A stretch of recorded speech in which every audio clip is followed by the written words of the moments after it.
The man awoke from his coma to find himself sitting in a train carriage, surrounded by complete darkness. Suddenly, an announcement came over the loudspeaker. Welcome to the world of train survival. The following are the train rules. 1. The train operates automatically. Every morning at 8 o'clock, the train will stop at a random station and depart at 11 o'clock. You may get off the bus to explore during this time, or stay on the bus. Please ensure you are on the bus when it departs, otherwise you will be stranded at that station. 2. Collect supplies and level up. Each level gained grants 1 carriage.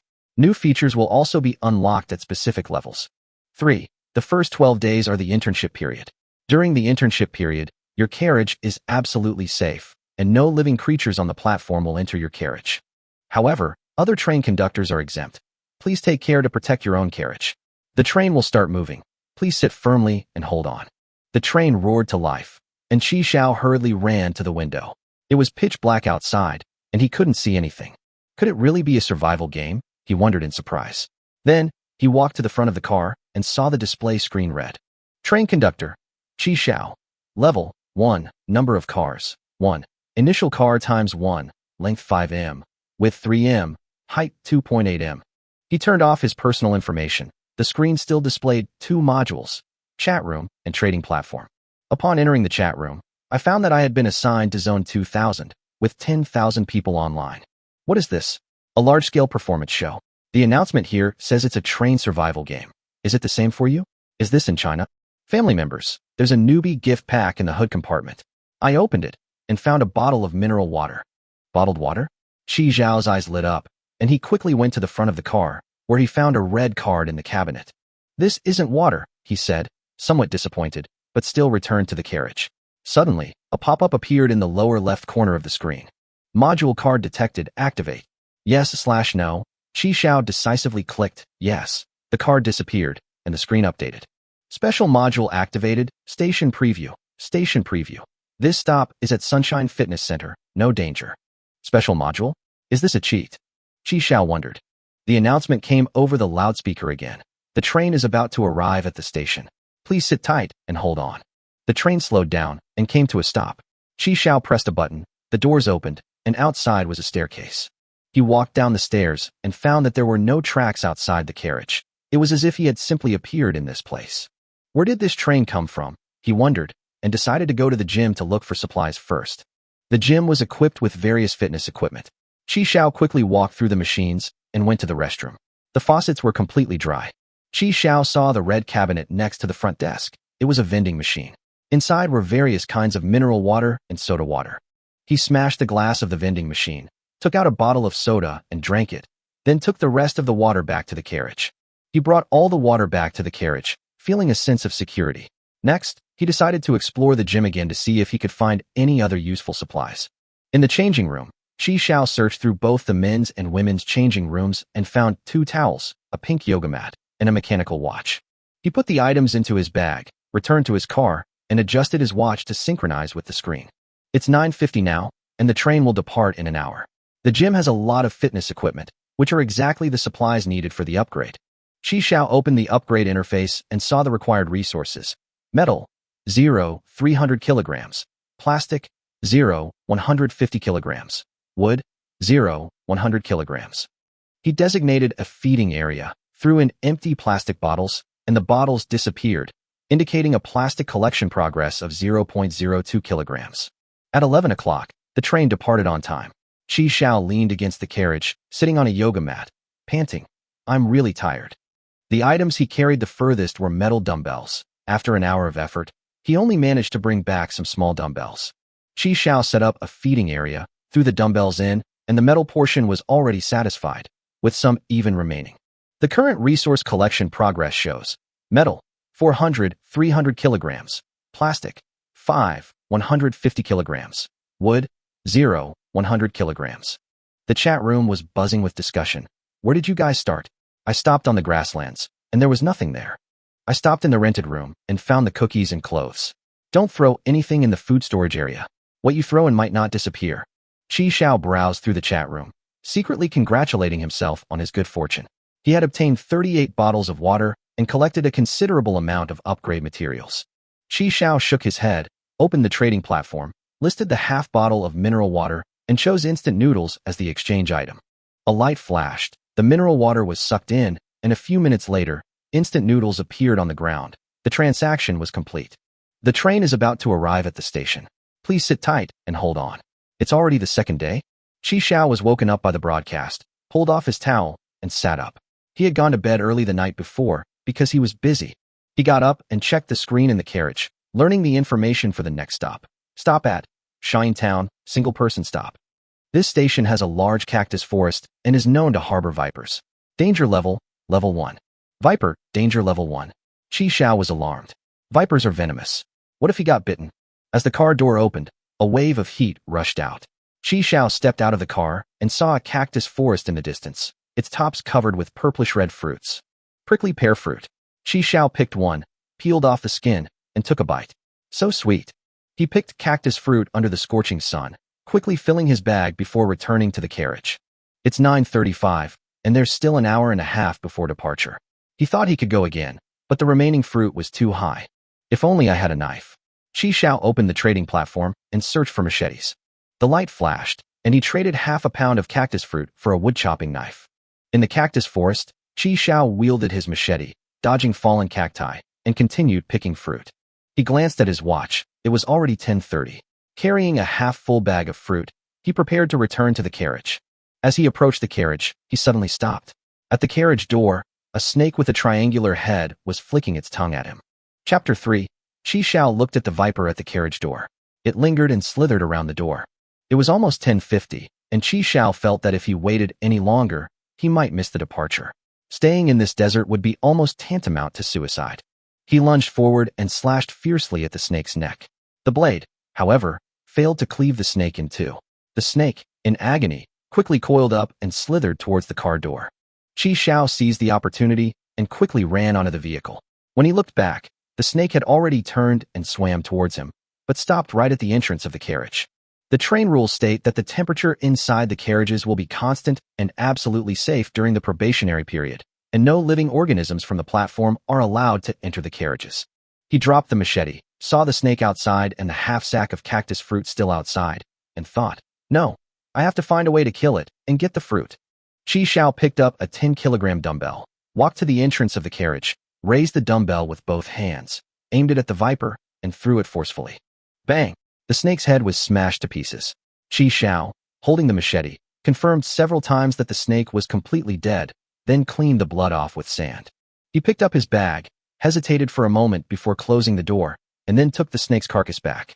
Let's put it up for trade and get something to eat in return. He listed his viper on the trading platform in exchange for a pack of instant noodles. The message popped up quickly. The snake was swapped with a bald, bearded man. The vehicle is about to depart. Please hold on tight. The train departed on time. Chi Xiao looked out the window as the desert landscape gradually disappeared, replaced by darkness. The chat room was buzzing with discussion. Why am I so unlucky?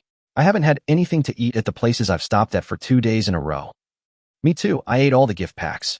Damn it, I almost fell into a snowdrift today while parked on a snow mountain.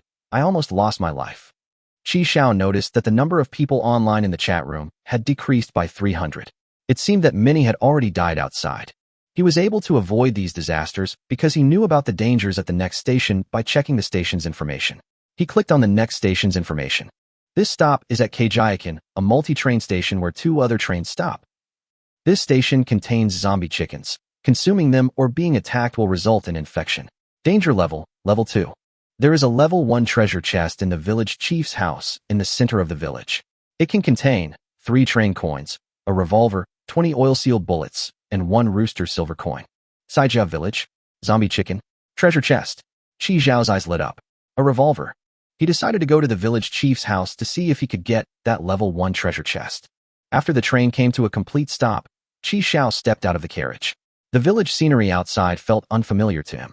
The vegetable garden was filled with all kinds of vegetables, long purple eggplants, red peppers, and bright green cucumbers. A man wearing green rubber boots and a white t-shirt was picking cucumbers. Several cucumbers were hanging from his waist. Wow, these cucumbers are really good, so fresh and tender, the man exclaimed, munching on a cucumber. Then he looked at the chickens in the vegetable patch. Chicken stew with mushrooms, smells delicious. The man crept closer to a chicken and carefully pinched its wing. Get the pot boiling water, he thought, and ran towards a house carrying the chicken. Chi Xiao watched all this from the car window. The zombie chicken was dealt with so easily. At this moment, a plump middle-aged woman stepped off another train. She looked around to make sure there was no danger before walking into the vegetable garden and picking cucumbers. Chi Xiao's heart skipped a beat. He picked up his machete, stepped out of the carriage, and slammed the door shut behind him. Only the train conductor could open the door. To board another train, sabotage was the only way. Chi Xiao hurried towards the village center. On the way, he encountered several chickens and discovered that they were indeed blind and completely unaware of his passing. He easily bypassed them and arrived at the village chief's house. Climbing over the fence, he took out a machete, broke open the window, and quietly entered the house. In Chapter 4, Chi Xiao searched under the bed in the bedroom and finally found the treasure chest. He opened it and found a revolver and a box of oil-sealed bullets, 20 in total. There were 3 gold coins and 1 silver coin at the bottom of the treasure chest. Chi Xiao put them in his pocket, left the village chief's house, and returned the way he came. Wow, this train is so cool, Wang Dalai exclaimed, standing beside Chi Xiao's train. Red, I love it. He peered through the window into the carriage. So much food. Bottled water, instant noodles, and even iced tea. Wang Dalai swallowed hard. I really want some iced tea, so refreshing. The homemade kind is too sweet. He took a bite of the hand he was holding, his mouth full of blood. Pa, this tastes awful. That fat woman's hands are covered in oil. He dropped the man, bent down, picked up a stone, and smashed it against the car window with a bang. Iced tea, iced tea. Just as he was about to smash it a second time, with a loud bang, a red mist appeared on Wang Dalai's back. The stone in his hand fell to the ground. He turned around and saw Chi Xiao standing there with his gun raised. What's going on? Chi Xiao saw that Wang Dalai's eyes were cloudy and his face had wounds from being pecked by chickens. Damn it, you hit me. Wang Dalai roared. Bang, bang, bang, bang. Gunshots rang out and echoed through the village. The zombie rooster immediately raised its head and looked in the direction from which the gunshots came. Chi Xiao fired 4 shots in quick succession. One shot hit Wang Dalai in the neck, and another shot pierced his open mouth. The other 2 shots missed. Wang Dalai staggered 2 steps, then fell to his knees with a thud. After trembling a few times, he remained motionless. Chi Xiao shook his wrist. The gun felt a little numb. Damn it, the gunshot attracted the zombie chickens. As the roosters crowed, Chi Xiao turned around and saw more than a dozen zombie roosters rushing towards him, kicking up a cloud of dust on the road. Open the door. Chi Xiao ran quickly towards the train. The zombie roosters chased after him, but couldn't get into the carriage. Along the way, Chi Xiao saw the corpse of a middle-aged woman. Her nose had been bitten off, and her arms were gone. Her death was gruesome. He knew that the man was probably infected and that the woman was likely killed by him. Back on the train, Chi Xiao looked at the smashed glass. Through the window, he saw the woman's train doors wide open. Chi Xiao checked the time. 10:09 a.m., 50 minutes before departure. He reloaded his revolver, tossed out a bottle of iced tea, and used the noise to distract the zombie chickens at the door. Inside the woman's train, there was nothing but a few empty mineral water bottles and a tattered blanket. The train carriage screen displays owned. The train engine and initial carriages cannot be disassembled. Stored supplies can be transferred. 2 kilograms of metal, 0.3 kilograms of plastic, and 3 kilograms of wood have been transferred to the name of Chi Xiao, the conductor of train number 199905526. How come this guy is so poor? Chi Xiao sighed helplessly. This trip had almost been a waste of time. When he came out, he found that the doors of another train were also open. Do train doors open automatically when someone dies? Inside the vehicle, there was nothing but a few bottles of urine. Chi Xiao took the remaining scattered supplies. Back on the train, he closed the door and breathed a sigh of relief. You have new supplies for transfer. Please check your inbox. Chi Xiao clicked to receive the supplies and breathed a sigh of relief after confirming they had arrived. Even a small mosquito bite is still meat. He obtained an important piece of information. The train engine and the initial carriages could not be separated, and after a person died, the originally closed doors would automatically open. Chi Xiao carefully placed the revolver, bullets, dagger, and broken machete in order, and then took out a few coins. The gold train coin features train patterns on both sides, while the rooster silver coin is engraved with a rooster design. What exactly is the purpose of these currencies? Chi Xiao pondered, bringing the silver coins closer to the screen. A rooster coin has been detected. Activate. Yes/no. Chi Xiao clicked, yes, and the silver coin transformed into a stream of light and disappeared. Rooster silver coin unlocked. Qi Xiao checked his personal information and saw a row of gray cartoon animal patterns below his profile picture, among which the rooster of the Chinese zodiac was already lit up. It seems we need to collect all the silver coins to know what this thing can bring. The train departed on time at 11 o'clock. Half an hour later, a pink train pulled into the village. The train had 12 carriages and was shaped like a pink worm. Each carriage has 3 black, round glass panels, like spots on a worm. The car door slowly opened, and a woman wearing a red cheongsam with short hair stepped out of the car and walked towards the village. The woman walked to the village chief's house and saw an open treasure chest. She took off her red contact lenses, and her eyes shone with blue light, leaving a trail of footprints on the ground. The woman followed the footprints to Wang Daliai's body. She took off her gloves, threw them on the ground, and turned back to the train. She returned to the car, summoned a light screen, and clicked on a special module called Platform Travel. Search for multi-person stations linked to Caijia Village. The light screen displayed 5 stations: Oil Bridge, Defer Church, Green Lake Station, Ayton Manor, and Orange Island. In Chapter 5, Qi Xiao opened the chat room to see if there was any discussion about train coins and silver coins. Online users, 9021. Why are there so many fewer users today who smashed my car window? It's drafty inside now. There's no news about train coins or silver coins. It seems many people are stopping at multi-station stations. No wonder the number of passengers is decreasing. Besides the dangers at the station, there was also the risk of supplies being looted. Qi Xiao secretly rejoiced that he had survived today. Why must it all be fighting and killing? Can't we cooperate? 2 people together will live longer than 1 person alone. I'm currently in someone else's vehicle. Upgrade supplies can be transferred over. Qi Xiao frowned. He knew about transferring supplies, but getting on someone else's train and forming a team? Was it that simple? In a world without laws or social structures, survival is the top priority.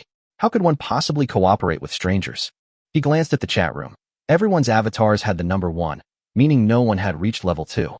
Qi Xiao checked the next stop information. This stop, Laozhong Electronics Store, single-person stop. This stop is a digital store, no danger. This station shouldn't be dangerous, but there's no food either. Qi Xiao relaxed, lay down on the yoga mat, and began to reduce his energy expenditure. Qi Xiao was awakened by the urge to urinate. He grabbed the half-empty bottle of iced tea and quickly relieved himself. It had been 4 days since he had gone to the toilet. When he was about to eat the prickly pear fruit, he discovered that most of it had begun to rot. The temperature inside the train carriage was constant. How could all the fruit have gone bad? Left with no other choice, Qi Xiao listed several kilograms of fruit on the trading platform, exchanging them for 2 bottles of mineral water, 5 compressed biscuits, 3 packs of instant noodles, and a roll of toilet paper. At 8 o'clock, the train stopped. Qi Xiao put on his shoes, picked up his bag, and walked into Lao Zhang's digital store. Like the gym, the store was an enclosed space. Qi Xiao glanced around and noticed that many items had already been sold out. He started eyeing the tables and chairs in the shop. Soon, 3 hours passed, and as the train started moving, Qi Xiao checked the progress of the supplies collection. Metal, 426, 300 kilograms. Plastic, 17, 150 kilograms. Timber, 83, 100 kilograms. On the 4th day, the supplies collection was more than halfway complete.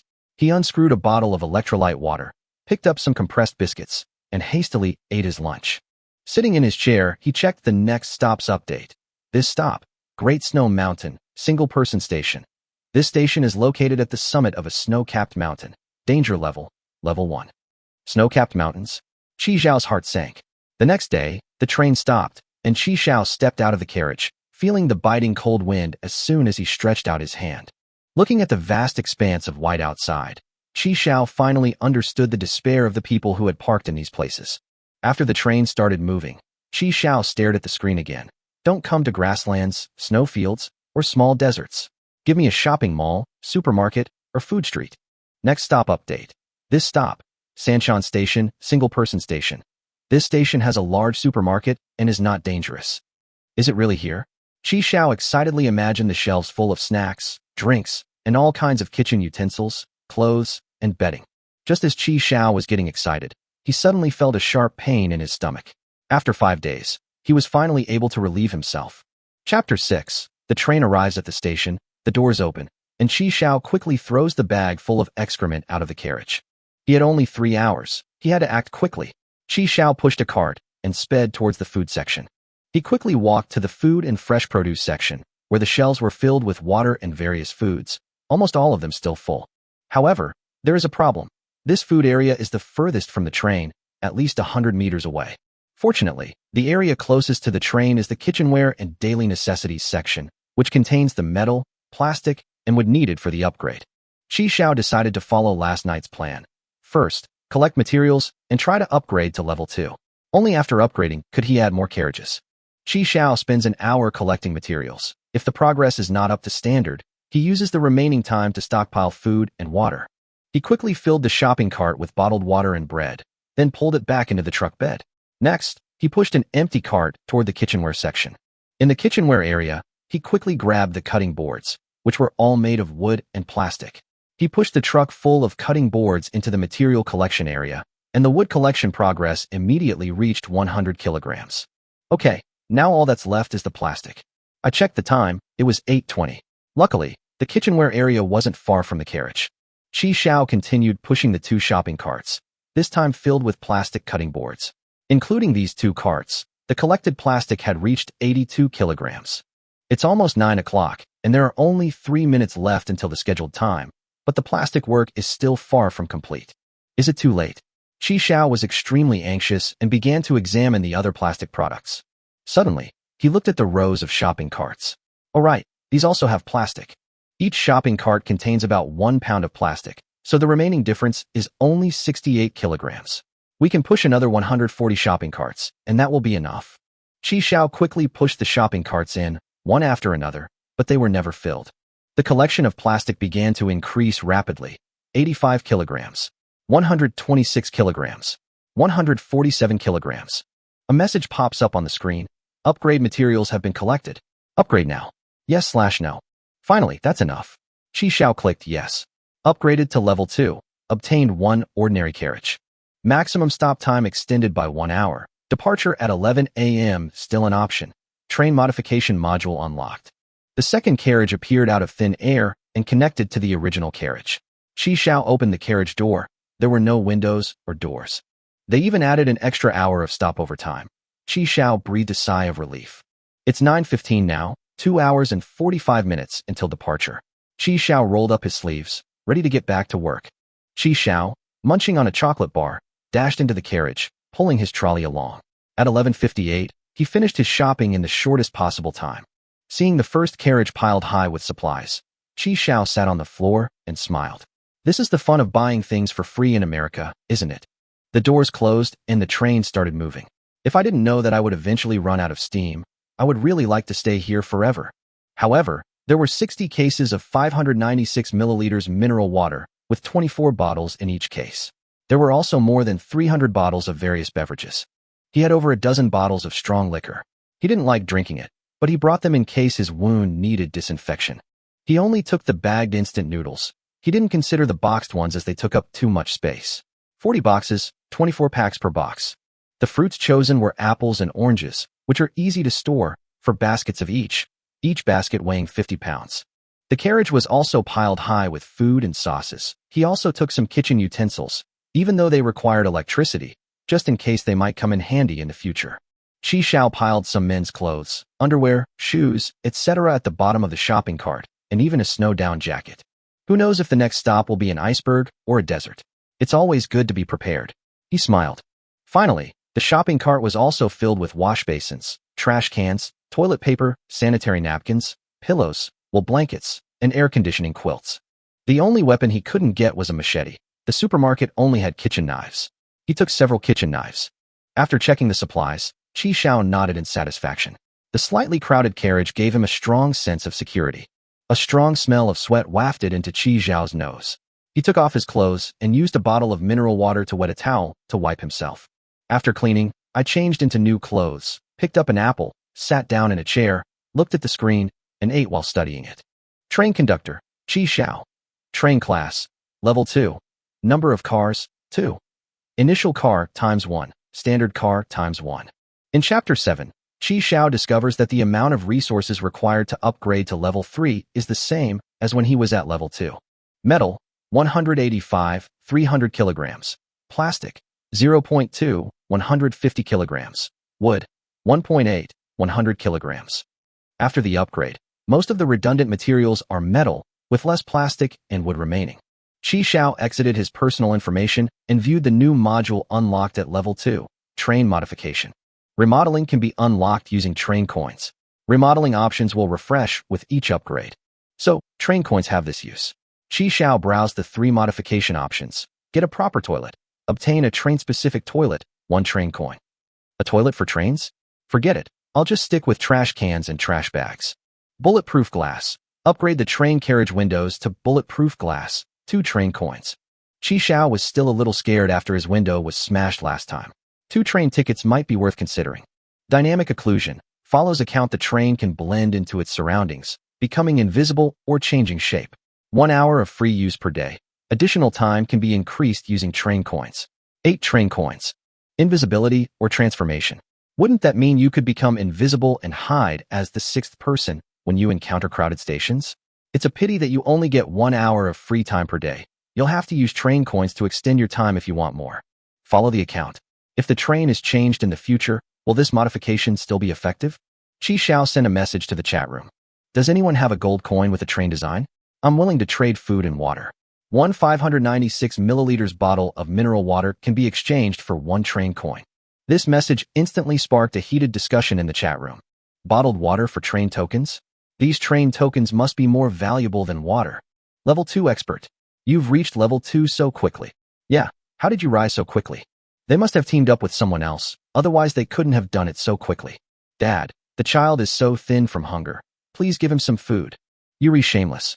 Brother Qi Xiao, others can call you dad too. Qi Xiao received a bunch of friend requests, quickly glanced at them, and didn't accept any of them. After posting 10 mineral water for train tokens trades, he immediately completed 1 transaction. A flash of light, and a train coin appeared in the trading area. Qi Xiao was overjoyed, not expecting to trade 1 so quickly. At this moment, a friend request caught his attention. Do you have any girly items? I can trade you my train tickets for them. This is a girl named Shi Jian. Qi Xiao accepted her friend request. Sanitary napkins? Qi Xiao asked. Yes, Xiaomi replied.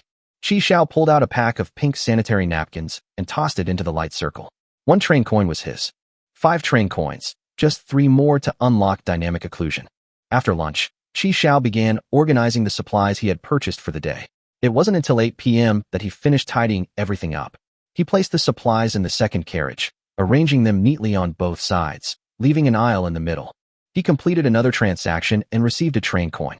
Just then, Shi Jian sent a message. Do you have any nighttime ones? Just then, Qi Xiaoyu pulled out another pack of purple sanitary napkins, threw them into the light circle, and received another train coin. What are train coins used for? Xiao asked. It can be used to modify the train, for example, to add a toilet, Qi Xiao replied. Add a toilet? That would cost a lot of train coins, wouldn't it? Xiao asked. 1. Qi Xiao replied with a smile. 1 toilet is enough? That's not much, Xiao said. A rich woman? Qi Xiao asked with a smile. No, I'm broke, Qi Xiao joked, closing the private chat. He checked the station information for tomorrow's stops. This stop is at Renjiakan, single-person stop. There is a zombie named Grandpa Run at this station, but he poses no danger. There is a level 1 treasure chest inside the zombie's coffin. It can contain 3 train coins and 1 regular healing potion. Zombies? They're not dangerous during the day. As long as you find the coffin and open the treasure chest during the day, you can let them do whatever they want at night. Qi Xiao decided to prepare tools for digging the grave. He searched for entrenching tool on the trading platform and traded 2 bottles of drinks and a pack of instant noodles for an entrenching tool. The next day, Qi Xiao woke up at 7:30 and already had 8 train coins. He continued to post messages in the chat room to trade train coins, increasing his total to 10. I had pork floss bread and milk for breakfast. At 8 o'clock, the train stopped at Rinjia village. Looking out the car window, Qi Xiao saw a cemetery on the mountainside, surrounded by a large crowd. A chill ran through him. Had others also been to this single-person station? He selected the dynamic occlusion modification option, and a coin slot appeared in the recessed wall of the carriage. Qi Xiao inserted 8 train coins, and dynamic occlusion was activated, instantly blending the carriage into its surroundings. In Chapter 8, Qi Xiao originally planned to wait until the station with many people to activate the new function, but seeing so many people around, he decided to activate it in advance just in case. He took his revolver and entrenching tool, got out of the car, and planned to try out the new features first. The train activated dynamic masking, blending seamlessly into its surroundings. As the owner, Qi Xiao could see the semi-transparent train, while others, even if they got close, could only see faint transparent lines. He tried the transformation again, and with a thought, a loaf of toast the size of a train instantly appeared in front of him. This modification is amazing, Lao Lu needs it. Qi Xiao deactivated the dynamic masking, and the train returned to normal. He couldn't afford to waste the 1 hour of free usage time he only had each day. Qi Xiao crept quietly to the edge of the cemetery when he suddenly heard a voice. Why are you only arriving now? Come with me quickly, hurry, hurry. A man dressed in blue, who looked like a landlord, grabbed Qi Xiao's arm. Hurry up, if you're late, you can forget about getting paid, the man said urgently, leading Qi Xiao into the middle of a group of people. Qi Xiao was pushed into the middle of a group of men holding shovels. In front of him was the grave of old Master Rin, with an offering table placed in front of the grave. A man with a square face and wearing a yellow Taoist robe stood in front of the grave, his expression solemn. Uncle Nine. Qi Xiao was stunned, a wave of surprise washing over him. He hadn't expected the train to take him into the world of the movie Mr. Vampire.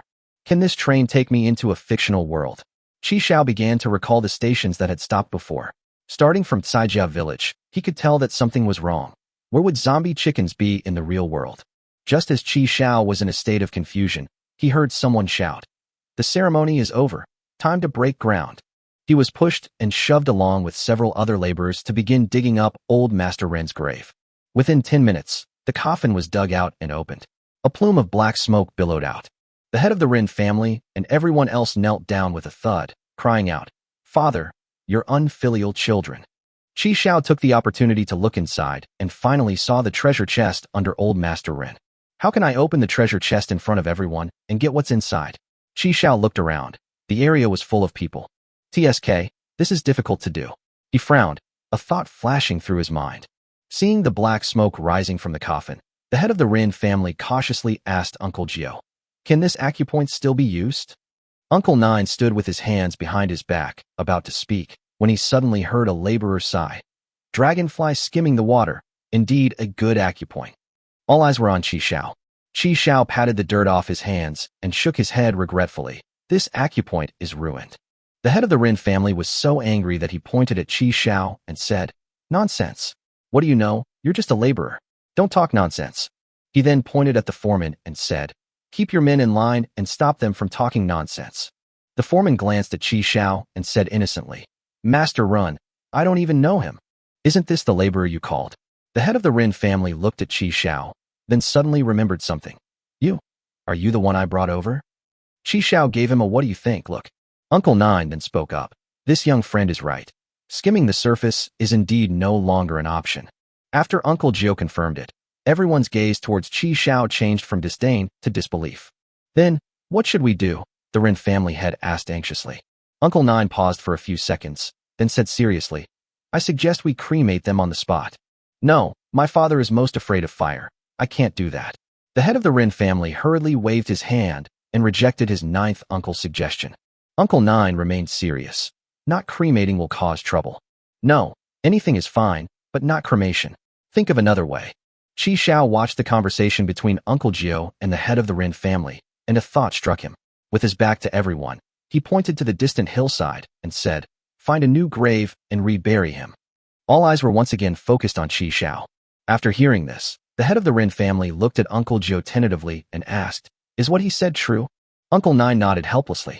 Qi Xiao cleared his throat and continued. There are continuous mountain ranges to the north, low hills to the south, and mountains on both sides embracing the area. The land in the middle is spacious and surrounded by flowing water. It's truly a place with excellent feng shui. Everyone listened in a daze, their eyes following Qi Xiao's finger. Qi Xiao secretly glanced at Uncle Gio and breathed a sigh of relief. After all, what he said was all nonsense. It might fool these ordinary people, but he was afraid that Uncle Gio would find something was wrong. It's really good, Uncle Nine finally said. Qi Xiao breathed a sigh of relief after receiving Uncle Gio's approval. So, the head of the Rin family led his men, carrying the coffin, and followed Qi Xiao up the mountain. Along the way, Uncle Nine remained expressionless, while Qi Xiao mentally planned their next conversation. The head of the Rin family approached Qi Xiao with a beaming smile. May I ask your honorable name, sir, and which school of thought you studied under? Qi Xiao remained expressionless and casually made up a story. Qi Ji was a disciple of McDonald's. The head of the Rin family was taken aback for a moment, then smiled and said, Master Qi, I was blind and mistook you for a laborer. I will host a family banquet tonight to apologize to you. Qi Xiao waved the entrenching tool in his hand. It's normal to admit your mistake with a shovel. There's no need for the family dinner. I have other things to do. I appreciate your kind intentions. The Rin family head smiled even more warmly. Master Qi is so young. Are you married yet? Marriage? No. Qi Xiao replied indifferently. Then what do you think of my daughter? She's 18 years old and just returned from studying abroad. Qi Xiao followed the direction pointed by the Rin family head and saw a girl wearing light blue clothes and with pigtails. The girl smiled and bowed. Chapter 9. Master Ren and his wife must have very strong genes. Oh, it's nothing, Mr. Ren. Let's get back to business. Qi Xiao smiled. All right. Let's get down to business first. At 11:40, the group finally reached Qi Xiao's train. Qi Xiao pointed to an open space and said, This is it. Everyone looked at him with suspicion, and Qi Xiao couldn't help but smile. Dynamic masking makes the train invisible. He walked to the car door, put his hands together, and silently prayed.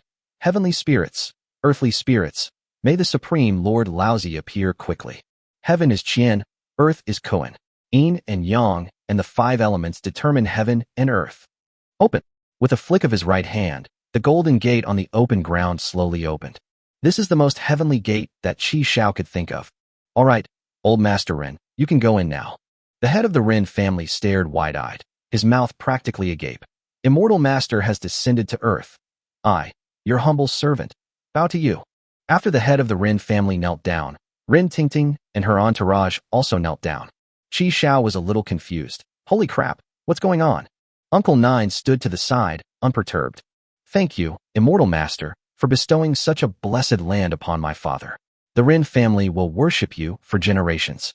Let's hurry up and get old Master Ren inside. The door will be closing soon. The head of the Ren family stood up and waved to the laborers.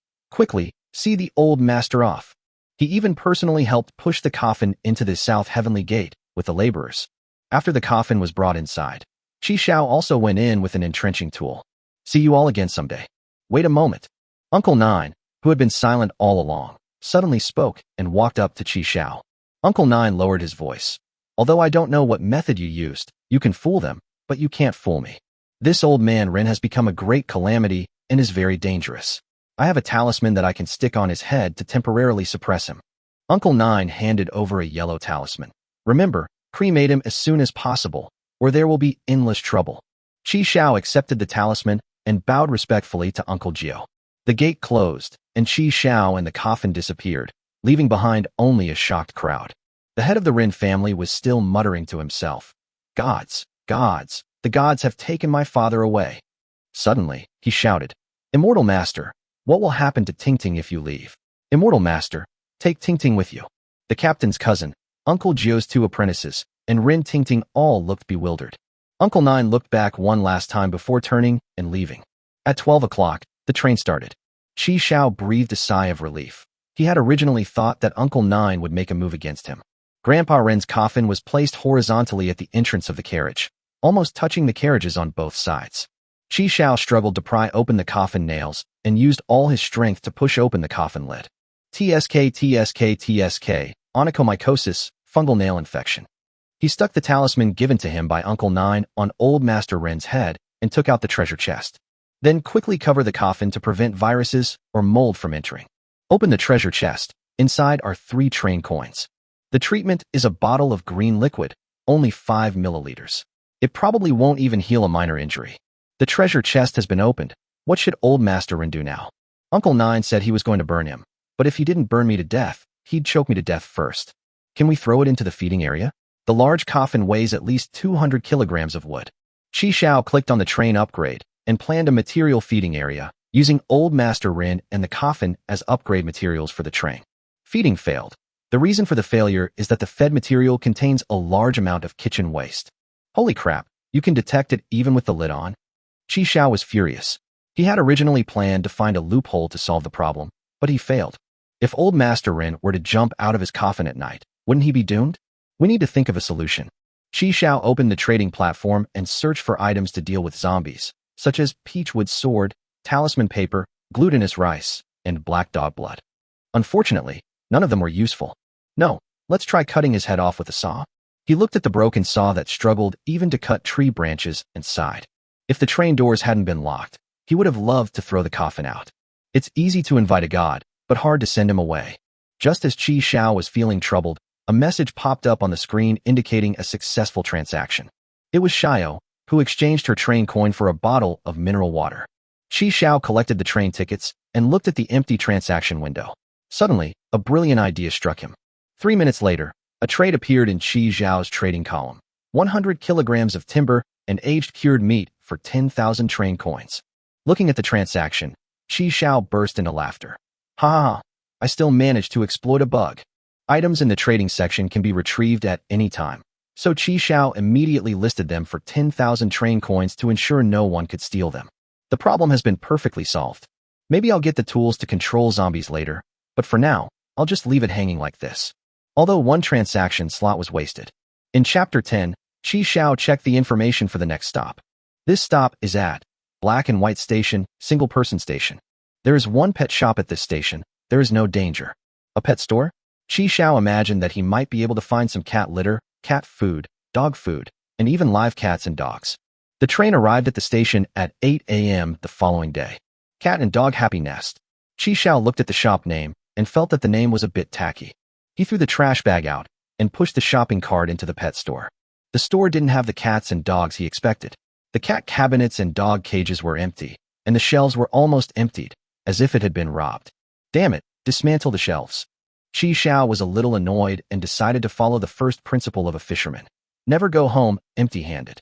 At 11:50, Qi Xiao had taken everything off the shelves and thrown it into the feeding area. Just as he was about to leave, he suddenly saw a small black dog wandering around the door. A dog?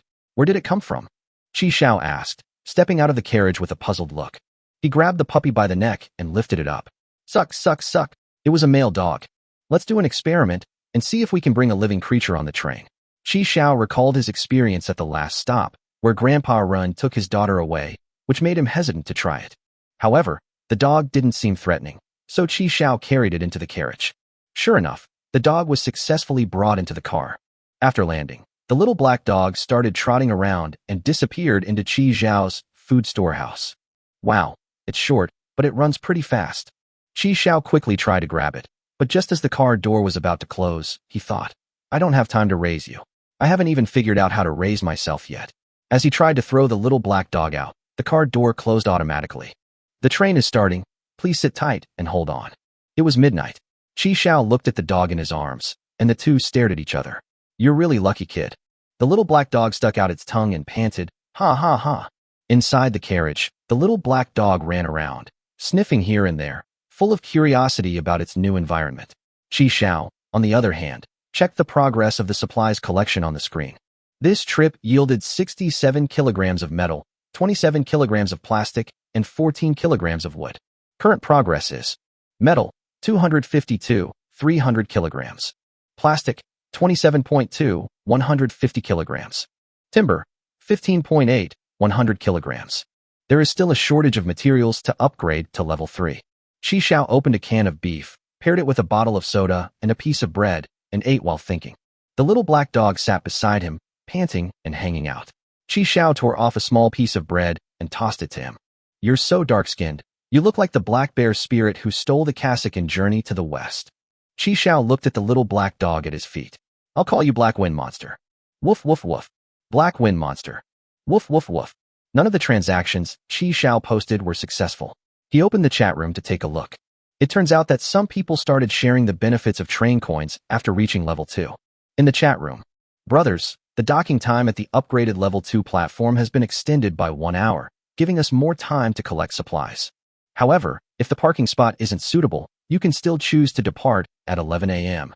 Family members, please do not trade train coins carelessly. Once you upgrade to level 2, you can use them to upgrade your train. I lost money. I exchanged both of my train tokens yesterday. Looking at this person who selflessly shared information, Qi Xiao couldn't help but sigh. This guy is a good person. After everyone learned about the function of the train coins, they stopped trading them easily. However, Chi Xiao took advantage of the information gap from being an early adopter at level 2 and managed to trade at least a few train coins. Since yesterday, 4 bottles of mineral water have been successfully traded, 2 of which belonged to Shijian. He was curious where Shijian got so many train coins. She actually had 5. Chi Xiao put the train coin into the treasure chest. The little black dog came over and started chewing on the treasure chest. Go away, go away. It was taken out of the coffin, don't bite it. Chi Xiao lifted the black wind monster away and put the treasure chest into the cabinet on the front of the car. Valuables are kept in the cabinet at the front of the vehicle. As the car pulled out, Chi Xiao smelled a strong odor of urine. Sure enough, the little black dog had marked a spot. Damn it. Chi Xiao finished cleaning up the dog pee and saw the black wind monster still sticking out its tongue. Laughing. I'll throw you out when we get to the station tomorrow. He opened the screen to check the stops for tomorrow. This train stops at Qinghu Station, a multi-car station with 7 trains stopping there. This station is located in a beautiful ancient town and is safe. There is a level 2 treasure chest in the pavilion in the middle of Qinghu Lake. It can contain 6 train coins and 1 corpse-repelling talisman. A corpse-driving talisman. Chi Xiao knew immediately that this talisman could definitely control corpses. Old Master Ren's bodyguards are about to be deployed, he thought to himself. However, there were 7 trains at Qinghu Station, making the competition fierce. At 8 a.m. the following day, Chi Xiao arrived at Qinghu Station and immediately activated dynamic masking, making the train instantly invisible. Chi Xiao could see the pavilion in the middle of the lake dozens of meters away through the car window, but he didn't see the treasure chest. The intelligence is wrong. That's impossible. The commander's predictions have never been wrong, he thought doubtfully. As soon as Chi Xiao opened the car door, the black wind monster dashed out and fell into the water with a splash. Woo woo woo woo. The black wind monster panicked, kicking its legs wildly and whimpering incessantly. Get out of here and don't come back. Chi Xiao was speechless, looking down at the lake. The train was stopped a little over a meter above the water. If only I had studied swimming properly in college, I wouldn't have spent all my time hiding underwater staring at my senior's legs, Chi Xiao lamented. Just then, a red train suddenly appeared on the lake, hovering in the air. An old man rowing a boat rubbed his eyes and watched all of this. The strange red train disappeared, replaced by a pavilion in the middle of the lake, where a young man stood waving at him. Grandpa, over here. Grandpa. Chapter 11. Thank you, sir. Chi Xiao jumped from the lake pavilion onto the old man's boat. How come there's another pavilion in the middle of the lake? The old man has rowed his boat all his life and has never seen another pavilion in the middle of the lake. Young man, are you here to pick me up since I'm leaving? Oh dear, sir, you're in good health. Don't overthink it. This pavilion, Chi Xiao glanced at the pavilion behind him, was newly built last night. The old man looked incredulous, but didn't ask any further questions. Young man, are you from out of town? You don't often see these clothes. Oh right, I just came back from out of town, wearing trendy clothes. The black wind monster was still swimming in the water, pawing at the boat. Chi Xiao bent down and lifted it up. The black wind monster shook itself a few times, splashing water everywhere. After drying off, it moved closer to Chi Xiao and licked his trouser leg. Young man, is this your dog? Ah, I guess so. This dog is great. Its tongue is really black. It's a rare 5 black dog. It's said to ward off evil spirits and protect the house. I used to own one myself. Chi Xiao interrupted the old man's reminiscence. Grandpa, if you like this dog, I'll give it to you. Could you do me a favor and take me to that pavilion in the middle of the lake? Chi Xiao pointed to the actual pavilion in the middle of the lake. Absolutely not. This dog is intelligent and only recognizes one master for its entire life. Look how happy it is with you. Chi Xiao said impatiently. Why is this old man so slow? He picked up the black wind monster and threw it back into the lake pavilion. Stay put, or I'll abandon you if you jump in again. The black wind monster seemed to understand and stood at the carriage door whimpering, but did not jump down. Chi Xiao turned to the old man and said, Then I won't give it to you, sir. You'd better take me there quickly. It was 8:07. Chi Xiao calculated that he should be able to open the treasure chest before anyone else noticed. Okay, I'll take you there.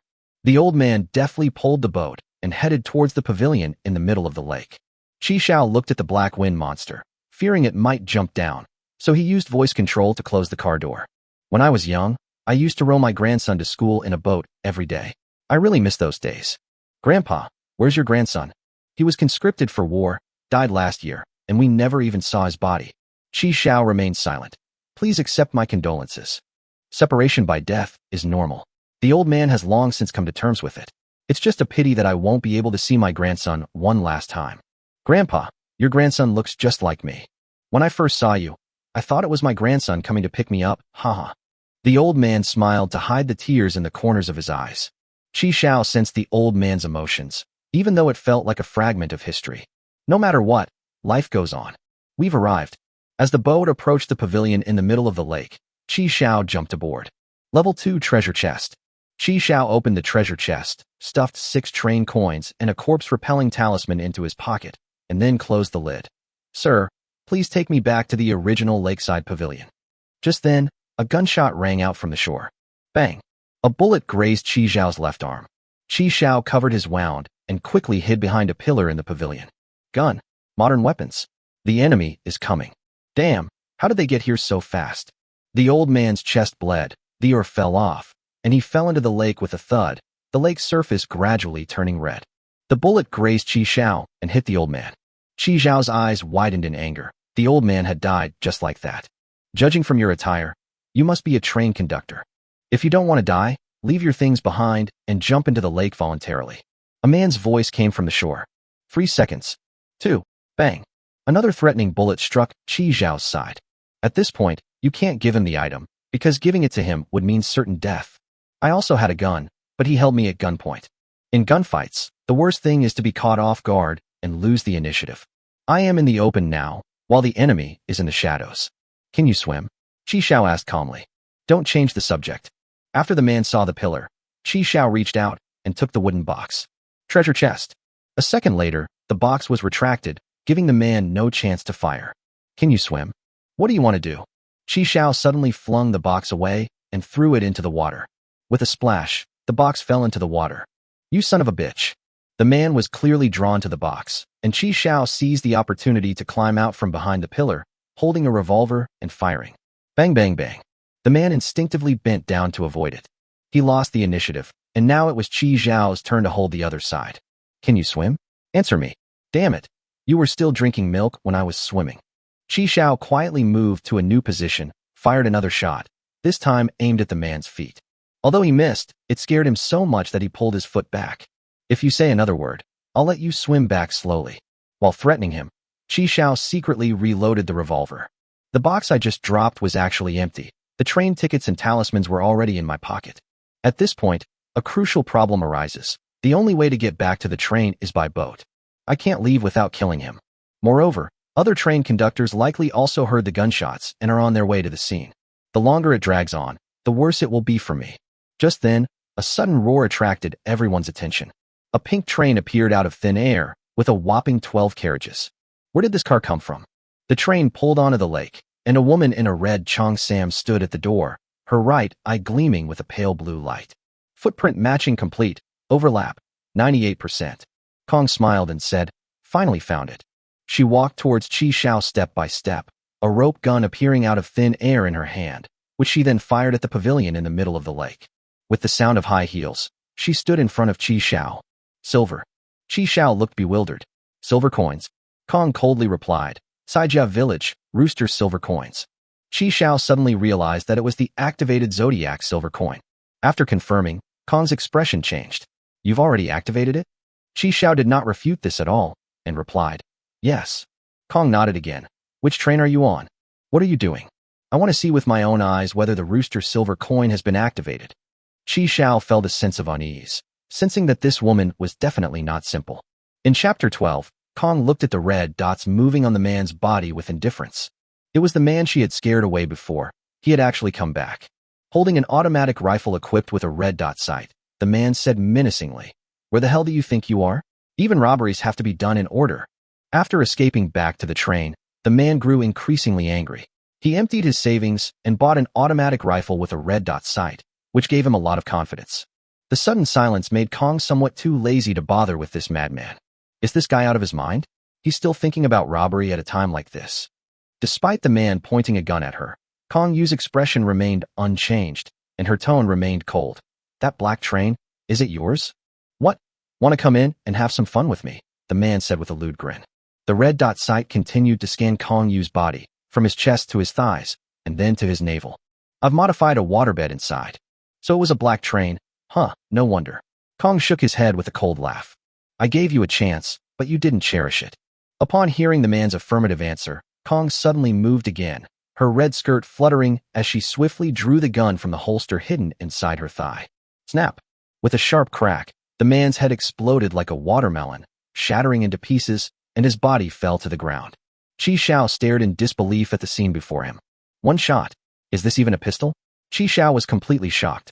Whose pistol could blow someone's head off with a single shot? Seeing this, Qi Xiao immediately greeted her with a smile. Beautiful sister, you are beautiful inside and out. A true bodhisattva? That scoundrel was so rude. I'll throw his corpse into the lake to feed the turtles. Eloquent tongue. Kong then lifted her skirt and put the gun back into its holster. The snow-white inner thighs were almost right in front of Qi Xiao, but he was distracted and had no interest in appreciating them. Damn it, at this distance, a single shot to the head would have blown me apart. What do I do? Where do I run? What are you standing there for? Which train are you on? Take me to see the silver coins, Kong urged again. Qi Xiao stiffly twisted his shoulders, adjusting his tense body. Ahem, it's not far, it's right next door. Wait for me. Qi Xiao jumped onto the boat and struggled to pull the old man's body ashore. Grandpa, you're right. I really have come to take you away. Qi Xiao bowed deeply. Kong watched as Qi Xiao bowed to the corpse, remaining silent. After everything was done, Qi Xiao canceled the train's dynamic masking, and the fiery red train slowly appeared.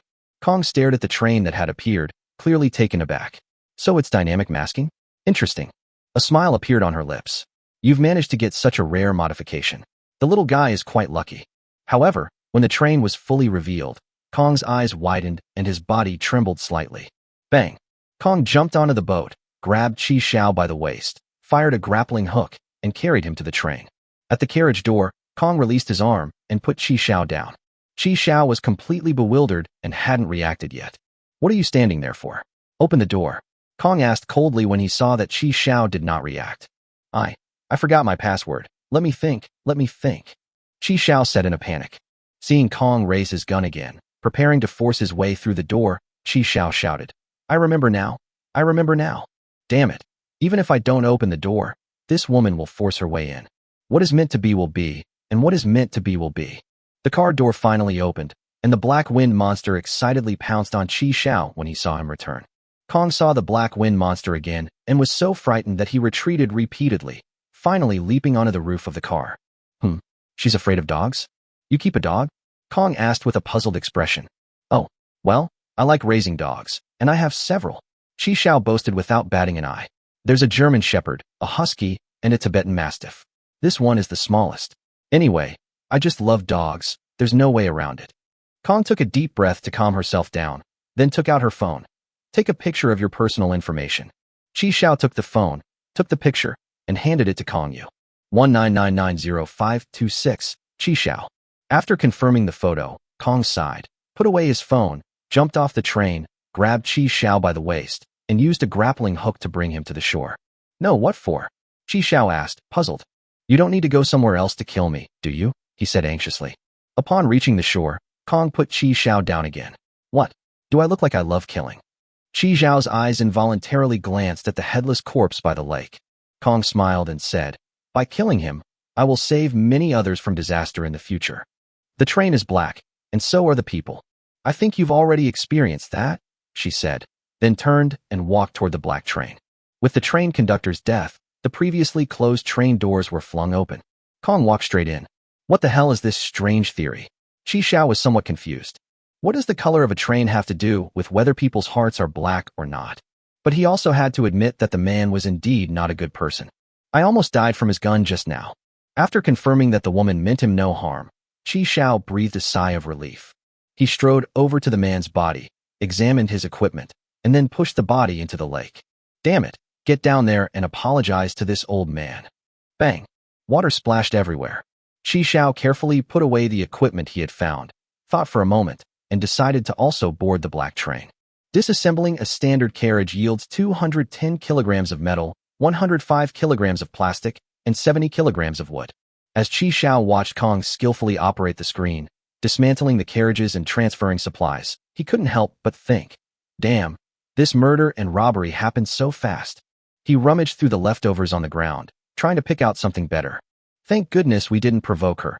Otherwise, both Black Wind Monster and I would have been dead. There's nothing there. I thought this guy had a lot of good stuff. Just as Chi Xiao was picking up trash, Kong spoke up again. The supplies on this train are transferred to you. Chi Xiao raised his head and looked at Kong Yu in confusion. Huh.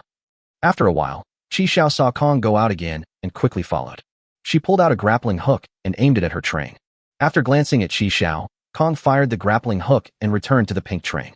A flash of white light, and the train vanished from its spot. Chapter 13. The train travels in the darkness. Kong looked out the car window again.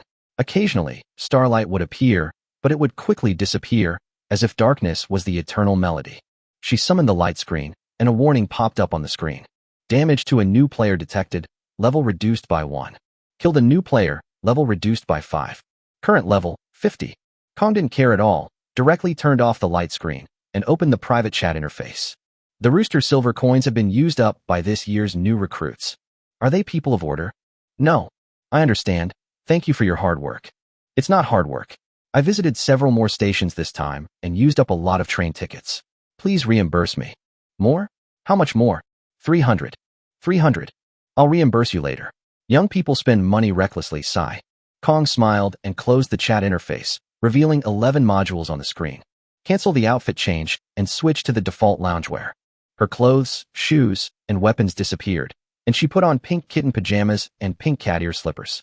Her hair also turned into long, pink, flowing locks. Red column, huh? Kong smiled slightly, the corners of his mouth turning up. Half an hour later, Chi Xiao returned to the car. Chi Xiao had originally hoped to snag some more bargains, but considering the train doors were wide open and other train conductors might be arriving, he went straight back to the train.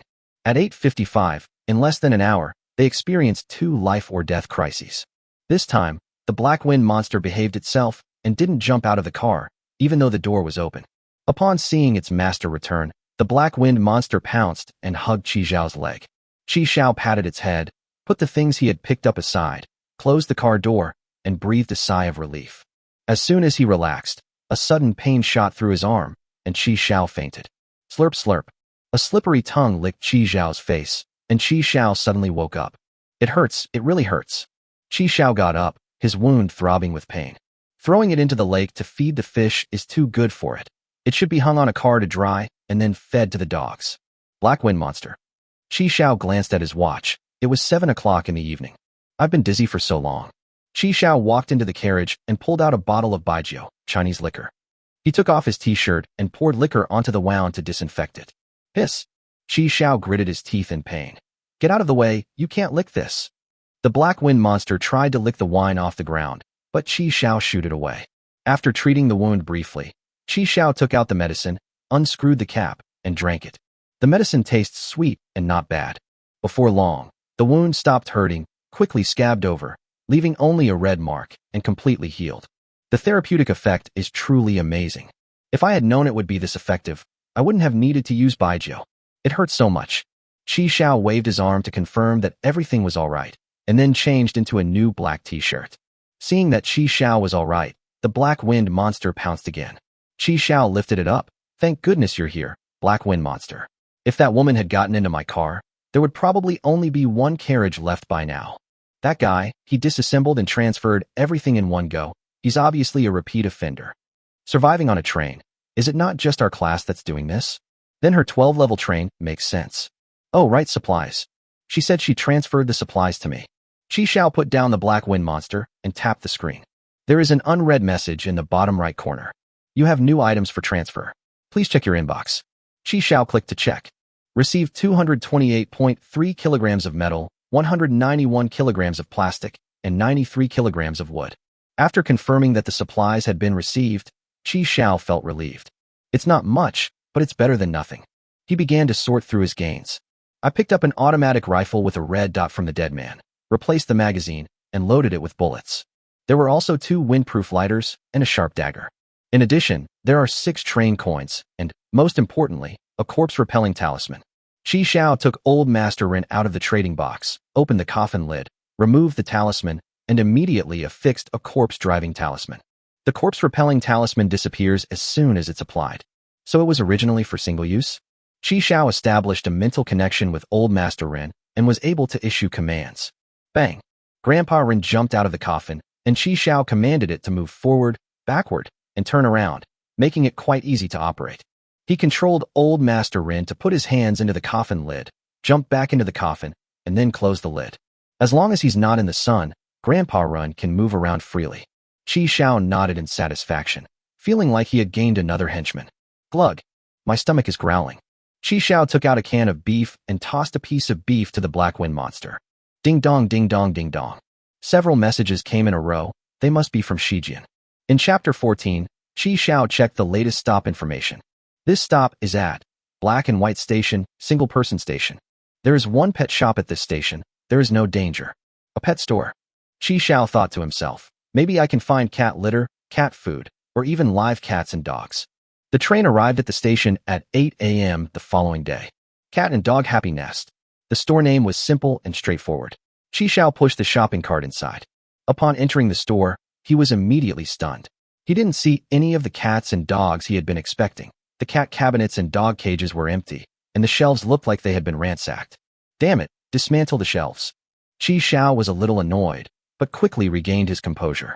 A fisherman's principle is never to go home empty-handed. At 11:50, he dismantled all the items on the shelf, threw them into the feeding area, and was about to leave when he suddenly saw a small black dog wandering around the door. A dog? Where did it come from? Qi Xiao quickly got out of the car. He grabbed the little black dog by the neck and lifted it up. Suck, suck, suck. It was a male dog. Let's do an experiment and see if we can bring a live animal on board. Qi Xiao decided to give it a try. Although he hesitated when he met Grandpa Rin before, this little dog didn't seem threatening.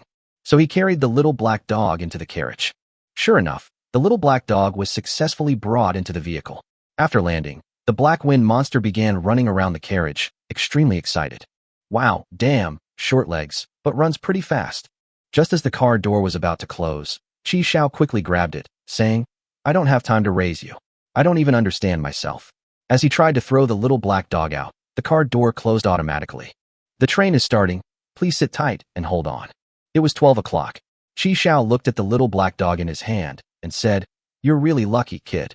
The little black dog stuck out its tongue and panted, Ha ha ha. Inside the carriage, the little black dog ran around, while Qi Xiao checked the progress of the supplies collection on the screen. The collected materials include 67 kilograms of metal, 27 kilograms of plastic, and 14 kilograms of wood. Current progress. Metal, 252, 300 kilograms. Plastic, 27.2, 150 kilograms. Timber, 15.8, 100 kilograms. I'm still short of materials to upgrade to level 3. Qi Xiao opened a can of beef, paired it with a soda and bread, and started his lunch.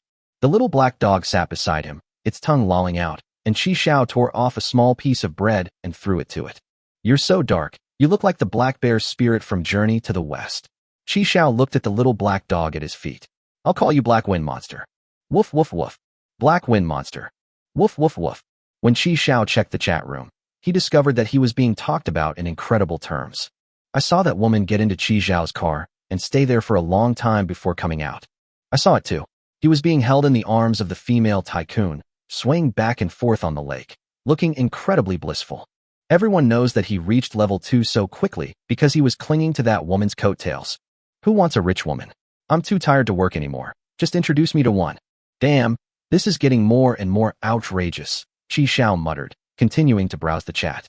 You've already latched onto a big shot. You must have a lot of train tickets, right? Can you lend me one? I'll pay you back when I have it. Qi Xiao noticed that Shi Jian's avatar had been upgraded to level 2. How did you know I wanted to modify something? Shi Jian replied, Oh dear, I want to modify a Simmons bed. You know girls shouldn't always sleep on the floor. It's too cold and bad for their health. I'll have train tickets tomorrow, and I'll pay you back tomorrow. How can you be sure there will be train tickets tomorrow? Secret. Pawn something. We're so close. Why don't you trust me? Nonsense, just place the trade. You sold that coffin?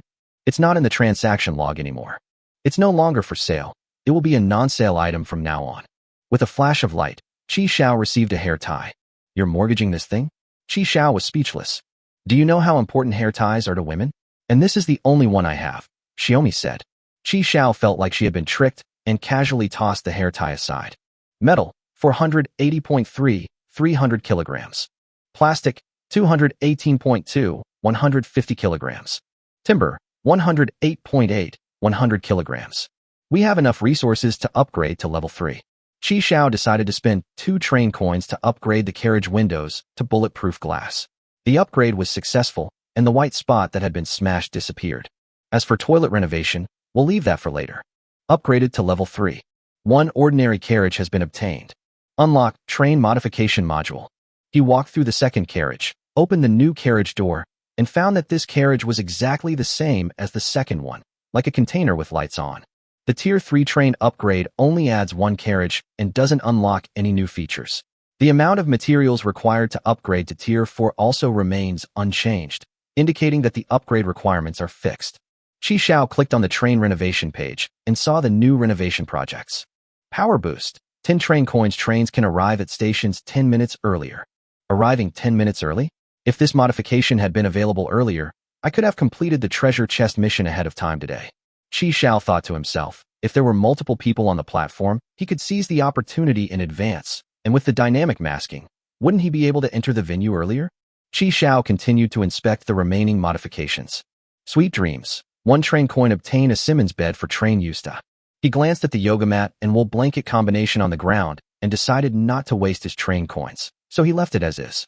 Zoned refrigeration. 5 train coins converts a carriage into a refrigerated carriage, allowing for 4 different temperature zones.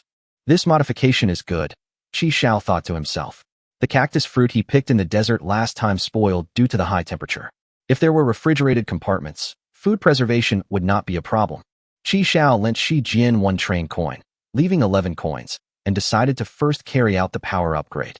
Spend 8 train coins to upgrade your train, boost its power. This stop is at Bayou Forest, single-person stop.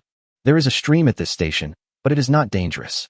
It didn't look like a crowded station, so Qi Xiao breathed a sigh of relief and decided to take a good shower and stock up on water. The train arrived at 7:50 the next day. In the forest, a clear stream flowed quietly, its surface reflecting the sunlight. Qi Xiao walked to the water's edge, scooped up some water, and splashed it on his face, instantly feeling refreshed and invigorated. Woof woof woof. The black wind monster excitedly waded in the water, as if it wanted to jump in. Don't go down. Qi Xiao hurriedly shouted to stop them. The water is a bit cold now. I'll take a shower at noon. Back in the car, Qi Xiao pushed a shopping cart filled with empty plastic bottles, trash cans, and basins. Chapter 15, 11:40 a.m. The sun was already high in the sky, and Qi Xiao was soaking in the stream, enjoying the cool water. Back on the train, he dried himself off and got dressed. It was exactly 12 o'clock when the train started moving. The forest gradually disappeared, and darkness enveloped the area outside the car window. 5 trash cans, for basins, and over 100 500 milliliters plastic bottles. Qi Xiao carried these containers filled with stream water to the last carriage. The stream water is very clean. Even when it dries up, you can still drink it after boiling it. However, time and containers are limited, and Qi Xiao sighed. Who would complain about having too much water? He returned to the screen to check the information about the next stop. This stop, Jibingdo, single-person station. The station has a large glacial lake, but there is no danger.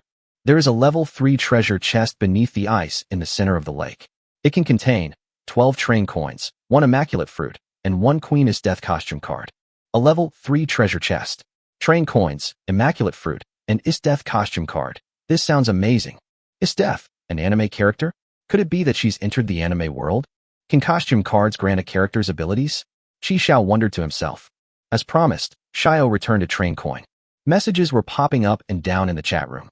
Family, my internship is almost over, and I'm so anxious. Without protective mechanisms, I would have been mauled to death by a lion long ago. I'm really scared. Don't forget, the constant temperature in the train carriages won't last long either. In any case, I hope things can stay as they are and not get too outrageous. I really want to go home, take a shower, play video games, and order takeout. Do you have sufficient water and food reserves? Not much. I haven't had a proper meal since arriving in this godforsaken place. Anyone have food? I'll trade you this girl's underwear. Brother, what's wrong? There were so many girls, I couldn't resist, and ate all the food. Is my internship coming to an end? Qi Xiao was taken aback. The screen only showed the time. He had never paid attention to the date. Every day is fulfilling, and I don't feel the passage of time. Qi Xiao's biological clock is already set. He wakes up around 7:30 every day. To cope with the severe cold, Qi Xiao ate self-heating rice, a bottle of milk, and 3 pieces of chocolate. The train is about to arrive at the station. Please sit tight and hold on. At this moment, Qi Xiao put on a snow-covered down jacket and wore the worn-out leather gloves that he had traded for stream water the night before. He stepped off the train, carrying an automatic rifle in one hand and trash in the other. This dead dog's poop really stinks. Let's do it. The black wind monster was locked inside the car and didn't get out. Exhaling a puff of white breath, Qi Xiao squinted and observed his surroundings. Under the sunlight, the vast frozen lake's surface resembles a giant mirror, perfectly reflecting the surrounding scenery. This isn't an anime world. There are no aggressive creatures around. Qi Xiao walked to the lake and stomped his foot. The ice was as hard as a stone slab, at least a meter thick. Even if you find the treasure chest, you can't open it without tools because the ice is so thick. Okay, let's find the treasure chest first. These tattered gloves let in the wind, and my fingers are numb from the cold. Qi Xiao glanced at his watch. It was 10 o'clock. Damn it, where's the treasure chest? My eyes are about to go blind. He decided to go back first. His life was the most important thing. The temperature-controlled carriage, I'm back. At 11:40, Qi Xiao saw a sled parked next to his train. I didn't see anyone when I got off the bus. He quickly ran over and saw that there was a level 3 treasure chest on the sled. I searched high and low without finding it, but then it came to me effortlessly. Qi Xiao reached out to open the treasure chest, but the two huskies pulling the cart started barking wildly. Woof, woof, woof, woof. The two people who were peering out of Qi Xiao's car window heard the dog barking and quickly turned around. A tall man and a girl, dressed in clothes made of animal fur, the girl wearing a striking red hat. Qi Xiao met their gaze and awkwardly withdrew his hand. He put his right hand in front of his mouth, trying to come up with an excuse to trick them into handing over the treasure chest. What are you doing on my car? Trying to steal something? The man was startled by Qi Xiao's sudden fierce voice and knelt down with a thud, muttering something unintelligible. Qi Xiao looked at the gun in his hand and suddenly realized the language barrier and the threat of firearms made them think he was a robber. That's fine. Qi Xiao simply opened the treasure chest, inside which lay more than a dozen golden train coins, a greenish-blue fruit, and a light blue card. In Chapter 16, just as Qi Xiao was about to leave, the girl suddenly shouted loudly at him. Thar hlutter sister minner, mat eki taka a. Those are my sister's things, you can't take them. The girl shouted as she rushed towards Qi Xiao, shoving him away forcefully. Unable to push him away, she jumped onto the sled, pulled the rope, and the huskies immediately pulled the sled away at breakneck speed. However, after running a few steps, the girl looked back and found that the treasure chest on the sled was gone. At this moment, Qi Xiao stood frozen, clutching the treasure chest tightly in his arms. It turned out that Qi Xiao had already swiftly taken the treasure chest down the moment the girl jumped onto the sled. Wow! The girl was stunned when she saw the treasure chest being taken away. She stopped her sled, tears welled up in her eyes, and then she burst into tears. Upon seeing this, the man quickly knelt down and kowtowed to Qi Xiao, leaving traces of blood on the ice. Qi Xiao frowned slightly. He carried the treasure chest back to the train, then took 2 oranges, some chocolates and candies, gave them to the man, and then got on the train, closed the door and left. He wasn't a ruthless killer. If it were anyone else, seeing the girl trying to take the treasure chest, they probably would have already dealt with the father and daughter. After all, the girl's actions were enough to enrage any train conductor. But in Qi Xiao's view, the treasure chest was already in hand, and the 2 men posed no threat. The man even kowtowed repeatedly until his head was covered in blood, as a gesture of remorse. Later, someone did indeed stop here and injured the father and daughter. His death discovered them and froze them into ice sculptures, leaving them forever in the Arctic lake. Qi Xiao changed into a t-shirt, shook out his snow-covered down jacket, and packed it away, preparing to leave. A hint of smugness played on his lips. After all, this was an unexpected windfall. Adding to the 4 train coins he'd already possessed, a total of 16 train coins now lay quietly in the treasure chest, enough for a little luxury. If there are renovations to the toilet, Simmons mattress, etc. in the future, the quality of life will definitely improve a lot. Qi Xiao took out the outfit card and decided to try and see if he could trigger any new functions. However, just like the previous train coin, there was no reaction this time. Never mind, I'll keep it for now. I'll need it eventually. After all, it came from a level 3 treasure chest. Then, Qi Xiao took out the last item for this trip, the immaculate fruit. He took a bite, and the crisp crunch sound echoed in the carriage. The sweet juice spreads on the tip of the tongue. The wugo fruit is juicy and seedless. After eating it, Qi Xiao suddenly felt a burning sensation in his arm, and the red scar left by the gunshot wound began to fade rapidly. The effect is so obvious. It looks like I'll have abs soon. Chi Xiao sat down and waited quietly for the 8-pack abs to appear. 5 minutes later, Chi Xiao got up and urinated. Apart from the scars on his arm disappearing, there were no other changes to his body. What the hell? There really is no change in my lower abdomen. He was completely bewildered. Chi Xiao opened the trading platform and found that all the pending transactions had been cancelled. Now even a bottle of mineral water couldn't be exchanged for train coins. There's no point in leaving it hanging like this, he muttered, thinking that he should get a dog bowl for the black wind monster next. No, we should make 2. 1 for eating and 1 for drinking. Chi Xiao hung up 2 bottles of stream water mineral water and exchanged them for a stainless steel dog bowl. After the transaction was completed, he exited the platform and began modifying the train. For 5 train coins, Chi Xiao chose to convert the 3rd carriage into a refrigerated carriage. As soon as he entered the 3rd carriage, he felt the temperature drop suddenly, and he couldn't help but shiver as he was wearing short sleeves. The black wind monster also ran in. It clearly liked the frozen environment. The interior walls of the carriage had turned silver and were decorated with patterns, making it look exactly like an old-fashioned freezer. There were 2 intersecting yellow lines on the floor, dividing the carriage into 4 sections, each marked with a number: 1, 2, 3, and 4. There is a temperature control panel on the wall that can adjust the temperature of each area. Using it consumes resources, 1 kilogram of metal every 48 hours. Why wasn't this mentioned in the modification description? Chi Xiao complained inwardly, but thankfully the energy expenditure wasn't too high. Currently, the temperature in all 4 zones is set at 14 degrees Celsius, with a minimum adjustable temperature of -35 degrees Celsius. Chi Xiao set the temperature in zone 4 to -5 degrees Celsius, then stood on the yellow line, with half of his body in zone 4 and half in zone 3. Although there are no partitions, the temperature in each area remains stable, which seems to be a kind of force of rules. Chi Xiao carried oranges, apples, and grains into Area 2. The black wind monster followed behind, busy as a bee. Go away, go play by yourself, Chi Xiao said with a smile, shooing it away. Section 3 contained the previously collected stream water. Chi Xiao then put some drinks and stream water into Section 4, the refrigerated compartment, and left the refrigerated truck. This stop is at Taijiankan, a multi-train station where 4 trains stop. This site belongs to the Minecraft universe. Due to rule conflicts, some features are implemented according to the rules of that universe. 1. Train screens are unusable. 2. Some items are unusable. 3. Some functions are unavailable. Danger level 10. Chi Xiao was a little confused when he saw the name. This is one of the 3 giants of sandbox games, Minecraft. He had been obsessed with this game when he was in college. Could it be that the existence of hell and the end has raised the rating? Chi Xiao muttered to himself. A thought quickly popped into his mind. If there was anything useful that could be brought onto a train in Minecraft, it would be an infinite supply of water. As long as you can collect water in Minecraft and create an infinite water source, you'll never have to worry about running out of water. Chapter 16, An Unexpected Joy. Just then, the girl suddenly yelled at Chi Xiao. Dar hlutter sister minner, mat eki taka a. After yelling, the girl ran towards Chi Xiao and pushed him away with both hands.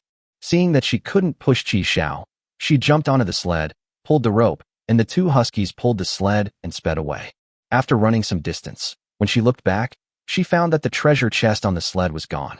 At this moment, Chi Xiao, holding the treasure chest in his arms, stood frozen in place. He was quick-witted and had already taken the treasure chest down before the girl even got on the sled. Wow! When the girl saw that Chi Xiao had taken the treasure chest, she was stunned. She stopped the sled, her eyes reddened, and she burst into tears. Upon seeing this, the man hurriedly kowtowed to Chi Xiao Quang Quang, leaving bloodstains on the ice. Chi Xiao's lips twitched as he carried the treasure chest back to the train. Then he took 2 oranges, some chocolates and candies, gave them to the man, got into his car, closed the door, and drove away. He was not a ruthless killer. If it were a cruel and miserly person, this father and daughter might already be lying in a pool of blood. After all, the girl's attempt to escape with the treasure chest would have angered many train conductors. However, in Chi Xiao's view, since he had already obtained the treasure chest, and those 2 people posed no threat, he was fine. The man even banged his head on the ice to apologize, until his head was covered in blood. As it turned out, Chi Xiao was right not to kill them. Later, someone stopped here and injured them, which alerted his death. That person was frozen into an ice sculpture by his death and remained forever in the Arctic lake. Chi Xiao changed into a t-shirt, shook out his snow-covered down jacket, and then put it away. He grinned from ear to ear, having opened the treasure chest in a rather strange way. With the previous 4, there are now a total of 16 train coins lying quietly in the treasure chest, enough to splurge a little. If there are any renovations to the toilet or Simmons mattress later, it could improve the quality of life. Chi Xiao held the costume card in front of the screen. When he encountered something he couldn't figure out, he would hold it on the screen to see if it could trigger anything. No response, just like the train coins back then. Okay, I'll keep it for now. I'll definitely need it later, since it's something I got from a level 3 treasure chest. Chi Xiao took out the last item from this trip, the immaculate fruit. With one bite, a crisp crunch sound echoed through the carriage. The sweet juice dances on the tongue. The fruit is incredibly juicy and seedless. After eating the fruit, Chi Xiao felt a burning sensation on his arm, and the red scar left by the gunshot wound was fading rapidly. The results are so obvious, it looks like I'll have abs soon. Chi Xiao sat cross-legged, quietly waiting for his 8-pack abs to appear. 5 minutes later, Chi Xiao got up and urinated. Apart from the scars on my arms disappearing, there were no other changes to my body. The places that should have been long didn't grow any longer. What is this? Speechless. It's a fruit. Chi Xiao opened the trading platform and canceled all the pending transactions. A bottle of mineral water can no longer be exchanged for train tickets. Keeping it running won't do any good. We need to get a dog bowl for the Black Wind monster. No, we need 2. One eats, the other drinks. After swapping 2 bottles of stream water mineral water for a stainless steel dog bowl, Chi Xiao exited the trading platform and opened the train modification section. For 5 train coins, Chi Xiao chose to convert the third carriage into a refrigerated carriage. As soon as Chi Xiao stepped into the third carriage, he felt the temperature drop sharply. Wearing a short-sleeved shirt, he couldn't help but shiver. The Black Wind monster followed him in. It was clear he liked it here because it was cool. The interior walls of the carriage were turned silver and patterned, resembling an old-fashioned freezer. There are 2 intersecting yellow lines on the ground, dividing the carriage into 4 areas. Each area is also labeled with a number, 1, 2, 3, 4. There are no barriers between the areas. A temperature control panel also appears on the wall, which can adjust the temperature of different areas. Consumable resources are used. 1 kilogram of metal is consumed every 48 hours. Why wasn't this mentioned in the modification description? This is ridiculous. Fortunately, the consumption wasn't too high, otherwise I wouldn't have been willing to use it. Currently, the temperature in all 4 zones is 14 degrees Celsius, with the lowest adjustable temperature being minus 35 degrees Celsius. Chi Xiao set the temperature in zone 4 to minus 5 degrees Celsius, then stood on the yellow line, with half of his body in zone 4 and half in zone 3. Even without partitions, the temperature in each area remained unchanged as he had set. Contrary to previous understanding, this appears to be a kind of power of rules. I thought it would be divided into 4 separate rooms, but this is more convenient. Area 1 is currently empty. Chi Xiao moved oranges, apples, grains, oil, rice, and flour into Area 2. Black Wind Monster watched Chi Xiao move things, following him around busily. Go away, go play by yourself. Area 3 refers to the streams that were previously filled with water. Chi Xiao then took some drinks and some stream water and put them into the freezer in Area 4 before leaving the refrigerated truck. This stop, Taijiankan, a multi-train station, where 4 other trains stop. This site is for Minecraft. Due to some rule conflicts, some features will be based on this world. 1. The train screens will be unusable. 2. Some items will be unusable. 3. Some functions will be unavailable. Danger level, 10. That name sounds so familiar. Isn't this one of the 3 giants of sandbox games, Minecraft? When Chi Xiao was in college, he was obsessed with this game for a while. I used to play video games with my roommates all night long, and even mine in the ground until dawn. This retirement building game has a danger level of 10. Is it because of the existence of hell and the end that the rating is higher? If you were to ask Chi Xiao what would be most useful to bring on a train in Minecraft, the first thing that comes to mind would be an infinite supply of water. Collect materials from Minecraft to create an infinite amount of water. If successful, there will be no more water shortages. Chapter 17, The Last Stop of the Internship. Haha, this mosaic. Woof woof. Chi Xiao saw the black wind, now sharp and square, and let out a strange laugh. As soon as the train stopped at the blacksmith village, everything in the carriage turned into a cube shape, including himself and the black wind monster. Chi Xiao tried to activate dynamic occlusion, but failed. Even old Master Rin couldn't control it. Chi Xiao waved his rectangular arm and picked up the automatic rifle. Fortunately, the gun is still usable. Chi Xiao, holding a gun, opened the door and got out of the car. I glanced at the square watch on my wrist. The hands weren't moving. The watch is unusable. I'm worried about the time. I need to hurry. Woof woof woof. Chi Xiao was completely dumbfounded when he saw the black wind monster that suddenly appeared in front of him. I already locked it in the car. Characteristic. In my world, a dog will automatically respawn next to its owner if it leaves a certain range. Chi Xiao locked the black wind monster back in the car and gave it the command to sit. You and old Master Ren will watch the house. Chi Xiao went out again, and this time the black wind monster did not respawn. Bang bang bang. A zombie was pacing back and forth in front of a house. Chi Xiao fired a few shots, and the zombie fell to the ground, turning into white smoke and disappearing. It's 7:50, the sun is about to rise, and there are still zombies here. Upon opening the door, Chi Xiao saw that the villagers were still sleeping and woke them up. He had no dealings with anyone. He was just an ordinary villager. Forget it. Let's just remove his bed and take it back to my car. Chi Xiao masturbated for a long time, but the bed didn't budge. Can't get rid of it? What's going on? Chi Xiao tried to pry the wooden wall off, but he couldn't get it off either. Is it necessary to use tools? We can't waste time. Let's search their homes first. How come your family doesn't even have a box? You're so poor. After Chi Xiao finished speaking, he left the house. The ordinary villagers looked on with confusion. Chi Xiao followed the same method and searched every household in the village. They found a total of 14 potatoes, 10 saplings, 5 loaves of bread, and 8 sticks. Finally, at the blacksmith shop, Chi Xiao found 3 iron ingots and an iron bucket. After getting the iron bucket, Chi Xiao immediately went to the well in the center of the village to fill it with water. Great, a bucket of water is in hand. We also need some blocks to make a water tank. Considering the characteristics, it would be best to obtain stone and build an infinite water system entirely using items from Minecraft. Chi Xiao returned to a house with a workbench and made an iron pickaxe using wooden sticks and iron ingots. After getting the pickaxe, Chi Xiao began to work on the rocks. Tools are definitely needed. Smack. The pickaxe broke and disappeared. Its durability was gone. How much have you dug up? It's already so fragile. Okay, this should be enough. Time to go back and build the sink. On his way back to the train, Chi Xiao saw a train suddenly appearing not far away. Wow, it's already 8 o'clock. 2 cube-shaped figures stepped out of a green train. Holy crap, where did I end up? Is this still in China? Why is everything pixelated? Dude, why are you pixelated too? The older brother looked helpless. This is my world, of course it's all pixelated. What did you say, bro? What do you mean, your world? It's a game, it's just a game. Damn it, we just came out of a zombie fighting game world, and now we're in another one.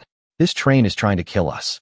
Second brother, this is just a game about building a home and retiring. It's not dangerous at all, and it's very safe. Hey bro, what's that green cube behind you? Green? Trees, I guess. When the older brother turned around, a coolie was standing behind him. Hiss. Boom. The eldest brother was blasted away, landed awkwardly, turned into a wisp of white smoke, and disappeared. Only a large crater remained on the ground. Big brother? Big brother. Big brother. Where the hell is my big brother? Chi Xiao was assembling water tanks in the refrigerated truck when he heard a loud boom. What's all this noise?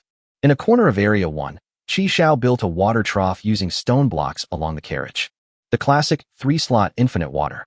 After pouring the first bucket of water into the empty space to the left of the trough, Chi Xiao took the empty bucket and returned to the initial carriage.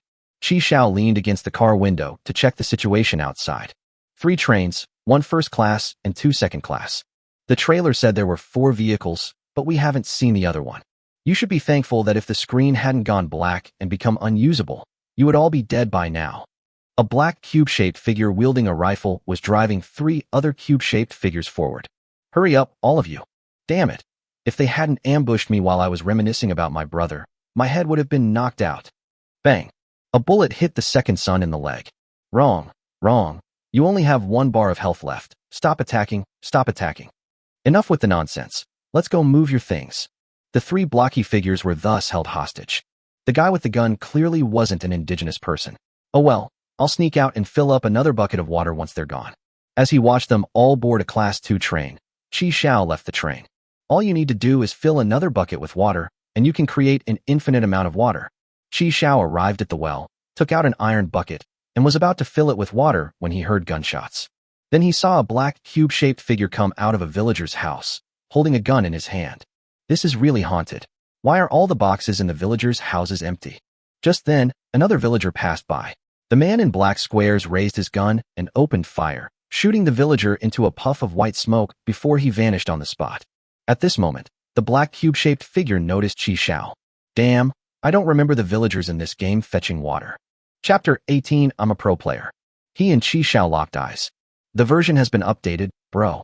Before he could react, Qi Xiao quickly dropped the iron bucket, pulled out an automatic rifle, and fired 3 shots at the black cube-shaped man. Bang bang bang. The black cube-shaped man vanished in a wisp of white smoke, leaving several pieces of equipment scattered on the ground.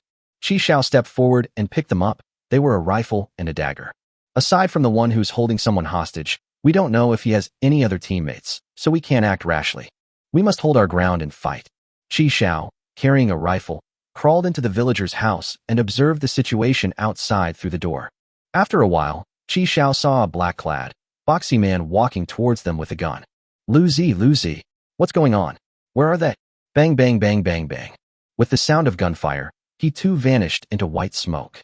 After a while, the blocky people who had been coerced earlier crept over furtively. Their arrival means there should be no danger. One of the blocky figures walked over with his hands raised, shouting, "Which expert has descended upon this place and saved me from this dire situation? Please show yourself. I, Wang, want to acknowledge you as my elder brother." "Big brother, where are you?" "Big brother." Qi Xiao, carrying a rifle, walked out of the villager's house and picked up another item dropped by the other man in black, which was also a rifle. Big brother is out."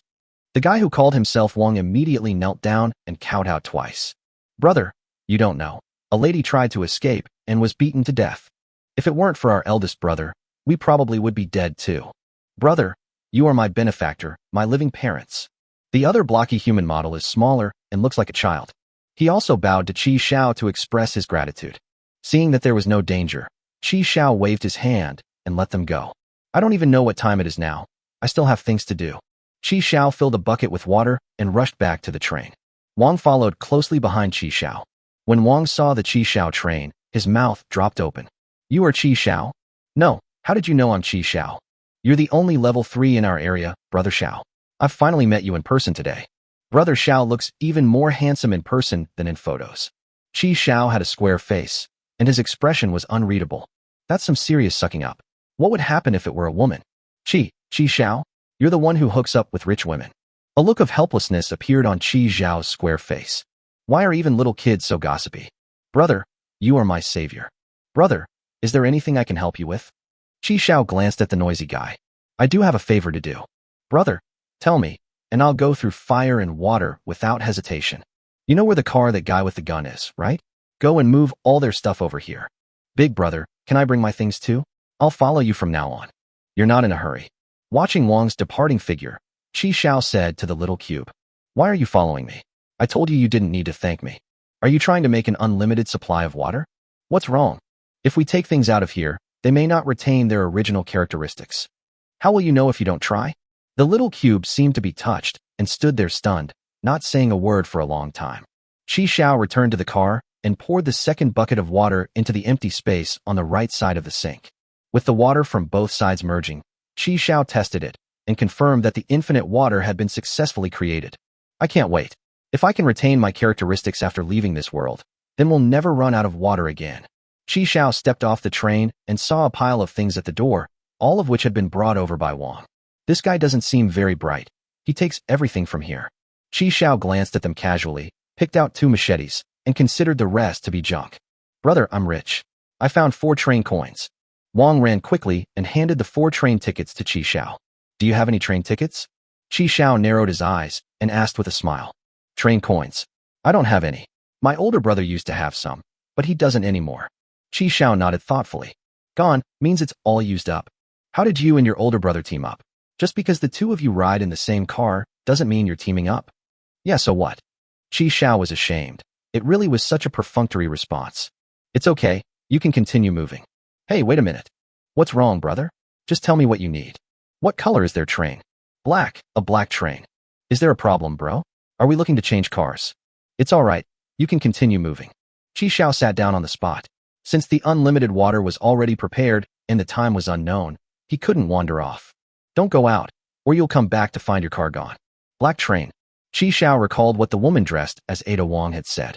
"The train is black, and so are the people. Their hearts are black too." Qi Xiao pondered this sentence repeatedly. "The train is black, and so are the people. Their hearts are black too. Just as Qi Xiao was lost in thought, a train coin was handed to him. It's that little square guy. Thank you for saving me, but I'm the only one left. I originally had two, but someone tricked me out of one. Qi Xiao took the train coin. My name is Xiao Jia. Can I call you brother? Whatever. Brother, do you think this train survival game is also a game? Qi Xiao sat down on the ground and looked into the distance. It's a game you play with your life on the line. Since it's a game, if I die, can I exit and go back to my original world? You want to go back?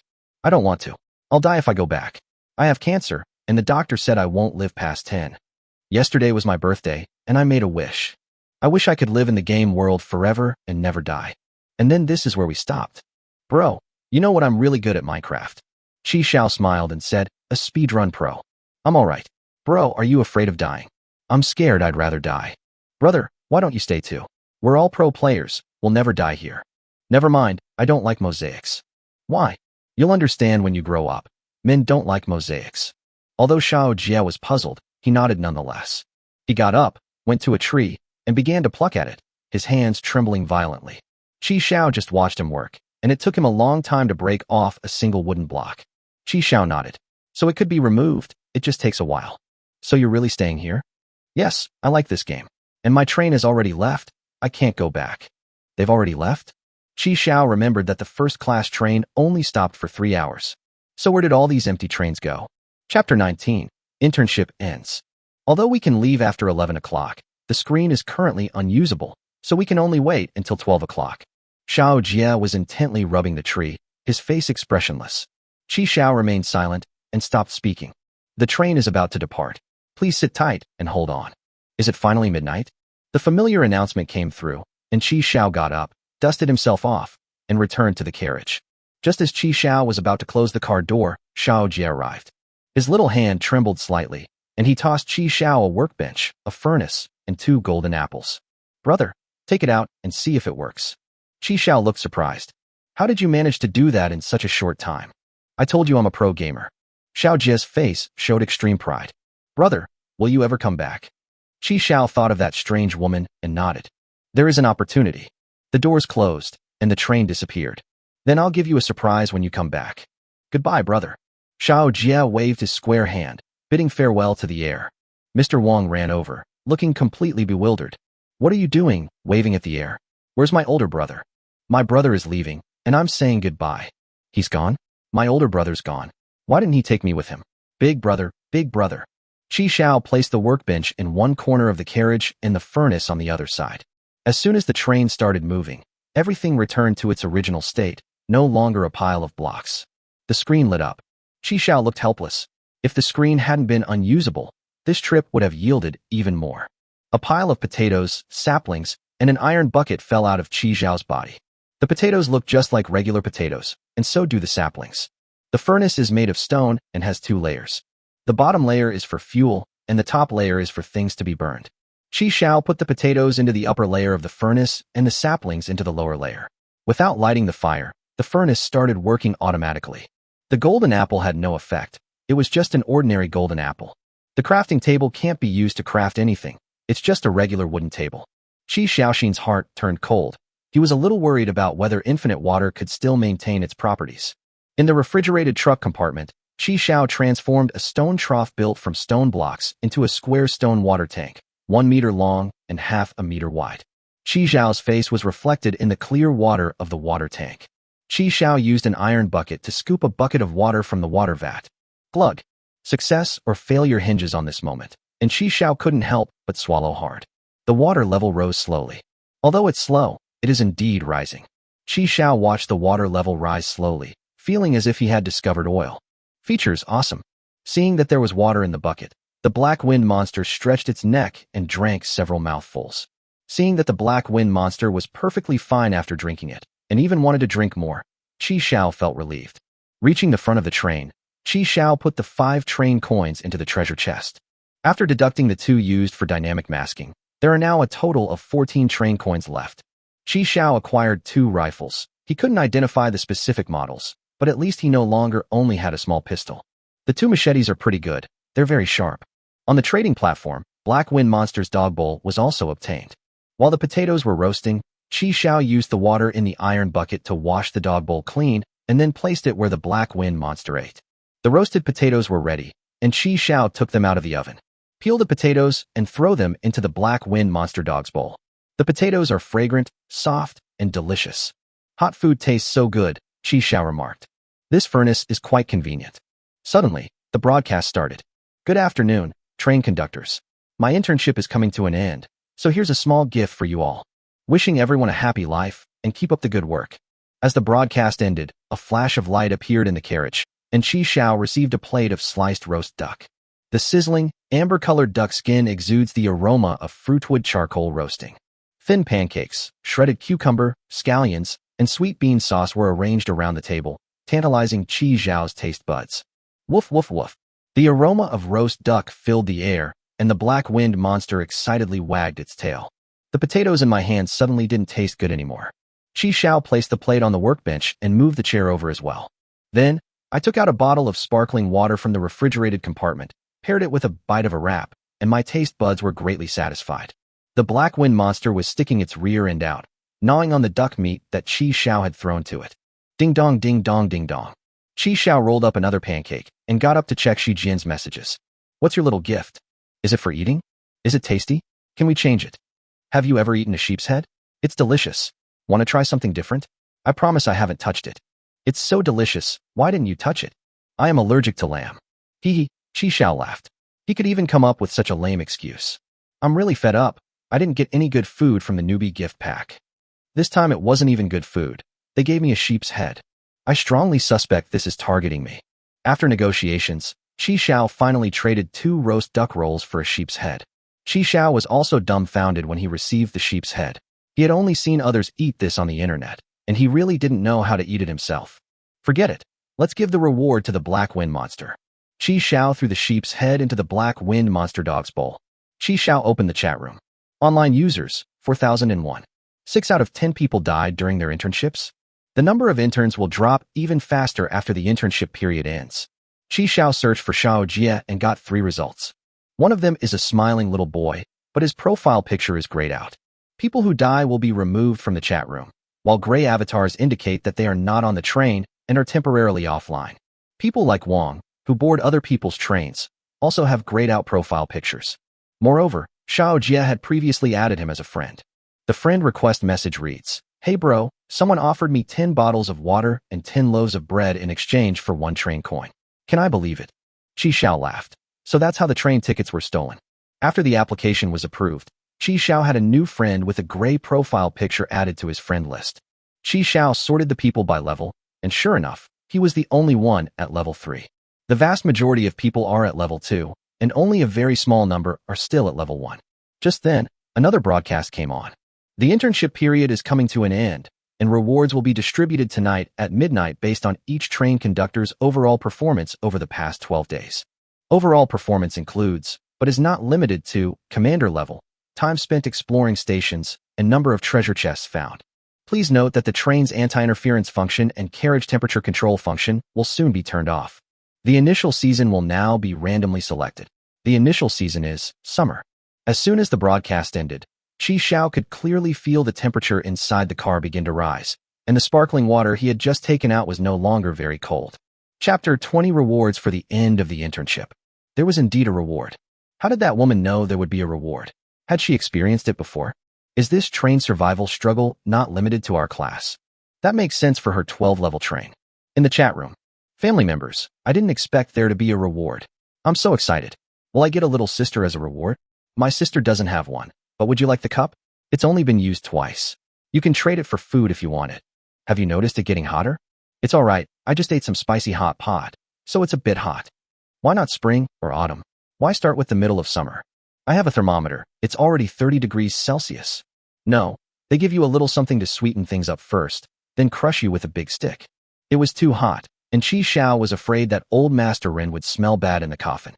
He didn't want to put him in the refrigerated compartment, so he had no choice but to hang him back on the trading board along with the coffin. He carried the remaining roast duck and sheep's head to the refrigerated compartment. Fortunately, the temperature here is still maintained at the set temperature. After the black wind monster ran in, it immediately lay down on the ground and stuck out its tongue to cool off. Qi Xiao saw the ice water that had been frozen before. He was sure it would sell very well if it were hung up now. Trade the goods, upgrade to level 4, and you can refresh the upgrade again. Qi Xiao checked the current quantity of supplies. Metal, 180.3, 300 kilograms. Plastic, 68.2, 150 kilograms. Timber, 8.8, 100 kilograms. I haven't been able to collect the upgrade materials I need in the last few stops. I'm quite short on them. Qi Xiao opened the trading platform and searched for metals, plastics, and wood. The water is always being changed. Even after 12 days, water resources remain a key concern for everyone. Moreover, due to rising temperatures, the demand for and price of water are increasing rapidly. The exchange rate has been increased from 1 liter of water for 2 kilograms of supplies to 3 kilograms. They trade plastic bottles and fill them with water. Then trade for the resources needed for the upgrade. At 10 p.m., the temperature still hadn't dropped. It feels even hotter than during the day. Hey buddy with the thermometer, what's the temperature now? 32 degrees Celsius. Lie down for a while. A calm mind will naturally cool you down. I want to lie down too, but the conditions don't allow it. The carriage is too hot for my bottom. I have a modification idea, installing an air conditioner in the carriage. Any brothers willing to sponsor me 2 train tickets? If I sponsor you, could you give me your air conditioner? Anyone have some ice water? I'll trade train coins. I can't take it anymore. It would be great if this screen could move. It's so hot here. I'm so envious of air conditioning. Why didn't I see this modification? Qi Xiao, naked, drank ice water and continuously used water to trade supplies before throwing them into the feeding area. Qi Xiao tried opening the refrigerated compartment door to let in the cold air. But the cold air didn't leak out at all. The power of the rules ensured that the cold air only existed in the refrigerated compartment. The heat was unbearable, so I went back to the refrigerated compartment to cool down. The temperature dropped, and she ran to sit at Qi Xiao's feet again. After a rough calculation in the afternoon, Qi Xiao figured that the water tank could replenish a maximum of 120 liters of water per day. A metal bucket holds about 10 liters of water, and it takes 2 hours for the water tank to refill. It's perfectly adequate for my daily use. From noon until now, Qi Xiao has traded all the stream water and also traded more than 30 bottles of water from Minecraft. They received 3 train tickets, 110 kilograms of metal, 80 kilograms of plastic, and 2 kilograms of wood. Metal, 290.3, 300 kilograms. Plastic, 148.2, 150 kilograms. Timber, 10.8, 100 kilograms. Not enough, far from enough. Qi Xiao tossed the dumbbells and laptop he had left behind into the material feeding area, finally completing the metal and plastic parts. We are still short 90 kilograms of timber. Why are there so few people trading timber? Is someone monopolizing the market? Qi Xiao entered the chat room to check everyone's current level. Level 3? Where did they come from? Good grief, you're not hiding anything now that you hear there's a reward, are you? The avatars are flashing, the rankings are changing, and one person has risen to level 4. Zhang Baobao. This bald head, gourd-shaped face, and phoenix eyes. How did they manage to piece together this face? Shi Jian. It's so hot. Do you have any water? Fat Otaku's happy water. Chilled version. Only 1 train coin required. Taking advantage of someone's misfortune? No. No. No. You know me. I'm always like this. You can also trade it for timber. No. I've used up all my coins to upgrade to level 2. 1 trainload of coins is fine. Hurry up. I can't take it anymore. A flash of light, and Qi Xiao received a train coin. Ah, I'm alive again. I've taken off all my clothes except for one. Wait a minute. Where did you get this iced cola? Did you modify a refrigerator? Qi Xiao thought for a moment and replied. I guess so. You really know how to enjoy life. You even have a refrigerator. You're not bad either. You must have slept very comfortably on the Simmons mattress. Hermaphrodite. Rotten ass. Inside a black train, for shirtless men were drinking and eating roasted lamb. Boss. Are the rewards better the higher the level? Bullshit. Keep a close eye on things and see if anyone levels up to level 4. No, only you, boss, are at level 4. You're the only one who's ever been at it. We started collecting timber 5 days ago, and the timber on the trading platform has already been traded out by us. Without timber, they have no chance of upgrading. The boss was right after all. Or maybe it's the boss. Come on, let's all toast the boss. The group clinked glasses, and the carriage was instantly filled with a pleasant atmosphere. It's so damn hot. Third brother, go get my bottle of ice water. Boss, it's hot now. Damn it, this wretched train carriage. Is it trying to kill me with heat? Boss, someone in the chat room is offering to trade lumber with ice water. It's Qi Xiao, that pretty boy. Zhang Baobao got up and went to the screen, pushing away the fourth brother who was guarding her. Let me see what's going on. Does he want to advance to level 4? 1 bottle of iced cola in exchange for 10 kilograms of timber. Only 10 bottles available. First come, first serve. 1 bottle of iced cola in exchange for 10 kilograms of timber. Only 10 bottles available. First come, first serve. Iced Coke, am I seeing things? If we don't have wood, how about metal? At Qi Xiao. Where did this guy get his iced cola? He's just kidding. Zhang Baobao swallowed. Third brother, bring me a bedside table. Here we are, boss. In a flash of light, the boss received a bottle of ice-cold cola that was steaming and freezing to the touch. It really is iced cola. He excitedly unscrewed the bottle cap, and with a hissing sound, a gust of cool air rushed out. After gulping down several mouthfuls, Zhang Baobao let out a comfortable burp. Boss, is this all right? The fourth brother asked cautiously. It's just a little bit. What could possibly happen? Didn't you see that others wanted to drink, but couldn't find any wood to exchange for it? Keep a close eye on it. Zhang Baobao took the iced cola back to continue eating the lamb leg. 11:59 p.m. Boss, nobody's leveled up to level 4. Not even Qi Xiao. I told you so. Look how flustered you are. You're not composed at all. The announcement came on precisely at 12 o'clock. Internship period ended. Reward to be distributed soon. Reward 1. Receive 100 kilograms of metal, plastic, and wood based on your level. Reward 2. Receive 1 train coin for each level gained. The train conductor who ranks first in overall performance will receive a special treasure chest. Rewards distributed. Good night, train conductors. Sweet dreams. Chapter 21 Special Treasure Chest, Storage Item, Boundary Bracelet. Boss, the reward is a special treasure chest. I've never seen a special treasure chest before. Look at you, so spineless. I'll give you a beating later. Thanks, boss. 3 minutes passed. Zhang Baobao picked her teeth with a toothpick and shook her leg. What's going on? We received everything else, but where's the special treasure chest? We're the only ones with a level 4 certificate. We can't possibly give it to someone else, right? The third brother was quite drunk. It's special, so we might have to wait a while. Boss. The fourth brother pointed at the screen, his body trembling uncontrollably. No, not just us. That pretty boy has also reached level 4. A special treasure chest. Let me see if it's really that special. Qi Xiao held a uniquely shaped treasure chest, with old Master Rin standing beside him. The fact that Qi Xiao's previously listed bottle of Fat Otaku Happy Water only sold 3 bottles indicates that someone is definitely monopolizing the timber. I'm sorry, sir. I've used your little nest for an upgrade. The special treasure chest had a unique design. Qi Xiao opened the chest and found 10 train coins, a silver bracelet, and a silver coin inside. Silver? The second silver coin. Dragon pattern, dragon silver coin. Qi Xiao took it directly to the screen and activated it. 2 of the 12 patterns are now lit up. Dragon and rooster. What will you get if you light them all up? Qi Xiao became even more curious. After activating the silver coin, Qi Xiao picked up the bracelet. Boundary bracelet. Comes with a special space that can store soulless items. Initial weight capacity, 50 kilograms. Can be upgraded using train coins. As expected of a special treasure chest, it contained truly valuable items. Qi Xiao put on the boundary bracelet, touched the treasure chest, and with a thought, the treasure chest was put into the boundary bracelet. With another thought, the treasure chest reappeared in the same spot. It's so versatile. With this, collecting resources will be much easier from now on. The first upgrade requires 3 train coins and increases the load capacity by 50 kilograms. Qi Xiao went to the front of the car and took out the treasure chest. After taking out the train coins and costume cards, he put them all into the special treasure chest. After confirming that there was nothing left inside, Qi Xiao threw it into the feeding area.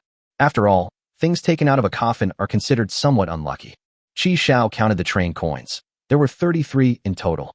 We can splurge a little and upgrade the boundary bracelet first. After storing the 3 train coins into his bracelet, Qi Xiao chose to upgrade. A level 2 boundary bracelet, capable of bearing a weight of 100 kilograms. The next upgrade requires 5 train coins and adds a time stop effect for stored items. Qi Xiao could only spend another 5 train coins to upgrade. This is ridiculous. Shouldn't it have a built-in time stop effect? Without a soul, Qi Xiao placed his hand on old Master Rin and successfully absorbed him into the bracelet. Goodness, once I reach a higher level, I can carry Grandpa Run with me wherever I go. Each type of upgrade material yields 400 kilograms, enough to upgrade to level 5. Before that, let's take a look at the new modifications that will appear after the level 4 update. Essential for lazy people. Follows account cancel the screen and transform it into a freely summonable light screen. 5 train coins. Basic toilet components. Obtain a train-specific showerhead, wash basin, toilet, and concealed external water tank. 5 train coins. Sapphire blue. The carriage color has been changed to sapphire blue. 1 train coin. Qi Xiao spent 5 train coins to unlock the must-have for lazy people. The screen disappeared, transforming into a light curtain that Qi Xiao could summon at any time. Finally, I don't have to sit here and suffer anymore. Qi Xiao put the treasure chest into his bracelet, summoned the black wind monster, and quickly returned to the refrigerated compartment. He filled the black wind dog's bowl with water and then opened a bottle of soda water for himself to drink. Phew, I'm alive again. Qi Xiao chose to renovate the toilet in the newly added 4th carriage. To the right rear of the carriage, a glass-enclosed toilet with separate wet and dry areas suddenly appeared. Outside is a wash basin with a mirror, and to the right is a toilet. A showerhead appeared on the wall of the carriage inside. There is a water level gauge in the bathroom, which currently shows a water level of 100 liters, with a maximum storage capacity of 3 tons. Next to it is a water inlet with a cap, where you can add water. Qi Xiao tried it out and found that the water temperature from the showerhead could be adjusted with a maximum of 55 degrees Celsius. Qi Xiao took a shower and came out to find that there were still 80 liters of water left in the water tank. I used 20 liters of water for 1 shower. TSK. I feel a little sorry for him. After drying himself off, Qi Xiao returned to the refrigerated compartment, crawled into a wool blanket, and activated the light screen. Level up again, to level 5. Remaining resources after upgrading to level 5. Metal, 2.3, 300 kilograms. Plastic, 250.5, 150 kilograms. Timber, 311.8, 100 kilograms. There are still quite a lot of surplus supplies. Level 5 still doesn't unlock any new features, only adding 1 carriage. Qi Xiao checked the updated train modifications. Amplifier, adds train amplification function, 1 train coin. Dreamy purple, change the carriage color to dreamy purple, 1 train coin. Treasure hunter, follow account increases the chance of visiting stations with treasure chests, 100 train coins. Holy crap, a modification of 100 train coins. They increase the probability of going to stations with treasure chests, but they don't even specify how much they're increasing it, yet they dare to charge 100 train coins for that? I only have 15 train coins, which is far from enough. How long will it take to collect all that money? As for the loudspeaker and changing the color of the carriage, Qi Xiao didn't even consider them. Qi Xiao waved to close the light screen and crawled into the wool blanket. It was late at night, and the black wind monster was already asleep, lying on the edge of the blanket. Good morning, 7:50 a.m., the train stops at Huangshidan. Wah, wah. The black wind monster circled back and forth at the entrance of the initial carriage. Good dog, wait a minute. Qi Xiao put on his t-shirt as he walked to the initial carriage. Open the door. Qi Xiao shouted, and the carriage door opened. As soon as the door opened, the black wind monster ran out to use the toilet. After several days of education, Black Wind Monster has learned to use the toilet outside the carriage. Today's stop was in a desert area. After throwing away the trash, Qi Xiao put his hands on his hips and looked into the distance. The yellow Gobi Desert stretches as far as the eye can see, and occasionally a gust of wind blows, stirring up dust. My first stop after the internship ended was safe, but also lacked resources. At 12 o'clock, the train started. The water level gauge in the bathroom currently shows 150 liters of water. It will take a long time to fill 3 tons. Fortunately, I have unlimited water, so filling it up is only a matter of time. The water problem has been solved.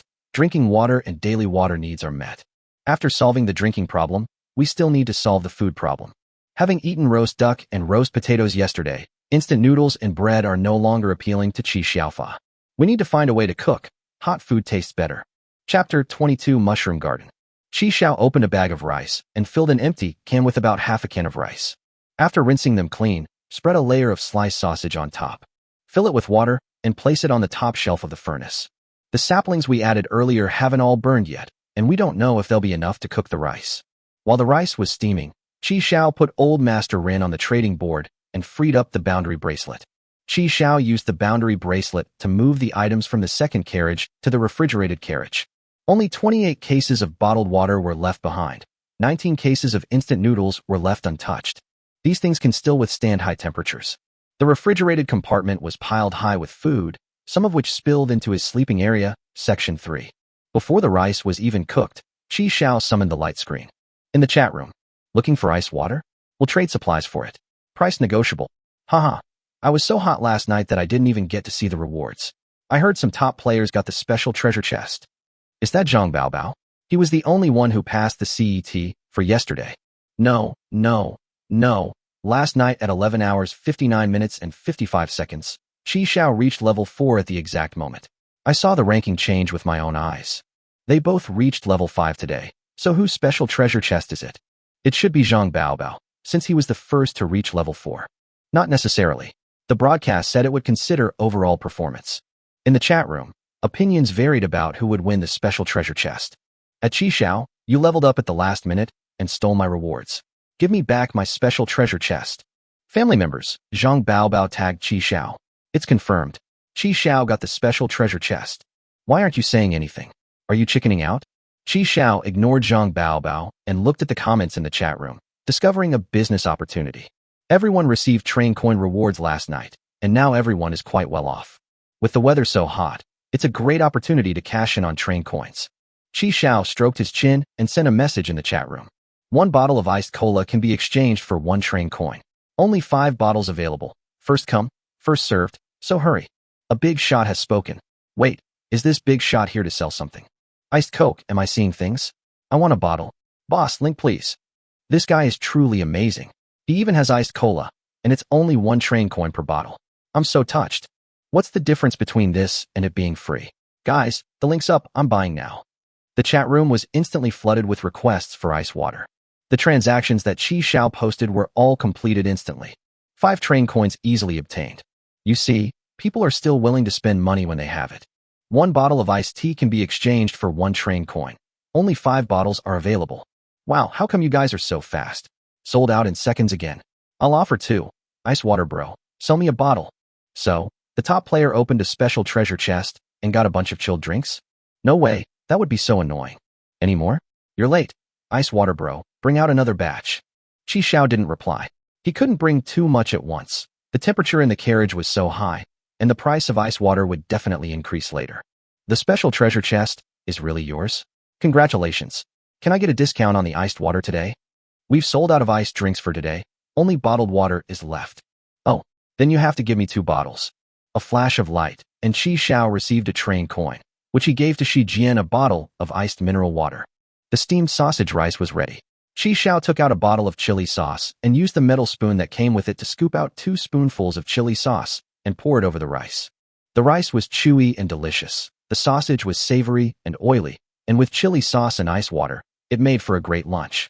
During lunch, Qi Xiao casually checked the stations where the train would stop tomorrow.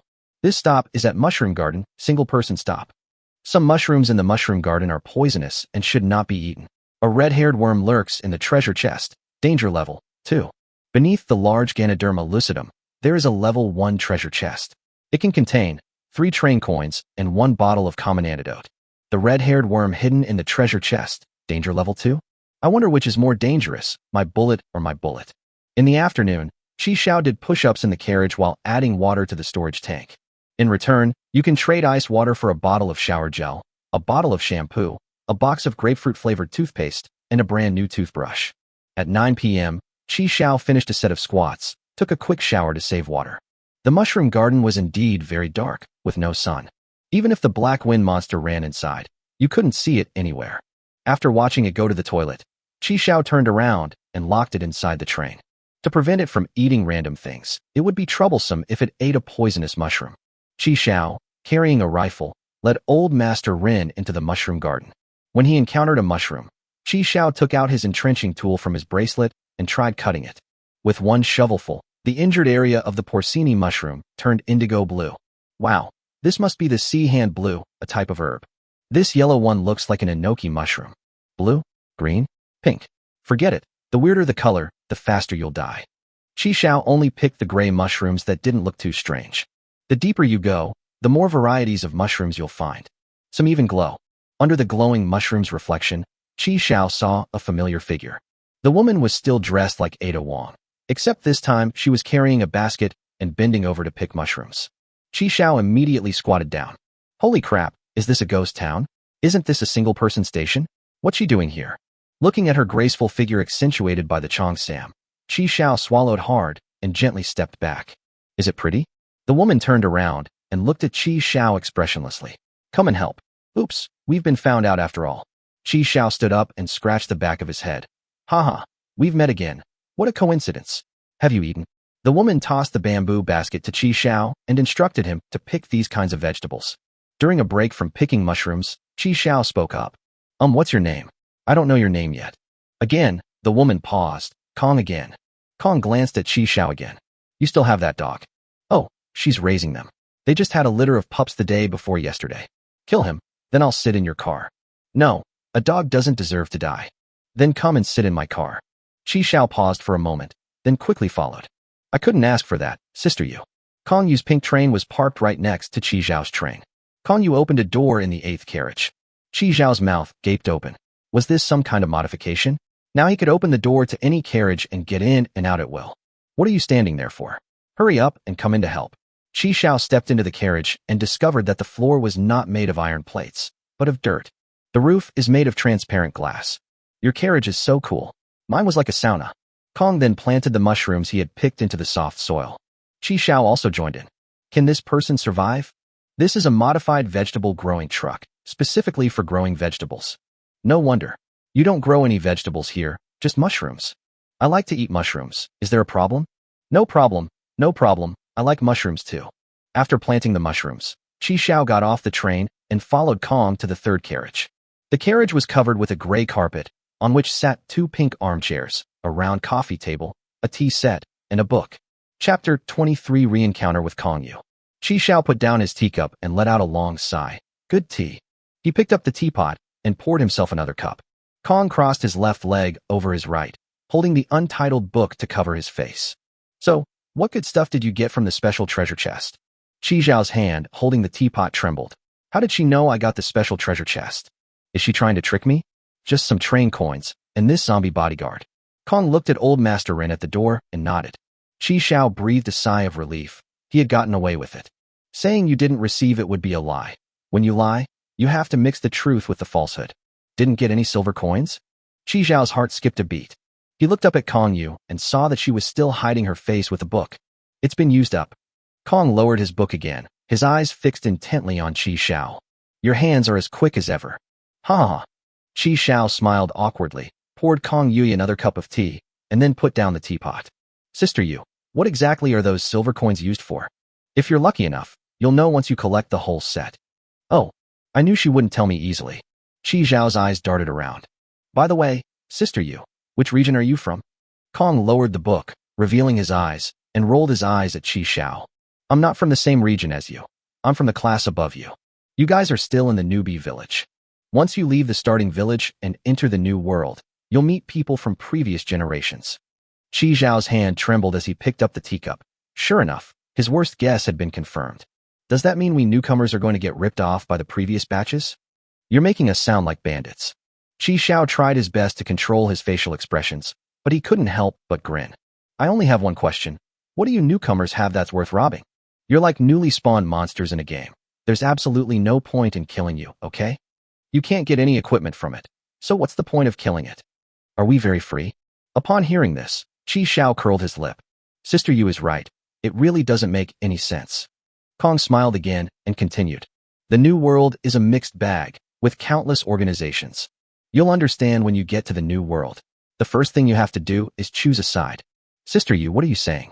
I've already taken sides. Qi Xiao smiled obsequiously. You're so glib. Sister Yu, when can I leave the newbie village? Summer, winter, and windy season each last 1 week. Once the windy season ends, you'll leave the starting village.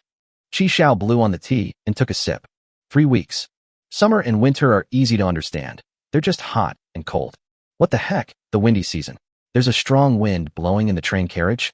Qi Xiao raised his question, and Kong simply replied, You'll find out when the time comes. Qi Xiao, being sensible, didn't ask any further questions. By the way, Sister Yu, weren't there many people in the previous years? So far, I've only met you, Sister Yu. This is the beginner village. Veteran players can't come in. Kong's words stunned Qi Xiao. I was able to get here thanks to a special module. This module is very rare. Not everyone has it. Oh, then I'm relieved. If veteran players can come and go as they please, there's bound to be some who like to randomly kill small monsters. Qi Xiao took a sip of tea. Sister, you didn't come here just to see me, did you? I just came here to pick some mushrooms. Why are you so narcissistic? Have you finished your tea? If you have, hurry up and leave. Kong then ordered the guests to leave. I'm done drinking. I'm done drinking. Qi Xiao finished the rest of the tea in one gulp, put down the teacup, and stood up. Smack. A bamboo basket was tossed into Qi Xiao's arms, containing 7 train coins. I never let anyone work for me for free. This is your reward for helping me grow mushrooms. The doors then closed, and the train departed. Hey, don't go. I can still plant. Sister, Qi Xiao slowly wiped the smile off his face. I received so much news today, I need to process it all. Qi Xiao put the bamboo basket into the boundary bracelet and sorted through the mushrooms he had picked, keeping only the kinds of mushrooms that Kong Yu had planted and discarding the rest. At least we can guarantee that these are non-toxic. Qi Xiao glanced at the time, 10:50, and hurried off to find the treasure chest. Surrounded by glowing mushrooms, Qi Xiao finally spotted the golden, millstone-sized Ganoderma lucidum not far away. Found it. Goodness, this is truly a giant Ganoderma lucidum. It's huge. Qi Xiao controlled Old Master Rin to retrieve the treasure chest while he stayed in a safe place. Grandpa Run raised his hand and opened the lid of the treasure chest. A red-haired worm, as thick as a child's wrist, suddenly flew out and burrowed straight into Old Master Rin's mouth. Grandpa Rin snapped his jaws shut and bit it in two. Qi Xiao went over and finished him off, smashing him to pieces.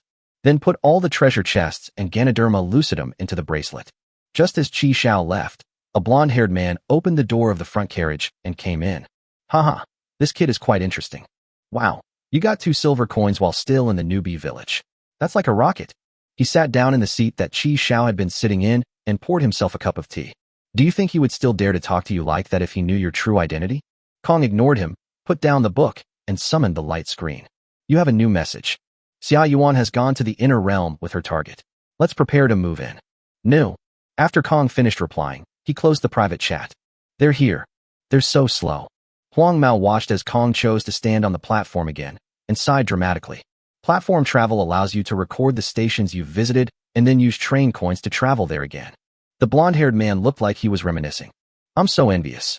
I wish I had this module. I visited quite a few interesting stations in the newbie village back then, but unfortunately, I can never go back. It's not as good as you think.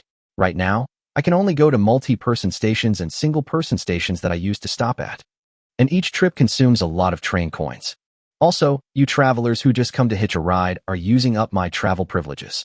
Kong crossed his arms over his chest, his brows furrowed, and eyes lowered in a cold light. The blonde-haired man scratched his head awkwardly and changed the subject. The authorities have been investigating whether you have the platform travel module. If they confirm it, your bounty will double, won't it? Kong chuckled softly, but said nothing. Cancel the costume change and change your outfit to a chef. Her clothes changed rapidly. A white top, a work cap covering her hair, and a black striped apron, making her look like an international chef. Ida Wong costume card remaining costume value, 15%. After shutting down the dress-up expert, Kong Yu's figure flickered into the planting carriage. After picking a few newly grown mushrooms, her figure flashed again and appeared in the kitchen. Soon, a bowl of mushroom soup with golden oil floating on top was made. Wow, Yu, your cooking skills are amazing. After tasting it, Huang Mao gave it a thumbs up and showered it with compliments. Kong scooped up a spoonful with great anticipation, but after tasting it, she shook her head. It tasted good, but it still wasn't the taste she remembered. Is the approach still wrong? Chapter 24: The Strange Woman with a Special Module. After Qi Xiao returned to the train, he put Old Master Rin back on the trading board. At 12 o'clock, the train started. Timber trading has resumed in the last few days. Qi Xiao traded some timber, chopped it into firewood with a machete, and put it into the furnace as a fire source. On the furnace, Qi Xiao poured some oil into an empty can, and after the oil was hot, he threw in the cleaned gray mushrooms and stir-fried them. Damn, it's so hot. The temperature inside the carriage was over 30 degrees Celsius. Qi Xiao was wiping away sweat as he stir-fried mushrooms. Feeling that it was almost done, Qi Xiao added a little salt, stir-fried it a few times, and then scooped out a piece with an iron spoon. It tastes similar to regular oyster mushrooms, but is more flavorful. Qi Xiao nodded and added water. Once the water boils, add a piece of instant noodles, and a bowl of mushroom noodle soup with golden oil floating on top is ready. These mushrooms are really delicious. The soup made from them is just as good as stock. Qi Xiao carried the noodles back to the refrigerated compartment. I was slurping noodles while browsing chat rooms. There are currently 3,800 people remaining in the chat room. The rate of reduction has actually slowed down. Are all the easy-to-die people dead? Summer is followed by winter, with no transition in between. They have their own refrigerated compartments, so they're not afraid of the heat. It would be troublesome if it were cold. Today is the second day, and there are still 5 days left. We need thick blankets, thick clothes, and to stockpile timber and food. It's so hot. Temperature monitor, why didn't you report the temperature today? It's still 32 degrees Celsius. I have heat stroke, and I feel like I'm dying. Don't die yet. Put the thermometer up for trade, just in case no one reports our temperatures later. Thank you, Grandma. Chi Xiao started selling iced drinks again in the chat room. Despite temperatures exceeding 30 degrees Celsius, iced drinks remain a bestseller. Knowing that winter was coming, Chi Xiao stopped using scarcity marketing and simply put all the ice water on the shelves. While they still have train coins and plenty of cash, they should dump them directly and frantically harvest train coins now. Once a transaction is successfully listed, Chi Xiao continues to list more transactions. Chi Xiao took out the plastic bottles he had acquired, filled them with water, and kept them chilled. 20 bottles. I'll take them to trade for timber tonight. This stop is at Green Grassland, a multi-train station where 2 other trains stop. This area is grassland, and gray wolves are present. Danger level, level 1. There are no treasure chests. Chi Xiao closed the light screen without much concern. In the afternoon, Chi Xiao continued his push-up and squat training. After dinner, Chi Xiao traded ice water for some plastic bottles, 20 kilograms of wood, a flat-bottomed iron pot, and a cotton quilt. I exchanged 47 train tickets, and now I have a total of 83. Great, I'll have collected 100 soon, enough to unlock Treasure Hunter. Chi Xiao filled up the trading links, then poured 20 bottles of water to chill them, took a shower, and crawled into bed. Speaking of which, Shi Jian didn't send any messages today. If her profile picture hadn't been still lit up, Chi Xiao would have thought she was dead. Does stopping at a station with water solve the water problem? Wouldn't that mean losing a major client? Chi Xiao is still puzzled. It seems like she has an endless supply of train coins, and he doesn't know where she gets so many from. Damn it, Black Wind Monster, did you take a dump? It stinks. Woof woof woof. At 7:55, Chi Xiao had finished washing up. Looking at the boundless grassland and the galloping Black Wind Monster, he couldn't help but relax. Chi Xiao called back the Black Wind Monster, telling it not to run too far. Although we didn't see any gray wolves, we should still be on guard. Chi Xiao stored his revolver, pistol, rifle, machete, and entrenching tool in his bracelet, mainly for the sake of being prepared. At 8 o'clock, 2 more trains appeared on the grassland. Chi Xiao habitually stayed in the car, activated dynamic camouflage, and stealthily observed the situation. Both trains are Class 3. One was green, and the other was black. For some reason, a sentence Kong Yu once said involuntarily popped into Chi Xiao's mind. The train is black, and so are the people. Their hearts are black too. The man at Qinghu Station who shot me in the dark, trying to steal my treasure chest. In my world, the train is also black, and the 2 people holding a gun to hijack someone else. I saw another one today. Just then, the doors of the black train opened, and a gaunt man stepped out. He glanced furtively at the green train. Seeing that no one was getting off the train, he slowly crept over, pressed his face against the window, and craned his neck to look into the carriage. He then raised his hand and knocked on the glass a few times, before quickly returning to his train and taking out a fire axe. Snap! He smashed a car window, cleaned up the shards of glass, dropped the axe, and climbed into the carriage with his buttocks sticking out. Dude, slow down, don't prick your hand. The skinny man was startled when someone suddenly patted him on the back. Feeling guilty, he fell to the ground with a thud. Damn, you scared the hell out of me. Who the hell are you? He was clearly wary of Chi Xiao's sudden appearance, and when he saw the train behind Chi Xiao, he exclaimed in surprise. Level 5? You're that newbie Xiao, brother Xiao? If there's anything good inside, just climb in. Beautiful lady. There's a beautiful lady lying inside. Beautiful lady, how beautiful. Let me see. Chi Xiao followed suit, craning his neck to look into the carriage. There was a Simmons bed inside, and a woman was indeed lying on it, but her back was to us, so we couldn't see her face. Seeing Chi Xiao with his back to him, craning his neck to look inside, the gaunt man groped for the axe he had just dropped. How about it, brother Xiao? This woman has a nice figure, right? Not bad. Big, but good for childbearing. Right, I like it too. Big, but are comfortable. He took the axe and slowly stood up. Brother Xiao, you go first, I'll keep watch for you. Seeing that Chi Xiao was still peering through the car window, he suddenly sprang up and swung his axe at Chi Xiao's head. With a bang, the axe slammed into the carriage, but Chi Xiao ducked and rolled to avoid it. He had already seen the man's every move through the reflection in the opposite carriage window. Qi Xiao took out a pistol from the bracelet and fired 3 shots at him. You gun. Shocked, he coughed up blood, his hand loosened, and the axe fell to the ground. After taking 2 steps, he collapsed to the ground. Qi Xiao put away his pistol and spat. All you ever do is look at women. Didn't you see the shiny train tickets on the ground? Qi Xiao searched his body, but found nothing. He then picked up the axe and put it away. He climbed into the carriage and bent down to pick up the 3 train coins on the ground. It's so hot. Did this woman faint from the heat? Qi Xiao pressed the button and opened the carriage door. A blast of cool air rushed into the carriage. He saved her life, so it's not unreasonable for him to take a carriage from her. Qi Xiao looked at the screen and found 5 modules on it. A 3-level train. Where do the 5 modules come from? Arrival reward. Receive train coins for your current level when the train stops. Currently stopping at 14 stations. Train coins obtained, 19. Qi Xiao immediately realized that this was a special module. Qi Xiao looked at the woman lying on the Simmons bed. Who was she? She actually had a special module. Qi Xiao opened his personal information, leaned back involuntarily, and gasped. Because he saw a familiar profile picture. Xiaomi. Chapter 25A Test. I didn't get any delicious food from the newbie gift pack. I'm modifying a Simmons mattress because girls shouldn't sleep on the floor. It's bad for their health. I didn't send any messages yesterday. For some inexplicable reason, it feels like I have an endless supply of train coins. Some details started to string together in Qi Xiao's mind. Qi Xiao pounced on the bed and turned Shi Jian over. Her body temperature was very high and her breathing was weak. Qi Xiao picked her up and carried her outside the carriage. He went back to his train, grabbed some ice water and a towel, and rushed back. Qi Xiao used an ice water wet towel to wipe Shi Jian's forehead to cool her down, but she still showed no signs of waking up. I hope it's not going to end up like this. Qi Xiao gave Shi several big challenges, but she didn't react at all. Just then, Qi Xiao noticed a small purple wound on her right ankle. It's a bite mark. This guy got bitten by a snake. Qi Xiao reluctantly took out the bottle of antidote. Damn it, this big client can't die?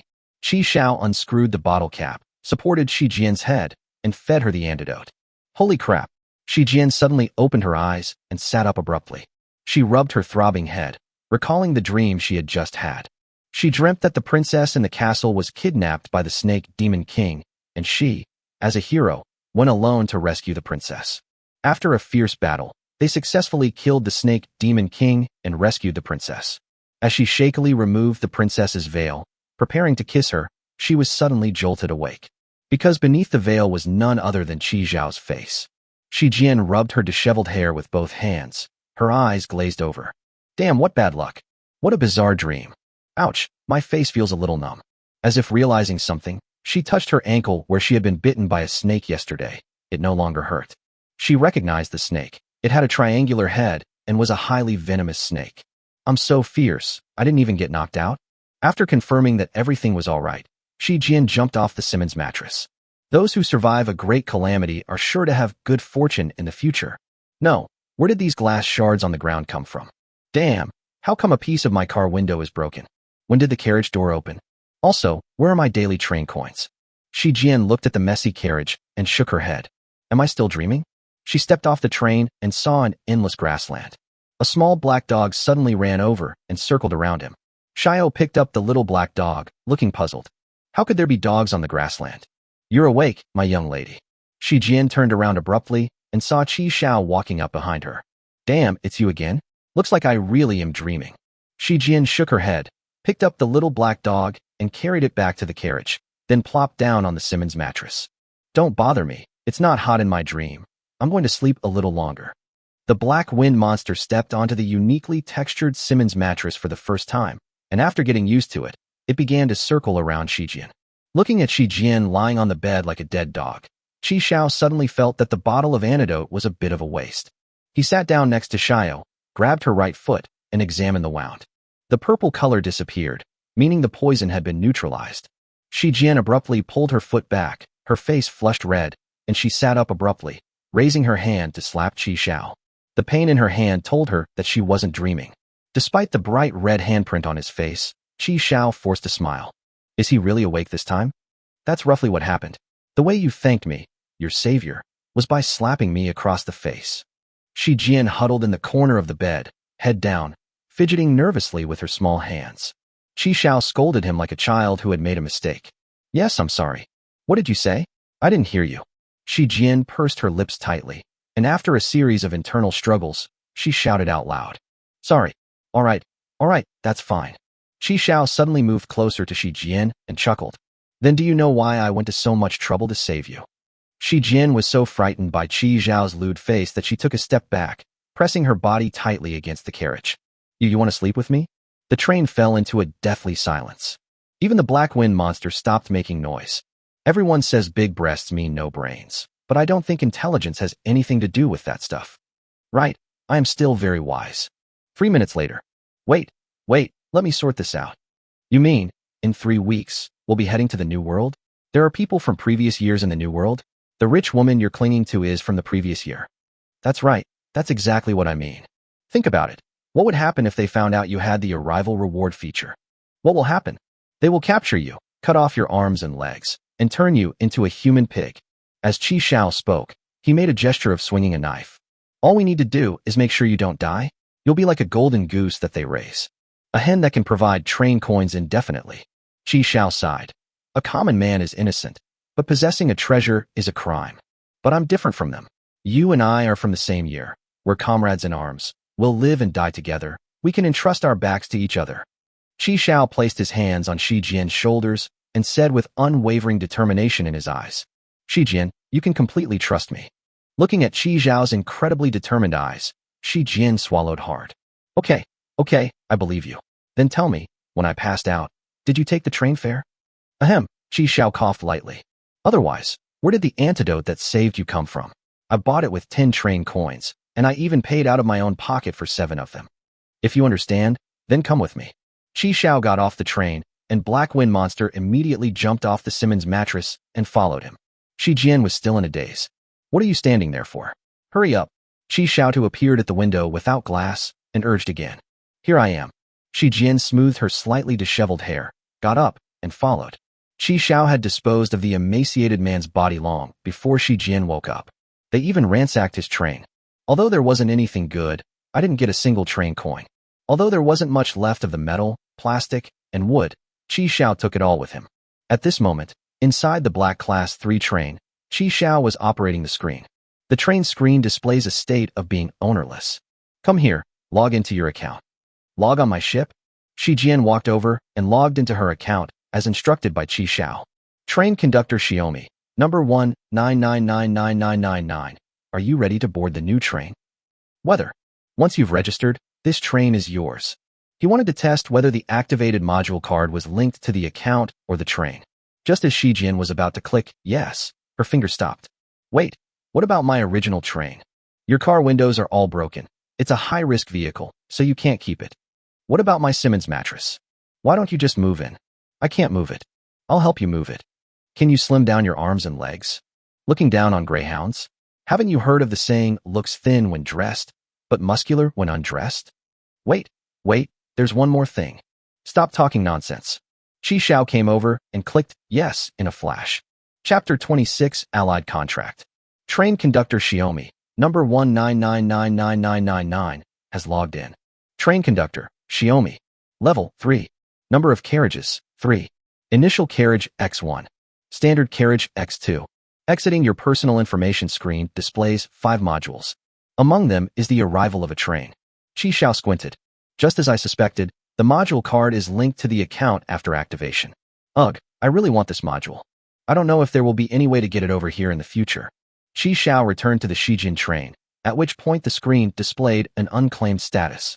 The train engine and initial carriages cannot be disassembled. Disassembling 2 standard wagons yields 420 kilograms of metal, 210 kilograms of plastic, and 140 kilograms of wood. 421 kilograms of metal, 213 kilograms of plastic, and 149 kilograms of timber have been transferred to the name of Qi Xiao, the conductor of train number 199905526. Qi Xiao disassembled the second carriage and transferred it, along with all the remaining supplies, to himself. Hey. Shi Jian stood to the side, watching Qi Xiao's skillful operation, speechless with astonishment. I still had 2 sanitary napkins in my carriage, and you just disposed of them like that. Things inside the carriage will fall to the ground. Qi Xiao rolled his eyes at her. Shi Jian quickly went out to pick up a sanitary napkin. After transferring the supplies, Qi Xiao put Shi Jian's Simmons mattress into his bracelet. On the grassland, Xiaojian picked things up while muttering to herself. He's like a bandit.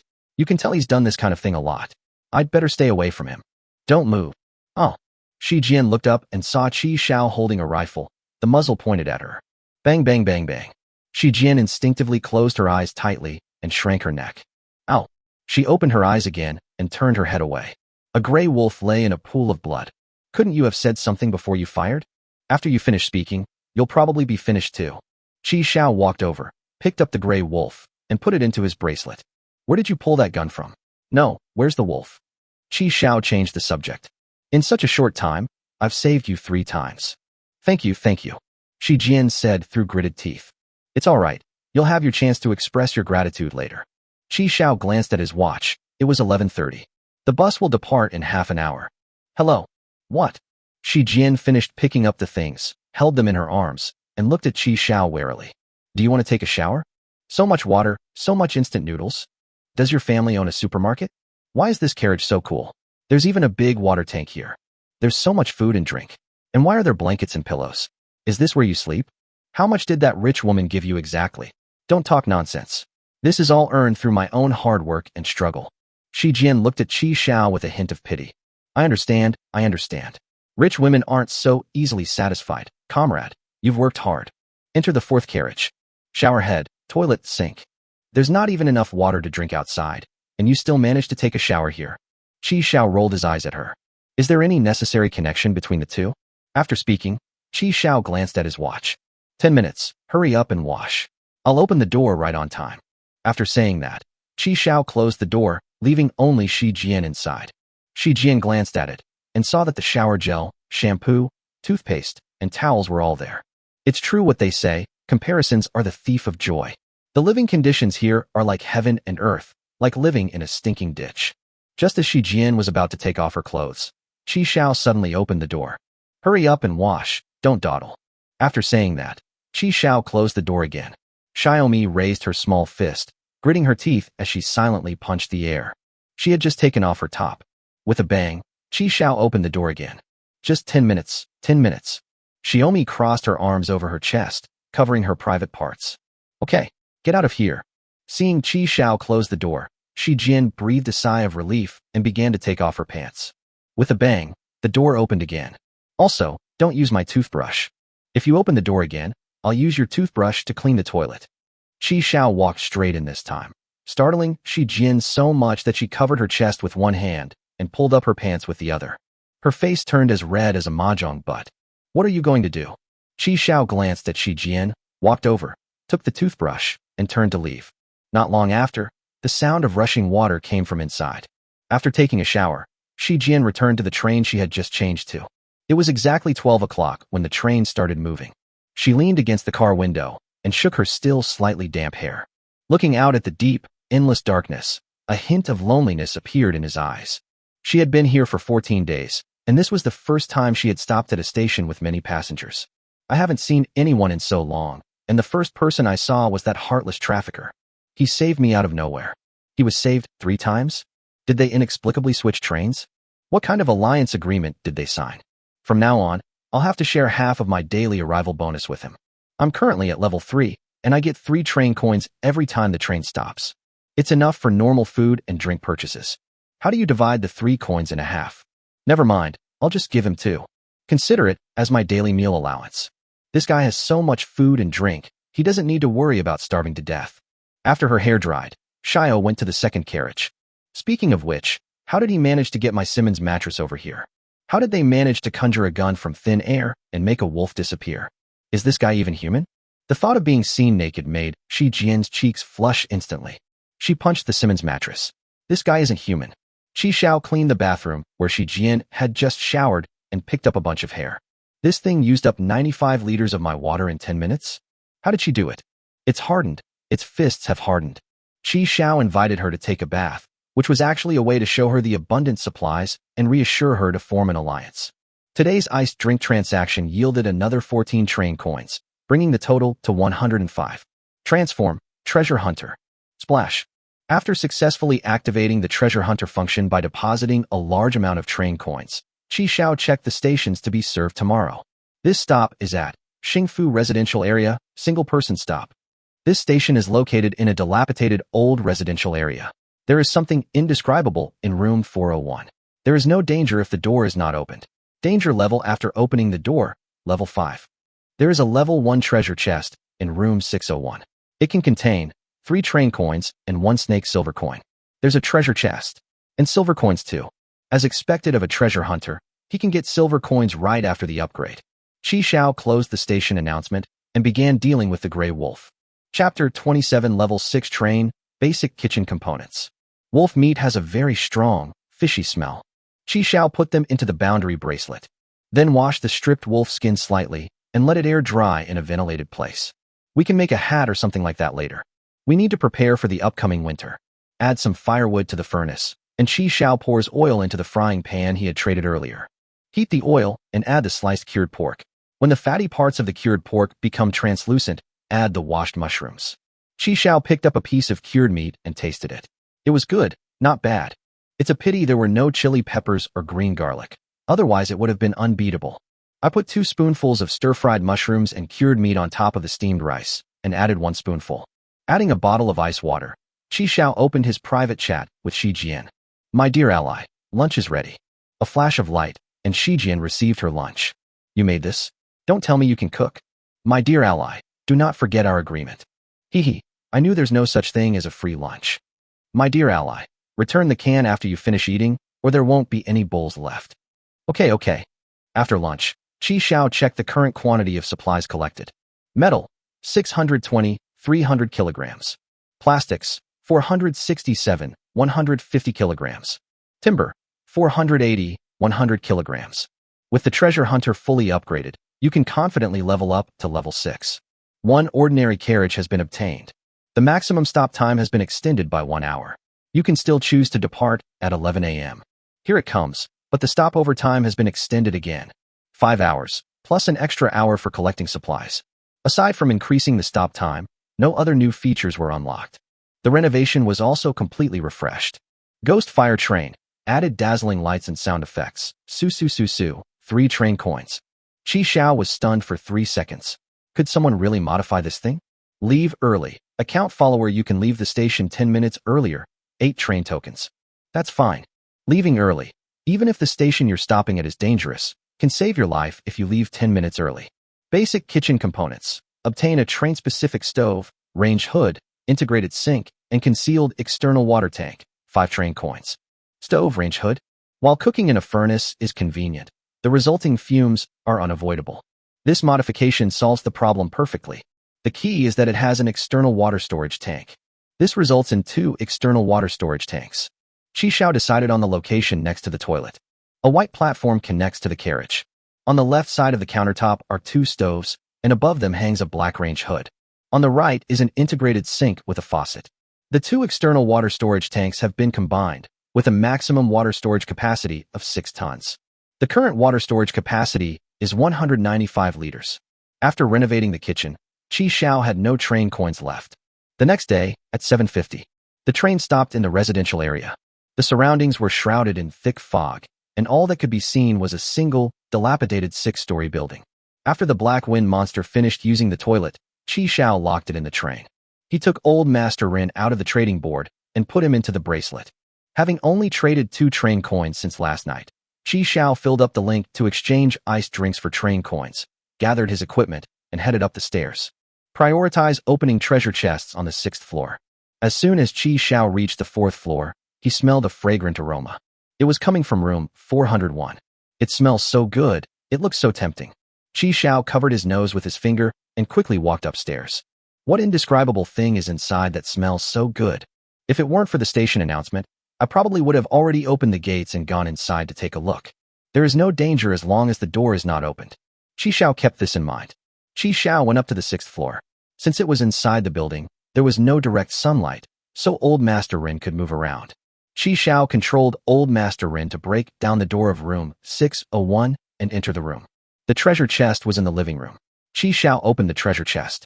After confirming that the train coin and the snake silver coin were both there, I put them into the boundary bracelet along with the treasure chest. Qi Xiao opened each room to check. It was an empty house with no signs of habitation. Are the other houses also empty? Upon breaking down the door to room 602 across the hall, a musty smell assaulted my nostrils. Qi Xiao covered his nose. The roof was leaking, the ground was covered in sewage, and mushrooms were growing on the rotten wooden furniture. Qi Xiao turned and left. He remembered that there was a door on the second floor with the character sheet pasted on it. That room shouldn't be empty. As Qi Xiao walked down, the aroma became even stronger when he passed the fourth floor. Even if you plug your nose with your finger, you can still smell it. Qi Xiao frowned and quickened his pace downstairs. After Qi Xiao left, the doorknob of room 401 clicked a few times. Room 201. Qi Xiao tore off the double happiness symbol pasted on the door, and then had old Master Ren break down the door. The room was indeed decorated as a wedding room, with double happiness characters pasted everywhere. All kinds of furniture and household items are readily available and new. Great, you guessed right. The kitchen is on the left as you enter. Qi Xiao pushed open the sliding glass door. I turned on the tap, but no water came out. Qi Xiao shook his head. The kitchen is fully equipped with woks, bowls, chopsticks, plates, spatulas, dish soap, dish sponges, and so on. Various seasonings, including oil, salt, soy sauce, and vinegar, are neatly arranged. That's good. They have all the cooking tools and seasonings. There was also a bag of rice in the cabinet, which Qi Xiao put into his bracelet. The bathroom was next to the kitchen, and Qi Xiao took all the shower gel, shampoo, and toothpaste from it. The bottles were all full, so they were practically useless. Qi Xiao opened the double-door refrigerator in the living room. There wasn't much in the refrigerator. There were 2 cauliflowers, 5 cucumbers, 2 bottles of yogurt, and about 10 eggs in the refrigerator. There are 2 bags of frozen dumplings in the freezer. After storing these items in his bracelet, Qi Xiao opened the door and entered the master bedroom. There was a red quilt and 2 pillows with red pillowcases on the Simmons bed. All 4 pieces are red. Qi Xiao took everything except the Simmons mattresses. The built-in wardrobe is neatly filled with various clothes. Most of them are women. T-shirts, shirts, pajamas, skirts, shorts, trousers, JK uniforms, hoodies, windbreakers, cotton-padded jackets, underwear, stockings. After taking all the men's clothes, Qi Xiao hesitated for a moment, then put them all into his bracelet. Pulling open the bedside table, I found several pink and purple toys of various shapes lying inside. In the middle layer, there was a bottle of lubricating oil and a black spray bottle. On the bottom shelf was a bundle of pink rope and an eye mask. Qi Xiao took these things out and put them on the bed, then took away the bedside table. It's made of wood, after all. Is the bracelet full already? 100 kilograms of weight is not enough. Qi Xiao glanced at the time, 9:15. Let's send the items back first, even if it's just a few more trips. Qi Xiao went down to the first floor, took the items out of the bracelet, and threw them in the carriage, then returned to room 201. This time, Qi Xiao moved the living room sofa in 2 trips. On the 4th trip, Qi Xiao transported the master bedroom's bed and Simmons mattress in 2 separate trips. On the 6th trip, Qi Xiao overturned the marble tabletop and took away the table and the 4 matching chairs. Qi Xiao slowly emptied out a nicely decorated wedding room. At this point, the first carriage was also completely filled. Just as Qi Xiao was about to make his 7th trip, a woman wearing a white nightgown and with long hair blocked his way. At the same time, Qi Xiao also smelled the woman's strange fragrance. Chapter 28. Madam, please exercise restraint. Hey handsome, my drain is clogged. Can you help me unclog it? Her eyes were alluring, her fingers twirling strands of hair, her figure captivating. Sigh, my husband is away on business trips every day. He's such a useless man. Qi Xiao sensed old Master Ren and controlled him to jump out of room 201. Madam, this isn't a good idea. Qi Xiao was talking to the woman when he took a step back and placed his hand on the boundary bracelet. I have no experience unclogging drains, so I might accidentally break it. Hee hee. The woman covered her mouth and chuckled softly, gradually becoming more unrestrained, her laughter shaking uncontrollably. You seem quite confident in your little weapon. Absolutely. With a soft thud, old Master Ren's finger pierced the woman's neck. Qi Xiao pulled out his rifle and started shooting at the woman. The bullet pierced the woman's chest, exploding into a cloud of blood. The woman's expression, however, showed extreme enjoyment, completely oblivious to the pain. Physical attacks are ineffective? Then, tentacles emerged from her eyes. Tentacles were emerging from her nostrils, her ears, her navel, and all the holes in her body. The tentacles quickly wrapped around old Master Ren's body and no matter how hard he struggled, he could not break free. In less than 5 seconds, Grandpa Rowan was wrapped in tentacles and turned into a pink cocoon. At the same time, the connection between Qi Xiao and Old Master Ren in his mind became increasingly blurred until it was severed. Run! Qi Xiao decisively put away his rifle and ran downstairs. The tentacles followed closely behind, and the pupa arrived. Upon reaching the first floor, Qi Xiao shouted, "Open the door!" The train doors opened, and Qi Xiao leaped into the train, then closed the doors behind him. Activate dynamic masking, and the train enters stealth mode. 10:47. The earliest departure time is 11 a.m. You only need to wait 13 minutes. I was careless. I shouldn't have renovated the kitchen first. I should have saved the train tickets to renovate it first and set off earlier. I'm still missing 3 train coins. Where the hell am I supposed to find 3 train coins? The pink tentacles arrived late, and at the same time, a thick tentacle crawled down the stairs. Following the second, and then the third, more tentacles emerged from the stairwell, entangling Qi Xiao's train from all directions. A tentacle clung to the car window, and on it was the woman's head. She was staring at Qi Xiao through the car window. No, you can be found even when you're invisible? The glass in room 401 was broken, and 3 tentacles, each over a meter thick, extended out. These 3 tentacles also entangled Qi Xiao's train, and together with the other tentacles, they lifted the train directly up. It's like a child picking up a toy train and slamming it to the ground. With a whooshing sound, the strong wind from the train's descent kicked up dust from the ground. Just as the train was about to hit the ground, a flash of white light appeared, and the train disappeared. The empty tentacles angrily pounded the earth, kicking up a cloud of dust. Then the tentacles began to retract, and the woman walked naked back to the old, dilapidated house. Another white light appeared behind her, and a yellow train appeared. This train has 5 carriages, and the locomotive is orange, with an overall color scheme resembling a little yellow duck. The car door opened, and a man and a woman got out. Oh dear, thank goodness I made it in time. Xia Yuan clapped her hands happily when she saw the woman. Both of them were wearing the same style of black uniforms and boots, and wide-brimmed hats. There are a lot of guests today than usual. The woman licked her lips, and more pink mist erupted from her body. Wow, you have such a great figure. Xia Yuan leaned close to the woman and asked, "How do you take care of yourself, sister?" "Eating man. Did you get to eat a man today, sister? If not, you can eat him." Summer Snipe points to Subaru Shirenui in the evening. A tentacle suddenly shot out from under the woman and wrapped around Xia Yuan.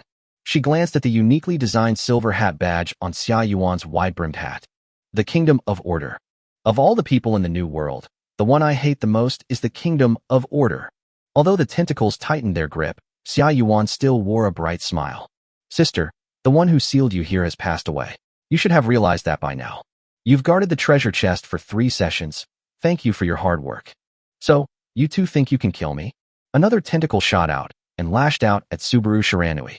Subaru Shiranui clenched his right hand in the air, and a long sword burning with black and red flames appeared in his hand. With a single slash, the tentacle's cut surface was as smooth as a mirror. The next instant, Subaru Shiranui appeared behind the woman. A second later, the woman's head rolled to the ground. The tentacles that had been binding Xia Yuan slowly loosened, and the woman's corpse fell to the ground with a thud. "Of course, the 2 of us can't kill my sister, so we brought the demon sword that can subdue her, Shiranui. Be careful, the scent is still there." Bang bang bang. Giant tentacles burst forth one after another from 401, covered with strange organs. As those organs opened and closed, pink mist gushed out. A blush quickly appeared on Xia Yuan's face.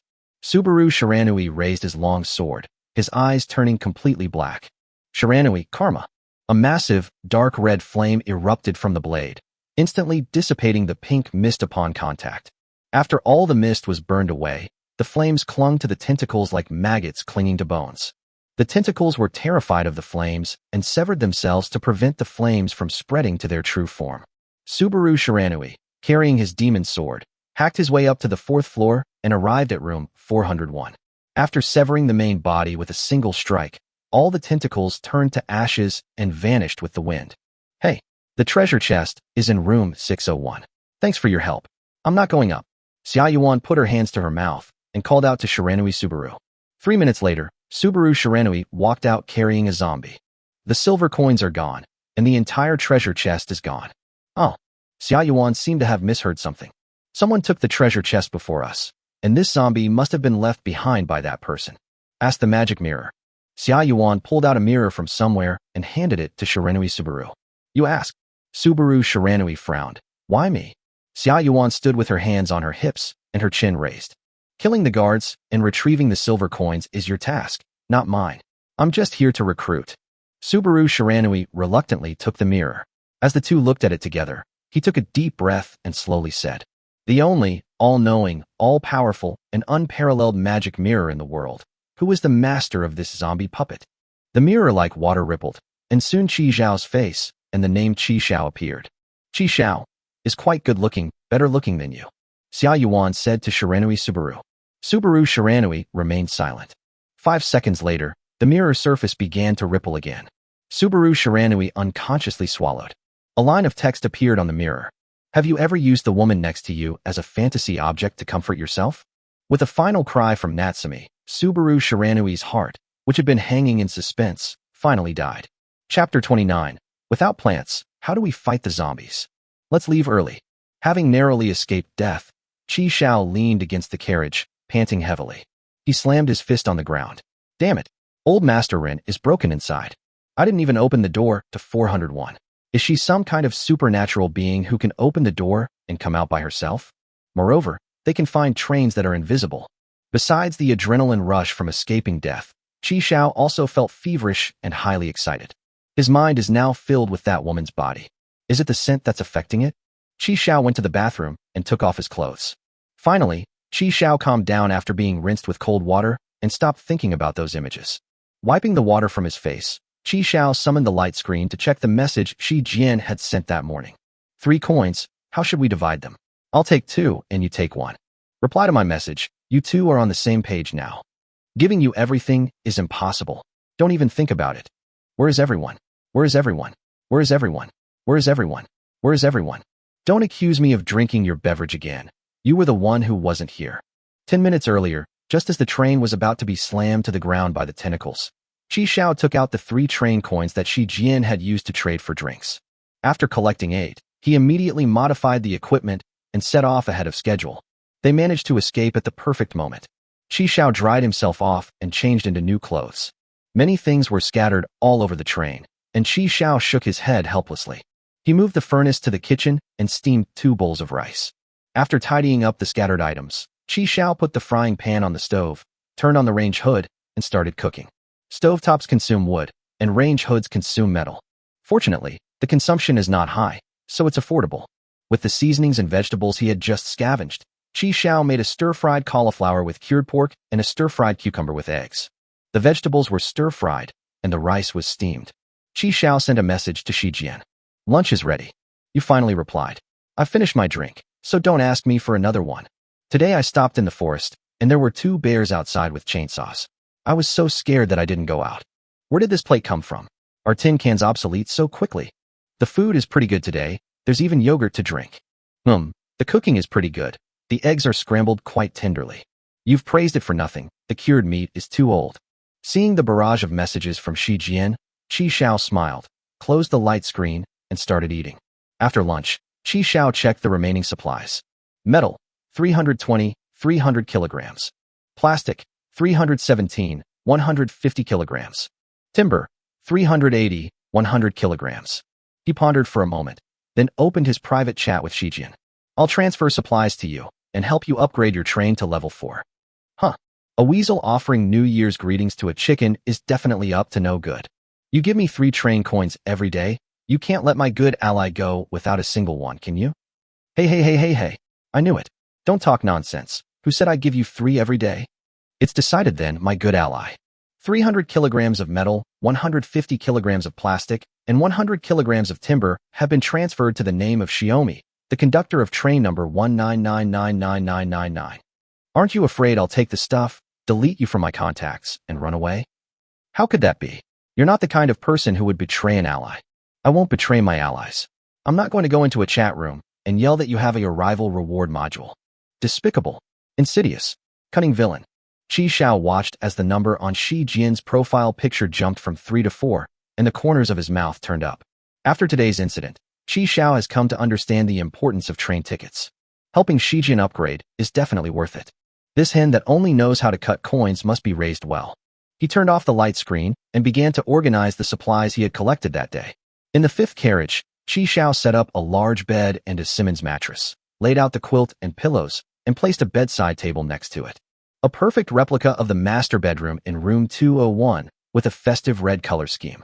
Across from the bed, Chi Xiao put down the sofa set and then threw all the clothes he had collected onto it. You can sleep here when it's cold. After setting everything up, Chi Xiao went to the initial carriage and began chopping wood. He chopped all the chairs and tabletops into small pieces and piled them together. Chi Xiao finished processing the timber around 7 p.m. After taking a shower, Chi Xiao cooked a bag of frozen dumplings with a 3-ingredient filling. I devoured 24 dumplings before I even realized it. I was really hungry after working all afternoon. Black Wind Monster watched Chi Xiao eat dumplings, and his mouth watered so much that it dripped all over the ground. Black Wind Monster, you're disgusting. Woof. After dinner, Chi Xiao lay on the blanket, staring blankly at the ceiling of the carriage. That silver coin from the Year of the Snake has already been activated by Chi Xiao. 3 of the 12 zodiac animal patterns have been lit up. Dragon, snake, rooster. It's a pity that old Master Ren passed away like that. From now on, I'll have to rely on myself for everything. The next day, 7:55. Isn't this a pumpkin? Chi Xiao used a cleaver to cut the melon vine and picked a pumpkin, which was about the size of his hand. Golden yellow baby pumpkin. I wonder if it tastes as good as the baby squash. Chi Xiao looked around and saw that there were pumpkins everywhere, at least 500 or 600 of them. Chi Xiao glanced around and found the unripe green pumpkin. The station announcement said that a level 1 treasure chest was buried under an unripe golden pumpkin.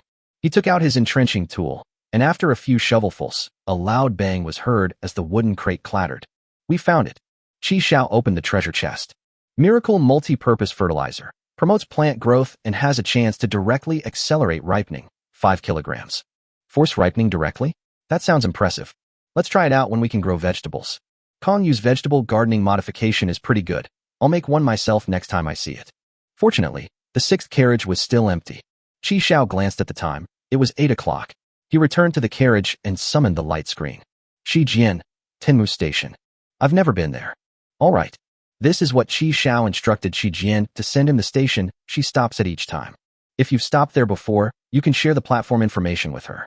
After hanging a bottle of milk and a loaf of bread, a flash of light appeared, and Chi Xiao received 3 train coins. This is the real treasure chest, and it's even an evolving one. Chi Xiao continued picking pumpkins. The Black Wind Monster followed Chi Xiao around the pumpkin patch, not only failing to help, but also urinating on one of the pumpkins. Hey kid, pick this and take it home for you to eat. Woof woof woof. In 4.5 hours, Chi Xiao had picked all the pumpkins in the field. We harvested more than 500 in total, each weighing about 1 kilogram. Chi Xiao piled them up in the refrigerated compartment, selected 2, washed them clean, removed the pumpkin seeds, and put them into the oven to bake. Chi Xiao didn't throw away the pumpkin seeds he took out. He washed them clean and put them aside to dry. After doing all this, Chi Xiao sat at the door of the carriage, drinking water and basking in the sun. Chi Xiao took a deep breath. Ah, the smell of nature. Nearby, the Black Wind Monster had just defecated. At 1 o'clock, the train departs. The pumpkin is baked too. Chi Xiao took a bite. It was soft, sweet, and fragrant, with a texture and flavor that rivaled that of the baby pumpkin. He sent a message to Shijian, asking her to come and pick up lunch. You have had more than 30 transactions with Xiaomi, the conductor of train number 1999999, indicating frequent trade relations. A special trade relationship can be established, allowing for direct transfer of items. There's such a hidden mechanism. Chi Xiao clicked Create, and Shijian confirmed. A special trade relationship has been established. If the transfer of goods is not confirmed for receipt within 8 hours, the goods will be returned via the original payment method. A maximum of 5 unconfirmed accepted items can exist at the same time. Chi Xiao handed one of the roasted pumpkins to Shijian to test the new feature. Great, very convenient. No more going through the whole process of setting up a trade and selecting what to trade. You can transfer something to me to try out the new features, like train coins or something. It's not a big deal. Get out of here. If you want a hen to lay eggs, at least leave one in the nest. What's with taking them all out every time? I advise you not to go too far in your actions. A broken pumpkin, you think you can give a beggar a handout. The food supply has already decreased after just 1 day. Chi Xiao withdrew the transfer. Shijian, no, I was just kidding. The pumpkin is great. It's soft and sticky. I love eating pumpkin. 7 more bottles of iced drinks were sold, and Chi Xiao replenished the link. Chi Xiao used 10 more train coins to upgrade the boundary bracelet, bringing its storage weight to 200 kilograms. The next upgrade requires 20 train coins. If I had upgraded to a level 4 boundary bracelet earlier, I probably could have moved everything before Tentacle Mom arrived. What a pity. Chi Xiao threw the half-eaten pumpkin into the Black Wind Monster Dog's bowl, unscrewed a bottle of water, and took 2 gulps. This pumpkin can be a bit dry if you eat it too quickly. This stop, Dave's backyard, single-person stop. This site is rated as level 3 in the Plants vs. Zombies danger category. The mech controlled by Dr. Zombie has a level 1 treasure chest. It can contain 3 train coins and a pressure cooker. Another game world? Could it be the hybrid version that's been trending lately? Dave, wearing a frying pan on his head and holding a shotgun, fired a shot at the head of a zombie that had crawled into the front yard. The zombie's head exploded like a watermelon, and Dave let out a cheering, "Oh, oh." Dave dealt with all the zombies directly in front of him, but what he didn't notice was that a zombie sneaked in from the backyard. He brandished his rotten arms and opened his rotten mouth, lunging at Dave. Just as he grabbed Dave by the neck and opened his mouth to bite, Chi Xiao swung his entrenching tool and knocked his head off with a bang. Oh man, crab meat. Dave kicked the headless zombie away, patted the frying pan on his head, and grinned at Chi Xiao in thanks. He reached into his crotch, pulled out a flattened corn tortilla, and handed it to Chi Xiao. Bro, tacos. Chi Xiao looked at the white, sticky sauce and politely declined. Dave didn't stand on ceremony and started eating by himself. It tastes really good. Dave licked his fingers. Bro, how can I thank you? Suddenly, a bungee jumping zombie jumped down from the sky, grabbed Dave by the neck, and tried to drag him away. Chi Xiao took out a machete and cut the bungee jumping zombie's rope with a single stroke. The bungee zombie, now without its rope, fell flat on its face, and Dave landed on its head, delivering the finishing blow. A note was left on the ground. Chi Xiao picked up the note. My dear neighbor, tonight, we'll have barbecue on the rooftop, waiting for you. Bro, don't pick it up, or you'll attract the old zombie king. I was tricked like that before. The next second, Chi Xiao and Dave appeared on the rooftop, and day turned into night. A zombie doctor in a mecha appeared ahead. That's exactly what I want. What am I going to do if he doesn't come to my treasure chest? WTF, man. Dave raised his shotgun and fired a shot at the zombie king's mech. It's no use. We need to plant plants. Chi Xiao said calmly. Where are the plants? Where are they? What plant? Peas. They're for stewing with lamb. Chi Xiao turned to look at Dave, his face filled with astonishment. Where's the cabbage? Time to make hamburgers. Where's the corn pitcher? Dave then pulled a tortilla out of his crotch. Without plants, how am I supposed to fight the zombie king? Gun. After saying that, Dave tossed Chi Xiao a shotgun and adjusted the frying pan on his head. Bro, let's get to it. Dave pulled out a shotgun and started firing at the zombies. Chi Xiao grinned, and after taking down a zombie with 2 shots, he was surprised to find that the gun didn't need to be reloaded. Good heavens, unlimited ammo. Suddenly, Zombie King reached out, picked up a white car, and smashed it towards Chi Xiao and his group. Fuck. My car. Chi Xiao nimbly dodged, and the car rolled and fell off the roof.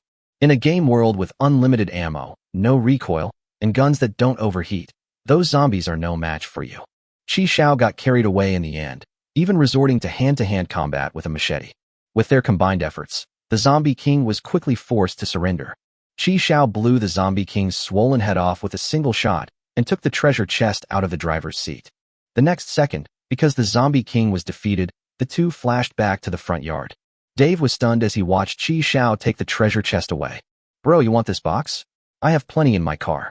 Chapter 30 Unlimited Ammo Shotgun. Chi Xiao had an incredulous expression on his face. A white van suddenly appeared here. Dave kicked the trunk door open. Bro, look.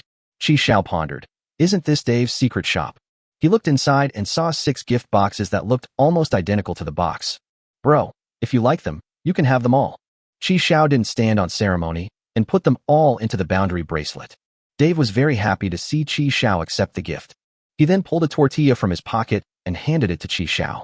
Chi Xiao had no choice but to accept it and put it into the boundary bracelet. Give me your shotgun too. Bro, you like this? Dave then pulled out a shotgun and handed it to Chi Xiao. Take it. Don't be shy. We're good bros who fought the Zombie King together. In this way, Chi Xiao obtained 2 more shotguns with unlimited ammo. Hopefully, it will still have unlimited ammo when I take it out. After looking around and finding that he couldn't get any supplies, Chi Xiao simply returned to the train. At 11:10, Qi Xiao closed the train doors, and the train started moving. Leave some plants to guard the backyard. Don't eat them all. Before leaving, Qi Xiao gave Dave some instructions.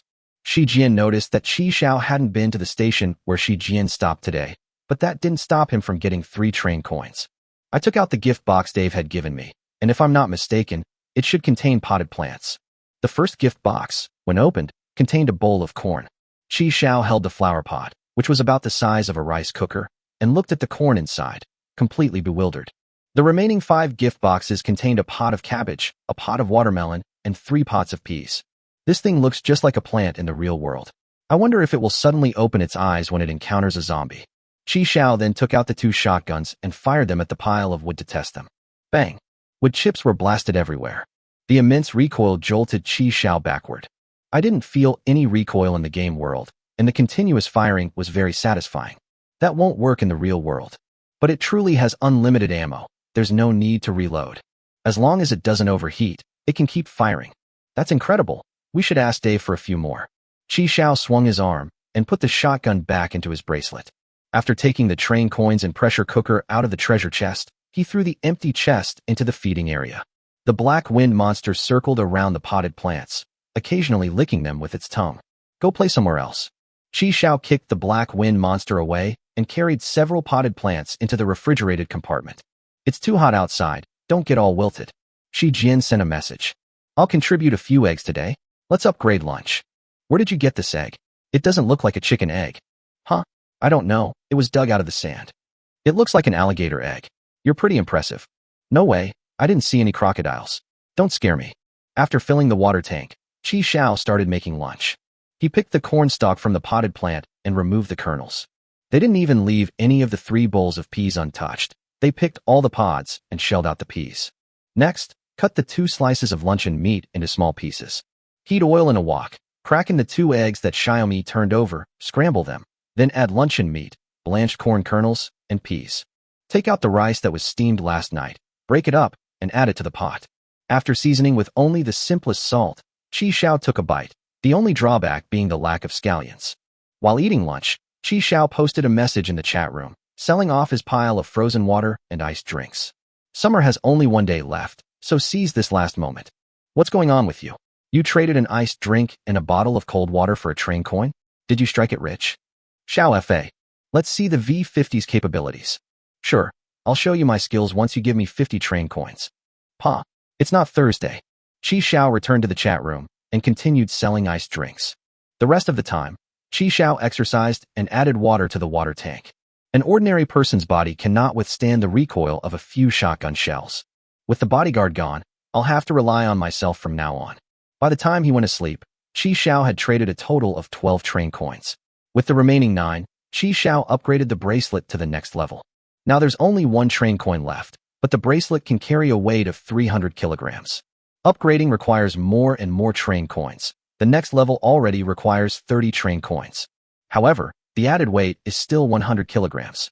The upgrade difficulty is getting higher and higher. The reason for upgrading the boundary bracelet is that there is a waste recycling station at the station where we will be stopping tomorrow. The train is about to arrive at the station. Please sit tight and hold on. There were no treasure chests to open at this stop. This was the first time I'd encountered one since upgrading my treasure hunter. Qi Xiao organized the supplies in the boundary bracelet, leaving out anything unnecessary. The bracelet currently has a remaining weight of 270 kilograms. Before leaving, Qi Xiao specifically checked the remaining supplies. Metal, 18, 300 kilograms. Plastic, 317, 150 kilograms. Timber, 378, 100 kilograms. Metal reserves are running low, so metals should be prioritized. This is a small waste recycling station, and the various waste items are stacked up fairly neatly. When Shi Xiaoyan returned with the first batch of supplies, it was already 8:10. He checked the platform information sent by Shi Jian, and it was still a station he had never been to before. Wouldn't a single-person station be repeated? Or is it that there are too many samples, and the probability of repetition is too low? After yesterday's crocodile incident, Qi Xiao gave the revolver and the remaining bullets to Shi Jian for self-defense. After reminding him to be careful, Qi Xiao put the 3 train coins that Shi Jian had given him into his bracelet. With the boundary bracelet, the efficiency of collecting resources has increased more than 100-fold. In just 2 hours, Chi Xiao had taken all the metal items he could find. Then there were waste plastics, old clothes, and old quilts. By the time the train departed, the first and second carriages were already full. Chi Xiao moved the remaining water and instant noodles from the second carriage to the fourth carriage. Chi Xiao looked at all those old clothes and old quilts with burning eyes. When winter comes, these quilts can be sold and make a fortune. Chi Xiao went to the refrigerated compartment to get a bottle of water, and there was a new sprout growing in the pot of corn and peas. It can actually grow back? Chi Xiao picked all the corn, cabbage, watermelon, and pea pods to see if they would grow back tomorrow. If possible, even though we can't fight zombies, at least we can eat fresh vegetables every day. Chi Xiao made fried rice with eggs for lunch again today. There were still 2 crocodile eggs left from the ones Shi Jian gave him yesterday. Chapter 31, Week 2, Winter Begins. Just as Chi Xiaoguan was serving the rice, the loudspeaker announced, "Good afternoon, train conductors. The seasonal change will take place at midnight tonight. This season has changed to winter. Here it comes, just as Kong said. The second week is straight into winter." Chi Xiao shook his head, then heated oil in a wok and stir-fried some hand-torn cabbage. Chi Xiao tasted it and found it wasn't as good as cabbage. After sending lunch to Shijin, Chi Xiao entered the chat room. Online users, 2410. Winter? Winter? Did I hear that right? Autumn. What the hell happened to it? This is ridiculous. They're trying to kill me. Screw it, I'm done. I'm getting off at the next stop. It's really tough. See? Ed Stafford is almost at his limit. I offer air conditioner modification services and am looking to hire innocent college girls, sexy married women, and divorced young women. Shi Jin. Something's not right. Something's very wrong. Chi Xiao, ? I knew it. You're so dark-skinned, and your sudden generosity yesterday must have had a reason. Did you already know winter was coming? Did that rich woman tell you? Yes, what's wrong? Chi Xiao readily admitted it. Then why don't you share the news with everyone? Why should I share? Do I have an obligation or a responsibility? Am I their father? Will they believe me if I tell them? They can't even make it through this summer. What good will it do to tell them? Then at least tell me first. You scared me to death. I thought you were a hypocrite. Get out of my way. I'm a sophisticated egoist. Very good, keep it up. Do you have any warm clothes? I'm still bare-legged. You don't want to see your good ally freeze to death, do you? Just kidding. How could I bear to see my dear ally freeze? Chi Xiao casually handed over some of the women's clothing he had collected from apartment 201 in Xingfu Community to Shi Jian, including thermal underwear, cotton-padded jackets, and red-knitted hats. They even gave her a thick quilt. Where did you get all this? It's like you have everything you could want, and you don't lack anything. Yes, I'm also lacking things. Don't tell me you're short on train tickets. I don't have any. Chi Xiao cut the watermelon he had picked in half and handed it to Shi Jian. We won't even get a watermelon. Chi Xiao currently only has 4 train coins, which is indeed very scarce. Although this watermelon isn't big, about the same size as the pumpkin we picked before, it has a thin skin, lots of flesh, and most importantly, it's quite sweet. Chi Xiao scooped up a few spoonfuls of watermelon and tossed them to the black wind monster, letting the brat have a taste. After lunch, Chi Xiao tidied up the old clothes and quilts, while continuing to fill the water tank with water. Midnight. The sudden chill swept away the remaining warmth in the carriage. Seasons change, and winter is here. Hey temperature guy, give me the temperature, it's freaking cold. 0 degrees. The chat room was silent. Selling quilts, 2 train tickets each, first come, first served. At Zhang Baobao, you're so greedy. 2 train tickets for a blanket? That's robbery. Take it or leave it, I'm not forcing you to buy it. If you don't want it, plenty of others will. What kind of time is this to be so worried about those train tickets? What if you die before you've even spent the money? Inside Zhang Baobao's carriage, there were many tattered quilts and old clothes piled up. As expected of the boss, he really had foresight. He stockpiled a huge amount of these things when it was hot, and they were worthless. Now that it's getting cold, we're rich. We're rich. Sell them all. We'll have 50, no, 100 train tickets. Boss, someone's made a deal. Zhang Baobao crossed her arms and nodded in satisfaction. He had previously seen Chi Xiao exchanging ice water for cotton blankets, and his keen business sense reminded him that he could also stock up on some. I didn't expect to use it so soon. Cotton quilts are being sold. 1 train ticket costs 1 quilt. Damn, I bought it too early. Ice water bro, why are you so late? I knew it. Ice water bro arrived late, but see how smart I am? I didn't buy it from Zhang Baobao. Hurry up and post the link, it's too cold to stand. At Zhang Baobao, please explain. This blanket is so thin and has a huge hole. How can you have the nerve to ask for 2 train tickets? With the appearance of a negative review, everyone completely gave up on Zhang Baobao. This is a real slap in the face at Zhang Baobao's family. Qi Zhao's link is up. Hurry up and grab it. At Zhang Baobao, you should keep these for yourself. Don't catch a cold. Big brother, what do we do? They've all gone to Qi Zhao's place to buy them. What's the panic? The market is huge. Do you think we can't sell these few quilts? Once his is sold out, those who didn't get a quilt will come back to us, right? Then we'll just raise the price. Then they'll be begging us for mercy. Yeah, the boss is right. How come I didn't think of that? With your pig brain, it's no wonder you didn't think of that. In just a short while, Qi Zhao traded away 42 cotton quilts. Hey bro, I don't have any train coins. Can I exchange them for medicine? Medicine? A flash of light, and Qi Zhao traded a cotton quilt for a pile of medicine. The other party was very savvy and gave us a lot of medicine. But Qi Zhao looked at the medicine and fell into deep thought. Cephalosporin, painkillers, antipyretics, Lu Wei Dihuang pills, glycerin suppositories, Fuyin Jie, a feminine hygiene product, and 2 small blue pills. Chaozha, thank you, boss. Thank you, boss. Qi Zhao couldn't help but tease. You have quite a variety of medicines. Right? Yesterday, I parked at a pharmacy and brought all the medicine from the store into my car. Boss, just let me know what you need, and I'll give you whatever I have. This guy was pretty lucky. He moved an entire pharmacy. The demand for and trading value of pharmaceuticals are also very high.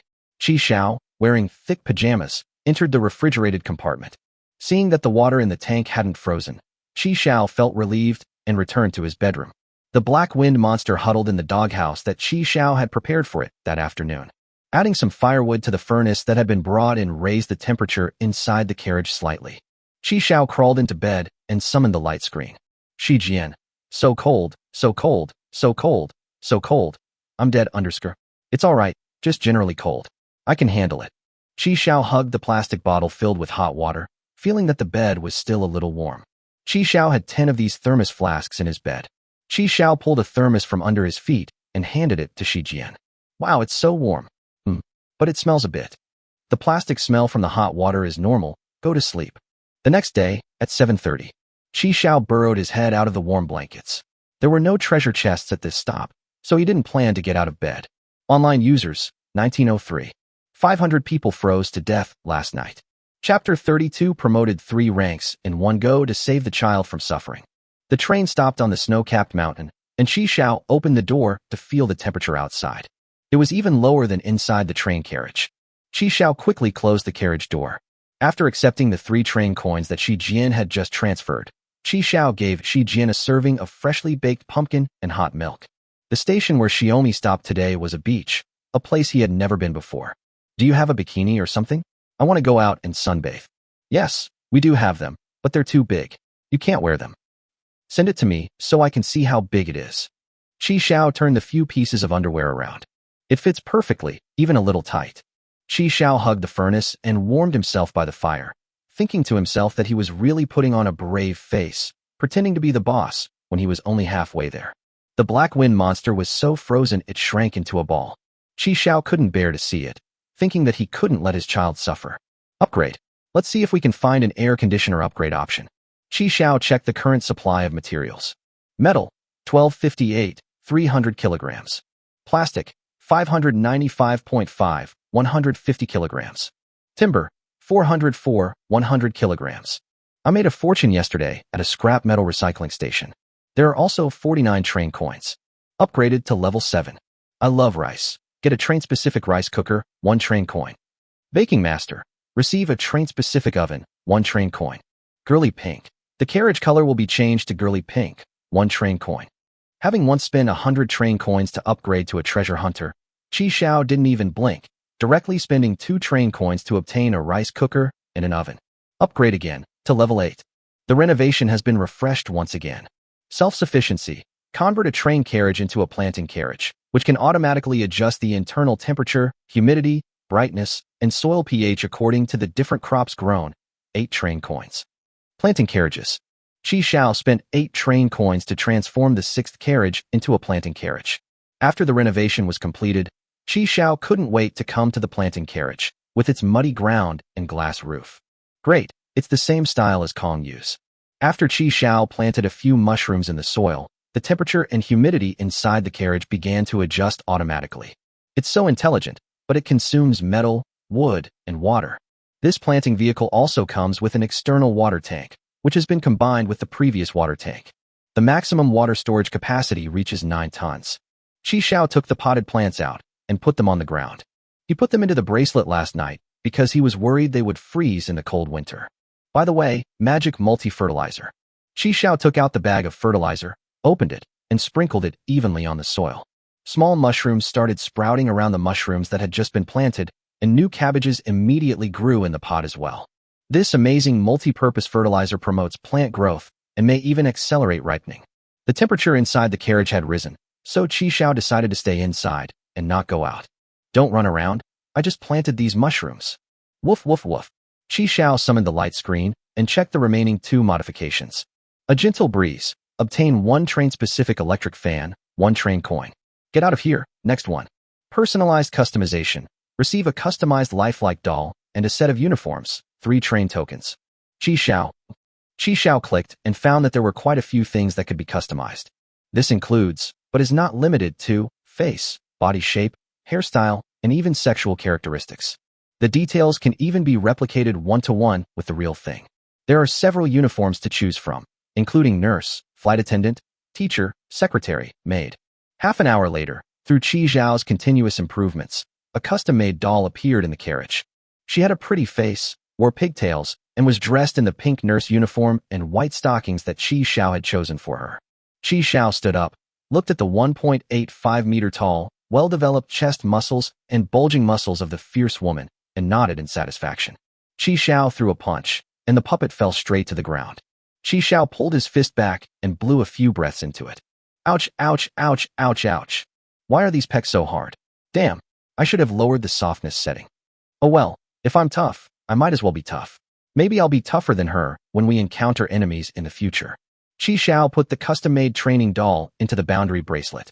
The most crucial thing is that the air conditioner wasn't installed. I can't exactly sleep on this muddy ground. Qi Xiao was speechless. He leveled up again, to level 9. Upgrade and refresh. Central air conditioning. The entire train is equipped with central air conditioning, 2 train tickets per carriage. Weight-bearing training.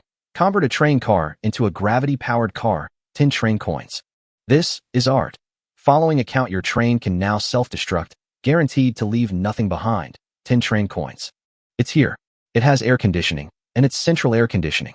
Qi Xiao arrived at the initial carriage, waved his hand, and inserted 14 train coins. Except for the refrigerated and planting compartments, all of them were converted to central air conditioning. The gravity-controlled carriage should be able to adjust the internal gravity, and the training effect under heavy pressure would definitely double. This reminded Qi Xiao of an anime he watched when he was a child, which featured a move called 8-Level Heaven. Violent Foot. Extreme speed is achieved under extreme gravity. Qi Xiao spent another 10 train coins to transform the 7th carriage into a gravity carriage. As for the self-destruction, Qi Xiao genuinely laughed. I never expected this modification to actually happen. Qi Xiao checked the remaining resources after advancing 3 levels. Metal, 358, 300 kilograms. Plastic, 145.5, 150 kilograms. Timber, 104, 100 kilograms. Great, I managed to get the air conditioner before I ran out of plastic. Qi Xiao turned on the car's central air conditioning and set it to heating mode at 26 degrees Celsius. With the central air conditioning turned on, the biting cold quickly subsided. Qi Xiao took off his heavy pajamas and stretched his shoulders. After passing through the first 2 carriages piled with old clothes, quilts, and firewood, Qi Xiao arrived at the refrigerated carriage. Because there was no air conditioning, it was still very cold here. Qi Xiao quickly traveled through the space and arrived at the kitchen and bathroom compartment. On the ground to the side were the newly acquired rice cooker and oven. Entering the bedroom, Qi Xiao carried the furnace back to the kitchen. Finally, Qi Xiao opened the door to the 7th gravity carriage. What comes into view is a gray, velvety leather-like carriage with a silver-white checkered floor. As soon as Qi Xiao stepped inside, he felt a weight on his shoulder. The adjustment panel on the wall next to it displays double gravity. Goodness. After getting used to it for a while, Qi Xiao checked the adjustment panel and found that the highest setting was 5 times the normal gravity. To go higher, you need to use train coins to upgrade. There are also training devices that can be unlocked to be adapted to the gravity carriage. Qi Xiao looked around and used 3 train coins to unlock a treadmill. Running under twice the force of gravity, Qi Xiao experienced an unprecedented and exhilarating sensation. Chapter 33 Dawn City. As Qi Xiao left the gravity-controlled carriage, he felt a sense of lightness in his body. Great, it works. Passing by the planting truck, Qi Xiao casually picked a corn kernel, intending to cook it at noon. Qi Xiao chewed on chocolate to replenish his energy, and then cooked a pot of rice in the rice cooker. Take out the wolf leg from the bracelet, remove the lean meat, and chop the remaining bones into pieces. Adding corn pieces and simmering wolf bone soup in a pressure cooker, Qi Xiao began to marinate the wolf meat. Cut the wolf meat into dice-sized pieces, add cumin, chili, salt, and oyster sauce. Mix well, and set aside to marinate. At 11:30, Shijian sent a bunch of messages. This beach is so comfortable, soft and warm. The sea breeze feels so nice, and the seawater is so warm. The carriage is so cold, I don't even want to get in. I have a heater here. I'll sell it to you for 2 train tickets. Sell it? Shouldn't you, my good ally, give it to me? Good allies have the right of first refusal. Do you want it? If not, I'll sell it to someone else. I want it. 1 train coin. Make a deal. Qi Xiao originally intended to transfer the furnace to Shijian, but he unexpectedly gained a train coin by simply fooling her. Along with some timber, Qi Xiao handed the furnace to Shijian. For lunch, Qi Xiao ate corn and wolf bone soup, roasted wolf meat, and rice. This was the first time Qi Xiao had ever eaten wolf meat.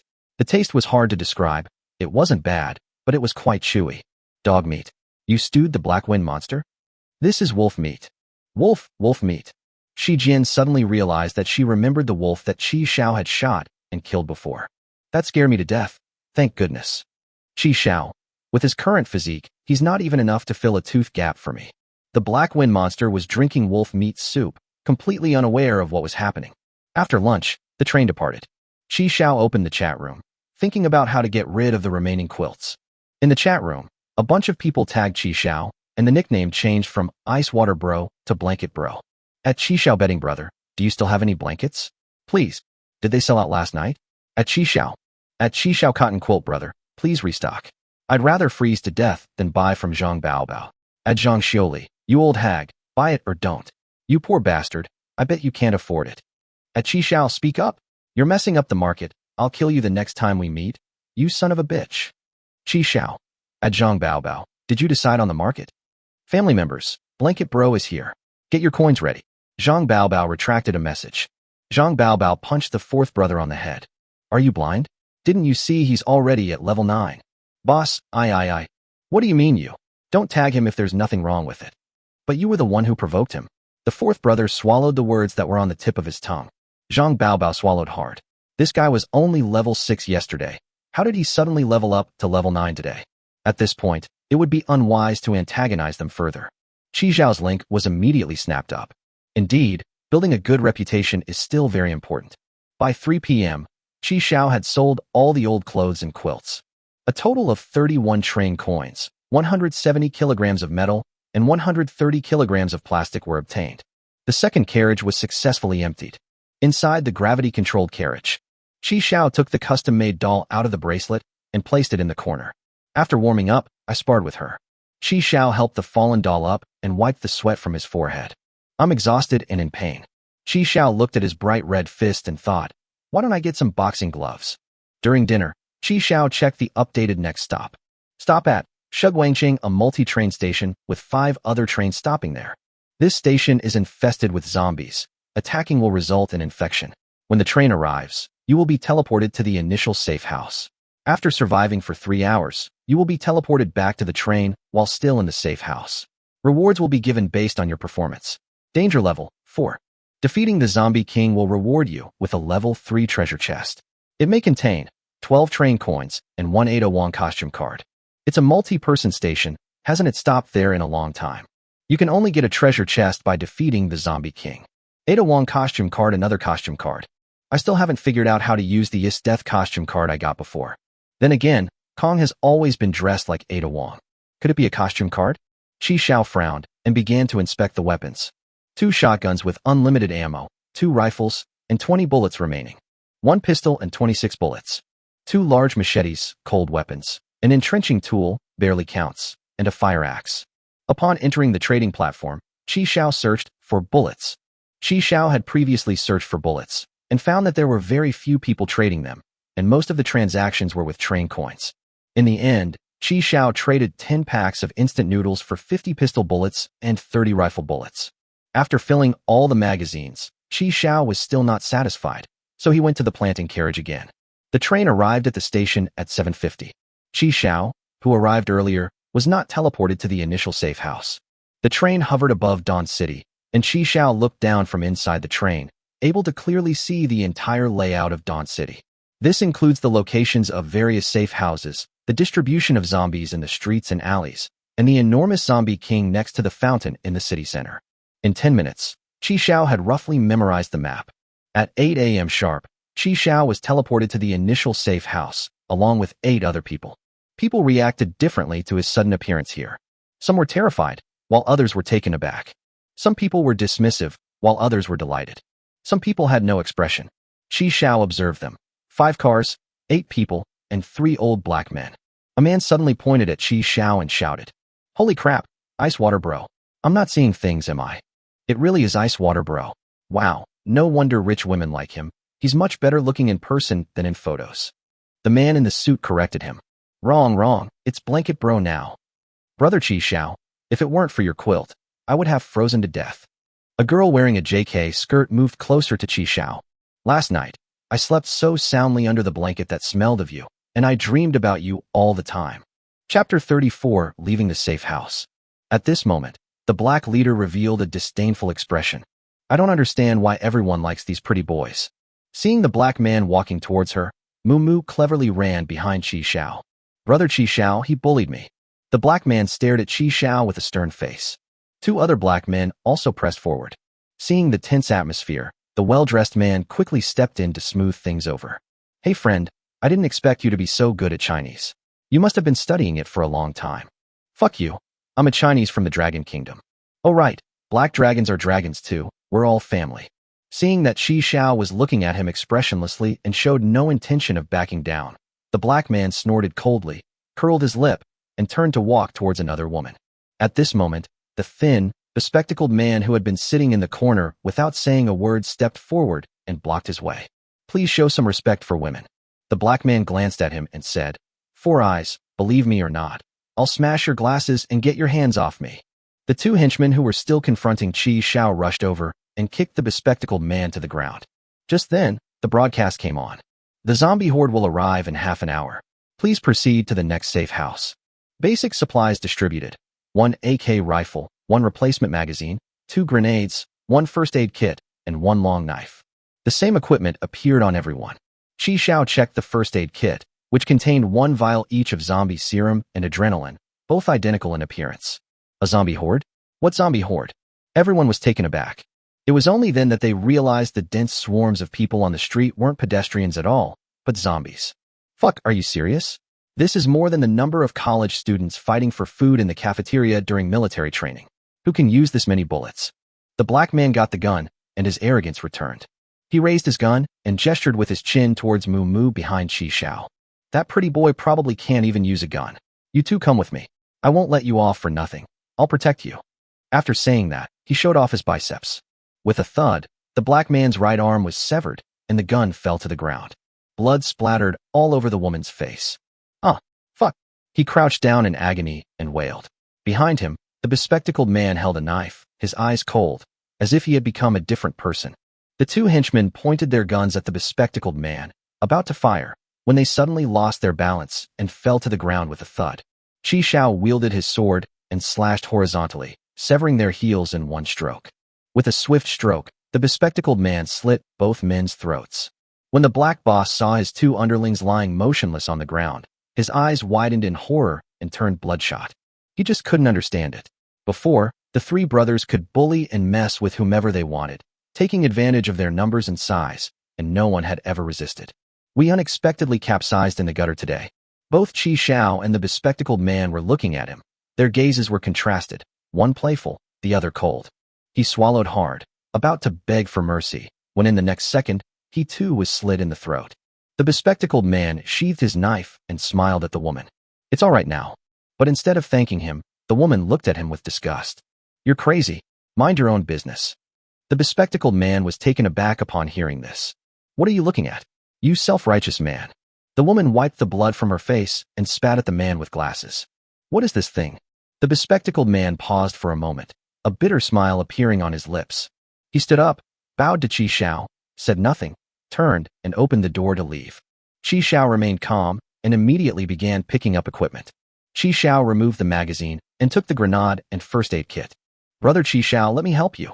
The remaining two looked at each other, somewhat at a loss for what to do about this sudden turn of events. Look, it's a safe house. Following the direction the man pointed, the group saw a safe house emitting a green light. After peering through the window and getting a clear view of the safe house, the man in the suit turned around, brandishing his fist, and addressed the group. The safe house is nearby, family. As the saying goes, many hands make light work, and many firewoods make a big fire. As long as we work together, Qi Xiao rolled his eyes at the man, picked up the equipment, and got up to leave. Hey, don't go. Wouldn't it be safer if we all stayed together? Aren't you family with these black dragons? Why don't you all come together? Then at least share some of your equipment with us. You took it all for yourself. He was met with the sound of the door slamming shut. Brother Qi Xiao, wait for me. I'll go with you. Mumu quickly caught up with Qi Xiao. Hearing the footsteps fade away, the man in the suit shouted at the doorway. Who is this person? So awesome. Young man, you can tell at a glance that you've never experienced the harsh realities of life. The man in the suit looked at the remaining two with an embarrassed expression and coughed twice.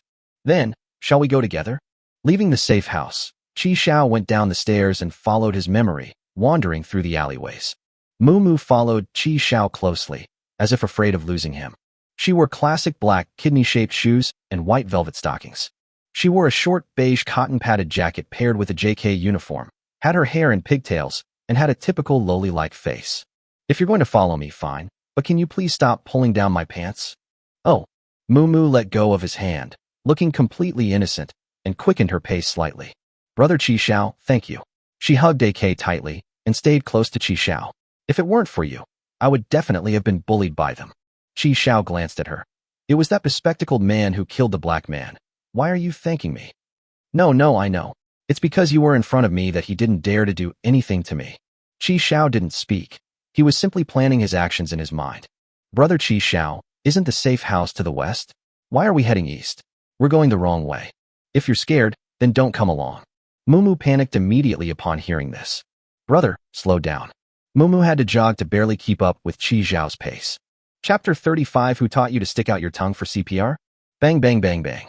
After clearing away the zombies blocking his way, Qi Xiao broke the lock on the basketball court door.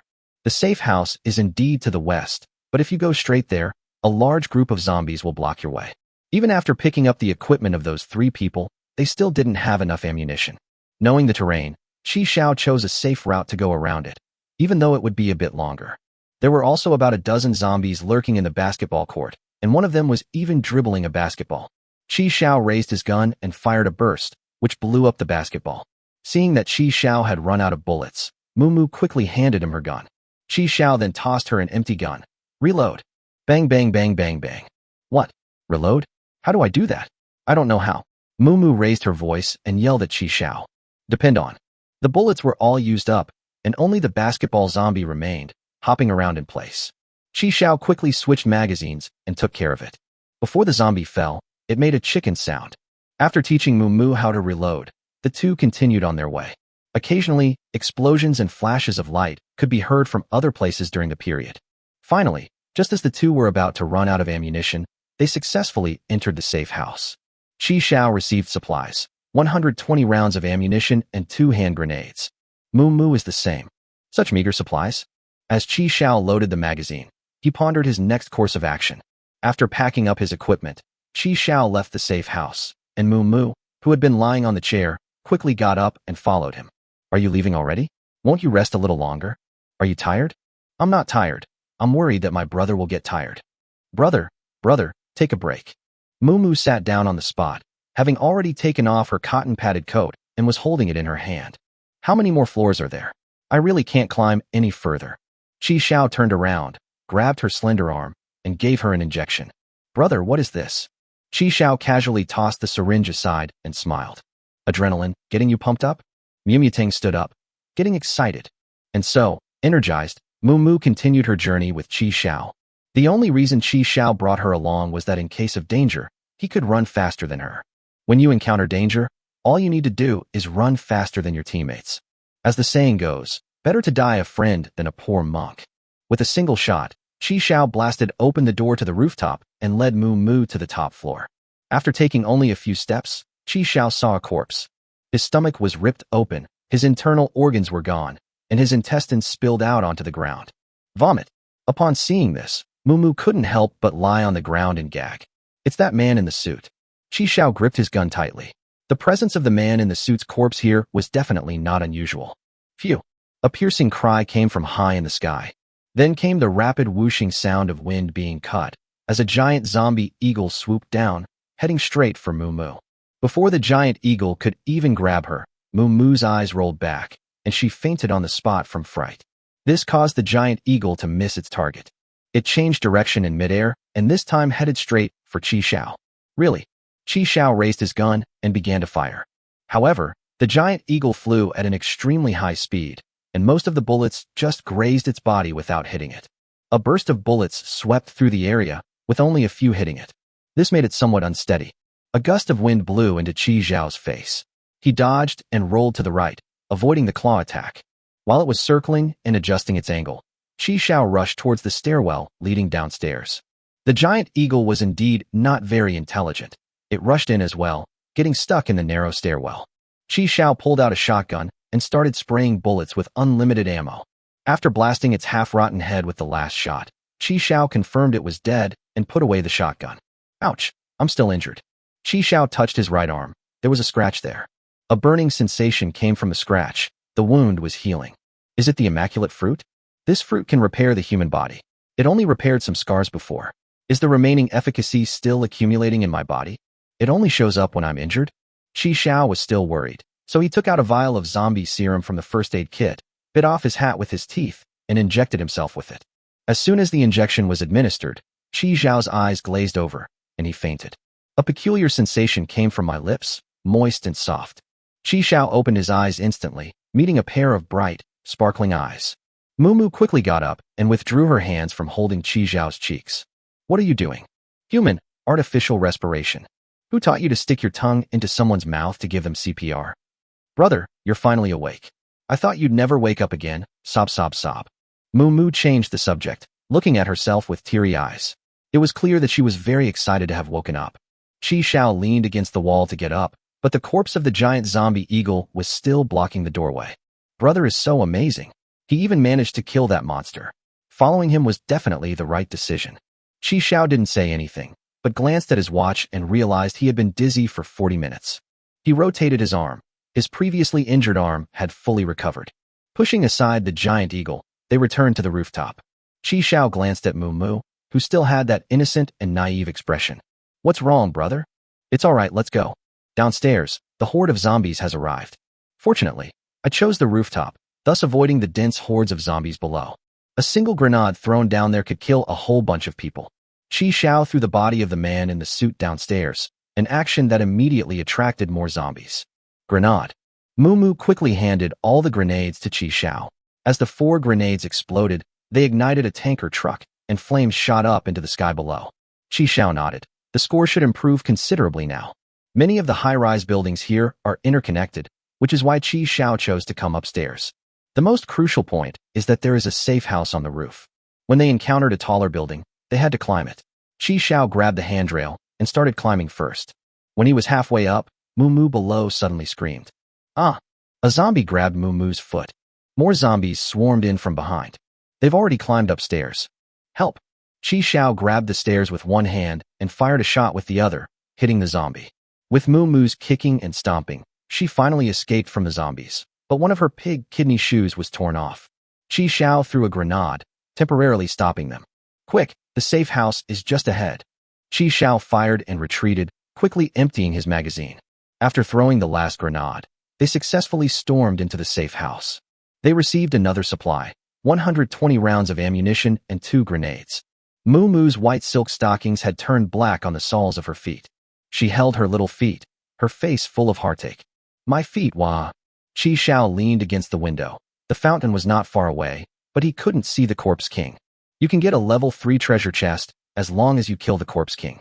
After a 10-minute rest, Chi Xiao set off again. As they continued their journey, Mumu hopped and skipped carefully, afraid of stepping on anything. What's your shoe size? Huh? 36, no 35. Chi Xiao casually ripped a shoe off a zombie's foot and tossed it to Mumu. Exactly 35. Mumu held the blood-stained sneaker, her face blank. Another party. Chi Xiao pointed. I'll stay here, you go first. Mumu's face suddenly flushed, and she covered her face with her hands and turned away. Brother, why don't you go first? What if a zombie grabs your foot again? Stop dawdling and get up faster. Mumu began to climb upwards, then turned back to Chi Xiao, who was still on guard, and whispered, Okay, I'll go then. Brother, don't look up later. Seeing that she had climbed halfway up, Chi Xiao also put away his gun and started climbing. Ah! Mumu suddenly screamed again. What's wrong? Chi Xiao suddenly looked up, and the view under her skirt was completely exposed. Mumu lowered her head, looking at Chi Xiao with a fearful expression. Dead, dead, someone's dead. Chapter 36 Killing the Corpse King. The situation takes a sudden turn. The two climbed to the rooftop. It was the body of another man in the safe house, who died in the same way as the man in the suit. Another zombie giant eagle? Chi Xiao quickly broke open the attic door and took Mumu downstairs. Fortunately, the central fountain is not far from this building. As Mumu was going downstairs, she suddenly stopped and refused to go any further. Chi Xiao turned around and glanced at her. Tired again? Mumu poked her index finger together, pursed her lips, and glanced at Chi Xiao to the side, not daring to look him in the eye. Brother Chi Xiao, you didn't see anything just now, did you? After she finished speaking, a blush quickly rose to her face. It's just blue and white stripes. Chi Xiao continued walking downstairs. Let's hurry up. Occasionally, a few zombies would rush out of the stairwell, but Chi Xiao would easily deal with them. Having successfully descended to the first floor, Chi Xiaomao crouched in a corner, observing the situation outside through the shattered glass door. A pile of dead, ordinary zombies lay on the ground. Thump, thump, thump. Accompanied by a distinct tremor, a giant zombie appeared in Chi Xiao's field of vision. The zombie was over 3 meters tall, with bulging muscles and glowing red eyes. At that moment, he was grabbing a woman in his hand and biting her wildly. Suddenly, a long knife slashed at the giant zombie's arm. It was the bespectacled man. He was still carrying that long sword, but this time his opponent was a giant zombie. Holy crap, hand-to-hand combat with cold weapons? That's incredibly brave. Just as Chi Xiao was feeling sentimental, the bespectacled man was slapped away and landed right in front of Chi Xiao. His glasses were shattered, and blood trickled from the corner of his mouth. The giant zombie fared no better. Its right hand was severed by the bespectacled man. He threw the woman to the ground and charged towards them, roaring. Chi Xiao immediately raised his gun and swept it across his calf. Reload! Reload! With Mumu's skillful cooperation, Chi Xiao successfully broke the giant zombie's kneecap, stopping its charge. The giant zombie lying there unable to move became a sitting duck, and Chi Xiao shot its head off. There was no warning. So this isn't the Corpse King? The bespectacled man coughed up blood and struggled to his feet, using his elbows to brace himself against the ground. Brother Chi Xiao, he's not dead yet. The giant zombie began to writhe, its wounds rapidly healed, and its severed arms grew back. Roar! Damn, no wonder there was no treasure chest. Turns out he didn't die? Chi Xiao threw 3 grenades to slightly delay its recovery, then pulled the bespectacled man backward. After quickly administering an injection of adrenaline and serum to the bespectacled man, Chi Xiao replenished the magazine with bullets. The adrenaline took effect quickly, and the bespectacled man regained his energy. Chi Xiao handed him a gun. I'll use a knife. Dude, a gun is better than a knife. I don't know how to use a gun. I only know how to use a knife. Chi Xiao rubbed his forehead. Mumu, give him the knife. Receive. Mumu quickly handed her knife to the man with glasses. The giant zombie's wounds healed, and it charged at them. Bang, bang, bang, bang, bang, bang, bang. Instantly, sparks flew everywhere. Chi Xiao aimed specifically at his head. The bespectacled man straightened his shattered glasses, grabbed his knife, and charged towards the zombie. With Chi Xiao's support, the bespectacled man felt much less pressure. Under intense fire, the zombie fell down again with a thud. No treasure chest hint, still alive? Sure enough, the next second 8 legs emerged from his back, and he stood up again like a crab. Mumu, reload. No, there are no more bullets. Grenade. It's gone too. Depend on. His crab legs stabbed and poke wildly with tremendous force. A single poke into the hard cement floor will leave a hole. The bespectacled man held the knife upright in front of him to block the crab leg that was thrusting at him. But it was still blasted away by the enormous impact. Seeing that the situation was not good, Chi Xiao reached into his crotch. Brother Chi Xiao, what are you doing? What time is it? Mumu covered her eyes with both hands, peeking through her fingers. Chi Xiao took out the bracelet hidden in his pants and put it on his wrist. Hey guys, wake up, time to get to work. Chi Xiao took out a basin of corn, cabbage, watermelon, and peas, placed them on the ground, and faced the crab zombie. The plants sensed the zombies and opened their eyes. Then, baskets of corn, peas, watermelon, and cabbage were thrown at the zombie, which temporarily blocked his path. After the corn pitcher hit the zombie in the face with a butter shot, the zombie was frozen in place. Very well, they do need zombies to activate. Brother Chi Xiao, did you conjure this up? Chi Xiao pulled out his rifle and fired a burst of bullets at the open eyes on the crab's leg joints. After the eye was blown out, the leg collapsed to the ground. It works. While his face was covered in butter, Chi Xiao blew out all 4 of his eyes and crippled all 4 of his legs. At that moment, the bespectacled man also rushed back with a knife. This time, even his glasses were gone. The knife struck the crab's leg, producing a metallic clanging sound and sending sparks flying. Shoot him in the eye on his knee joint. Upon hearing Chi Xiao's shout, the bespectacled man gripped the knife with both hands and plunged it into the eye of the crab leg. As brownish-yellow fluid gushed out, another leg was crippled. Then the butter disappeared, and the zombie kicked the bespectacled man away again. Another shot of butter smeared his face. Chi Xiao immediately closed in, took out his shotgun, and started spraying him face to face. Boom, boom, boom, boom, boom. The shotgun with unlimited ammo unleashed its firepower wildly, eventually blasting all 3 eyes to pieces by Chi Xiao. Chi Xiao held up his shotgun, pointing it at the head of the zombie lying slumped on the ground. Don't get up again. Boom, boom, boom.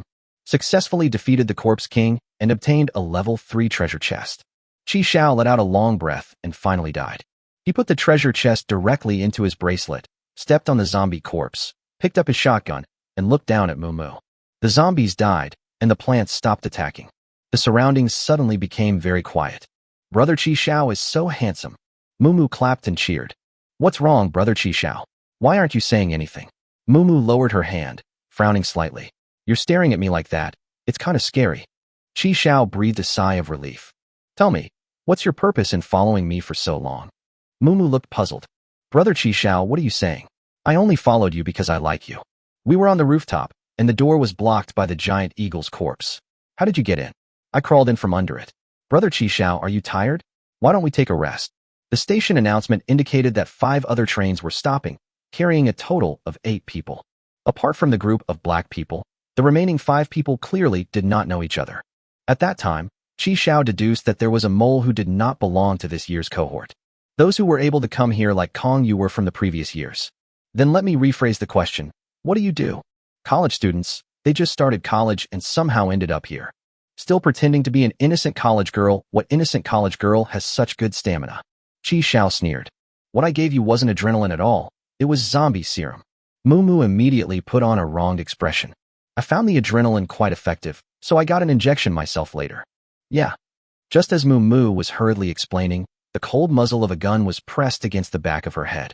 Mumu looked terrified, trembling all over, and looked to Chi Xiao for help. Accompanied by the crisp clatter of high heels on the ground, Kong Yu's figure slowly emerged from the shadows. She was still dressed like Ada Wong, with a smile on her face. Long time no see, Xia Yuan. Chapter 37, The Kingdom of Order and the Free Organization. Bang! Kong pulled the trigger again, and a bullet was fired. Xia Yuan's figure vanished from the spot, the bullets having missed their mark. With a thud, a magazine fell to the ground where she had been standing. Where are they? Just as Chi Xiao was surprised, his body suddenly felt heavy. She wrapped her arms around his neck, and her white-stockinged legs crossed and wrapped around her body. Chi Xiao turned his head and saw Xia Yuan's profile. She was staring intently at Kong Yu, her face grave. Kong Yu, you really do have that module. Kong turned the gun around again, and Xia Yuan quickly hid her head behind Chi Xiao. Chi Xiao raised his hands and waved them to signal Kong not to fire. He then turned his head and glared at Xia Yuan. Get down here right now, don't harass me. Chi Xiao tried to pry Xia Yuan's legs apart, but found that the more he tried to pry them apart, the tighter her 2 white silk-clad legs became. He reluctantly let go, but when he looked up, he saw a man in black holding a long knife suddenly appear behind Kong Yu. Just as Chi Xiao was about to warn him, Shiranui Subaru's long sword came slashing down with a fierce wind. Kong dodged to the side, narrowly avoiding the blow. Subaru Shiranui followed up with a side kick, and although Kong managed to raise his arms to block, he was still sent flying. The glass shattered, and the whole fell onto the street outside, where it remained motionless. Chi Xiao was stunned. Kong Yu was so incompetent. In that case, I should be able to beat them. After confirming that the hole was no longer moving, Subaru Shiranui pointed the tip of his knife at Chi Xiao. He glared at him and said in a cold voice, "Hand over the snake's silver coin." Upon hearing the words, snake's silver coin, Chi Xiao's pupils dilated sharply and his brows furrowed. Silver coins, more silver coins. Damn it, judging from his confident look, he doesn't seem to be bluffing me. How did he know I had the snake's silver coin? Chi Xiao looked at Xia Yuan in front of him. So this is what you've been doing all this time with me? Are you crazy? That silver coin was obtained by brother Chi Xiao, and you just reached out and asked for it? Could you please be a little nicer? You're the one asking for a favor now, so get your bearings. Xia Yuan climbed off Chi Xiao and stood in front of him. It's all right, brother Chi Xiao, I'll teach him a lesson. Suddenly, a gunshot rang out. Bang bang bang bang bang bang bang. Subaru Shiranui reacted quickly, immediately dodging to the side. Outside on the street, Kong was changing magazines at a leisurely pace. Hee, so it was for the silver coins. They talk about order and justice all the time, but when it comes to doing things, they have nothing to do with those two words. Aren't you the ones who pursue fairness and justice the most? How come you violated them first? Subaru Shiranui was not at all surprised by Kong Yu's resurrection. Justice is achieved by eliminating people like you. Bang bang bang bang bang bang bang. Kong changed the magazine again, and another wave of bullets poured out. While wielding his long sword to deflect bullets, Subaru Shiranui charged toward Kongmaru in the street.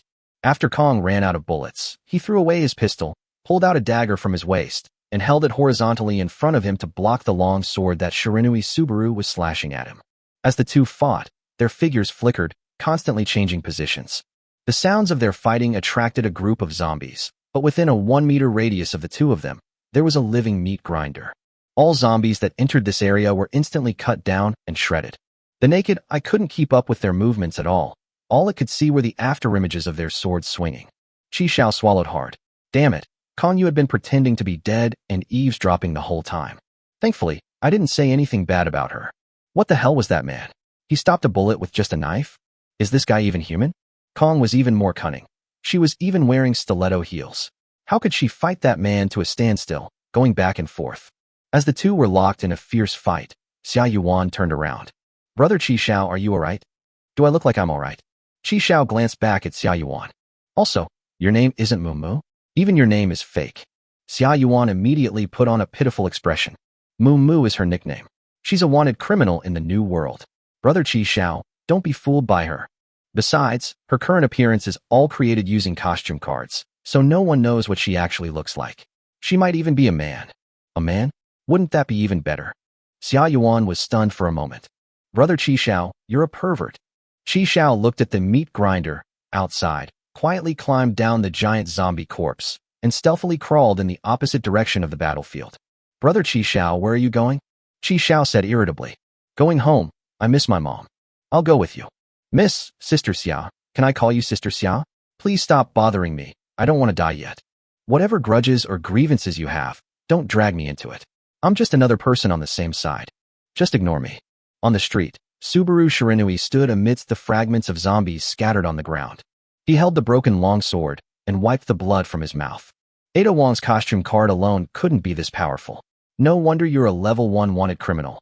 Kong Yu, you truly deserve it. I just like this short hair. Kong brushed a strand of bangs that were sticking to his forehead. It's easy to manage. Heh, Subaru Shiranui tossed away his broken sword. Shiranui-on-say, do you still remember him? Kong paused for a few seconds. I don't remember. Brother, you're such a waste. You didn't even let your opponent remember your name. That's true. After all, too many people have died at your hands. He clenched his right hand towards the void, and the demon's sword Shiranui, burning with black and red flames, slowly appeared. You should remember this knife, right? As the demon's sword Shiranui fully appeared, an evil aura suddenly spread out. Chapter 38. This guy definitely did it on purpose. Xia Yuan seemed to sense something and suddenly turned around to look in the direction where the two were fighting. Chi Xiao also felt that something evil had appeared, and he felt uncomfortable as if all the pores of his body were blocked. But the aura came and went quickly. Xia Yuan frowned as she sensed the aura disappear. Brother Qi Xiao, remember, never get too close to Kong Yu. Don't have any contact with her. She's dangerous. You may not believe me, but you'll see when you get to the new world that I'm telling the truth. Also, if you have the silver coins, don't give them to her. Absolutely not. Brother Qi Xiao, I'll find you again when you get to the new world. After saying that, Xia Yuan disappeared instantly, leaving Qi Xiao standing there dumbfounded. Silver coins. There's a Heba silver coin. I used it all up long ago. Damn it. I'd better run away quickly. I don't trust either of you. Qi Xiao continued crawling forward on the ground, but after only a few steps, a pair of high heels blocked his way. He looked up at Kong Yu, whose face was neither red nor out of breath, showing no signs of having just finished a fight. Sister Yu, thank goodness you came, otherwise I would have been in danger, Qi Xiao hurriedly stood up, his face beaming as he looked at Kong Yu, rubbing his hands together like a fly. As expected of my older sister, beating them up is like child's play. Kong glanced at him again. He's doing quite well. He even has some female admirers. What little fangirl? That guy? I don't know him, we're not close. Qi Xiao waved his hand in denial. You've gotten your hands on some silver coins again recently. Silver coins? No. I was completely dumbfounded when he asked me for silver coins. Do you think they mistook me for someone else? I'm truly innocent. Qi Xiao was very serious, while Kong Yu's face remained expressionless. I need the costume card from the treasure chest you just got. Costume card? Originally, Kong came for this reason. Qi Xiao inwardly grumbled, silently took out a level 3 treasure chest, and tossed the costume card to Kong Yu. After putting away the treasure chest, Qi Xiao also put the plants back into his boundary bracelet. After doing all this, Qi Xiao's tense body suddenly went limp. The fatigue from the battle overwhelmed him, and Qi Xiao had no choice but to sit down against the wall. Kong accepted the costume card and glanced down at Qi Xiao. Aren't you afraid knowing I'm a wanted criminal? You're the one wanted. What am I afraid of? Qi Xiao reached under his buttocks, pulled out the pebble, and tossed it aside. Oh, what I mean is, only those with real power can become wanted criminals. That just proves that Sister Yu and I have chosen the right people to follow. Kong smiled again. The man is dead. Kong shook his head again. That woman took him away. She raised her hand and took off her colored contact lenses, a blue light shooting from her eyes as she looked Qi Xiao up and down. Take off all your clothes. Qi Xiao, huh? 3 minutes later, Qi Xiao was completely naked, covering his private parts with his hands. No wonder she kept grabbing my clothes. So she can swap places with objects she's touched? What is this, a superpower? Aren't the bracelets your zombie bodyguards wearing all supernatural powers? Thinking of old Master Ren, Qi Xiao felt a pang of heartache. Can I still wear these clothes? Kong then burned it all down, thus answering Qi Xiao's question. By the way, could you take a look at these things for me too? After confirming that Xia Yuan had not left any marks on the gun, longsword, bracelet, watch, or the potted plants, Qi Xiao breathed a sigh of relief. The blue light in Kong's eyes faded, and she put her colored contact lenses back on. They're gone. Wait, hey, is there anything else? What should I prepare before the typhoon season arrives? Kong glanced at Qi Xiao again. Hands out. Oh. Qi Xiao held the train tickets that Kong Yu had given him in both hands. There were more than a dozen of them. That should be enough for your windy season. Kong lowered his eyes, glanced at Qi Xiao's lower body, and the corners of his mouth turned up slightly. Don't stare there. A flash of white light, and Kong's figure disappeared. That woman definitely did it on purpose. Now she's seen everything.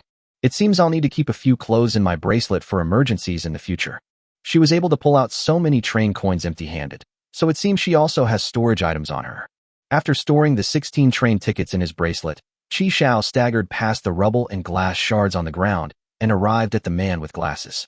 He's still breathing, he's not dead. This guy looks skinny, but he's surprisingly tough. Bro, sorry about that, but could you lend me your pants? Just as Qi Xiao pulled his pants halfway down, the bespectacled man woke up. Qi Xiao met his gaze, a smile appearing on his face. Awake. Qi Xiao was shirtless, wearing the bespectacled man's pants and shoes. The bespectacled man followed behind him, wearing the glasses he had found. Now only the frames were deformed. He was a nice guy? After hearing Qi Xiao's explanation, he offered Qi Xiao a few pieces of clothing and even gave him his shoes. Are you okay with your broken glasses? It's all right, it didn't have a big impact. The bespectacled man adjusted his crooked glasses. Thank you for earlier. By the way, that woman, were they rescued? Save my ass, they've all been ruined by that big. Qi Xiao paused. The giant zombies. Qi Xiao was speechless. This guy's thought process was quite peculiar. You saved her, and she treated you like that. Aren't you angry? You still want to save her. Saving a life is more meritorious than building a 7-story pagoda. She has her reasons for treating me this way, which I failed to consider and ignored her feelings. I imposed my subjective evaluation on her, so I'm the one who's wrong. You're a real talent, damn it. Qi Xiao gave him a thumbs up. The bespectacled man thought Qi Xiao was praising him and scratched his forehead embarrassedly. Qi Xiao sighed. Today he had truly witnessed the diversity of humankind. What happened to the girl who always followed you? She forgot to turn off the gas at home, so she left first. Oh.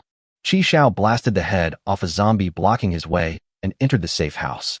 At 10:50, we can return to the train in 10 minutes. Qi Xiao breathed a sigh of relief. He looked at the man with glasses and spoke first.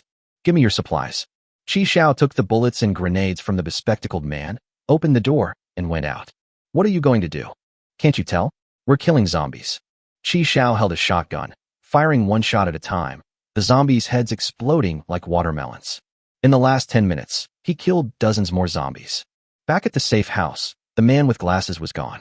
It seems we've been teleported back to the train. Killed 973 regular zombies, 1 basketball zombie, 1 giant zombie eagle, 1 zombie king. Overall rating, 99. Rewards, 10 train coins, 1 high-quality health potion.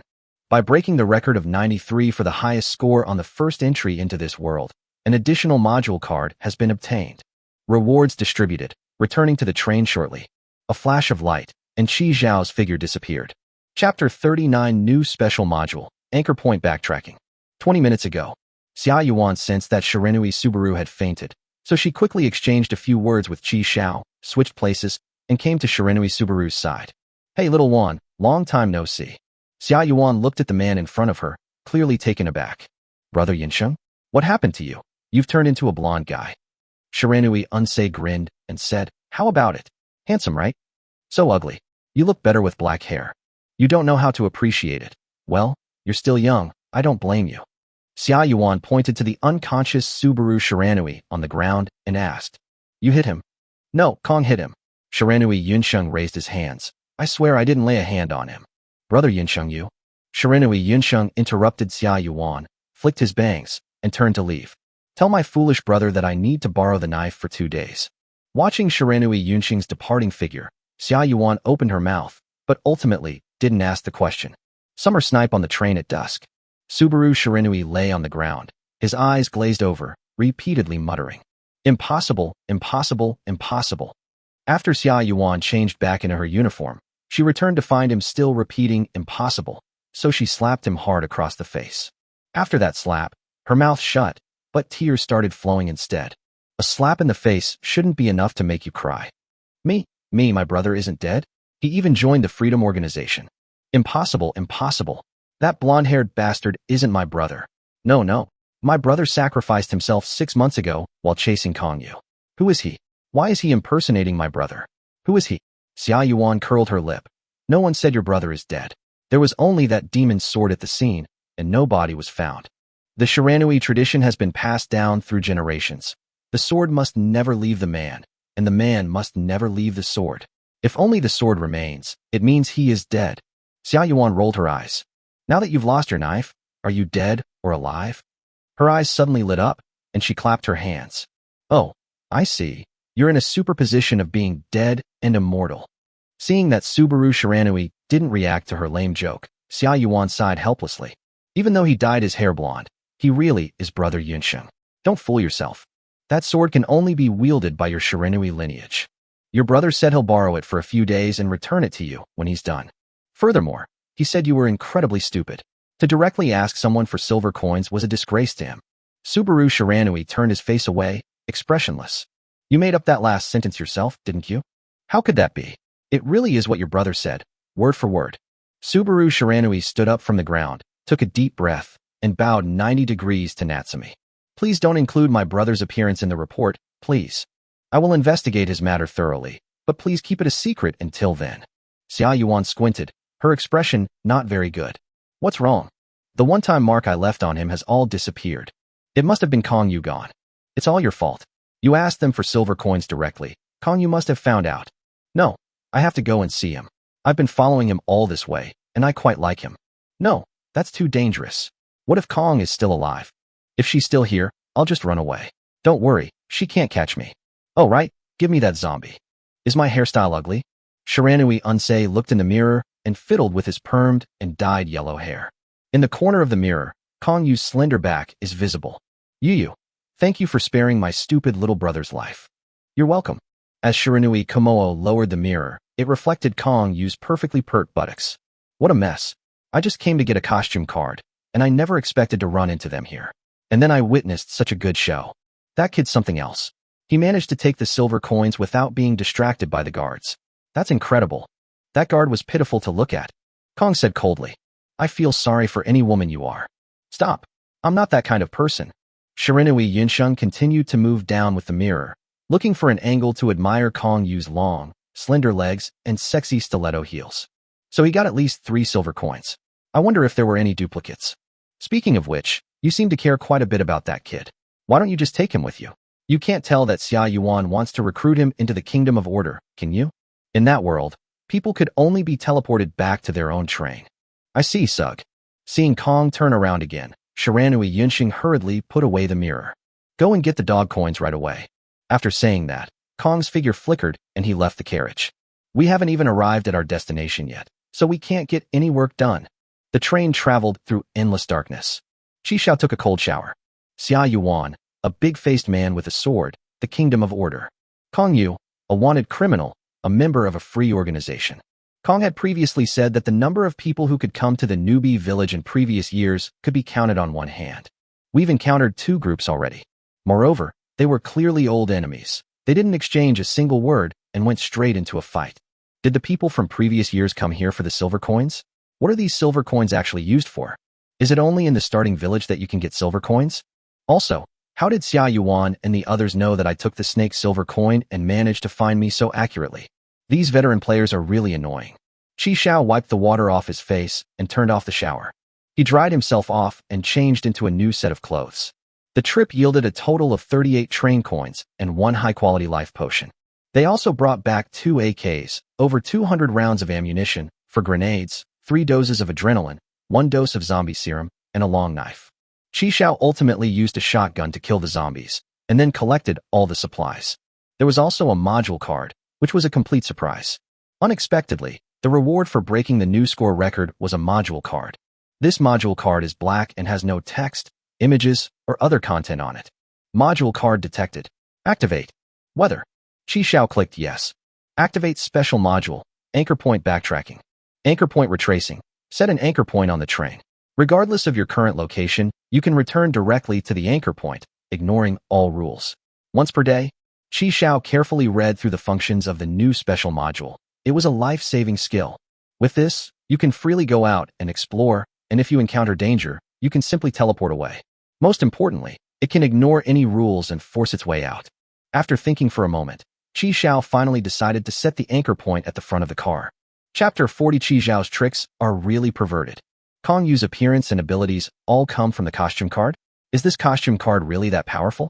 The thought of that tall, long-legged man in high heels and a slit Chong Sam, who was actually a big, nose-picking man, sent a chill down Chi Xiao's spine. He pulled out the light blue Death costume card and said, "Mine should be even stronger, right? How exactly do I use this costume card?" Chi Xiao decided to level up to level 12 to see if he could use the card when he reached the same level as Kong Yu. Furthermore, if I were to become a woman, it would mean that Kong Yojin might actually be a man. Metal, 524, 300 kilograms. Plastic, 295.5, 150 kilograms.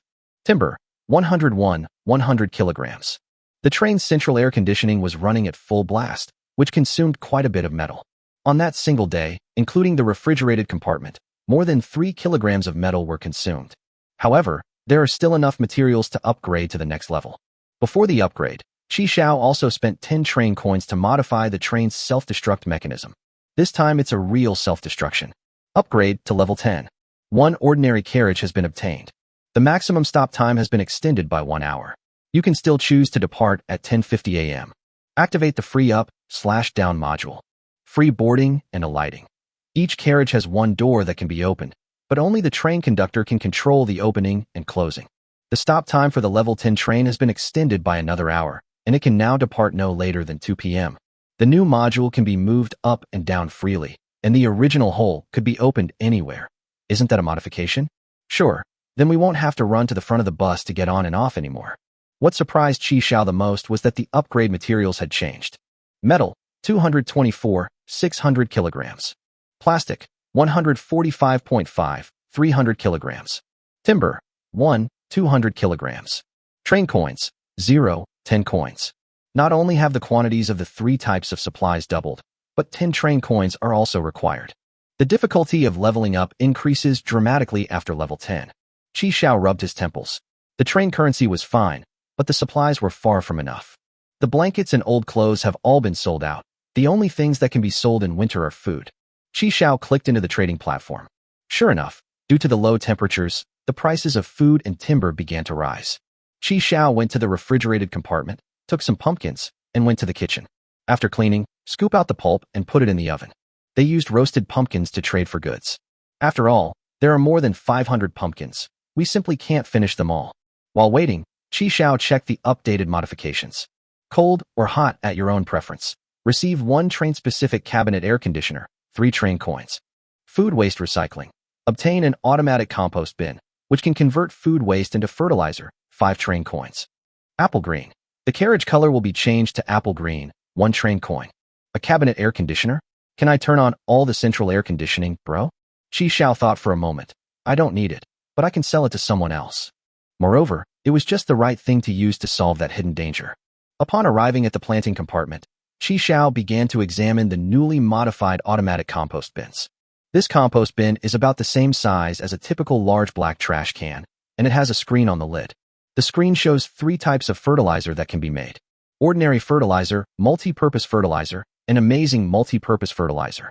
The higher the quality of the fertilizer, the more diverse and rarer the types of kitchen waste required, and the larger the quantity. It can even make a magical multi-purpose fertilizer. Qi Xiao knows the effects of this fertilizer. It not only accelerates growth, but also has a chance to directly ripen the plant.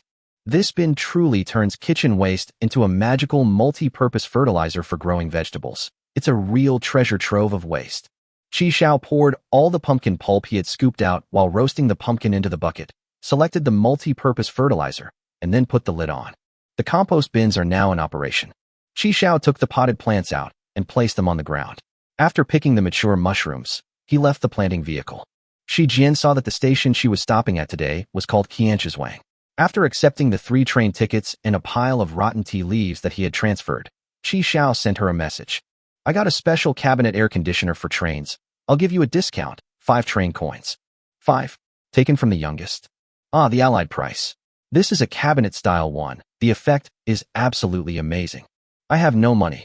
They tricked me into buying a stove yesterday, and today they're selling me an air conditioner. In that case, return the stove to me in exchange for 1 train coin. Thank you so much. Xiaomi used up her last 4 train coins, plus a furnace, to exchange for an air conditioner. Qi Xiao felt a little guilty, as he kept tricking her and was starting to feel embarrassed. After thinking for a moment, he transferred half a kilogram of metal to Shi Jian as compensation. Qi Xiao took the furnace back, put in firewood, and roasted 2 pumpkins. The furnace and the oven were put into operation together. Qi Xiao boiled water and cooked 3 packets of pickled cabbage and beef noodles in 1 pot. He ladled a bowl and handed it to Shi Jian, and Qi Xiao immediately started eating while holding the pot. Shi Jian, dinner's served so early today. This pickled cabbage and beef noodle soup actually has beef in it. And such big chunks. Don't even think about it. That's canned beef that I added. Okay, I guess I was overthinking it. The soup is tangy and appetizing. The beef is tender and flavorful, and the noodles are chewy and smooth. Call. Qi Xiao was sweating profusely as he ate, and turned the air conditioner to cooling mode. After shoveling the last bite of noodles, Qi Xiao picked up the pot and slurped down the noodle soup. Awesome. Instant noodles are still quite delicious when you eat them occasionally. There are currently 13 people remaining in the chat room. Family members, Quilt Bro has new stock. Pumpkins. Pumpkin? How do you eat it? Raw. No, the Quilt guy had it baked right away. It was still hot to the touch when I got it. Oh no, I'm out of train coins. What should I do? I really want to eat. No train tickets needed, just metal. And you only need 10 kilograms. Is Pumpkin Bro doing charity work again? I love Pumpkin Bro. Holy crap, there were so many transaction links just now. How did they all disappear in the blink of an eye? What are you thinking if you see this and don't act fast? For the rest of the time, Qi Xiao roasted pumpkins, traded supplies, drank water, and trained in the gravity carriage. After knocking the doll down with one punch, Qi Xiao then lay on top of her, panting heavily. Huff, huff, huff, huff. With 3 times the gravity, even a simple punch becomes extremely difficult. Kongyu, Xia Yuan, Daonan. Those perverts in the New World, especially that swordsman, even tried to steal my silver coins and chop off my hand. Qi Xiao stood up, straddled the puppet, grabbed her by the neck, and roared. I'll fucking kill you sooner or later. Xia Yuan stood behind him, her small hands covering her mouth, her eyes wide open. Brother Qi Xiao, this is way too weird. Chapter 41, The Kingdom of Order. Hearing Xia Yuan's voice, Qi Xiao's heart skipped a beat. Kong checked everything on me. So how did she get here? Did she miss something? Qi Xiao turned around, and Xia Yuan tilted her head, smiling brightly. Gone are the JK miniskirt, white stockings, and twin ponytails. Now she wears the same fitted black uniform and boots as the swordsman, along with a black wide-brimmed hat. The most eye-catching thing is the silver cap badge, which resembles a small figure standing under the gates of heaven, holding a book in his hands. She looked very capable. Looking into her bright, sparkling eyes, Qi Xiao recalled the scene of her giving him artificial respiration. Did they leave some kind of backup plan at that time? Woof, woof, woof, woof, woof. The black wind monster, sensing the presence of a stranger, rushed to protect her, but Xia Yuan picked her up and held her in her arms. Wow, so cute. Xia Yuan stroked the dog's head while playing with its little paws. Brother Qi Xiao is so kind-hearted. He even has a little dog. What's your name? Black Wind Monster. Qi Xiao replied. So it's called Black Wind Monster. That's really Qi Xiao's style when it comes to naming things. Xia Yuan carried the Black Wind Monster into the gravity carriage and came to Qi Xiao's side. Looking at the puppet Qi Xiao was riding, Xia Yuan clicked her tongue. Brother Qi Xiao, so you like playing with things that don't move. 3 times the gravity, yet he remains oblivious? The Black Wind Monster didn't react either. Did she have something on her that could overcome gravity? So what if I can't move? As long as I can move, that's fine. Qi Xiao rolled his eyes at her, helped the doll up, and then adjusted the gravity of the carriage back to normal. Didn't we agree to meet again in the New World? You miss me so soon. Of course I need to talk to Brother Qi Xiao. Xia Yuan put down the Black Wind Monster, took out a slip of paper from her pocket, and read it with a serious expression. Ahem. Qi Xiao, I apologize for my recklessness during the day. I'm sorry. This was my first mission, and I was a bit anxious. I only thought about myself and didn't consider your feelings. I sincerely apologize to you again. But I really need that silver coin, and I hope you can give it to me. I will repay you handsomely. P.S. Next time we meet, I'll treat you to the best ramen as an apology. Subaru Shiranui, stay. After reading it, Xia Yuan put the note away. Qi Xiao's mouth twitched as he listened. Subaru Shiranui? That guy's from Japan? And his Mandarin is so fluent. Because Mandarin is the official language of the New World. Xia Yuan said with great pride. You made up that note yourself, didn't you? Qi Xiao snorted coldly. I don't believe he could say such a thing. It really is Brother Qi Xiao. To express his apology, he asked me to bring this to you. Subaru Shiranui killed that monster, and this was taken back from it. Qi Xiao paused for a second when he saw what Xia Yuan took out. Old Master Rin. That's right, it's Grandpa Run, because that sense of connection in my mind has returned. Qi Xiao checked it thoroughly and found that nothing was missing. Qi Xiao hugged Old Master Rin and started sobbing. The feeling of losing something and then getting it back is truly touching. He actually killed the monster in Happiness Community and even took back Old Master Rin, but he couldn't beat Kongyu? Just how strong is Kong? Also, Xia Yuan is so elusive. My house has become her backyard. Qi Xiao glanced at Xia Yuan out of the corner of his eye. This woman was also dangerous. There are people like this who can't sleep soundly at night. Qi Xiao feigned wiping away tears, turned around, and took Xia Yuan's hand. Comrade, thank you so much. You have no idea how I've gotten through the days without the old man. I miss him day and night.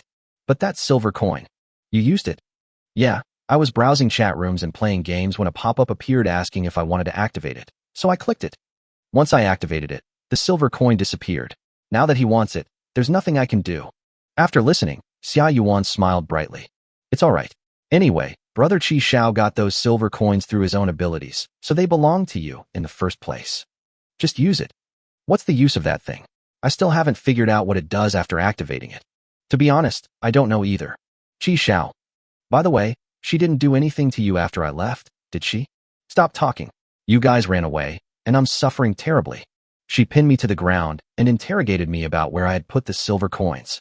I swear I will never comply and insist that I have no silver coins. She still didn't believe me, so she stripped me of my clothes and burned them all. My innocence. Qi Xiao became increasingly emotional as he spoke, tears streaming down his face, revealing his true feelings. Xia Yuan's eyes were watery, and it was hard to tell if she was truly moved by Qi Xiao. It's all right, as long as you can see her true colors, brother Qi Xiao. I was just worried that you would be bewitched by her. She's a ruthless, wanted criminal. Wait, then why didn't she kill me? Could it be because I'm handsome? Summer snipe evening. No? Then, because I'm kind. No, because she didn't see your train. Xia Yuan began to explain. She's a lunatic. She has her own set of theories. She had a morbid obsession with the color of trains. She believed that people who rode black trains were all bad people. So, as long as it's a black train, she'll kill whoever's on board. She even kept saying that this was justice. To date, countless people have died at her hands. Xia Yuan clenched her little pink fist and said with utmost seriousness, "We'll catch this psychopathic killer sooner or later and send her to the court of order." Combining Xia Yuan's words with Qi Zhao's recollection of the various details of his interactions with Kong Yu, he couldn't help but gasp. Qi Xiao patted his chest and said with relief, "That's all right, my car isn't black." "So, you really are a member of the New World Official Organization." Xia Yuan adjusted her hat, looking extremely serious. "Of course, humanity cannot exist without order. That is the reason for our existence. Anyone who breaks the rules must be punished." Xia Yuan then took out a badge from her pocket and handed it to Qi Xiao. "Brother Qi Xiao, when you arrive in the New World, take out this and say you are from the Kingdom of Order. Someone will come to pick you up." Qi Xiao took the badge. The design on it was the same as the Summer Snipes cap badge. "So, does this mean I've joined an organization? If Brother Qi Xiao is willing, it's any time. Then I'll definitely join." Qi Xiao accepted the badge and asked, "What are the benefits like in our organization? What kind of welfare are there? How many types of insurance and housing fund are there? Are there bonuses for good performance? Do we have weekends off? What day of the month do we get paid? What are the career advancement opportunities? Are you my direct supervisor?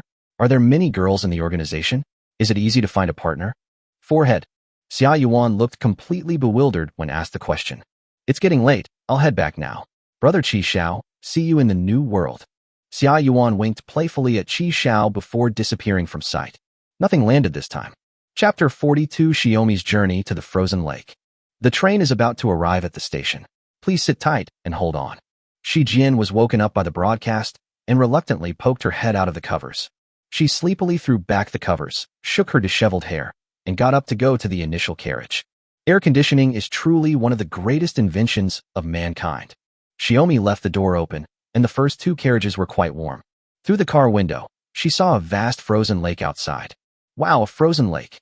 I don't need to go out today. Picking up the 4 train tickets from the ground, Shi Jian took a deep breath and passed 3 of them to Qi Xiao. Holding the last one, he forced himself to swallow the small pearl back. "I have to give this bastard 3 train coins every day. What kind of ally is he? He's just exploiting me. Just consider it buying food. Just consider it buying food." Shi Jian comforted herself like this every day. Chewing on the bread that Qi Xiao had given her, Shi Jian felt even more aggrieved. "I want to drink milk today. Hot milk." Before the message was even sent, it showed that Qi Xiao had sent another bottle of milk and a roasted pumpkin. Shi Jian received the hot milk, and the pouch she had been wearing disappeared. "Humph, at least you have some conscience." "Qi Xiao, which station?" Xiaomi deleted the unsent message and edited it again. "Jibing Island is located on a frozen lake. Even if you've been there, I'm not going out. It's finally getting warmer. Besides, there aren't many resources here. I can't exactly go shaved ice, can I?" Xiaomi poured a bottle of hot milk into the roasted pumpkin and ate it with bread. "I've actually been there. There's a level 3 treasure chest in the middle of the lake that can yield 12 train coins." Puff. When Shi Jian saw the message from Qi Xiao, she spat out a mouthful of milk. She wiped her mouth with the back of her hand. "You're not lying to me, are you? Tell me, what reason would I have to deceive my allies?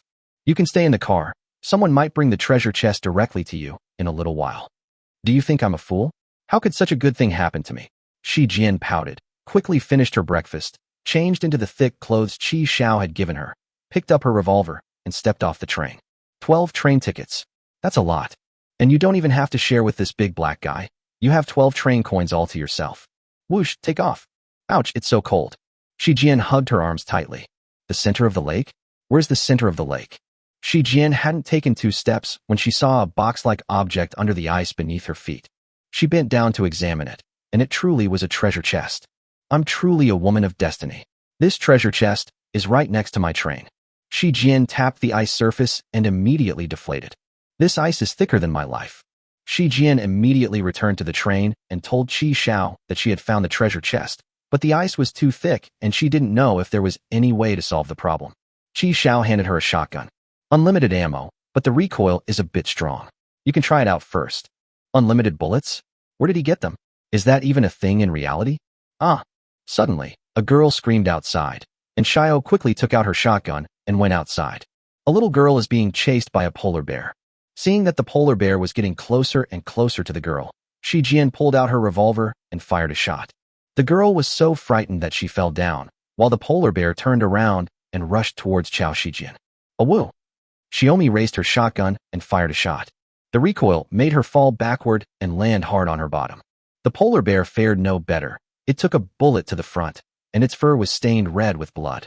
This fueled his anger, and he raised his claws and slammed them down hard on Xiao. Shi Jian rolled over like a donkey, barely dodging the attack while clutching her shotgun. She leaned against the carriage to counteract the recoil of the shotgun and fired another shot at the polar bear. This time, the ball hit the polar bear in the abdomen. It cried out in pain and tried to run away, but it didn't get far before its body tilted and it lay down on the ice. He died. Xiaomi, clutching a shotgun, gasped for breath as white mist rose from the air. Wow, I'm actually quite amazing. Shi Jian came to the girl's side and helped her up. The girl was clearly terrified. After being woken up by Shi Jian, she kept screaming for help. Xiaomi, a graduate student majoring in languages at a prestigious university, is fluent in multiple languages, and this is where she comes in handy. She gently patted the girl's back, comforting her. It's all right, it's all right. Look, the bear is dead. The girl looked in the direction Xiaomi was pointing and saw a polar bear lying motionless on the ground. My name is Shi Jian. What's your name? My name is Cheryl, sister. Did you kill the bear? Yes. Wow, sister is amazing. Just then, a man appeared on the lake riding a dog sled, calling out Cheryl's name loudly. Father, I'm here. Here. Cheryl quickly got up and waved and called out. The man stopped the sled, got off, and hugged Cheryl tightly, tears streaming down his face. Father, I'm sorry. I shouldn't have run away by myself. Cheryl told Winifred about being chased by a polar bear. It was this older sister who saved me. Xiaomi smiled as she watched the two of them. Winifred released Cheryl, wiped away his tears, stood up, and thanked Xiaomi. Winifred earnestly invited Xiao to his home, but Xiao quickly declined. I have other things to do, but I appreciate your kind gesture. After saying that, Shi Jian went to the treasure chest again. I just fired 2 shots, and I haven't recovered yet. Xiaomi raised her gun and fired a shot at the ice. Aside from leaving a white mark, only a few ice shards broke off. Sister, are you trying to break the ice? Cheryl had followed them without them noticing. At that moment, Winifred also dragged the polar bear to Xiaomi's side. He meant that this was the prey that Shi Jian had caught, and that she should take it away. Father, could you help Sister Shi Jian break the ice here? Winifred nodded repeatedly, saying it was no problem. I just need to go home and get some tools. Really? That's great. I don't want the bear, you can take it back. Just help me break this ice. And so, Xiaomi returned to the train to wait for Winifred to come back with the tools. Sister, your car has a very unique design. And it's so warm and comfortable. Cheryl loved trains and would run around inside them. Wow, this hat is so pretty. Do you like it? It's yours. Xiaomi put the red knitted hat on Cheryl's head, which matched Cheryl's rosy cheeks perfectly. Thank you, sister. Cheryl happily hugged Xiaomi. An hour and a half later, Winifred's sled came into Xiaomi's view. He returned with ice-breaking tools. Having professional tools makes all the difference. In just 1 hour, the ice layer, which was more than a meter thick, was broken open. Xiaomi saw the treasure chest in the water and happily clenched her fist. Yes, I got it. But just as Winifred lowered the rope to lift the treasure chest, a sudden undercurrent surged beneath the ice, carrying the chest more than 10 meters away. The treasure chest was once again hidden by a thick layer of ice. Shi Jian was stunned, and her whole body went limp like a deflated balloon. To salvage the fish again, we would have to break the ice again, but the train is leaving in half an hour. 12 o'clock. The train is departing. Please sit tight and hold on. Shi Jian lay on the Simmons mattress, her body trembling from sobbing, and small pearls kept falling off. My treasure chest. Shortly after Xiaomi left, Winifred broke through the ice again. This time he successfully hooked the treasure chest up. This treasure chest is strange. It's not locked, but I just can't open it. Father, shall we come again tomorrow? Maybe Shijin will be back by then. Winifred patted Cheryl's head affectionately, and they tied the treasure chest to the sled and dragged the polar bear home. The following day, they dragged the treasure chest back to the frozen lake. A red train was parked by the frozen lake. Chapter 43. The treasure hunter had a huge burst of hope. In the dense forest, sunlight shines on the ground, forming circular patches of light. Qi Xiao wiped his sweat and glanced at his watch. It's almost time. Anchor point retracing. A flash of white light appeared on Qi Xiao's body, and he traveled back from the forest to the front of the train. All the cut branches were thrown into the feeding area, and a total of 210 kilograms of wood were collected. 3 days have passed since Xia Yuan returned from Dawn City, and she has not suddenly reappeared during this time. This put Qi Xiao at ease a little. It seems she has indeed left the starting village. What bad luck. After encountering them, we ended up in the middle of nowhere for 3 consecutive stops. Not only were there no resources, but there were also no treasure chests. What a bunch of jinxes. They've ruined my treasure hunter career. Interestingly, Xiaomi actually docked at the Arctic Lake yesterday. Although I didn't get the treasure chest in the end, it proves one thing. Treasure chests do respawn. If the treasure chests respawn, why did Xia Yuan and the others still come looking for me? Is it that the silver coins aren't refreshing? After cleaning the pheasant he had just shot, Qi Xiao started making lunch. Roasted chicken, served with roasted peas, roasted corn, and mushroom soup. Watermelon was served as dessert after the meal. Eating delicious food dispelled Shijian's gloom from not opening any treasure chests. After lunch, Qi Xiao continued to roast and sell pumpkins. In 3 days, he traded a total of 120 roasted pumpkins. The large pile of pumpkin pulp that was scooped out was all put into the automatic compost bin, but it only produced a small handful of magical multi-purpose fertilizer. The yield is pitifully low. A total of 900 kilograms of upgraded materials metal and 300 kilograms of plastic were traded. That's enough for a promotion. Metal, 1120, 600 kilograms. Plastic, 445.5, 300 kilograms. Timber, 211, 200 kilograms. Train coins, 0, 10 coins. Qi Xiao dropped 10 train coins into the feeding area and then clicked Upgrade. Level 11. 1 ordinary carriage has been obtained. No other new features have been unlocked. Qi Xiao checked the updated renovation projects. Free your hands. Obtain a train-specific drum washing machine, heat pump dryer, and hidden external water tank, 6 train coins. Relax. Get a fully automatic massage chair for train use, 3 train coins. Lightning speed. Obtain a train-specific motorcycle and a driver's license, 8 train coins. What kind of amazing motorcycle is this? It costs 8 train tickets. It really can run as fast as electricity? Although it's expensive, having a means of transportation will allow us to explore a wider area in the future. The motorcycle can be configured in different colors, and Qi Xiao hesitated for a long time between red and green. In the end, Qi Xiao chose red. A sleek, brightly colored red motorcycle appeared in the carriage. On the seat was a driver's license with Qi Xiao's photo and a helmet. Qi Xiao casually put his driver's license into his bracelet, straddled his motorcycle, and got on. Even though he was inside the train carriage, he could already imagine the feeling of speeding along. After Qi Xiao registered his fingerprint and voice print, the motorcycle can now only be started by him. Wait, is this a coin slot? This motorcycle actually costs train coins? It doesn't burn oil, it burns coins. Qi Xiao immediately realized he had been tricked.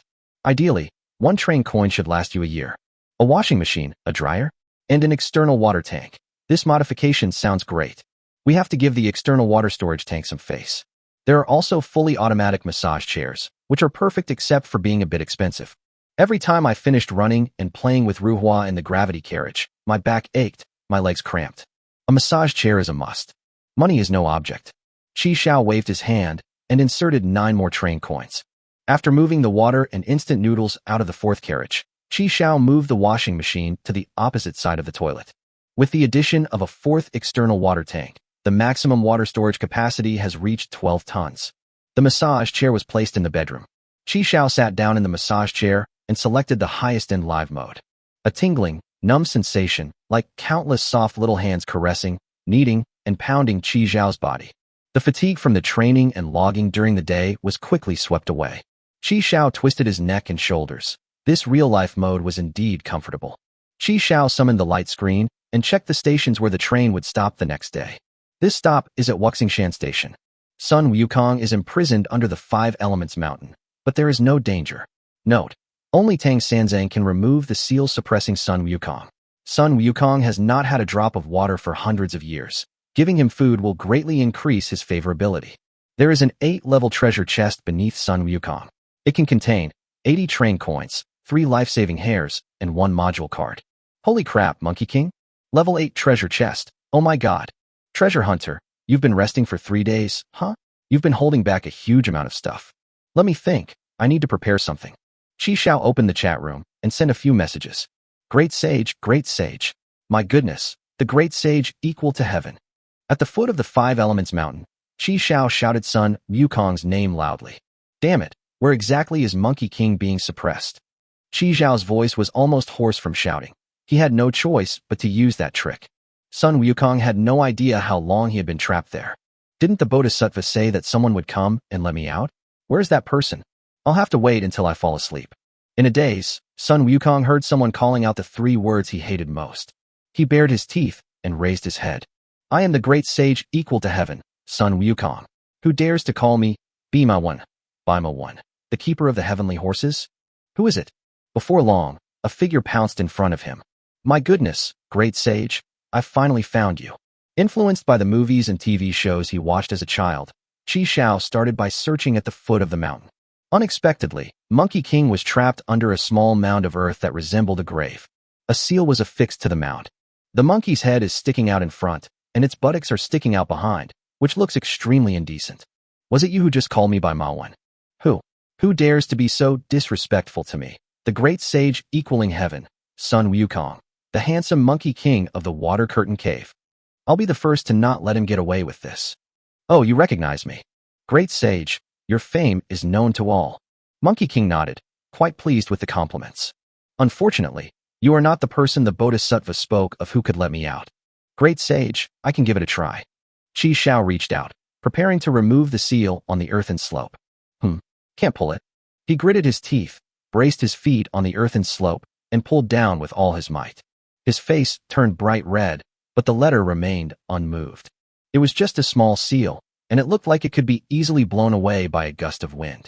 As expected, only Tang Sanzang could remove it. No, great sage, I can't remove this thing. Qi Shao wiped his sweat and said breathlessly, this treasure chest isn't so easy to get. I don't blame you.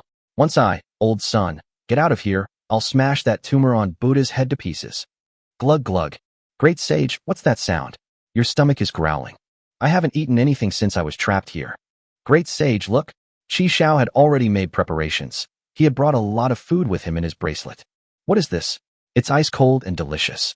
Hiccup, it can still breathe. This little black liquid is interesting, very interesting. Oh, it's spicy, delicious, so delicious. Great sage, stop eating spicy strips. Come on, have this.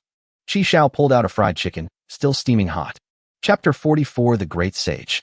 Monkey King finished off the fried chicken in no time. They chewed up and ate all the bones. He licked the chili powder off his fingers and then burped. What is this thing called? It's so amazing. The ultimate comfort drink for couch potatoes. Soda, the ultimate comfort drink. I love it.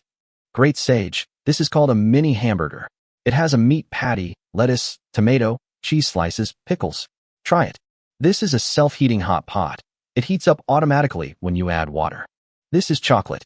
Monkey King snatched the Maltesers that Qi Shao had just taken out and poured them into his mouth. Wonderful, wonderful. It tastes even better than Lousy's elixir. Monkey King's stomach was like a bottomless pit. The food Qi Shao had brought was almost gone, and he showed no sign of stopping.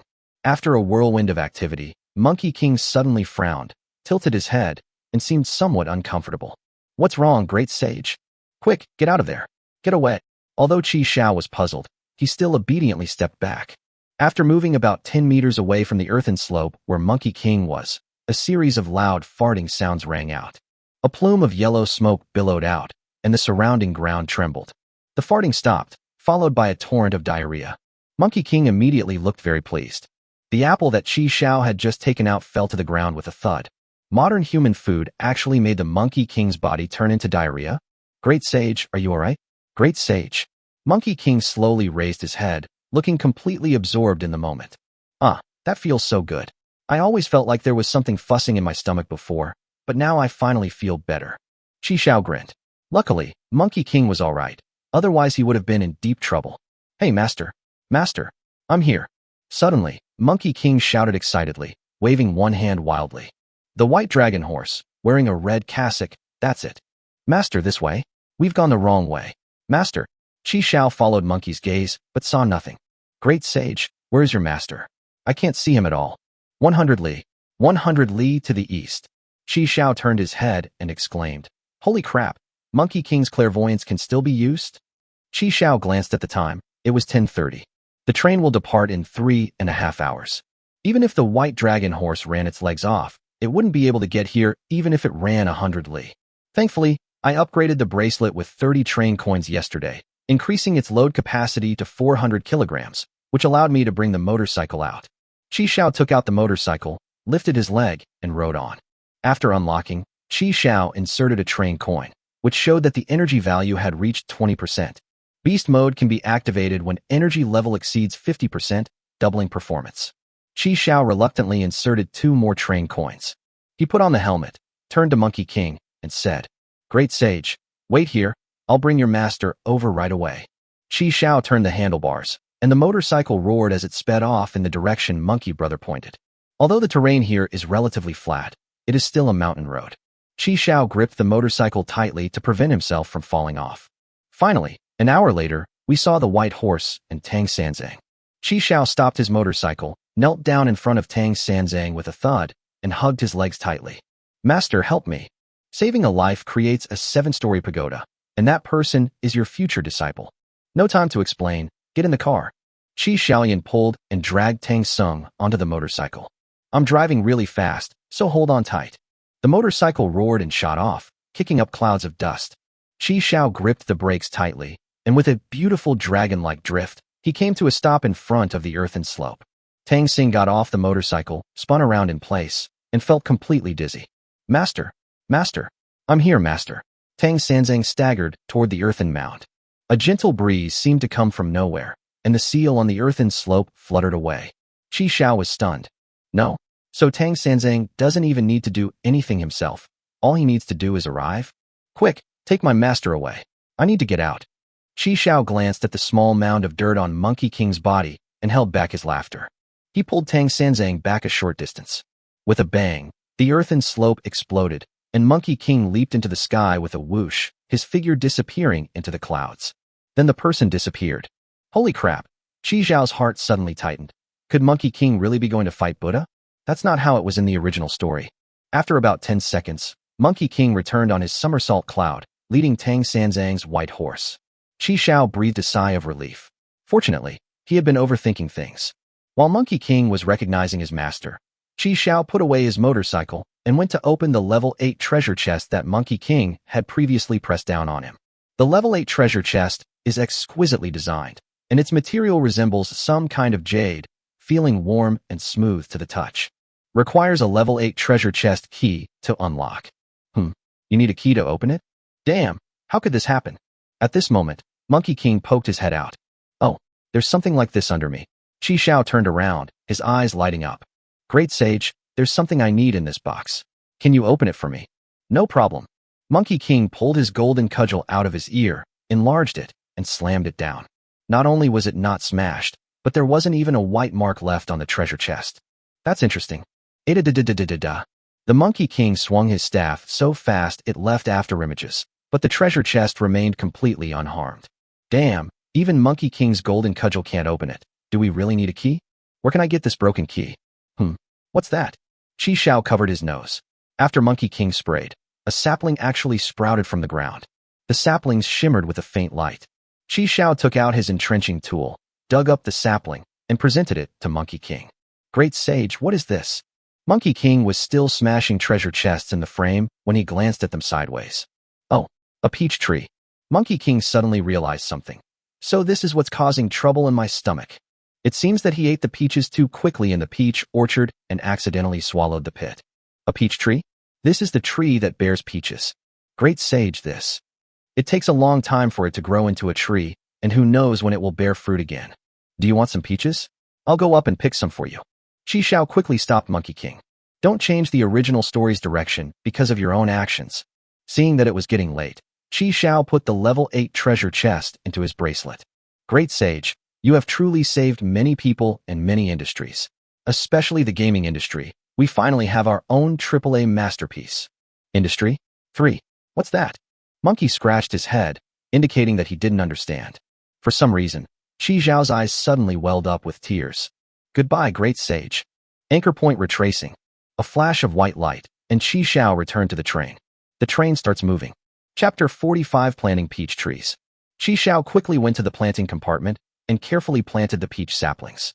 Qi Xiao recalled watching Journey to the West as a child, and how the local earth deity introduced it to Monkey King in this way. There are 3,600 peach trees in the garden. The first 1,200 trees have small flowers and small fruits that take 3,000 years to ripen. People who eat them can become immortals and attain enlightenment, and their bodies will become light and healthy. The 1,200 trees in the middle have layers upon layers of blossoms and sweet fruits that ripen only once every 6,000 years. If people eat them, they can ascend to heaven like clouds and live forever. There are 1,200 more trees behind, with purple veins and light yellow seeds. They only ripen once every 9,000 years. If people eat them, they will live as long as heaven and earth, and as long as the sun and moon. I wonder which grade of monster Monkey King pulled out. No matter which category it's in, it's just a fledgling right now. It's hard to imagine how long it would take for them to grow into trees. Qi Xiao's face immediately fell. I hope I won't be able to eat this peach before I die. The next second, the peach tree suddenly released a visible green light, absorbing all the magical multi-purpose fertilizer that Qi Xiao had previously sprinkled. And it grows a section taller at a rate visible to the naked eye. It grew from 3 centimeters to about 10 centimeters. This amazing multi-purpose fertilizer can actually promote its growth. As expected of a peach tree, it absorbed all the fertilizer that the mushrooms and plants had grown for several generations without consuming much, and it only grew this little. Qi Xiao was overjoyed and quickly took the small handful of fertilizer produced by the automatic compost bin and sprinkled it around the sapling. As soon as the fertilizer was applied to the soil, the saplings emitted a green glow, absorbing it completely. Yes, as long as there is enough magical multi-purpose fertilizer, there is still hope in one's lifetime. Qi Xiao took out the Ganoderma lucidum he had obtained from the mushroom garden. He had studied it for a while but found it useless, so he put it in his bracelet to gather dust. This is great. It can be made into fertilizer to help the peach trees grow. Qi Xiao chopped it into small pieces and threw it into the automatic compost bin. He looked at the saplings that were shimmering with a faint light and cherished them dearly. The black wind monster squatted there, sniffing wildly, its expression one of utter ecstasy. You better watch yourself, kid. I'm appointing you as the peach protector now, so you'd better protect them well. Woof woof woof. After leaving the planting vehicle, Qi Xiao returned to his bedroom, took out the level 8 treasure chest, and examined it thoroughly. TSK, TSK, TSK. Monkey King knocked for so long, but didn't even leave a mark. Where am I supposed to get the key? Ding dong, ding dong, ding dong.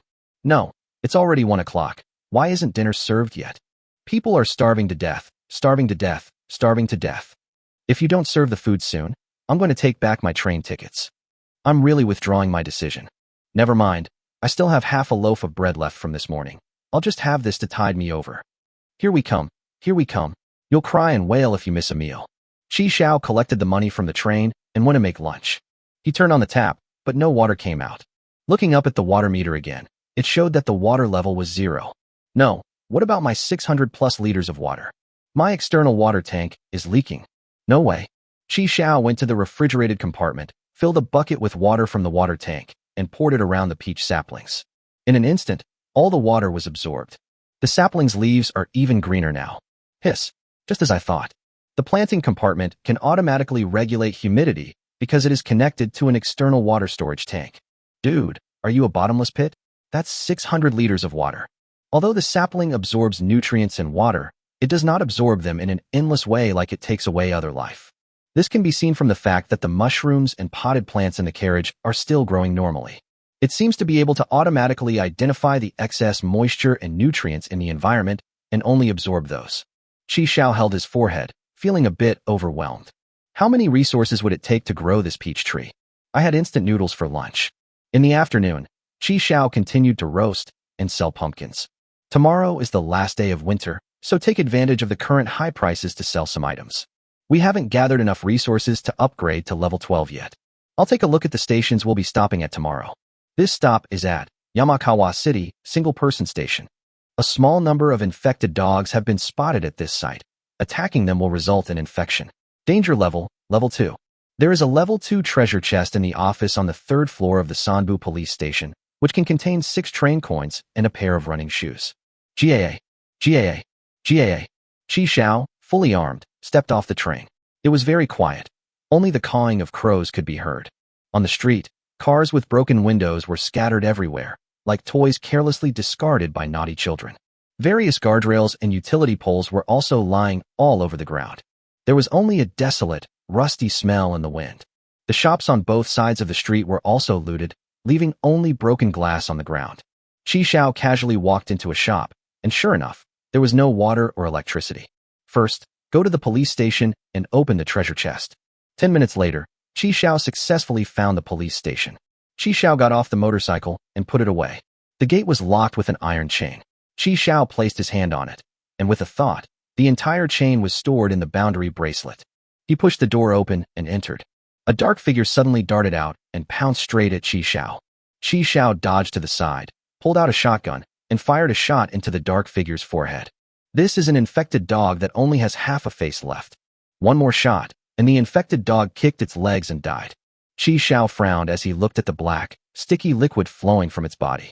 This doesn't seem to be a zombie, but rather an infected person. We should be careful.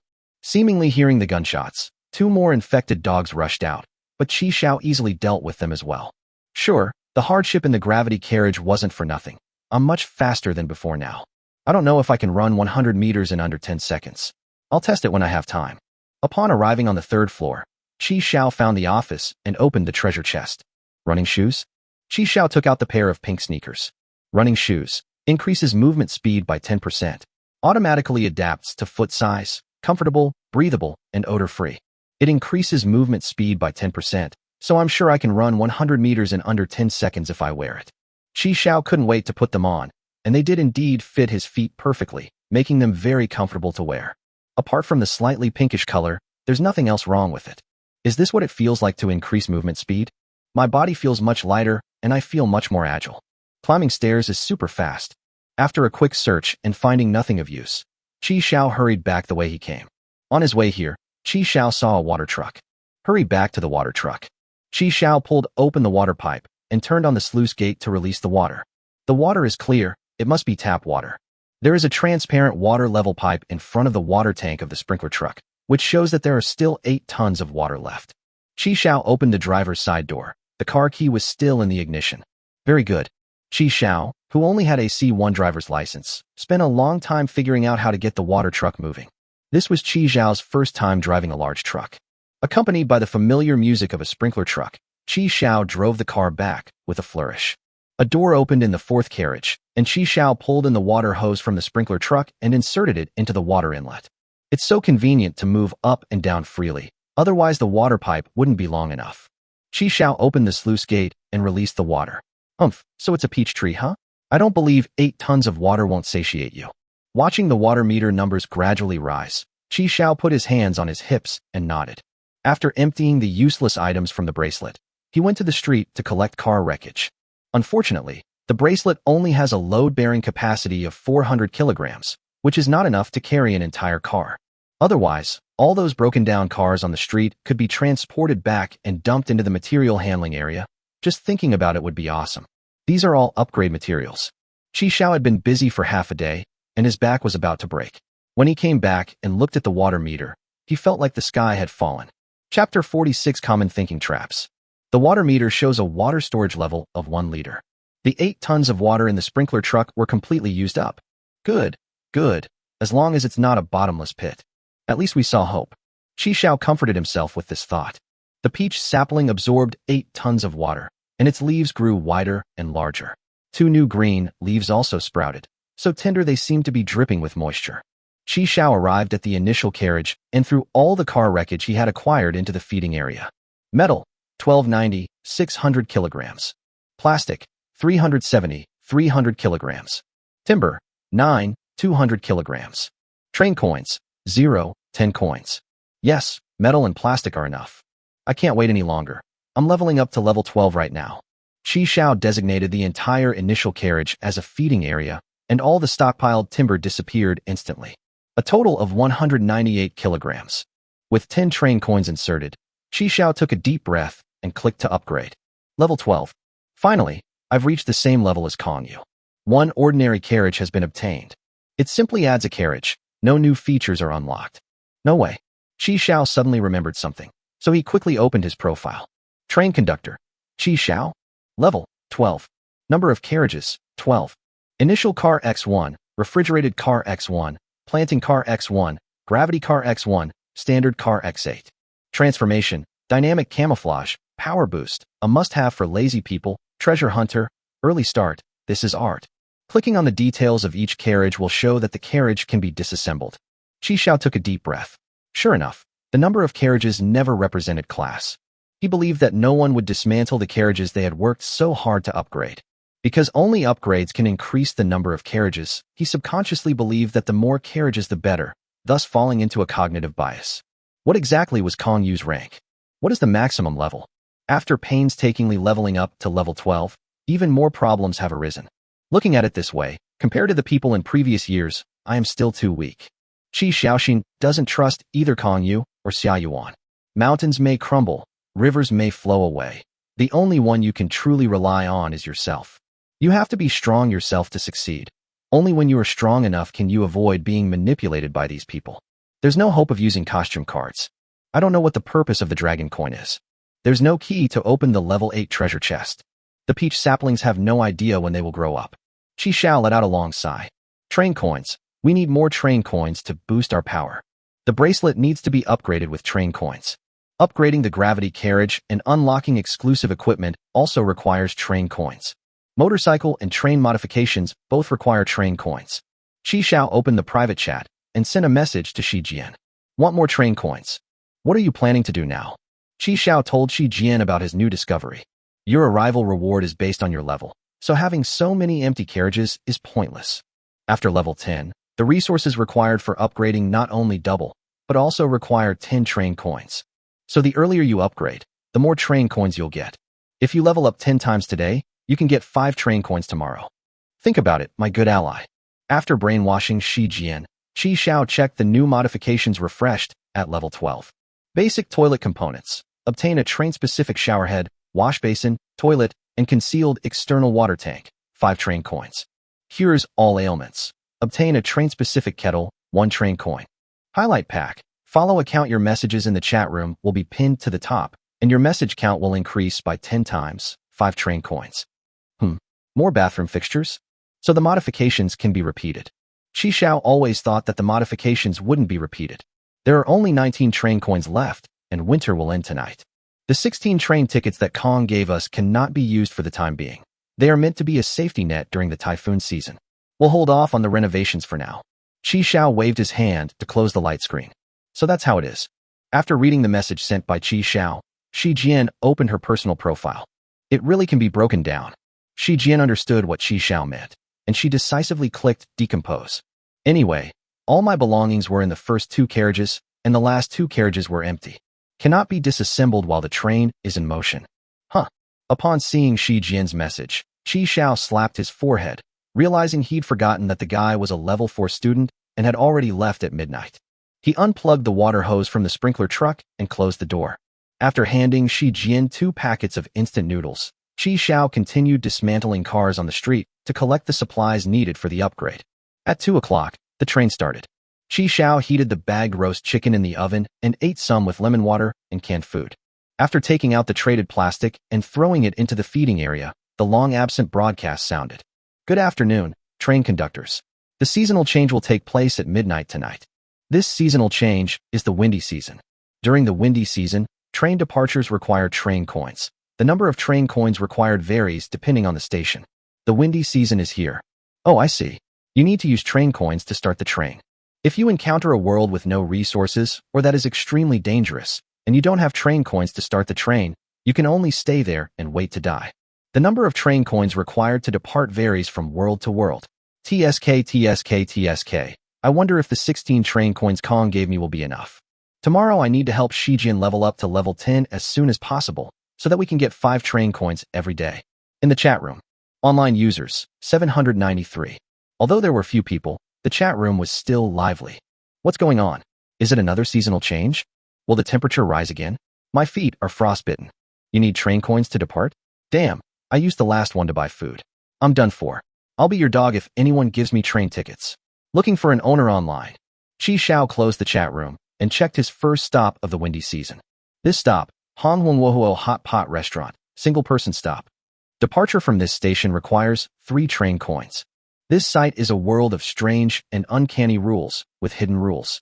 1 train coin will be deducted for each violation. If you don't have enough train coins, body parts will be randomly deducted. Danger level, level 4. Note, the danger level for the poor is 10. Successfully finishing the prosperous red set meal at the restaurant will reward you with a level 3 treasure chest. It may contain 12 train coins and a face changer prop. Click here for detailed hidden rules. A world of strange and uncanny rules. Does each violation of the hidden rules deduct 1 train coin? This is outrageous. Chi Xiao clicks to see what hidden rules are available. Rule 1. Do not add water yourself. When the waiter adds water for you, choose orange juice. Rule 2. Do not cook vegetables in the spicy broth of a hot pot. Rule 3. When taking condiments, no more than 5 kinds of condiments can be added to 1 bowl. Rule 4. Do not add the shrimp paste yourself. Rule 5. Don't refuse if the waiter offers you a sample of a new dish. Rule 6. If your chopsticks fall on the floor, do not pick them up yourself. Ask the waiter for a new set. Rule 7.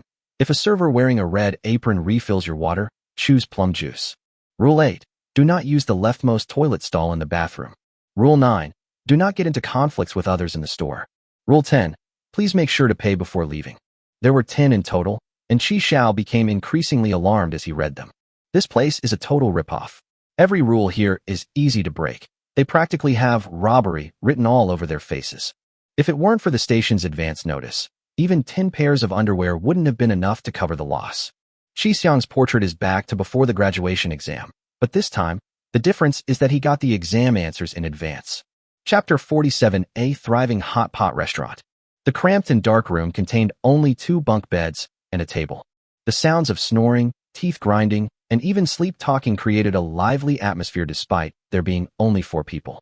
Debit, debit, debit. Someone knocked lightly on the door 3 times. The 4th brother suddenly opened his eyes and jumped up from the bed with a somersault, startling Zhang Baobao, who was lying on the floor below. It's time, it's time. Zhang Baobao's sweet dream was disturbed, and she kicked the upper bunk bed board in anger. Boss, it's time to get to work. If you get up late, you won't have time for breakfast. Who the hell cares about that lousy breakfast? I want to sleep in. Boss, if you don't eat breakfast, you'll have to wait until dinner. Zhang Baobao cursed and reluctantly threw off the covers. Damn, I've never suffered like this in my life. Wake up the 2nd and 3rd sons.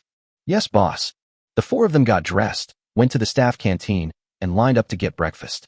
A bowl of plain white porridge that was almost like water, a slightly sour steamed bun that had been sitting for a few days, and a small dish of extremely salty pickled vegetables.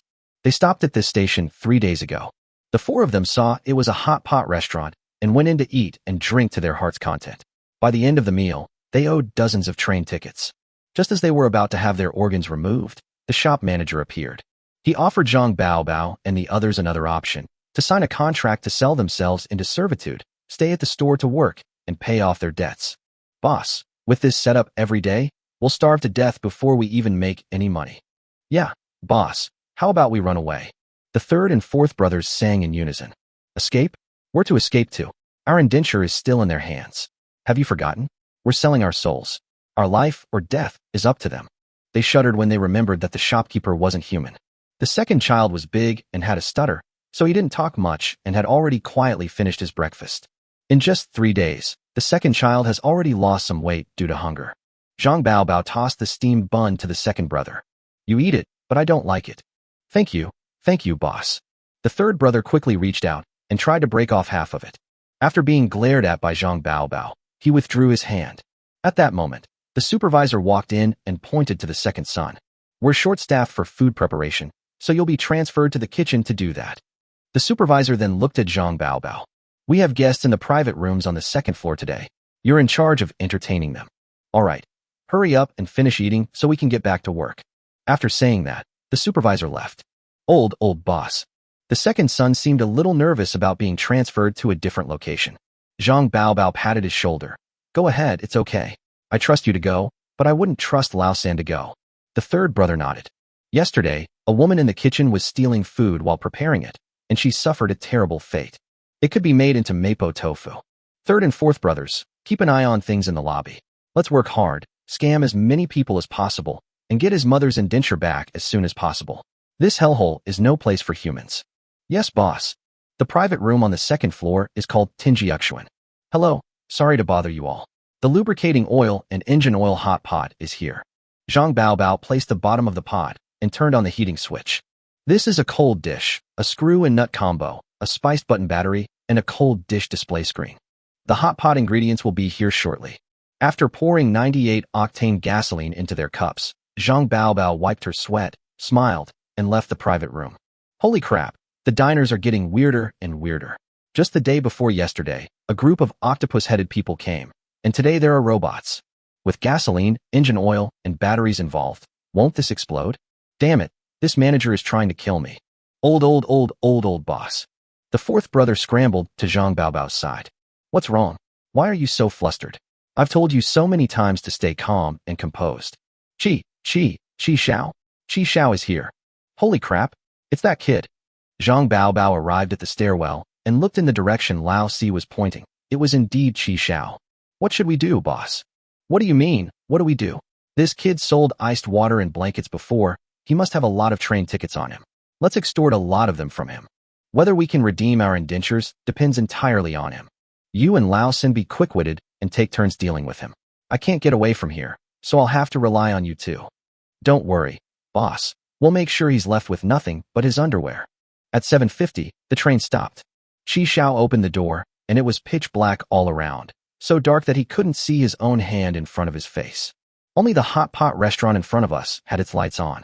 A thriving hot pot restaurant. A pair of stone lions stood at the entrance of the shop, with red lanterns hanging on them.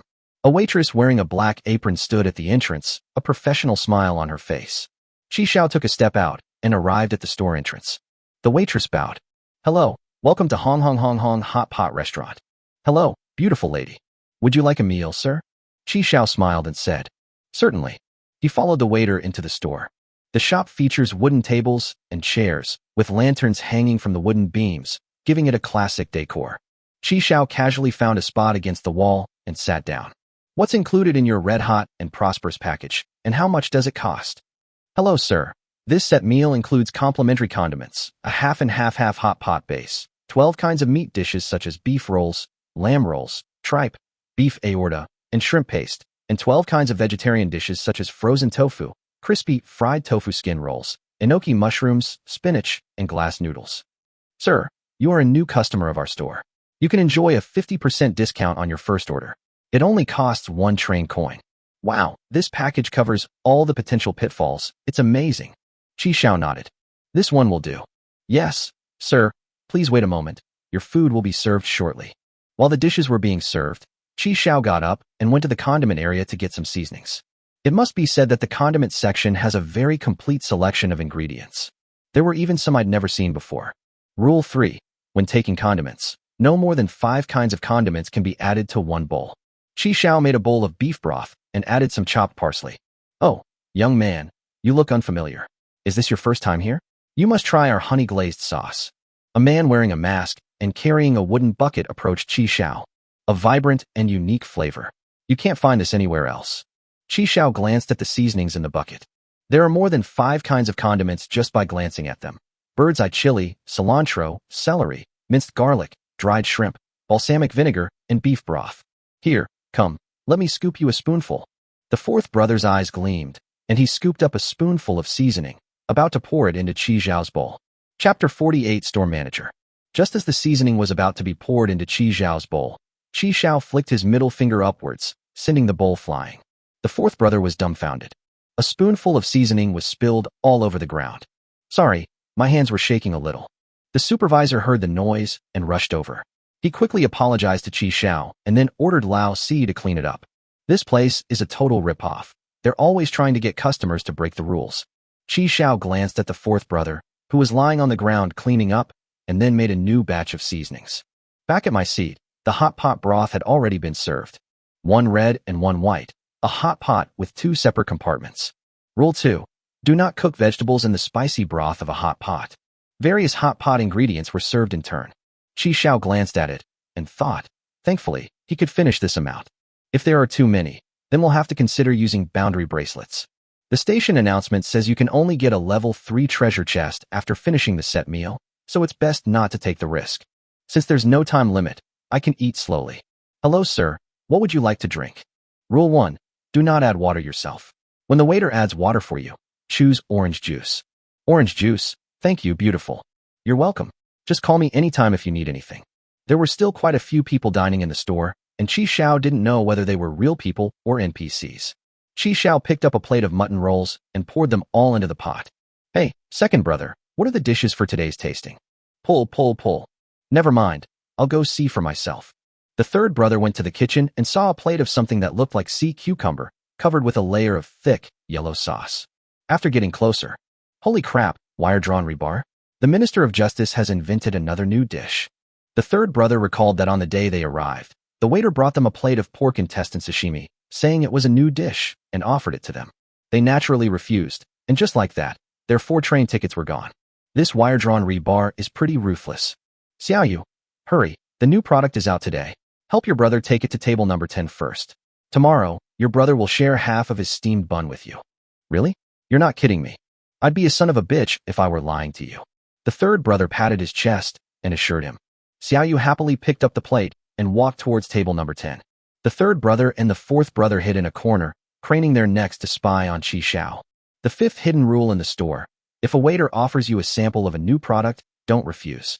How can you eat rebar? He'll definitely refuse. This is breaking the rules, isn't it? Humph. No sooner had Xiaoyu left than Zhang Baobao rushed into the kitchen. What's going on? Why isn't the wire-drawn rebar at Tinjiuxuan ready yet? The customers are getting impatient. It's been ready for a while, it's right there. Hey, didn't you take it away? Zhang Baobao looked completely bewildered, and he was sweating profusely with anxiety. Just then, the second brother came over. Boss, over there. Following the direction the second brother pointed, Zhang Baobao saw Xiaoyu carrying a plate toward Qi Xiao. The plate contained wire-drawn rebar. Damn it. He rushed out immediately. Qi Xiao was cooking spinach when a waiter came over with a plate of something dark and unappealing. Hello, sir, this is us. Before Xiaoyu could finish speaking, Zhang Baobao suddenly appeared from the side and snatched the plate away. Without pausing for a moment, he turned and left in a hurry. Qi Xiao saw that fleeting face and felt that the person looked familiar, but he couldn't remember where he had seen him before. It's all right, sir. Xiaoyu turned to leave. Wait a minute, Qi Xiao called out to her. Make me some shrimp balls. Rule 4. Do not add the shrimp paste yourself. Isn't that the boss? Why did he take the rebar? What's going on? I don't know.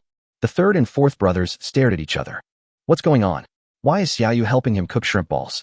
What the hell is she doing? What are you doing? The supervisor appeared from behind them and kicked each of them.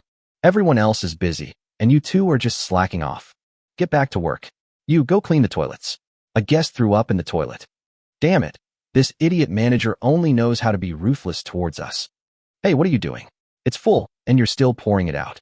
I'm so sorry. The third brother quickly apologized to the guest. How was the plum juice? I'm out of train coin now. Speaking of which, does that kid really love orange juice? He drank several glasses of it. Was it good luck or just a fluke? The third brother went to the kitchen, exchanged a red apron with someone, and then strolled over to Qi Xiao. Handsome, some more orange juice, please. A waitress in a red apron? Rule 7. If a server wearing a red apron refills your water, choose plum juice. Qi Xiao raised his hand to cover the cup. I'll have a glass of plum juice. The third brother kept smiling and poured Qi Xiao a glass of plum juice. What's going on with this guy? Why am I always able to choose the right answer? Qi Xiao took a sip of the sour plum drink, which was refreshing and helped to cut through the greasiness. Ouch, the sudden change from hot to cold is making my stomach feel a bit uncomfortable. I thought I could hold out until I finished eating without needing to go to the toilet, but I still couldn't hold on. In the bathroom, the fourth brother is cleaning the toilet. Damn it, not only did they vomit everywhere, but they also pooped everywhere. These people deserve to die. He wiped his sweat, wondering how his third brother was doing. I have to guard this place. If Qi Xiao comes over, I'll lure him to the leftmost pit. The store's hidden rule number 8. Do not use the leftmost toilet stall. Speak of the devil, and he appears. Chi Xiao peeks out. Hey, aren't you the one who makes the seasonings? What are you doing cleaning toilets here? Ah, in our shop, we believe in the principle of the more capable you are, the more you do, the more you earn, huh? The fourth brother scratched the back of his head. Please use this one. This stall is clean. The fourth brother opened the door to the leftmost toilet for him, and it was indeed clean inside. Then I won't stand on ceremony. A fat man rushed in and squeezed inside without saying a word. Hey, brother, he was here first.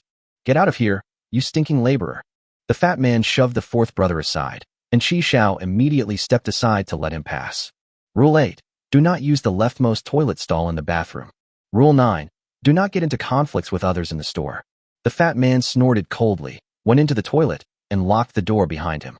It flowed like a torrent. It stinks. Chi Xiao covered his nose, and Lao Si also raised his hand to cover his nose. Chi Xiao pointed to the fourth brother's gloves. You have oligay on your gloves. Fourth brother. After the fat man left, Chi Xiao took a quick poop in the middle toilet. Back in his seat, Chi Xiao noticed that his chopsticks had fallen to the floor. Rule 6. If your chopsticks fall on the floor, do not pick them up yourself. Ask the waiter for a new set. How could the chopsticks have fallen off when they were perfectly fine? Someone must have dropped them on purpose. Chi Xiao asked the waiter to bring new chopsticks. And so, Chi Xiao finished his hot pot meal without any major incident. After resting for a while, he got up and went to the cashier to pay the bill. There's only one rule left. Rule 10. Please make sure to pay before leaving. You'll get a level 3 treasure chest after you pay. Chi Xiao took out a train coin and slapped it on the table. Check, please. Suddenly, the supervisor rushed out, shouting. The store manager is here. The store manager is here. Quick, line up. Line up. Store manager? Quick, the store manager is here. All the employees in the store, including the supervisor, lined up neatly in a row. Good day, store manager. Chi Xiao looked towards the door and saw a tall woman entering. She wore a black belted dress, paired with matching high heels and a handbag. What's most eye-catching is the wide-brimmed hat on her head. The hat was so big that it completely covered her face. Although the dress covered most of her body, her slender fingers, the smooth lines of her insteps, and the collarbone faintly visible beneath the black tulle skirt all indicated that she was a top-tier beauty. The sound of high heels on the ground gave Chi Xiao a sense of elegance and nobility. Chapter 49 Black Sheep. As she stepped into the elevator and disappeared from everyone's sight, the surrounding employees dispersed and returned to their respective posts. That's your store manager? Chi Xiao struck up a conversation with the cashier. You all seem to be very afraid of her. That's out of respect. Hee. So respectful it makes you tremble? Check. Chi Xiao pushed the train coin over, thinking he should hurry up and pay the bill to get the treasure chest first.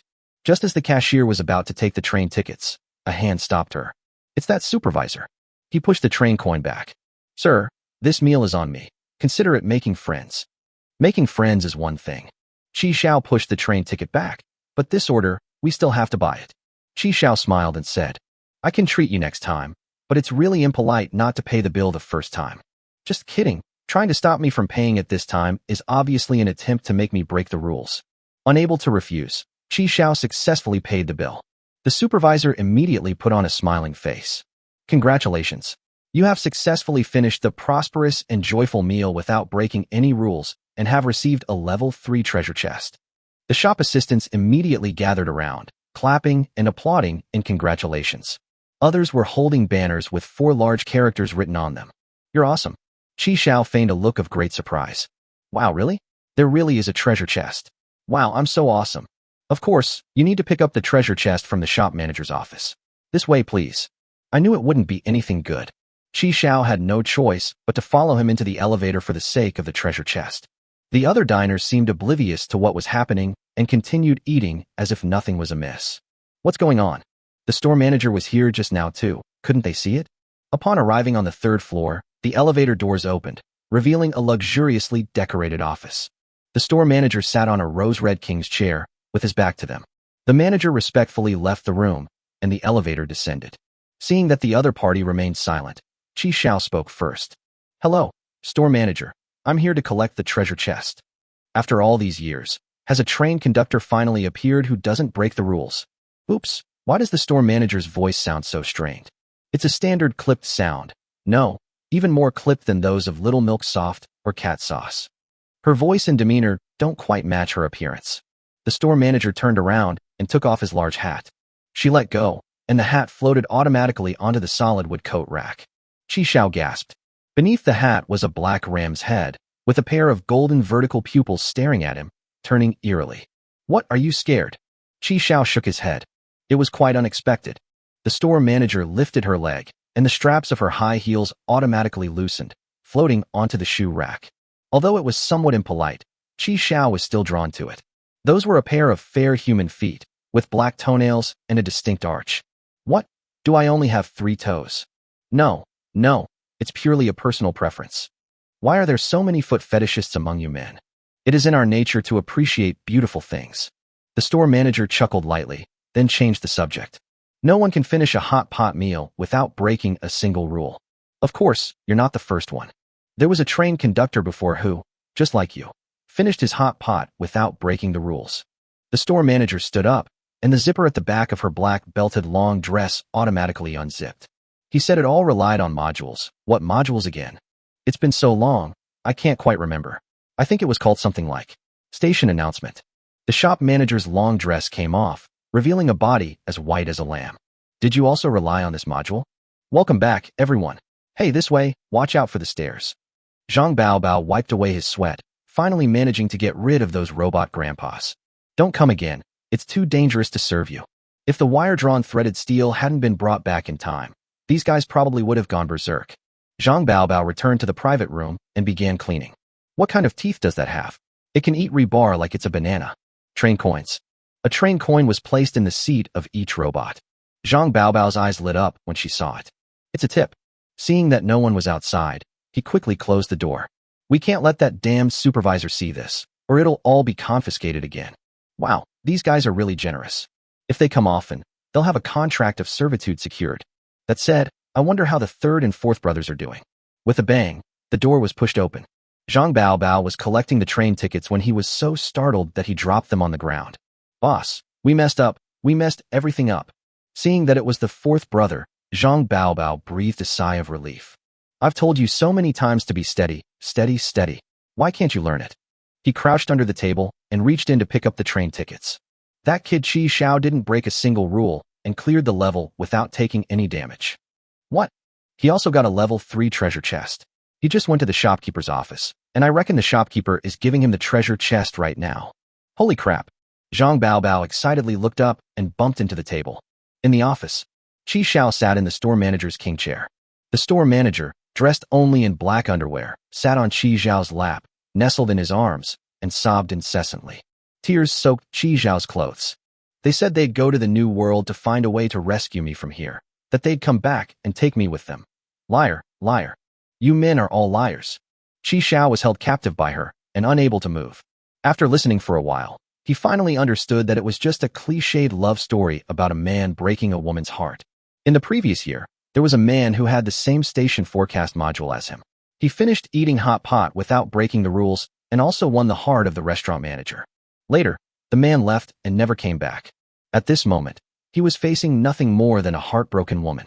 Manager, please tell me his name and what he looks like. I'll definitely find him when I get to the new world and bring him back for you. Even if he dies, I will find his son and grandson. Seeing her eyes turn fierce, Qi Xiao quickly changed his words.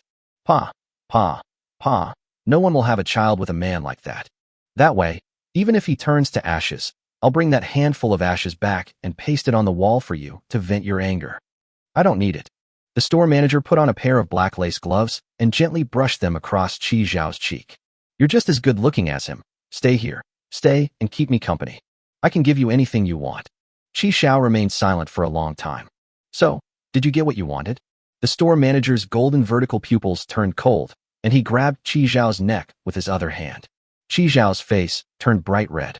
Manager, why did you put on gloves before touching my face? Qi Xiao's words completely enraged the store manager, who raised her hand and flung Qi Xiao away. Cough, cough, cough. Qi Xiao got up from the carpet, and the restraints that had been placed on him disappeared. I don't trust you.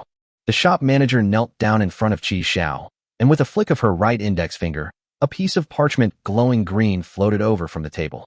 Sign this contract, and I'll let you go. Find him for me in the new world. A contract? It doesn't look like anything good. Qi Xiao raised his face and smiled.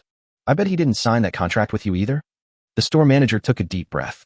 A curved black ram's horn sprouted from her forehead, and a beam of black light shot out from the horn, piercing through the ground. You'd better not try to annoy me again, kid. Downstairs, a vegetable cutter was shot through the head by a black light, and his brains spilled onto the cutting board. Oh no, the manager's furious. Run. Chapter 50 details in the photographs. Boss, what do we do now? What do you mean, what can we do? He's already gone to collect the treasure chest. He'll be running away in a minute. What else can we do? How about we intercept it? The fourth brother made a throat-slitting gesture. What the hell are you thinking? The store's rules are that we can only use hidden rules to induce them to make mistakes, not do anything outside the rules that would be detrimental to the customers. Boss, you've memorized the store rules pretty well. The door was pushed open by the supervisor with a bang. The guests have been gone for ages, and it's still not cleaned up. He glanced at the fourth brother. What are you doing here? Did you clean the toilet? You're slacking off again, aren't you? You're not eating dinner tonight. Suddenly, a beam of black light shone down from upstairs, piercing the supervisor's heart. The supervisor looked down at his empty chest and fell backward with a thud. Holy crap, what's going on? Zhang Baobao looked up, grabbed Lao Si's hand, and ran outside. The store manager's office is upstairs, and the store manager is furious. They scrambled downstairs, and the employees gathered at the store entrance, looking panicked. Zhang Baobao helped the second child, who was the last to run out, and asked, "Are you all right?" No, it's nothing. Old Wang is gone. Zhang Baobao patted his shoulder. It's good that you're all right. Where's the third brother? Boss, I'm right here. The third brother stood on the outermost edge, waving his hand.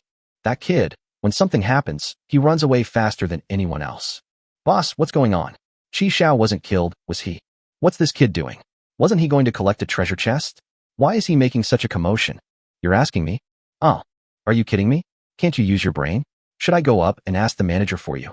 The fourth brother muttered under his breath. That's not necessary. A short while later, the elevator went up. As everyone watched the elevator ascend, they couldn't help but feel tense. Bite. The elevator doors opened, and the store manager came out. She was dressed the same as when she arrived. Her steps were composed, and she exuded elegance and grace. Chi Xiao was nowhere to be seen. Suddenly, someone shouted from behind them. Damn it, you unreasonable old woman. Zhang Baobao and the others were completely bewildered. When they turned around, they saw Chi Xiao standing in the train behind them. What's going on? What happened? As the store manager walked out of the store, people at the door made way for him. When she arrived at Chi Xiao's train, she reached out to touch it, but her hand touched nothing. She couldn't touch the train. She was trapped here. Although the hat covered her face, Chi Xiao could tell from her actions that she was very disappointed. She said the man went to the new world to find a way to rescue her from here, so she herself didn't want to stay here. Is it that she doesn't want to be tied down here, or does she want to be with that man more? Which one accounts for a larger proportion? The store manager silently withdrew his hand. Your escape method is quite interesting. Are you kidding me? Module card, anchor point backtracking. Have you ever heard of that? I'm ignoring all your rules, okay? It was because of this that Chi Xiao dared to stay at her place for so long. If you trust me, tell me his name. I'll definitely help you find him, although I can't guarantee I'll be able to. If you don't believe me, I'll leave now. Just keep waiting. Maybe one day he'll really come back for you. I need you to sign a contract. Goodbye. Chi Xiao closed the train door, and the train began to emit white light. The store manager was stunned, and she subconsciously raised her hand to stop her. I didn't expect this guy to be so resolute. Chi Xiao's lips curled up. The white light was a dynamic masking simulation, not the real white light when the car started. Chi Xiao opened the car door again. So, can we have a proper talk this time? The store manager, realizing she'd been tricked, was not angry but rather delighted. Her laughter was extremely unrestrained. Ha ha ha ha ha ha. With a wave of her hand, a level 3 treasure chest appeared on the ground. 2 people, come and carry him inside. The employees looked at each other, and finally Zhang Baobao and Lao Si were pushed forward. Chi Xiao recognized the person and was surprised. It was Zhang Baobao. He was the one who snatched that strange thing just now. No wonder it looked familiar, but I couldn't remember where I'd seen it before. Because I've never actually met him in person, I've only seen his profile picture. Seeing that Chi Xiao recognized her, Zhang Baobao spoke first. Brother Xiao, it feels like 3 autumns have passed since I last saw you. I've been busy upstairs the whole time and haven't seen you at all. You've forgotten me so quickly? It's me, Baobao, Zhang Baobao. The store manager responded with an, oh. You know him? Is he your friend? Zhang Baobao swallowed hard, forced a smile through her tightly pursed lips. and kept winking at Qi Xiao in a suggestive manner. Qi Xiao smiled and said, "I don't know him. I've never seen him before." Zhang Baobao instantly put on a deadpan expression. After receiving the treasure chest and confirming that the contents were correct, Qi Xiao said to the shopkeeper, "If I help you, shouldn't you help me out in return?" "Explain." "It'll take some money for bribing officials and gathering intelligence along the way." He rubbed his right thumb against his index and middle fingers, making a gesture as if asking for money. With a wave of his hand, train coins flew out of the pockets, cuffs, and shoes of some employees. Zhang Baobao watched helplessly as the train coins on her body flew away, unable to do anything about it, and forced to turn a blind eye. "These are not on the books. There are no records. I can't touch anything in the store." Qi Xiao squinted, unable to tell whether what she said was true or false. Qi Xiao frowned and reluctantly accepted the 14 train tickets. "Less is fine. There's one more thing. I'm out of food in the car. The ingredients in the store need to be purchased with train coins, and they are all in the account." "Hold." Qi Xiao was unconvinced and continued to ask, "But the swill isn't on the books, is it?" "Go and carry his swill." At the store manager's command, Zhang Baobao and the others went to carry swill again. "Don't rush," Qi Xiao called out to them. "Bring another water pipe over." Qi Xiao summoned the light screen, spent 5 train coins, and transformed another toilet. A 5th external water storage tank was added, with a maximum storage capacity of 15 tons. Qi Xiao inserted the water pipe that had been brought in into the water inlet. Seeing the numbers on the water meter increase normally, Qi Xiao breathed a sigh of relief. It seems that the 8 tons of water last time temporarily saturated the peach saplings, and this time the added water wasn't absorbed by them. Qi Xiao opened the door of an empty carriage and let them carry swill inside. I wonder how many amazing multi-purpose fertilizers these can be made from. With the water tank full and all the swill removed, Qi Xiao closed the car door and prepared to depart. The store manager took out a photo and personally handed it to Qi Xiao. Qi Xiao took the photo and smiled. "We can't guarantee that we'll complete the task." The store manager didn't say anything and turned to leave. "Hey, wait a minute. Is there anything else? Do you know what you can get by collecting all 12 zodiac animal coins?" "I have no idea." She paused for a few seconds. "But I have one." The shopkeeper turned around, a silver coin between his fingers. With a flick of her wrist, the silver coin flew into the photograph. "Find him, drip his blood onto the photograph, and the seal will be broken." In the office, Zhang Baobao stood at the door with her head down. "You did a good job entertaining the guests today. The supervisor is gone. I need a new supervisor. The original hidden rules are invalid. These are the new rules. Go and announce it to the other employees." "Yes, store manager." Zhang Baobao took the note and left the room. Qi Xiao sat on the sofa, flipping through the photos the store manager had given him. She didn't know what she could get by collecting all the silver coins. Or is it simply that you don't want to tell me? In the upper left corner of the photo, there is a conspicuous silver coin of the pig, which is the one that the shopkeeper sealed inside. She was still worried that I wouldn't help her find someone after I left. Without this silver coin, Qi Xiao might not have bothered to find someone. I'm too busy with my own things to have time to look for others. The photo shows a man and a woman. The man has striking eyebrows and bright eyes, and exudes a dignified air. The girl next to him was lively and energetic, with a beauty mark under her left eye. She leaned her head slightly on the man's shoulder, playfully making a peace sign. Her smile was very bright. Is this the store manager? So the store manager wasn't a sheep's head before. Qi Xiao flipped through the photo and saw a sentence. I want to be with Zhang Ziyuan forever and ever. Zhang Ziyuan. Qi Xiao rubbed his chin and continued flipping through the photos, trying to find more details. The photo is taken in a bedroom, with them sitting on the bed. There is something on the bedside table in the lower left corner. What's this? Qi Xiao leaned over to take a look. The shape seemed somewhat familiar. He took out the badge Xia Yuan had given him. Its shape was exactly the same as the one in the photo. Chapter 51 I have to go solo in a few days? Qi Xiao breathed a sigh of relief. No wonder I always felt something was off. According to the store manager, Zhang Ziyuan was only a newcomer in the 4th cohort at the time. However, he told the store manager that he would go to the new world to find a way to save her and would come back to take her away with him. How did a newcomer like him know about the new world? Before meeting Kong Yu and Xia Yuan, she never imagined that there would be a new world. Upon seeing the badge, Qi Zhao's doubts were finally resolved. He was like me, encountering people from the previous years. This badge must have been given to him by someone from some order of heaven. That's why he knew about the existence of the new world. When Zhang Ziyuan arrived in the new world, did he join the Kingdom of Order? The previous session, right? Kong was also from the previous session. If we meet again next time, I can ask her how long she's been in the new world. This tells us how many years Zhang Ziyuan has been away from here. The store manager didn't say exactly how many years she had waited, but judging from the situation, it must have been at least 3 to 5 years. Let's talk about it in the new world. There's no rush anyway. After figuring things out, Qi Xiao put the photo and badge into the boundary bracelet and took out the face-changing prop.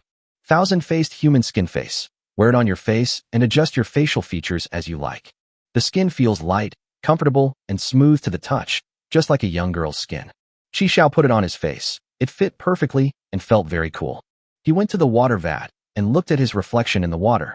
According to his own will, the reflection in the water became thicker lips, larger nostrils, double eyelids became single eyelids, and with thick eye bags, he completely transformed into the face of a middle-aged man. Then, with a thought from Qi Xiao, the reflection in the water grew pointed elf ears, and an elf girl appeared. That's amazing. The character customization is great, but unfortunately, you can't change the hairstyle. Otherwise, there could be even more changes. After testing the effect, Qi Xiao quickly took it off. It's a nice prop, but unfortunately it's not permanent. When you wear this on your face, something like an energy bar will appear in your mind. After you put it on, the energy bar starts to shrink. Each time you change your appearance, the energy bar will decrease, and the greater the change, the faster the energy bar will decrease. We need to save this for crucial moments. Putting away the face-changing props, Qi Xiao summoned a light screen. Last night, I collected the resources that would allow Shijian to level up 10 times, and I gave them to her this morning. The total weight was 450 kilograms of metal, 225 kilograms of plastic, and 150 kilograms of wood. Qi Xiao looked at the number on Shi Jian's profile picture and nodded. My hands and feet are quite nimble. I've already reached level 10. Oh, my dear level 10 ally. Why haven't the train coins arrived in my account yet? Am I stuck? I've refreshed several times, and it still doesn't work. Xiao, I've used up all the train modifications I made. You're modifying the train using my train coins? Holy crap, you're pretty savvy. Oh dear, I don't have enough of my own. Besides, I'll have 10 train coins tomorrow. I'll pay you back then. Qi Xiao remained silent for a few seconds. Did you keep any for today's departure? Damn it, I forgot. Dude, help me. It costs 3 train coins to depart from my station. Qi Xiao was speechless. After giving her 2 packets of instant noodles, he closed the private chat. Anyway, there's no danger at the station where we stopped, so let her stay there by herself for now. Qi Xiao arrived at the planting compartment, transported the automatic compost bins to the compartment storing swill, and poured the swill into it. Ah, this taste. The black wind monster wouldn't even come in. The smell was just too strong. This bucket of swill weighs about 50 or 60 kilograms, and it contains all sorts of things, like vegetable leaves, meatballs, and vermicelli. The 2 buckets of swill were poured in, reaching exactly the maximum filling line of the compost bin. Qi Xiao pinched his nose and put the lid on. The compost bins have begun producing amazing multi-purpose fertilizer. After a short afternoon nap, the composting work was also completed. More than 1 kilogram of this amazing multi-purpose fertilizer was produced. There are still 30 buckets of swill left, which means that a maximum of 16 caddies can be made. That's all. Not even enough to fill a peach sapling's teeth.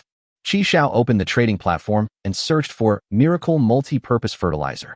I've seen people trading this before, but the prices were quite high. A 5-kilogram bag cost 5 train coins. Purely outrageous. There are still a few listings, and the prices remain high. Qi Xiao spent 5 train coins to modify the eye-catching bag. I didn't want to waste it at first, but then I thought about it again and realized that this modification was actually quite useful. Your message is pinned to the top, so whoever enters the chat room will always see your message first. Furthermore, the number of times he spoke increased to 20. After the modification was completed, Qi Xiao entered the chat room. Welcome VIP users to this chat room. Goodness, the page has changed. The chat box has become shiny with gold. Qi Xiao sent 2 messages. 1 train coin can be exchanged for 10 kilograms of amazing multi-purpose fertilizer. Add me as a friend if you're willing to trade, no bargaining. Yes, it is indeed pinned to the top, always displayed at the very top of the chat room page. The shiny chat box is very eye-catching. Ignoring the barrage of replies below, Qi Xiao exited the chat room and checked the stations he would be stopping at tomorrow. This stop, Aurora Island, single-person stop. Departure from this station requires 1 train coin. This station is an isolated island at sea and poses no danger. There is a level 3 treasure chest in the attic at the top of the lighthouse on the island. It can contain 12 train coins and 1 everlasting night light. Aurora Island. Xiao, this guy is pretty lucky.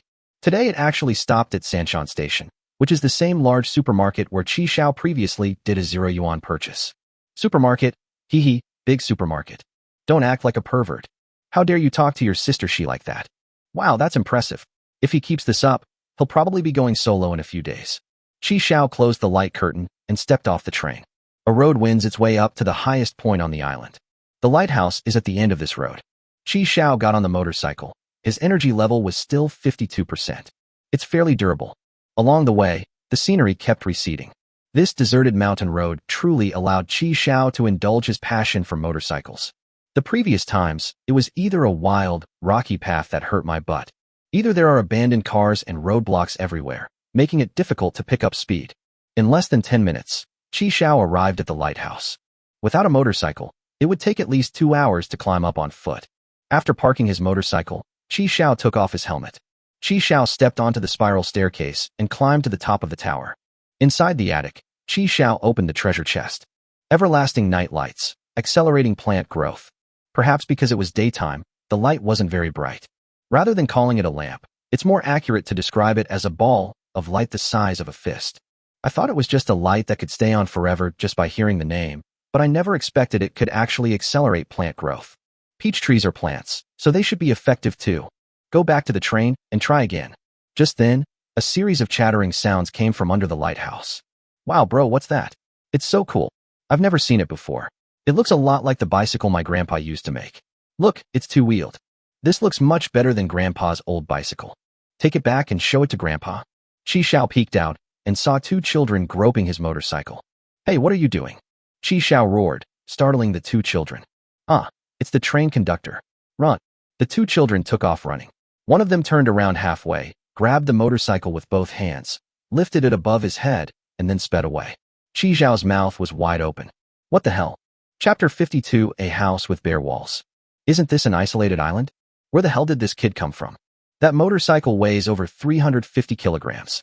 Is this some kind of Calabash Brothers? Qi Xiao quickly got off the lighthouse, changed into his running shoes, and gave chase. Believe it or not, although the 2 kids have short legs, they have the advantage of shaking so fast that they leave afterimages.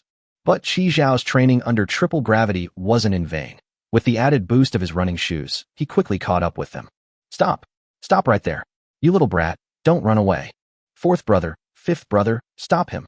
As the kid holding the motorcycle shouted, 2 more children jumped out of the roadside bushes. One of them breathed fire from its mouth, and the other spat water, blocking Qi Xiao's path. Seeing that his older brother and the others had run far away, the 2 of them crawled back into the bushes. Did I really run into some Calabash Brothers robbers? With this blockade, the distance between the 2 sides was widened again. 4 children stopped in front of a thatched hut. Grandpa, Grandpa, Grandpa. Grandpa, Grandpa, Grandpa. Grandpa, my eldest brother and 3rd brother have gotten into trouble again. The door of the thatched hut opened, and a child walked out, holding the hand of a bald, hunched old man wearing sunglasses.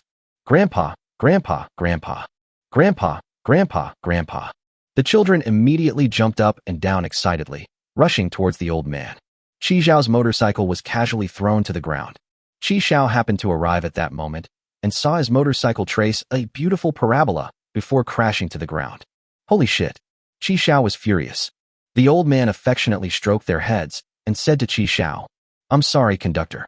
They're just young and playful. I apologize to you. Go, help your brother lift his car up. Okay, Grandpa. The eldest brother reached out and easily lifted the motorcycle. This is so weird. It's like the Calabash Brothers and Master Rashi. After recovering, Qi Xiao went forward to check if the motorcycle was damaged. It's not broken, but there's a scratch. Qi Xiao felt like a million curses were flying through his mind.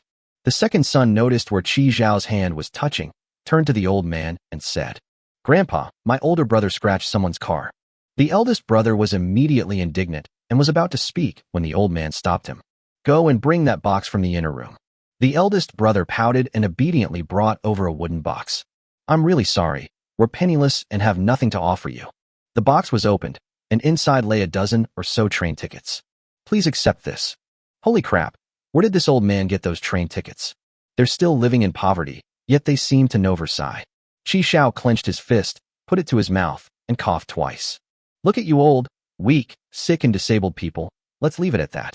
Qi Xiao took all the train tickets. There are 18 in total. Qi Zhao's face fell. Honestly, I don't even know if it'll be enough for me to repair my motorcycle. They've struck it rich. Enough to upgrade 2 motorcycles. Qi Zhao got on his motorcycle, about to leave, but then changed his mind, got off, went to the old man, and took out the photo the shop manager had given him. Old man, have you seen this person before? The old man took the photo, lifted his sunglasses, and examined it carefully. I remember that. The old man returned the photo to Qi Zhao. He came 10 years ago. 10 years ago, that long ago? The old man stroked his white beard. Every 10 years, you train conductors gather here on this island for a month at a time. You're in the 4th wave. So, there's a 10-year interval between each session? Wait a minute, Kong said I was in the 5th cohort, so shouldn't I be in the 5th wave? Although Qi Zhao was puzzled, he didn't think much of it. He started his motorcycle, turned around, and drove away. Go back quickly and test whether the Everlight night light actually works. The second son looked up at the old man. Grandpa, if I remember correctly, the treasure chest that refreshed 10 years ago was driven away by the man in the photo, right? When he first arrived here, he went straight for the lighthouse, as if he knew there was a treasure chest there. Was it that person who told him there was a treasure chest in the lighthouse attic? The old man shook his head, indicating that he didn't know. Grandpa, why don't you just take the treasure chests when they respawn? Why do you always wait until no one comes before opening them? These are the rules, and the rules cannot be broken. The children didn't understand, but they didn't argue. Back in the day, I was a train conductor too. I was one of the first batch of players, practically a beta tester. The old man smiled and stroked his beard. These train conductors are like the wind, coming and going in a hurry, never paying attention to the scenery around them. Look at the island, how beautiful it is. Look at this sea, how beautiful it is. Every journey has an end. I hope this child can find his own destination soon. Grandpa, was that why you didn't go back to the train? Ahem, of course. The old man recalled how he had spent too long exploring and missed the departure of the train. Grandpa, I also want to be a train conductor and travel. Get out of here, it's not as fun as you think, it's very dangerous. Grandpa, I want a motorcycle. Let's go ride bicycles. Grandpa, my 6th brother is missing. What? The old man hurried to the backyard. In the yard, a vine about the thickness of a thumb climbed up a wooden frame. A purple gourd hangs from the vine, and above the vine hang 3 ever-burning night lamps. The old man picked up the 2 blue gourd fragments from the ground and said, trembling, the 6th child, is he born? That's impossible. There are still 3 days left. How come this baby is premature? Back on the train, Qi Zhao first tried to hang the lantern in the planting carriage. Whether it was psychological or not, Qi Zhao felt that the veins of the peach sapling's leaves were more prominent. It works. Great. We're one step closer to eating the peaches of immortality. After closing the train door, Qi Zhao used 1 train coin to start the train. I've got everything, time to go. Those NPCs who are both Calabash brothers and Master Rashi are too cunning. We shouldn't stay here any longer. Just as Qi Zhao's train disappeared, a colossal hand reached out and grabbed him. It's the eldest child. My God, can it really grow that big? I knew these people were up to no good. Thank goodness I got away quickly. Grandpa, the car is gone. The old man deflated like a punctured balloon and fell backward. Second brother, are you sure 6th brother is in his car? The golden light in the second son's eyes faded. He was even smiling at us. Chapter 53. I have a name. I'm called Lao Lu. What a bunch of idiots. If they want to travel, they should just go. Why did they have to tell the old man? Liu Hua leaned against the car window, tiptoed, and looked out at the boundless darkness. Is this the train the old man was talking about? Inside the gourd, all I heard was the old man and my brothers bragging every day, but it was nothing special. He jumped up, opened the door between the carriages, and went to the second carriage. There are no windows. It's different from the room we just had. But they were all empty. Liu Hua opened the door of the refrigerated truck compartment. There was something in there. He walked into the refrigerated truck, naked and barefoot. Qi Zhao was making lunch when the black wind monster kept roaring at the refrigerated truck. Woof, woof, woof. Woof, woof, woof. Seeing that Qi Zhao ignored it, it became anxious and ran around frantically. It also kept scratching at the carriage door. What are you doing? You're having an episode. Be quiet. Suddenly, the door opened by itself. A naked little kid ran out from inside, hugging his arms and trembling. Wow, why is that room so cold? A pair of feet came into view. He looked up and met Qi Zhao's eyes, who was holding a kitchen knife. He gave an awkward grin and immediately disappeared into the shadows. Half an hour later, Liu Hua stood on Qi Zhao's bed, his bottom bare. His body was tense, and his left eye was bruised. It was clear he had been given a severe beating. Are you still going to run or not? I'm not running anymore. I'm not running anymore. Liuhua trembled as he looked at Qi Xiao and old Master Rin. That silver carriage was terrifying. Once you got inside, you couldn't even lift your feet. And this dog, it can find me even when I'm invisible. Is its nose that sensitive? I understand your thoughts and needs. I can make an exception and accept you as an intern. Sixhua's eyes lit up. Really? Will you take me on a trip with you? How did I just teach you? Liuhua raised his hand and saluted Qi Xiao. Good morning, train conductor. Very good, very energetic. Come on, let me introduce you. This is the guardian beast of the chariot, General Black Wind. The Black Wind monster held its dog head high, looking very proud. Greetings, Marshal. This is our dynasty's elder statesman, Grandfather Run, General Run. General, greetings. Qi Xiao patted Liuhua's head. Do a good job. I believe in you. I want to be able to proudly point at others and say, look, this is my deputy commander. Liuhua's eyes lit up when he heard the words, Deputy Train Commander. He immediately saluted Qi Xiao again. Yes, conductor. I promise to do my internship well. Qi Xiao nodded and left the bedroom. Phew, Qi Xiao wiped away his sweat. Kids are so easy to fool. It turns out the eldest brother came to catch this kid. He thought the eldest brother was coming to mess with me. Qi Xiao was in a real bind. A stranger had somehow gotten into the car. Luckily, Black Wind Monster was there. If he had stayed hidden in my car the whole time, I really wouldn't have been able to spot him. But at the end of the day, he's still just a child with a simple mind. If trained well, he will be a great help in the future. Qi Xiao thought for a moment, then summoned the light screen and sent a few messages to Shi Jian. Lunchtime. Liuhua, wearing the children's clothes that Shi Jian had transferred, felt extremely uncomfortable. It was his first time wearing clothes, and he felt very uncomfortable. When Qi Xiao dressed him, he asked him to activate invisibility, but the test results showed that the clothes could not become invisible along with them. After teaching him how to use chopsticks, Liuhua ate 3 bowls of rice in one go. Qi Xiao's eyebrows twitched as he watched. How could this brat eat even more than the Black Wind Monster? What will happen when they grow up? We can't keep calling you sixth brother. Let's give you a name. I have a name. My grandfather named me when I was still inside the gourd. 6-year-old licked the grain of rice from the corner of his mouth into his mouth. My name is Lao Lu. After lunch, Qi Xiao taught Lao Lu how to wash the dishes. They claimed that this was part of the internship. Lao Lu stood on the wooden table that Qi Xiao had specially made for him, vigorously washing the dishes. Use water sparingly. Receive. Qi Xiao then went to the planting compartment and spread the magical multi-purpose fertilizer he had traded in the past 2 days onto the ground. It weighed a total of 30 kilograms and cost 3 train tickets. The dozen or so kilograms of fertilizer made from the swill had long been absorbed by the peach saplings. The increased use of fertilizer has yielded significant results. The peach saplings have grown taller, now reaching over 20 centimeters in height. It can be as thick as a little finger. Commander, the dishes are washed. The sixth brother's voice came through the train door. This was what Qi Xiao had told him.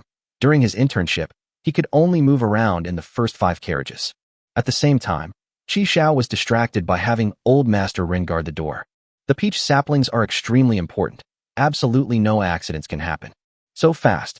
Let me check if it's clean enough. That evening, Qi Xiao taught Lao Lu how to use the toilet. Is that so? The 6th child followed suit and stood in front of the toilet to urinate. Yes, that's right. You should lift the toilet seat before you pee. That's good. When Lao Lu turned around, his crotch was soaked. Aren't you going to take your pants off first? I gave Lao Lu a bath, which took until the early hours of the morning.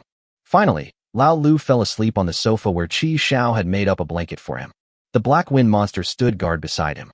This was the first time Qi Xiao had experienced what it was like to take care of a child. Even the 6th child was relatively easy to take care of, yet he was still such a headache. Taking care of a child is more tiring than fighting a monster.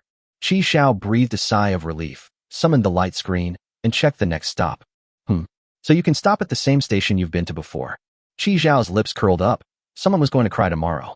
Shi Jian popped her head out from the pile of clothes and dolls, got up, and stretched. She got up and went to the initial carriage. At 8 o'clock, no train coins appeared in the carriage. So you really have to go to the new platform to find it. She peeked out to listen for any sounds outside. There was no sound. It seems no one has stopped here. Yay, another day of free shopping. Shi Jian tapped the screen to open her private chat with Qi Xiao. I'm not in danger. No one is coming. I'll stay for another day. So, why did that guy ask me for baby clothes yesterday? He wouldn't answer when I asked him. Did he have a baby?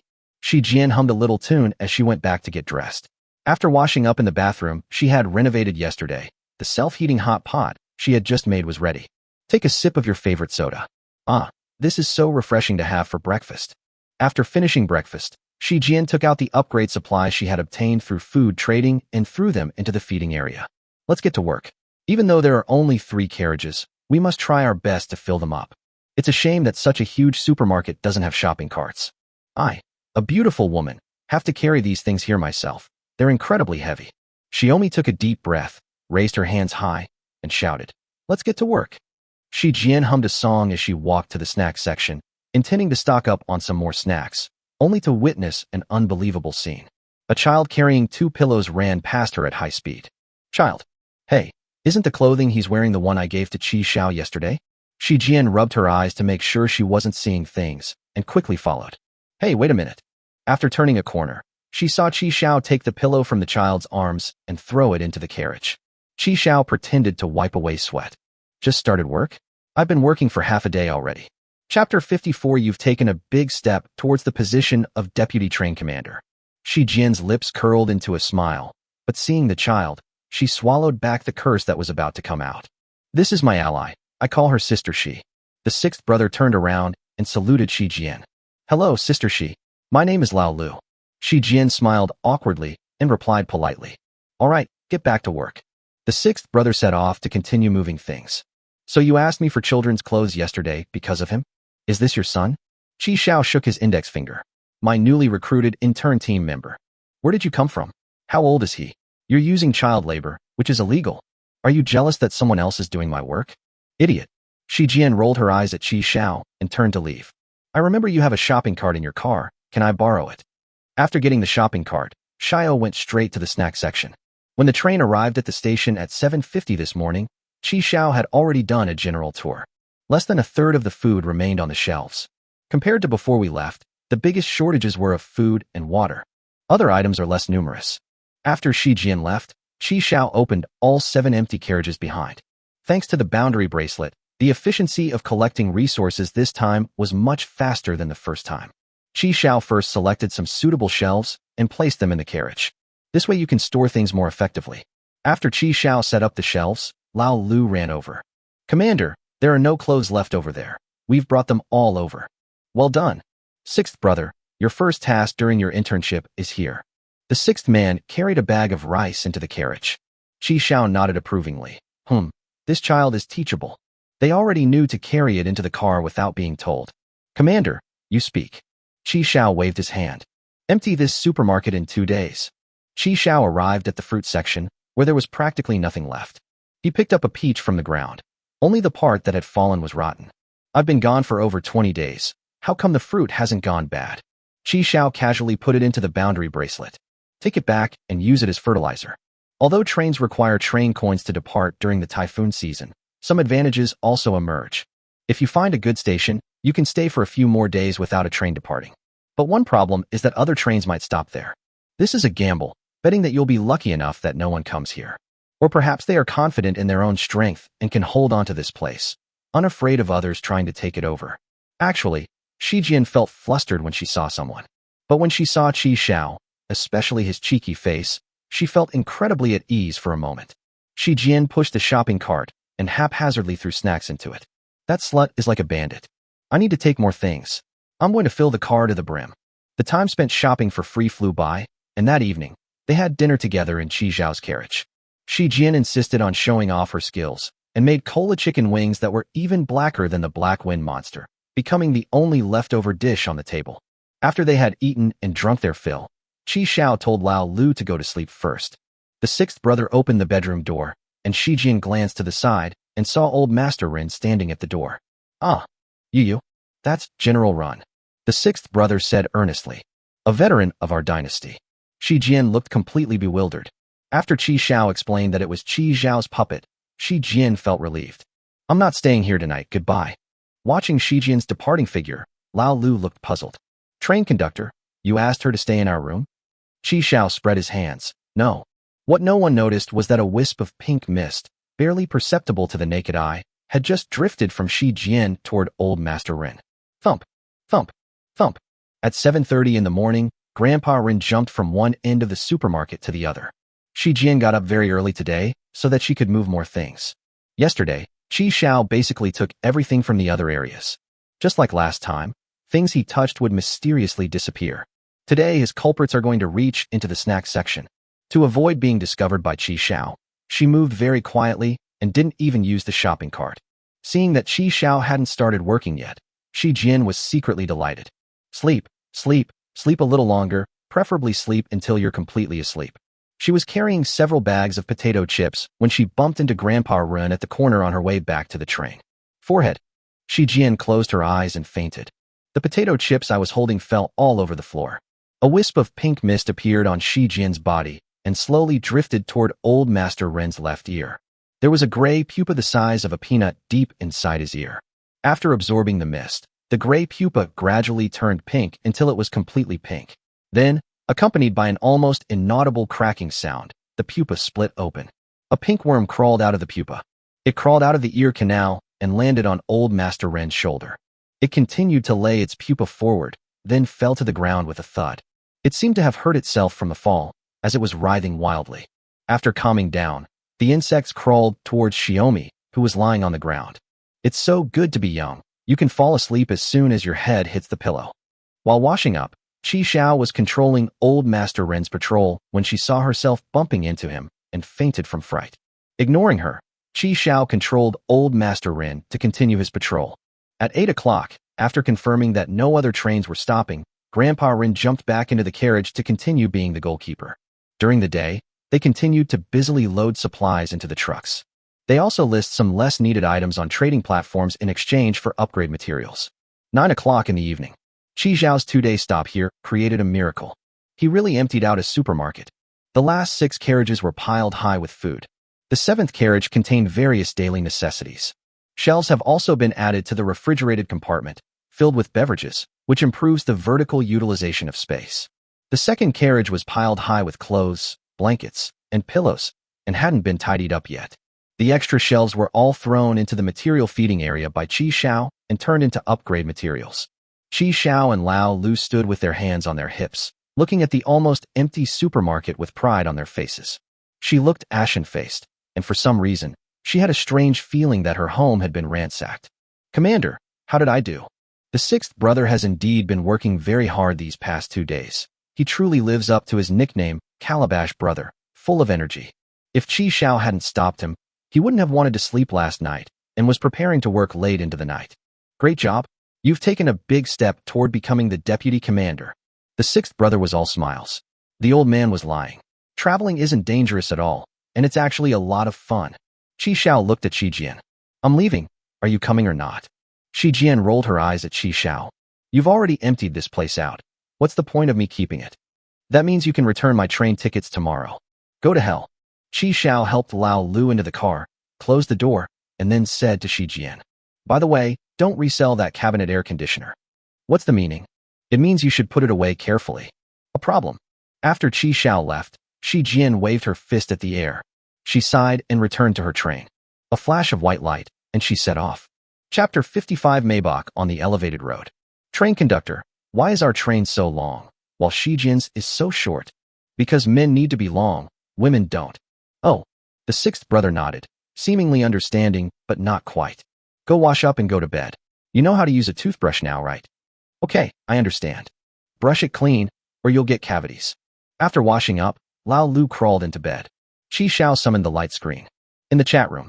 You son of a bitch, may your whole family die? Consider my stuff fed to the dogs. You actually dare to transfer upgrade resources to other people so casually? There are tons of scammers like this these days. I'd rather die at this station than give this to someone else unless they give me the train tickets first. So you received the train tickets and ran away, and the people were devastated. This kind of person deserves to be scammed. What era are we in? Who would want to spend train coins? What's the use of supplies? Upgrades just give you a crappy carriage, no new features whatsoever. Normal transactions are completed through the trading platform, which is an intermediary platform. The items you receive may not be exactly what you ordered, but overall there shouldn't be any major problems. In other words, at least you can actually get something. But the transfer of supplies is different.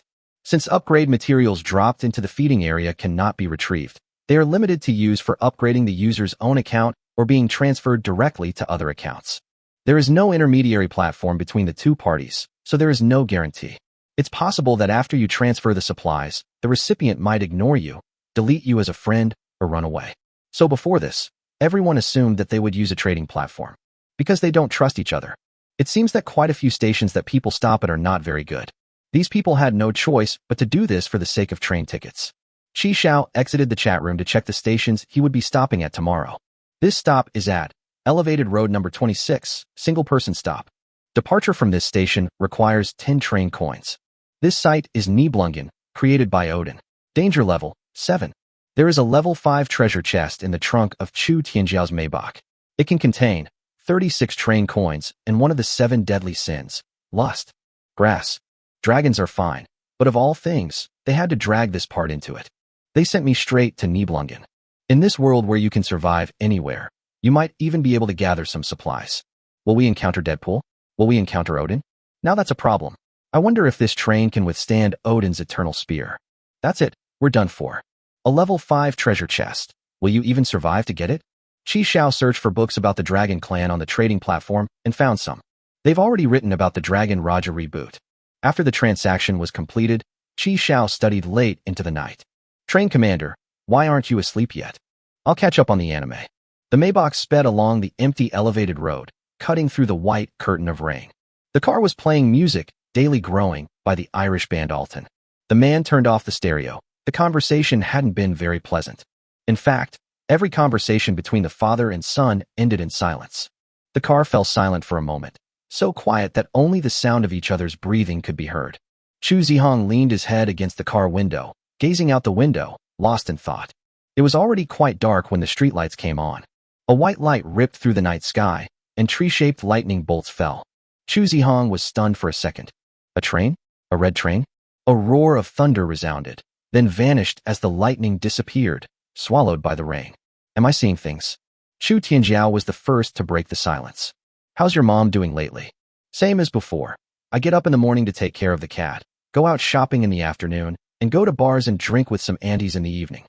The next second, Chu Zihong leaned forward abruptly, and the car came to a stop. After he settled in, he noticed that a red train was blocking the road ahead. I wasn't seeing things. There really was a red train. The train opened a door, and a young man stood at the carriage door waving at them. Son, sit still. Dad's going out to see what's going on. Chu Tianjiao opened the car door, held up an umbrella, and walked towards Chi Xiao. Hey bro, what's going on here? Chu Tianjiao handed Chi Xiao a cigarette. Filming a movie? You guys have a big production. After lighting his own cigarette, Chu Tianjiao handed the lighter to Chi Xiao. Chi Xiao stated simply and clearly. Chu Tianjiao, this is Nibelungen. With a snap, the cigarette Chu Tianjiao was holding fell to the ground. He turned around and saw a pair of golden eyes shining in the darkness by his son's car window. He dropped his umbrella, rushed back to the Maybach, kicked the Deadpool away, opened the door, drew Murasame, and severed its arm with a single stroke. Dad, what's this? Son, sit still, don't be afraid. Dad, all around, more golden eyes lit up, making a total of 5, including the one from before. Son, welcome to. Chu Tianjiao took a deep breath, the real world. A transparent curtain of air opened up the rain, and in the area covered by the air curtain, the flow of time slowed down, as if filled with a viscous liquid. The rain slowed down, Deadpool slowed down, and even the wind slowed down. Only Chu Tianjiao was unaffected. He brandished the village rain blade, its gleaming blade flashing like a silver swallow in the darkness. The Deadpools were pouncing on him 1 second, and the next second they were decapitated. Word of power, time 0. After quickly defeating Deadpool, Chu Tianjiao sheathed his sword, his expression grave. Wow, is this the strength of an S-class player? Chi Xiao was only in a daze for a moment before those few dead servants were dealt with. Commander, did you see that clearly? He swung his knife so fast. Keep going, you can do it too. Really? Old Lu's eyes lit up again. Keep an eye on Grand Marshal Blackwind. Stay in the car and don't go out. I'm going over there. Chi Xiao picked up the umbrella that Chu Tianjiao had dropped and ran to him. Chapter 56. You are not a god. Chi Xiao returned the umbrella to him. There's no time to explain. If you turn around and drive back now, you should still be able to get out. Thank you. Are you one of the principal's people? You're welcome. I came for the things in your trunk. Seeing that Chu Tianjiao immediately showed a defensive expression, Chi Xiao explained. Don't get me wrong. I don't want your suitcase. You'll see when you open the trunk. The extra stuff is what I want. Chu Tianjiao gestured for Chu Zihong to open the trunk. He was wary of Qi Xiao and backed up behind the car. There really was an extra box in the trunk. He gestured for Qi Xiao to come and get it himself. Qi Xiao breathed a sigh of relief after receiving the treasure chest. Thankfully, it was a close call. Just as Chu Tianjiao turned his car around, intending to drive back the way he came, a white light appeared there. In the white light, Odin appeared riding his 8-legged steed, accompanied by a group of dead servants. The steed was clad in metal armor, its white coat gleaming. Each of its roars was accompanied by a thunderous sound, and tiny sparks of electricity shot out from the metal nostrils beneath its mask. Riding on his back, Odin is also clad in dark gold armor and wields a curved spear, the legendary Spear of Eternity. On his face, which was also covered by an iron mask, only one golden pupil was visible, gleaming with dazzling light. Damn, they arrived so fast. The dead servants around Odin pounced on Maybach. Chu Tianjiao unbuckled Chu Zihong's seatbelt and forcefully pulled him from the back seat to the front passenger seat. Son, listen to your father from now on. If I tell you to leave, then you leave. He carried the village rein, released his words of power, and rushed into the downpour. He moved nimbly and skillfully, cutting the oncoming dead servants to pieces. But even more Deadpools pressed forward, their crimson golden eyes gleaming brightly. Son, drive the car, let's go. Chu Zihong was stunned. Odin is in front, and the train is behind. Which way should we go? Qi Xiao swallowed hard, took a step back, and quickly slipped away since he had already gotten the treasure chest. Chu Tianjiao, please hold on a little longer. It would be best if you could hold out until I start the bus. As a result, Odin did not approach Chu Tianjiao, but instead looked at Qi Xiao. Human, why have you appeared in my divine kingdom? I stumbled in by mistake. Qi Xiao said as he backed away. I'm leaving now. You all go about your business and don't worry about me. The surrounding rainwater began to gather, enveloping the rainwater and forming a spherical space, beyond which lay boundless darkness. Tisk, it's not that easy to leave after all. There are still 10 minutes until the earliest departure time. We need to find a way to delay it past those 10 minutes. After trapping Qi Xiao, Odin continued speaking. Anyone who has been to this country can return to it. Therefore, everyone who comes here must be a servant of God. Qi Xiao suddenly burst out laughing. Ha ha, ha ha ha ha. Qi Xiao clutched his stomach, laughing so hard he was doubled over. God, you're a god. That's hilarious. Are you a god? Odin, stop joking. This is just a novel. It's not the real world you think it is. You are just a character in this novel. You are not a god at all. Everything about you is given to you by the author. It's all part of the author's setting, and everything about you can be taken away at any time. If the author likes it, they can kill you off in the next moment. Or they can just delete you. Turns out he's a madman. Seeing that Odin remained unmoved, Qi Xiao continued his deception. Did you know that the author's new book has already revealed your identity? Qi Xiao stared directly at Odin, his gaze intense. The king of the sky and the wind, right? The moment those words left his lips, Odin froze. How did he know my identity? Impossible, he must be a fraudster. Undeniably, Odin did hesitate for a moment. Chu Tianjiao froze upon hearing this. Think about it. Why should I be able to enter your Nibelungen? And also, do you really think I can't leave? The next moment, Qi Xiao's figure disappeared from the spot. He appeared on the train outside the water sphere barrier. Odin immediately expanded the water sphere, this time encompassing Qi Xiao's train as well. I'm done for. I've used up my only anchor point backtracking.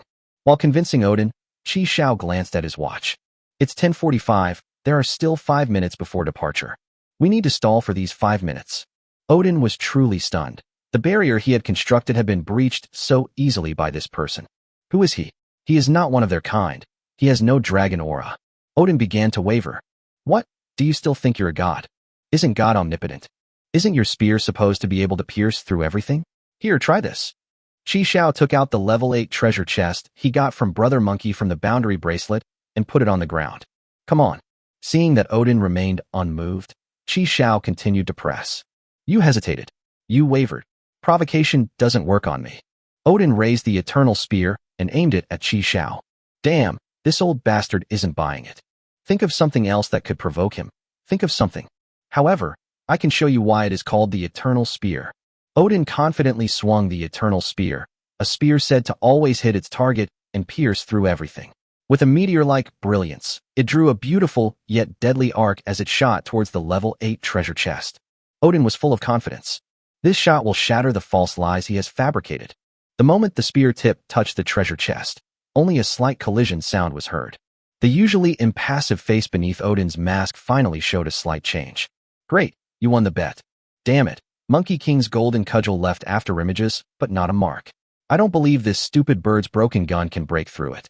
If he can really break it open, I'll thank him. This saves me the trouble of looking for that level 8 treasure chest key. Seeing the eternal spear fly back into his hand, Odin's faith wavered once more. He threw the spear again, and the result was the same as before. He whispered, "No, it's impossible. It's fake. It's all fake. Admit it, you are not a god. And your plan failed. The author has already killed you off. You've logged off." Chi Xiao gave him the middle finger. "No, I am. I am Odin, the king of the gods, the king of the sky and the wind." Odin hurled the eternal spear with all his might, this time aiming for Chi Xiao's heart. 1050. Time's up. Chi Xiao immediately put the treasure chest into his bracelet, used 10 train coins, and the train flashed white light and disappeared from the spot. The spear of eternity, having lost its target, automatically flew back into Odin's hands. He stood there, his mask cracked. The circular water sphere barrier shattered with a roar, turning into rainwater that washed down. Chu Zihong had already taken the driver's seat. When he saw that the train blocking the way had disappeared, he turned the train around and floored the accelerator. "Dad, get in the car." Chu Zihong had already opened the passenger door. After Chu Tianjiao beheaded the assassin behind him with a single strike, he used the extreme speed of time zero to get into the car. The roaring 12-cylinder engine reached its maximum power, and the Maybach roared as it burst out of Odin's shattered barrier. The Deadpools who were chasing them were left far behind. "Son, that's impressive. You've even mastered the dragon tail swing. No wonder he inherited my excellent genes. This man is starting to talkative again." Chu Zihong was driving the Maybach, his brows furrowed. "Dad, is what that person said true? We're just characters in a book." Chu Tianjiao rolled her eyes at Chu Zihong. "Son, you've gone stupid from studying too much. You actually believe that?"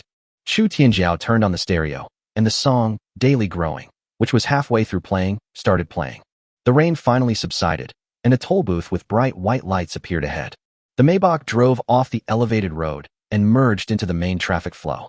Qi Xiaojing breathed a sigh of relief after successfully escaping, but suddenly felt a splitting headache, and incomprehensible, obscure whispers kept appearing in his mind. Qi Xiao clutched his head in anguish and curled up on the ground. Messy bluish-purple lines appeared on his forehead, as if earthworms were floating underneath.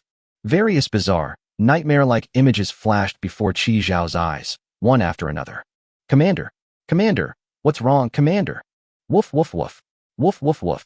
Seeing Qi Xiao in such pain, Lao Lu and Black Wind Monster were extremely anxious. Is it spiritual vision? Damn it, I have dragon blood too? But why? Did it only turn on when we left? Qi Xiao eventually fainted. Chapter 57 Word of Power, Time Zero. Night. An endless night enveloped this continent. Countless corpses, skeletons, and spirits appeared in the darkness. Their appearance brought with it an endless expanse of bluish-black mist. Anyone shrouded in the fog will be infected and become one of them. Qi Xiao had run out of bullets, but those things were inanimate objects. They couldn't die again. Qi Xiao kicked away the onrushing skeleton, then turned and roared at Lao Lu. "Damn it, I can't take it anymore. Let's go." Qi Xiao led Lao Lu back into the carriage and closed the door. However, the light screen failed to activate, causing Qi Xiao to break out in a cold sweat in frustration. Fortunately, the black fog could not enter the train. Thump, thump, thump. Someone was knocking on the car window. Qi Xiao turned his head and saw it was Kong Yu. With a snap, the car window was violently broken open again by the hole. The black fog found an outlet and surged wildly into the carriage. The moment Lao Lu and the Black Wind Monster were engulfed by the black mist, their bodies rapidly decayed. Qi Xiao sat up abruptly, his pillows soaked with cold sweat. Had another nightmare? Shi Jian got up, turned on the bedside lamp, and then took out a tissue to wipe the cold sweat from Qi Xiao's forehead. "You must be under a lot of pressure lately, with your superiors constantly pressuring you." Shi Jian comforted Qi Xiao while lying down in his arms. "Don't put too much pressure on yourself. If it doesn't work out, we can change jobs." Smelling the fragrance emanating from Shi Jian, Qi Xiao's tense nerves relaxed. He grasped Shi Jian's hand as it reached towards his inner thigh. "I'm tired, let's go to sleep. I'm not doing anything today." Shi Jian obediently withdrew her hand. Qi Xiao lay down, but he felt something chrysalis inside the blanket. He pulled back the blanket and saw a cluster of pink tentacles on Shi Jian's lower body. He was so frightened that he fell off the bed and backed away on all fours. At this moment, the door opened, and two children with tentacles on their lower bodies crawled in, shouting to Qi Xiao in unison. "Dad, I'm hungry." With a sudden movement, Qi Xiao sat up from the ground. Looking around, I realized I was still lying in the original carriage. "Train Commander, you're awake." Woof woof woof. The sixth brother and the black wind monster stayed by his side the whole time. Qi Xiao glanced at his watch. "I've only been dizzy for 5 minutes." 5 minutes, a dream within a dream? They were all nightmares. Was it a vision that allowed me to see the future? What is that boundless black fog, and why was Kong unaffected? And Shijian, why does she have tentacles like that monster? Qi Xiao rubbed his temples and summoned the light screen. "Have you been feeling unwell lately? How did you know my stomach hurt?" Qi Xiao's nerves suddenly tightened. "Oh, did you know my period was coming soon? I'm stocking up myself this time. Don't try to fool me again. You think I only took snacks?" "Humph. Judging by his appearance, he should be fine." Qi Xiao felt relieved and got up to go to the bathroom. He lifted the toilet lid and turned on the water. "I wonder how those two are doing, whether they've escaped Nibelungen. Oh dear, my senior brother. Sixth brother, I'm hungry, make lunch." Receive. Old Lu climbed onto the wooden frame and started chopping vegetables. Qi Xiao then took out the level 5 treasure chest. This treasure chest is designed as a silver metal briefcase with a combination lock, but it doesn't have a combination lock. Qi Xiao had checked it in Nibelungen before, and everything was there. After putting the 36 train coins into his bracelet, Qi Xiao took out the short knife. This is a wakizashi of moderate length, an alchemical weapon capable of harming the Dragon King. Is it lust, one of the 7 deadly sins? The blade of tearing, one of the 7 deadly sins, causes the blade to vibrate violently with an extremely small amplitude when cutting an object, thus tearing the opponent apart. It's also the easiest one to pull out in the design. How do we activate it? Qi Xiao held lust in his hand, attempting to activate its function. I waved it around a few times, but there was no reaction. An invisible barrier enveloped Qi Xiao, and everything around him slowed down in his eyes. The black wind monster's cries were also intermittent. Woof, woof, woof. Old Lu's chopping movements also slowed down. This state lasted for about half a second before Qi Xiao recovered. It's the power of words. Like Principal Chu Tianjiao and the others, the word of power is time zero.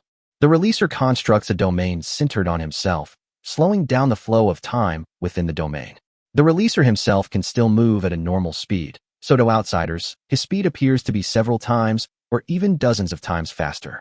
Because the one who releases the power is always at the center of their own domain, the power of this power can be considered to have no concept of boundaries.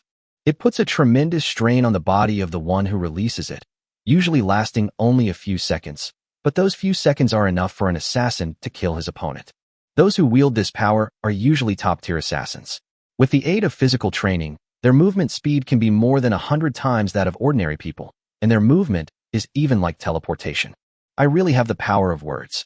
Although he didn't understand how to use lust, he accidentally released the power of words. Qi Xiao urged it on again, entering that state. He stood up, walked over to Lao Lu, and used his lust to cut the potatoes on the cutting board into chunks. Time, 0 relief.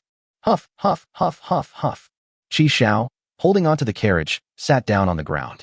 After using the word of power twice, with a combined duration of less than a second, Qi Xiao's stamina was completely drained.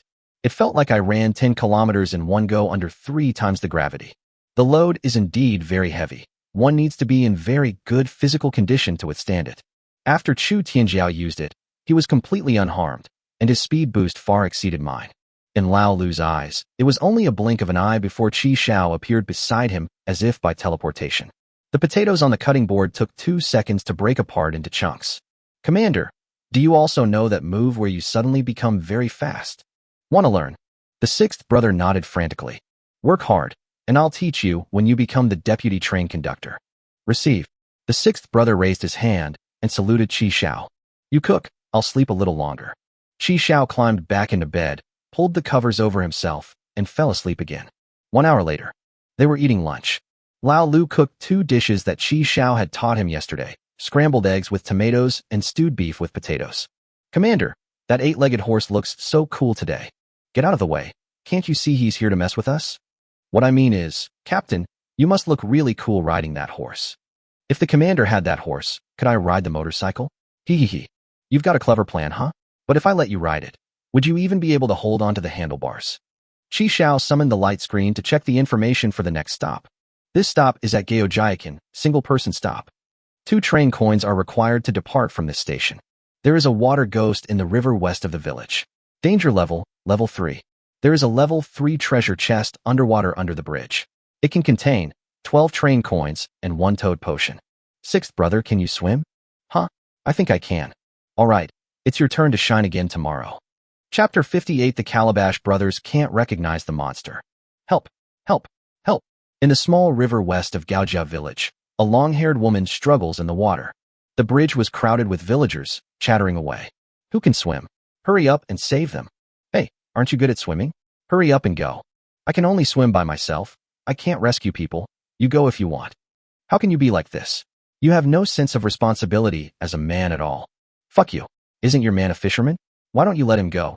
Oh, never mind who it is. Hurry up and go, or they'll be gone. Wait, isn't that the Zhong family's daughter? She also fell into the water last year, but she was rescued while the person who tried to save her didn't make it out. I remember now. I heard she did it on purpose. She can actually swim. Didn't I already say it was an accident? What does such a young girl know? If your children fall into the water, no one will save them either. I don't have children. The villagers argued fiercely, each expressing their own opinion. What's all this commotion about? Qi Xiao and Lao Lu walked onto the bridge one after the other, weaved through the crowded villagers, and leaned on the railing to look down. When the woman who had fallen into the water saw someone else coming, she cried out for help to Qi Xiao again. Help, help, help me. Qi Xiao looked at the woman beside him. How long has she been in the water? She still has the energy to shout. I don't know. I just arrived too. The villagers looked at each other, bewildered. Okay, it seems so, about 10 minutes ago. Qi Xiao rubbed his chin, wondering if this woman was the water ghost. Sixth brother, is this woman a water ghost? I don't know. Can't you Calabash brothers smell the monster? I can't smell it. You're useless. Sixth brother. At this moment, one of the onlookers couldn't contain himself and began to take off his coat. No, this is a matter of life and death. Saving lives is the priority. What's the rush? Qi Xiao crossed his arms over his chest. If you really want to save her, wait until she's had her fill of water before going down, otherwise you might get yourself into trouble. What are you talking about? What if someone dies? Then go ahead, kind person. Even the best of advice can't persuade a damned devil, so Qi Xiao gave up trying to stop him. The man snorted, took off his coat and pants, and jumped down. Qi Xiao also gave Lao Lu a look. Lao Lu understood immediately, quickly took off his clothes, activated his invisibility, and jumped into the river from the other side of the bridge. Just as the man swam to the woman who had fallen into the water, grabbed her, and dragged her toward the shore, a sudden change occurred. The woman's head turned green, and her hair resembled rotting seaweed. Her skin was greenish, and she looked like a corpse pulled from the bottom of a pond. It really is a water ghost. Ghost, ghost, ghost. The villagers who had been watching quickly fled amidst gasps of alarm. In the blink of an eye, only Qi Xiao remained on the bridge. The man had no idea what was happening. When he turned around, he realized that he wasn't dragging a person, but a water ghost. Ah! The man was dragged into the water by the water ghost. He struggled fiercely, splashing a lot of water. Boss, we found it. At the same time, Lao Lu popped out of the water with a splash, dragging a fishing net in his hand. The fishing net contained a dozen or so gold coins and a bottle of red potion. Qi Xiao quickly dropped the prepared rope, and Lao Lu, dragging the fishing net, swam towards the rope against the rushing current. Seeing the commotion, the water ghost stopped teasing the man. She simply twisted its neck 180 degrees and tossed it aside. Thief! The once calm river surface suddenly became turbulent, and Lao Lu struggled to grab the rope as Qi Xiao pulled him upwards. Just as Qi Xiao was about to grab Lao Lu's hand, the water ghost spewed out a corrosive liquid from its mouth, corroding and breaking the rope. The sixth brother fell back into the swiftly flowing river. Your mom. Qi Xiao turned around, pulled out his AK, and fired a burst, but blue-green scales appeared on the water ghost's body, and the bullets made a metallic clanging sound when they hit them. Even bullets can't penetrate it? Fish scales are so hard. At the same time, the water ghost quickly changed direction and swam towards Lao Lu. Give me back my treasure. You damned thief. Just as she was about to grab Lao Lu, Qi Xiao used all his strength to swing the rope in his hand at her. Word of power, times 0. In Qi Xiao's eyes, everything slowed down. The rope, still trembling as it was thrown, the water splashing up by the water ghost, the hand reaching for Lao Lu. He took out his lust and, stepping on the rope, walked a few steps to the water ghost. Cut it open, cut it open, cut it open. The desire for sex was sensed, and the high-frequency vibrations responded to Qi Zhao's thoughts. The blue-green scales, impenetrable even to bullets, were shattered by the high-frequency vibrations of lust. It can cut through dragon scales, let alone a tiny water ghost. Die. The fish scales shattered, and lust drew a beautiful arc. The water ghost's head and body were split in two. Even her neck was shattered into a bloody pulp. With the water ghost eliminated, Qi Zhao reached out his other hand to grab Lao Lu. Faster, faster. Hang in there, just a little longer. Hang in there a little longer, and you'll be back on the bridge. There's still time, I can do it. With a splash, Qi Zhao, who was standing on the rope, fell into the river. The power of words lasted only half a second. Beside the shallows on the riverbank, Tang Tang, meanwhile, was desperately pressing on the stomach of the man lying on the ground. Murky river water gurgled from the man's mouth. Tang Tang wiped away his sweat. It works. Puff. After spitting out a mouthful of river water, Qi Zhao's body convulsed as if in a spasm, and he curled up like a shrimp, clutching his stomach. It hurts so much. My whole body felt like it was falling apart. My muscles, bones, tendons, internal organs, and even my brain were screaming. I'm in so much pain. Zero time puts too much strain on the body. Having mastered the technique on the second day, he was able to unleash the power of words and successfully kill the water ghost by activating lust. Even in Principal Ajay's eyes, this was an absolute genius. Unfortunately, the genius's body is not yet able to withstand the intense burden required to activate the power of words. Tang Tang frowned. He looked like he was in a lot of pain. Had he hit a rock at the bottom of the river? How are you? It's getting dark soon, and the water ghost will come ashore to eat people. Water ghost? Is the water ghost still alive? Qi Zhao opened his eyes immediately upon hearing the words, water ghost. Ignoring the pain in his body, he braced himself on his elbows and forced himself to get up. It was getting dark sometime earlier than I realized.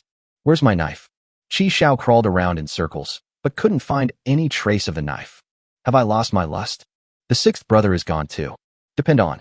Qi Zhao looked up at the two girls, gesturing with his hands to indicate their length. A knife, have you seen one? A knife this long. Tang Tang shook his head. Where's the naked kid? Have you seen him?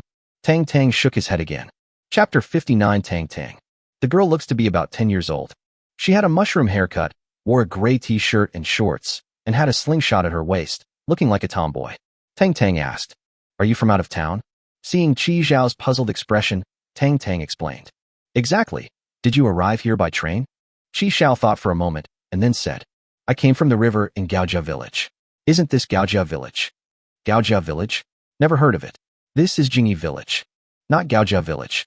No, anchor point backtracking works. It's still the same world. It seems they've been swept quite far away. We can't go back directly, otherwise we'll have even less chance of finding Lao Lu. It's not safe by the water at night. Water ghosts might come ashore and eat people. Come to my house. My mom's cooking is delicious.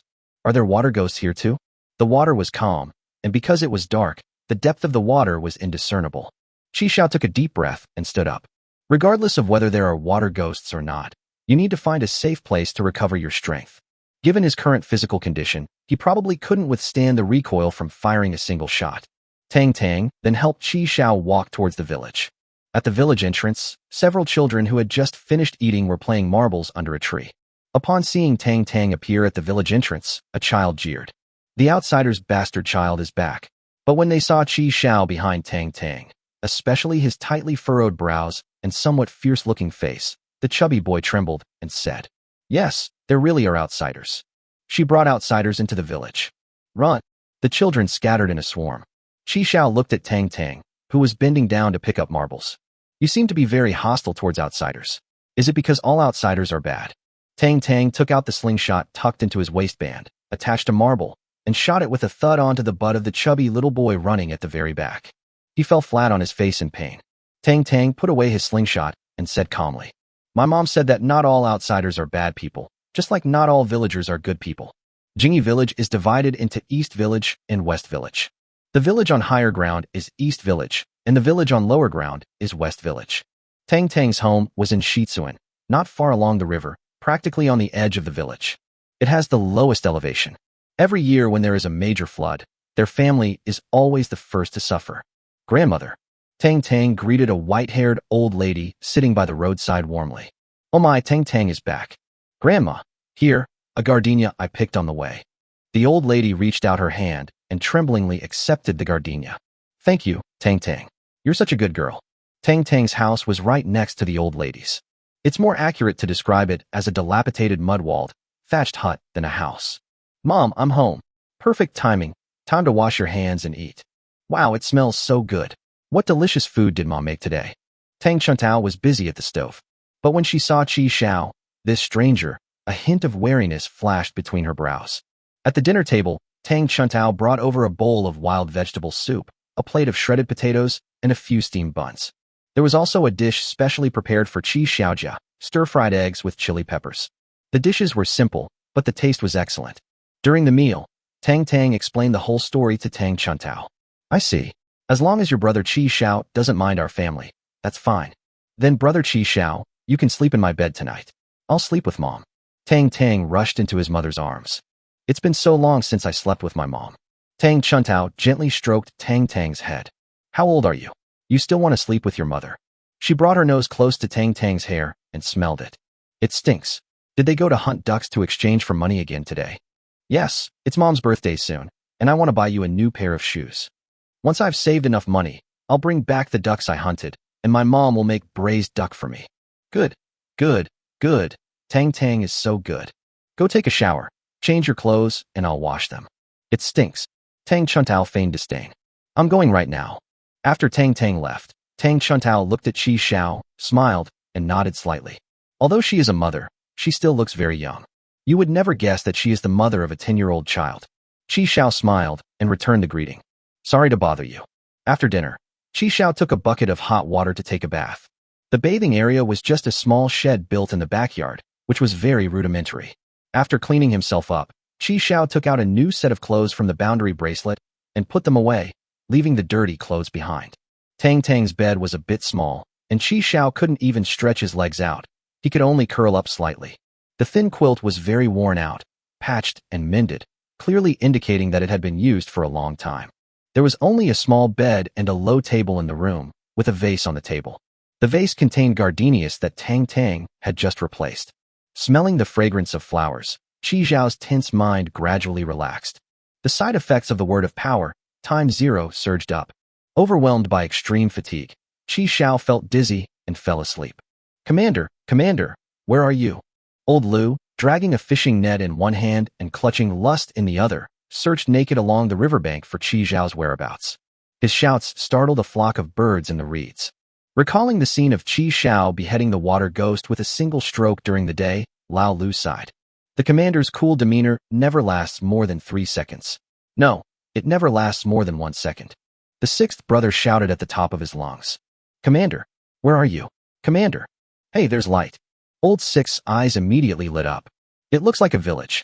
Chapter 60 Dog Taming Sect, Zhouji. East of Jingyi Village, in a higher area. A black train is parked on a wasteland outside the village. This train has a total of 9 carriages, which means that the owner must be at least a level 9 person. The car doors were wide open, and dogs, each with something in their mouths, went in and out. Zhouji sat on the hood of the car. He was wearing a black cardigan that exposed his chest, revealing a lean belly and a hint of six-pack abs. I didn't expect this village to be so big. It's a good thing it's the windy season, otherwise we wouldn't have had time to get so many dogs. The windy season is great. I love the windy season. Zhouji was overjoyed to see his pack of dogs grow several times larger. He is a disciple of the dog taming sect in a fantasy world. Once a dog is touched by him, it will be tamed and completely obey him. The more dogs a person tames, the stronger his physical fitness will be. He had previously tamed more than a dozen dogs at a pet store, but one little black dog ran away. Of course, most of the pet dogs he tamed later died in battle. The dogs here are rubbish. They can't compare to the dogs in my original world. Fortunately, I still have 3 beloved dogs with magical powers. What a strange world, full of things I've never seen before. I must find a way back. What we can do now is to continue to increase our strength. Sui Hua is still waiting for me to marry her. Thinking of this, Zhouji's conviction became even stronger. Firelight. Are there villages in the distance? Great, another dog to tame. He immediately jumped off the front of the car and, leading half of the pack of dogs, about 40 in total, headed west of the village. The remaining dogs continued to carry supplies onto the train. The village was littered with corpses and blood flowed everywhere. Zhou watched this scene with disdain, because he was the one who started all of this. It was a poor village with no gold or silver treasures, and every household kept a dog. But it's actually a good deal for me. The dog stopped here in Zhou and brought all the village dogs into the dog army. If you have too many dogs, you'll need to keep them, which requires a lot of food. Then he began hoarding food and engaging in arson, murder, and looting. The entire eastern part of the village had become a mountain of corpses and a sea of blood. After passing through the east village, we arrived at the west village. The army of dogs in Zhou continued to grow, and behind him, villagers died one after another. It's so noisy, can you please stop yelling? You are nothing but false vessels, stepping stones on my way home. Zhou showed no mercy when slaughtering villagers, and he would go to empty villages by himself. In one family's home, the chubby boy watched as his dog, Big Yellow, whom he had raised for over 5 years, turned against him and became his enemy simply because the other person had touched him. He cried out, trembling. An outsider, another outsider. Zhou naturally knew that the outsider the chubby boy was referring to was himself, because the villagers killed by his pack of dogs all cried out in alarm before they died. Little fatty, what do you mean by that? Have you met any other outsiders? The dogs parted to make way, and Zhou walked up to the chubby boy and lifted him up with one hand. It would be great if there were other train conductors. Kill him, seize his supplies and train, and my strength will increase even further. These villagers are nothing. Killing the train conductor is much more profitable. Do you know where he is? I know. He was brought back by the bastard in the village, and he's definitely still at that bastard's house. Upon hearing this, Zhou was overjoyed. Lead the way, take me to find him. At that moment, the chubby boy's father rushed over. He kowtowed repeatedly to Zhou and shouted, Immortal! Immortal! I know where her home is. I'll show you the way. Please spare my son. I beg you. They're all the same, so I'll choose you. He tossed the chubby boy aside and walked out the door. The man walked ahead, his steps unsteady, while Zhou followed behind him at a leisurely pace. The two men and a pack of dogs headed towards the westernmost part of the village. This is it. The man pointed tremblingly to a dilapidated, thatched hut. All right, that's all for you, get lost. Thank you, Immortal. Thank you, Immortal. Why are you shouting so loudly? A hint of displeasure flashed across Zhou's brow. He kicked the man away, and then kicked the broken wooden door of Tang Chuantao's house open. Then a pack of dogs filed in under his command. Woof, woof, woof, woof, woof, woof, woof, woof. It bared its teeth and made a terrifying display. Just then, a grenade exploded, blasting the dogs at the front of the charge into the air. Qi Xiao appeared behind Zhou, a shotgun pressed against his back. Bang! Chapter 61. Come on, dog, let's continue. The immense impact sent Zhou flying. Zhou fell to the ground with a thud, his back a bloody mess. Graves used his ultimate at point-blank range, and the effect was remarkable. Qi Xiao followed up with 2 more shots and a kick, and only breathed a sigh of relief after confirming that he was dead. Although Qi Xiao was resting, the unfamiliar environment prevented him from completely relaxing. So the moment there was movement outside, Qi Xiao immediately took action. Before I had rested for long, I used the word of power again, and the side effects came back even faster. Qi Xiao felt sore all over. Before he could catch his breath, Zhou, who was lying on the ground, pushed himself up with his hands. Damn, you're pretty ruthless. Qi Xiao frowned. They're still not dead? And in that pool of blood lay a gray dog. My scapegoat. You've ruined him like this. You killed my gray silk. I want you dead. Immediately afterwards, all the dogs that had rushed into the house turned around and rushed out again. At his command, all the dogs pounced on Qi Xiao, fearlessly facing his trolls. This person can actually control dogs. Is it some kind of prop? And what about these substitute dogs? What kind of nonsense is this? Qi Xiao was shocked, and so was Zhou. How did this guy manage to appear behind me so silently? Did he teleport? A very dangerous ability. Wait, this guy looks familiar. I think I've seen this person in a chat room before. Qi Xiao? Oh right, it's that Qi Xiao? Zhou remembered that the person in front of him was Qi Xiao, who was ranked number 1 in their chat room. To be able to achieve first place, one must have some skill. What's this about clinging to rich women? If you don't have the ability, why would a rich woman let you cling to her? This guy must have a lot of supplies on the train. If I kill him, I can become stronger. Zhou raised his neck and let out a wolf howl. He was calling the dog that was guarding the train. Quickly finish this and kill him. After the wolf howls ended, Zhou followed the pack of dogs and charged toward Qi Xiao. His right hand also turned into a black dog paw, and he slashed down with it. Qi Xiao immediately drew his long sword to defend himself. Time slows down, twice as fast. Zhou Zi's movements slowed down, and Qi Xiao easily blocked his claws with his knife. Slowing down by twice the speed is manageable for the body. He achieved a more nuanced manipulation of time slowdown. That's right, that's exactly it. I need to carefully control the slowdown factor. I can't just push it to the limit. He shifted his position, sheathed his knife, switched to his gun, and unleashed a burst of bullets. Zhou Zi crossed his arms and held them horizontally in front of him, intercepting all the bullets. Holy crap, what kind of body is that? It can even withstand bullets? And it can even control dogs. This guy has had quite a few adventures in the world before. As more and more dogs gathered around, Zhou Zi gradually caught up with Qi Xiao in speed. His claws were sharper, and his mouth was longer, revealing sharp fangs. He's starting to look more and more like a dog. There was no time to change the magazine. Zhou Zi's claws were already pressed against his face. Bang! Bang! Time slows down, 3 times. Slowing down the time by 3 times, Qi Xiao pulled out a shotgun and fired 4 shots at it. Zhou Zi's attack slowed down again. Qi Xiao bent down and sidestepped his attack, using the momentum to kick him away. He suddenly sped up again. What's going on? Seeing more and more dogs gathering around, Qi Xiao roughly guessed why. The more dogs he has, the stronger he is. Qi Xiao discerned Zhou Zi's approximate abilities and changed his tactics. Kill these dogs first. Weaken his strength. Qi Xiao pulled out a grenade, bit off the pin, and threw it into the pack of dogs on the right. A thunderous roar erupted from the pack of dogs, sending 7 or 8 of them flying and spitting blood. Zhou Zi turned around and pulled out the tooth that had been loosened by the spittoon. Interesting, he's gotten even faster. He spat out a mouthful of blood. Disperse. At Zhou Zi's command, the pack of dogs scattered. Scatter? Too late. Time slowed down 3 times, and Qi Xiao pulled out his rifle. The dogs that had been running away suddenly slowed down as if they were taking a leisurely stroll. Qi Xiao took them all down with a single shot, eliminating them all with burst fire. Gunshots? Old Lu pricked up his ears. It really was gunfire. Intermittent gunfire could be heard. After confirming the direction, Lao Lu took off running towards the sound of gunfire. Is that the train commander? The train commander is fighting with someone.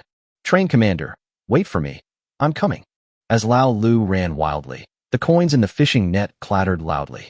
The number of dogs around dwindled, and dog blood pooled into a large patch. Because the number of dogs has decreased sharply, Zhou Zi's speed is even less able to keep up with Qi Xiao's. What's wrong with this guy? Not only is he so fast, but he can also keep pulling out all sorts of weapons. Does he possess some kind of magical storage device? If we can't keep up with his speed, we can't kill him. We can't afford to delay any longer. Black stockings, white stockings. With a roar from Zhou Zi, 2 dogs, 1 black and 1 white, darted out from the pack. Pure black and pure white. Zhou Zi grabbed the 2 dogs, 1 in each hand, and sucked them into his body. His face had completely transformed into that of a dog, half black fur and half white fur. Black fur grew on its body, its spine lengthened, and a tail emerged. Ha ha ha! The battle was awesome. Zhou Zi frantically swung his claws and scratched, forcing Qi Xiao to retreat step by step. Holy crap, it can even fuse? The speed suddenly became incredibly fast. Even 3 times the speed couldn't keep up with him. Zhou Zi's claws struck Qi Xiao's knife, sparks flying. Its claws have become very hard. If only my lust were still there, I could definitely cut open those claws. Smack. In the end, Qi Xiao's knife was no match for the opponents and broke. Qi Xiao seized the opportunity, and time slowed down, tenfold. Zhou Zi's pace slowed down again. Qi Xiao adjusted his position, raised his leg and kicked to the side, using his waist and abdomen to strike the broken edge of the blade. The severed blade, impacted by the impact, pierced Zhou Zi's abdomen with a soft thud. At the same time, Qi Xiao was also grabbed by Zhou Zi's shoulder and sent flying by a tremendous force. Zhou Zi shook his head, grabbed the small section of the knife still sticking out of his body, pulled it out, and threw it on the ground. He stuck out his long tongue and licked the blood off his claws. It actually managed to tear through my black and white dog skin. What an exhilarating battle. But that's all there is to it. Zhou Zi raised his sharp claws and slowly walked towards Qi Xiao.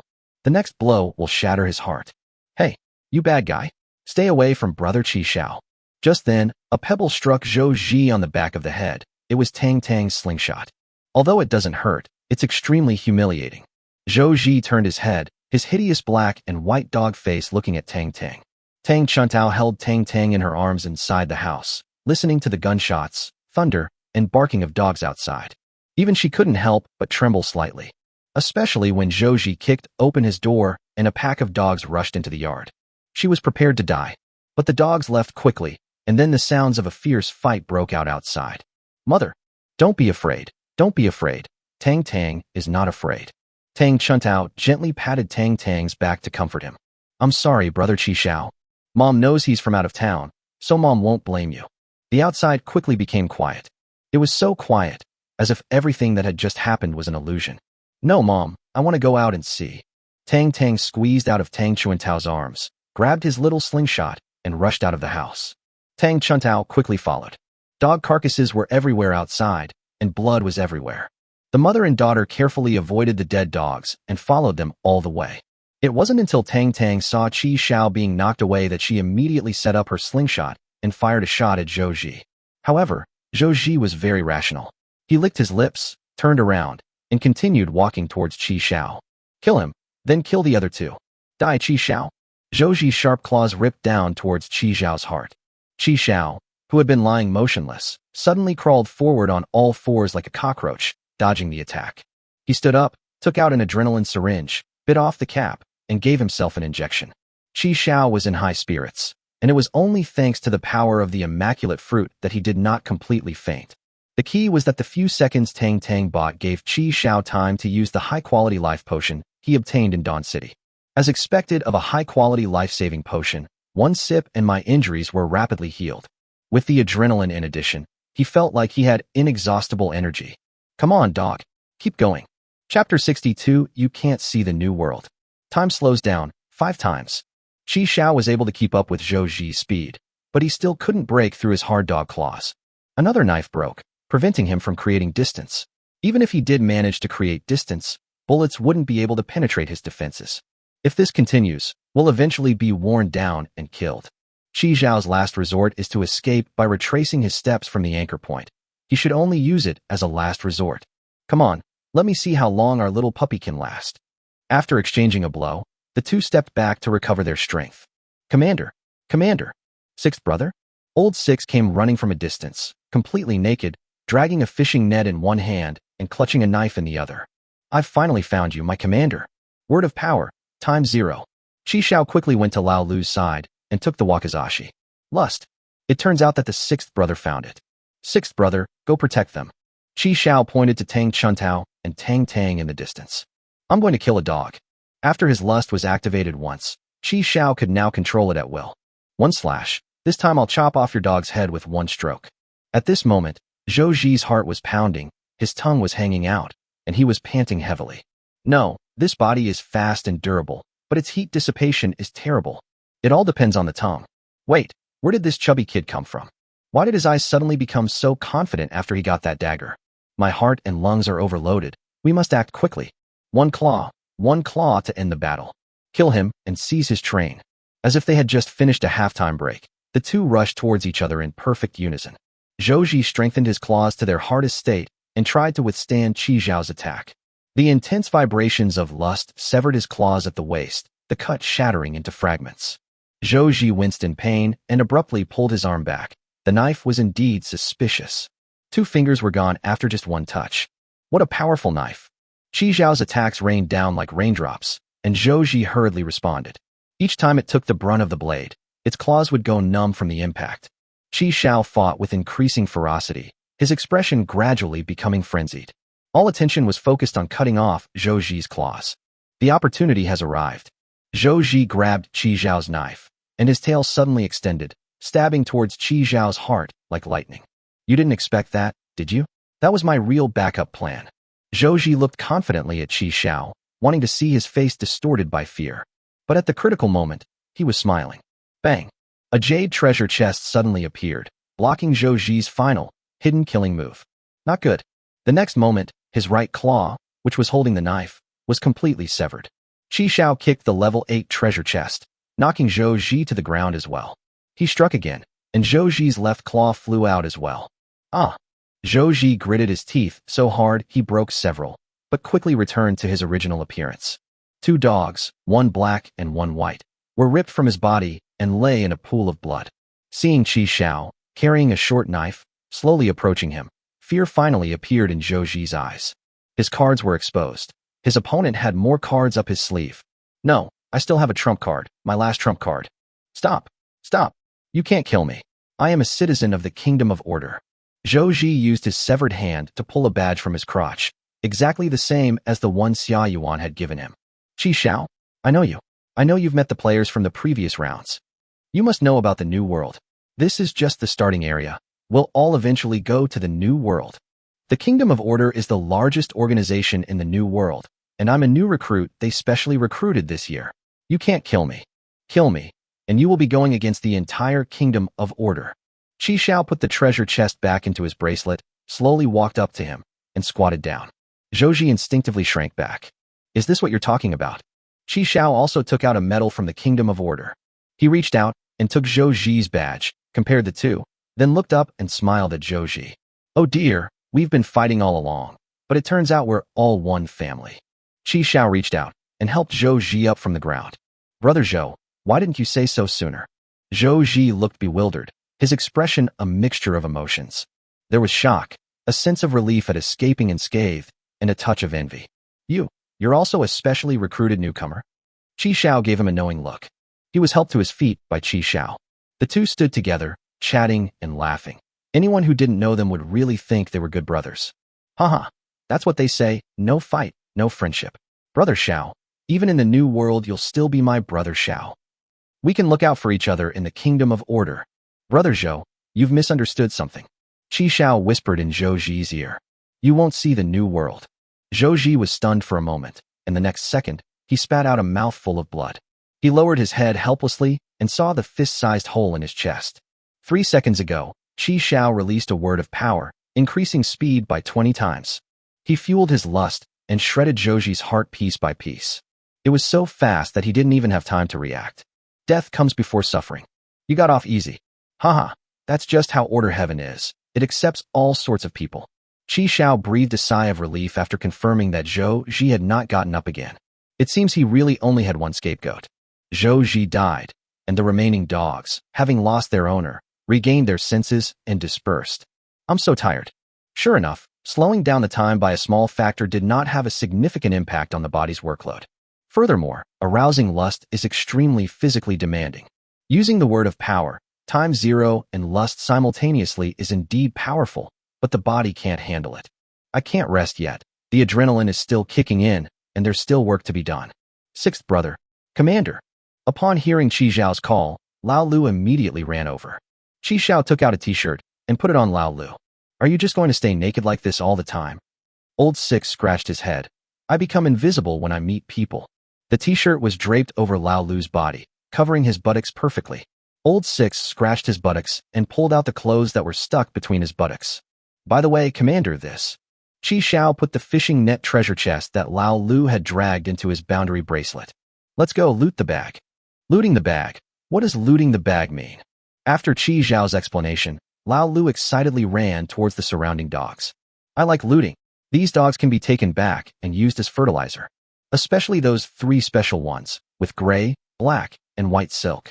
After Qi Xiao took out the motorcycle, the bracelet immediately freed up its weight capacity, just enough to carry these dead dogs. After searching Zhou Ji's body, they found nothing of use. Oh right, Zhou Ji is dead. What happened to his train? After collecting all the dead dogs around him, he quickly got up. Sixth brother, let's go find a car. Huh? What? Before leaving, Qi Xiao came to Tang Tang again. She reached out and patted Tang Tang's head, smiling as she said, I'm sorry, I lied to you. Hee hee, I know that brother Qi Xiao is from out of town. I'm not stupid. Qi Xiao thought for a moment, then took out a pistol and handed it to Tang Tang. If you encounter those bad strangers again in the future, use this. Your slingshot aim is pretty good. This thing is used similarly to a slingshot. After teaching Tang Tang how to use it and leaving her some bullets, Qi Xiao hurriedly left with Lao Lu. Hearing the commotion, a few nearby residents occasionally opened their doors and peeked out from under the doors to look in this direction. Occasionally, people would peek out from behind some low walls, secretly looking in this direction. No one dared to approach. Old Wang, what's going on? Why don't we go take a look? Are you out of your mind? Can't you see that he's a murderer? For some reason, all the village dogs came over and he killed them all. That outsider can turn into a dog. It's terrifying. Turn into a dog? I didn't see that. I didn't even see how he died. They're too fast, especially the one with the gun. It's like he's teleporting. These outsiders are terrifying. They come every few years. When will it ever end? The biggest gain in Chapter 63, a level 6 treasure chest. Trains in Joji are not hard to find. In the dark, his train with its lights on is still quite conspicuous. A black train. Chi Xiao murmured. He recalled Kong Yu's words. The train is black, and so is the person's heart. Chi Xiao shook his head and stepped into the carriage. He was relieved when he saw on the screen that the train was unattended. The first two carriages were almost empty, with nothing of any use. Chi Xiao opened the door to the third carriage. There is a wooden shelf here. There are 7 treasure chests on top. Each treasure chest also has a note underneath, detailing which station it was obtained from and what was inside. A collecting obsession? Everything has been opened, but the empty boxes are still kept. How incredibly boring. Why is there a suitcase here? It seems a bit out of place. Requires a level 6 treasure chest key to unlock. This is a level 6 treasure chest. A generous gift of crab? This is a silver metal treasure chest, about the size and shape of a suitcase. Level 5 treasure chests don't require keys, but level 6 and above do. So it turns out that CET6 is a watershed moment. I don't know if it can be pried open by force. Give it a try? Chi Xiao unleashed his lust and slashed down with his sword. Chi Xiao's all-out strike left a groove less than a millimeter deep on the treasure chest. It can be chopped. It seems it can be broken open by force. If it were Monkey King, he would probably smash it open with a single blow. The level 8 treasure chest is only 2 levels lower than this one, but it is much more valuable. I don't know what the highest level of the treasure chest is. Chi Xiao put the treasure chest into his bracelet and opened the door to the next carriage. It smells awful. Chi Xiao covered his nose. The carriage was filled with neatly stacked wooden crates, each containing various pieces of dried meat. There are also some drying racks, on which hang various dried small meats such as toads, snakes, and rats. They were also categorized and neatly arranged. This guy really has OCD. Continue to the next carriage. This is a simple bedroom. Chi Xiao pulled out a costume card from the box by his bedside.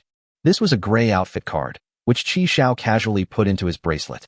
A total of 37 train coins were found. In order to carry more things, Chi Xiao spent 40 train coins to upgrade the boundary bracelet to level 7, increasing its carrying capacity to 500 kilograms. Chi Xiao felt a little sorry for him, but there was nothing he could do. He didn't want to risk boarding the train, because that would render the anchor point ineffective. Although today is the last day of the typhoon season, which means there will be no more trains stopping here. But since I only stopped there yesterday, there's no guarantee that other trains might stop there. If I log in on my end and the other side's door is wide open, allowing someone to take advantage of the situation, then I'll be at a huge disadvantage. The next carriage was filled with dog skins, all kinds of colors, sizes, and breeds. There were at least 100 of them. Wow, did you kill so many dogs? I wonder where he got his ability to control dogs and use them to strengthen and change his own body, and whether he has any cultivation methods. That scapegoat was incredibly useful, I must say. Further back in the carriage, there wasn't much stuff left. It was mostly useless junk. After searching the entire train, Chi Xiao returned to the initial carriage and clicked on the screen. Disassembling 8 standard wagons yields 1,680 kilograms of metal, 840 kilograms of plastic, and 560 kilograms of wood. 1,850 kilograms of metal, 1,010 kilograms of plastic, and 700 kilograms of timber have been transferred to the name of Chi Xiao, the conductor of train number 199905526. Of the entire East Village, only a handful of people survived. The train search is finished. It's time to prepare to head back. Today is the last day of the windy season. Chi Xiao got on his motorcycle and took Lalu back. Commander, are we heading in the right direction? I've been looking all the way here from that side. Chi Xiao slammed on the brakes and turned the car around. Damn, why didn't you say so earlier? I thought you knew the way. Chapter 64, All Parties. A black gate is embedded in the mountain. The door looks ancient and solemn, as if it bears witness to endless years and history. The door was covered with strange symbols and patterns. In front of the gate, a small black and gray dog paced back and forth with its head held high. It is the faithful guardian of this door. You're so cute. Come here, let your big brother pat your head. The dog snuggled into Shiranui Yunxing's arms, rubbing its head against him. A silver coin with the dog symbol hanging from its collar. Good dog, sweetie. I'll bring 2 female dogs over to keep you company later. Shiranui Unsei stroked the dog's head with one hand and slowly untied its collar with the other. He smiled and picked up the dog collar with the silver coin hanging from it. Got it. That was easy. The once docile dog suddenly opened its blood-red maw and swallowed Shiranui, Yunxing along with the silver coins. Burp. Below the earthen slope in the distance.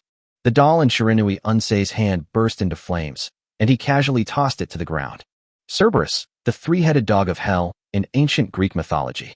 The Theogony says that this dog had 50 heads, but later works of art mostly depict it with 3 heads, so it is often called the three-headed dog of hell. So how many heads does it actually have? 50. Kong nodded again. But isn't that just a head? It will grow back after it's cut off. And it gets stronger with every head it loses. TSK. No wonder he wanted this knife. No matter how many heads you have, you only have one soul. Don't worry, leave it to me. Shiranui Kyumo emerged from the earthen mound, and Shiranui appeared from the void. He grabbed her in one swift motion. Hello, little puppy. Your big brother is here again. They are a bit difficult to deal with. Shiranui Unsei's clothes were torn, his upper body was exposed, and his muscles were like steel. He squatted down, picked up the silver coin with the dog symbol from the ground, and tossed it to Kongyu, who was walking over. Did you hear anything? Kong shook his head again. Shiranui Komoo pressed his ear against the door, listening intently. It sounds like someone is calling from behind the door. Hey, handsome, come play. Kong smiled again, turned around, and walked back to the train. Is hell really behind that door? Why don't you just open the door and take a look? Shiranui Yunsheng pursed his lips, turned around, and followed. Forget it. I'm going to heaven. Shiranui Kyumo took out a small mirror and smoothed his hair in front of it. I've got the dog coin, but what about the pig coin? Where am I going to get it? Our task is simply to obtain the dog coin. We don't need to worry about the pig coin. So now it's time to go back and report. I'll return the knife at the transfer station. Otherwise my silly little brother will cry. Transfer station.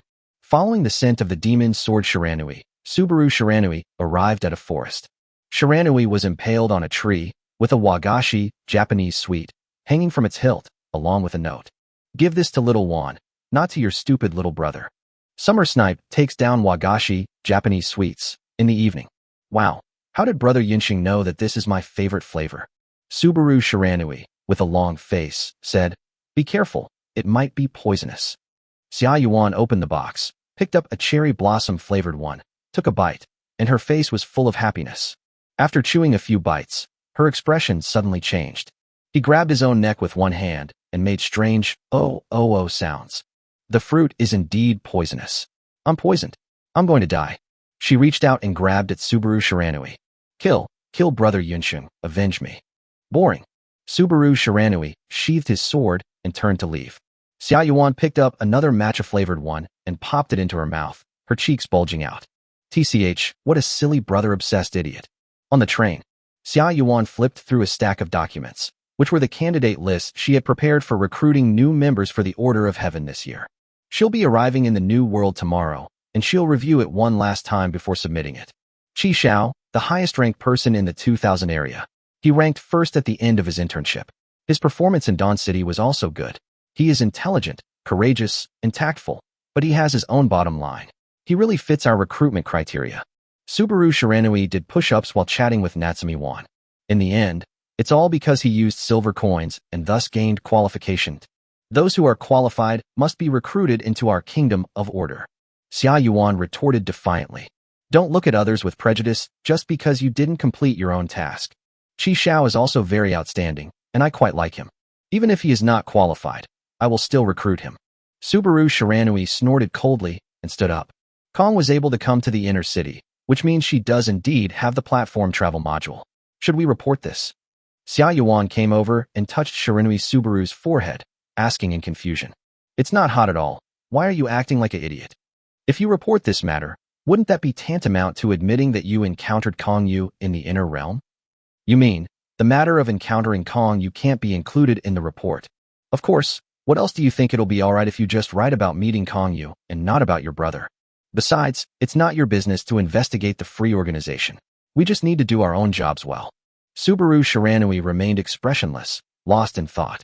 He left in a hurry after a while. Then I'll go and rewrite it right away. Summer Snipe cried out. Don't worry, I'll definitely keep Yunxing's matter a secret. We'll investigate together. Chapter 65 Transfer Station. Seeing that the train remained safely and obediently in place, Qi Xiao breathed a sigh of relief. Qi Xiao stopped his motorcycle and patted old Lu on the shoulder. Wake up, we're here. As soon as the car door opened, the black wind monster rushed out impatiently. Then he just sticks his butt out and starts to pee. You can tell he's really holding it in. The carriage was still clean. I didn't expect the black wind monster could hold out for so long. Qi Xiao drove the motorcycle into the truck bed and parked it. Lao Lu was so sleepy that he kept yawning. Washed the dishes, cooked dinner.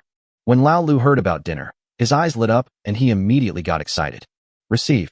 Qi Xiao patted the dog's head and led the black wind monster to the back carriage to get food. Black wind monster, have you grown up? Qi Xiao lifted the black wind monster and held it up in front of him. I didn't notice you when I saw you every day before, but now that I haven't seen you for a day, I feel like you've grown up. After all, it's been almost a month since I started raising it. I took the food and went back to the kitchen. Qi Xiao opened the packaging bag of the roast chicken, put it on a plate, and threw it into the oven. Qi Xiao tossed the picked side dishes to Lao Lu and summoned the light screen. After accepting the upgrade materials and the train coins transferred by Xiaomi, there was still an unread message in the lower right corner. To all train conductors, the windy season is over, and everyone is about to embark on a new journey. Your next stop is the transfer station. This departure will not consume train coins. This is Hepping Station, and you may stay for a maximum of 48 hours. All the remaining train conductors from the 10,000 areas of the beginner village will gather here.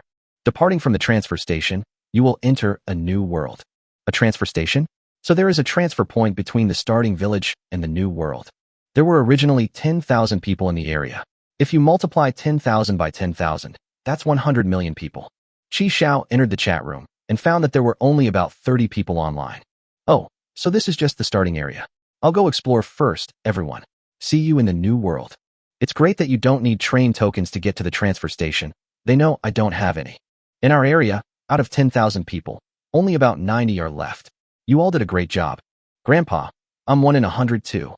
Let's all add each other as friends, so we can look out for each other in the new world. As more people set off, this number continues to decrease. Shi Jian, why haven't you replied to my messages for so long? I would have thought you were dead. Are you cursing your allies like this? I'll arrive at the transfer station tomorrow morning. I'm really looking forward to it. Don't expose your modules. I'm not stupid. After dinner, Qi Xiaoqing counted the train tickets he currently had, 108. Qi Xiao had enough materials to level up 4 times, but he was a little reluctant to part with the 40 train coins. Metal, 2,467, 600 kilograms. Plastics, 1338, 300 kilograms. Timber, 971, 200 kilograms. Train coins, 0, 10 coins. Level up and see if any good upgrades will be available. Delayed departure. Account follower, you can delay your departure from the stop by 10 minutes, 8 train tokens. Thickened steel plates. The thickness of the steel plates in the carriages has been increased from 5 millimeters to 10 millimeters, 1 train coin per carriage. Free your hands. Get a train-specific dishwasher, 3 train coins. Departure was delayed, but Qi Xiao would choose to modify any account that followed him. With thickened steel plates, I now have 13 carriages, and I'm a little reluctant to part with them. Dishwasher? Qi Xiao glanced at Lao Lu, who was diligently washing the dishes, and completely ignored that. Let's leave it at that for now and not upgrade. Anyway, Kong didn't say there would be a reward. You can upgrade anytime you want, so save some train coins for now. I'll be at the transfer station tomorrow. I'll meet people from other areas, and I'm sure I'll find a lot of good stuff there. Since there was no shortage of food, Qi Xiao simply threw the dog carcasses and jerky into the automatic compost bin to produce fertilizer. Black, white, and gray hairs look no different from ordinary dogs. If there is any difference, it is that they have no stray hairs. The color is very pure. Keep these 3 for now. The automatic compost bins keep producing fertilizer, and the peach saplings have grown a bit taller in the last couple of days. Looking at those few potted plants, I don't know if it's because Grandpa Rowan is a zombie and not a zombie, or because he is his own puppet, but in any case, the plants don't attack Grandpa Rowan. If we could catch a zombie, put it in a cage, and then use plants to keep attacking it to exploit a bug, wouldn't we be able to get a continuous supply of vegetables? The key is that it can be used as fertilizer. I don't know if this plan is feasible. If you encounter a zombie again, you can try to catch one and make an automatic vegetable farming machine. Toad Potion. Taken internally, it invigorates the mind, increases agility and recovery. Applied externally, it can cause poisoning. Goodness, there are 2 more uses? So if I'm fighting someone, and I take a sip and spray it on their knife, will I become faster and they get poisoned? It's quite deceptive. What if I get mouth ulcers? Qi Xiao shook his head and put away the bottle of clear red medicine. And there's that gray outfit card, which depicts a warrior holding an axe and wearing silver armor. We don't need this for the time being. 7:50 the next day. The train stopped at the transfer station. You have entered the transit station's public chat room. Current number of online train conductors, 59. At 8 o'clock, the number suddenly surged. Current number of online train conductors, 998,765. Those who make it here are truly 1 in 100. You must have quite a few good things on hand. I guess quite a few people have the module card. I wonder if anyone else has the station forecast card like me. Qi Xiao suddenly felt as if he had jumped from a fish tank into a stream. The new world must be the ocean. Qi Xiao ranked the people in the chat room according to their level, with the first place being level 16. My own grade, 13, ranked 4th in a row. Level 10 is clearly a watershed moment. There are fewer than 5,000 people at level 10 and above. After all, the upgrade materials have doubled, and it also requires 10 train coins. Hello, train conductors from other areas. I am Qin Shi Huang. Add me on WeChat, 50 train coins, and I'll take you on a brave adventure to a new world. A middle finger from a Su Nua ritual, looking for a brave warrior to examine it. A novice succubus, used less than 5 times, can no longer be controlled. Urgent sale. Friendly reminder. Only the most masculine should apply. 1 bottle of Assassin's Potion, for trade only, not for sale. Read carefully before you come, for trade only, not for sale. Looking for storage items, price negotiable. Selling a futuristic mecha set, valued at $56. It lacks a power source, please only offer this if you mind. 1 train coin per ride, 10 train coins for an overnight stay, satisfaction guaranteed. The chat room was bustling with activity, with some VIPs who had modified their profile pictures to make their messages pop up and push each other's pinned posts. Qi Xiao couldn't wait to open the trading platform. There are definitely a lot more things now. Various props and firearms with extraordinary power, and even integrated wearable mechs, drones, and miniature nuclear reactors. There are also various monster corpses, elixirs, weapons, talismans, and cultivation methods. The prices are all outrageously high. They're all overcharging. Qi Xiao searched for miracle multi-purpose fertilizer, and there were quite a few people trading it. 3 train cars, 5 kilograms? Go to hell. Some people even sell treasure chests, both opened and unopened. There's also the buying and selling of live animals, as well as transactions that must be completed in person, and even selling one's own animal. There's a real wide variety of things to choose from. Charmander? Isn't that a Pokemon? They sell this. This isn't even the new world yet. If we got to the new world, wouldn't we be able to buy Ultraman? Qi Xiao typed treasure chest key into the search box, and there was indeed one result. Level 6 treasure chest key, 1,000 train coins. Damn, you really dare to ask for that. Chapter 66. The level 6 treasure chest opened. Peace station rules. Any harm you cause to others in any form will be nullified, and a portion of your train coins will be deducted to compensate the other party. Attacks by your companions, including but not limited to people, pets, and inanimate objects, will be considered attacks initiated by you. Do not attempt to steal anything, as this will also deduct from your train fare, and you will have to return the stolen items to the other party. Spitting and urinating indiscriminately are prohibited. Damaging public facilities will result in deductions from your train fare and compensation for supplies. A whole bunch of rules and regulations, basically telling you to be an honest person and not cause trouble. After carefully reading it, Qi Xiao gave Lao Lu a few words of advice and led him out of the carriage. Qi Xiao took a step forward, and his figure appeared in a square. This is a teleportation platform. You can return to the train at any time through this platform. There are 12 such platforms in total, and Qi Xiao came from the number 1 teleportation platform. He has already arranged to meet the person who has the level 6 treasure chest key here. This is also the platform with the most people. In the middle of the square is a rotating angel fountain, on which sits a blonde, blue-eyed young man. He beckons any beautiful woman who passes by and gives her a train coin. Soon, the fountain was surrounded by all sorts of beautiful women. He, on the other hand, enjoyed the imperial treatment of being surrounded by beautiful women. Commander, is this paradise? The 6th man stopped there and wiped the blood from his nose. If you keep crying like this, you'll really be going to heaven. Where did this rich guy come from? Is he an NPC? No. Where's the security guard? Help. 6 or 6. Sister Shi. Shi Jian squeezed out from the group of beauties and patted Lao Lu's head. Why is your nose bleeding? Did Qi Xiao abuse you again? It's normal for the young guy to get a little hot-tempered. The group strolled around the area, while Qi Xiao waited for the trader to appear. It felt like I'd stumbled into a huge comic convention. They had everything.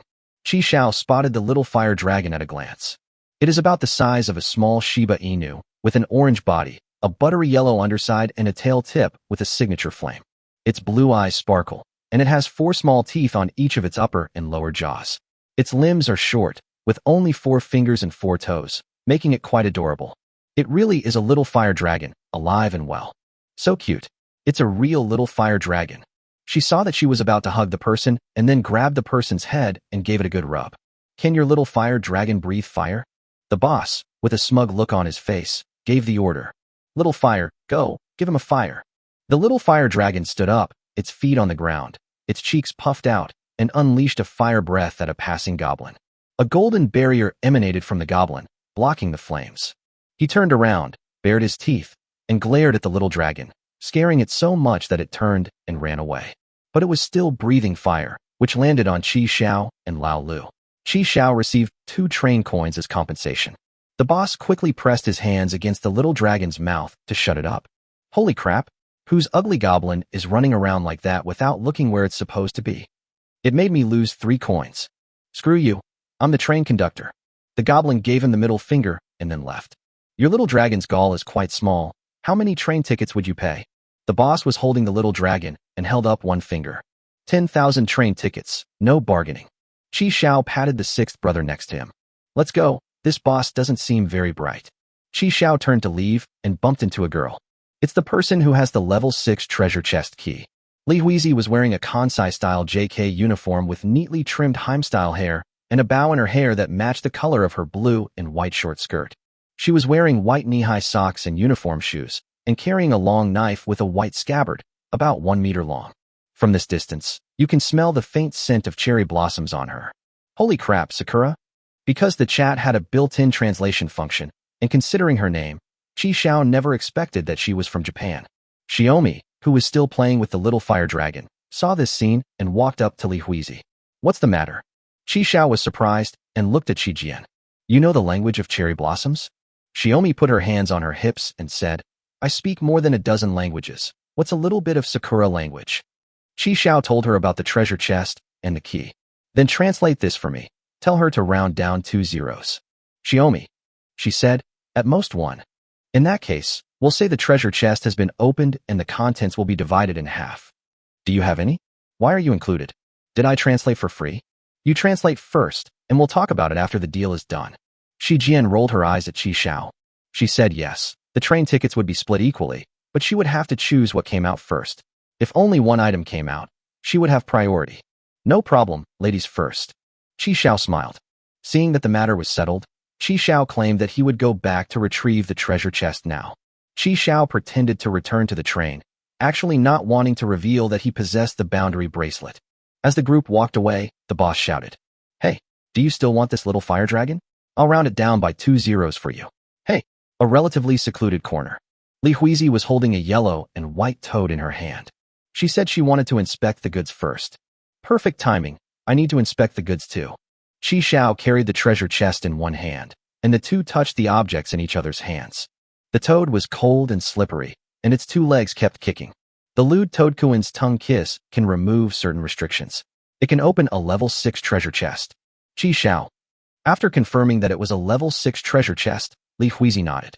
Qi Xiao placed the treasure chest on the ground, and Li Huizi then placed the toad on it. The toad hopped twice, then stuck out its curled tongue and attached it to the treasure chest. With its tender kiss, a transparent ripple spread out. 3 seconds later, the toad disappeared. The treasure chest has been opened. Word of power, times 0. Time slowed down by 30 times. Qi Xiao quickly opened the suitcase and, without thinking twice, stuffed everything inside into the boundary bracelet. It only took 0.16 seconds. The suitcase is opened. Inside lay an AK and a long knife that was only half intact. Everyone was stunned. Qi Xiao, Qi Jian, and Li Huizi all had expressions of disbelief on their faces. She asked about the train tickets. How could there be no train tickets? She asked me. Who am I supposed to ask? Qi Xiao stared intently at the 2 items in the treasure chest. I know, it must be because I opened 2 items, so I ran out of train coins. These 2 props are definitely not ordinary. That's good, everyone gets 1, so there's no need to fight over it. Qi Xiao politely gestured for him to enter. Miss Huizi, as agreed, you can choose first. Li Huizi. She took out the broken knife and examined it carefully, her expression grave. She put down the knife and picked up the AK. After examining it, her expression became even more serious. June's treasure chest is a fake item. She said, "This treasure chest of yours is fake, isn't it?" "Don't give me that crap." She checked it before she opened it. "My treasure chest is fake?" I haven't even blamed her for having a fake key. What kind of good person would use a toad as their key? If she can't decide, then I'll choose first. Chi Xiao picked up the AK and couldn't put it down. Great gun, great gun. No wonder it came from a level 6 treasure chest. This color is 99% perfect, a rare find. Train commander, let me see this. Let me see this. The sixth brother stretched out his hands to ask for it. Hold it steady, don't let it go off. Chi Xiao, still not believing it, lifted the empty suitcase and tried to pour it out, but nothing came out. He sighed and spread his hands. We really don't have any train tickets. After the items were distributed by default, Chi Xiao put the gun back in his suitcase and tossed it to Lao Lu to carry. It was a pleasure working with her as a translator. Commander, is that little cherry blossom still following us? Never mind, let's just go shopping. Li Huizi, holding the broken knife, followed silently behind Chi Xiao and the others. Chapter 67 Nanobots in Combat Suit. The crowd was bustling. The job's done, but what about the translation fee? We haven't even issued any train coins yet. What are we going to give you? That's really strange. A level 6 treasure chest, but it doesn't have any train coins. Did you get this treasure chest from Pinduoduo? Is it a counterfeit? You've opened a level 6 treasure chest? No. That's fine then. Humans are creatures of experience. Don't apply past experiences to the unknown. Maybe the treasure chests above level 6 won't even have train coins, but they'll give you awesome items that you can resell for a lot of train coins. What you said makes some sense. Shi Jian pondered for a moment and nodded in approval. Wait, that's no excuse for you to renege on your debt. Chi Xiao took out a train coin and handed it to Shi Jian. The boss is so generous. Upon receiving the train coin, Xiaomi immediately performed a face-swapping act. A large crowd had gathered in front of them, and true to the Chinese people's habit of watching any excitement, they joined in. It turns out someone was opening a level 6 treasure chest. Like Chi Xiao and Li Huizi, one of them produced a treasure chest, and the other produced a key. After opening the treasure chest, they split the contents in half.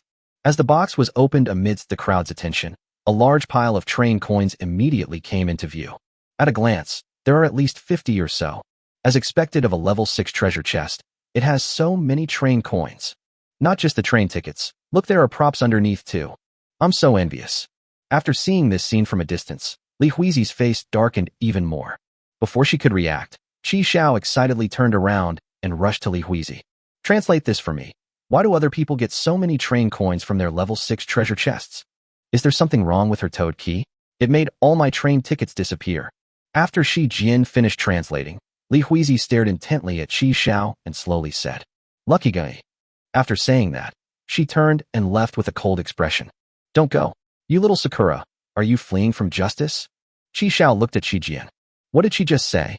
Shi Jian chuckled to herself. She said she was really unlucky. Damn it. Sixth brother, don't stop me. I'm going to teach this little Sakura a lesson today. Commander, stop shouting. Sakura has gone far away. Chi Xiao wiped his nose, covering the corners of his mouth that he couldn't help but smile. Chi Xiao had roughly finished taking stock of what he got from the level 6 treasure chest. First, there are train coins, a total of 60. This number far exceeded Chi Xiao's expectations. After all, the previous level 5 treasure chests only contained 36. Secondly, there are props. There are two. A black square piggy bank. Through the transparent glass in the middle, you can see that it contains something that looks like mercury. The other was a black trench coat. I'll have to go back and study those two things in more detail. Chi Xiao looked at Li Huizi's retreating figure. Split equally? You're overthinking it. Let's go check if the little dragons have sold out. Team leader, are you recruiting new members? No. Let's see if we can stage another accident and extort some train tickets to spend. Train commander, look. That person actually has a tail, and it's heart-shaped. It's a succubus, a living succubus. He had blonde hair and a pair of black ram horns on his head. He's actually a male succubus. He wore a black leather collar around his neck, with a silver chain held in a woman's hand. The woman was dressed in a nun's habit, wore a silver cross necklace, and had long, flowing hair. Her appearance, coupled with the succubus she was holding, created a strong sense of contrast. The nun clearly enjoyed being watched and observed. She even ordered the succubus to take off his shirt and show off his 8-pack abs, which attracted the surrounding women to stop and stare, groping him. Shi Jian shook her head and pouted. In broad daylight, what kind of behavior is this? The world is going to the dogs. Chi Xiao glanced at it casually, Not particularly interested. She's not a succubus. The three left immediately without lingering. What they didn't notice was that the succubus and the nun's gazes had been lingering on Shi Jian ever since she left, intentionally or unintentionally. The male succubus bent down and gave a butler's bow. He leaned close to his master's ear and whispered, "That woman has two souls inside her. She must be a parasite. She's very weak." The nun clutched the crucifix to her chest, watching Xiaomi's retreating figure, and murmured, "How pitiful, let's help her." When I went back to the little dragon stall, the owner and the little dragon were no longer there. Did it sell out? Or did someone else accidentally move to a different location? The little dragon is gone, but I wanted to play with it a little longer. It felt so good to handle. Shi Jian looked regretful. "You guys keep looking around. I'm going back to use the restroom." After handing Lao Lu over to Shi Jian, Qi Xiao teleported back to the train. Back on the train, Qi Xiao couldn't wait to check the props he had just taken out. First, there's that black jar that looks like a Bluetooth speaker. Galaxy Nanobots 3.0, a weapon of war developed by Galaxy Technologies. Consuming energy, immune to interference, a unique steel torrent. This isn't mercury, it's a jar of nanobots. The can has a coin slot similar to a piggy bank, which allows you to replenish the energy of the nanobots by inserting train coins. Current energy level, 60%. The screen display on the lid requires authentication and connection first. With the successful authentication, Qi Xiao's consciousness linked with the nanobots. The jar lid opened, and a wisp of mercury-like liquid composed of nanobots gushed out. Qi Xiao controlled the nanobots to surround the Black Wind monster's stainless steel dog bowl, and in an instant the dog bowl was completely devoured. The Black Wind monster was completely bewildered. Qi Xiao patted his dog's head. "Sweetie, you've grown up so much. This pot isn't big enough for you anymore. I'll get you a bigger one tonight." Qi Xiao continued to control the nanobots, gathering them onto his fist to create a glove that perfectly fit his palm. This way, when fighting while holding lust, the impact force can be greatly reduced. It can also quickly transform into a thin film to protect vital parts of the body during combat. If the energy gathers at your feet, you can achieve low-altitude flight. The only drawback is the limited quantity, only 1 kilogram. Furthermore, the control range is only 10 meters, making it impossible to launch it very far. After putting the nanobots back into the jar, Qi Xiao took out the trench coat. Galaxy Tech Combat Suit. Basic waterproof and windproof, self-cleaning, temperature and humidity controlled, simulates disguise. Qi Xiao put on the black trench coat, and the connection was automatically established. The combat suit has more than 300 sets of commonly used clothing to suit various scenarios and seasons. In addition to the built-in outfit options, you can also scan the target clothing on-site to change outfits. A flash of blue light appeared, and Qi Xiao changed into a snowsuit. Another flash of blue light, and Qi Xiao changed into a beach swimsuit. Energy consumption is low and can be replenished with train coins.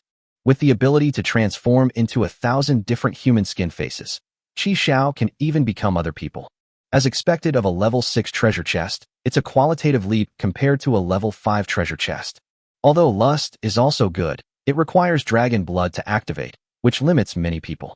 Unlike these two items, there are no conditions for their use. Everyone can use them.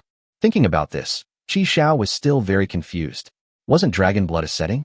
Why did he actually have it? Chapter 68 Anomalies. Old Six also needed to use the restroom, so I brought him back. Let's go check out teleportation platform number 3 later. It seems there are quite a lot of people there. Since Lao Lu wasn't the train conductor, he needed someone to escort him back to the train. Qi Xiao turned off the light screen, changed his combat uniform into the casual clothes he had just worn, and selected teleportation station number 3 to teleport. Upon arriving at platform number 3, Shi Jian and the others were already there. Teleportation station number 3 is located in a vast forest. It consists of a huge red circular platform and 3 supporting legs, and looks like a giant mushroom. The teleportation platform was surrounded by dense trees, whose leaves shimmered with a vibrant green light under the sunlight. Occasionally, a few small birds would flit across the treetops, chirping sweetly. At first, some people tried to cut down these trees, but they were punished with supplies and train coins, and then behaved themselves. Step off the platform and stroll through the refreshing forest. Many people have also set up stalls under the shade of trees. "Boss, how much is this?" The old man stroked his beard and pointed to the sign behind him. "Can't read? It's written here. Xingtian fruit, 1 coin for 3 train loads, 3 coins for 10 train loads." The young man put down the fruit, cursed idiot, and turned to leave. These emerald green fruits are immaculate fruits. Qi Xiao picked one up, and it really was. He picked up another one, but this one wasn't it. He searched through the fruits for a long time and found that out of the 10 fruits, only 4 were immaculate fruits. The rest just look alike. Don't touch it if you're not buying it. The white-bearded old man looked displeased. Shi Jian didn't tolerate it and casually tossed it aside. Look at this one, it's all wilted. And this one, it's all turned yellow. The worst one is this one, it's all broken open. The old man angrily blew on his beard. It's all because of you guys touching me. Don't touch me if you're not buying. Qi Xiao stood up and clapped his hands. Let's go. It's just a pile of rotten winter dates. Nothing special. Don't talk nonsense if you're not buying. I'm suing you for defamation. The old man was furious, but he was startled to realize that the young man had actually seen through him. This fruit was indeed very effective when eaten in the world we acquired, but for some reason, it lost its effectiveness when taken out of that world. It's just an ordinary fruit. They were hoping to scam some people, but this young man saw right through them. I bet you haven't sold a single one after displaying them for so long, right? Here, I'll take them all for 1 train coin. I'll just consider it a vitamin C supplement, since I recently developed a mouth ulcer. 1 train coin? Young man, are you trying to take advantage of my age? I suggest you give me some rat tail juice. Then you can keep them for yourself. By the way, you'd better eat them quickly. Some of them are almost rotten. Qi Xiao waved his hand and left with Shi Jian and Lao Lu without looking back. What a pity. Unlike train coins, they won't rot. The old man looked hesitant, watching their figures grow smaller and smaller in the distance. Then he shouted loudly. Hey, wait a minute. Take all 5 train tickets. Seeing that they didn't turn around, the old man gritted his teeth. 4. That's the lowest we can go. Qi Xiao turned back. 2. 3. If you keep cutting the price, I won't sell them. Make a deal. The old man took the 3 train tickets and carefully put them into his cloth bag. Qi Xiao picked out 2 immaculate fruits and divided the rest equally between Shi Jian and Lao Lu. Commander, this fruit is so sweet. It really tastes good. Qi Xiao ate the immaculate fruit.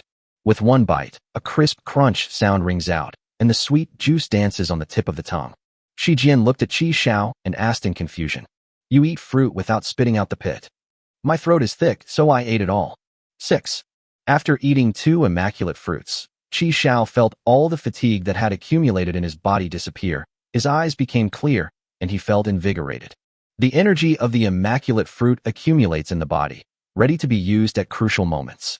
They made a fortune. Previously, I only got 1 from a level 3 treasure chest, but this time I bought 4. And it only cost 3 train tickets. That evening, Shi Jian followed Qi Xiao to the train again. Lao Lu was washing the dishes when Shi Jian was eager to try her hand at cooking, but Qi Xiao and Lao Lu stopped her. Qi Xiao went to the back carriage to get food, and Shi Jian followed. I want to eat spicy chicken noodles. I want to eat them again before my period comes. Soon, a sumptuous feast was served. Qi Xiao made stir-fried beef with pickled radish, dry pot potato slices, spicy braised chicken feet, flavored eggplant, and mushroom and egg drop soup. Shi Jian cooked a large portion of spicy chicken noodles with cheese, and also cooked one for Lao Lu. Try it, I guarantee it'll be delicious. Didn't you see this modification when you upgraded? Qi Xiao showed Shi Jian the light screen. Shi Jian shook her head while gnawing on a chicken foot. She stretched out her sauce-covered hand, recalling and gesturing about the things she had modified. Restaurants, train colors, hair dryers, mist collectors. With this light screen, even if someone gets on your car, they won't be able to see what modules you have. But this station is fine. It won't expose your module card. I don't know what the new world will be like. It's okay. I don't let anyone else get in my car. Qi Xiao curled his lip. Just because you don't let others go doesn't mean they won't go. I really don't know if he's just thick-skinned or stupid. Phew, spicy and refreshing. Shi Jian also took a few bottles of beer, but after only drinking 1 can, her face turned bright red. Are you all right? Qi Jiangxi noticed that something was wrong and waved her hand in front of her eyes. Vomit. Shi Jian vomited all over the floor with a goo. Then he lay face down on the ground and curled up like a maggot. Damn, he threw up like this after just 1 can, and he's still drinking alcohol. Black wind monster. Don't lick it. The 6th brother brought out cleaning tools and began to clean up the mess. Qi Xiao then dragged Shi Jian to the bathroom and cleaned up the vomit on her body. That night, Shi Jian slept on the makeshift bed that Qi Xiao had set up. Qi Xiao recalled the dream he had when he activated his spiritual vision. He stared at Shi Jian for a long time, but couldn't see anything unusual. Suddenly, Xiao twitched and then began to talk in her sleep. Abs, hee abs. Qi Xiao was speechless and went back to his bed. At night, with each breath, Shi Jian exhaled a faint pink mist. She opened her eyes. Her pink pupils flashed briefly before returning to normal, and she closed them again. In the darkness, Qi Xiao stood beside her, silently watching everything. Chapter 69, Orderly Welcoming Officer, Kongyu. Qi Xiao took out Lust, raised the knife, aimed it at Shi Jin's neck, and slashed down without any hesitation. Just as the blade sliced through Xiao's skin and red blood seeped out, Xiao suddenly opened her eyes. Her pupils were pink. "Madam, you should tone it down a bit." As lust pressed against Shi Jin's forehead, Qi Xiao said coldly, "Your fragrance is truly unforgettable." Shi Jin let out a soft moan and stretched her arm out from under the covers. She slowly wiped the blood seeping from her neck and put it in her mouth.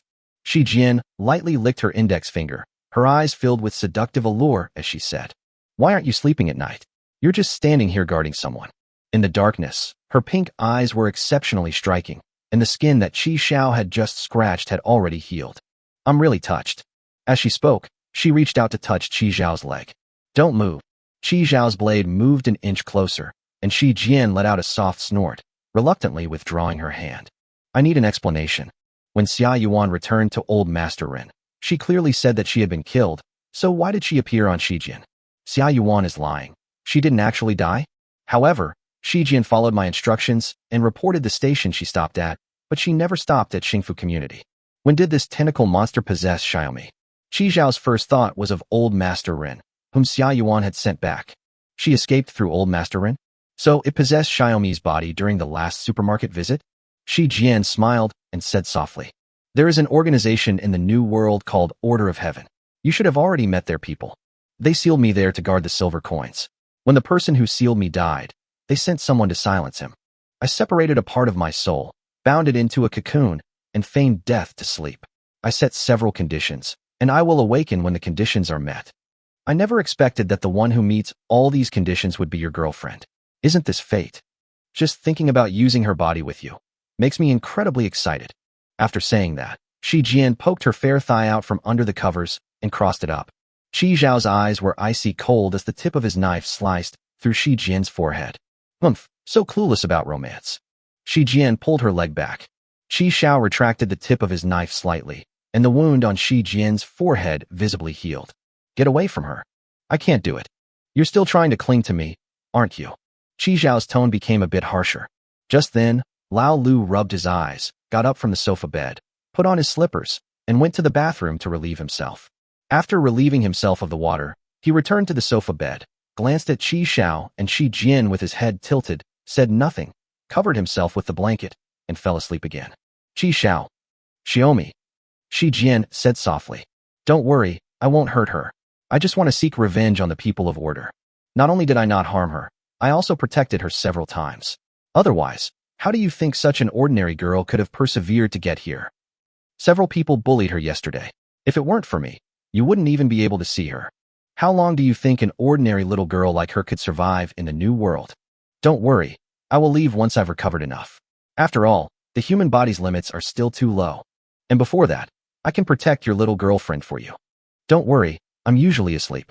I only wake up when she's in danger." Qi Xiao snorted coldly. "I don't trust you. You tried to kill me back then. You still managed to get away. I can sense that you are much stronger now than you were back then." Shi Jian winked playfully at Qi Xiao. "Anyway, I can't beat you now, so kill me if you want. It's just a pity about your little girlfriend." "That's enough, I'm sleepy." Shi Jian gave a soft hum and lay back down. "I'm going to sleep now, good night." After she finished speaking, she closed her eyes. "We can't kill her. If Shi Jian dies too, the arrival reward module will be gone as well."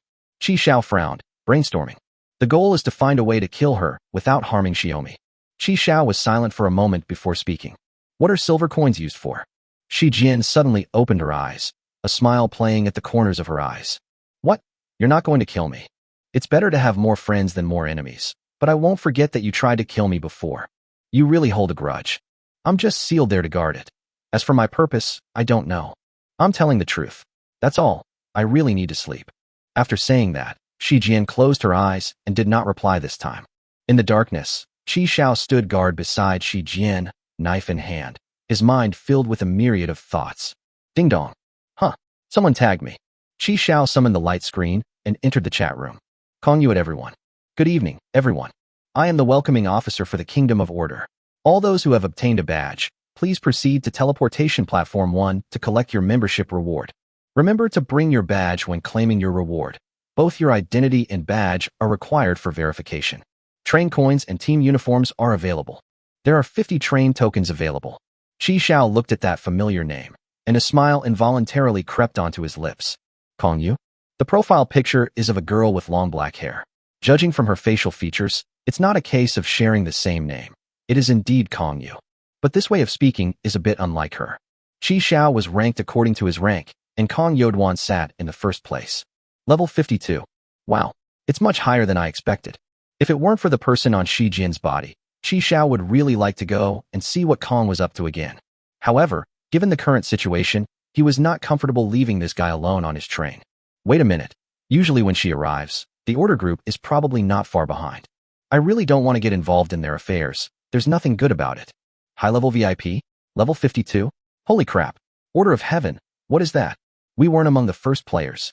Damn it, refund us. What the hell is going on?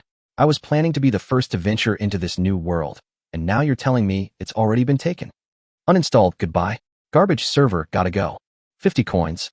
What kind of organization is so generous, giving train coins to new members? Someone's already been recruited in advance. Why didn't I get a call? Am I, Huhan-san, not good enough? I don't have any medals, but I'm going to see beautiful women. Shirenui Yunsheng was frantically sending messages in the chat room. Again, what kind of operation is this? It's arranged by above. You can send them out slowly. I'm going out for a walk. Kong glared at him again. Use up all the free comments. Shiranui Yunsheng's lips twitched as he looked at the remaining 40-odd free comments. Premium VIP members can post 50 free comments daily. Pinning a post to the top can push out regular VIPs. Teleportation Platform 12 is a beach. Under the bright moonlight, the sand on the beach reflected the moonlight. Kong was wearing a simple white dress, carrying sandals in her hand, and wading barefoot in the water. In the darkness, she was like an elegant and noble white swan. Chapter 70, I'll give you something good. Dream Palace, headquarters of the Kingdom of Order. It stands atop a high mountain, with 13 different buildings constructed from bottom to top. The only thing they have in common is that they are all white. In a bright, spacious, and luxuriously decorated office. Elsa wore an order uniform, a white lace eye patch, and a mole on the left corner of her mouth. She always wore white lace gloves, no matter the time or place. She leisurely flipped through the documents Xia Yuan had sent. Elsa closed the last page, looked up at Xia Yuan, standing below. Excellent, the report is very detailed. Xia Yuan smiled and said, of course. That matter, regarding Qi Zhao's qualification. I will report this to Wang. Okay. Elsa nodded. That's all for now, you can go back. Xia Yu bowed and left the room. As she reached the door, she turned back to look at Elsa. Are you attending the family dinner tonight? Elsa nodded slightly. After Xia Yuan gently closed the door, she crossed her arms behind her back and walked with light steps. Uncle Li is still working overtime. Yes, I'm on duty tonight. Xiaowan seems to be in a good mood. Hehe. You go ahead and do your thing, I'll be going now. Not long after Xia Yuan left, Shiranui Subaru walked into the office. He bowed to Elsa. Sir, you wanted to see me. Subaru, I know you and Xiaowan have a good relationship in private. Although Elsa wears an eye patch so you can't see her eyes, you always feel a sense of unease when you look into her eyes, as if you're naked. You're an honest child. Is there anything Xiaowan is hiding from me? Subaru Shiranui stood ramrod straight, his eyes resolute. Sir, it's all in the report. Elsa smiled. I'll let you know if there's any new information about your brother. Don't worry, his profile picture is just grayed out. He's probably trapped somewhere. Subaru Shiranui frowned, his lips pressed into a thin line. It's all right, you can go back now. Subaru Shiranui performed a gesture of respect from the Kingdom of Order and turned to leave. Subaru, you don't seem to be in a good mood today. Subaru Shiranui ignored Li and walked out of the building with a cold face. He looked up at the deep, starless night sky, his fists clenched. Shiranui Kyumo, why are you hanging out with those wanted criminals? What are you doing? Teleportation Station Number 1. Shiranui Kyumo was wearing the uniform of the Order of Heaven, and he looked very upright and capable. This was his original uniform, and because it was custom-made, it fit him perfectly. A platform was set up behind him, with neatly stacked train tickets on it. On another table were red team uniforms. This was the second task Kong had given him. After using up his speaking chances, he had to change into his uniform, go to Teleportation Station Number 1, set up a stall, and wait for others. There were already quite a few people gathered here before he arrived. When they saw Shiranui Unsei, Those who recognized the uniform gathered around. I am Subaru Shiranui, the welcoming officer for this year's new recruits. Commander Kong has other matters to attend to, so I will be in charge of the welcoming ceremony this year. Check in here. Line up to receive your team uniform and train tokens. Shiranui Komoo pointed to the box on the table. Put all the badges here. We'll need them for the next recruitment drive. What's going on? Wasn't she supposed to be a beautiful, welcoming lady? How did she turn into a blonde guy? I don't know. Keep your voice down, or you'll get into trouble. They obediently put the badges into the basket and received their team uniforms and train coins. Sir, weren't we supposed to have 50 train tickets? Why are there only 5? Shiranui Kumo crossed his arms. The rest will be distributed when you arrive in the new world. This will prevent you from taking the money and running away. Sir, why are our uniforms red? Because you're still green recruits. Black is for the officers. Oh. Their doubts were dispelled. Come on, everyone. Put these on. Look more energetic. They lined up neatly according to height, their expressions serious. Shiranui Unsei brought over a camera.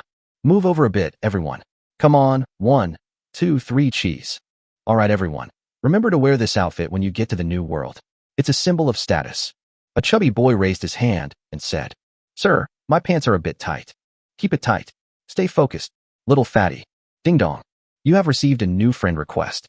Chi Xiao clicked on it, and, sure enough, it was Kong Yu. Because you can only add friends from the chat room, and Kong, as a previous player, couldn't enter Chi Xiao's chat room. He couldn't add Chi Xiao as a friend in the newbie village. After sharing the same chat room, Kong Yu quickly received a friend request.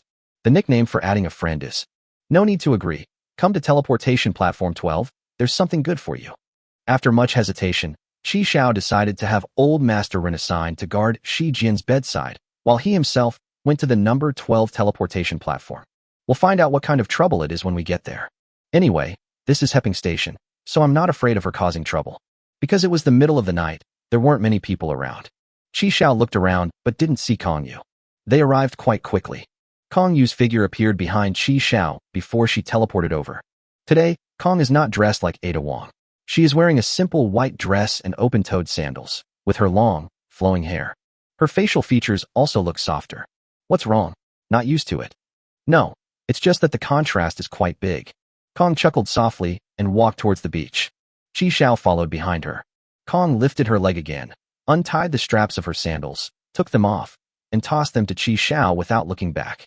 Chi Xiao twisted and turned to catch the 2 sandals, his lips twitching involuntarily. He looked at Kong Yu, who was barefoot in the water, and asked, This is the good stuff you were talking about. Kong ignored Chi Xiao and continued speaking to himself. There is a public bus station in the new world called Yudon. Starting from here, you'll arrive at Yulden within 3 stops at most, or if you're lucky, it might be the first stop. Yulden is completely under the control of the Kingdom of Order, and all trains that enter will be inspected by the Kingdom of Order's investigators. They will use various reasons, such as being responsible for your safety or the safety of others, to forcibly board the vehicle for inspection. They are unreasonable. If they want something good from you, they will take it away under the guise of inspection, and then you can forget about getting it back. If you refuse to be inspected, you will be charged with various crimes and arrested. If you resist, you will be wanted by the police. They will check your chat history to see if you have been in contact with wanted criminals. They will also check if you are hiding any wanted criminals on your train. Chi Xiao frowned upon hearing this. He was surprised that such a thing could exist. I thought it would be like the starting area, with random stops at different stations, but I didn't expect it to be like this. Is the Kingdom of Order so powerful? This is dictatorship. Wouldn't that expose my module? Just as Chi Xiao was pondering, something was thrown over, and Chi Xiao caught it. It is an emblem of the Kingdom of Order. This is an insignia representing a special recruitment by the Kingdom of Order. Hold this with you. Show it to the inspectors, and they won't board the vehicle to check. Chapter 71 Infernal Affairs. Looking at the badge in his hand, Chi Xiao was filled with mixed emotions. So when Xia Yuan said that when you arrive in the new world, you should take out your badge and someone will come to pick you up, that's what she meant. Kong had no idea that Xia Yu had come to see me later and given me this badge. I don't just have one, I have 2. I've kept Zhouji's badge too. With Kong's help, there are now 3. Chi Xiao smiled and put it away. These are really good stuff. Do you have a few more? Could you give me a few more? Giving you one is already a favor. Don't be ungrateful for getting a good deal. Hee, who would complain about having too many good things? So this was obtained from those specially recruited by the Kingdom of Order. Kong nodded again. Chi Xiao felt ashamed. So that's why Kong Yu sent those messages in the group. Those people actually believed it, even though they were so innocent and bright-eyed. The people who are specially recruited don't seem to be very bright. However, it was only because he knew Kong Yu's background that he didn't fall for it. I need you to do something. Qi Xiao rolled his eyes inwardly, thinking, I knew there's no such thing as a free lunch. I want you to join the Kingdom of Order. Qi Xiao, I will help you rise to a high position in the order, and then step forward when I need you. Qi Xiao grinned. So they want me to be an informant? Big sister, you think too highly of me. I'm just an ordinary newcomer. It is precisely because you are a newcomer that you can join the Kingdom of Order. People like us who are registered cannot even sneak in. You're playing a double agent here. Qi Xiao tossed the sandals back to Kong Yu. Being an inside agent never ends well. Kong took the shoe again and raised his right index finger. I can give you 100 train coins first. After you enter the Kingdom of Order, I will give you another 100. Holy crap! Is this the power of a rich woman? He can rattle off 100 without hesitation. After Kong finished speaking, he tossed the sandals to Qi Xiao, who quickly caught them. Simply by joining the Kingdom of Order, you don't have to do anything else, and you get 200 train coins. This deal seems incredibly worthwhile. Ahem. Qi Xiao coughed lightly. I'm not that kind of person. Kong Yu raised his middle finger. Add 200 more. I'll do it. I'm willing to serve Sister Yu like a dog. Qi Xiao moved closer to Kong Yu, because Kong Yu was barefoot, and Qi Xiao was a head taller than her. Qi Xiao smiled shyly. Hee. Sister Yu, can I have those 100 train tickets now? Kong raised his hand again, gesturing for Qi Xiao to take it. Come to my place, I'll get it for you right now. Qi Xiao grabbed Kong Yu's hand, and with a flash of white light, the two disappeared from the spot. On Kong Yu's train. It was the same train carriage where Qi Xiao had tea last time. Kong crossed his legs and continued looking at the book that had no cover. On the table in front of Qi Xiao was a pile of glittering train coins. 97, 98, 99, 100.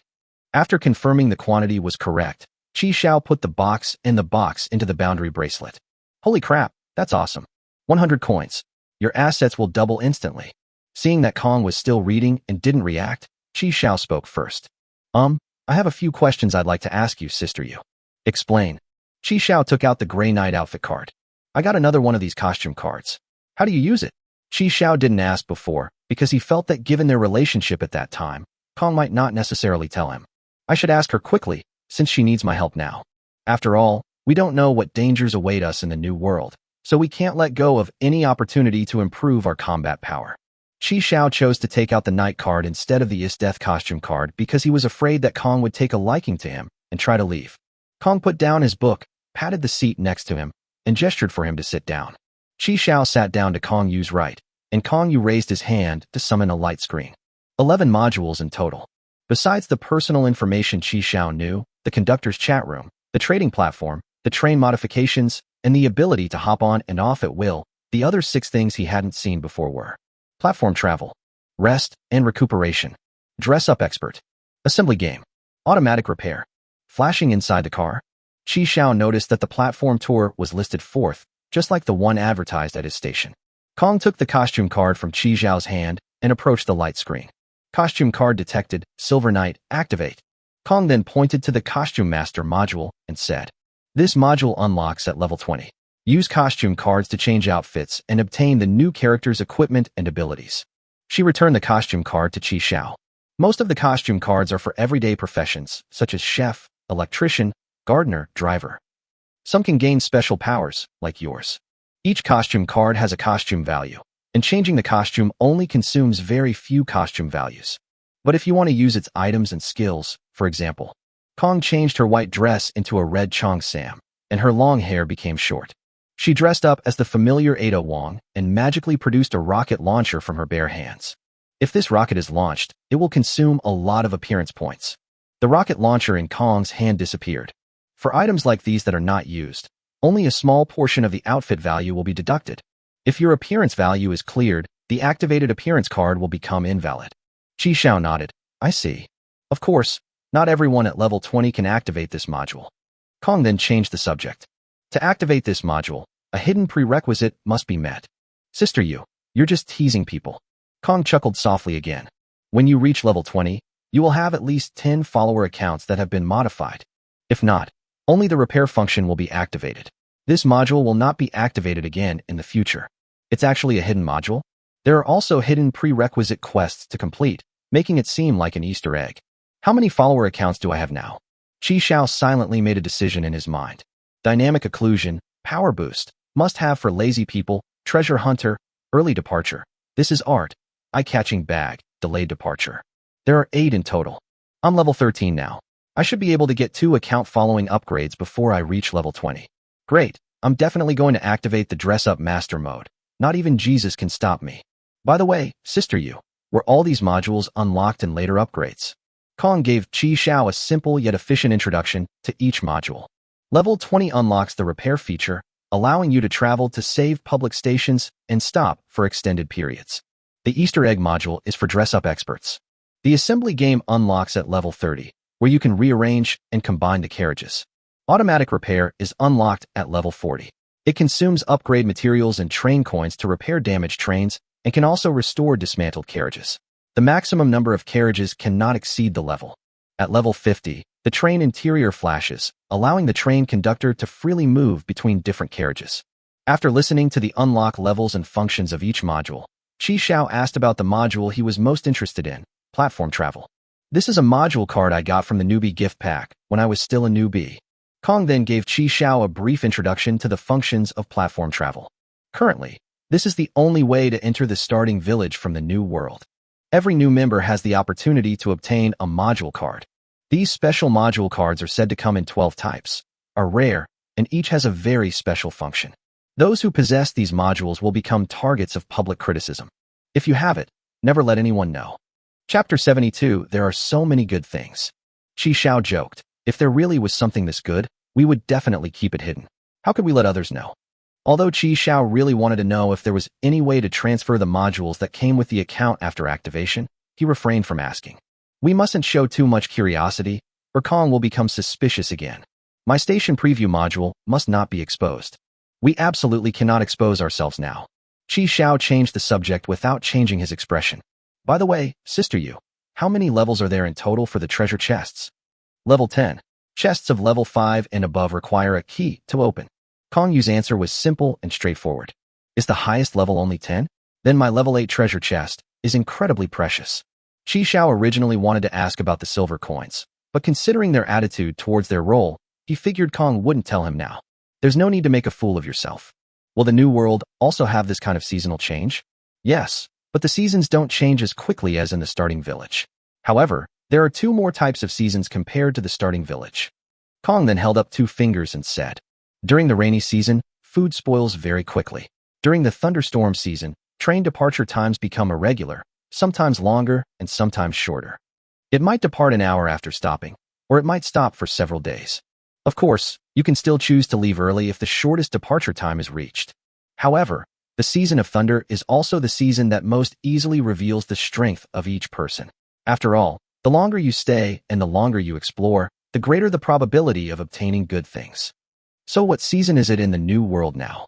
Lei Ji, the new world is so dangerous. How am I supposed to survive with nothing? Qi Xiao sighed and let out a long sigh. Kong remained expressionless. What do you want? Weapons, ammunition, armor, medicine, food, upgrade supplies, train coins, anything is fine. I'm not picky. Qi Xiao immediately rubbed his feet like a fly and chuckled. With your shamelessness, I think you can reach the top of the order on your own without my help.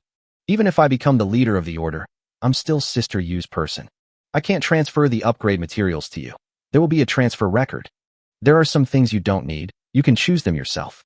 Kong then pulled out a bunch of strange and unusual items, including but not limited to potions, clothes, guns, and food. No, I'll study it slowly when I get back. Qi Xiao grabbed it and stuffed it all into the boundary bracelet without any hesitation. Well, if there's nothing else, I'll head back now. You should get some rest, Sister Yu. Kong waved his hand again, and Qi Xiao left with a smile. As they approached the car door, Qi Xiao turned around. If we don't add each other as friends, how can I contact you if I need something? Kong Yi was looking at the book without a cover. Without turning around, she said to Qi Xiao with her back to him, I'll come find you again once you join the order.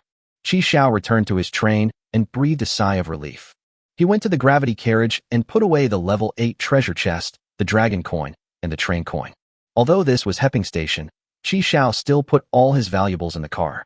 Fortunately, Kong did indeed come to deliver good things. Qi Xiao laid the nurse doll down, sat on her, and then took out all the things he had gotten from Kongyu. First, there are pharmaceutical products. For bottles of basic healing potion, 2 bottles of intermediate healing potion, and 1 bottle of intermediate antidote. Yes, healing potions are good things. As long as they're not dead, they're useful. Qi Xiao picked up the most conspicuous silver pistol from the pile of junk. He gently stroked the metal surface of the pistol, feeling its cool touch. Its workmanship is very exquisite, and every detail is handled just right. The overall design has a very futuristic and technological feel. ZZ pistol, charged with train coins. Firing bullets consumes energy. Train coins can be used to unlock other types of bullets. There are currently 4 types of bullets to choose from. Regular bullets, frost bullets, exorcising bullets, healing bullets. It is estimated that initially only regular bullets are available, and the other 3 types are unlocked through holes. This is good stuff. As expected of a level 52 veteran player, he doesn't even care about this thing. 1 train coin can be charged with 100 energy points, with a maximum charge of 1,000 points. Each regular bullet consumes 1 energy point. Frost bullets, as the name suggests, will cause a cold effect on the target when hit. Each shot consumes 5 energy points. Exorcism bullets can damage spirits, and each bullet consumes 5 energy points. Healing bullets carry healing ingredients. When used on a wound, they can disinfect, stop bleeding, and promote healing. Each bullet consumes 10 energy points. That's amazing. This really is a multi-purpose weapon.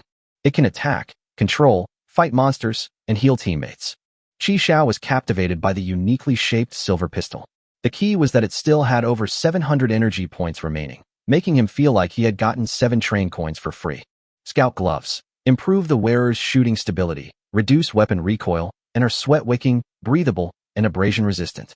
These were black fingerless gloves, and when Qi Xiao put them on, they were indeed very soft. However, the real difference in improved shooting stability can only be felt by actually firing a gun. After putting away the gloves, Qi Xiao continued to examine the other items.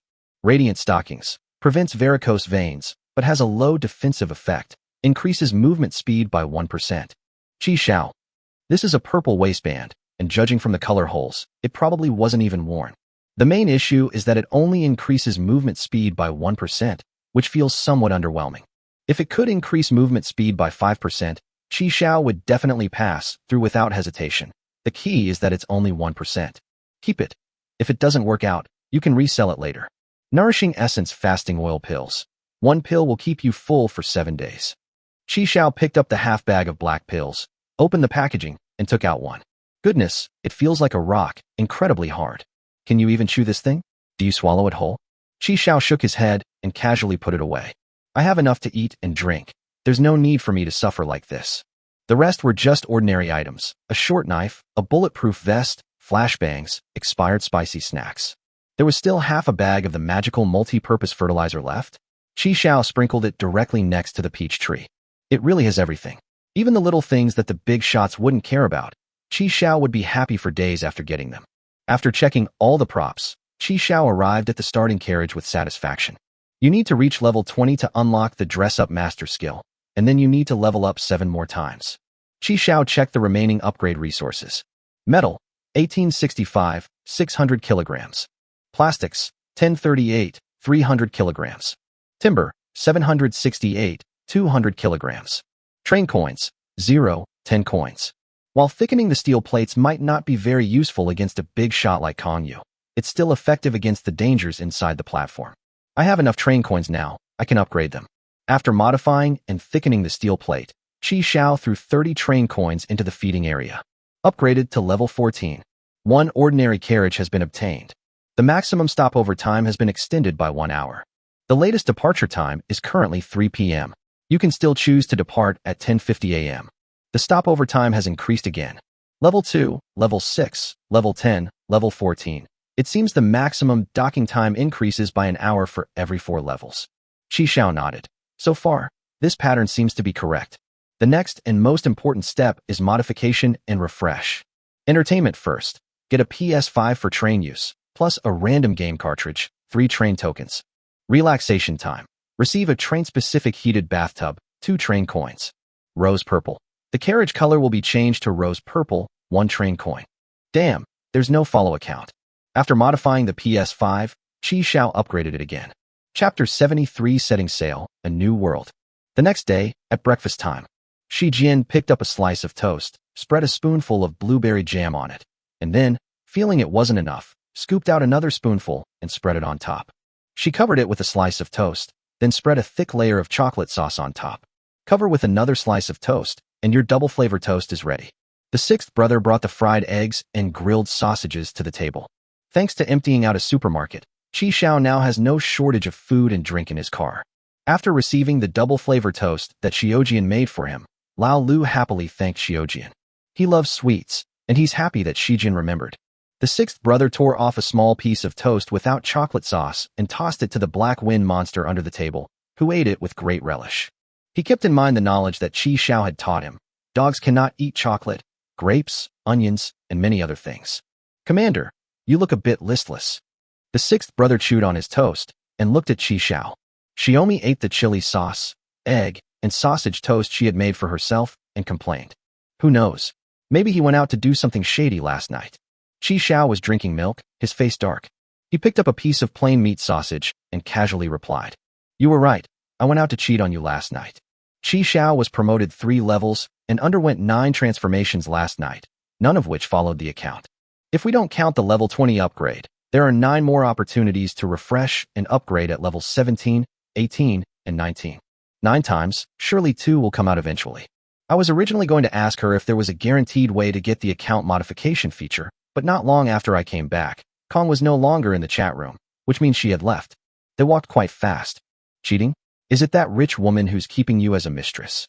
Shi Jian had a gossipy expression on her face and couldn't help but marvel at how accurate a woman's sixth sense can sometimes be. Oh, so you went to work overtime. No wonder. The rich woman doesn't want me anymore, so I'll have no one to rely on now. What happened? Did you not satisfy the rich woman last night? Qi Xiao sighed and, after embellishing and altering the story Kong had told him about the new world the previous night, told Shi Jian the rest of the story. Qi Xiao was not afraid of being inspected by the prosecutors of the Kingdom of Order upon arrival in the new world. After all, he was indeed a specially recruited person. But Xiaomi is different. Qi Xiao has a total of 3 special recruitment badges. He examined them last night and found that every single badge looked exactly the same. There was no number or anything like that. He had considered giving one to Xiao, hoping it would help him evade the checks of the Order of Heaven. But he quickly dismissed the idea. There is no other reason. It's the tentacle monster inside Xiaomi's body. The tentacle monster who vowed to seek revenge on the people of the Kingdom of Order. What if she suddenly lashes out and starts fighting with the people of Order Heaven? You win, but you're wanted by the authorities, and in the end you'll either be killed or arrested. The arrival reward module is gone. We lost, and the arrival reward module is completely gone. Regardless of winning or losing, Qi Xiao will be the one who gets hurt in the end. Qi Xiao had made up his mind last night to bring Shi Jian along. I need to keep that tentacle monster by my side. With my current strength, killing her in one hit shouldn't be difficult. Letting her run around outside, who knows what kind of trouble she'll cause. We must take the initiative into our own hands. Even if you end up losing both your money and your loved ones, it shouldn't be because of someone else. The new world is so dangerous. I'm really worried about you being alone. After all, we are allies. I don't want to see you get caught with special modules and then be turned into a human pig. Shi Jian, do you trust me? Do you trust your dear ally? Come to my car, let's go together. Really? Sister Shi is coming with me? That's great. Sister Shi, please come. Shi Jian was surprised when Qi Xiao suddenly invited her into the car and was clearly caught off guard. Then, what about the train tickets? 10 a day. You have to give to receive. You can only gain something by giving up something small. At most, I'll only lose money on a few stops. If things really get too bad, I'll cancel my account and log into yours. You need to understand that once a person is gone, they're truly gone. Qi Xiao raised an eyebrow at Shi Jian. Think about it yourself. Shi Jian frowned, as if she was troubled. She lowered her head and kept stirring the milk in the cup with a straw. If I don't have any train tickets to give you, will you still feed me? Qi Xiao grinned. So that's why he'd been thinking about it for so long. He gestured with his chin toward Lao Lu, who was eating a fried egg. Learn from him, and you'll have food to eat even if you work. It's all right, Sister Shi, don't worry, I'll take care of it. The sixth brother patted his chest, looking very confident. After breakfast, Qi Xiao took Lao Lu to the Shijian train to unload supplies. Because it could be transferred directly, and with Qi Xiao's boundary bracelet, everything in Shijian's train was moved out in less than 2 hours. The cabinet air conditioner that I sold to Xiaomi before has come back. They even took out the last bit of water left in the tank and brought it all back. After emptying the carriages, Qi Xiao disassembled the second and third carriages and transferred them, along with the remaining upgrade materials, to himself. Xiaomi's room was temporarily set up in the second carriage. The clothes and quilts piled up there were all moved by Qi Xiao to the newly added carriages at the back. Having too many carriages is indeed troublesome. It should be better once you reach level 30 and unlock the ability to assemble them freely. Then the carriages can be rearranged. In the afternoon, they wandered around the various teleportation stations. Although the maximum stopover time is 48 hours, many people have already chosen to set off after the first day. After all, the useful supplies here couldn't be brought back to the train, so many people chose to leave after staying for a day. The number of people online in the chat room has dwindled to just over 400,000. More than half of them have left. The various teleportation points suddenly became much emptier. By noon, Qi Xiao had bought 10 bags of amazing multi-purpose fertilizer at a low price. One bag contains 1 train coin, totaling 10 train coins. Someone is even offering automatic compost bins for 10 train coins. Qi Xiao managed to get 6 train tickets and bought one. This way you have 2 compost bins, doubling the efficiency of fertilizer production. Back on the train, Qi Xiao arranged for Lao Lu to wash the dishes and cook. Shi Jian was tidying up her room. Qi Xiao placed the compost bins in the planting truck and then sprinkled the multi-purpose fertilizer around the peach saplings. A flash of light, and the peach sapling shot up from a height of 30-odd centimeters to more than half a meter, its branches as thick as an adult male's thumb. Qi Xiao was overjoyed. This was truly a once-in-a-lifetime event. Life was becoming more and more hopeful. From Lao Lu's side, shouts could be heard from across the carriage. "Commander, there's no water." The peach saplings absorbed all the remaining 10 tons of water in the storage tank. But fortunately, there was still an unlimited water tank that could meet the daily water needs. After a quick dinner, Shi Jian played PS5 with Lao Lu. The game given away randomly was two-player game, which happens to be a two-player game. Anyway, Qi Xiao isn't in a hurry to leave. Who would rush to wade into the muddy waters of the new world when they can enjoy themselves? But the Kingdom of Order is a place one absolutely must visit. Xia Yuan's invitation, the shop manager's entrustment, and Kong Yu's task. As long as I don't summon the light screen in front of outsiders, it shouldn't reveal that I have the module. Most importantly, you might find a way to kill the tentacle monster there. Although she could indeed protect Shijian, it was only for her own protection. Who knows when she will regain her strength? When that day comes, I will lose the initiative. We need to eliminate her before she regains her full strength. There's nothing I can do now but lose some train coins. Unfortunately, the account could not be logged out after the train departed. Otherwise, one could check the station information after departure and then switch to Shijian's account to claim the reward just before the train stops. Qi Xiao watched Shijian's back as she played the game, swaying left and right with the controller in her hand.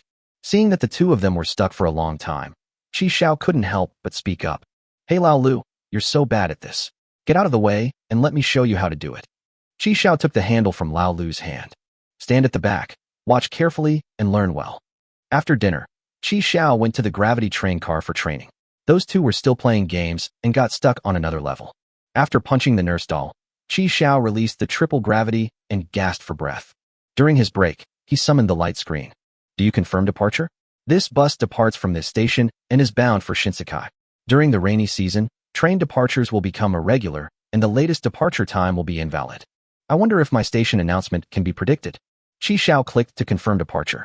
The familiar broadcast sounded again. "The train is starting. Please sit tight and hold on.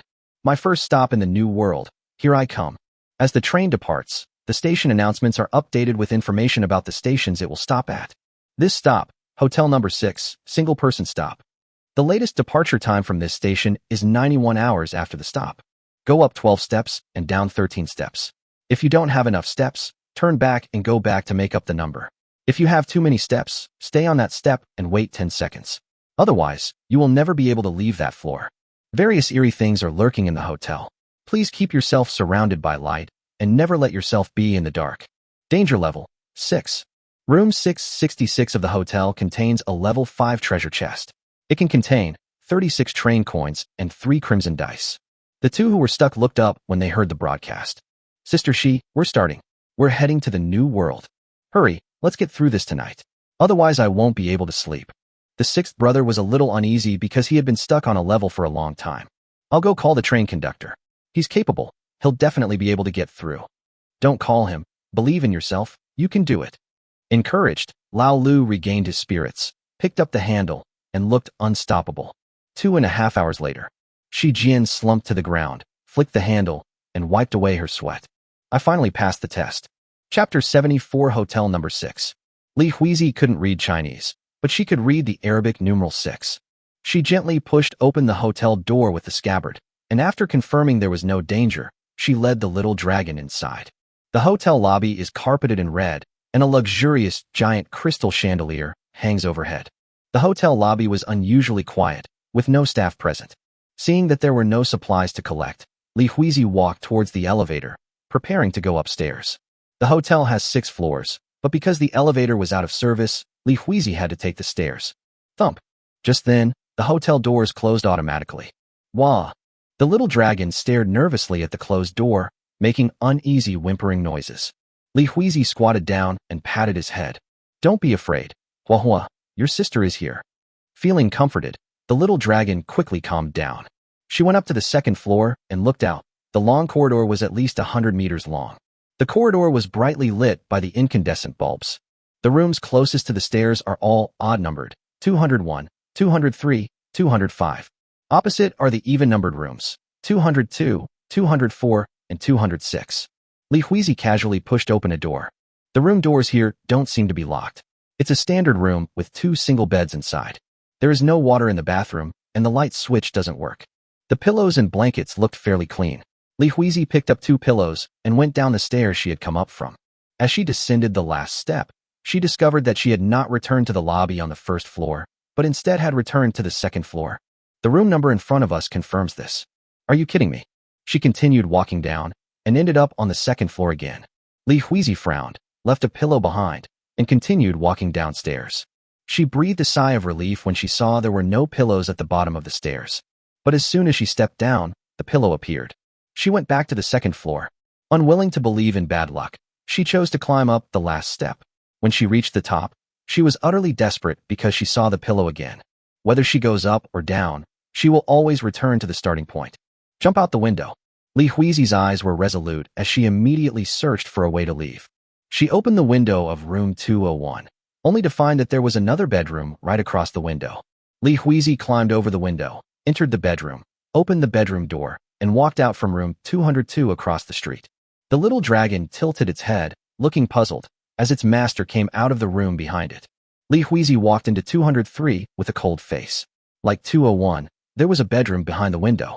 She climbed in through the window, opened the door, and walked out from 204. I tried 3 rooms in a row, and each one was the same. Li Huizi gave up trying. She picked up the knife and ran towards the end of the corridor. There was a staircase leading up and down at the end of the corridor, and a glimmer of hope appeared in her eyes. After descending the last flight of stairs, she didn't see the hotel lobby she was looking forward to, so she went back to the 2nd floor. Undeterred, she climbed up, but still couldn't get off the 2nd floor. The glimmer of hope that had just been ignited was extinguished once again. She took a deep breath to calm herself down. There must be some hidden pattern. Is it the number of steps on the stairs? No. I checked, and the number of steps on both sides of the stairs is exactly 16, whether going up or down. What exactly is it? What are the hidden rules? The little dragon seemed to sense its master's anxiety. It clung to Li Huizi's leg and whimpered. Li Huizi squatted down, patted the little fire dragon's head, and soothed him. What if you don't use the stairs and just jump down? Li Huizi picked up the little fire dragon, jumped down the stairs, and landed on the middle platform. She took a deep breath. Success or failure hinged on this moment. She jumped and returned to the 2nd floor. We can't get out. We can't get out. We can't get out. Unable to access the stairs, Li Huizi continued to check the remaining rooms. It's possible that some of them aren't connected to the room opposite. Just as Li Huizi was still searching for a way to leave, as if at a certain time, all the incandescent lights in the corridor went out in perfect unison. The hotel was swallowed by darkness. Their figures were reflected on the wall in the distance by the firelight from the little dragon's tail. Whether it was her imagination or not, Li Huizi saw a group of grayish-white figures emerge from the darkness. Those figures lingered around Li Huizi, but could not enter the range illuminated by the little fire dragon. She placed her hand on the knife. With a single slash, she missed everything. The blade passed right through the white shadow. Hee hee. Hee hee. Hee hee. The white shadows roamed around Li Huizi, changing shapes and emitting piercing laughter, mocking her incompetence. Although her knife was fast, it was helpless against the strange creature. The little dragon seemed to sense its owner's fear, puffing out its cheeks and trying to make the flames on its tail burn even brighter. As the area illuminated by the firelight expanded, the white figures retreated slightly. Yes, they are afraid of light. They can't get close to any place where there is light. In the darkness, only the firelight from the little dragon's tail illuminated a small area. In places untouched by light, an invisible, eerie presence roams. But this situation didn't last long. The flames on the little dragon's tail grew dimmer and dimmer. Li Huizi lit a pillow to relieve the pressure on the little fire dragon. However, because this is a confined space, all the smoke from the combustion accumulates here, and this cannot continue. Li Huizi hugged the little fire dragon tightly and huddled in the corner. After an unknown amount of time, the incandescent lights in the corridor came on again, and the eerie atmosphere disappeared. And so, Li Huizi spent her first night by the light from the fire on the little fire dragon's tail. Li Huizi didn't sleep all night. She forced herself to stay awake and continued to search for a way to leave. All the rooms have been checked, and they are all connected to the opposite side. The idea of escaping by jumping out of the window also failed. Li Huizi has been in this hotel for a day and a night. Another day is almost over. She is now thirsty, hungry, tired, and sleepy. She has not had a drop of water for 36 hours and is still on edge. When the time was up, the incandescent light went out again. As endless darkness descended, the white figures reappeared, laughing and joking as they surrounded Li Huizi. The little dragon was also tired, and the flames on its tail gradually dimmed. She stroked the little dragon's head, her mind filled with countless thoughts. I'm sorry, Huahua, I shouldn't have brought you along. No, maybe I shouldn't have bought you, otherwise you wouldn't be trapped here with me. Is there really no way to leave? Will I die here? She now deeply regrets it. If she had left a day later, would she have ended up in a completely different place? If they hadn't gone into this hotel, would they have already left for the next stop? Thinking of this, Qi Zhao's face appeared in Li Huizi's mind. If it weren't for meeting this unlucky man, I wouldn't have been so angry that I left early. She really wants to drink water and eat a bowl of char siu ramen with lots of scallions. I long to return to my train, to that bright, reassuring carriage. Thump, thump, thump. Just then, an unsettling, rhythmic thumping sound came from outside. Squeak, crunch. The door was slowly pushed open, making a sickening screeching sound as it scraped against the floor. Li Huizi unconsciously swallowed, and a figure jumped in from the darkness. By the dim light of the fire, she recognized this figure from films and television shows from China. It was a monster called a zombie. A zombie jumped in. She drew her knife, stood up, pointed the tip at the zombie, and shouted, "Come on." A warm white light appeared behind the zombie. Hey, isn't this Sakura sauce? Qi Zhao, carrying the ever-bright night light, leaned against the door, picked at his earwax, and flicked it away casually. What are you saying? I don't understand. I should have brought my royal translator with me. Chapter 75 Crimson Dice. The train stopped at 7:50 a.m. Through the car window, Qi Zhao immediately saw a white train with 10 carriages parked next to Hotel Number 6. Old player? Qi Zhao immediately activated dynamic masking, making the train invisible. Sixth brother, go scout ahead. At Qi Zhao's command, Lao Lu began to take off his clothes. He then walked directly through the train window and outside the train. Shi Jian, still half asleep, looked completely bewildered. You haven't seen Calabash Brothers? Don't you know that the sixth brother can pass through any translucent material? After Lao Lu went out, he activated his invisibility, then passed through the glass and entered the white train. As Lao Lu pressed the door open button, the carriage door opened simply and unadorned. Commander, there's no one here. Old Six ran back and canceled the invisibility. Qi Zhao opened the carriage door and tossed the clothes to Lao Lu. Well done, I'll add another entry to your record later. Thank you, conductor. The sixth brother took the clothes and saluted Qi Zhao. Hurry up and put it on. Going around naked is an eyesore. Qi Zhao swaggered into the white train, went to the screen, and opened his personal information. A familiar profile picture popped up. Li Huizi. Qi Zhao raised an eyebrow. It was actually this guy. Wait a minute.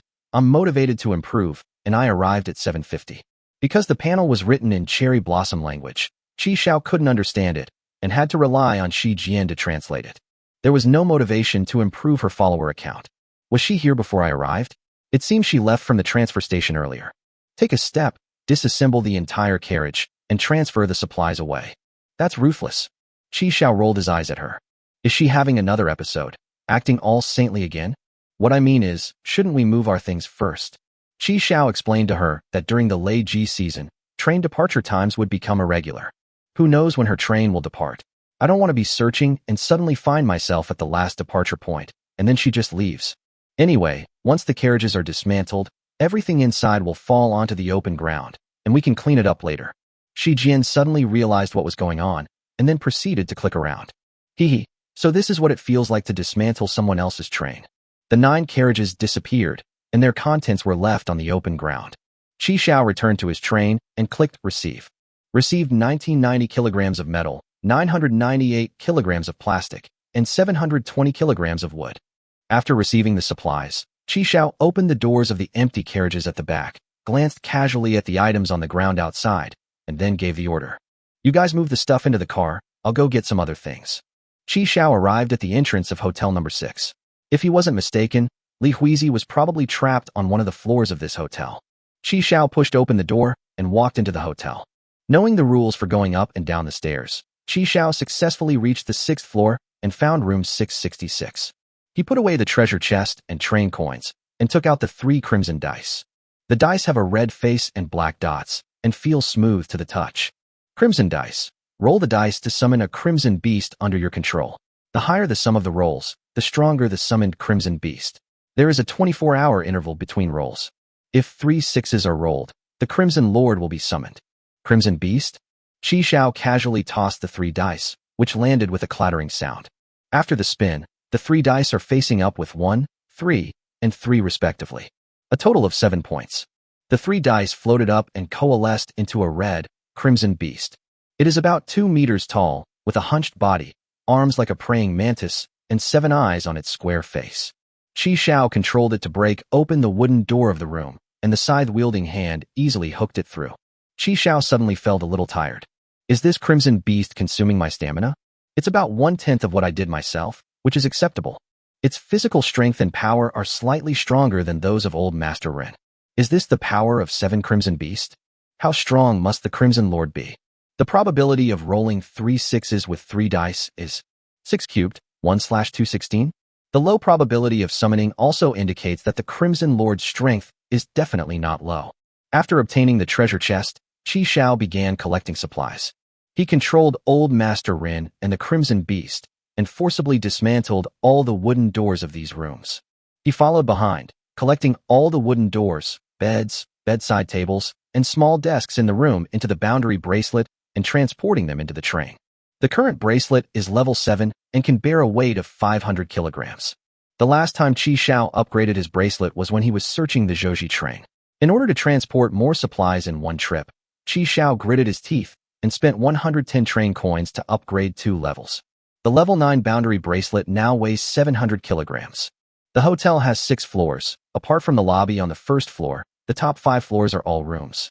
Each floor has 66 rooms, and each room can yield approximately 300 kilograms of timber.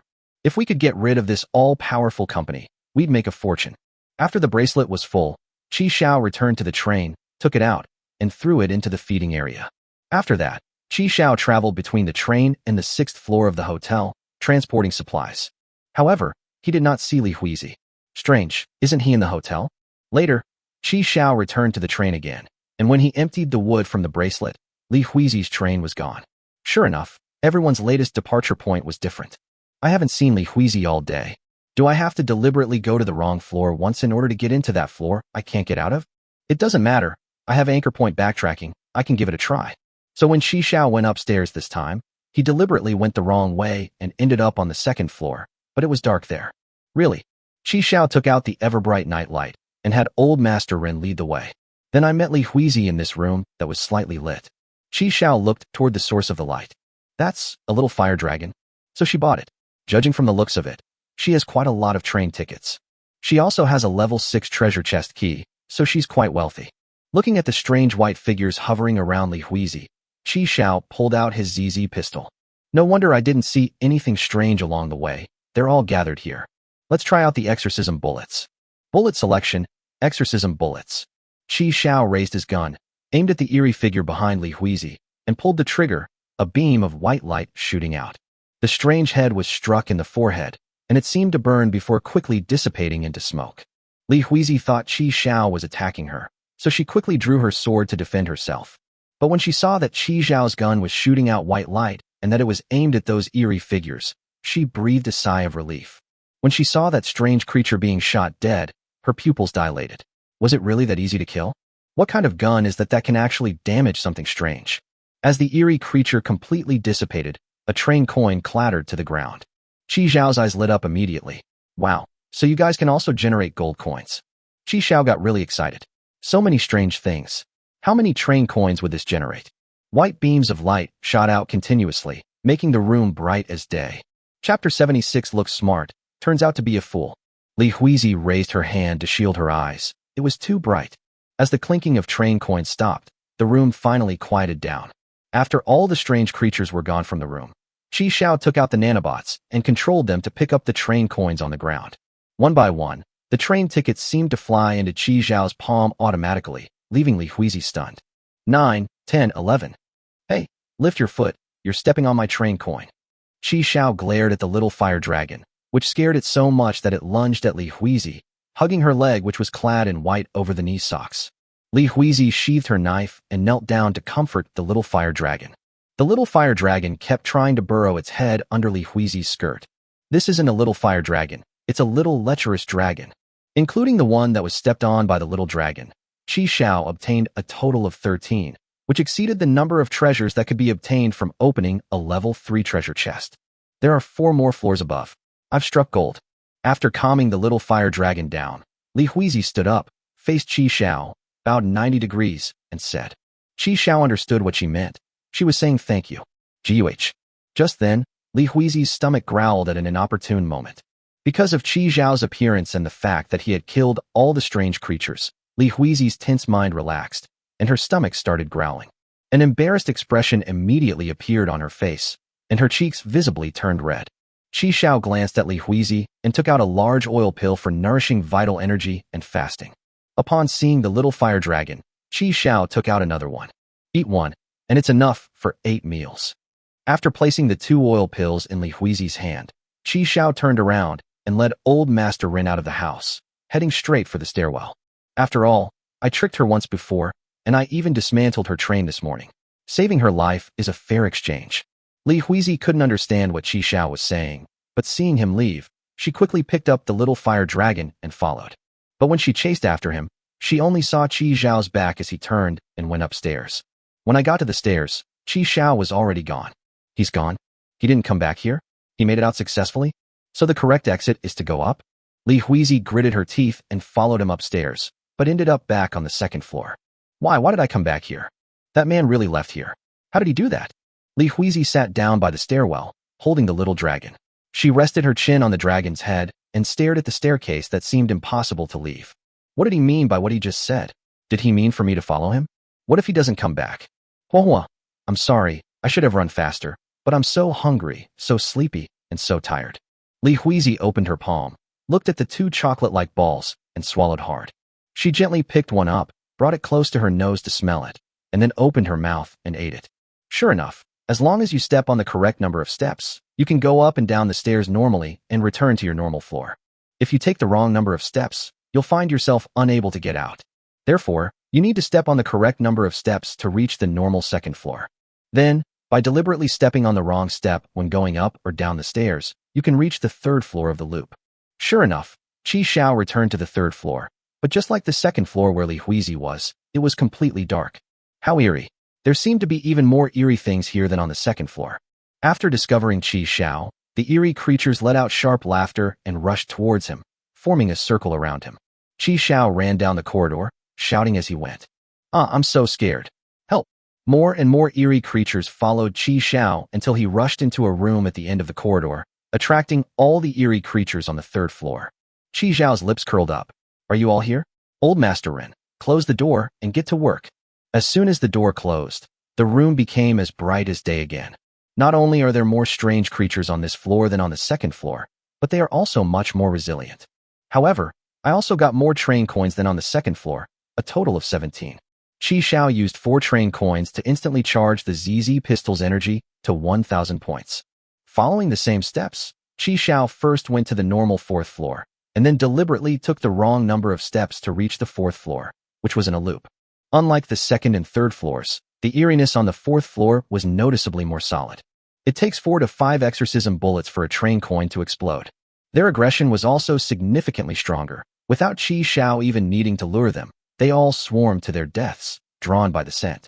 I have to say, the pistol that Kong gave me was really useful. Low recoil, no need to reload, and no overheating are all advantages. When paired with scout gloves, it feels like there's no recoil, making for an excellent shooting experience. Qi Xiao fought his way from one end of the corridor to the other, during which some strange creatures kept an eye on his ever-burning night light, only to find that no matter what they did, the light would not go out. Qi Xiao killed all the strange creatures on the fourth floor and collected a total of 22. Qi Xiao followed the same method and wiped out all the strange creatures on the fifth and sixth floors. The eerie presence on the sixth floor had solidified into a physical form. Qi Xiao went to great lengths, activating the word of power, ×0, using lust to destroy its physical form, and then shooting it with exorcism bullets to finally eliminate it. The bizarre events on the 5 floors resulted in a total of 113 train coins being exploded, and Qi Xiao's face was practically contorted with a grin. I don't know if these eerie things will reappear, and I'm already a little reluctant to leave. Li Huizi's complexion improved significantly after taking the oil pills given to her by Qi Xiao. After eating the oil pill, the flames on Charmander's tail returned to their optimal state. Hey, why aren't you leaving yet? Li Huizi looked up at Qi Xiao at the corner of the stairs, and her eyes suddenly welled up with tears. She suppressed her excitement, quickly stood up, bowed 90 degrees to Qi Xiao again, and then said a lot of things. Qi Xiao only understood the first "thank you," and couldn't understand anything after that. Qi Xiao waved his hand and walked downstairs. Li Huizi picked up the little fire dragon and hurriedly followed. She followed behind Qi Xiao, her gaze fixed on him, never leaving his side. When there were only 3 steps left, Qi Xiao stopped and refused to go any further. Li Huizi also stopped. A few seconds later, she saw that Qi Xiao had suddenly disappeared. Qi Xiao suddenly disappeared from her sight, and Li Huizi panicked. She stood there, unsure whether to move forward or turn back. He just stood there, stunned. When she saw Qi Xiao appear downstairs again, she took 3 steps at a time and quickly went down the stairs to Qi Xiao's side. Without a doubt, she went back to the 2nd floor. Qi Xiao was looking at her with a frown. After he went down to the lobby on the 1st floor, he didn't see Li Huizi come down for a long time, so he knew that she hadn't figured out how to get out. With no other option, he had to turn back again. This little cherry blossom looks quite clever, but it turns out she's a complete idiot. Go up to the 13th step, wait 10 seconds, and you can go down. Seeing Li Huizi's bewildered expression, Qi Xiao slapped his forehead. Damn, language barriers are such a hassle. He snatched the long knife from Li Huizi's hand and then grabbed her hand. Li Huizi was taken aback, but did not struggle. And so, Li Huizi held the little fire dragon in one arm and held Qi Xiao's hand with the other, following him step by step down the path. After pausing for 10 seconds on the 13th step, Li Huizi felt a sudden blur before her eyes, and her vision suddenly opened up. Finally, she returned to the 1st floor, back to the lobby of Hotel Number 6. Chapter 77 Li Huizi. Let's go back to before Qi Xiao went to Hotel Number 6 to find Li Huizi. He went to the last 2 carriages and saw Lao Lu still tidying up. How's it going? All packed up. When Lao Lu heard Qi Xiao's voice, he turned around. Commander, everything's here. Every single item that fell out of the carriage is here. Very good, as expected of my deputy commander. Li Huizi didn't have much stuff. It didn't even fill 1 train carriage. There was just a not-too-thick quilt, a tatama mat, and a few toy pillows. Her belongings mainly consist of clothing.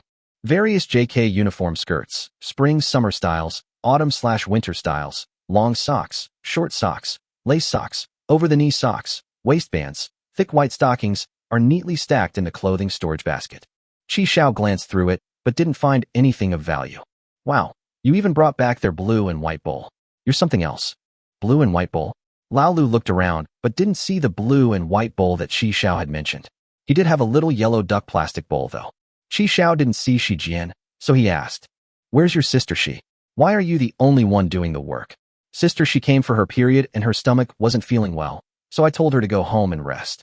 Anyway, there wasn't anything heavy, and I could carry it myself. Qi Xiao nodded. He's a nice guy, Lao Lu. Nice guys come after dogs. What about the train tickets? Did you manage to collect them? No, not a single one was found. Qi Xiao. That shouldn't be the case. She should have a lot of train coins by now. Could they all be on her person? Judging from her appearance, she shouldn't have any storage items. Did they use all of it to buy that little lecherous dragon? Qi Xiao saw something familiar. He picked up the broken sword he had obtained from the level 6 treasure chest, hesitated for a moment, and said to Old Six, "Go make dinner after you're done here. I'm going out again." "Yes, Commander." Qi Xiao put the broken sword into his bracelet and walked into hotel number 6.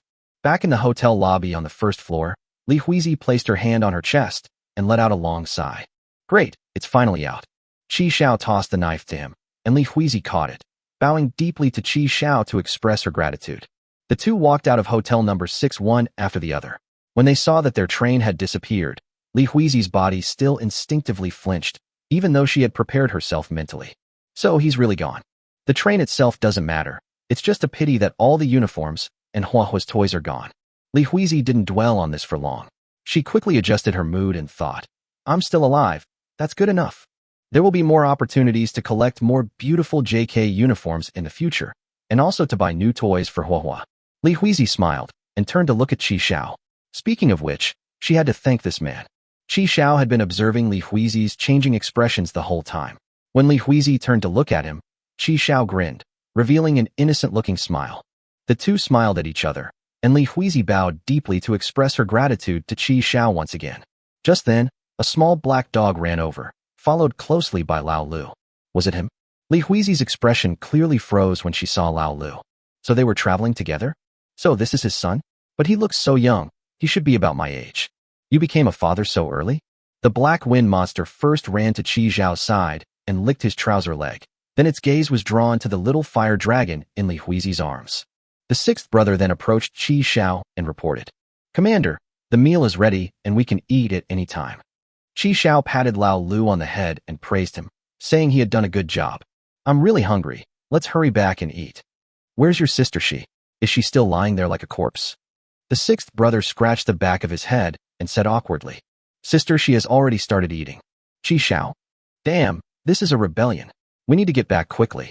After saying that, Qi Xiao led Lao Lu and the black wind monster back. As the sun sets over the boundless wilderness, a gentle breeze stirs the hair at Li Huizi's temples. Li Huizi watched their departing figures, and as they walked towards the red train radiating warm light, she suddenly felt a pang of loneliness. "I envy them so much. They can travel together, go on adventures together, and eat together. Come to think of it, I brought Huahua back because I was lonely, so I used all my train coins." Thinking of this, Li Huizi hugged the little fire dragon in her arms even tighter. Her chin rested on the small fire faucet, her hair obscuring her face and preventing her from seeing her expression. "I wish I had companions too. Come on, let's go together."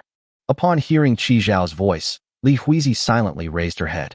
When Li Huizi saw Qi Xiao turn around and wave at her, she was stunned for a moment, then raised her hand and pointed her index finger at herself. Li Huizi followed Qi Xiao into the carriage. When she saw Shi Jian serving rice, she paused for a moment, then quickly said.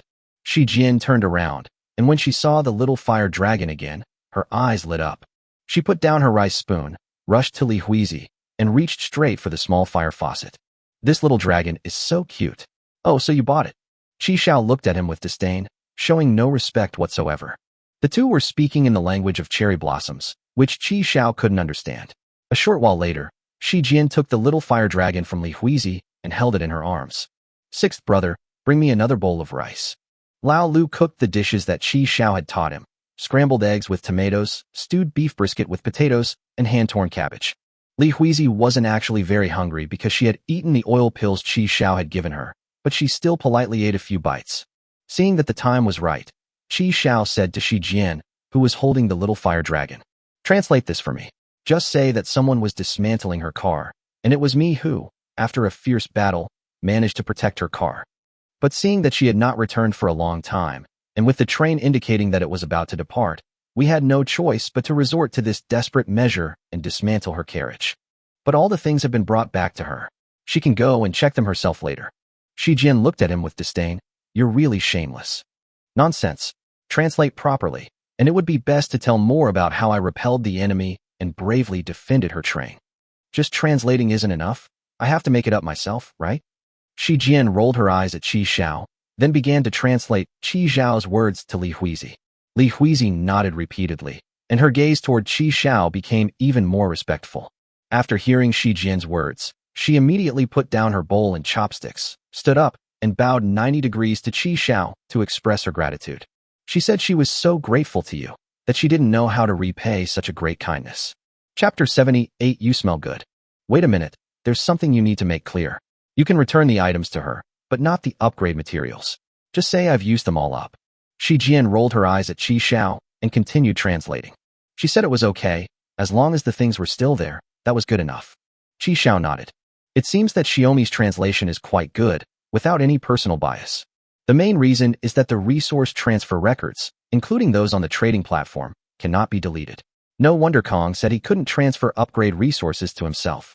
Only items transferred directly between Qi Xiao and Shi Jian, who had established a special transaction relationship, would not be recorded. When Li Huizi logs into her account one day and sees the material transfer records, she will know that I dismantled her train and transferred the materials. Rather than doing that, it's better to just say it out right now. Qi Xiao only decided to expose the truth after observing that Li Huizi didn't react much to the train's disappearance. Here's what we'll do. You can stay with us for now until you get your new car. Really? When Li Huizi heard that Qi Xiao could take her in temporarily, her eyes widened considerably, and she immediately began to express her gratitude. Ahem. After all, we have worked together before. Although the result may not have been very satisfactory, we can still be considered friends, right? There's no need to be so polite between friends. I happen to have a question for her. How did she get that level 6 treasure chest key?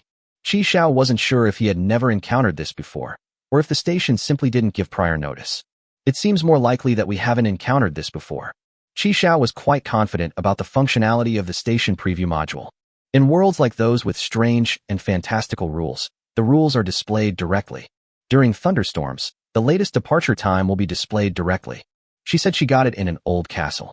She said she had another key, and she could give it to you if you wanted it. Is this for real? That's a level 6 treasure chest key. After saying that, Li Huizi took off the golden ginkgo leaf-shaped brooch from her chest and handed it to Qi Xiao with both hands. No wonder there wasn't much good stuff in the car. They had it all on their person. The queen's brooch can open a level 6 treasure chest. Qi Xiao didn't stand on ceremony, simply put it away, and then said, Arigato. Shi Jian stroked the little fire dragon's head, looked at Qi Xiao with disdain. After dinner, Qi Xiao led Li Huizi off the train and into the last carriage. He opened the car door, and Li Huizi eagerly stepped inside. Her eyes lit up when she saw that all the clothes and the little dragon toys she had collected were there. Pack your own things. If you need anything, come find me upstairs. After saying that, Qi Xiao left, leaving only Shi Jian, Li Huizi, and a dragon and a dog behind. Your name is Black Wind Monster? Then I'll call you Blackie from now on. Li Huizi stroked the Black Wind Monster's head and carefully selected a little yellow chick doll, handing it to it. This is for you. Become good friends with Huahua. The Black Wind Monster was very curious about its new playmate, and its dog tongue frantically licked the little fire dragon's butt. Wah! Ha ha! Seeing that Li Huizi had finished tidying up her clothes and started laying out the tatami mats and blankets, Shi Jian grabbed her arm and pulled Li Huizi into her bedroom without saying a word. In Xiao's bedroom, she and Li Huizi were lying in bed, both wearing the same style of pajamas in different colors. Xiaomi is yellow, and Li Huizi is blue.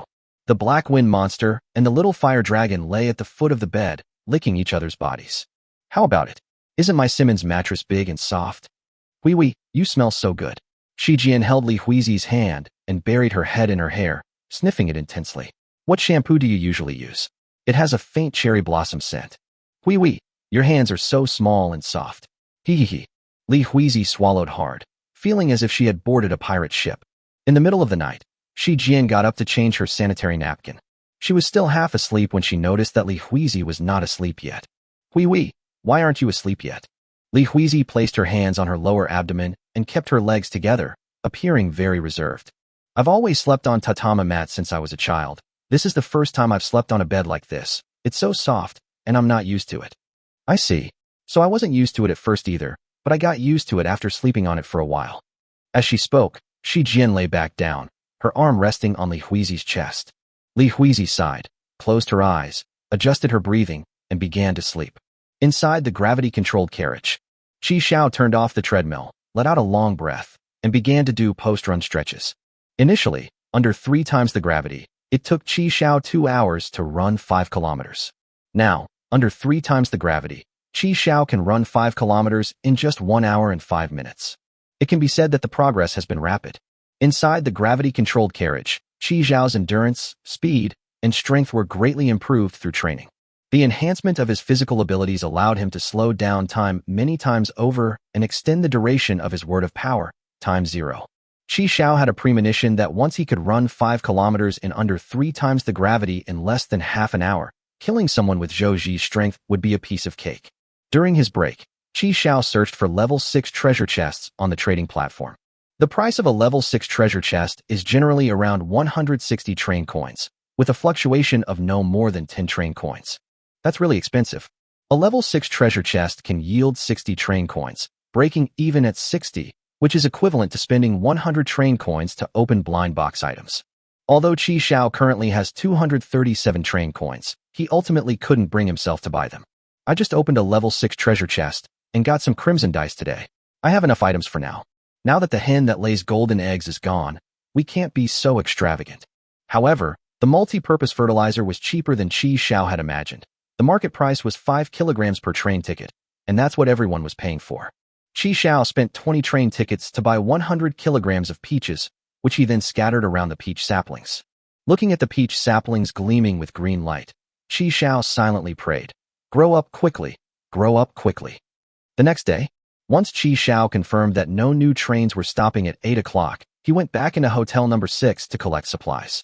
Li Huizi also joined in to help. Qi Xiao told her how to go up and down the stairs normally.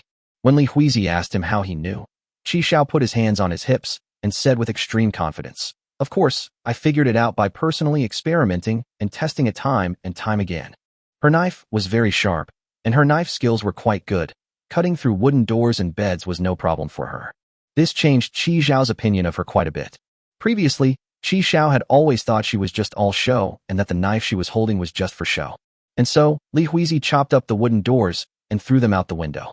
Shi Jian and Lao Lu, along with the crimson beasts summoned by Qi Xiao, dragged them back to the train and threw them into the feeding area. Qi Xiao then entered the floor that was in an infinite loop and took old Master Ren with him to dismantle the wooden doors and beds there.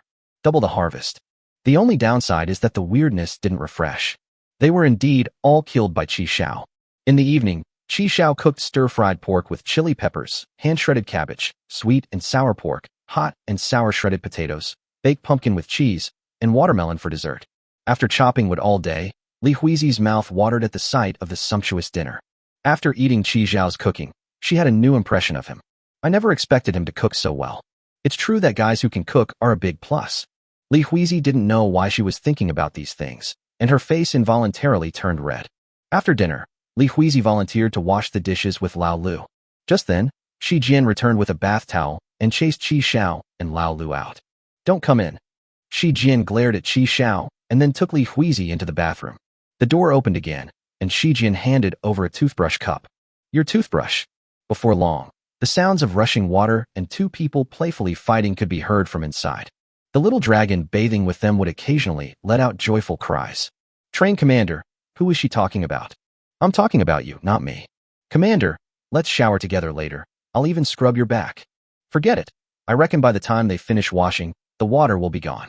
Qi Xiao waved his hand and went to the gravity carriage for evening training. The water we used to fill the trees with water from the store manager was all absorbed by the peach saplings. Although we filled them with some water these past few days, it's only a little over 200 liters. We still need to find a way to get more water. Another night passed quickly, and on the morning of the 3rd day that Qi Xiao stopped here, a black train suddenly appeared at 8 o'clock in the morning. The black train, with 12 carriages, was parked just 20 meters away from Qi Xiao's train. They were parked almost side by side. Chapter 79 is actually a pure love story. The train opened a door, and a man with tattoos on his face stepped out. He glanced back at the carriage, walked to a distance, took out a blue cigarette case, and put a cigarette with a white body and blue filter in his mouth. Then he rummaged around in his pocket and finally pulled out a lighter from his back pocket. It took him several tries to light the lighter, and he quickly shielded the flame with his hand while lighting the cigarette he was holding in his mouth. He took 2 deep breaths, then exhaled a puff of white smoke, his tightly furrowed brows relaxing considerably. He put a cigarette in his mouth, unbuckled his belt, and opened the floodgates. "Damn it, thank goodness we escaped." "Idiot, you had to fight against the order." Luckily, I was smart enough not to be at the forefront. I need to find a chance to get a train and go solo. It's better not to follow this boss anymore. Just then, a door opened in front of him. He was stunned. Before he could even see who it was, Chi Xiao knocked him unconscious and dragged him into the car. Word of power, times 0. Time slows down tenfold. The whole process took less than a second. The car door closed, and the place returned to its original state. Inside the gravity-controlled carriage, Chi Xiao stripped him naked, leaving him only in his underwear. He tied the tattooed man's hands and feet, then adjusted the gravity of the carriage to 3 times and slapped him twice across the face. Only then did the tattooed man wake up. The tattooed man shouted as soon as he woke up. "Hey, let the jailer go, you little brat." "Damn, he's a Korean." "Damn, another foreigner." Just as Xia Yuan said, Mandarin is the official language of the New World, and if you want to survive in the New World, you basically have to know it.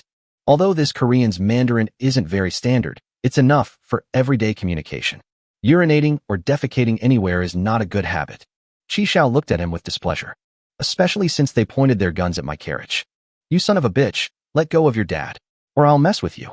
Chi Xiao pulled out a dagger and brandished it at Li Xiuqing's face. "From now on, I'll ask questions and you answer, so we can both have a more straightforward conversation. What year were you in? Is there anyone else on the bus? You fucking dare call yourself that? Release your father right now. Go ahead and stab me if you dare. If I don't, you're my son." Li Xiuqing glared at Chi Xiao and threatened, "Humph, I can tell you're a coward at a glance." With a soft thud, Chi Xiao plunged the dagger into Li Xiuqing's inner thigh. Are all Koreans this despicable? Ah, damn it. The 4th cohort. I'm from the 4th cohort. There are 3 other people on the bus. Continue. If you promise not to kill me, I will tell you their information. Chi Xiao nodded, signaling him to continue. There's a woman named Lu Xiaozhen. She has a pretty good figure. But she's a pervert. Her favorite thing to do is to stomp on things while wearing leather boots. Get to the point. Chi Xiao pulled the dagger out a little, causing Li Xiuqing to scream in pain. Don't pull it out. Don't pull it out, damn it. She used a knife, and her knife skills were quite good. Yin Jintai is a fat man with low intelligence, but he has undergone physical modifications, so ordinary firearms cannot harm him. The train conductor's name is Li Zilong. He has many modified prosthetic bodies, and his heart has also been modified. It is said to be a nuclear reactor that can power his prosthetic bodies. Anyway, he is very good at fighting. That's it. It's gone. Having received the information, Chi Xiao knocked him unconscious and adjusted the gravity to the maximum of 5 times. Chi Xiao summoned the light screen and entered the public chat room. In his current area, there are 8,982 people online. Unlike the starting area, the number of online players here increases as other trains arrive in this large area. According to Chi Xiao's observations over the past 2 days, the number of online users has fluctuated around 8,000 to 9,000, with the highest number not exceeding 10,000. In other words, after you leave, you may arrive in a new area and join a new area chat group.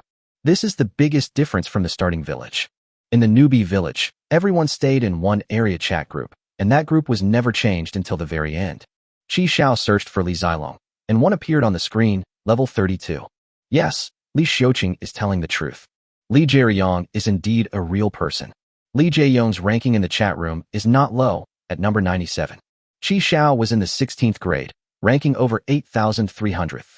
Chi Xiao asked Lao Lu to call Shi Jian and Li Huizi over and inform them of the current situation. What does that tattoo on his face mean? Xiao, still half asleep, leaned closer to the tattooed man. It's Korean, let me see. Oh my god. Li Susung will love Kim Hyunha for a million years. Chi Xiao grinned. I didn't realize this guy was such a pure lover. He's been gone for so long. I reckon the other side will be coming after him soon. I have a plan. I'll lure them to hotel number 6. They seem to have a nuclear reactor. If we start fighting here, it could destroy the train.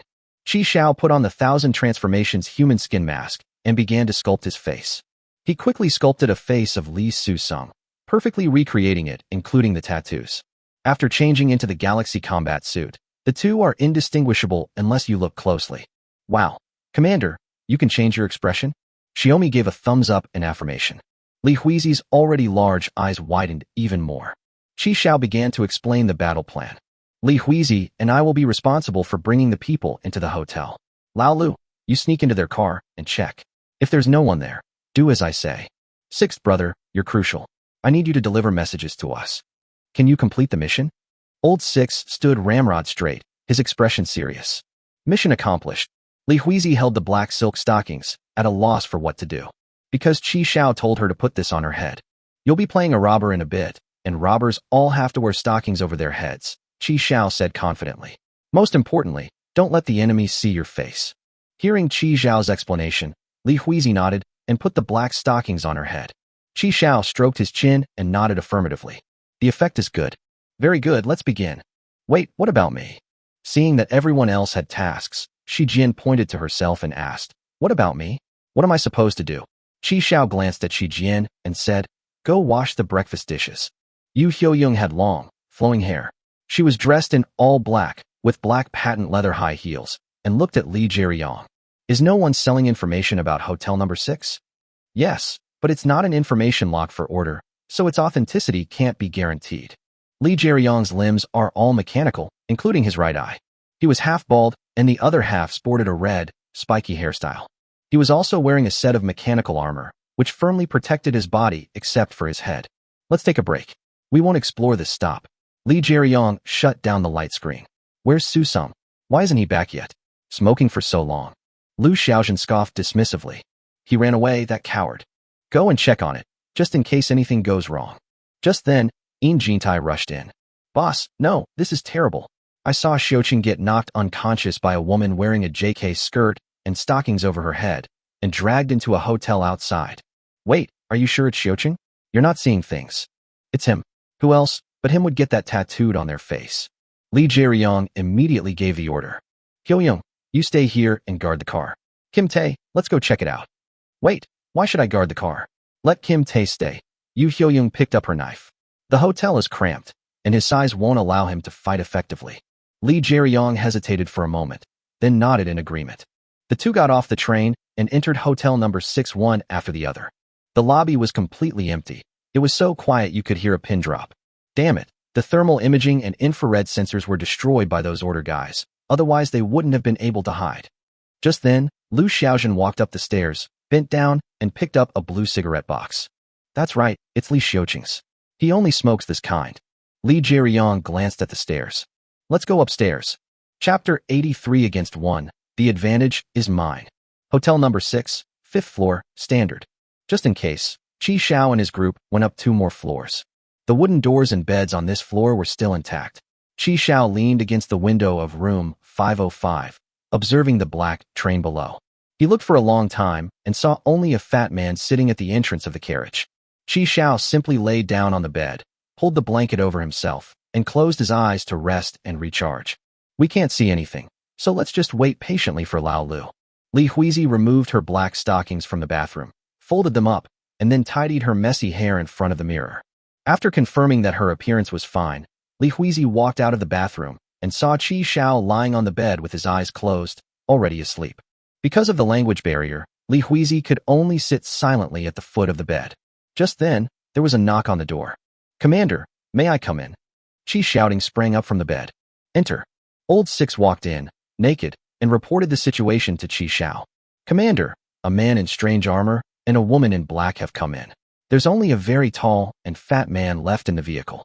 Following Qi Xiao's instructions, Lao Lu first hid in the hotel lobby. Once he saw someone go upstairs, he sneaked to the train to see how many people were left. Yes, Li Xiaoqing wasn't lying. There were indeed only 3 people in the car. The 2 people who came in haven't come up for so long. They must be trapped in the looping floors. Anyway, the 2 people who came in so quickly can't find a way out. If there's only one fat guy left, it should be easy to solve. Once we take down that fat guy, we'll have the train. Qi Xiao took out the 3 crimson dice and casually tossed them onto the ground. Da-da-da. If I summon another henchman, plus Li Huizi, it'll be 4 against 1, giving me the advantage. Qi Xiao had an incredible stroke of luck, rolling 3 ones. The 3 dice come together to form a small red snake, 30 centimeters long and as thick as a thumb, with 3 black dots on its head arranged in a triangular shape. The snake of exploration. Its 5 senses can be shared with the user, its body can be stretched and kneaded at will, it is not aggressive, but it is extremely resilient. Unlike the previous scythe-wielding guy, the 3 of them summoned a new thing. Qi Xiao took out his knife and tried to cut it. The texture was like an extremely resilient piece of chewing gum.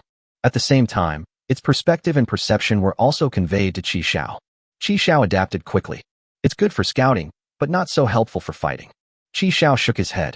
I was thinking of summoning another henchman, but now I've summoned someone to get beaten up instead. Li Xiuqing said that the fat man's body had been modified, and that ordinary firearms could not hurt him. Qi Xiao searched for the bullets that the ZZ pistol could unlock, and spent 10 train coins to unlock an armor-piercing bullet. Armor-piercing rounds, 5 energy points per shot, can penetrate ordinary armor. I don't believe that fat guy can withstand an armor-piercing bullet. Even with 3 against 1, the advantage is still in my hands. After everything was ready, Qi Xiao used both his hands and feet to explain the battle plan to Li Huizi. Yin Jintai sat at the door of the carriage, staring blankly at hotel number 6. When he saw Li Xiuqing walk out of the hotel, he stood up excitedly. Xiuqing, are you all right? Where are the boss and the others? Xiuqing, what's going on? Say something. Xiuqing. Then, Li Xiuqing pulled out a ZZ pistol and fired 2 shots at the fat man's forehead. The bullet hit the fat man in the forehead and made a metallic clanging sound. Yin Jintai removed the bullet stuck in his forehead and threw it on the ground. Damn it, you're not Xiuqing. Holy crap, even armor-piercing rounds can't penetrate it. What's this thing made of? I am your father. Qi Xiao raised a middle finger. Enraged, Yin Jintai raised his arm to shield his head and charged at Qi Xiao. The ground trembled with his charge.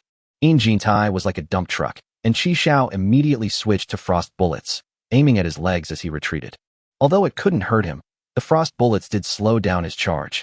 Go, go, go. Protect the Emperor. Protect the Emperor. Upon hearing Qi Xiao's summons, Li Huizi charged out from the side with a knife, slashing at the fat man's waist and abdomen. Thump. Yin Jintai took a deep breath, puffed out his belly, and used his body to withstand Li Huizi's knife. Then, he grabbed Li Huizi's knife and flung her and the knife away. The size difference between the two was too great. The fat man was over 2 meters tall, and his body was incredibly solid. Li Huizi tumbled 2.5 times in the air before landing unharmed after dissipating the force. Seeing that the fat man was still chasing Qi Xiao, Li Huizi did not continue to attack. Instead, she took a deep breath and closed her eyes. Secret technique, falling cherry blossoms, light dance of flowers. A gentle breeze stirred around Li Huizi, lifting the strands of hair at her temples. A few seconds later, she opened her eyes and charged at Yin Jintai again with a knife in hand. This time her speed was significantly improved, twice as fast as before. Her blade also emitted a faint light. Yin Jintai's attention was entirely on Qi Xiao. This guy was so annoying. Every time he was about to catch up, Qi Xiao would suddenly increase his speed again. Like a cunning loach, it's impossible to catch it no matter what. Moreover, those strange bullets caused his legs to freeze after being hit a few times, further slowing him down.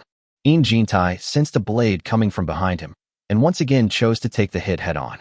However, Li Huizi's knife cut Yin Jintai's lower back, creating a clear gash. Yin Jintai winced in pain, his stomach bulging forward, making him look like a giant, bloated shrimp.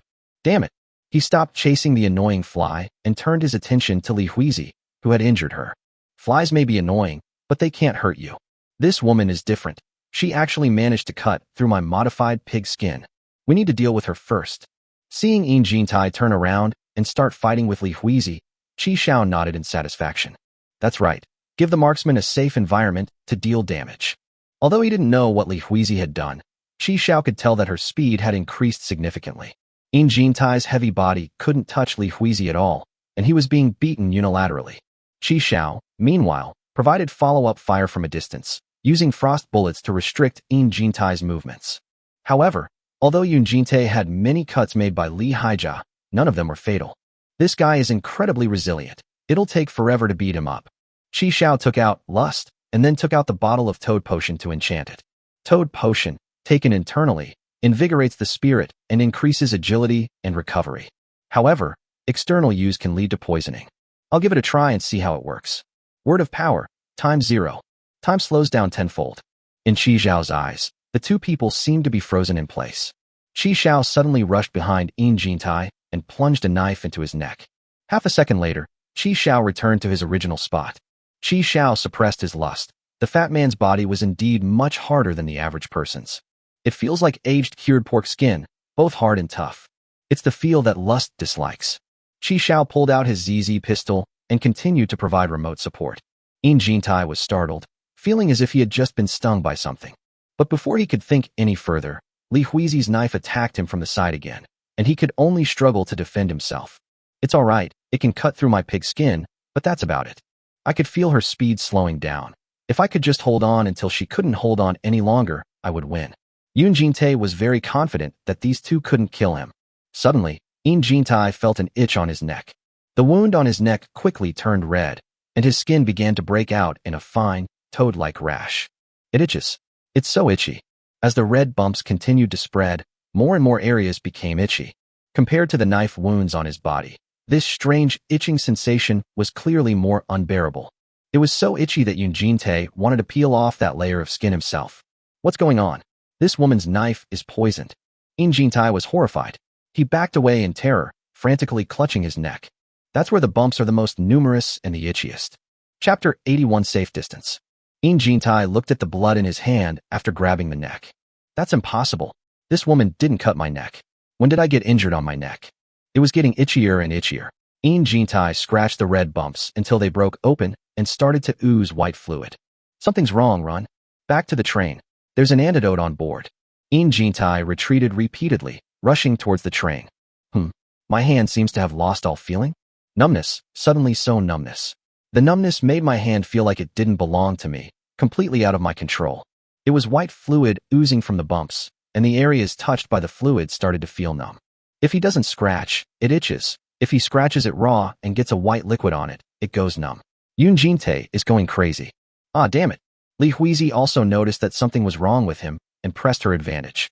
She raised her long sword, holding it 3 centimeters below her eye, half-bowed, and murmured, "Secret technique, falling cherry blossoms, 1 slash to rule the king."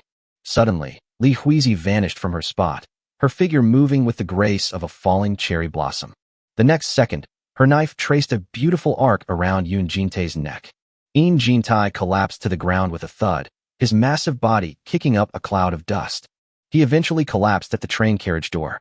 Chi Zhao's eyes lit up. What a fast knife. The speed just now, in that instant, was almost 10 times the speed at which I slowed down. Chi Zhao put away his pistol and went to Li Huizi's side. You Japanese people have to shout out the names of your moves when you fight, right? Li Huizi couldn't understand what Chi Zhao was saying, so she could only nod in acknowledgement. Chi Zhao bypassed the fat man and boarded the train. The train has no screens. Ugh, this is a must-have for lazy people. What a headache. This is a problem. The light curtain, a must-have modification for lazy people, can only be summoned by the train conductor himself. It has 12 carriages, and we don't know when it will depart. What if it suddenly departs while we're searching for it? The key issue is that the carriages cannot be disassembled, so all those upgrade materials can't be wasted. Chi Zhao looked towards hotel number 6, wondering if he still needed to deal with that red-haired man. Li Huizi put away her knife and went to the side to rest and recover her strength. Chi Zhao quickly checked the carriage. There wasn't much stuff in the train. The last few carriages were almost empty. A long-stay train shouldn't be like this. Chi Zhao returned to his train and slapped Li Xiuqing twice to wake him up. Did you steal someone else's train? You killed Li Jaeyong? Li Xiuqing was completely bewildered. Chi Zhao nodded and tried to fool him. Because he wouldn't answer my questions properly, I had no choice but to kill him. I still prefer someone like you who is cooperative. Li Xiuqing was stunned for a moment, then paused for a few seconds. We're targeting the new players from the 5th generation. They've already arrived in the new world. Haven't you encountered them yet? What happened to that new player? Did you kill him? Li Xiuqing looked puzzled. Otherwise, isn't this what we've always done? Isn't this world all about you taking from me and me taking from you? Chi Zhao's eyes turned cold. Is this the only way new players are supposed to be treated? The 12 carriages indicate that the person had been through at least 12 levels. I was already doing quite well in the starting village, but when I arrived in the new world, I was easily killed by these people, and my car was stolen. Chi Zhao knocked him unconscious with another chop to the neck, then left the gravity carriage. 6th brother. With a loud shout from Chi Zhao, Lao Lu's voice came from the stairwell. Commander, I'm here. Chi Zhao assigned him to the stairwell to act as a scout, where he kept an eye on the enemy's situation. How about it? Report, no one is coming down. Chi Zhao nodded. It seemed they hadn't yet found a way to leave the circular floor. Commander, there's something I don't quite understand. Lao Lu looked at Chi Zhao. Are we supposed to fight everyone like this from now on? No, it's just that this situation is a bit special. The 2 cars are parked too close together, encroaching on each other's safe distance. The 6th brother nodded as if he understood. I get it. It's like a monster suddenly appearing in front of me, the kind of situation where I have no choice but to fight it. Go to the 2nd floor of the circulation room and take the little snake up there. Qi Xiao handed the snake of investigation to Lao Lu and patted him on the head. Be careful. Yes, Commander. Before long, Lao Lu returned. At this point, the usefulness of the exploring snake becomes apparent. To make the exploration snake harder to spot, Qi Xiao controlled it to stretch its body until it reached 3 meters in length and was as thick as a jump rope. The serpent, seemingly intent on its own, slithered silently along the corner of the corridor, attracting no attention whatsoever. Soon, Qi Xiao heard the sound of footsteps, and a pair of patent leather high-heeled ankle boots came into view. Li Jae-yong emerged from the elevator shaft that had been forcibly broken open and brushed the dust off his hair. So, have you found a way out? Lu Xiaozhen shook her head. No, whether you go up or down, you'll end up back on this floor. Jumping out of the window will also take you to the room across the street. Li Jae-yong's expression was not good when he heard this. In the elevator shaft too. Because they were speaking Korean, Qi Xiao couldn't understand their gibberish. This new world is such a hassle. There are people from all over the world, and we can't even understand each other's languages. Qi Xiao recalled the goblins he had seen at the transfer station before, and thought that encountering non-humans might become a common occurrence in the future. Brother Long, we're all stuck here anyway. Lu Xiaozhen suddenly stepped forward, placed her hand on Li Jae-yong's chest, and traced her fingertips downwards, smiling slightly. Just say yes this once, please. I've never trained a man like you before. Damn, these two aren't in a hurry at all. Just when Qi Xiao thought he was about to see a live broadcast, Li Zilong reached out and grabbed Lu Xiaozhen's arm, pulling her away. Then he braced his right arm with his left hand and aimed the cannon at the ground beneath his feet. Blue ripples of energy gradually gathered. Lu Xiaozhen retreated to a distance, crossed her arms, and watched the scene with great interest. Bong! When the dust settled, a hole about 1/2 meter in diameter was blasted into the ground. The cave was pitch black, and a similar large hole appeared above his head. Li Jae-yong reached his hand into the hole, then looked up and saw his hand coming out of the hole above his head. He stood up defiantly and jumped straight into the cave. Then they fell through the hole above their heads.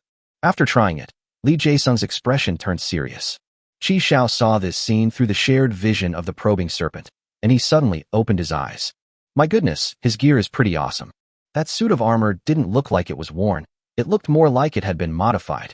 His cannon barrel was like a laser cannon. It could easily blast open thick floorboards. Luckily, he tricked us into going to the circular floor. Otherwise, we would have been in big trouble outside. Is this the skill level of a veteran player? Those who survive traveling between different worlds possess a considerable amount of equipment or have acquired some extraordinary power. We shouldn't rush up there. Let them stay inside. It would be best to wear them down. Chapter 82 Sold an Egg. Inside the loop on the second floor. Hyo-young, we've been set up. If we can't find a way out, we'll be trapped here and die. Lu Xiaozhen whistled as she strolled leisurely through the rooms, still searching for a way out. Then don't die before me, or I might not be able to resist eating it while it's still hot. Li Jae-yong ignored Yu Hyo-young's joke. We can't delay any longer. The other side is clearly trying to separate us and defeat us one by one. Xiuqing may already be in trouble, and I'm worried that Jin Tai will be in trouble too. Lu Xiaozhen raised an eyebrow. What are you going to do? My mechanical eye isn't broken, only the connector is damaged. I need a new socket. Li Jae-yong raised his mechanical arm and inserted 3 mechanical fingers into his right eye. He gouged out his original right eye without any change in expression. He turned his attention to Yu Hyo-young. Keep it safe, you can sell it later. Lu Xiaozhen took the eyeball, looking disgusted. Look at you. You still have a few original items on you. Wait, you didn't have your genitals modified too, did you? Is that why you keep rejecting me? I sold an egg, otherwise where would I get the train coins to modify my prosthetic body? Lu Xiaozhen shook her head, indicating that she could not understand. Li Jae-yong pulled out the mechanical eye that was originally inserted into his left eye socket and inserted it into the newly freed up right eye socket. New port detected. Reconnecting.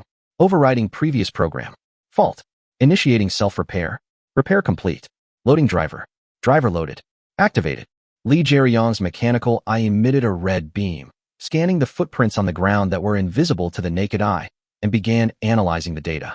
He walked to the top of the stairs, and, among the complex and intertwined shoe prints, he spotted a pair of conspicuous barefoot footprints. Great, we've found a way out.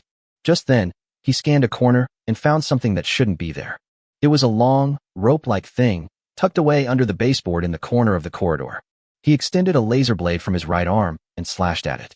The serpent of exploration was severed in half by the laser blade, and with a clang, it transformed into 3 dice, revealing its true form. Lu Xiaojun came over and picked up the 3 dice, a happy smile spreading across her face. It's a prop, called the Crimson Dice. Unfortunately, it can't be used now. There's a cooldown period. What for me? Then I won't be polite. Lu Xiaojun happily stuffed the 3 dice into her pocket. Li Jieyong shook his head and didn't say anything. After the exploring serpent was discovered and killed, Qi Zhao's shared vision also disappeared. Oh no, judging from his expression, it seems he's found a way to leave. We can't let them out. Qi Zhao took out the toad potion and enchanted lust. I just tested the toad potion in a real battle, and it works very well. After confirming that there were no wounds or mouth ulcers in his mouth, Qi Zhao took a small sip. Smooth on the palate, yet gentle on the throat. It has a unique flavor that's a mix of strawberry and grass carp. Toad potion, taken internally, invigorates the spirit and increases agility and recovery.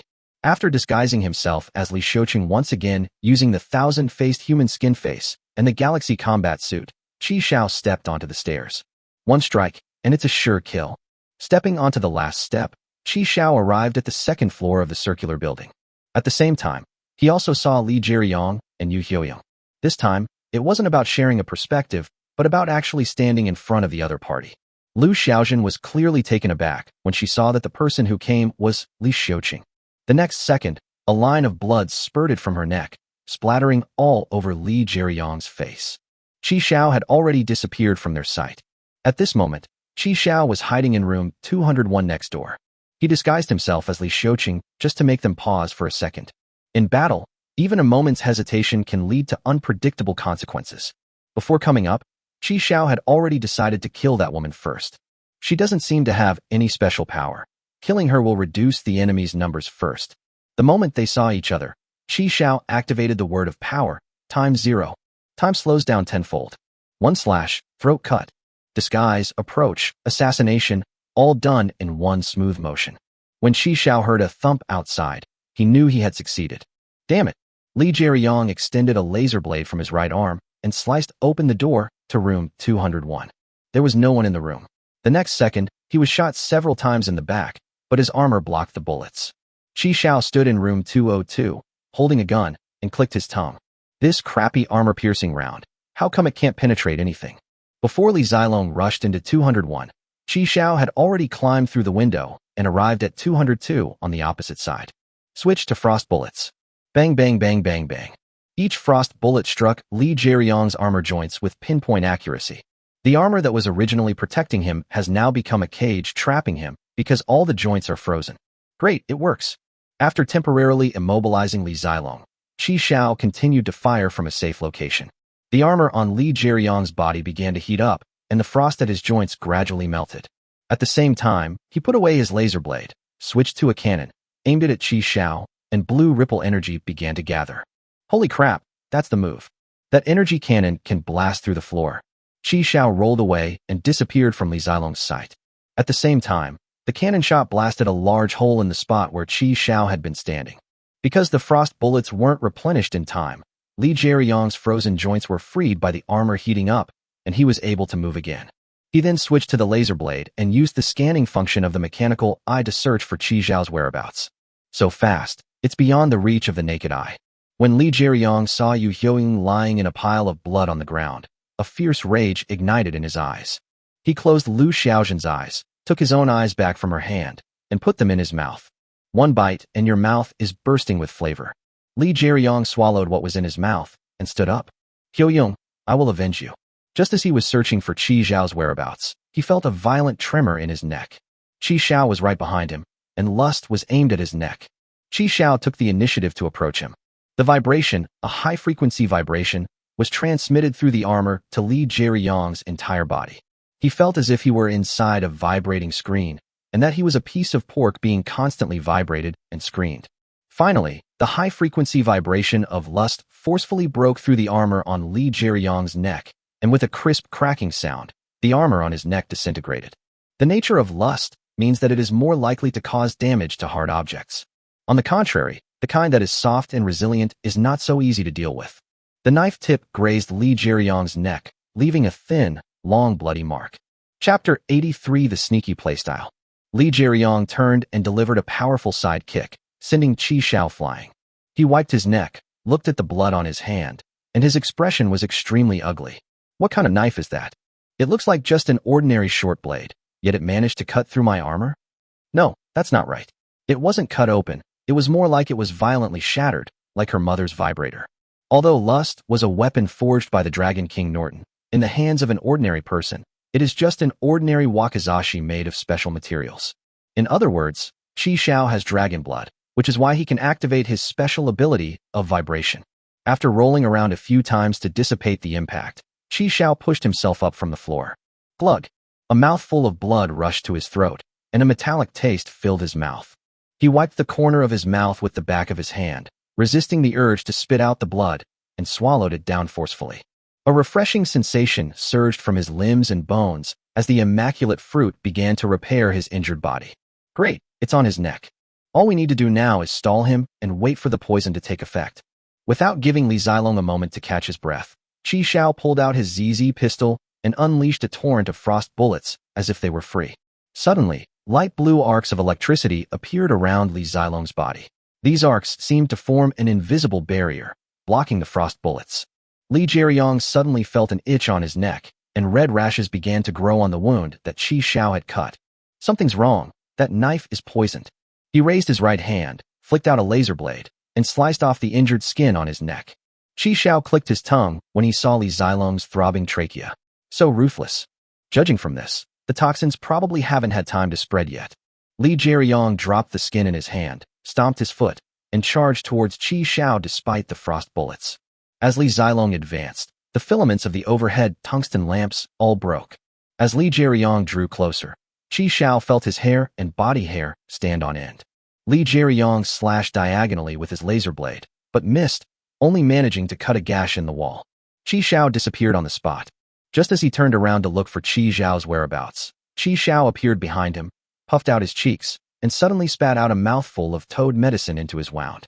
Seeing that he couldn't dodge in time, Li Zilong condensed blue electric arcs around his body into a circular protective force field, blocking all of Qi Xiao's toad-shaped potion. Seeing that his sneak attack had failed, Qi Xiao quickly retreated and disappeared from Li Zilong's sight once again. Li Jieyong was getting annoyed to death. He couldn't hit the target, and he had to constantly guard against being ambushed. He dared not cancel the protective stance, in case Qi Xiao suddenly appeared and unexpectedly attacked him. This guy is incredibly fast. Li Zilong did not act rashly. He activated his thermal imaging function to locate Qi Xiao's hiding place. Under the influence of the heat, Li Jieyong quickly spotted Qi Xiao. He was hiding in the room in front. Li Jieyong set up the energy cannon and began to charge it. Seeing that Qi Xiao hadn't made a move, Li Zilong's lips curled into a smile. When the energy was about to exceed Li Jieyong's limit, he aimed at Qi Xiao and fired a shot. A blue energy wave shot straight towards Qi Xiao, and a circular hole appeared in the walls along its path. They didn't explode, they were simply vaporized and disappeared. You hit it. Li Jieyong had expected Qi Xiao's body to have a hole, but judging from the thermal feedback, Qi Xiao's body was completely intact, meaning he was perfectly fine. How could that be? It clearly hit.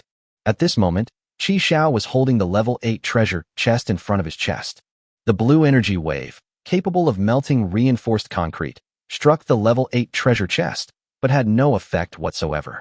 It's just like the light from a regular flashlight shining on it. Damn, a sneak attack. No sportsmanship whatsoever. The fact that it could pinpoint my location so accurately even through so many walls must be thanks to that mechanical eye. This is a bit annoying. I need to find a way to destroy that eye. Just as Li Zilong was about to unleash another attack, Qi Xiao's figure disappeared again. He canceled the charge, ejected the laser blade, turned around, and stabbed behind him. Predictive attack. Unfortunately, he missed again. Although he anticipated Qi Xiao's location, he still couldn't keep up with his speed. As he turned around, Qi Xiao lay down on the ground and slashed at Li Zilong's calf with his knife. Although his strange force field could defend against bullets fired from a distance, it was ineffective against close-range attacks. Hiss, there's electricity. The moment lust touched Li Jieyong's body, Qi Xiao felt a tingling sensation in his arm. He quickly sheathed his knife and distanced himself from Li Jieyong once again. Although Qi Xiao was wearing scout gloves, the gloves were fingerless, so he was still conductive while holding the knife. After missing his target with his sword, Li Jieyong stood directly against the wall, not exposing his back. When he saw Qi Xiao swinging his arms, he realized that he had been attacked by him again. Li Jieyong's expression grew increasingly sinister. This guy was really troublesome. It's fast, mainly because it's too fast. But thankfully it's just fast. It won't be so easy for it to break through my defenses. I have a force field defense against ranged weapons. If he gets close to me, he'll get electrocuted. He can't beat me. Just then, he saw Qi Xiao conjure up a pair of purple stockings from who knows where. Just when he thought Qi Xiao had taken out some powerful tool again, he saw Qi Xiao put the purple stockings on his hands and wrap the rest around the hilt of the knife. The next second, Qi Xiao disappeared again. Not good. Li Jieyong instinctively raised his arms, crossing them in front of his face to defend against Qi Xiao's slash that came crashing down. Vibration, a strong vibration came again. This high-frequency vibration was amplified again because his arms were mechanical, and some of the prosthetics started to sound an alarm. Warning. Z7 vector gun lost connection, reconnecting. Alert. Connection failed. Please check line integrity. Warning.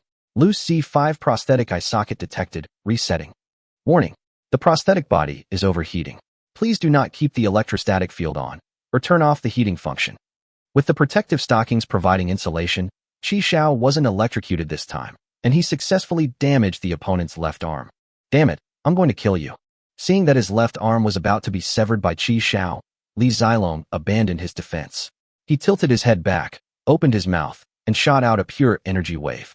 Because it wasn't an energy-storing type, it was released instantly, aiming straight for Qi Xiao's face. Qi Xiao reacted quickly, twisting his neck to dodge the energy wave. However, the white beam of light actually grew thicker as Li Zilong opened his mouth wider, and Qi Xiao was still grazed by the beam. His right cheekbone was completely exposed, the skin and flesh seemingly evaporated.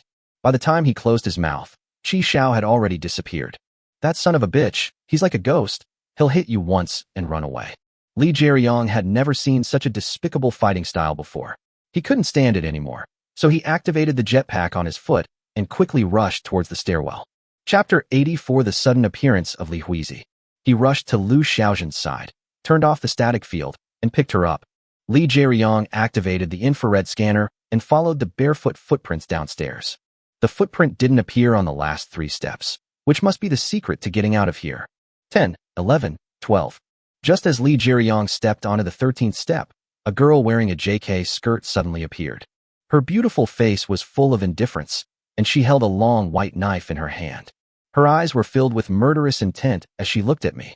Is it the JK skirt girl that Kim Tae mentioned, or her teammate? You killed my brother. Li Huizi's eyes widened in anger. She raised her long knife and charged at Li Zilong.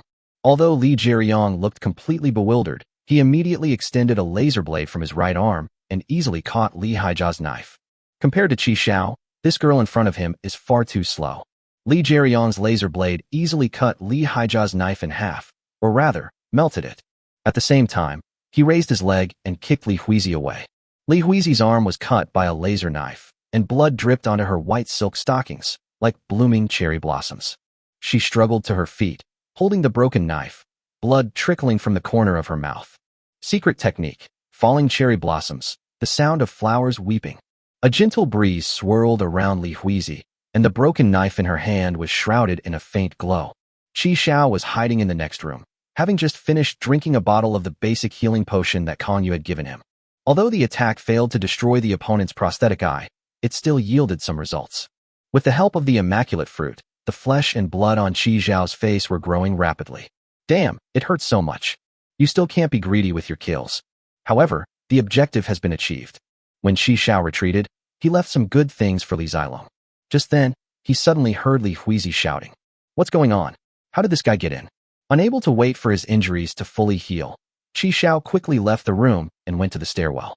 At this moment, Li Huizi was lying in a pool of blood, while Li Zilong's laser blade was piercing towards her chest. Word of power, times 0. Time slowed down by 30 times. Qi Xiao's forehead veins bulged. At extreme speed, Li Zilong's stabbing motion stopped, as if a pause button had been pressed, and he froze in place. 1 second later, Li Jieyong's laser blade pierced the ground, but missed.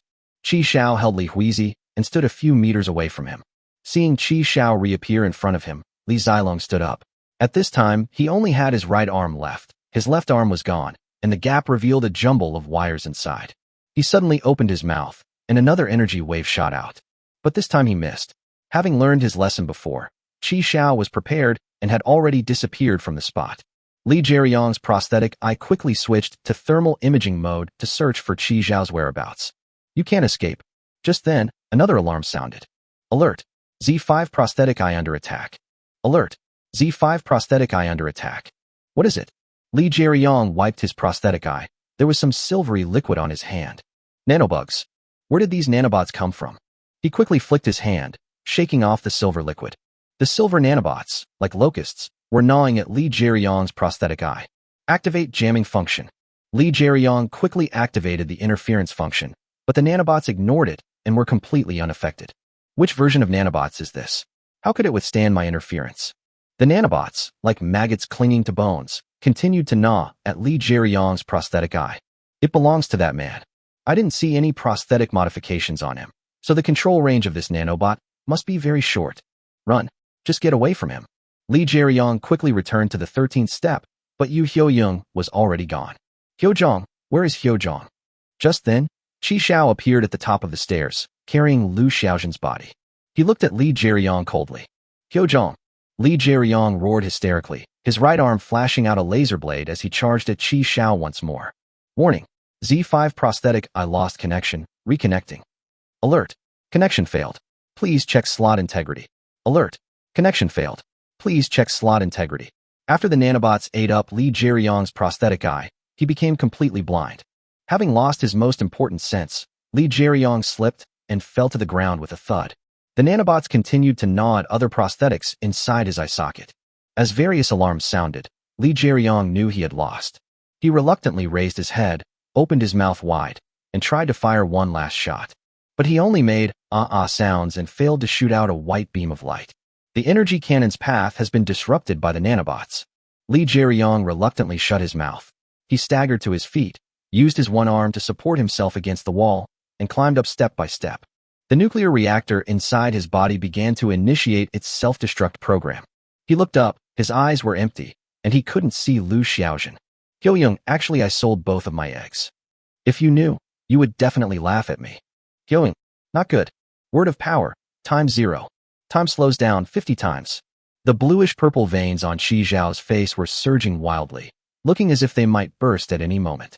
Sensing something was wrong, Qi Zhao immediately pulled out Lust and pushed himself to his fastest speed.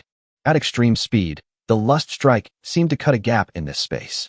With a beautiful line of blood spurting out, Li Jieyong's head flew into the air. To prevent Li Jieyong's nuclear reactor from self-destructing, Qi Xiao directly stored his body inside the boundary bracelet. Anyway, time stops inside the bracelet, so it can't explode even if it wants to. This strike almost completely drained Qi Zhao's remaining strength. It was the fastest and most lethal strike Qi Xiao had ever unleashed. After dealing with Li Zilong, Qi Xiao put the crimson dice from Lu Xiaozhen's pocket back into his bracelet and hurriedly returned to Li Huizi's side. He just placed Li Huizi on the round bed in room 202. The once pristine white sheets were now soaked in blood. Qi Xiao pulled out his ZZ pistol, aimed it at the wound on Li Huizi's arm, and fired a bullet. The therapeutic bullet carries therapeutic components. When it hits a wound, it can disinfect, stop bleeding, and promote healing. After treating the visible wounds, Qi Xiao removed her blood-stained stockings and checked her legs for injuries. Fortunately, there were no injuries on my legs. The blood on the stockings was just sticky. With so much blood on the bed, is he injured in the lower back? Qi Xiao unbuttoned Li Huizi's shirt, took it off, and turned her over. Li Huizi had a wound more than 10 centimeters long on her back, and her white underwear was stained red with blood. Because it was cut by a laser blade, the wound curled outwards, which was extremely horrifying.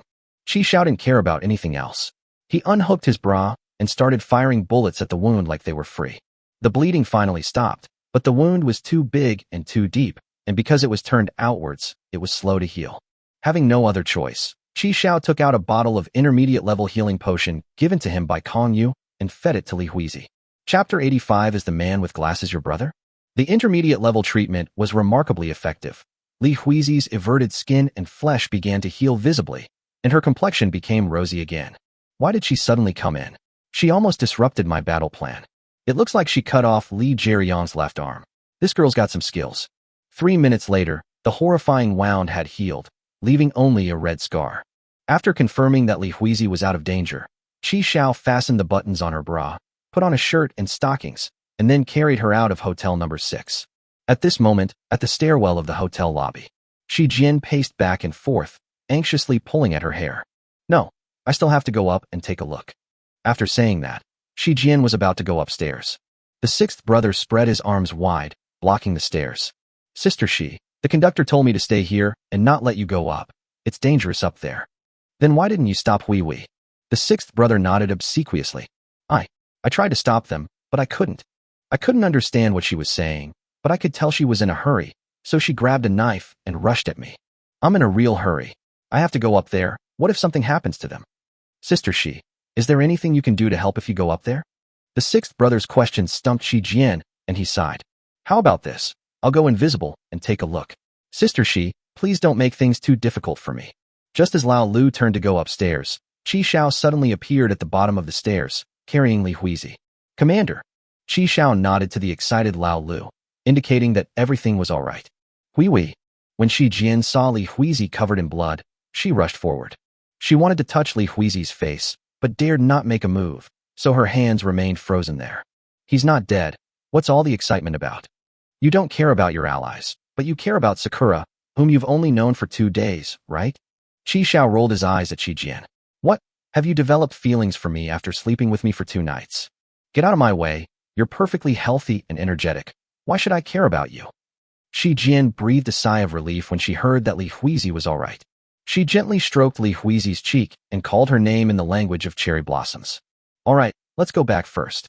In Shi Jian's bedroom, Qi Xiao put Li Huizi on her bed and rushed back to the black train. Because of Li Jieyang's death, the train screens have been restored.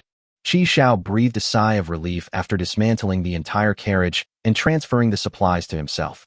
2,780 kilograms of metal, 1,390 kilograms of plastic, and 980 kilograms of timber have been transferred to the name of Qi Xiao, the conductor of train number 1999056.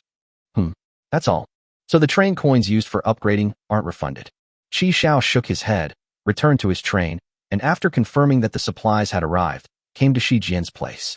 Shi Jian had just changed Li Huizi's clothes, taking off her blood-stained uniform and putting her in pajamas. Qi Xiao casually picked up a chair and sat down, looking at Shi Jian and Lao Lu. Can someone explain to me why she suddenly came up here? The sixth brother had already put on his clothes, and he was looking down like a child who had done something wrong. Train commander, I'm sorry, it's my fault for not stopping her. No, that's not what I'm asking. Qi Xiao looked at Shi Jian. What exactly happened? Don't tell me. She was worried I'd come to the rescue. After covering Li Huizi with a blanket, Shi Jian took out a pair of glasses without lenses and handed them to Qi Xiao. What's the meaning?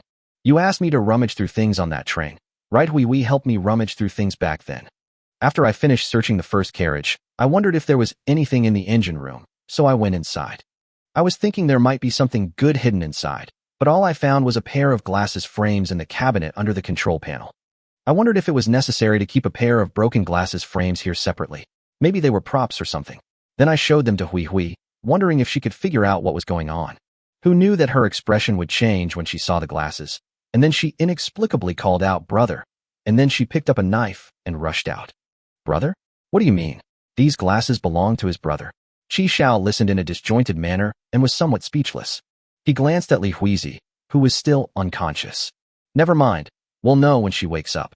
Qi Xiao casually put the glasses frame aside. Sixth brother, let's go. Let's get to work. Qi Xiao took Lao Lu and left the carriage to collect the items that had fallen off after they had dismantled the train. Commander, I'm sorry. What are you sorry for? I failed to complete the task you assigned me. No, you did a great job. Qi Xiao patted Lao Lu's head. Didn't you stop that idiot Shi Jian?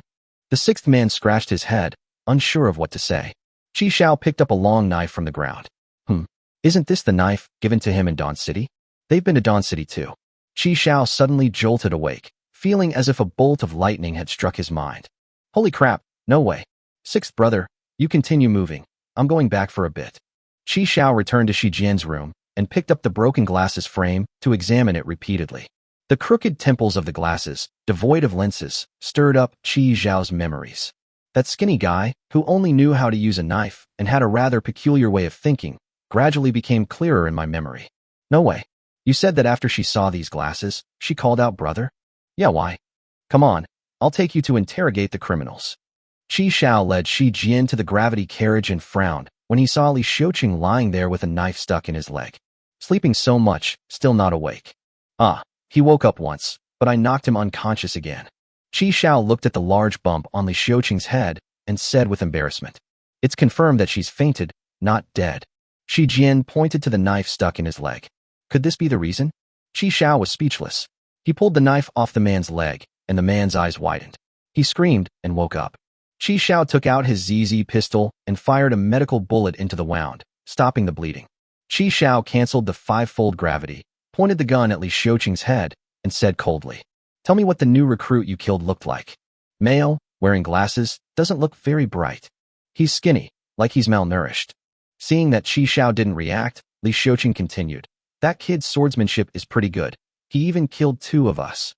Listening to Li Xiuqing's description, Qi Xiao was certain that the car they stole was the same one belonging to the bespectacled man he had encountered in Shuguang City. "Newcomers deserve to be killed and robbed by you, right?"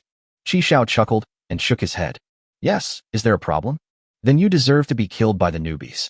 Li Xiuqing seemed to suddenly realize something and said in a panic, You're a newcomer? How is that possible? How could there be a newcomer who could kill Li Jieyong? Do you still have any value that allows you to live?" As Qi Xiao spoke, his finger was about to pull the trigger when Li Xiuqing swallowed hard and shouted, Wait, you can't kill me.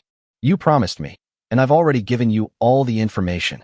Seeing that Qi Xiao remained unmoved, Li Xiuqing's will to survive was at its peak, and he continued to prove his worth.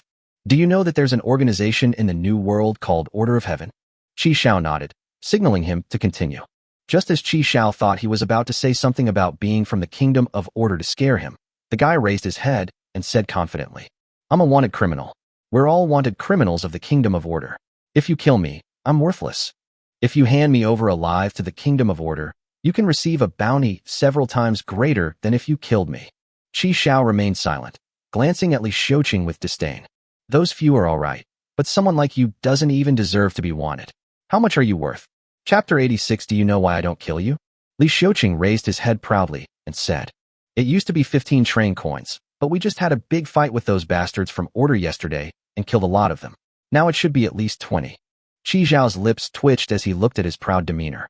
"Just this little bit, you really have a worthless life. What about the others? How much is their bounty?" Li Zilong's bounty is 110, Lu Xiaozhen's is 30, and if I remember correctly, Fatty Yin's is also 30. Qi Xiao clicked his tongue. "They're worth more than you even when they're dead. You might as well just die."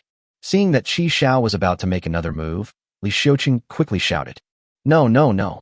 Brother, I also posted a wanted notice on a bounty platform. If I withdraw the wanted notice, I can get back the 50 train coins I paid in advance. I'll give them all to you then. If I die, I won't be able to get them back." Hearing this piqued Qi Xiao's interest. "Are there really bounty platforms that can issue arrest warrants? There are some jobs that are inconvenient for me to do myself, so I just pay bounty hunters to do them. With your pathetic appearance, you only have a dozen or so train coins as a bounty.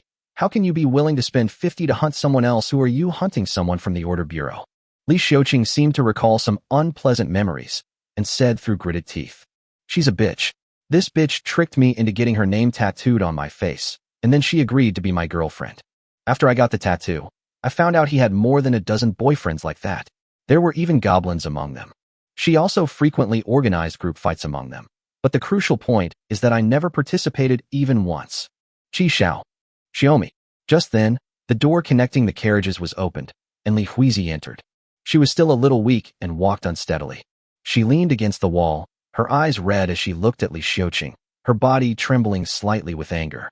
Upon seeing Li Huizi's weak appearance, Shi Jian quickly stepped forward to support her. "Anatadachi, wa private brother o kilshta?" Qi Xiao looked at Shi Jian. What did she say? She said they killed her brother. Li Huizi held up her glasses frame. She said the glasses frame belonged to her brother. Ask her how she can be sure that the glasses frame belongs to her brother, or that it might just be the same style. After Xiaomi finished translating, Li Huizi pointed to the inside of the temple of her glasses. Qi Xiao looked in the direction Li Huizi was pointing and saw 3 inconspicuous little English symbols. LDS. It is indeed easy to overlook if you don't look closely. She said that Li Jianxing was her half-brother, and Huihui gave him these glasses when he went abroad. Because it was custom-made, it has the initials of his brother's name and pinyin printed on it, so it can't be wrong. It was only then that Qi Xiao learned that the guy with glasses was actually named Li Jianqing. Li Xiuqing was immediately stunned upon hearing this. Damn it, he had run into an enemy. What a small world. I stole a car, but it turned out to be someone else's. With his survival instincts blazing, Li Xiuqing slammed his head against the carriage floor, crying out. Wait. It was Li Jianyong and his gang who killed your brother. I didn't participate. I just got into the car with them after they stole it. The murder and car robbery had nothing to do with me. Qi Xiao pressed the muzzle of his gun against Li Xiuqing's head. You say you didn't participate, but how can you prove it? His brother is so amazing. What help can someone like me possibly be? Qi Xiao thought about it and realized that what he said made sense. Overwhelmed with emotion, Li Huizi disregarded everything else, stepped forward and slapped Li Xiuqing hard across the face, then tried to take the gun from Qi Xiao's hand, saying she wanted to avenge her brother herself.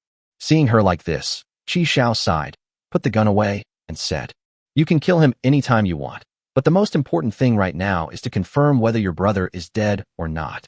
Have you added your brother as a friend? Li Huizi was stunned when she heard this.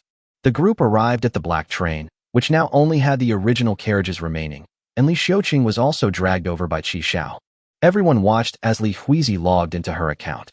No, 008555259, Captain Li Huizi, log into me. Her fingers trembled slightly as she clicked into the train conductor's chat room and opened her friend list. Qi Xiao also came over to make a final confirmation. Upon seeing the profile picture, Qi Xiao sighed. It was indeed the bespectacled guy who had fought the zombie king with him in Dawn City. Qi Xiao stroked his chin and slowly spoke. I remember if someone dies, it shouldn't be grayed out. It should disappear from the list, right? He glanced at Li Xiuqing. Yes or no? Seeing Qi Xiao's gaze, the young man reacted quickly and echoed. Yes. If someone dies, they disappear from the list. Gray means they're not dead yet. I remember now, your brother was just left in Yildan by us. It's possible that he was rescued by someone else. Maybe your brother is already all right. Qi Xiao also offered words of comfort. Actually, I've met your brother before. We fought zombies together, and he even lent me his clothes. When Li Huizi heard that Qi Xiao had met his brother before, her eyes were filled with disbelief. Your brother is a good person. As the saying goes, good people are rewarded. Besides, I remember him being quite resilient. He should be fine. I have connections in the Kingdom of Order. When we arrive in Uldum, I'll make sure you know everything. Qi Xiao looked at Li Huizi with a determined gaze. Once Li Huizi felt comforted and relaxed, her body went limp and she fainted again. Shi Jian, holding Li Huizi, asked in confusion. How long have you been awake? Why are you dizzy again? It's probably because she lost too much blood. What do you usually eat when you lose a lot of blood? I'll get her some to help her recover. Upon hearing Qi Xiao mention that he had connections within the organization, Li Xiuqing seemed to realize something. You're one of Order's specially recruited new recruits this year. That's right, you got it right, but there's no reward. Li Xiuqing breathed a sigh of relief and nodded with a sense of loss. No wonder they had the ability to kill Li Jianyong, so that's how it is. Shi Jian took Li Huizi back to her bedroom, leaving only Qi Xiao and Li Xiuqing in the car. Qi Xiao glanced through the car window at Lao Lu, who was still busy outside, and said with his back to Li Xiuqing. All I know is that dead people are removed from the chat room, and gray avatars mean they are not on the train and are temporarily offline. As for whether a person who has been added as a friend will disappear from the friend list after they die, I don't actually know. Li Xiuqing swallowed hard. Qi Xiao turned around and looked at him. Do you know why I don't kill you? Because you're kind. Qi Xiao smiled, squatted down in front of Li Xiuqing, and patted his face. Because you're a soft-hearted kid, you just say whatever you're asked. Chapter 87 Others' Opinions. Li Xiuqing swallowed hard and nodded repeatedly like a chick pecking at rice. I understand. I will definitely tell you everything I know. Qi Xiao smiled. I didn't expect you, a Korean, to know so many idioms. How long have you been in the New World? 10 years. It's the 40th year of the Gregorian calendar now, and I came here in the 30th year of the Gregorian calendar. The previous session was 10 years ago, which matches what Lao Lu's grandfather said. So the interval between each session is a fixed 10 years. It took you 10 years to get to this state. Li Xiuqing dared not speak out against his anger. He was already more than 99% of the people who had survived here. Besides, he lived for another 10 years. The Gregorian calendar? Who decided on that? Your Order of Heaven. I heard that the day the Order of Heaven was founded was designated as the first year of the new calendar, and everyone has accepted it ever since. So, Was the Order of Heaven an organization established when the first generation of players appeared? Qi Xiao pursed his lips. Actually, I'm not some new recruit specially recruited by the Kingdom of Order. I'm just bragging. Li Xiuqing looked bewildered when he heard Qi Xiao say that. Oh, I just made that up to put her mind at ease. What if she tries to kill you again? Should I stop her or not? Qi Xiao raised his chin, giving him a knowing look. What's your relationship? Is she your girlfriend? Yes, you're also suspected of murdering my brother-in-law. You know how serious that is, right? Qi Xiao could con people with an air of complete seriousness, without batting an eye. He wanted to extract more information about the new world from this spineless man, especially about the Kingdom of Order and the Free Organization. Previously, all the information about these two sides came from Kong Yu and Xia Yuan. Since they were enemies, they certainly wouldn't say anything good about each other. Now that there's a third party, their information is at least more objective. Although he was also wanted by the Kingdom of Order. Is that the one with the smaller breast your girlfriend? That's her sister. Qi Xiao casually made up a story. Li Xiuqing was speechless and choked with emotion, then softly called out, "Beast," in Korean. Wait, you're not a newly recruited member of the Order of Heaven. So how do you know about special recruitment in the Order of Heaven? Qi Xiao knew he would ask that question. The reason he said that was to throw out a rope so that Li Xiuqing could grab it and climb up. You know what a transfer station is, right? Li Xiuqing nodded. I know, we all came from there. When I found out I wasn't a first-timer in this survival game, I was completely dumbfounded. I don't know what the game designers were thinking. When I was at the transfer station, a new student welcome officer appeared in the chat room. She sent a message in the group, telling the newly recruited students this year to bring their badges to her to collect their rewards, so everyone in this year's cohort knows that this was something. Speaking of which, the reward is quite substantial, 50 train coins, enough to buy 3 of your lives. I really envy those who are specially recruited. Li Xiuqing. That orientation officer was a level 52 big shot. What was his name again? Qi Xiao looked like he was reminiscing. It seems to be called something like Kong Yu. Kong Yu. Li Xiuqing's eyes widened in surprise. This was the first time Qi Xiao had ever seen Li Xiuqing so astonished. He wasn't as surprised as he was now when he learned Li Jieyong was dead. Judging from this reaction, it's good, there's potential. Qi Xiao continued to patiently guide him. What's wrong? You know her. She's not one of the Order of Heaven's people at all. She's one of the Order of Heaven's mortal enemies, the second in command of the Freedom Organization, and a super wanted criminal with a bounty of 4,400 train coins. Qi Xiao gave him a look that said, don't lie to me. Seriously, if you don't believe me, go ask in the chat room. Almost all the veteran players know this. She can get to the transfer station. It seems the rumors are true. She really does have that platform travel module. Platform travel module? What's that? Qi Xiao pretended not to understand and asked curiously. Li Xiuqing explained, mainly focusing on how rare and powerful that module was. Qi Xiao nodded repeatedly as he listened. Yeah, that's really awesome. You mean she wants specially recruited newcomers to wear badges and collect rewards? Oh, I even sneaked over to take a look. She took all those badges and gave the newcomers a lot of train coins. Li Xiuqing said in a panic. Something terrible is going to happen. Something really bad is going to happen to Yolden. She definitely wants to use these badges to disguise herself as a newcomer, bypass the checks, and infiltrate Uldum to disrupt Order Heaven. Qi Xiao raised an eyebrow. That matches my previous guess. This guy is pretty quick-witted. What exactly is the Kingdom of Order all about? Does it have so many mortal enemies? They just took advantage of being here a few decades ago to control some public stations. They say it's not allowed to lay a hand on others at public stations, and that we should create public stations where everyone is equal and governed by the rule of law. If we lay a hand on someone at a public bus stop, it's a crime, and they will judge us. They have no rights whatsoever, damn it. In the end, it means they are only allowed to rob, but we are not allowed to rob. This is similar to what Kong Yu said. So what does that free organization do? I don't know. All I know is that they are an organization that was established in the last few years. But they have developed quite rapidly, and there are quite a few big shots in the organization, which have caused a lot of trouble for the Kingdom of Order. Just then, the announcement in the carriage came on. The train is about to depart. Please sit tight and hold on. Qi Xiao quickly picked up Li Xiuqing, lifted him up, and hurried off the train. The moment Qi Xiao left the train, the doors closed automatically. A flash of white light, and the train vanished from the spot. Never mind, I'll ask again later. I have other things to do now. After throwing Li Xiuqing back into the gravity carriage, Qi Xiao knocked him unconscious and then released Old Master Rin to stand guard beside him. Then Qi Xiao went to the second floor of the number 6 hotel and brought out Li Zilong's head and Lu Xiaojin's body together. Along with Yin Jintai's body, Qi Xiao packed them all separately in large black bags and froze them in a refrigerated truck. Once we reach Yulden, we'll exchange it for the bounty. After doing all this, Qi Xiao washed his hands and went to Shi Jian's bedroom. Li Huizi was lying in bed, leaning against the pillow, eating the steamed eggs with brown sugar that Shi Jian had made for her. When she saw Qi Xiao come in, she quickly put down her bowl, stood up, and thanked him.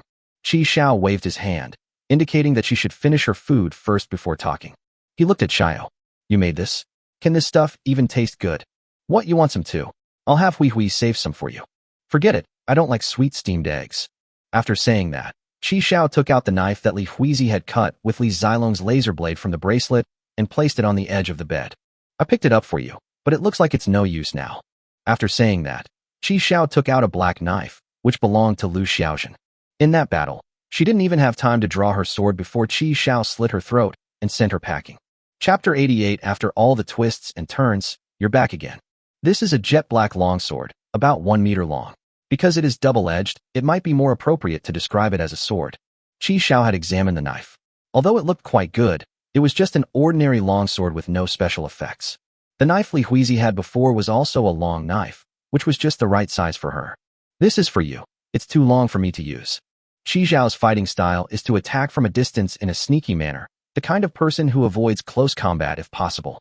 When you absolutely have to use your word of power for close combat, a shorter lust spell is more effective. It better suits the needs of assassination. Qi Xiao raised his hand to interrupt Shi Jian, who was about to translate, and said with a proud look, This doesn't need translation, I understand it. Arigato, thank you. Shi Jian, 6. Oh right, there's one more thing. Your brother's train just left at its last departure time. You may have to stay with us for a while longer. Really? That's great. Upon hearing the news, Li Huizi didn't react much, but Shi Jian was the most excited. Shi Jian was originally worried about how to persuade Li Huizi to stay here. She had thought of several reasons. Now she didn't need to fool her. Li Huizi couldn't leave even if she wanted to. She sat down on the edge of the bed, next to Li Huizi. Great, I can sleep with Hui Hui again tonight. Qi Xiao rolled his eyes at Shi Jian and shook his head speechlessly. I'm hungry, let's cook and eat. Qi Xiao looked at Shi Jian, who remained unmoved. Come and start. Shi Jian glared at Qi Xiao with a hint of resentment, then spoke to Li Huizi beside her in the language of cherry blossoms. Call me if you need anything. I'll go help this idiot. What are you saying in your gibberish? Shi Jian tilted her head to the side. I told Hui Hui that the steamed egg custard should be eaten while it's hot, so it won't get cold later. In the kitchen, Qi Xiaojiang was about to wash the rice when he discovered that the water level on the water meter had dropped to 0 again. Go get some water from the water tank, but there's no water left. What's going on? There were still over 100 liters of water when I was steaming the eggs. Is your external water tank leaking? Enough with the nonsense. Hurry up and go. The peach saplings are starting to absorb water again. They look like they're about to grow bigger. We need to get a lot more water. Soon, Shi Jian returned, swaying slightly, carrying a bucket of water. She carried the bucket to Qi Xiao and wiped her sweat. I noticed a few black plastic bags in the corner. What's inside them?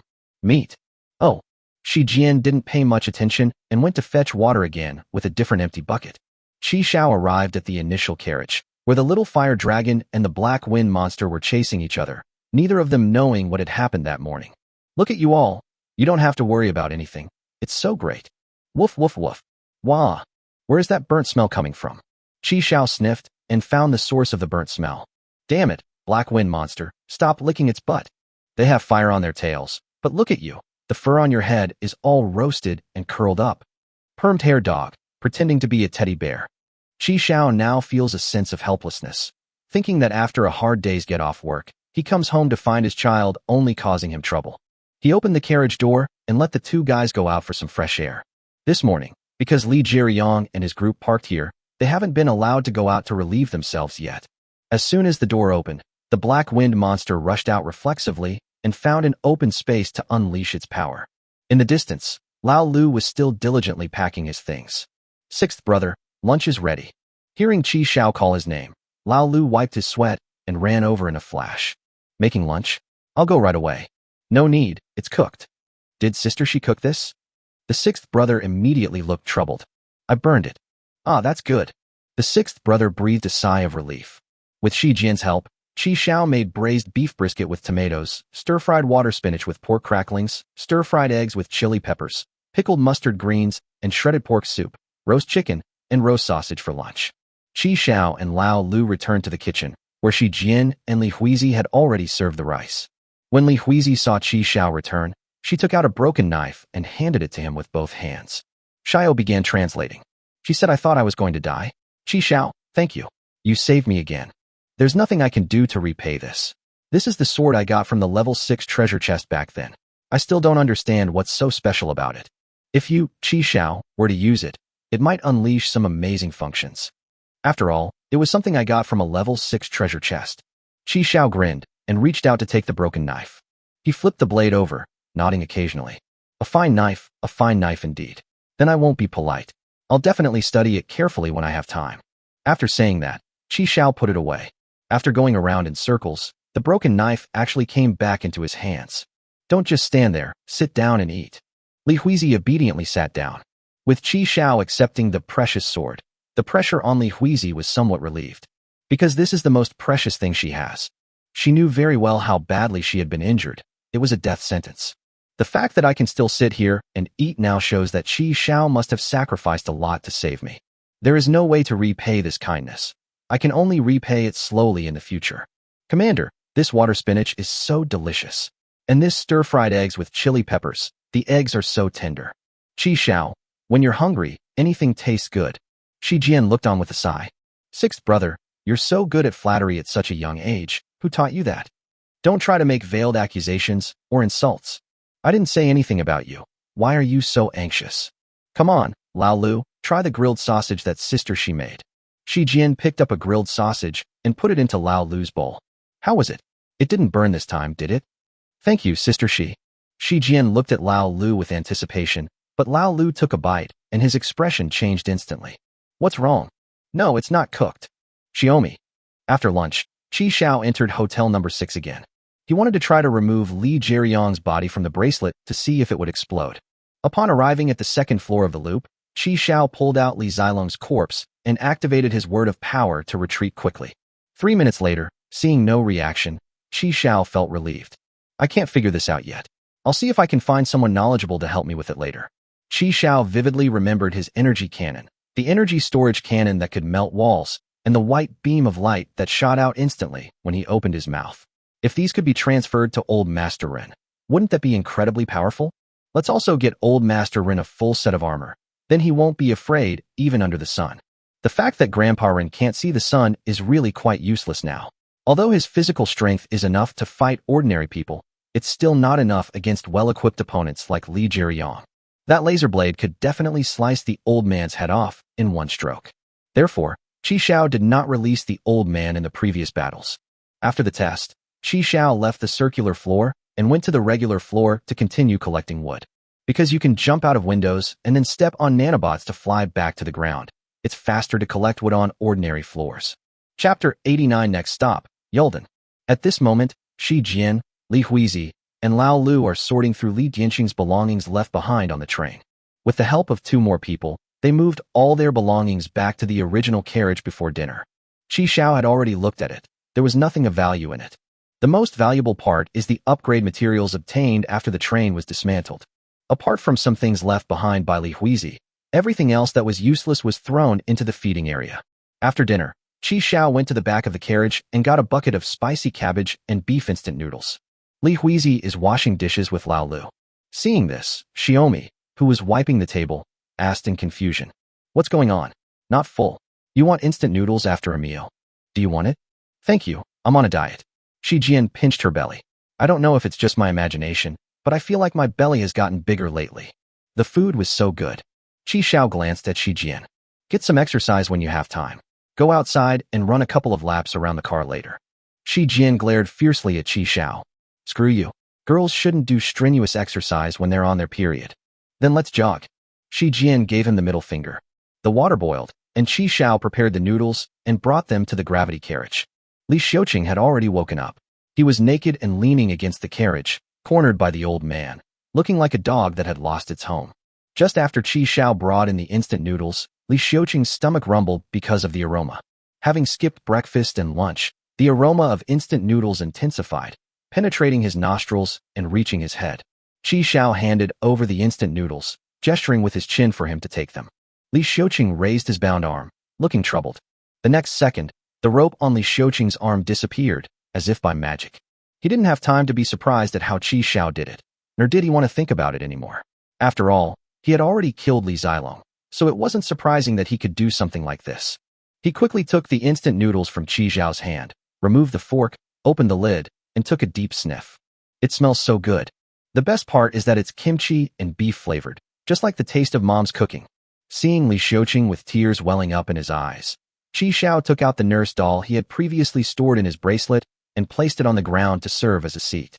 Looking at Li Xiuqing slurping noodles, Qi Xiao said, "Did you know that when you upgrade, you can definitely find a way to modify your account accordingly?" Li Xiuqing squatted there and shook his head. "There's a way to definitely get the account-based modification? I've never heard of that. The modifications refreshed during upgrades are all random." Hearing Li Xiuqing say that, Qi Xiao felt uneasy. Is it true that there isn't any? Or is this guy just too incompetent to know?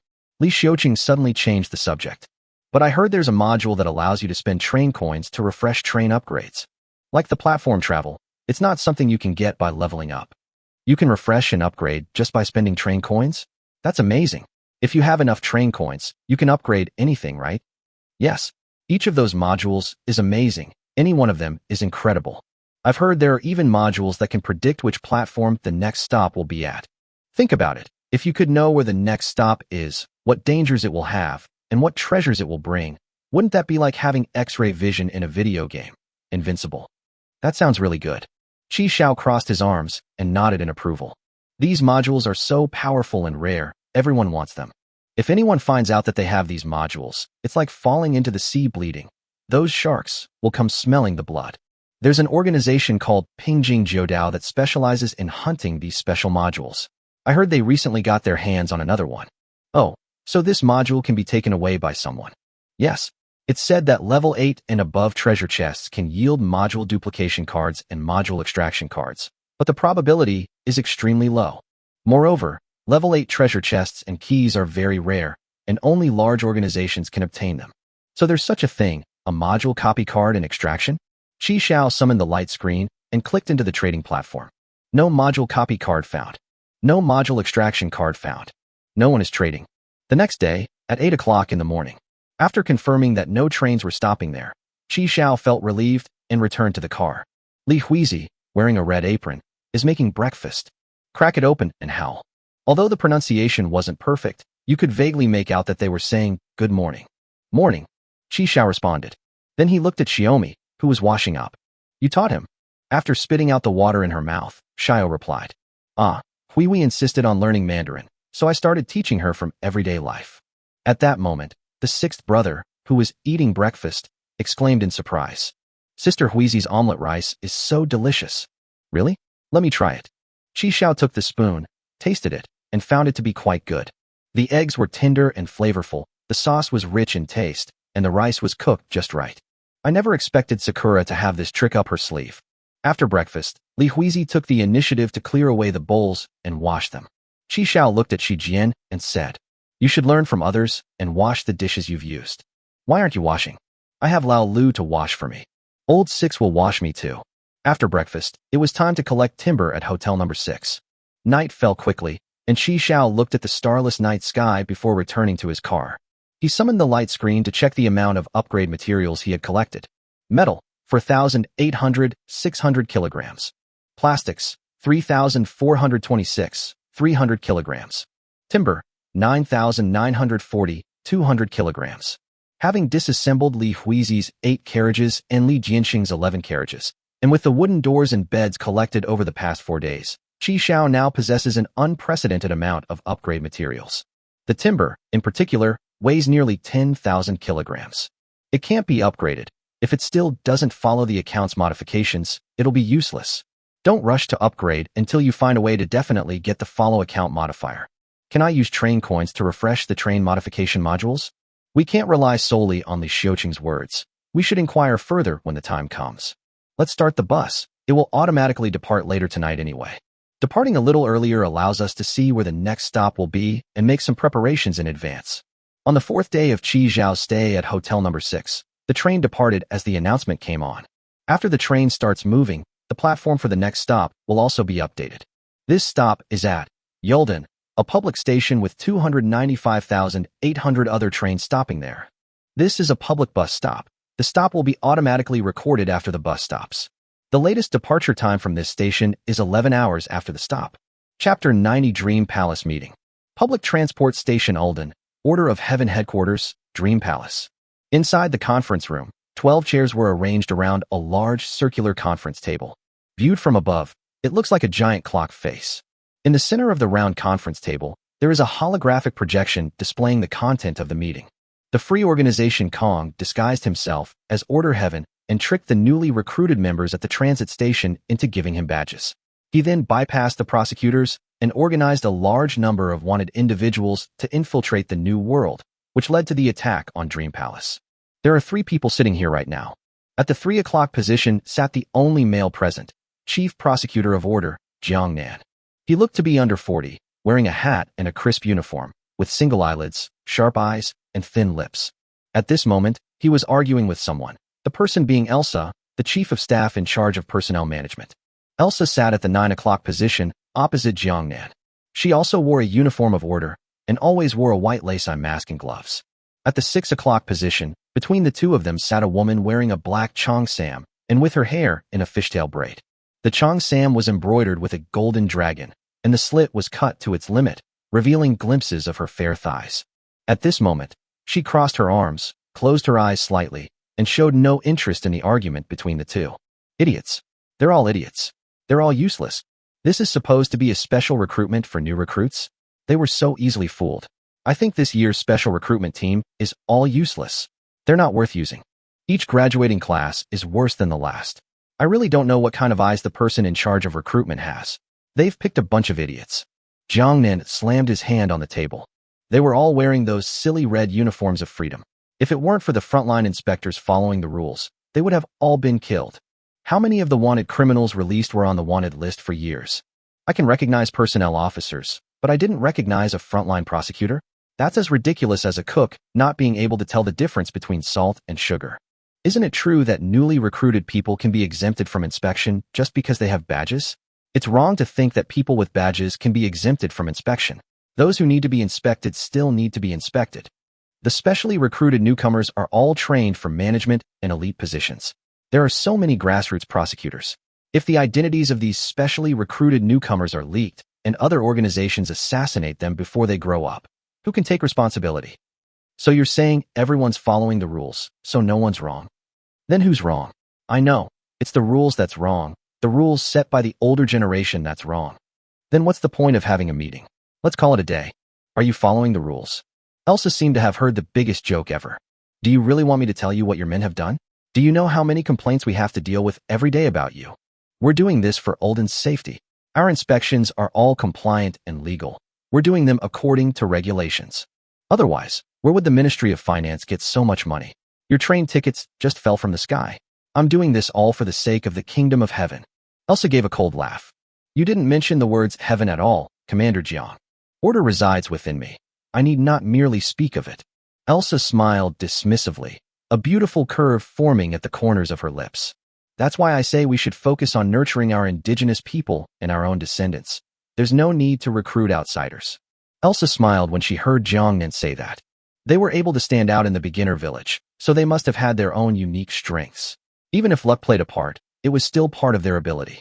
Moreover, if these newcomers are not incorporated into the organization, they are very likely to start their own businesses, which will lead to a lot more independent organizations. Then you'll be very busy. Jiang Nan sneered. Humph, so what if we recruit them? Does recruiting them mean they'll be forever loyal to the kingdom of order? You've forgotten. The words of Jiang Nan dialect were on the tip of his tongue, but then he suddenly remembered something and swallowed them back down. Humph, we can recruit them, but we can't train them for key positions. The top leadership must be our own people for the kingdom to continue. The outsiders we brought in don't really want to be with us. Jiang Nan turned around and looked at Dong Haizue, who hadn't said a word. And you, Dong Haizue, is Kong Yu really that hard to catch? You still haven't caught her? Fine, you haven't caught her yet. You've been investigating whether she has a platform travel module for so long without any results. Now, you don't even need to investigate anymore. She showed it to us herself. You've saved yourself trouble. I really don't know what you guys are doing all day. You can't even do such a small thing right. Dong Haizue opened her eyes, her beautiful gaze sharp, and looked towards Jiang Nan. If you keep making that noise, I'll tear your mouth apart. Jiang Nan's eyes widened, his beard bristling, and he stood up excitedly.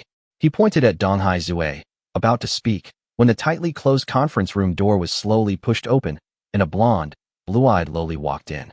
She bowed slightly to the three of them and smiled. Sirs, the king is back. Upon hearing this, all three stood up, tidied their appearance, and looked neatly toward the door. A young man with long white hair walked in with light steps. He was wearing a loose white training uniform, his blue eyes sparkling, and he looked very energetic. Most importantly, he was carrying 4 drinks. Good afternoon, Wang. The three of them said in unison. Please sit down. Elsa, your favorite Ceylon tea. Don't worry, the milk is skimmed, so it won't make you fat.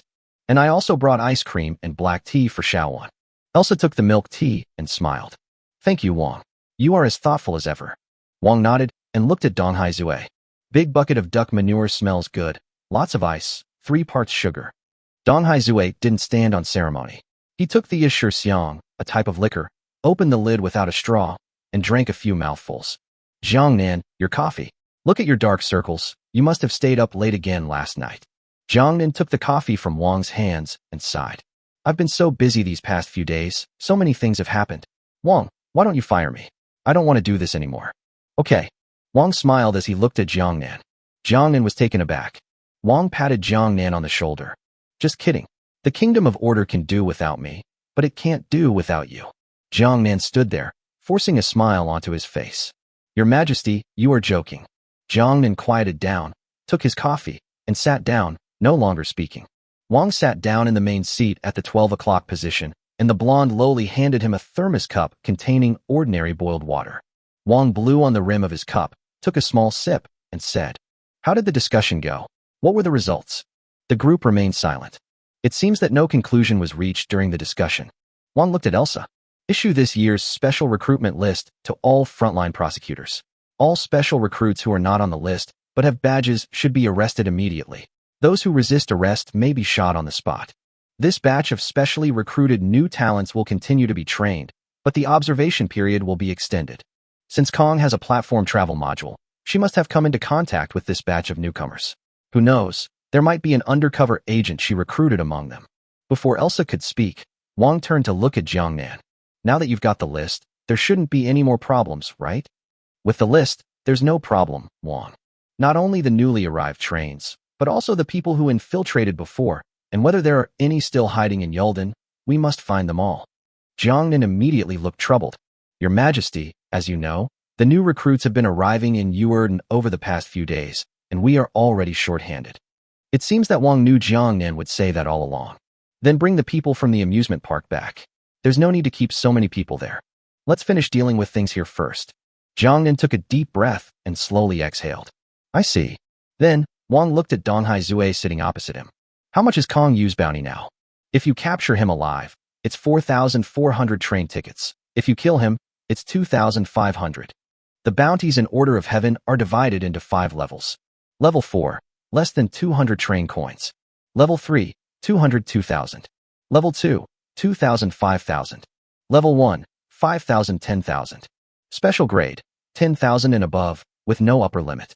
Of course, since the establishment of the Order of Heaven, the number of the most wanted criminals issued as top-level warrants has been extremely small. 6,000, no matter what, Wang said, holding up one finger. I'll personally sponsor another item obtained from an 8th-level treasure chest. The three of them were immediately taken aback.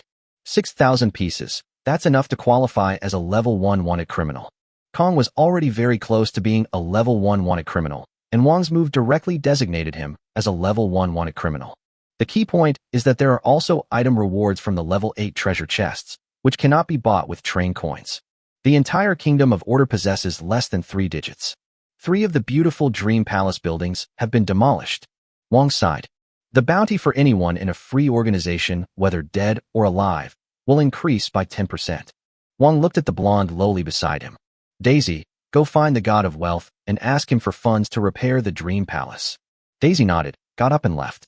Jiang Nan hesitated for a moment, looked at Wang, and mustered his courage to say, Wang, the brothers on the front lines are working overtime, and it's so dangerous this time. Do you think I could allocate a little bit here as well? What? Are they complaining? Jiangnan waved his hand quickly. No, no, no. It's all for the kingdom of heaven. How could there be any complaints? Then don't dial. After Wang finished speaking, he looked at Donghai Zue, and Jiangnan, knowing better, sat down and shut his mouth. Dong, I hope to hear good news from you before I come back next time. Donghai Zue didn't speak, but simply nodded slightly. At this moment, Jiangnan suddenly stood up and said, Your Majesty, there is one more thing I need to report to you. Wang nodded, signaling Jiangnan to continue. Based on the frontline prosecutor's profile of the welcoming officer described by the specially recruited newcomers, it was confirmed that the person was Shiranui Unsei, who had disappeared 6 months ago. At the transfer station, the person claimed to be Subaru Shiranui, took the badges from the newly recruited members, gave them uniforms from the free organization, and deceived them by saying that they were clothes of the order. This caused a prosecutor at the scene to react violently and accidentally kill a newly recruited member. Upon hearing Jiangnan's words, Donghai Zue and Elsa's expressions turned sour. Wang nodded. I remember this kid. He was promoted to your deputy last year, right? After speaking, Wang looked at Donghai Zue. You knew about this? I understand, Donghai Zue said in a deep voice. As you know, there are many tools that can change one's appearance, so appearance alone cannot be used as evidence. Regarding the claim that this person is Shiranui Kumo, it can only be described as suspicion, not confirmed. Wang nodded in agreement. However, his self-proclaimed name, Subaru Shiranui, is quite in line with that little guy's style. Donghai Zue's expression was serious, and he did not reply. The matter of whether Shiranui Kumo has betrayed us still needs to be investigated. Let's leave it at that for now. That's it. Everyone go and get busy. After Wang finished speaking, his figure disappeared from the spot. The three of them stood up, bowed 90 degrees to the empty chair, and then left the meeting room. From the moment Wang entered until he left at the end of the meeting, the entire process took no more than 3 minutes. Donghai Zue glanced coldly at Jiangnan, finished the last sip of Yashir, and turned to leave. Elsa also picked up the milk tea that the king had brought for her and Xia Yuan, and then left. Hurry up and finish that special recruitment list. The brothers on the front lines are waiting to get to work. Jiangnan called out to Elsa, but Elsa ignored him. In the huge conference room, only Jiangnan remained. Jiangnan watched the two figures leave, loosened his collar, and curled his lips into a smirk. He took a sip of the coffee Wang had brought him, then spat it out. What the hell is this? It's so bitter. Chapter 91 The Inspector. At 7 a.m., in the central region of Yuldan, the weather was bad today. It started drizzling early in the morning. In a breakfast shop in the southern part of the city, 2 law enforcement officers were having breakfast. Zhou Lei poured some vinegar into the wontons, added a few spoonfuls of chili, and looked at Wang Bin sitting opposite him, saying, It's raining, want some chili? Wang Bin shook his head to indicate no. Have you heard? Chief of Staff Jiang recalled people from the amusement park last night to help us inspect the train. I have no idea what all these people are doing at the amusement park. We're already swamped with work here. Yurdan is the size of more than a dozen amusement parks, but the number of inspectors is about the same. That's really outrageous. What else can we do but lick the boots of those upper-class people in the amusement park? How many people do you think will be transferred back from the park this time? At least half, right? Not just that. I estimate we need to bring back 70%, otherwise it won't be enough. It's all thanks to Lei Ji. Some of the newcomers arrived even later. Otherwise, we would have been even busier. Why don't you mention that some people arrived even earlier because of this? We were lucky, though, that we didn't encounter any infiltrators posing as specially recruited newcomers. Those prosecutors who let in infiltrators are all in the courtroom now, and they're probably all finished. We don't check the special recruitment badges. Isn't that the rules set by the higher-ups? If we follow the rules and something goes wrong, we'll be the ones who suffer. If Yumamiya was attacked, someone has to take the blame. So, if we encounter a specially recruited new person, should we investigate or not? Investigate. Chief Jiang said that no matter who it is, we must investigate them all. Even if Wang comes back, we must investigate him. I still hope we won't encounter any specially recruited newcomers. I'm a fucking worthless person. I'm working from the moment I open my eyes every day. I still haven't received my salary from last month. I'm staying up all night every day. I'm going to go bald. How about going to an amusement park after I get paid this month? I know a succubus experience center that has recently received a lot of new merchandise. Succubus? I still prefer elves. I can cast a buff spell on her before I start, and then cast a healing spell afterward. It'll leave me feeling refreshed. I think you're just not cut out for it. There's nothing one can do when you reach middle age. Zhou Lei shook his head. Looking back, when I was young, I only played succubi. Back then, playing elves would have made you a laughingstock. But you only know after you try it. It's still the damn elven fragrance. I was thinking that if I saved up train coins for a few more years, I could try to buy a Pokemon to take home and retire before I retire. Zhou Lei rested his chin on one hand, stirring the wontons in his bowl, his face full of anticipation, as if he could already see that day arrive. With our salaries, how much can we save before retirement even if we don't eat or drink? It won't be enough to buy a Pokemon. Wang Bin's cold, hard reality shattered his illusions. I heard that the bounty on the free organization has been raised again. If you ask me, what future is there in doing this? Let's go catch wanted criminals instead. I think you're tired of living. If you want to die, I won't stop you. Do you think we can mess with those people? 3 dream palaces were destroyed in just 2 days. What does that mean? This has never happened since the founding of the Kingdom of Order. They are a bunch of desperados. If you want to live a few more years, you should give up this idea as soon as possible. I was just kidding. Being a prosecutor is better. Although you don't earn much, it's safe, and you can earn extra money. Wang Bin chuckled and waved his hand, calling the boss over. Boss, the bill, how much? Sir, you're joking. It's just 2 bowls of wontons. No charge, no charge. No, you still have to pay. Wang Bin took out a silver coin with a face value of 10 and an image of the Kingdom of Order and handed it to the shopkeeper. The shopkeeper could not refuse and had no choice but to accept it. Seeing the shopkeeper accept the silver coins, Wang Bin said seriously, I just checked, and your store doesn't meet fire safety standards. The shop owner was taken aback and quickly took out 2 gold train coins from the oil-stained pocket of his apron and returned them along with Wang Bin's silver coin of order. Sirs, this is all I have left. Wang Bin accepted the train fare without expression. We won't issue any more orders this time. We'll give you 3 days to rectify the situation. After saying that, Wang Bin and the other man got up and left. They put on their hats, opened their umbrellas, and walked out into the rain. Wang Bin gave a train coin to Zhou Lei. I'll sponsor you to buy an elf. Zhou Lei smiled and put the train coin into his pocket. Thanks, I'll invite you to join me next time. Forget it, I don't like being with other men. Wang Bin looked ahead and frowned. Damn it, why is the rain getting heavier? Qi Xiao stood by the car window, while outside, the rain poured down. In the distance, 2 men in black, holding umbrellas, walked towards him. Zhou Lei raised his hand and knocked on Qi Xiao's train window. Hello, Order Heaven, on orders to conduct an inspection. Please open the car door and cooperate with the inspection.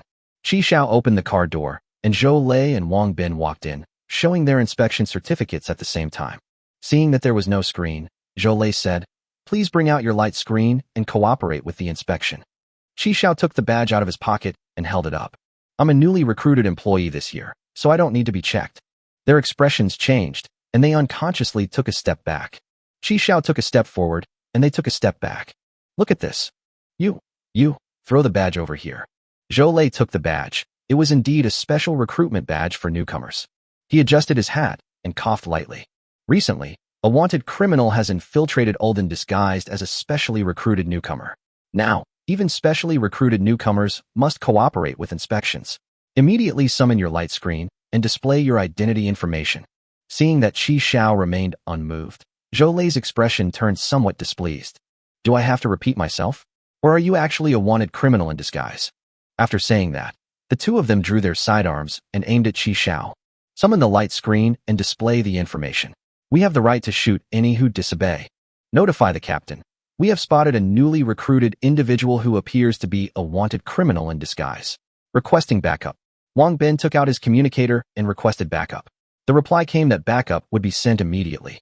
Qi Xiao helplessly raised his hands and muttered something under his breath. Why is it so slow? What did you say? Huh? I didn't say anything. Just then, a woman also dressed in an order uniform suddenly appeared beside Qi Xiao. Upon seeing who it was, Zhou Lei and Wang Bin were startled and quickly put away their sidearms and saluted. The person who came was Elsa's daughter, Xia Yuan, the head of the personnel department. He was also one of the people in charge of this year's recruitment. To be honest, her official rank was higher than their captain's. The list of specially recruited personnel for this year was issued last night. Anyone on the list is exempt from inspection. Don't tell me you haven't received it yet. Xia Yuan took a step forward and stared at the 2 of them. Didn't receive it? Looks like I need to report this to Chief of Staff Jiangnan.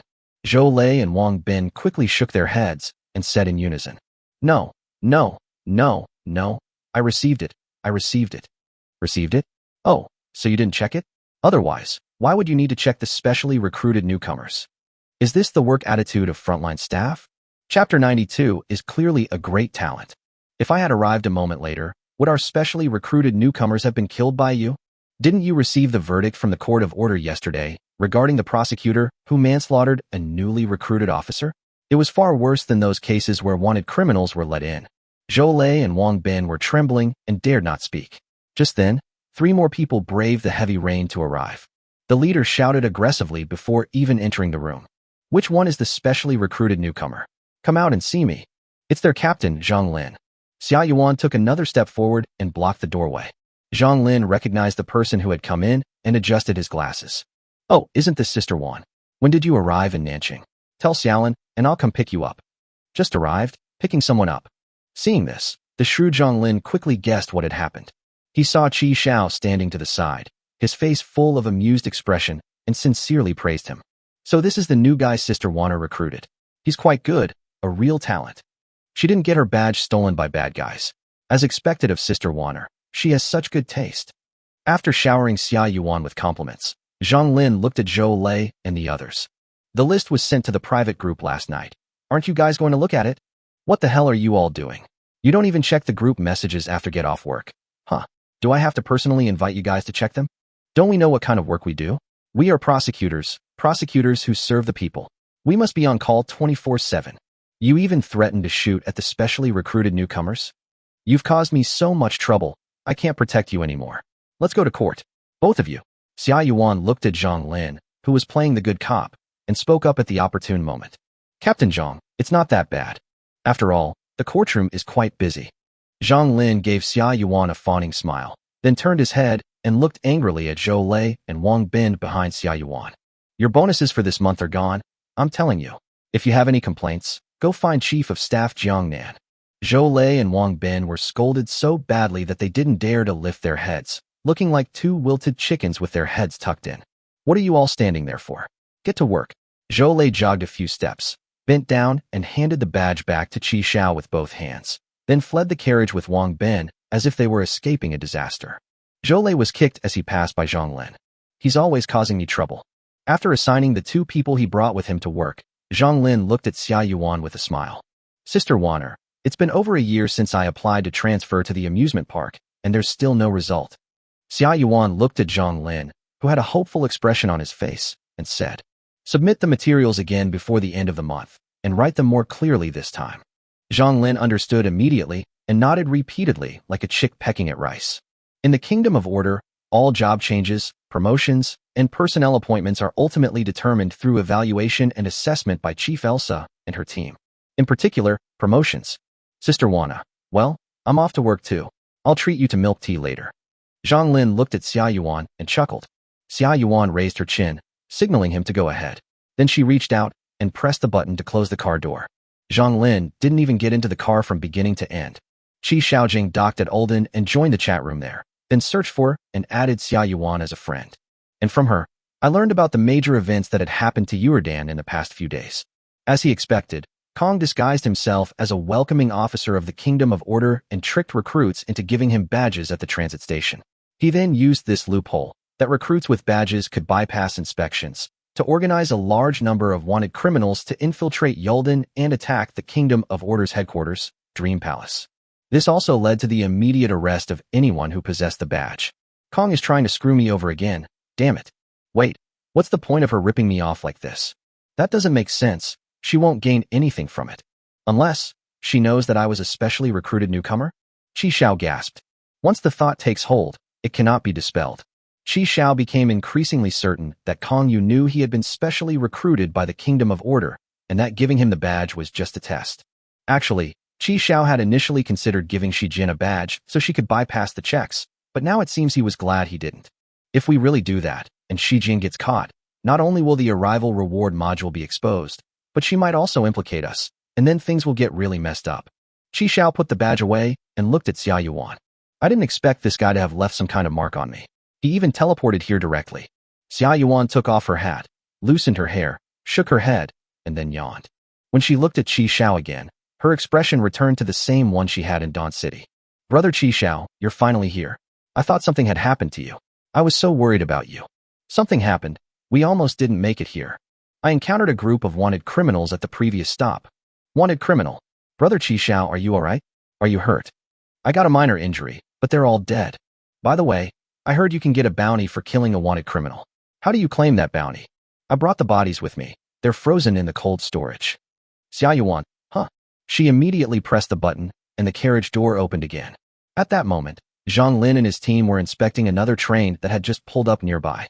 Hearing Xia Yuan call him, he quickly ran over. Sister Wanner, is there anything you need? At this time, Qi Xiao had already transported Li Zilong and the others' bodies to the carriage door. Zhang Lin opened the bag, and inside was a head covered in frost. The head had empty eye sockets, half of the top was bald, and the other half had a red hedgehog-like hairstyle. Zhang Lin frowned, feeling that the face looked somewhat familiar. This is Li Jieyong. After Zhang Lin examined the remaining two bodies, he confirmed that they were the wanted criminals led by Li Zilong, who had just escaped from Yuridan a few days ago. He looked at Qi Xiao in disbelief. My God, did you kill them all? As expected of a specially recruited newcomer, Sister Wanner has excellent judgment. Even as a newcomer, she managed to kill a wanted criminal with a bounty of 120. This is almost 3 months' salary for him. This newcomer has a bright future ahead of him. Is there only one head left? What? Is it affecting my ability to collect the bounty? It won't affect anything. It won't affect anything. Zhang Lin waved his hands repeatedly. Having a head is enough, as long as it can prove your identity. Zhang Lin then called 2 people over and asked them to drag away the bodies of Li Zilong and the others. Zhou Lei and Wang Bin swallowed hard upon seeing this. Thankfully, I managed to hold back from firing, or I would have been done for. Zhang Lin smiled and looked at Qi Xiao. After the information is confirmed, the reward will be issued by a designated person within 7 days. Please wait patiently. Qi Xiao nodded. With Xia Yuan as a witness, they wouldn't dare to mess around. I just need to wait for the train tickets to be distributed. Chapter 93 Bounty Platform Utopia. Xia Yuan glanced at Zhang Lin, who was still standing there. Not a single light has been inspected? Zhang Lin slapped his forehead. Oh dear, look at my memory. I was so busy I forgot. Xiao Zhao, bring me a lamp. An inspector rushed over and delivered a lamp about the size of a fist with a suction cup at the bottom. Zhang Lin personally installed the light on Qi Xiao's carriage door. Qi Xiao, Brother Xiao, this is a special product of our Order Heaven Kingdom, the inspected train light. With this light installed, other inspectors will know that this train has been inspected and won't bother you anymore. Qi Xiao stepped forward, grasped Zhang Lin's hand, and said with gratitude, Captain Zhang, thank you so much for your help. We're all family, so let's not be formal. If you need anything, just call me anytime. Captain Zhang, if you put it that way, I do have a small favor to do for you. Zhang Lin's smiling face unconsciously faltered for a moment. He had never seen anyone who would climb up a rope just because they were given one. But since Xia Yuan was still there, he had no choice but to put on a brave face. 10 minutes later, Zhang Lin pulled over a water pipe, and Qi Xiao smiled as he opened the car door and inserted the water pipe into the water inlet. 3 minutes later, Qi Xiao saw that the water meter reading hadn't increased, and he knew that the peach saplings were starting to grow again. The water that was poured in was absorbed by this guy. Captain Zhang, could you please get 2 more water pipes? My water tank is a little too big. 20 minutes later, this time all 3 water pipes were filling the storage tank with water at the same time. Thanks, Captain Zhang. I'll give you a good review later. Zhang Lin wiped his forehead, unsure whether it was sweat or rainwater. We're all family, it's only right. After Zhang Lin left, Xia Yuan looked at Qi Xiao and asked the most crucial question. Brother Qi Xiao, did you see Kong Yu at the transfer station? No. I saw the message she sent in the chat room, but I didn't go there. I knew it wouldn't be anything good. All Kong does is swindle people all day long. That's good. Xia Yuan nodded upon hearing this. By the way, could you help me find out if he's still in Yildan? Great. You've come to the right person if you're looking for someone. Xia Yuan moved closer to Qi Xiao. Wait, could it be some woman? No. Do you remember that bespectacled guy in Dawn City who only knows how to use a knife? Him. The group of wanted criminals I killed stole his car. They said they left him in Yildan and didn't know if he was dead or alive. Glasses guy? I remember you. His name is Li Jianxing, right? Do you know his name? Of course, I even considered hiring him as well. But later I felt that his personality wasn't quite right, so I didn't make any moves. I never expected that these wanted criminals would steal his car. Don't worry, leave this to me. Just then, the badge on Xia Yuan's chest flashed red. She pressed the badge, and the red light stopped flashing. Brother Qi Xiao, I have a meeting to attend. I'll come find you after I finish the meeting. You go about your business. Xia Yuan put on her hat, smiled, and waved at Qi Xiao, and then disappeared from the spot. Qi Xiao stopped smiling and frowned slightly. Kong Yu's information wasn't entirely accurate either. Xia Yuan could not only exchange positions with objects she had come into contact with, but it seemed that she could also choose an object and come directly to its side. This ability is a bit overpowered, isn't it? I'll try to find out how she acquired it sometime. After Xia Yuan left, Qi Xiao breathed a sigh of relief and went to the last carriage. Last night, Qi Xiao moved all of Shi Jian's things here overnight, and now this is her new bedroom. At this moment, Shi Jian, Lao Lu, and Li Huizi are playing Do Diju, a card game. They all had white strips stuck to their faces, more or less, especially the sixth child. In the corner, old Master Rin was guarding Li Xiuqing, who was still bound and gagged. Shi Jian slapped the card down. 2. She looked at Lao Lu and Li Huizi. Do you want it? Hui Hui. You don't want any of them, huh? Then I'm running away. 1-3. With the last card played, Xiaomi won the round. Alas. Checking the license plate. Checking the license plate. Ticket issued. Qi Xiao shook his head. These guys weren't nervous at all. I've asked around about your brother's matter, and we should have a result soon. Upon hearing this, Li Huizi quickly stood up and bowed to Qi Xiao, saying, Crab Mud, Rooster Zodiac. Qi Xiao, your teaching skills are not good enough. You need to teach them properly, especially regarding accents. Shi Jian raised a finger in protest. Give me a month, and I'll make Hui's pronunciation even more standard than yours. Qi Xiao was speechless and ignored them.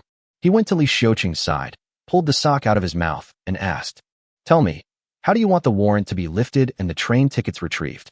Following Li Xiuqing's instructions, Qi Xiao added a woman to the chat room. She was one of the online customer service representatives on the intermediary platform through which Li Xiuqing issued the arrest warrant. I want to withdraw the arrest warrant number 48083197 for Kim Hyuna. Yes, sir, we are verifying warrant number 48083197. The online cancellation of this arrest warrant requires confirmation with 3 passwords. Guided by customer service, Li Xiuqing entered the password once. Triple password confirmed, information confirmed, confirm cancellation? Cancel. Cancellation in progress. Settlement in progress. Your bounty is 50 train coins. Cancellation will incur a 10% handling fee, leaving 45 train coins. Please select a refund method, refund to your anonymous account, or a transaction. It can even be refunded to an anonymous account. That's really advanced. However, this also shows that the platform offers a high degree of secrecy and security for issuing arrest warrants. Arrest warrants can be issued using false identities and can also be issued and canceled remotely online. Utopia, as a platform where anyone can post bounties for others, naturally has its unique features. Transaction refund. Qi Xiao put the socks he had just used to gag Li Xiuqing up for sale, priced at 45 train coins. The transaction was quickly completed, and a man took it away. Refund successful. You are welcome to post the bounty again. Do you need any other services? What is Li Jieyong's current bounty? Utopia also allows users to access information about wanted criminals published by order of heaven, as this information is publicly available. It's a good opportunity to check how much their bounty is, just in case Zhang Lin takes a kickback. That guy doesn't look like a good person at all. Checking for you. Li Zilong, level 4 bounty of order heaven. Latest bounty, 140 train coins. Qi Xiao then checked the bounties for the other 2 dead men. Like Yun Jinte, Yu Hyoyoung is a level 4 bounty holder in order of heaven, with the latest bounty being 35 train coins. Finally, Qi Xiao checked Li Xiuqing's bounty. There are 2 bounties offered for Li Xiuqing. Order of Heaven level 4 bounty. Latest bounty, 3 train coins. Utopia is offering an anonymous bounty, 100 gold coins. Note, only living people are eligible. Chapter 94 Brother Qi Xiao, it's so lively here. No, everyone else's bounty has gone up. Why did yours drop? Qi Xiao looked at Li Xiuqing, his eyes drooping. Didn't you say 15? It's gone up to at least 20. How is that possible? Let me see. Li Xiuqing leaned over and saw the reward money, 3 large coins. He's slandering me. The Kingdom of Order is slandering me. I didn't expect someone to anonymously offer a bounty on you. You're something else, 100 train coins, that's quite a sum. Oh, only then did Li Xiuqing notice the message at the very bottom. It's probably just a coincidence of names. I'm worthless. Why would anyone spend so much money to hunt me down? It's impossible. Will we find out soon? Qi Xiao asked him for a detailed document. The fact that he has tattoos on his face is enough to confirm that it is him. Holy crap, who the hell put a bounty on me? Could it be that bitch Kim Hyuna? After Qi Xiao sent the message that Li Xiuqing was in his hands, the other party replied that they were contacting the person who posted the bounty and asked him to wait patiently. Qi Xiao looked at Li Xiuqing with a smile. Luckily, he didn't kill the guy. It was another unexpected source of income. You suspect it's Kim Hyuna? What reason would she have to put a bounty on you? Because I exposed her innocent persona everywhere. She hasn't been able to fool a pure love warrior like me for a long time. The more Li Xiuqing thought about it, the more convinced he became. It has to be that bitch. And she has to be alive. She definitely wants revenge on me. That bitch once said she would cut off my penis, roast it, and feed it to the dogs. Damn it. She'd spend 100 train tickets for your dick? Is she that rich? Look at how well others are doing. And then look at you, Sai. Qi Xiao shook his head, looking disappointed in Qi Xiao. Brother, those are the minority. Ordinary people like me are the majority. Li Xiuqing felt offended. In the past 10 years, how many train stations have you been to? You haven't accomplished anything. I didn't go to the platform much. I sold the train after only a few stops in Shinsekai. Qi Xiao, the train? Sold. Qi Xiao truly didn't expect that the train could actually be sold. Yes, in fact, most people sell the train as soon as they arrive in the new world. I almost didn't even make it out of the starting village. The worst part of every day is that I have to go to a new place again at 8 o'clock. Who knows where I'll end up every day? What if I end up in some battlefield, zombie den, or weird world? Then I'm done for. At the time, I did feel it was dangerous and didn't want to continue like this, so I sold the train. Who did you sell it to? Order, Heaven. The Kingdom of Order is buying trains? Yes, not only the Kingdom of Order, but also some private tycoons buy and sell trains. They will pay 30% upfront, and then another 30% gradually. Once the car is sold, they will settle the remaining balance for you. However, most people choose to sell to the Order of Heaven, even though it's cheaper than selling to a private individual. But the Order of Heaven is very honest about repayments and won't cheat people. How much did you get for it? That depends on how many carriages your train has and how much you've modified. I sold mine for 53 train tickets back then. Train coin trading? What's the use of train coins if you've already sold the train? Living in Ulden requires order coins issued by the Order Kingdom. Train coins are used to exchange for order coins. One train coin can be exchanged for 1,000 order coins, and a bowl of beef noodles costs about 20 order coins. Of course, train coins are also a form of hard currency. After I sold the train, I lived a carefree life for a few years, but then I ran out of train coins, so I joined Li Jiryong's train crew and followed him. Wait a minute, I have a question.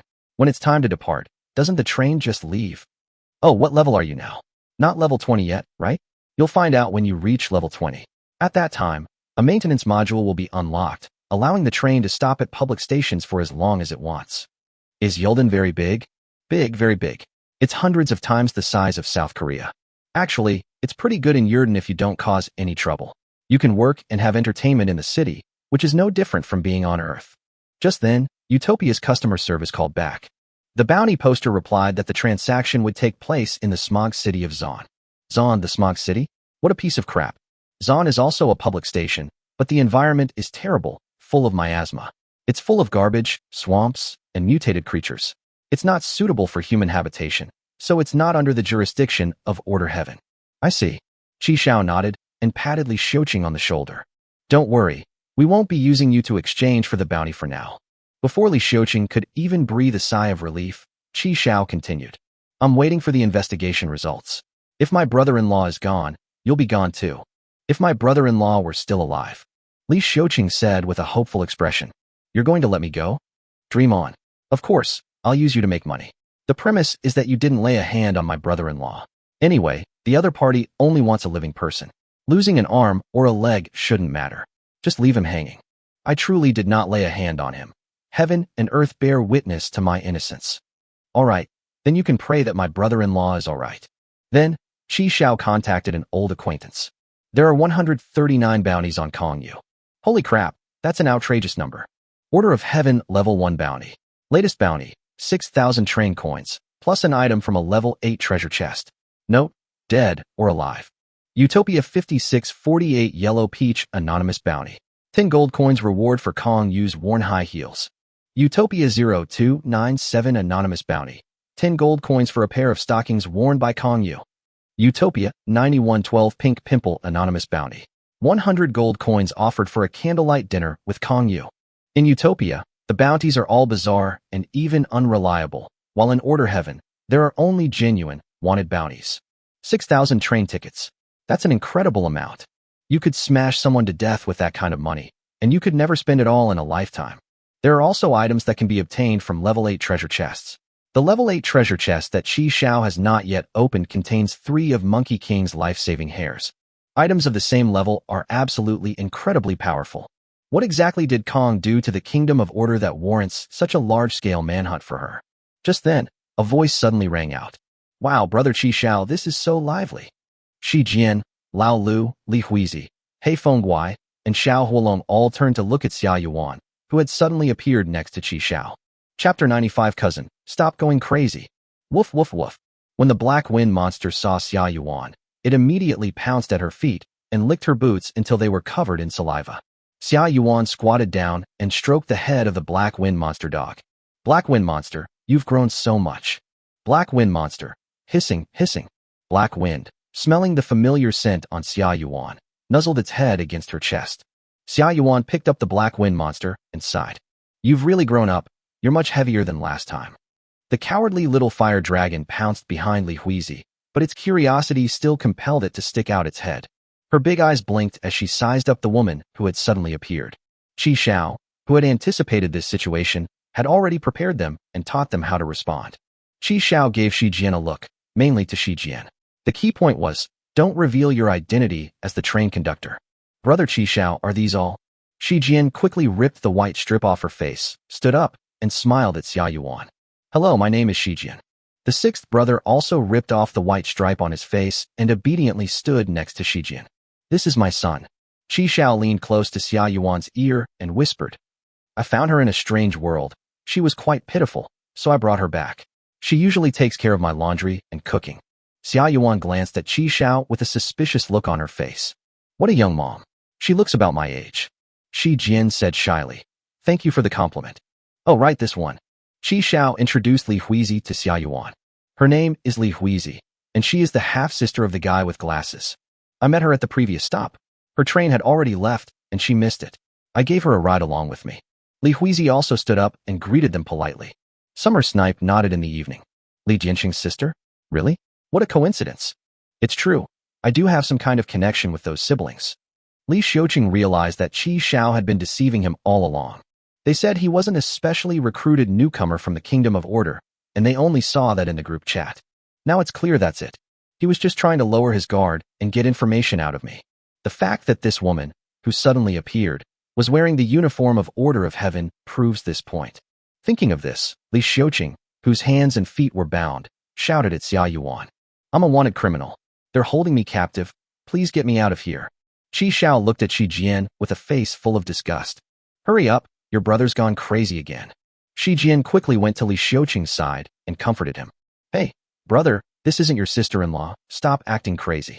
She looked at Xia Yuan with a slightly apologetic expression. I'm sorry. My sister-in-law likes role-playing. She plays the police officer, and I play the wanted criminal. Later, she cheated on me, and he was a bit affected, and now he's a bit like this here. Shi Jian pointed to her head, shook her head, and sighed. You know what I mean. I'm a wanted criminal. I really am a wanted criminal. Arrest me. Arrest me now. Damn it. Why don't you believe me? The sixth brother rushed over, hugging Li Xiuqing's leg and crying. Uncle, Anna's run away with someone. Wake up. Wake up, uncle. Hey brother, this isn't your wife. Stop role-playing. You've gone too far. Xia Yuan grinned, wondering what all this was all about. I brought them back too. Look, they're all pitiful people. Qi Xiao sighed. I have only one flaw. I'm too soft-hearted. Damn it. I'm a wanted criminal. Arrest me now. When Li Xiuqing learned that his bounty had been reduced to 3 train coins, he knew that his crime was not so serious. Because the wanted notices issued by the Kingdom of Order will never be withdrawn, at most, the bounty will be reduced again and again. When the bounty drops to 1 train coin, it's practically the same as withdrawing the warrant. Everyone knows this, but no one says it out loud. So if I get arrested, I'll at most spend 2 years in jail, but my life will definitely not be in danger. But if we stay here, then we're truly doomed.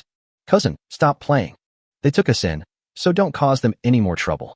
Shi Jian warned Li Xiuqing in Korean that if he continued to talk nonsense, Qi Xiao might do something drastic, and he had better behave himself. Qi Xiao then changed the subject. Wait, weren't you in a meeting? Are you done? So fast. It hasn't started yet. The commander-in-chief hasn't arrived. I figured I had nothing better to do, so I thought I'd drop by and take a look. At this moment, the badge on Xia Yuan's chest flashed red again. Oh, the commander has arrived. You guys continue, I'm leaving now. Shi Jin smiled and waved to Xia Yuan. With Xia Yuan's departure, the glimmer of hope that Li Xiuqing had just ignited was extinguished. He looked at Qi Xiao and gave an awkward smile. Then he turned around and slammed his head into the carriage, knocking himself unconscious with a bang. Looking at Li Xiuqing lying on the ground, Qi Xiao shook his head. Sixth brother, find a pair of unwashed socks and gag him. Yes, commander. What worries Qi Xiao more than Li Xiuqing is Xia Yuan. This is terrifying. If she suddenly sends a message when I'm doing something bad, I'll be scared out of my wits. They came without saying a word. That's so impolite.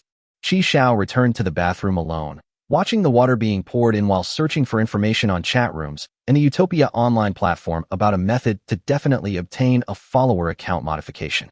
Unfortunately, I couldn't find it. So, the modification is random, and there's no other way? Qi Xiao turned around and began to inquire about the module that could be refreshed and modified using train coins. Utopia had a bounty on this module. Utopia 0012 White Milk Anonymous Bounty. Bounty, 3,000 train coins plus 3 level 7 treasure chests for a modification Maniac module card. This price is outrageous. Qi Xiao also saw a level 7 treasure chest on the trading platform, priced at 300 train coins. This is equivalent to 3,000 train tickets, all for a single special module. However, this also illustrates the rarity of special module cards. The person who could put so many train coins in Utopia to post a bounty must have a lot of liquid funds. If nothing unexpected happens, this should also be some large organization. Just then, Xia Yuan sent a message. Brother Qi Xiao, I've finished my meeting, but I just received an urgent mission and I have to go to the inner realm, so I can't come to see you. By the way, because of this incident this year, the Chief of Staff is going to convene a meeting with all the specially recruited new recruits this year. Considering that it is currently the thunder season and the train stop time is not fixed, and since none of you have reached level 20 and have not unlocked the repair module, it has been postponed. The season will probably end in about a month. That means I need to reach level 20 before then, because only by unlocking the repair module can I choose to come to Yelden again. Simply put, this is actually a test of ability. If you haven't reached level 20 within a month, you will lose your status as a specially recruited newcomer. At that time, you will lose all the benefits you are entitled to. Learn. I've asked someone to help me find out about Li Dianxing. Let's keep in touch, and feel free to contact me if you have any questions. Okay. Qi Xiao closed the private chat, and, seeing the rain getting heavier outside, gave up the idea of going out for a walk. Unexpectedly, upon arriving in Ulden, I didn't even leave the gate. 5 o'clock in the afternoon. The train is starting. Please sit tight and hold on. The water tank was also filled to the brim, a full 15 tons.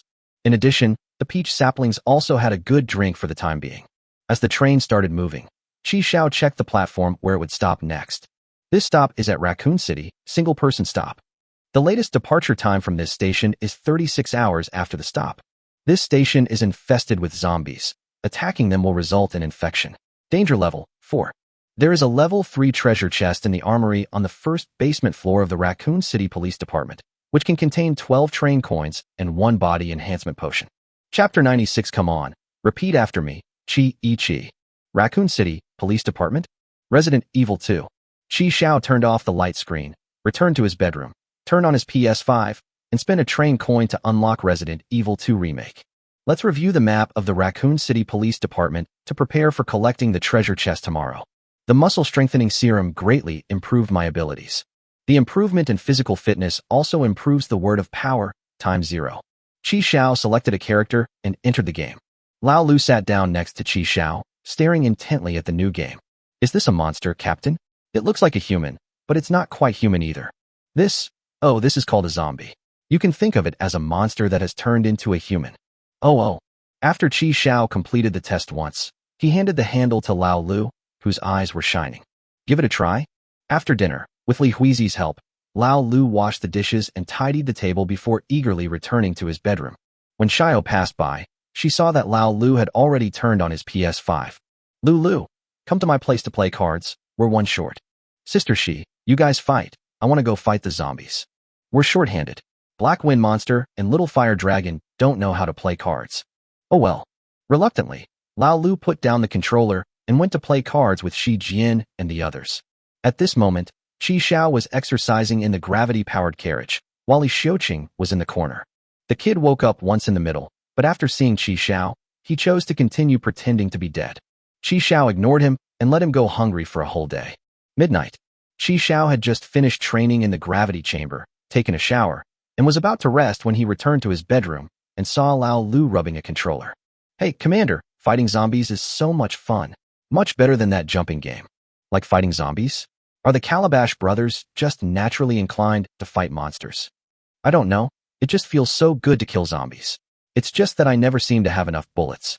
Qi Xiao smiled and said, Don't worry, you'll see real zombies tomorrow. He lay down in the massage chair, turned on the top-of-the-line live mode, and began to enjoy himself. According to Xia Yuan, one must reach level 20 before the end of Leiji and return to Yuridan to attend this meeting. 1 month. Where can I get a Modification Maniac module? There is a module card in the level 8 treasure chest, but no one is trading level 8 keys on the market. Furthermore, it's unclear what kind of module card it is. Even if it's opened, it doesn't necessarily mean it's a Modification Maniac. If the issue of account modification isn't resolved before the end of the Thunder season, then we shouldn't rush to level 20. Otherwise, it would be a waste to use up such a powerful hidden module as the Dress-Up Master. But if I don't come back for this stupid meeting, I'll be eliminated again. Konyu also won't get the remaining balance of the 200 train tickets. Headache. The next day, at 7:50 a.m., Raccoon City, once a model of tranquility and harmony with nature, is now shrouded in gloom. On the streets, abandoned vehicles lay scattered haphazardly, as if telling a story of panic and helplessness when disaster struck. Most of the building's windows were broken, and the curtains swaying in the wind drifted like ghosts, exuding an ominous aura. A nauseatingly sweet smell permeated the air, a gift left over from viral infection. The sky is always overcast, and the sunlight seems forever unable to penetrate the thick layer of clouds to bring any warmth to this desolate city. Qi Xiao stood by the window, arms crossed, looking at the view outside. It was indeed Raccoon City. But the anticipated scene of streets full of zombies did not appear. This isn't Dawn City, where the more zombies you kill, the higher the reward. There are no rewards for killing zombies here. So it seems that fewer zombies is a good thing. Qi Xiao returned to the kitchen and looked at Shi Jian, who was still eating breakfast. Today's breakfast was still omelet rice made by Li Huizi. You and Lao Lu guard the car and keep an eye on Xiao Bangzi. I'm taking Xiao Yinghua out for a bit. Li Huizi nodded, indicating that there was no problem. Sixth brother. Yes, Commander, I guarantee the mission will be accomplished. Shi Jian, why is it always me and Lao Lu guarding the car? I want to go out for a walk too. Clearly, Xiaomi at this moment had no idea what kind of world she had entered. Because Qi Xiao activated dynamic masking, the train was invisible, and the zombies did not notice this uninvited guest. Qi Xiao led them to the initial carriage. He knocked on the car window, gesturing for Shi Jian to look outside. At that moment, a zombie was attracted by the knocking sound and came to the outside of the car window.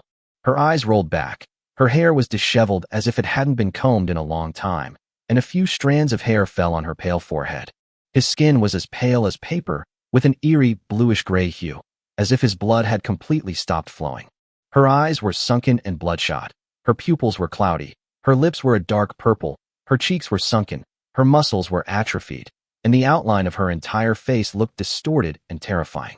Her clothes were tattered and stained with blood and dirt, and as she moved slowly, the fabric made a chilling, rustling sound.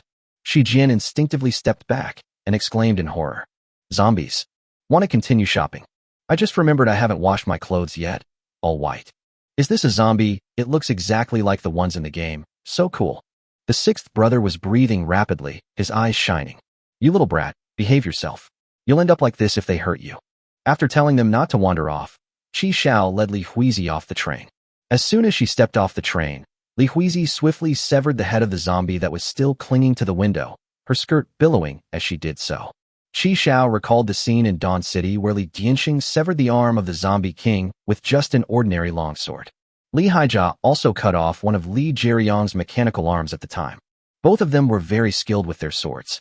Qi Xiao had never systematically learned how to use a knife. He had always relied on using his words to delay time in battle.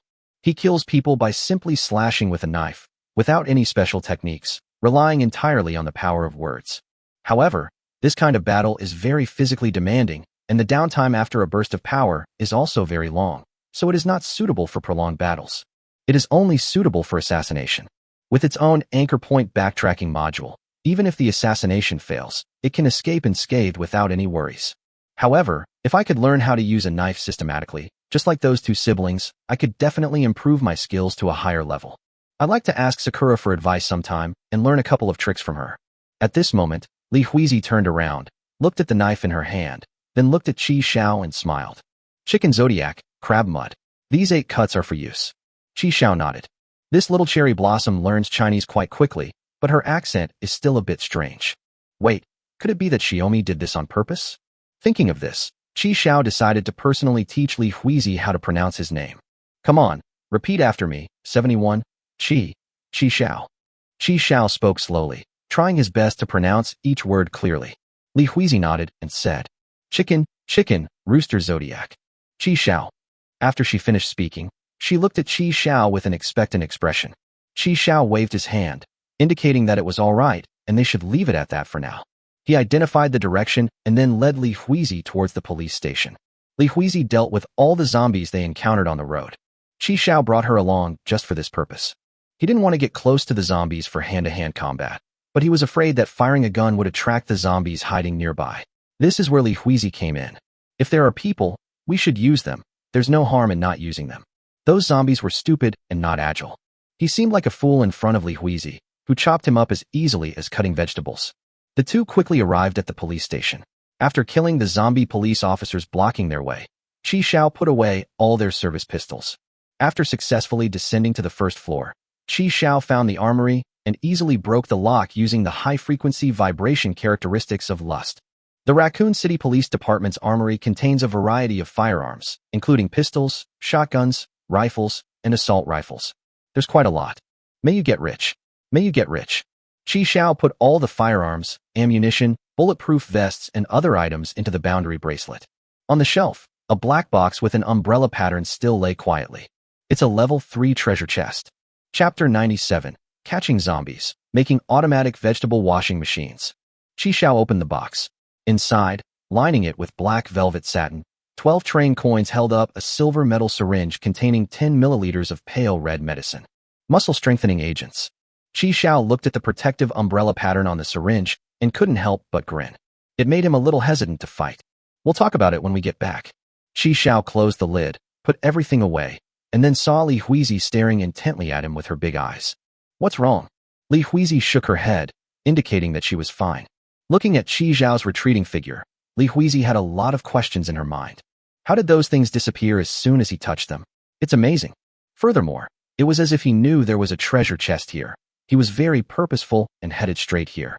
The same thing happened at that strange hotel. How did he know such a strange pattern?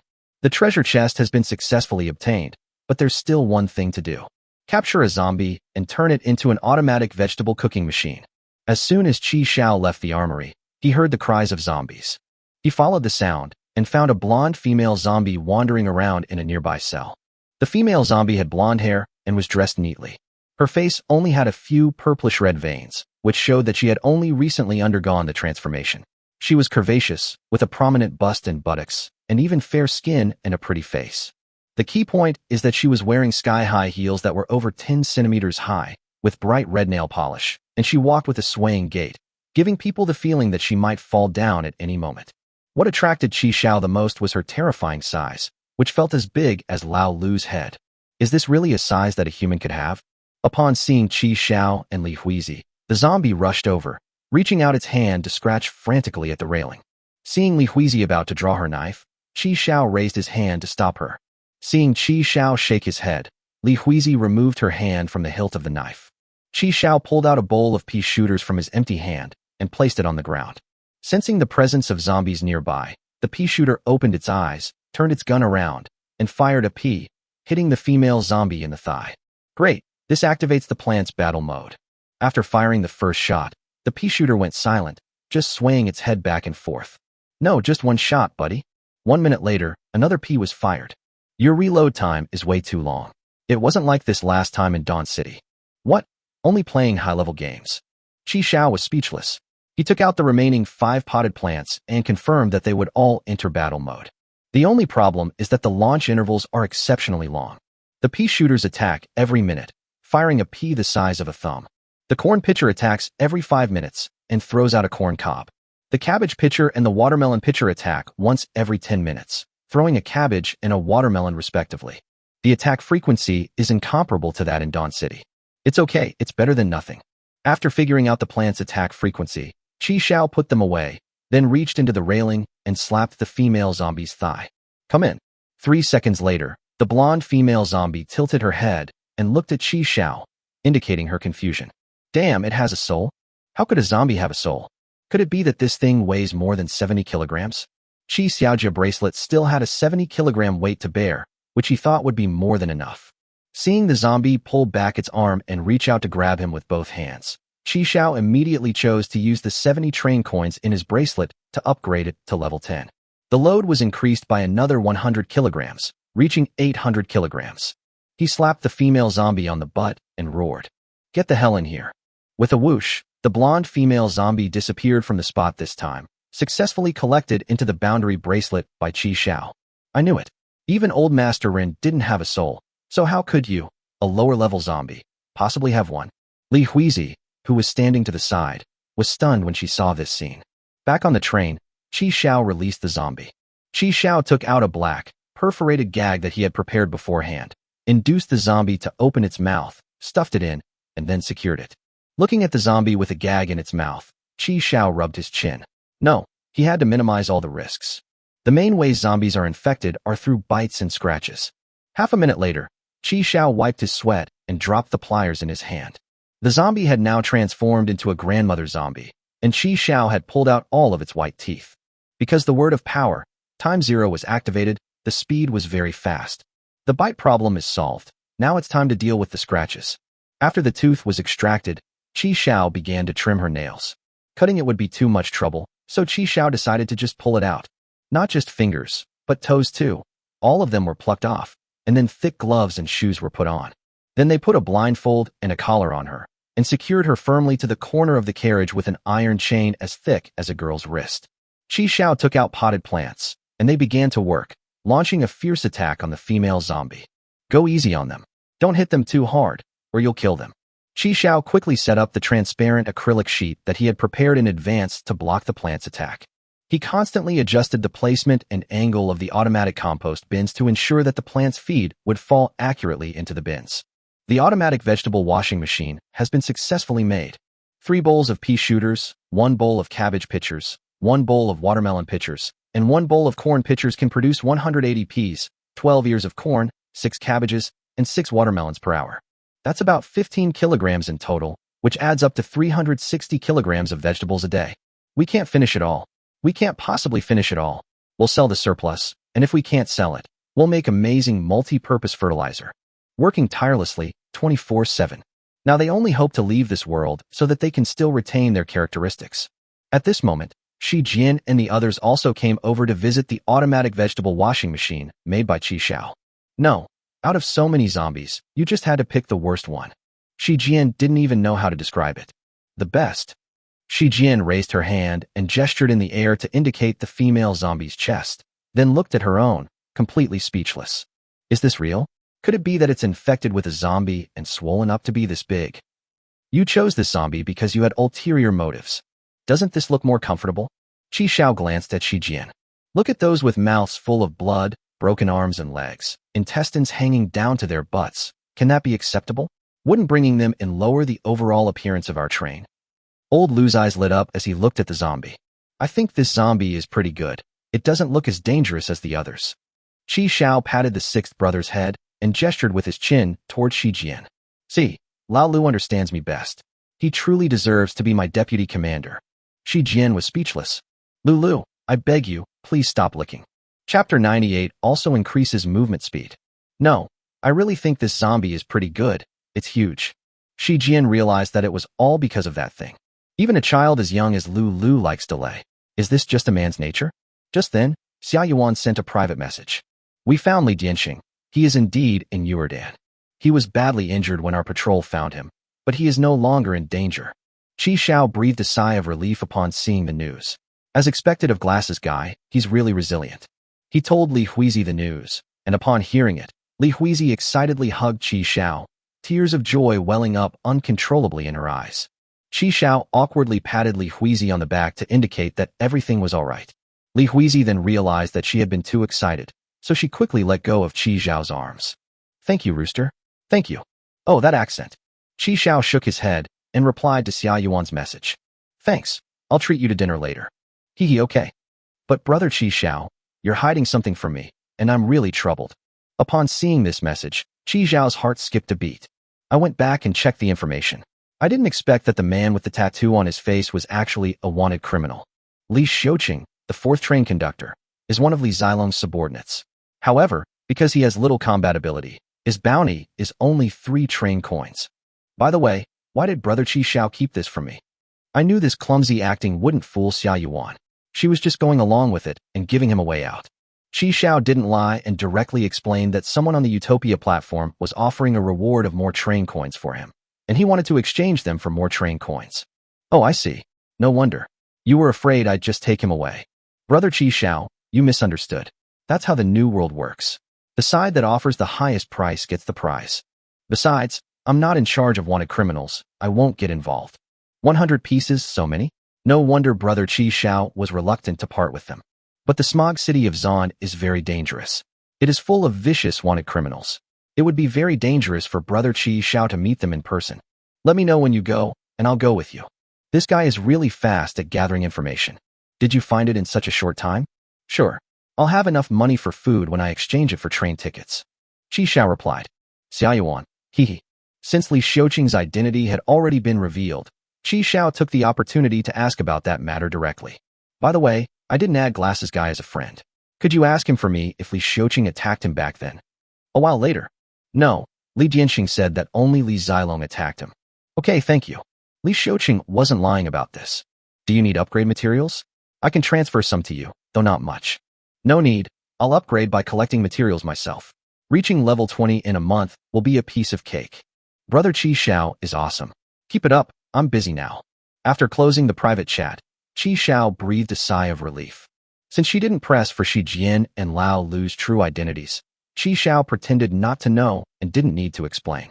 Qi Xiao clicked into the trading platform, intending to check if there were any transactions for modified Mad Demon modules, when he saw that someone was actually buying zombies for 200 order coins each. 1 train coin can be exchanged for 1,000 order coins, so 5 zombies are worth 1 train coin? That means 1 zombie can be exchanged for 10 bowls of beef noodles. Sure, we can do it. Anyway, we'll need order coins when we get to Yildan. Qi Xiao added that person as a friend. You have zombies? Check out the merchandise. Qi Xiao quickly slipped out of the carriage and retrieved the zombie, head and body, that Li Huizi had previously beheaded. The other party sent a message after obtaining the zombie. Not bad, quite fresh.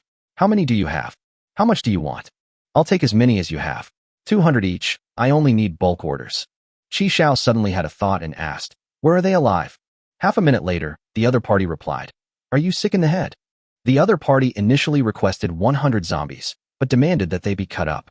The head should be put in one box, the body in another box, and the thighs, calves, and arms should all be put in the same way. We need to categorize them. Cutting will cost extra. There will be a processing fee. 20 extra for each one. You're really not taking labor costs seriously. It's 100. 30.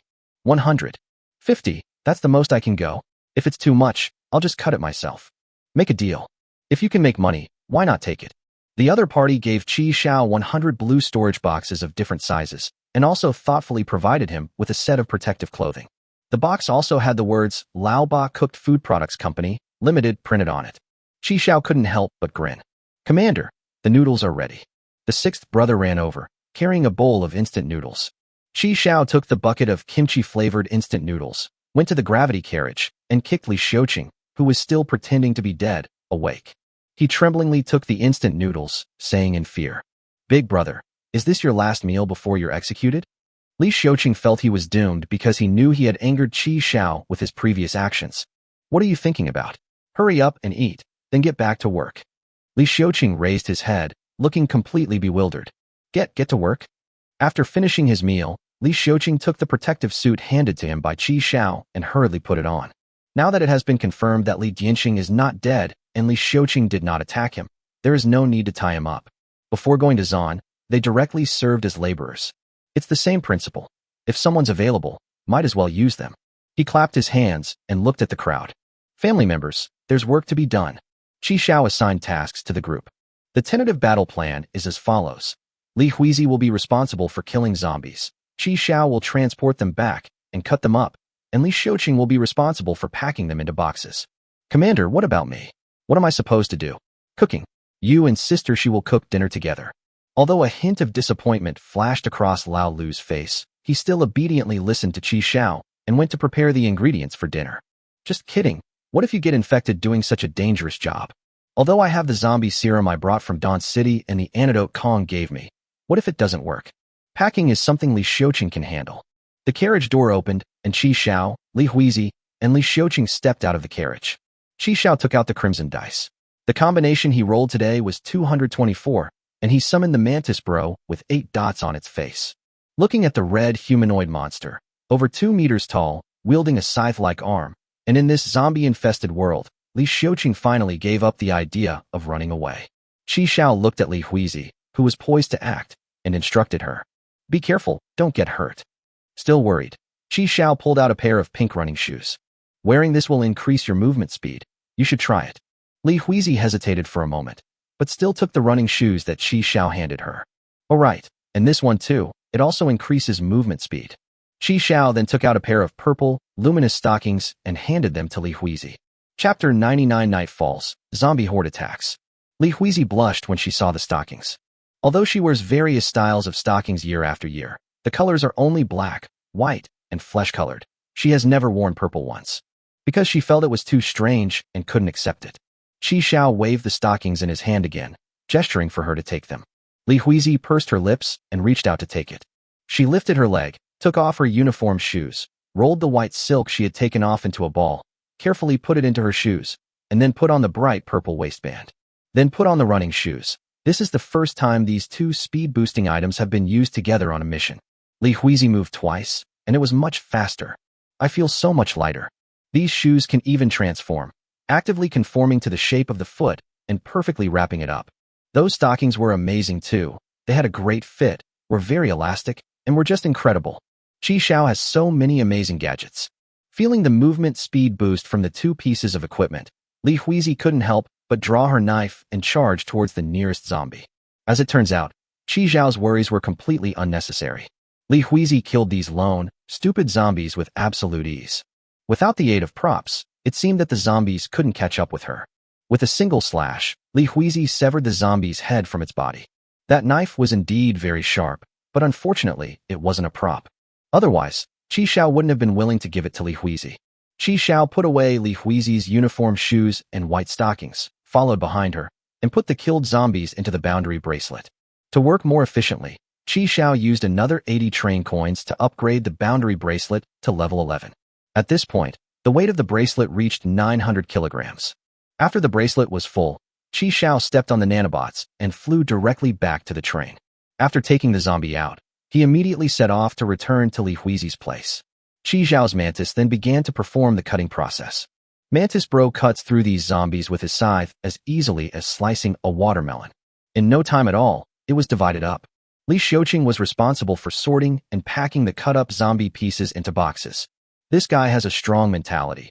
Even with such a bloody scene that's not suitable for children, he managed to hold back from throwing up, even though he had just finished eating instant noodles. Because of the increased movement speed, Li Huizi became careless and was accidentally surrounded by 7 or 8 zombies. Li Huizi, who was struggling with the zombie, was completely unaware that a zombie dog was poised to attack from a dark corner behind her. Just as the zombie dog suddenly burst out from the shadows, howling and charging towards Li Huizi, it was shot in the leg. Qi Xiao held the ZZ pistol in one hand and fired another frost bullet, accurately hitting its other hind leg. Because of the ice, the zombie dog that was originally running away tripped and fell flat on its face. It bared its bloody teeth at Qi Xiao, making a gurgling sound. Qi Xiao shook his head. You're much uglier than the Black Wind monster. He switched to armor-piercing rounds and shot the zombie dog in the forehead, piercing it through. It stuck out its leg, thumped twice, and then stopped moving. Qi Xiao switched to frost bullets and fired one at each of the zombies around Li Huizi, thus relieving her predicament. Qi Xiao nodded in satisfaction, feeling that his shooting touch had been getting better and better lately, and he was hitting incredibly accurately even without scout gloves. As expected, you really need to practice with this gun a lot. It all comes down to getting a feel for it through practice. With Qi Zhao's support, Li Huizi was able to catch her breath, break out of the zombie encirclement, and eliminate them one by one. It still doesn't feel like enough. After installing only a few boundary bracelets, the weight capacity is insufficient again. Qi Zhao gritted his teeth and used another 90 train coins to upgrade the boundary bracelet to level 12. The level 12 boundary bracelet can bear a weight of 1,000 kilograms, a full ton. At this moment, the upgraded boundary bracelet flashed with light, radiating an unprecedented brilliance. The light that flashed this time was more dazzling than in each previous upgrade, and a bright red round gemstone appeared on the bracelet. The bracelet has reached its first stage max level, and a ruby has been obtained. Special effect unlocked, double carrying capacity. The bracelet has reached its second stage. This upgrade costs 100 train coins and unlocks a special storage slot. Special storage compartments are counted only by quantity, not by weight. Qi Zhao felt the 2-ton weight of the boundary bracelet. The surprise came too suddenly. Stage 1 max level? Now it's Stage 2, and upgrading unlocks a special storage compartment that ignores weight? Does that mean if I slap the ground, I can collect the whole world inside? That would be terrible. Qi Zhao shook his head, abandoning his wild fantasies. Of the 100 train tickets I had, I only have 23 left. I'm really spending money like water. It's all right. Li Xiuqing can still exchange for 100 train coins. After joining the Order of Heaven, Kong Yu will still have 200 train coins left over. We also need to find a way to get the arrival reward module for Shijian as soon as possible. Qi Zhao took a deep breath and began to deal with the zombies around him. Let's finish what's in front of us first.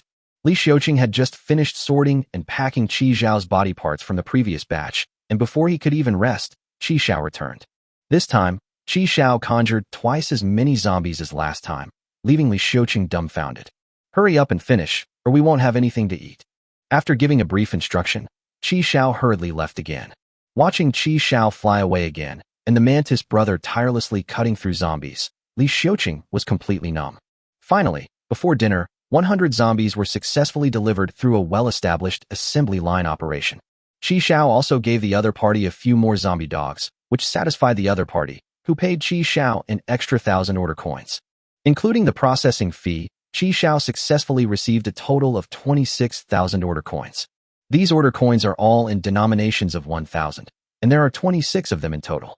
It's no different from ordinary banknotes, except that it features the image of the Kingdom of Order.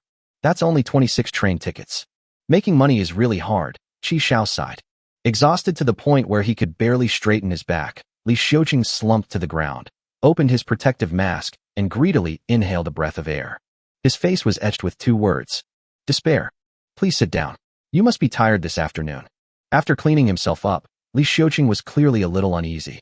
He pointed to himself with an incredulous look on his face. Just a few days ago, I was a prisoner of war, and today I'm actually able to sit at the table and eat?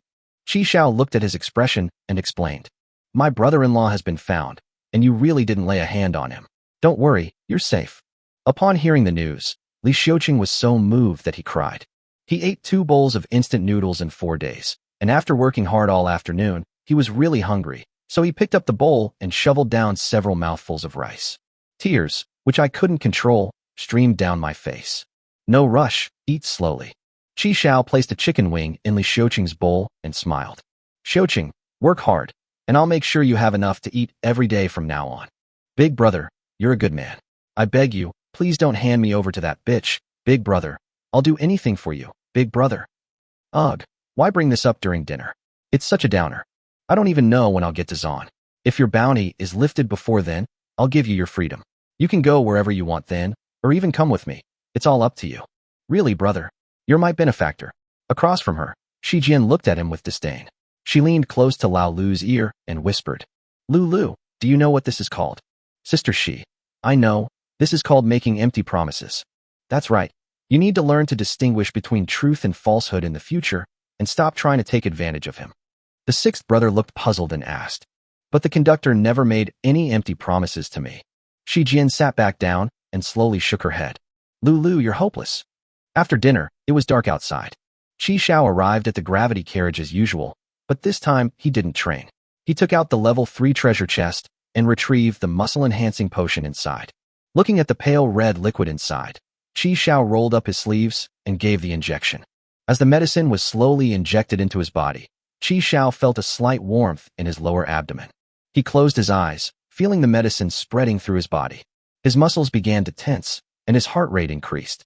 This is a sign that the medication is working. A few minutes later, Qi Xiao opened his eyes, feeling full of power. He moved his limbs and found that his body had become more agile and stronger. The heart also becomes stronger, pumping blood more forcefully with each stroke. The abs that were just beginning to take shape have become more defined, and the V-line on the side of the waist is smooth and very attractive. Qi Xiao started the treadmill and began his challenge of running 5 kilometers in half an hour under triple gravity, a feat he had never been able to achieve before. In the dead of night, in the quiet raccoon city, rustling sounds could be heard coming from all directions. A shopping mall with broken glass, a sewer drain with manhole covers, and a school overgrown with weeds. 1, 2, 3, more and more zombies poured out from every corner, and the streets were packed with people.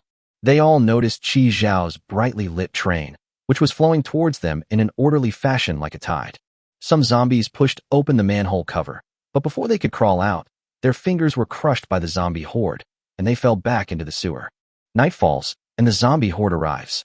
Chapter 100. The commander lasted a long time this time. Bang, bang, bang, bang, bang. A series of rapid knocking sounds came, followed by knocking sounds from all directions of the carriage, accompanied by low roars. Qi Xiao immediately sensed something was wrong.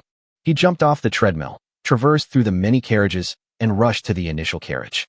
The sixth brother turned around and saw that the person who came was Qi Xiao, and breathed a sigh of relief. Commander, there are so many zombies. We're surrounded by zombies.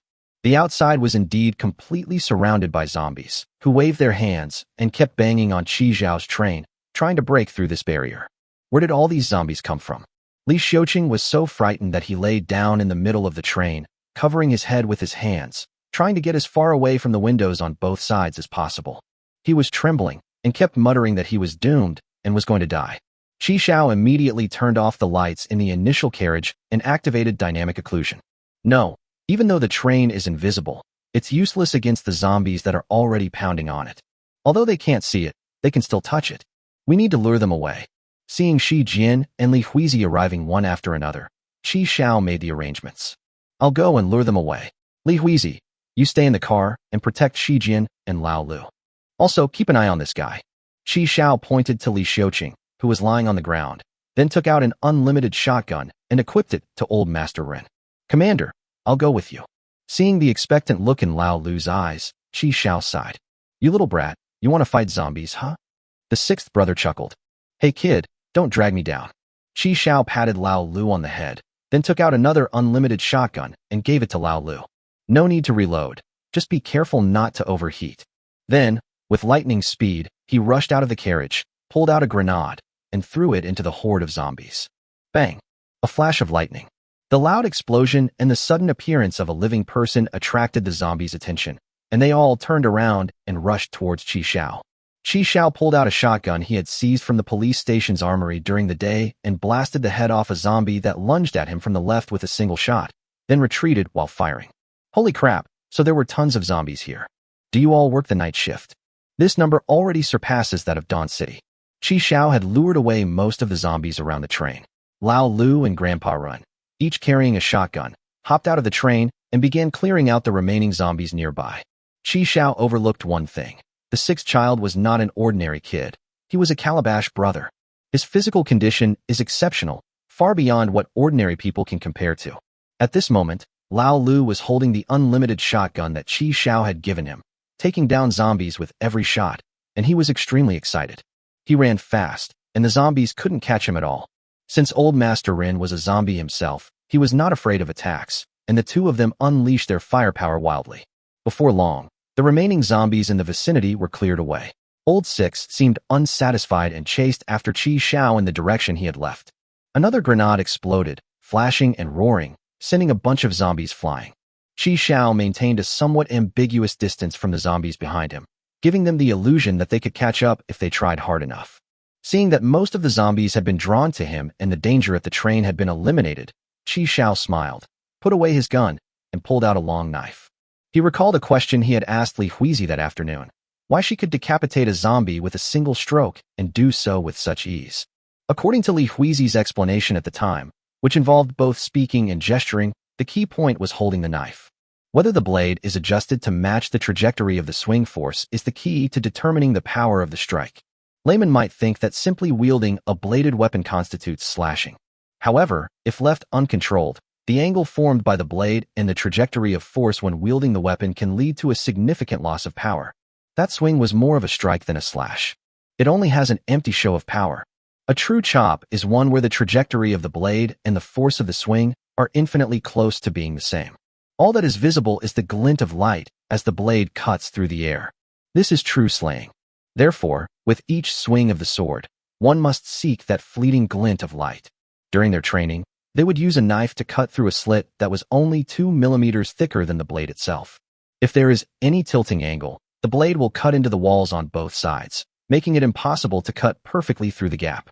No wonder Li Jianxing was able to cut off the zombie king's arm with just an ordinary longsword. This is an unparalleled test of skill, strength, speed, proficiency, reaction time, and observation. To take it a step further, you need to use the corresponding breathing techniques, which is even more difficult. Qi Xiao held the long knife left behind by Li Jianxing in front of him. Do you want to find the feeling of cutting? Do you want to see that glimmer of light? Word of power, time 0. Time slows down by 1.5 times. This is a new technique that Qi Xiao has recently honed. He can now adjust the time slowdown factor to be even lower. In return, it lasts for a longer period of time. At 1.5x speed, that's more than enough to deal with these zombies. He turned around abruptly and slashed with his sword, neatly severing the head of the zombie charging at the front. After receiving the muscle-building injection, Qi Xiao felt an inexhaustible supply of power within him. And this force needs an outlet to be released. Tonight, I'll use you guys as practice. Ahead, Qi Xiao was like a meat grinder, automatically dismembering any zombies that approached him. Behind them, Lao Lu and Old Master Ren unleashed a barrage of shotgun blasts, sparks flying everywhere. Early morning, when the sky is just beginning to lighten. After one night, Raccoon City was awash in blood. Amidst the corpses of zombies scattered on the ground, Qi Xiao stood motionless, holding a long knife. It seems I've found some of the feeling of cutting. I've also seen the light trails a few times. Remember this feeling, and strive to practice until every shot you make is a flash of light. The sixth brother looked up at Qi Xiao with an expression of admiration. Commander, you were like a war god today. You had incredible stamina. One person, one child, one zombie, one night, a city was slaughtered. When have I ever not lasted long? Qi Xiao rolled his eyes at Lao Lu. How was it? Did you enjoy it? Yeah, this is way more fun than fighting zombies in the game. In the game, I always run out of bullets. I'll get you a Wind Spirit Moon Shadow later. What? I'll give you unlimited bullets in your game too. Really? Qi Xiao smiled, and then let out a long breath. Call. He quickly put Old Master Ren back into the bracelet. The sun was about to rise. Looking at the zombies scattered all over the ground, Qi Xiao's eyes gleamed with golden light. 200, 400, 600, 800, 1,000, 10,000. We've struck it rich. How many order coins would that take? He returned to the train and contacted the person who bought the zombies again. My quantity is too large. I don't have time to split it. Large quantity. How large? Just prepare the money. Not much, a few thousand. Chapter 101. Is this still Raccoon City? Qi Xiaojun is amazing. I could only manage to kill a few dozen yesterday, but he managed to kill them all night long. Has he always been this good? Shi Jian shook her head. I don't know. So it seems he really is getting stronger. Qi Xiao, who possessed you? They're so intense. Qi Xiao turned around and glared at Shi Jian, ignoring her. Li Xiuqing was the most shocked. He looked at Qi Xiao's back and couldn't help but swallow. With so many zombies, even with his energy cannon and armor, Li Jieyong would probably have a hard time killing them all, yet he wiped them all out with just a knife? This is a god of death. How did this guy even do that? Are all the new players this strong these days? This is a bit too strong, isn't it? The outside was a scene of carnage, with blood everywhere you looked. The blood on the ground was so sticky that it would stick to your feet. Qi Xiao glanced at the time. It was 5:47, just over 2 hours until 8 o'clock. It would be bad if other trains stopped at that time. We need to complete the transaction before they do. Qi Xiao pondered for a moment and looked at Li Huizi. Li Huizi, get on the phone. This marks the first time in history that Qi Xiao has voluntarily logged out of his own account. In order to avoid exposing Shi Jian's arrival reward module, Qi Xiao had no choice but to let Li Huizi log into the account. As Qi Xiao logged out of his account, the previously disappeared screen reappeared. Li Huizi also successfully logged in, and following Qi Zhao's instructions, added the other party as a friend. After completing 30 transactions in a very short period of time, a special transfer relationship was successfully established with the other party. Next, Qi Zhao cleared out as much of the boundary bracelet as possible and then began frantically collecting corpses. He stepped on the nanobots, casually tossed the corpses he had collected to the carriage door, and had the remaining people carry them into the light circle and hand them over to the other party. Because there's no need to cut and repackage, transaction speed is increased significantly. Seeing the ever-growing pile of order coins, Li Xiuqing approached Qi Zhao and cautiously asked, "Big brother, are you planning to stay in Yuerden permanently?" Qi Zhao glanced at him. "What's the meaning? I see you're collecting so many order coins. Does that mean you're planning to stay in Ulden permanently?" "This thing is only circulated in Yuerdan. It's rarely circulated in other public stations. I'll just go to Yulden and exchange them for train coins." "But order coins can't be exchanged for train coins." "Qi Zhao, why didn't you say so sooner?" Li Xiuqing looked completely innocent, thinking to himself, "You didn't ask either. This ridiculous order heaven only allows you to exchange train coins for its order coins, but you can't exchange order coins back for train coins." Qi Zhao quickly asked Li Huizi to send a message to the other party. "I need train coins for the next transaction." "No, we do not support train coin transactions." "I can give you a discount." "No, we do not support train coin transactions. 1 train coin gives you 10 zombies." "Oh, that's an irresistible price. Wait a moment, I'll go ask the boss." A minute later, the other party replied, "Make a deal." "Great. Although the price per unit has been halved, the train coin has a wide range of uses." Before 8 o'clock, Qi Zhao transported all the zombies back and traded them to the other party. A total of 120 train coins and 230,000 order coins were obtained. Qi Zhao took out a 1,000 yuan order coin and showed it to everyone. "This one bill can buy 50 bowls of beef noodles. Thank you all for your hard work. 10 tickets each. Once we get to Yulden, you can spend whatever you want." "Train commander, I love you." Shi Jian, Lao Lu, and Li Huizi lined up, and each received 10 order coins from Qi Zhao. Seeing that they had all received order coins, Li Xiuqing looked at Qi Zhao with anticipation. "Xiuqing, I'll keep yours for now. I'll give it to you when you regain your freedom." Li Xiuqing. After the transaction was completed, Li Huizi logged out of her account, and Qi Zhao logged back in. Just then, it was 8 o'clock in the morning. A white train appeared on the streets of Raccoon City right on time, only 400 or 500 meters away from Qi Zhao's train. The train had more than 30 carriages, each painted with various strange patterns. These patterns are brightly colored and uniquely shaped, making them unforgettable. It has a grayish-white skull, empty eye sockets, and sharp teeth, giving it a sinister and terrifying feel. There is a pink octopus with soft tentacles and huge eyes that exude mystery. The woman's yellow body, full curves, and charming smile exude a sexy allure. There were also green demons, their hideous faces and sharp claws exuding an evil aura. These patterns are all different, but they are all full of unconventional style, giving people a unique visual impact. So other train conductors did stop there after all. More than 30 carriages, that's impressive. Given the bizarre paint job, Qi Zhao, to prevent any accidents, summoned the light screen and chose to start the journey. "I had originally planned to rest for a while and then retrieve those abandoned cars from the street to use as upgrade materials, but it seems I'll have to give up on that now. Anyway, all the zombies have been traded, so we can leave now. The train is starting. Please sit tight and hold on." A flash of white light, and Raccoon City outside the car window was replaced by boundless darkness.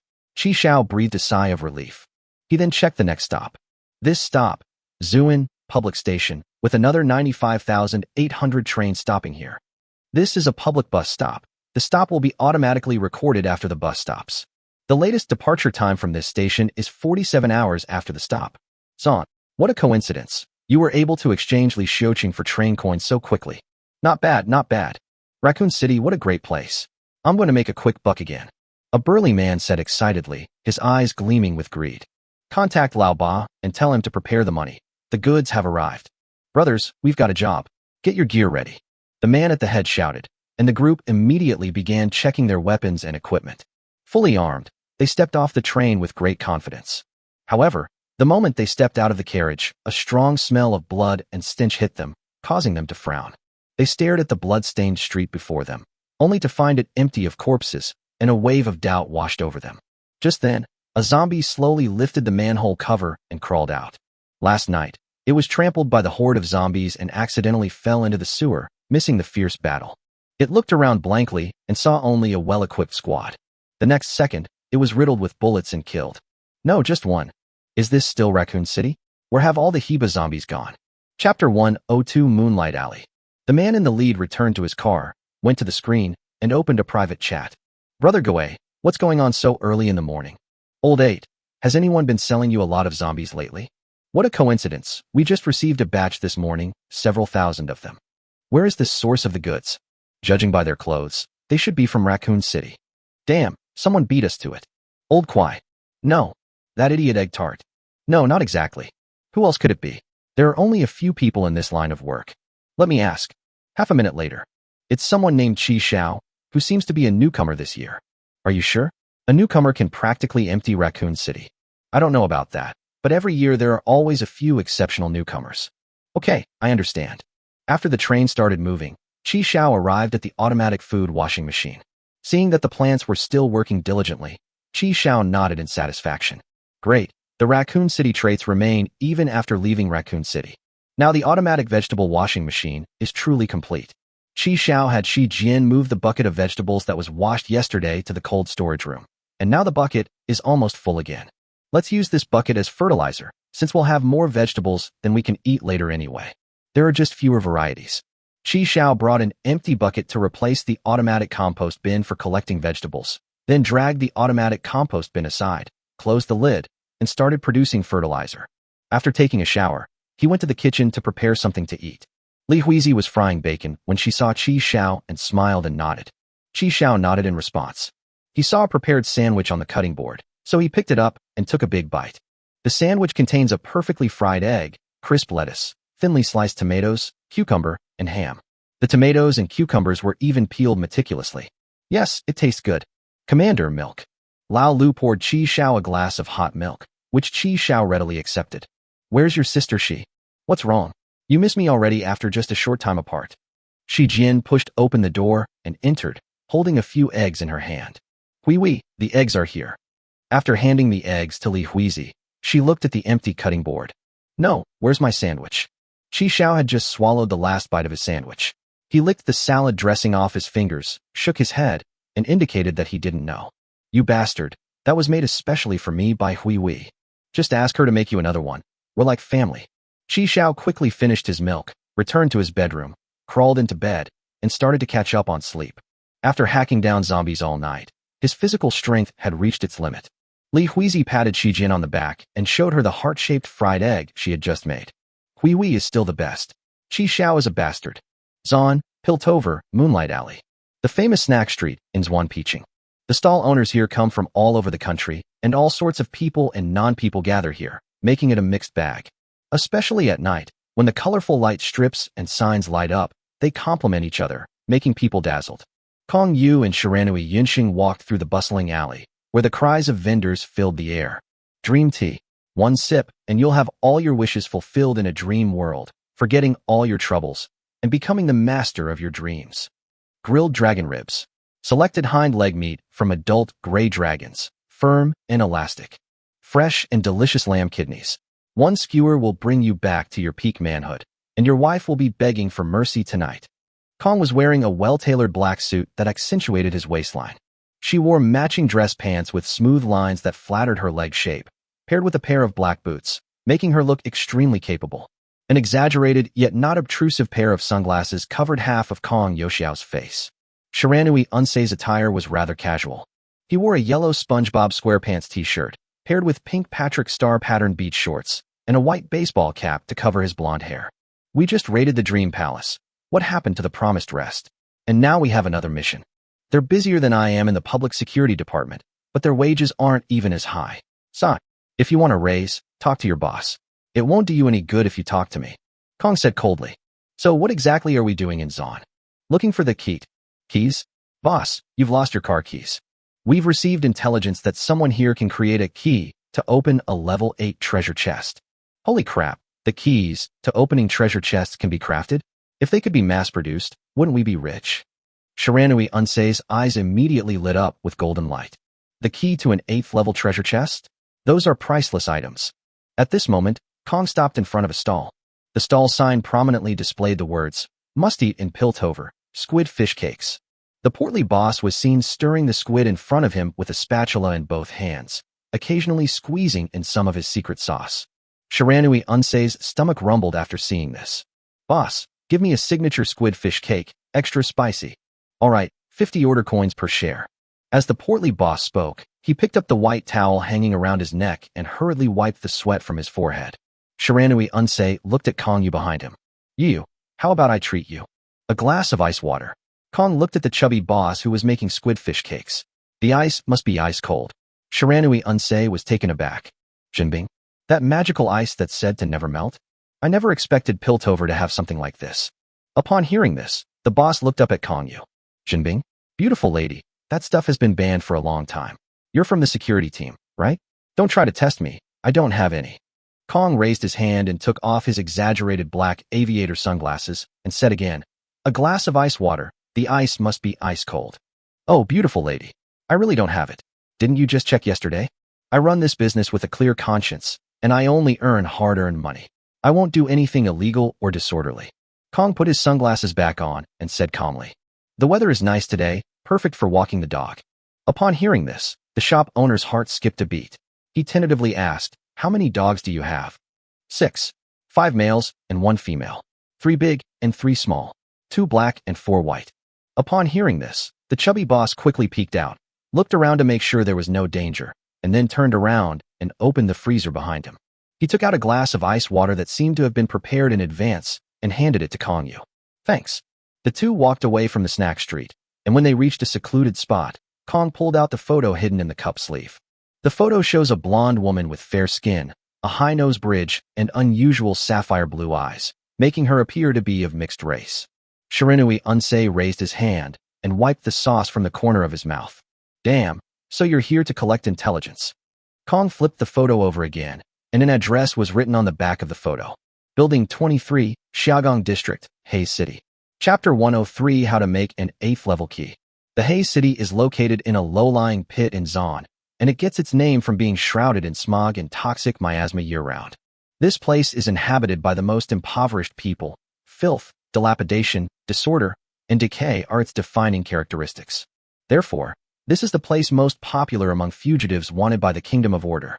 Xiaogong District is an affluent area in the smog-filled city, with rows of uniquely designed detached villas standing there. Kong Yu and Shiranui Yunsheng, dressed in black hooded robes and wearing reusable internal filters in their mouths, walked through the alleyway where the air was slightly greenish and hazy. This lousy place doesn't even have villas. How long will it take to find them? Not far away, in a corner of the wall, huddled a thin, bony beggar dressed in tattered clothes, his exposed skin covered in pustules. Shiranui Unsei approached him and took out a 50 yuan order coin from his pocket. Do you know where the 23 villas are? I know. The beggar's eyes lit up, and he raised his hands to grab the banknotes. Shiranui Unsei raised his hand, holding the banknotes even higher, causing the banknotes to miss their grasp.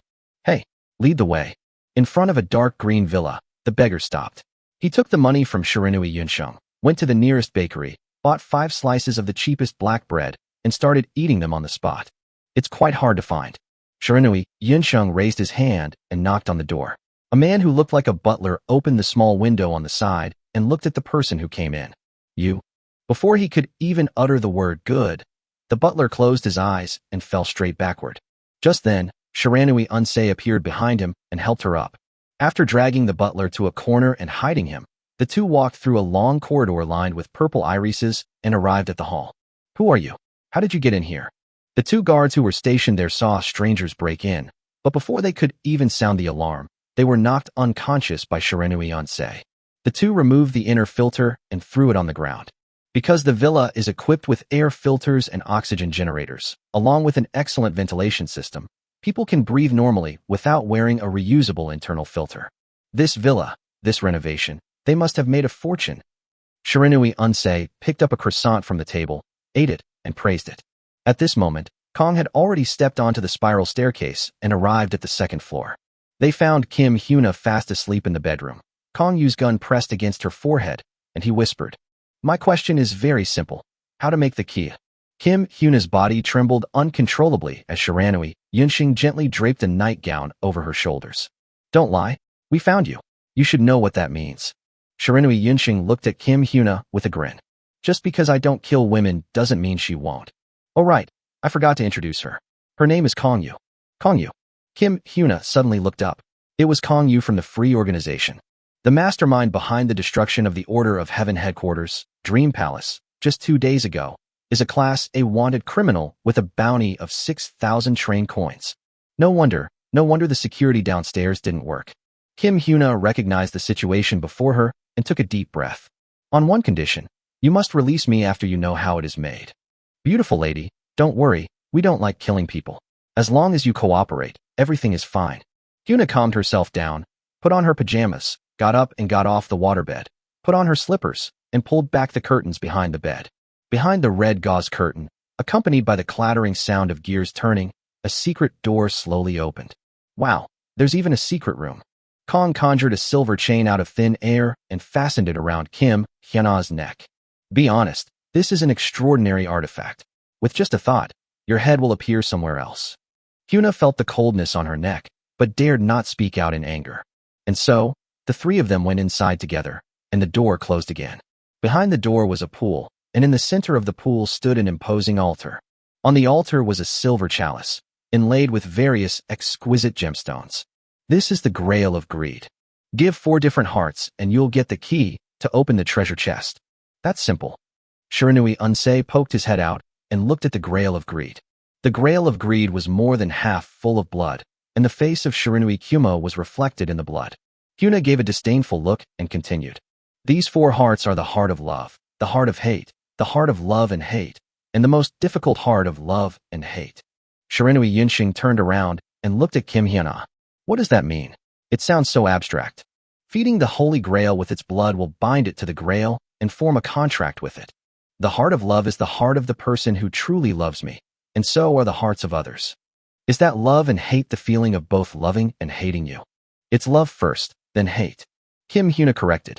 Oh, so love-hate relationship is like this. First you love me, then you hate me, and then you still love me? That's way too complicated. As expected of a key that can open an 8th-level treasure chest, it is indeed very difficult to make.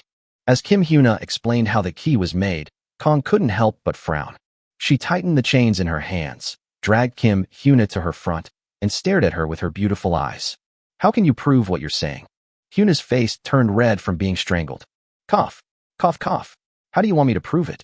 I've said everything I needed to say. Make a key now. Chapter 104 Offline Transactions. I can't do it. Kim Hyuna looked troubled. The Holy Grail now contains 3 hearts, only lacking the final heart of love, hate, and love. It's easy to make someone love you or hate you. Love can turn into hate, so the feelings of love and hate aren't that difficult to develop. The hardest thing is to love you even after hating you. That kind of heart is the hardest to obtain. This situation is too rare. I can't grasp the feelings of love and hate in such a short time. Kong tightened the chain again. I don't need explanations. Listen carefully to my question. Make the key and prove it to me. Feeling the collar tightening, the intense suffocation caused Kim Hyuna to grip the collar tightly with both hands, trying to slow down the tightening. Her face turned bluish-purple like an eggplant. Wait. Yes, I have it. The collar loosened, and Kim Hyuna took a deep breath. She had almost fainted just now. Huff, huff, huff. Still shaken, Kim Hyuna continued. I have put a bounty on one person in Utopia whose heart should be able to meet the requirements. I received news this afternoon that the other party will bring people to make the deal tomorrow morning. There's a machine outside, logged into my account. You can go and see for yourselves. Everything I'm saying is true. Kong glanced sideways and gestured for Shiranui Yunxing to go and check. Within 2 minutes, he excitedly ran back. It's confirmed, it's true. The transaction will take place at 10:30 tomorrow at Yumi Cafe on Piltover Vanilla Street. You, guess how much the bounty she offered? A whole 100 train coins. Wow, I knew you were rich, but I never imagined you were this rich.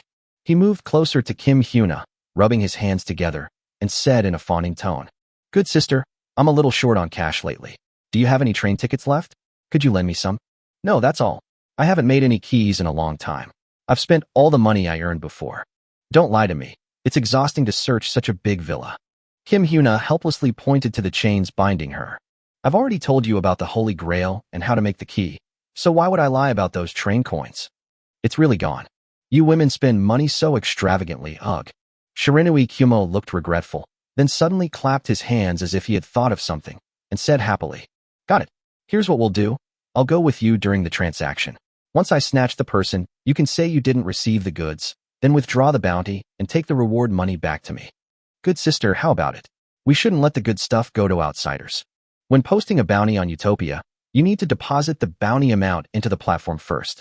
The platform will deduct 5% of the reward if the reward is successfully offered. If you voluntarily cancel, a 10% deduction will be applied. For bounties requiring in-person delivery, basic witness services will be provided based on the amount of the bounty. The specific location and time of the transaction will be announced by the platform to maximize the interests of both parties. The witness will ensure that the interests of both parties are protected. The strength of bounty witnesses varies depending on their level. You can choose to pay more and select a stronger witness. There are 5 levels of witnesses, from lowest to highest: silver, gold, platinum, diamond, and grandmaster. Upon hearing Shirinui Kumo's plan, Kim Hyuna felt ashamed. Take them away, what should the witness do?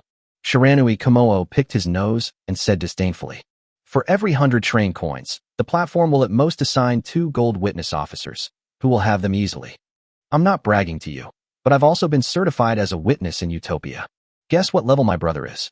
Hyuna looked Shiranui Yunsheng up and down, and based on the scene of him instantly killing the goblin, she boldly guessed, platinum. My dear sister is like a mind reader. She guessed it perfectly. Hyuna. Hey, you. Didn't you also become a certified witness before? What level were you? Utopia said I was too dangerous and could threaten both parties to the transaction, so they didn't approve my application. Shiranui Kumo. Utopia really has no sense of right or wrong. The purple earth seemed to be eroded by a mysterious and powerful force, and the once solid land became twisted, broken, and collapsed. The massive cracks crisscrossed like a grotesque spider web, tearing the world into countless fragments. A thick purple mist filled the sky, blocking out sunlight and creating a sense of oppression and despair. On this crumbling land, everything seemed to have lost its vitality, leaving only endless desolation and death.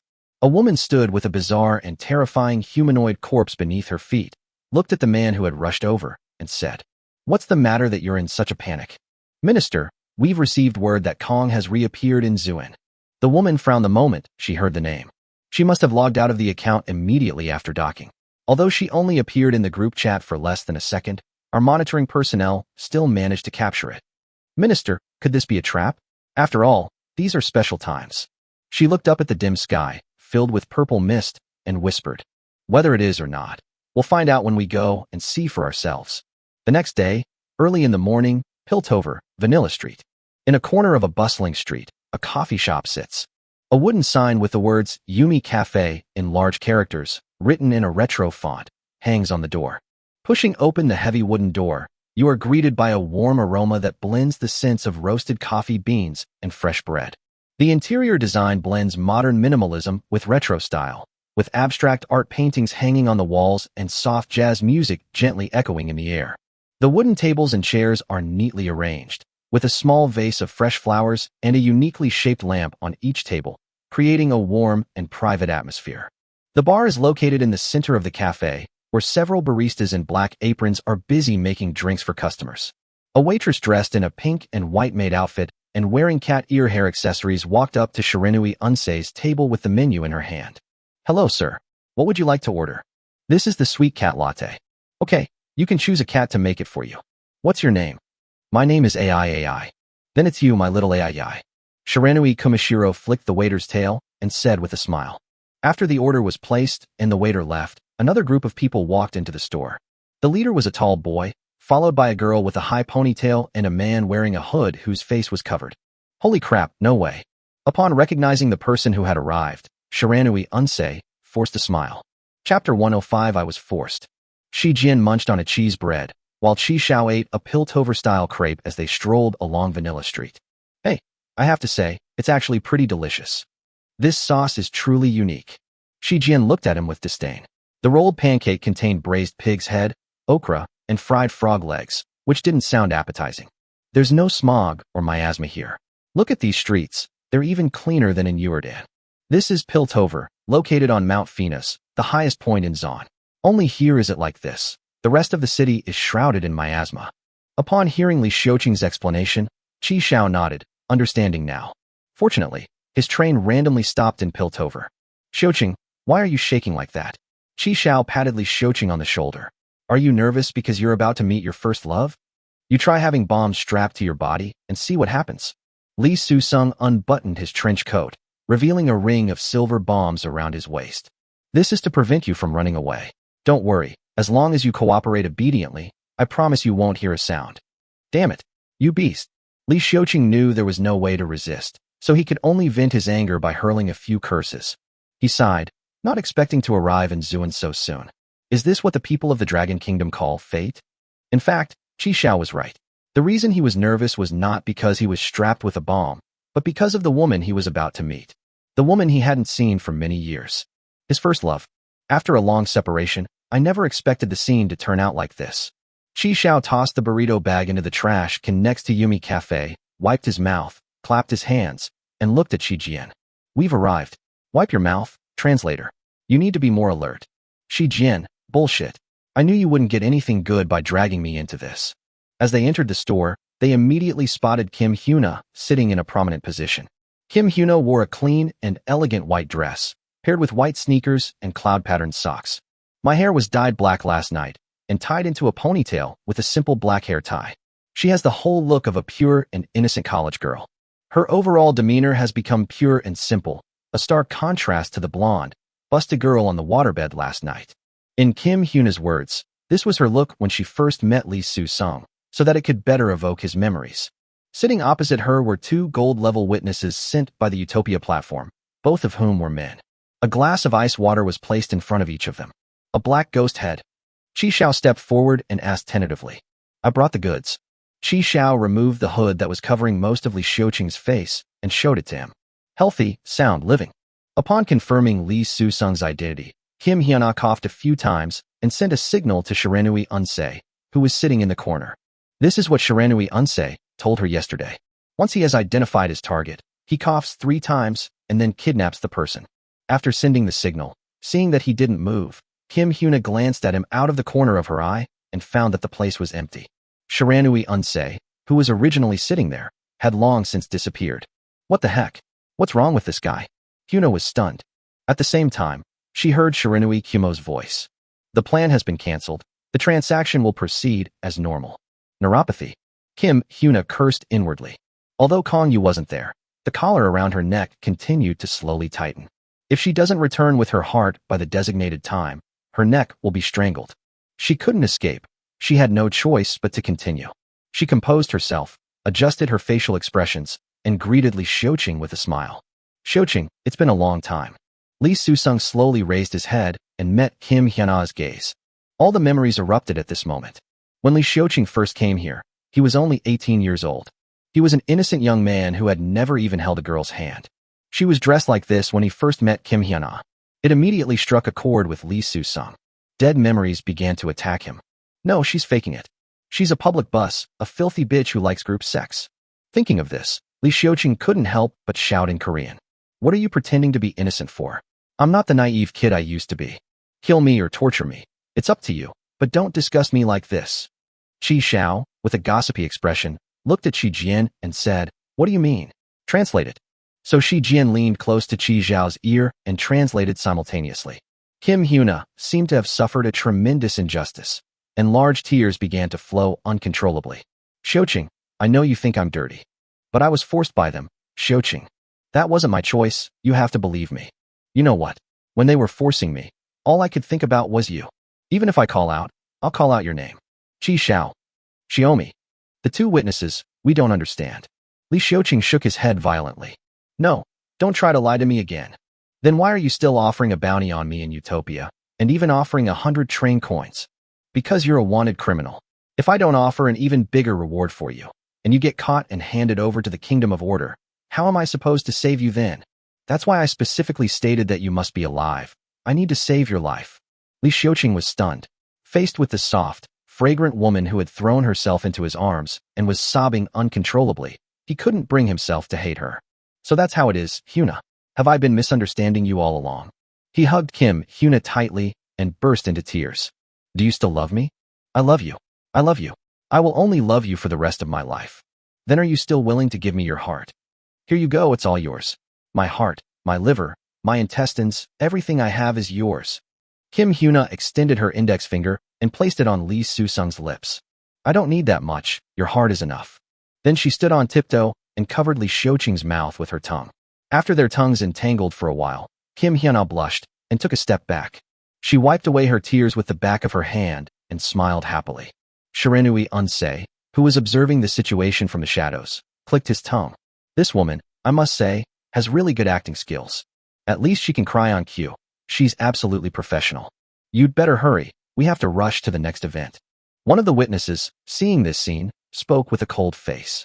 If there are no problems, come over for verification. He took out his portable device, and both parties logged in to confirm the bounty was completed.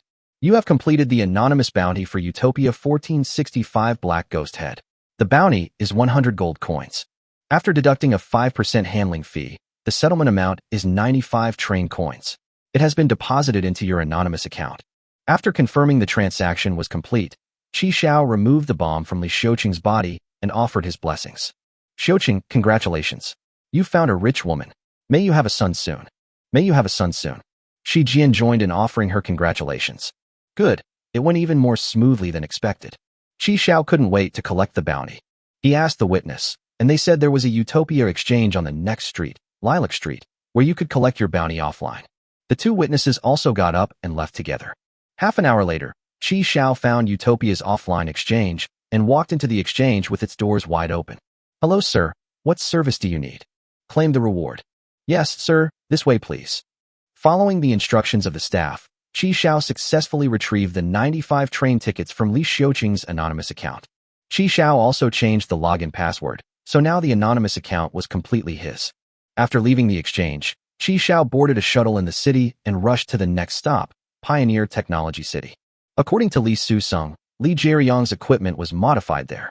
He's going to give Old Master Rin a mechanical ascension. Chapter 106. My shop is famous for its speed. Piltover's signature mode of transportation, the shuttle. It's essentially like a taxi on Earth, only it's self-driving. It looks like a tin silkworm pupa, with the entrance at the rear. Qi Xiao inserted order coins, selected a location, and the shuttle began operation after planning its route. Because Piltover has trade relations with Jordan, order coins can also be used here. There's no need to exchange it for Zon's currency. This is much more convenient. The deal went more smoothly than expected, and the bomb Xia Yuan gave him didn't even need to be used. Qi Xiao told Xia Yuan last night that his next stop was Zuan, and that he was going to make a deal there. Because she hasn't returned from the inner realm yet, she can't come with Qi Xiao. She said she wanted to find someone she knew to accompany Qi Xiao, but Qi Xiao politely declined. Having no other choice, she provided a bomb made by the Kingdom of Order as support. That said, Li Xiuqing has already exchanged his money for train coins, but there's still no sign of the bounty on Li Zilong and the other two. Order Heaven is really slow to get anything done. Pioneer Machinery City, Zone Z, number 13. Piltover law enforcement officers pulled several silver boxes out of the store and loaded them into their law enforcement vehicle. Boss Lee, someone broke the rules and modified the train for those outsiders without permission. This is not our fault. Don't think we're unaware of the shady dealings you've been doing behind the scenes. Even though you didn't modify the trains for them, you've certainly done plenty of human body modifications, haven't you? You're not senile yet. You know you can't cross that red line. Otherwise, what we'd be taking away today wouldn't be these things, it would be you. Lee Walker nodded repeatedly like a chick pecking at rice, secretly slipping the 10 train tickets he had prepared into the boot of the enforcement team captain. Yes, I understand. The captain nodded in satisfaction and then got into the car. That's it, there won't be a next time. Yes, captain, please take care. Come over for tea sometime. The captain waved his hand and closed the car window. Watching the law enforcement vehicle drive away, Lee Walker could no longer hold back. My new shipment was just delivered. Damn it. It's all been confiscated, damn it. Damn, Order Heaven. Their sons are born without an anus. They've really stretched their reach far. Do you think it's easy for me to do business? Damn it. The enforcement team took away those nuclear power modules, and now the landlord won't be able to pay the rent for the second half of the year. The shop owner next door, not wanting to miss out on the fun, gloated. Xiaoli, I told you not to get too close to those train conductors, but you wouldn't listen, and now you've gotten yourself into trouble. Fuck you, you idiot. Lee Walker spat and raised his middle finger. I'm going to report you for selling counterfeit goods tomorrow. Go ahead and report me. The director of the material inspection station is the brother-in-law of my aunt's nephew's wife. Go ahead and report me. The proprietress gave a soft snort and swayed her slender waist and plump hips as she went back. Damn it, I really want to kick her ass. Walker turned back into the store, where his apprentice Victor was helping to put back up the stools that the enforcers had overturned. Victor is less than 1.6 meters tall and has just come of age. He had striking gray hair and wore round glasses with very thick lenses.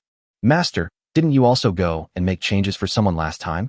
Walker quickly covered Victor's mouth, peeked out, and looked around to make sure no one was there, then whispered, What the hell are you spouting? Are you trying to kill Master? I think you've grown up, your wings have hardened, and you want to fly solo. Victor kept patting Lee Walker's strong arm, indicating that he couldn't breathe, and Lee Walker finally let go. Victor, having recovered, adjusted his glasses. Master, everything has been taken away. What are we going to do now? Lee Walker crossed his arms and said confidently, Luckily, I had the foresight to use the remaining money to purchase a new signboard. I'm going to get into cosmetic surgery too, to make money off those women. Just by moving your nose, eyes, breasts, or buttocks, you can make money just as fast. Soon, the new signboard was delivered. The future star sign was replaced with a new one. Shi Jian looked at the signboard with a puzzled expression. Demeli? Didn't Li Xiuqing say it was called Future Star? Did he change the name? The address is fine. We'll find out when we go in. Qi Xiao pushed open the shop door and walked in. Lee Walker was looking at the latest fashion magazine when he saw someone come in, so he quickly went up to greet them. I didn't expect that customers would come so soon after I changed the signboard. Aesthetic medicine is indeed very profitable. Handsome young man, what do you need? Lee Walker whispered in Qi Xiao's ear. I also have male private modifications that allow you to completely control your time. Even in superconducting mode, it can last all day. Including size and shape, you can modify it however you want. You can also add lighting and sound effects. And there's the latest electric shock function, a single shock to the soul. Our store is newly opened. All items are 30% off, plus a free lifetime membership. Lee Walker, Mr. Lee? Hey, you know me? Introduced by a friend. After Qi Xiao explained his purpose, Lee Walker waved his hand repeatedly. You've got the wrong person. We don't do nuclear power conversions for trained conductors like you. I am a law-abiding citizen. Don't test me. It wasn't me who changed it. It was him. Qi Xiao took out the old Master Ren's hand. What the hell? Zombies. You can think of him as the ancestor of zombies. Walker nodded and began to study old Master Ren. Goodness, he's even getting his nails done. This old man is quite vain. You can't modify the train conductor, but you didn't say you can't modify the zombie, right? After hearing what Qi Xiao said, it seems that there is indeed no rule against modifying zombies. Modifying zombies shouldn't be illegal. It's not. Walker comforted himself with this thought. But then he thought about it again. His nuclear power plant had just been confiscated by the law enforcement team, so there was nothing left to modify. Sorry you're too late. I really can't change it for you. It's strictly prohibited now, and my goods have been confiscated. I have the materials myself. After saying that, Qi Xiao took out Li Xilong's body. Although the body was headless, Walker recognized it immediately. It was a body that had been modified by him. He rubbed his forehead. Why not make money if it's too good to pass up? Okay, how do you want to change it? Qi Xiao raised his fingers and listed out all the modifications he had thought of. You're asking for too much. Lee Walker found it difficult. Even if you have the materials yourself, the difficulty of this modification will be considerable. 50,000 order coins. Victor, who was standing to the side, adjusted his glasses, put down the calculator in his hand, and said softly. Lee Walker was stunned. This brat really dared to ask for it. A set would only cost a maximum of 30,000 order coins. They're treating him like a fool. Lee Walker, fearing he would lose this rare customer, was about to say that he didn't need that much. Make a deal. Qi Xiao took out 50,000 order coins and placed them on the table. It was cheaper than I expected, and I paid with order coins. Oh my god. Lee Walker grabbed the order coins from the table, picked one up, and greedily inhaled their aroma. These train conductors are all incredibly wealthy. 50,000 order coins, without even blinking an eye. How long will it take? Very fast. My shop is famous for its speed. Good and fast. Victor, take the guests to B2 and give them the utmost enthusiasm and the best service. Chapter 107. Don't worry, I've taken all of that into account. Hey beautiful, your boyfriend is really generous. Hee. After counting the money, Lee Walker put it in the cabinet and looked at Shi Jian with a smile. He is not my boyfriend. Shi Jian rolled her eyes at him. No, just ordinary friends. Oh. After looking Shi Jian up and down, Lee Walker gave a meaningful, "Oh. Is there a problem?" Lee Walker shook his head. "Do you like him? Why are you asking this?" Shi Jian looked wary. "Look at you. Your eyes aren't big enough. And you even have single eyelids." "I have double eyelids. I have double eyelids." Shi Jian was absolutely furious with her boss. Actually, the girl was quite pretty. After realizing that creating appearance anxiety was ineffective, Walker immediately changed tactics. "Your legs are very nice, long, well-proportioned, and fair." Upon hearing Lee Walker's praise, Xiaomi raised her chin proudly and said, "That's right." Then, Walker changed the subject. "It's just that her overall figure isn't S-shaped enough." Lee Walker gestured with his hands like ocean waves. "Your butt isn't perky enough. And that cleavage, sigh." Shi Jian blushed. "I'm still developing." "Good sister, it's okay to fool your brother, but don't fool yourself too. Look, I also offer prosthetic implants. A painless 30-minute surgery will give you stunning breasts instantly." Lee Walker then rummaged through a pile of junk and pulled out a pair of prosthetic bodies. "Sorry, the goods just arrived, and we haven't had time to sort them yet." Shi Jian frowned as she looked at the prosthetic body, which was about the same size as the female zombie that Qi Xiao had captured before. "This is too big, won't it be heavy to walk on?" "No, this prosthetic body uses magnetic levitation technology, ensuring you feel just as comfortable as with the original one. Look." As he spoke, Lee Walker unpacked the package, activated the magnetic levitation system, and released his hands. The two large lumps of flesh floated steadily in the air. "Let's forget about it." Shi Jian waved her hands repeatedly, shook her head, and stepped back. "It's way too big." "It's okay, we also have smaller sizes." After saying that, Walker started searching again. "Girl, listen to me. To win a man's heart, you have to win his eyes first." Qi Xiao followed Victor into the elevator and arrived at B2. As rows of motion sensor lights turned on, the entire space instantly brightened. The entire B2 level is more than 3 times larger than the shops on the ground floor. The silver walls are neatly and orderly covered with various prosthetic bodies, weapons, and parts. The tools on the tool cart were also neatly and orderly arranged, which was in stark contrast to the chaos in the shop above. The floor was spotless, clearly indicating that it was cleaned thoroughly every day. "Take out that headless corpse first, and I'll go prepare the tools." Qi Xiao pulled Li Zilong out, and, in the process, stripped off his clothes. "So you were the surgeon. Modifying the corpse is too simple. Master just doesn't want to do it." "My master is very capable. He taught me all of this." After Victor secured the prepared corpse to the operating table, the robotic arm fired a laser to begin cutting, completely removing Li Jieyang's heart, the nuclear power device. The device was about the size of Qi Xiao's fist, with a bright silver outer shell and a light blue core that could be faintly seen in the exposed areas. He cleaned the core in an ultrasonic cleaner, then fixed it in a device that looked like a pet dryer, and began testing. Identifying. CK.2 Infinite Core Premium Model. Integrity 63%. Core temperature 12 degrees Celsius, good condition. Victor adjusted his glasses and, with his back to Qi Xiao, said, "Has this core ever initiated a self-destruct program? Is it unusable?" "It can be used. It won't suddenly explode, will it?" "No, it's just that the effect isn't as good as the complete core. It doesn't matter as long as it works. Hurry up, I'm in a hurry." After receiving confirmation from Qi Xiao, Victor took it out and set it aside for later use. "Take off that zombie's clothes and put them on that device." Victor pointed to a vertical human body scanner in the corner. Qi Xiao took out old Master Ren, stripped him naked, and forced him to jump inside. Victor was horrified when he saw this. He can move. Isn't this a corpse?" A living corpse is not a big problem. Since these train conductors appeared, Victor has seen quite a few strange things, and now he's used to them. He swallowed hard and closed the glass cover. The disc beneath Grandpa Ren's feet began to rotate, and the scanner started operating.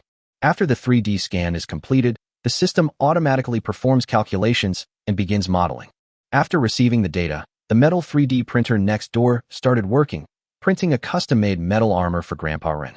Victor then disassembled and cleaned all the remaining useful parts from Li Jieyang's body. After replacing the exhausted Li Jieyang, Grandpa Ren successfully lay down on the operating table. Victor proceeded methodically, following Qi Xiao's instructions, and began the modifications. Her long, slender nails were all neatly trimmed, and all 10 fingers were modified so that they could fire energy bullets from their fingertips. Its power is no less than that of an ordinary rifle. In melee mode, Grandpa Ren's arms also have pop-out laser claws, about 40 centimeters long, which can easily cut through steel plates 1 centimeter thick. The eyes were also replaced with prosthetic eyes, which have thermal sensing and tracking functions. Its mouth can even fire an energy cannon, just like Lee Jae-young's, capable of melting walls. It just means the energy storage time is longer. Finally, the fully enclosed external armor that had just been 3D printed was assembled, and from then on, Grandpa Ren would no longer be afraid of the sun. After the transformation was completed, Chi Xiao spent more than 10 minutes readjusting to his new body. After Victor finished the modification, he cleaned up the workbench, put all the tools back in their place, and then the cleaning robot came to sweep the floor.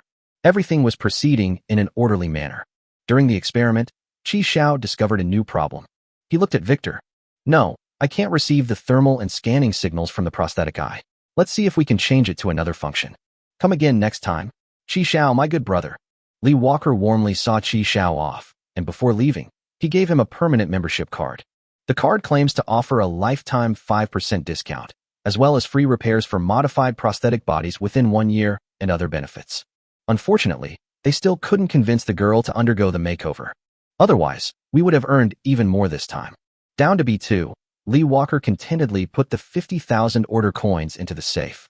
He was stunned as soon as the safe was opened. Victor, where's my piece of Jinbing? Victor, who was adding lubricant to the gears of the cleaning robot, replied without looking up.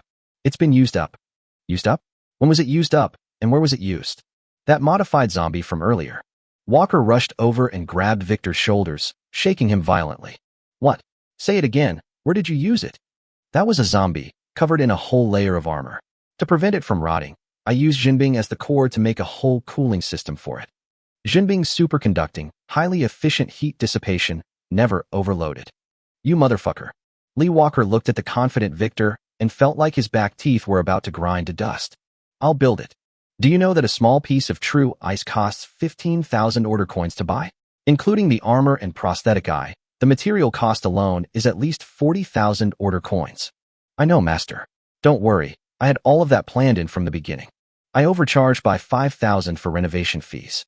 Victor looked proud. You overcharged by 5,000, you only quoted 50,000 in total. Walker slapped his forehead, feeling like the sky was about to fall. This kid has a real talent for learning modification techniques, but he's completely clueless when it comes to business. He lost at least 30,000 order coins on this deal. Chapter 108: An encounter with a familiar car. A silver shuttle, resembling a silkworm pupa, travels along an endless highway. Lee Walker was right about one thing. He was indeed quick to modify things in his shop. From entering the store to the completion of the renovation, the entire process took no more than 4 hours. They're on their way back now. The days are short in Zon. It's only 4:30 p.m. now, and the sun is almost setting. Shi Jian leaned against the car window, staring blankly at the dense forest below the overpass. What should we eat after we pick up Hui Hui and Lulu? Mr. Lee said there's a night market called Moonlight Alley, which is quite famous. Night market? Yay. I'm going to shop till I drop. I'm going to buy papayas to make papaya juice, papaya stewed in milk, papaya stewed with pork ribs, papaya stewed with chicken, and papaya stewed with everything. We'll definitely be able to have a second wave of development then. Thinking of this, Shi Jian felt much happier. The view outside the window looks even more pleasant now. What a huge bug. No, it looks like a train. So trains can be shaped like this, like a big pink worm. A big pink bug? Let me see.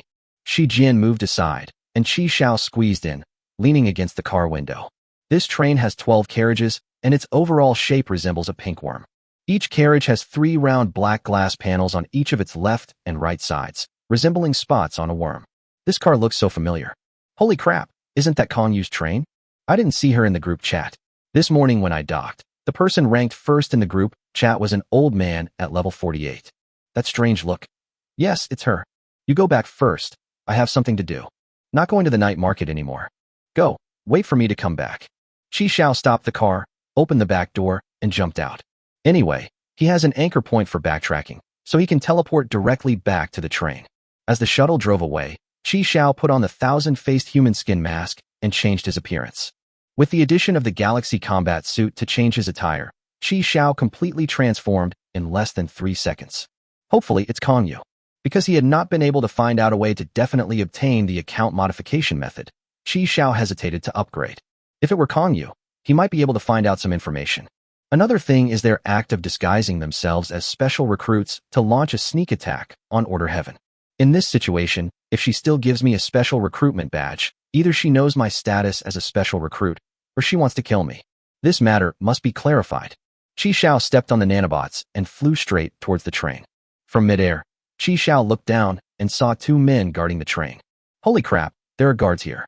Qi Xiao continued flying forward for more than 300 meters before choosing a safe place to land. He took out the crimson dice and threw them on the ground. 2, 2, 1, a total of 5 points. The 3 dice quickly coalesced into a shape, and a 4-legged creature that looked like a dog appeared. It has a spiky tail and 5 eyes arranged in a circle on its head, providing a 360-degree field of vision. The crimson beast nimbly weaved through the forest, slowly approaching the train. Its pointed ears, standing upright, relayed the conversation between the two people beside the train to Qi Xiao in the distance. I didn't expect this to actually be Kong Yu's train. Shall we go in and take a look? Are you crazy? What if there are anti-intrusion mechanisms in the car? You won't even know how you died. The minister said that everything will be discussed once she arrives.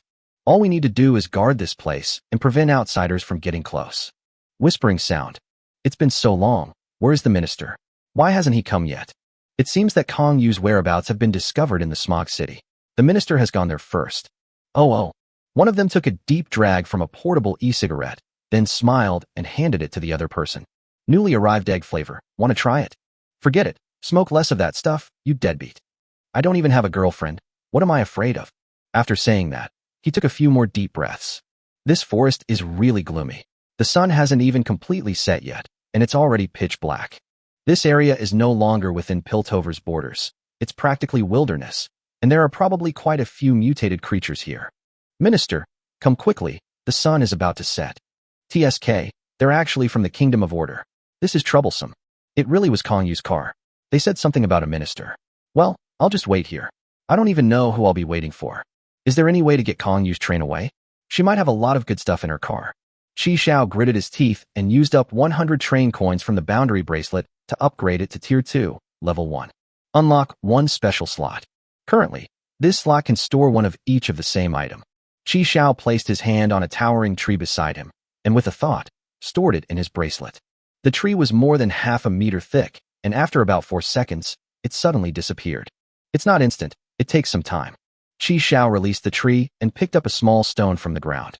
Received instantly. Qi Xiao took out the stone and casually tossed it away. It seems that the collection time is determined by the quality of the collected items. Does greater mass mean longer duration? How long would it take to receive a train? Inside Villa 23 in Xiagang District, a city shrouded in smog. Kong has been guarding the Grail of Greed here all along. Because the Grail of Greed is in an activated state, Kong is unable to store it in his own storage item. It's truly amazing that it can create an item that can make level 8 keys. After spending an afternoon with Kim Hyuna, eating, drinking, and sleeping with her, Lee Soo-sung felt extremely satisfied. The blood test was successfully certified, and the Heart of Love and Hate was also completed. With the sacrifice of the last crucial heart, the blood in the Holy Grail began to churn violently. You could even feel the immense emotions emanating from the Holy Grail, and even Kong Yu was momentarily dazed, tears uncontrollably streaming from the corners of his eyes. Shiranui Unsei frowned deeply. His usual smiling face was now filled with anger. The ripples spread out, but did not last long. The blood in the Holy Grail quickly returned to calm. The blood that was about to overflow quickly receded, condensing into a small, viscous mass that could even be picked up with a hand. It feels like a lump of warm, soft slime. Heart's blood can open a level 8 treasure chest. Key made successfully. Kong nodded again and put away the blood. With the key completed, the Grail of Greed also deactivated. Just as she was about to put away the Grail of Greed as well, a bolt of purple lightning as thick as an arm struck straight down from the sky, forcing Kong to jump back to dodge. Kong Yu, a beautiful woman in a black cheongsam, floats in the air above the blown-out roof. She crossed her arms, exuding an air of authority without being angry. Shiranui Yunshin grinned and pulled his baseball cap down even lower. The person who arrived was his former superior, the most authoritative arresting officer, Donghai Zue. Chapter 109. You two have worked hard, you can go back now. The outskirts of Xiagang District. Those bastards of order, why are they attacking again? It's always the same, they don't say a word. They completely disregard our security team. Did these scoundrels even report their cross-border law enforcement actions? Now they're even vandalizing citizens' property. Aren't they going a bit too far with their Order Heaven Kingdom's arrogance? The security team of Xiaogong District was cowering in the distance, while the captain cursed loudly from afar. Captain, shouldn't we just stay here and guard it? This villa is almost completely destroyed. So you know the villas are all destroyed? You want to go? Go if you dare. The garrison from Smog City hasn't even arrived yet. What's your hurry? Hey kid, do you earn more than me? How could that be? How could my salary be higher than the team leaders? So you're working this hard, kid? At this moment, Xiaogong District was as bright as day, with towering flames, purple thunderbolts, red pillars of light, and blue ripples reflecting each other. One after another, shuttles of various designs, but all of them very luxurious, drove out of the villa area. The people sitting in the car were all wealthy. Following closely behind the shuttle were beggars and night scavengers wandering around the villa area. Those who were slow to react were often caught in the area of effect attack. Those who managed to escape to safety collapsed to the ground, panting heavily. In the past, security guards would have chased away these beggars when they saw them. But now they stand together, pausing to witness this magnificent scene. Luckily, I didn't get any food today. I was so hungry I couldn't sleep. If he falls asleep, he'll get stuck inside. Luckily, I didn't collect many bottles today, otherwise I really wouldn't be able to run. The beggar looked at the scavenger with disdain. Have you gone mad from picking up trash? Can't you just throw the bottle away and run? If I lose the bottle, I'll end up like you guys. I might as well not run and just die in there. What the hell are you saying, you bastard? The two started fighting after a disagreement, but no one paid any attention. People's attention was focused on the villa area at this moment. The security captain frowned. This level of destructive power, just what kind of wanted criminal was the Order of Heaven trying to catch? Holy crap, Captain Dragon! In the night sky, the phantom of a giant dragon with flapping wings materialized. The dragon's mouth slowly opened, and a white, explosive beam of light shot out.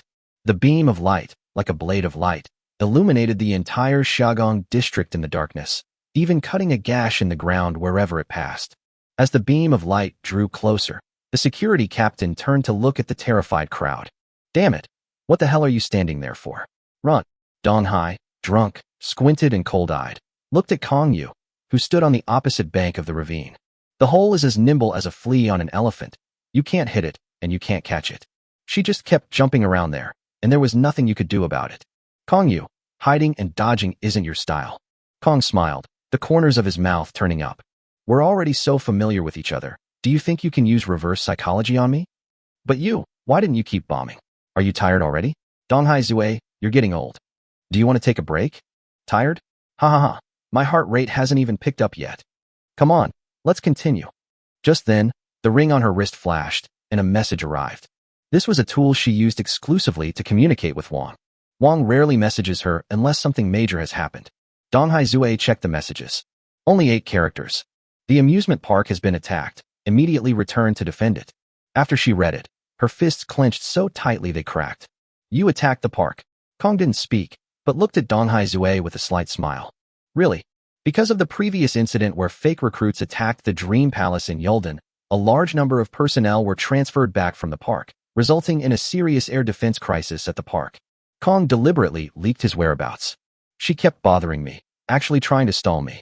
Disguising themselves as special recruits and launching a sneak attack on Dream Palace are all smokescreens. Their true objective is paradise. Donghai Zue knew that if he continued to fight Kong Yu here, even if they fought for another 3 days and 3 nights, they probably wouldn't be able to determine a winner. If we continue this entanglement, it would be disastrous if something unexpected happened at the amusement park.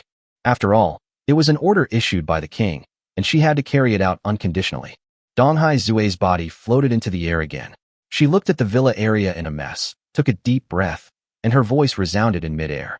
Yunsheng, I know you're here. Your father's death was unusual, but it was definitely not caused by us. Don't let yourself be taken advantage of by those with ulterior motives. Then she looked at Kong Yu. Kong Yu, you can't escape. After saying that, Donghai Zue Shimin glanced coldly at Kong Yu, then turned and flew towards the airship that had just arrived in the sky. After confirming that Donghai Zue had left, Shiranui Yunsheng appeared from the shadows. He looked slightly puzzled, took off his hat, and shook off the dust. That's strange. What is she talking about? I'm the one who killed the old man. The amusement park has been attacked? Shiranui Unsei quickly analyzed the cause and effect. He punched his left palm with his right fist and suddenly realized. So, the attack on Dream Palace was just a smokescreen. The real target was paradise. That's true, those things are in the park. Shiranui pouted and looked at Kongyu. You know all this, right? Why didn't you tell me? Were you afraid I was an undercover agent? That's no fun. Kong then bent down and patted the mud off his boots. You're overthinking it. I'm just following orders. As for the specific situation at the amusement park, I don't know either. Then why didn't you try to stop her? You just let her leave like that. Our task is to find a way to make the key, not to fight her. Kong then took out the Grail of Greed from his spatial ring, checked it to make sure there were no problems, and then put it away. Fortunately, she had already put it away before she could make another move. If the Holy Grail is destroyed, Dong Haizui won't be able to leave Zan so easily. Kong glanced around again. All he saw were broken walls and ravines everywhere. Mission accomplished. Let's go. It's time for us to head back. Gray woods in the suburbs. Tisk, it's so cold. The temperature really drops quickly after the sun goes down. The man hugged his arms tightly and jumped a few times in place, trying to warm himself up. You think there won't be any mutated creatures suddenly appearing? It's hard to say, after all. The other man suddenly turned to look to the side, because there was a rustling sound coming from there. Who's there? Come out. I see you. In the darkness, a human-shaped shadow slowly emerged from the woods. Both men were wary of the unexpected intruders and placed their hands on their sidearms. The two men breathed a sigh of relief only when the man walked right up to them. It was a man dressed in the uniform of the Kingdom of Order. His eyes were small, but very bright. With dark eyebrows and a broad chin, he gives off a very resolute feeling. You two have worked hard. The minister has asked me to take over. This forest is dangerous after nightfall, so the minister wants you to go back first. Chapter 110, Luring the Tiger Away from the Mountain. Although the visitors were dressed in police uniforms, the two men did not let their guard down completely. Where's the minister? We must stay until the minister arrives. The man with thick eyebrows calmly said. The minister is temporarily tied up with Kong and can't get away. The two slowly leaned closer together and whispered to each other in voices only they could hear. Who is this guy? Have you seen him before? I've never seen them. There are so many people in the Kingdom of Order. How could they possibly have all seen them? The minister never said anyone would be coming to succeed him. Do you think he might be an imposter? But he was wearing our uniform. Something still doesn't feel right. I'll send a message to check. Gu Hua took out his communicator, and just then, a rustling sound came from the bushes nearby again. He looked warily in that direction, when a strange-looking dog with glowing red eyes suddenly rushed out of the bushes and pounced straight at the thick-browed man whose back was to him. The immense impact knocked him to the ground, and before he could react, a bloody maw was already biting at his neck. Help me. Ah! The man's face was bitten to pieces, and the monster, with its bloody maw wide open, stared at the remaining two. A mutated creature. The terrified two immediately drew their guns and fired, but the monster dog was incredibly agile, twisting and turning to dodge most of the bullets. But at least a few shots hit the monster's abdomen, and the monster fell to the ground. The two breathed a sigh of relief upon seeing this, and were about to go forward to check on the injured person on the ground when a muffled tremor came from the woods ahead. Thump! Thump! Thump! In the dark forest, it seemed as if some indescribable monster was approaching. The monster that had been lying on the ground stood up again, shook its body, and its eyes glowed bright red. Roar! The monster dog roared and charged at the two of them again. Another burst of bullets, and the monster dog fell to the ground again after being hit. But the next second, it stood up again, shakily. Moreover, the red light in its eyes was even brighter. Twice knocked down, but twice getting back up, this completely shattered Gu Hua and his companion's fighting spirit. Kill him? You can't kill him. Damn it, run. Gu Hua, being a seasoned veteran, knew that the two of them were no match for this monster, so he turned around, put away his gun, and ran. Wang Gang was clearly at a loss. What about the train? I was only temporarily transferred here to assist them. I don't want to die here. You're all single, while my daughter and wife are waiting for me at home. As Gu Hua fled, coupled with the increasingly frequent tremors coming from the nearby woods, Wang Gang could no longer bear it. Wait for me. When Wang Gang passed by the man with thick eyebrows, he took a special look at him. The guy's face was so mangled and bloody from being gnawed by the monster dog that he was unrecognizable. Damn, with this kind of skill, he's supposed to be the successor? Isn't the minister just trying to sabotage people? Thinking of this, Wang Gang ran even faster. Behind them, the revived monster dogs relentlessly pursued them. After the two were chased away, the place returned to silence. The shaking sounds from the woods also stopped. A silver humanoid creature jumped out. At the same time, the thick-browed man lying on the ground suddenly sat up. After wiping the blood off his face, he got up, put Old Master Rin into the bracelet, and went to the train. The bite wounds on Qi Zhao's face began to heal. This was a disguise he made using the thousand-faced human skin. Qi Zhao placed his hand on the train. You only have one chance. Whether you succeed or not depends on this. Qi Zhao's palms were sweating nervously, and he started counting down the seconds as soon as he placed his hands on the train. It took a full minute and a half to retract the train into the enclosure. The train was retracted into the boundary bracelet, and Qi Zhao breathed a sigh of relief. Thankfully, I thought the train was special and the bracelet wouldn't fit inside. Kongyu, this is what you owe me. Wait a minute, something seems off. Gu Hua stopped Wang Gang in his tracks. What's wrong? He turned around and looked behind him. The woods were so quiet that only their breathing could be heard. Why isn't that monster dog chasing us anymore? Are you crazy? Wouldn't it be better if you didn't pursue her? But we've traveled so far and haven't encountered a single mutated creature. You mean? Oh no, we've fallen for their trap. By the time the two realized what had happened and rushed back, the train had already vanished without a trace. Such a big car, just vanished into thin air.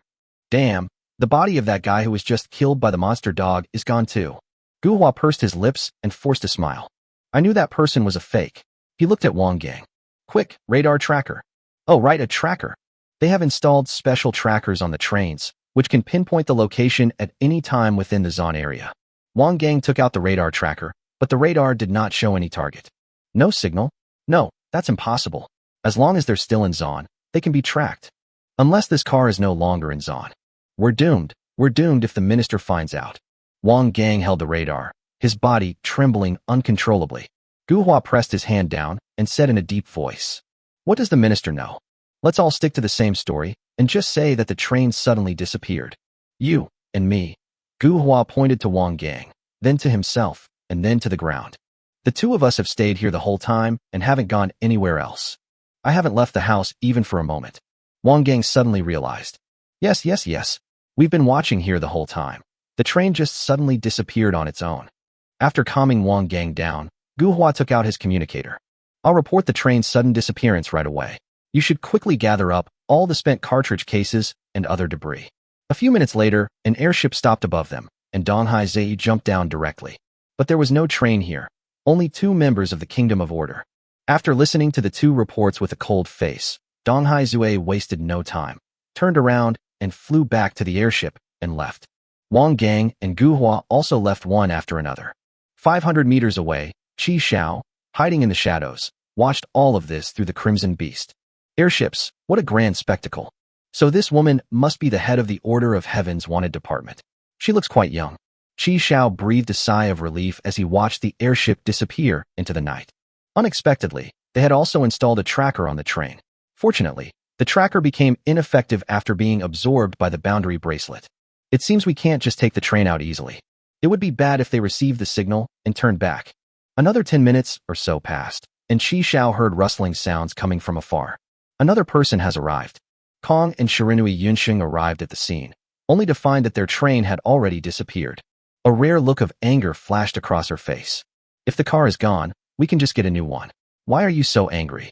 Shiranui Yunsheng tried to comfort him, saying, could it be that you have some treasure in your car? That's my favorite car. In that car were the novel I hadn't finished reading, the bed I had slept in for a long time, and my favorite mushrooms. At this point, a hint of sadness appeared in Kong's eyes. Damn it, it must be Dong Hai Zui. Next time we meet, I'm going to rip her Chong Sam off. Okay, I agree. Shiranui Unsei gave a thumbs up. Shall we go find another car? Chapter 111 The Trust Crisis Resolved. Hey, isn't this the famous Kongyu? Qi Zhao emerged from the woods and looked at Kongyu. Why did you betray me? Kong was not surprised at all by Qi Zhao's sudden appearance and cold face. She smiled and said, it seems you've already been to Yulden. I'm asking you why you tricked me. I almost died there. Shouldn't you give me an explanation? Qi Zhao stared at Kongyu, but he remained calm. Anyway, if things don't go well, just immediately backtrack from the anchor point and run away. Hey kid, you're getting a bit arrogant. Shiranui Yunsheng pointed at Qi Zhao. How dare you speak to my boss like that? I should have kidnapped you this morning. What the heck? What? They robbed someone this morning? What is that blonde-haired bastard saying? Kong pressed down on Shiranui Unsei's hand again. To be precise, I'm just gambling. She stepped forward and walked up to Qi Zhao. I bet you were specially recruited by Xia Yuan. Qi Zhao lowered his head and met Kong Yu's gaze, frowning as he said, "If I hadn't been specially recruited, wouldn't I have been killed on the spot?" "That's not necessarily the case, but the outcome probably won't be good." Chi Xiao took a deep breath and controlled his anger. Kong could tell that Chi Xiao was very angry, so she said softly, "Feel sorry. You risked my life, and all you're going to say is an apology? How can I trust you or cooperate with you if you act like this? You might sell me out one day, and I'll still be counting the money for you." Kong remained silent for a while. She took a box out of her ring and opened it in front of Chi Xiao. A pile of train coins was neatly stacked and arranged, gleaming with gold. "Here are 300 train tickets. 200 of them are the final payment I promised you for joining the Kingdom of Order. This was organized by the organization. I'll pay for the extra 100 coins myself as compensation for you. 300 train tickets." Chi Xiao unconsciously swallowed. Cough, cough. Chi Xiao took the box and hugged it to his arms. After managing her facial expressions, Chi Xiao smiled brightly. "Sister Yu, you know me. I was just saying those things in anger. I know you won't take them to heart." Kong smiled again. "So, has the trust between us been repaired, even a little bit?" "What? Has there been a crack in the trust between us? Oh my God, how come I didn't know? This is a major crisis. We absolutely cannot allow it to happen." Shiranui Yinsheng tilted his head, looking at Chi Xiao with disdain. "That brat, he's even more shameless than me. That's fine." Chi Xiao packed up the box and gave an awkward smile. Sister Yu. Actually, I haven't fully joined the Kingdom of Order yet." Chi Xiao then informed Kong about the upcoming special recruitment meeting and the reason why he hadn't been promoted to level 20. "Is the modification really a random refresh? Is there no way to guarantee that the modification will follow the account?" "No." Kong's answer was crisp and decisive. This was a bucket of cold water poured on Chi Xiao. Since Kong Yudu said so, then it really is not there. The Dress Up Master is a really great module that can greatly enhance your combat power and survivability. If you could get a powerful costume card, that would be invincible. I really don't want to miss out like this, since I only need to modify 2 accounts to follow the changes. Upgrading to level 3 will unlock 9 more upgrades. Does everything depend on fate? But last time I leveled up to level 3, I didn't get a single one. Just as Chi Xiao was at his wit's end, Kong spoke up again. "However, there is a way to transfer the modified accounts of others." Upon hearing this, Chi Xiao's eyes lit up. "Where is your car? Let me register it. I need to contact someone." "No need, your car is right here." "Kong Yu, I've taken your car away." Shiranui Unsei, "Don't brag, kid." Chi Xiao rolled his eyes at Shiranui Yunsheng, ignored him, and continued. "But you have a tracker in your car. If you take it out now, I'm afraid they'll come back again." "It's okay, I'll take care of it." Seeing that Kong was not flustered at all, Chi Xiao raised his hand and released the train from the bracelet. Both of them were taken aback when they saw the train suddenly appear. He actually had a tool to put the train away. Seeing that the train had not been moved by anyone, Kong breathed a sigh of relief. She glanced at Shiranui Kumoo. "You're the most experienced person to know where the Kingdom of Order likes to put trackers." Shiranui Kumoo also glanced sideways at Kong Yu. "Fine, I'll do all the dirty and hard work." After saying that, Shiranui Unsei nimbly jumped onto the top of the train and began to inspect it. The car door opened, and Chi Xiao followed Kong inside. Kong then summoned the light screen and clicked on the private chat. She scrolled down her friends list, found a man, and clicked to video call. 3 seconds later, the video call was connected. "Hello, Lu Xiaobu is here. What brings you here?" In the video, 2 small hands are evenly applying lathered shower gel to a man's back. Kong looked on expressionlessly and said coldly, "Turn around." That voice is, Lu Xiaobu turned around, his face, which was covered by a face mask, immediately showing a look of surprise. Yu, I missed you so much." "I don't miss you." Kong's voice remained cold and unchanged. "Give me a modification extraction card. Why are you still like this? You ask people for things as soon as you come in. You don't even ask if I've eaten or if I miss you." Seeing that Kong remained silent with a cold expression, the other party smiled. "Hee, just kidding. Wait a minute, let me look for it." The video started shaking as it followed the other person, and you could only see their chin and Adam's apple. "I remember putting it here. How come it's gone?" "Not here. Not here either. Not here yet." The man's face was pressed against the screen, and half of his face mask had fallen off. "Oh dear, it seems like it's all gone." Seeing that Kong was expressionless, as he raised his hand to hang up, the other party suddenly held a transparent card between his fingers, placed it in front of his forehead, and proudly said, "Just kidding. How could we not have something that you want? Send it." The man held the card, fidgeting with his body. "If Yu agrees to go skiing with me, maybe I can. Send it." Kong interrupted the other person again. "Okay. Yu, Have you agreed to go skiing with me? The other person rushed to the screen, their entire face filling the screen, their expression full of anticipation. No. After Kong received the modification extraction card, he immediately hung up the phone. Oh, this woman is as indifferent as ever. Lu Xiaobu reapplied the face mask and turned off the light curtain. Oh well, I guess I owe her something. He hummed a song and wiggled his hips as he returned to the bathroom. The maid standing by carefully applied the foam she had made to Lu Xiaobu's hair. He hummed a song as he swayed his body, enjoying the maid rubbing his hair. Kong then took out the modified extraction card and handed it to Qi Xiao. Modify the extraction card. You can extract the modifications made by other people's accounts and then activate them on your own account. Qi Xiao took the transparent card, which was about the size of a subway card. There's such a thing? He had never heard of this thing when he was chatting in the group. Just one. Qi Xiao looked embarrassed and then held up 2 fingers. I'm still missing 2. Kong looked at Qi Xiao expressionlessly. Qi Xiao coughed twice and awkwardly put away the modification extraction card. One is fine. I'll figure out the rest myself. At that moment, Shiranui Kumo also walked in. He was holding about a dozen black tracking devices, each about the size of a button. Nailed it. They're really something, putting them in every single carriage. Shiranui Kumo proudly declared. Don't worry, nothing will be missed if I handle it. It's all right. If they come looking for us, they'll kill you first. Shiranui Kumo grinned. Then I'll go check it again. After Shiranui Yunsheng left, Kong looked at Qi Xiao again. I'm leaving soon. Is there anything else you want to ask? Yes. If we don't add each other as friends, how can I contact you if I need anything? Kong pondered for 2 seconds, then took out a simple black ring and handed it to Qi Xiao. What's this? Qi Xiao put the ring on the index finger of his left hand. This is no ordinary ring. It's actually a spatial ring. He sensed that the ring had a storage space of about 1 cubic meter. It is currently empty. Give me your hand. Kong cut his index finger again, and a drop of blood fell onto the ring. Then she put her finger to Qi Xiao's lips. Open your mouth. Qi Xiao saw through Kong Yu's intention and weakly said, Does it have to be this way? You don't have AIDS, right? Kong looked speechless. No, I'm perfectly healthy. That's fine then. Qi Xiao stepped forward and opened his mouth with an ah. A sweet, slightly fishy taste tingled on the tip of my tongue. Just then, Shiranui Yunsheng returned and pointed at Qi Xiao, shouting, I told you to open your mouth, not to suck it, you bastard. Oh. Qi Xiao quickly let go of his mouth, and Kong pulled out his finger, which was covered in saliva. Hey, get the tissues. Shiranui Unsei turned to look for a tissue. Your turn. Then Qi Xiao followed Kong Yu's instructions and performed the same operation. He pricked his finger and dripped blood onto Kong Yu's ring. Then Kong stuck out his tongue and caught a drop of blood that Qi Xiao squeezed out. Don't worry, I'm perfectly healthy. Qi Xiao chuckled. Just then, Qi Xiao felt a sudden suction force pulling his hand forward. The 2 rings touched together, emitting an eerie black light. A few seconds later, the black light dimmed, the suction disappeared, and the ritual was complete. This is my abstinence. After pairing, the internal spaces of the 2 rings will merge.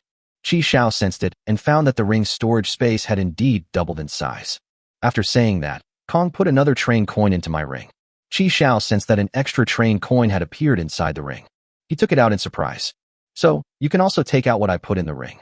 If you need anything in the future, you can write a note and put it in there. I'll reply when I see it. This is good stuff. Qi Xiao examined the peculiar, I am with you, ring from top to bottom. Unique functions, unique pairing methods. Of course, you'd better not wear this ring on your hand normally, to prevent anyone from recognizing you. Qi Xiao nodded, took off the ring, and put it into the bracelet. Then, a flash of white light, and the train disappeared. Kong and Shiranui Yunsheng left. Qi Xiao didn't linger. He also used the anchor point backtracking technique and left the area. In the silent forest, only crushed trackers lay forlornly among the weeds. Chapter 112, Be careful not to get rheumatism in your legs. The door at the front of the train opened, and Qi Xiao stepped out. Back on the train, Qi Xiao immediately activated the light screen. He first replied to Xia Yuan's message, informing her that the transaction had gone smoothly. I just spent a little more time in Zon and am back now. After replying to the message, Qi Xiao checked the available upgrade materials. Metal content, 4,790, 600 kilograms. Plastics, 3,426, 300 kilograms. Timber, 9,900, 200 kilograms. Apart from metal, all other materials are enough to upgrade to level 10. Before upgrading, Qi Xiao checked the modifications that would appear after reaching level 16. The 3 modifications are Master Pastry Maker, Obtain a train-specific electric griddle, 2 train coins. Cool summer. Receive a train-specific ice maker, 3 train coins. Take care of your hair. Get a train-specific hairdryer, 1 train coin. Chi Xiao did not change at that time. But now that I have money, I don't care about these few coins anymore. You know, I earned a total of 395 train coins today alone. The current focus is on extravagance. Chi Xiao waved his hand and completely modified it. For 6 train coins, you can get an electric griddle, an ice maker, and a hairdryer. Anyway, it's not expensive, so the hairdryer can be used by Shijian and the others. After all, they are girls with long hair. After the modification was completed, Chi Xiao threw 30 train coins into the feeding area and began the upgrade. Upgraded to level 17. 1 ordinary carriage has been obtained. Renovate and refresh. Basic kitchen components. Obtain a train-specific stove, range hood, integrated sink, and concealed external water tank, 5 train coins. Kitchen components? There's not much need for it, since there's no other Lao Lu to cook. Never mind, let's just consider it as a water storage tank. Chi Xiao spent 5 train coins to modify the newly acquired carriage. Start a game. Get a train-specific mahjong table, 3 train coins. Mahjong machine? Chi Xiao rubbed his chin, thinking that he could play a game when he was bored. There were exactly 4 people in the car. Chi Xiao inserted 3 train coins to unlock a mahjong machine. The only downside is that it didn't come with a chair. Enjoy a touch of luxury. Receive a train-specific coffee machine, 3 train coins. Coffee machine? I don't like coffee either. How can mere cow and horse water compare to a bottle of chilled guijiao liquor that costs 3 yuan? Oh well, it's not like I have many coins anyway. I might want to drink it later. Chi Xiao inserted 3 more train coins and won a coffee machine. Unfortunately, the account wasn't modified accordingly. Next upgrade. Level 18. 1 ordinary carriage has been obtained. The maximum stopover time has been extended by 1 hour. The latest departure time is currently 4 p.m. You can still choose to depart at 10:50 a.m. Level 18. The longest stop time has been extended by another hour. Next, let's renovate and refresh. Food waste recycling. Obtain an automatic compost bin, which can convert food waste into fertilizer, 5 train coins. Automatic compost bin. Without hesitation, Chi Xiao put in 5 train coins and got the 3rd automatic compost bin. Great. This will further improve the efficiency of the automatic vegetable washing machine. Eating the peaches of immortality is just around the corner. Preferred. Upgrade 1 carriage to the starting carriage, 30 train coins. Upgrade a carriage to the initial carriage? Chi Xiao noticed the terminology used, such as refrigerated carriages, planting carriages, and gravity carriages, all of which are modifications. This is where the upgrade comes in. Upon closer examination, the initial carriages actually play the most important role. The feeding area, trading area, and even the coin slot during the renovation. These functions can only be realized in the initial carriage. If there were a second initial car, the material feeding area alone would be twice as large. Furthermore, the initial carriage has another characteristic. It cannot be disassembled. That alone makes it worthwhile to make changes. The name perfectly matches the renovation, the first choice. 30 train tickets are indeed quite expensive. Chi Xiao gritted his teeth, inserted 30 train coins, and chose to upgrade the second carriage to the initial carriage. Upon entering the second carriage, the carriage, which was originally like a shipping container, now had windows just like the first carriage. Chi Xiao suddenly realized that the carriages of Kong Yu's train were actually the initial carriages. She also went to great lengths to convert one of the sections into a planter carriage. Wow, they're really rich. The last one was the color change of the carriages, which Chi Xiao didn't even bother to glance at. I still haven't been able to get the account modification to work. Now I only have one last chance. Chi Xiao took a deep breath, praying that at least one would appear. After mentally preparing himself, Chi Xiao clicked to upgrade. Upgraded to level 19. Crafty Home Builder. Follow account fixed modifications to the train can be relocated at any time, 30 train coins. It's here. Follow the account modification. A skilled craftsman built a house, and 30 train coins were used. This means that the train layout can be changed at any time. This modification is very useful. Previously, due to the limited number of carriages, the toilets and kitchen had to be combined. Although it doesn't affect each other's use, having a toilet next to you while eating still makes you feel a little awkward. That will solve the problem. Move the bathroom and the fixed washing machine away, and move the 2 kitchens together. Then Lao Lu can start working on both sides at the same time. With the insertion of 30 train coins, Chi Zhao's 9th follower account upgrade was unlocked. Great, just one more to go? In Chi Zhao's bedroom, the 6th brother, gripping the handle, was outwitting and outmaneuvering the tyrant. He twisted and turned his body, as if Leon on the screen would twist and turn along with him. On the sofa, Shi Jian looked at Lao Lu listlessly. Lu, is this game really that fun? I've seen you play it several times already. It's fun. I like fighting zombies, hee. Li Huizi is braiding Shi Jian's hair. It's been so long. Why hasn't he come back yet? Wait, he wouldn't have abandoned us and gone off to have a good time, would he? Impossible. The train commander isn't that kind of person. The sixth brother immediately retorted. He had unconditional and unlimited trust in Qi Xiao. Just then, the carriage door opened, and Qi Xiao walked in. I heard someone chirping crickets behind me as soon as I got back. Lao Lu immediately paused the game, put down the controller, and ran to Qi Xiao. Commander, you're finally back. I've collected all the fertilizer from the automatic compost bin, and I've added the new vegetables. The Black Wind Grand Marshal also went for a walk, and he relieved himself outside. The conductor's underwear and socks have also been washed and dried. Xiaomi. Qi Xiao patted Lao Lu's head. Well done, you're worthy of being my deputy commander. Are you hungry? Come on, I'll take you to get something delicious to eat. Old Lu was wearing a dark blue suit jacket and a dark red bow tie. If he wore round glasses, he'd look just like a mini Conan. How is it? I built it, isn't it great? Xiaomi said proudly. It was only then that Qi Xiao noticed that Shi Jian and Li Huizi had changed their clothes and put on light makeup. Xiaomi wore a black tank top and light blue denim shorts, which accentuated her long, slender legs. She even wore light makeup, which is unusual for her. The overall style is characterized by old, sloping shoulders. Li Huizi wore a cherry blossom pink JK skirt with classic white over-the-knee socks. Dressed entirely in pink and white, the overall color scheme resembles a freshly ripened peach. How is it? Does it look good? Shi Jian stood up and turned around. The tassels on the halter tops danced along with it. I was planning to wear Hui's blue dress for a girls' get-together. But alas, the bloodstains on it are still there after washing, so I can't wear it now. Qi Xiao grinned. It's not like we're going to a 5-star hotel, it's just a night market. It's like a female internet celebrity going out and causing a scene. Oh dear, what's with the ivory coming out of the dog's mouth today? Qi Xiao rolled his eyes at Shi Jian. I was talking about Sakura, not you. It's so late at night, and it's gotten colder outside. At least other people know to wear stockings to protect themselves. You'd better be careful not to get rheumatism in your legs. Chapter 113 Xiaomi's Black Account. If you like looking at stockings, just say so. No need to beat around the bush. Anyway, Hui has a lot of stockings, so I can wear them too. Be careful of getting athlete's foot infection if you wear the same clothes as someone else. We don't have athlete's foot. It's not contagious. Qi Xiao pursed his lips. Just kidding. Come here for a second. I need to talk to you.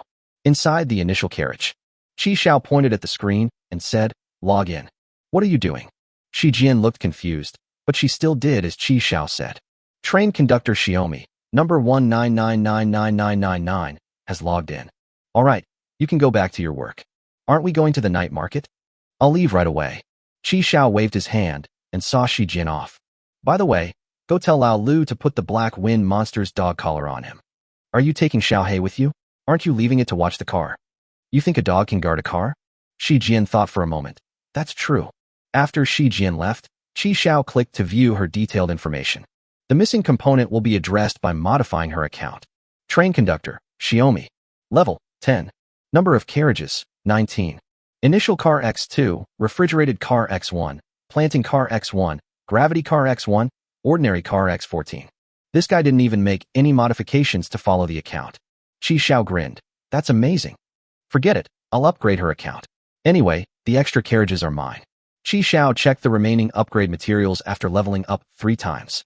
Metal, 2,290, 600 kilograms. Plastics, 2,526, 300 kilograms. Timber, 9,300, 200 kilograms. Supplies are plentiful. On Shi Jian's account, all 3 modifications are currently useless, so Qi Xiao directly invested 10 train coins and clicked to upgrade. Upgrade and refresh. I want pink. The exterior, interior, and floor of the carriages will all be changed to pink. 1 train coin per carriage. A dazzling moment. Colorful night lights added to the carriage ceilings. 1 train coin per carriage. King of Karaoke. Transform a train carriage into a KTV carriage. 10 train tokens. Qi Xiao's eye twitched uncontrollably. No. What kind of modifications are these? Who would modify this thing? It's just a complete waste of train coins. Continue upgrade. 3 minutes later, Qi Xiao's face turned as black as the Black Wind Monster's butt. This account, Shijian, is probably a blacklisted account. 4 levels in a row, 12 upgrades, and not a single one followed the account. I'll do it. Is it really that hard to farm after modifying the account? It can't be a problem with my car. Not only did it not follow the account's modifications, but most of the modifications that were displayed were also cosmetic, which Qi Xiao considered to have no value for modification. Only one modification was decent. The size of the carriages was increased. The length of the carriage has been increased from 5 meters to 7 meters. The width was increased from 3 meters to 4 meters. The height has increased from 2.8 meters to 3.5 meters. The price is also very high, with one carriage costing 10 train tickets. Qi Xiao calculated that the original carriage space was 42 cubic meters. After being enlarged, it reached 98 cubic meters. It has more than doubled. It's worth the price, though. Qi Xiao only selected 2 initial carriages, the refrigerated carriage, the planting carriage, and the gravity carriage for modification. This allows for the inclusion of larger upgrade materials in the initial carriage. Refrigerated compartments can store more food. Gravity-controlled carriages can hold more equipment. The planting compartments also provide more growing space for the peach seedlings and allow for the planting of more vegetables. Unfortunately, if he had more money, Qi Xiao would have liked to increase the size of a few more carriages. We also need to save some train coins to upgrade the bracelet. Although the boundary bracelet is also a money-devouring beast, its growth is visible to the naked eye. It's something where you can see results immediately once you throw money at it. The special slots unlocked in the second stage can even accommodate trains. Sigh, these train tickets really don't last long. There are 590 kilograms of metal left, but we are short 10 kilograms for the upgrade. Qi Xiao opened the trading platform and traded 50 kilograms of metal. As the large iron lump was thrown into the feeding area, Qi Xiao prepared to raise it one last time. If it still doesn't come out this time, then let's call it a night. Qi Xiao took a deep breath and gritted his teeth to insert another 10 train coins. Upgrade. Level 15. Upgrade and refresh. Qi Xiao stared intently at the screen, hoping those 4 words would appear. Ghost Fire Train. Added dazzling lights and sound effects. Su su su su. 6 train coins. Summer Party. Transform a train car into a pool car. 8 train coins. Multi-threaded. Follow account adds a screen to the train, allowing login for other accounts. This account will log in as a guest, with permissions controlled by the main account. 30 train coins. It's here. Qi Xiao almost cried when he saw the words, following account. Persistence pays off. We finally got you. After carefully examining the function of this modification, Qi Xiao took a deep breath. Can multi-threading, adding a screen, allow a second train conductor to log into their account? If Shijian's account is logged in, will her arrival reward module take effect? Damn, that would be awesome if it worked. With the module extraction card still a long way off, this might be a decent alternative. With the insertion of 30 train coins, the multi-threaded transformation was successful. On the other side of the carriage, a new screen suddenly appeared. Very good. Qi Xiao took out the modification extraction card and placed it in front of the screen. Modification retrieval card detected. Detecting modifications to this train. Please select the modification items you wish to extract.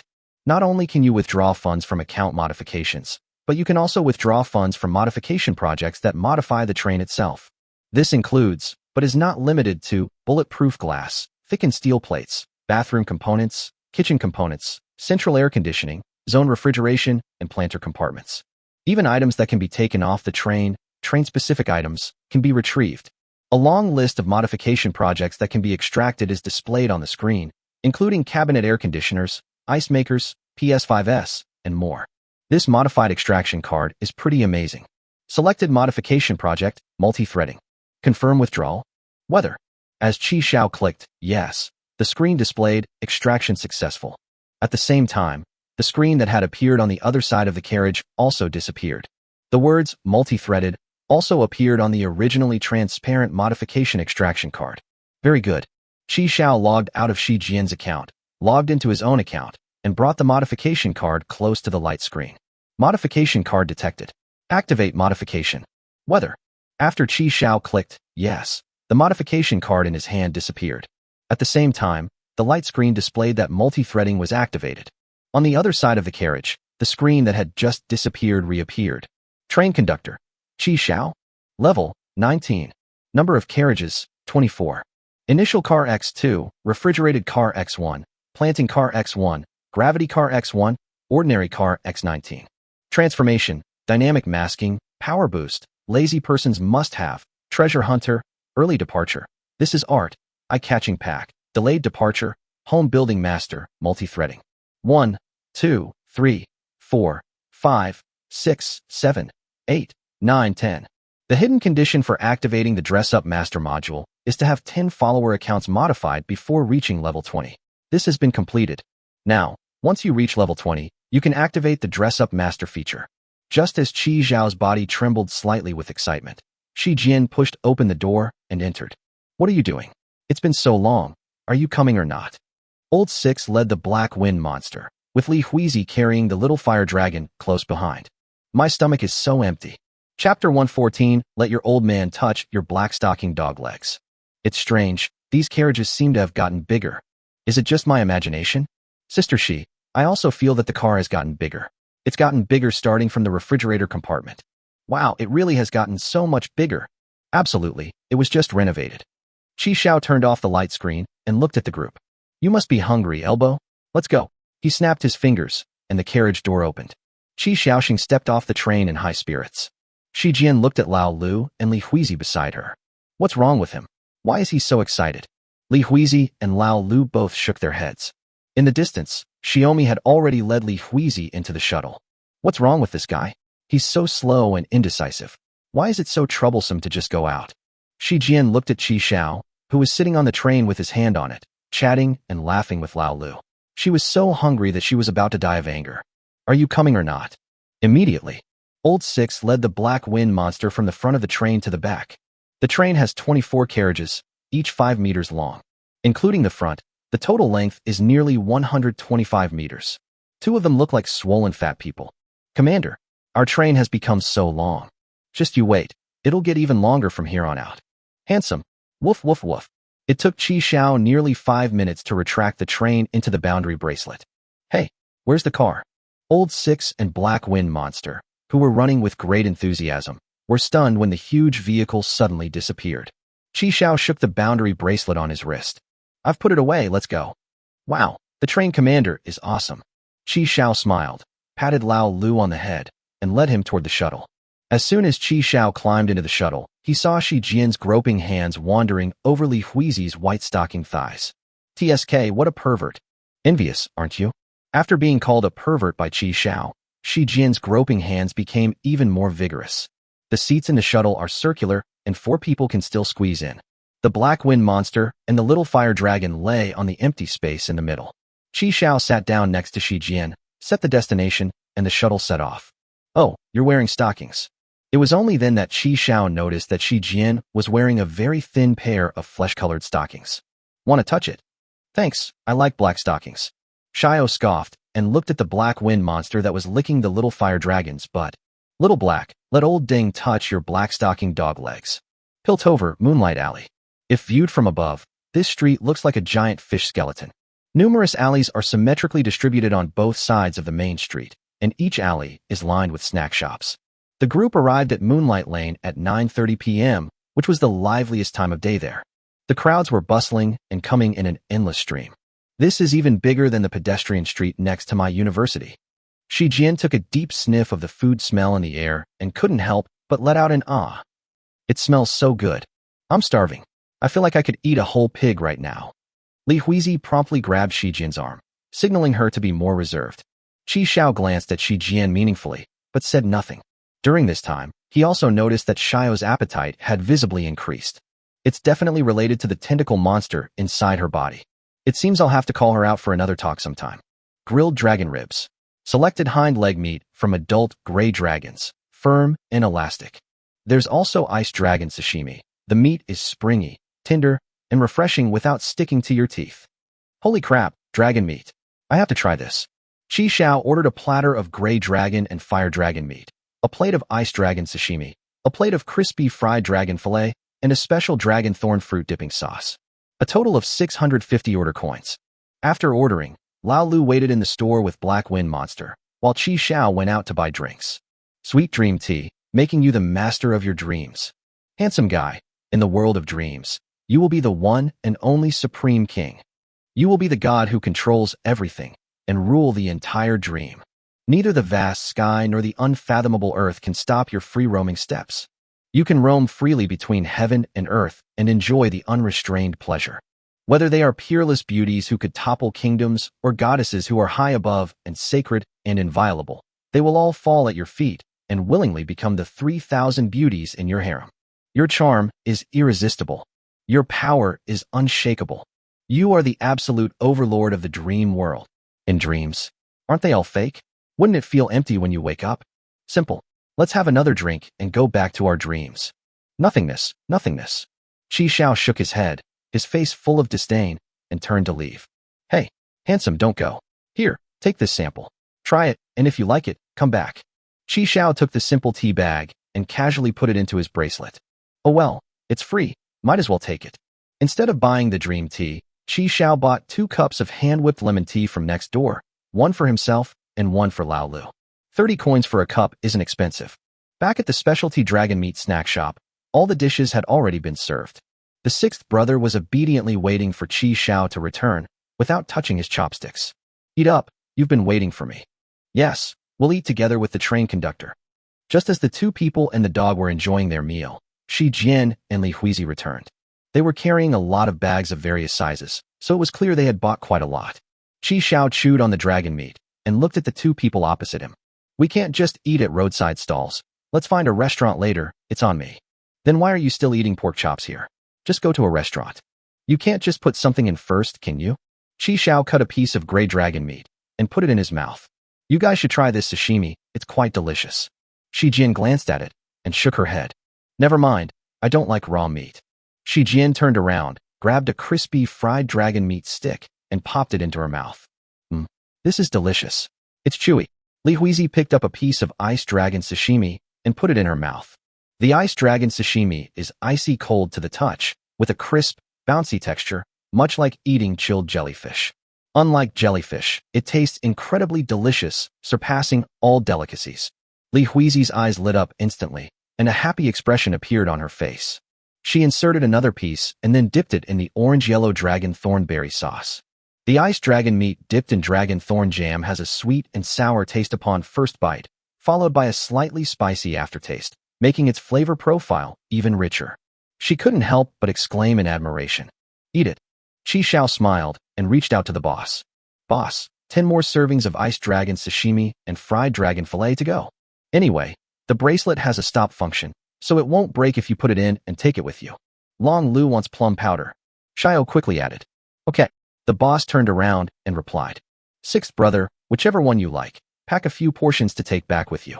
Commander, I love this flaming dragon steak. It's spicy and delicious. Boss, 10 more servings of spicy pork chops, please. Chapter 115 Hakka Cuisine, Kajia Cuisine. After leaving the specialty dragon meat snack shop, Qi Xiao and his group began looking for a large restaurant. Along the way, several large restaurants were packed to capacity. Even the waiting area outside had long queues. Seeing this, Shi Jian said helplessly, Thank goodness I ate something. Otherwise I would have starved to death. Train commander, there's a Kajia restaurant over there, but it's not crowded. Hakka cuisine? Qi Xiao's mind conjured up some traditional Hakka signature dishes. Salt-baked chicken, Hakka stuffed tofu, Hakka pot dish, pork belly chicken, stuffed bitter melon, braised pork with preserved mustard greens, 3-cup chicken, etc. Let's go take a look. Following Lao Lu, the group entered an alley on the right side of the main road. The store is indeed very large, and the decoration is very luxurious. But perhaps because it's not on the main road, the shop was deserted and there were no customers in sight. As soon as the group entered the store, a middle-aged man dressed as a waiter greeted them warmly. He was dressed in a well-fitting suit, with his hair styled in a perfect middle part, and his face was greasy. Welcome, distinguished guests. The waiter looked at Qi Xiao with an absolutely professional smile. Hello, esteemed guest. Would you like the kitchen to prepare this dog and dragon for you? You can rest assured that our shop does not charge processing fees. The black wind monster raised its head, tilted its neck, indicating that it did not understand. The little fire dragon, who could understand human speech, was so frightened that it crawled behind Li Huizi, hugging her white silk legs and trembling. Li Huizi had to squat down to comfort her. Qi Xiao looked at the waiter and replied, Thank you, but no need. At this moment, the 6th brother said indignantly, They are family, not food. The waiter then realized what had happened and quickly apologized. Sorry, Conan. I'm not Conan, I'm Lao Lu. Sorry, 6th brother. Qi Xiao waved his hand, indicating that everything was all right. The waiter breathed a sigh of relief and announced loudly, 6 VIPs. Starry Night Private Room. Gentlemen, this way please. Follow the waiter upstairs to the second floor and enter the Starry Night Private Room. The private room was filled with dazzling, multicolored lights. You'd think you were in a karaoke room. Boss, could you turn off this light? It's too bright.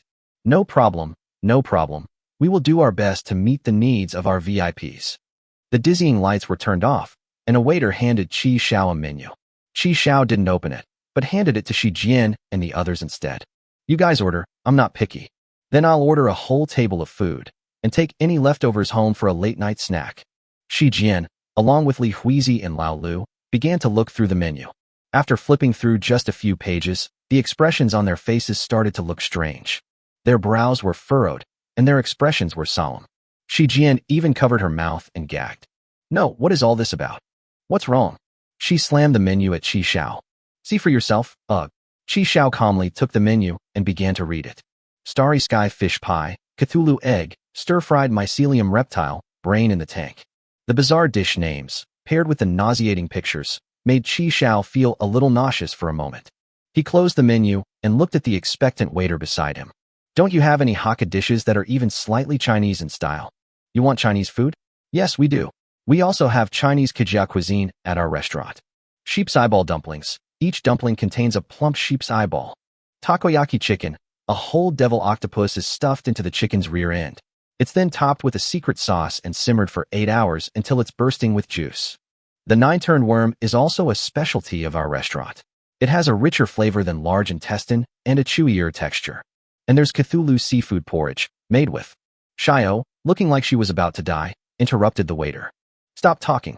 That porridge looks like my blue toilet cleaner bottle. Ugh. Just then, another waiter came in carrying a black tray. Excuse me, could you please serve me some food? What dishes are you serving? We didn't order any. Qi Xiao threw the menu down and said unhappily, You guys are a shady business, still using the tactic of forcing people to buy or sell. No, esteemed guest, you've misunderstood. The waiter quickly waved his hand, then explained as he served the dishes. This is our signature dish, the pus soup for the dead. It's free for everyone to try. 6 bowls of thick, yellowish-brown, viscous soup with a peculiar smell and bubbling loudly were placed in front of Qi Xiao and the others. Qi Xiao even stirred it with a spoon and scooped out a snail with its shell still on. The snail was still alive and climbed up the spoon. The group couldn't take it anymore and fled the restaurant as if their lives depended on it. After leaving the restaurant, Qi Xiao looked back at the signboard again and realized that it really was Kajia cuisine. Shi Jian leaned against the wall and dry heaved, while Li Huizi gently patted her back. Now I understand that saying. A crowded restaurant isn't necessarily a good restaurant, but a restaurant with no customers is definitely not a good restaurant. Meanwhile, in the private room next to Starry Night on the second floor, a pair of green eyes peered through the window, watching Qi Xiao and his group flee the store. Chapter 116, Wood Egg Fruit. Burp, I'm so full. Shi Jian patted her bulging belly and let out a comfortable burp. Qi Xiao and his friends walked out of the Guo Li Lao hot pot restaurant, each of them beaming with happiness. Li Huizi and Lao Lu were carrying gifts from the store, which included toys and snacks. The delicious hot pot dispelled the gloom that everyone had felt about mistakenly entering Hakka cuisine.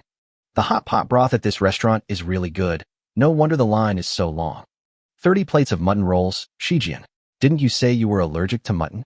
Oh, did I say that? I don't remember. I misremembered. You're just allergic to sheep's head. Qi Xiao corrected himself. Let's go. We're all full. Let's go home and sleep. Oh, you're going back already? Aren't you going to look around a bit more? It's not easy to come out here. Just treat it as a post-meal digestive aid. Qi Xiao burped. I'm too tired to walk anymore. The sixth brother echoed Qi Xiao, saying, I'm too tired to shop anymore.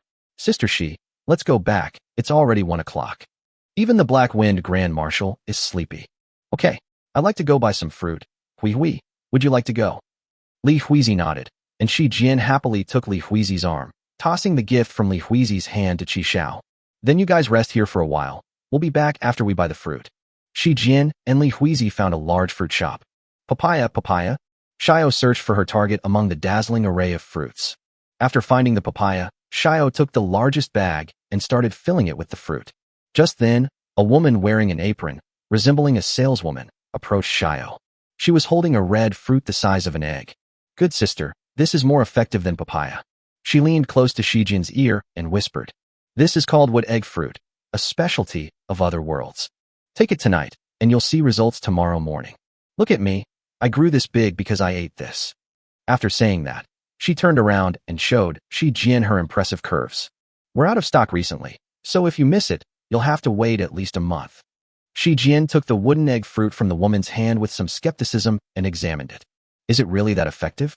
"Absolutely, it works for men too. However, when men take it, it affects their lower body. You know what I mean."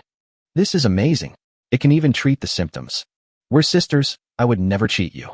Look, my shop is right here. If it doesn't work, you can come back to me anytime. There are only 2 left. I'll give you a discount, 5 train tokens. Like, train coin." Shi Jian put down the wooden egg fruit in her hand with an embarrassed look on her face. Since she got into Qi Zhao's car, she had no money left for train tickets. Not a single one.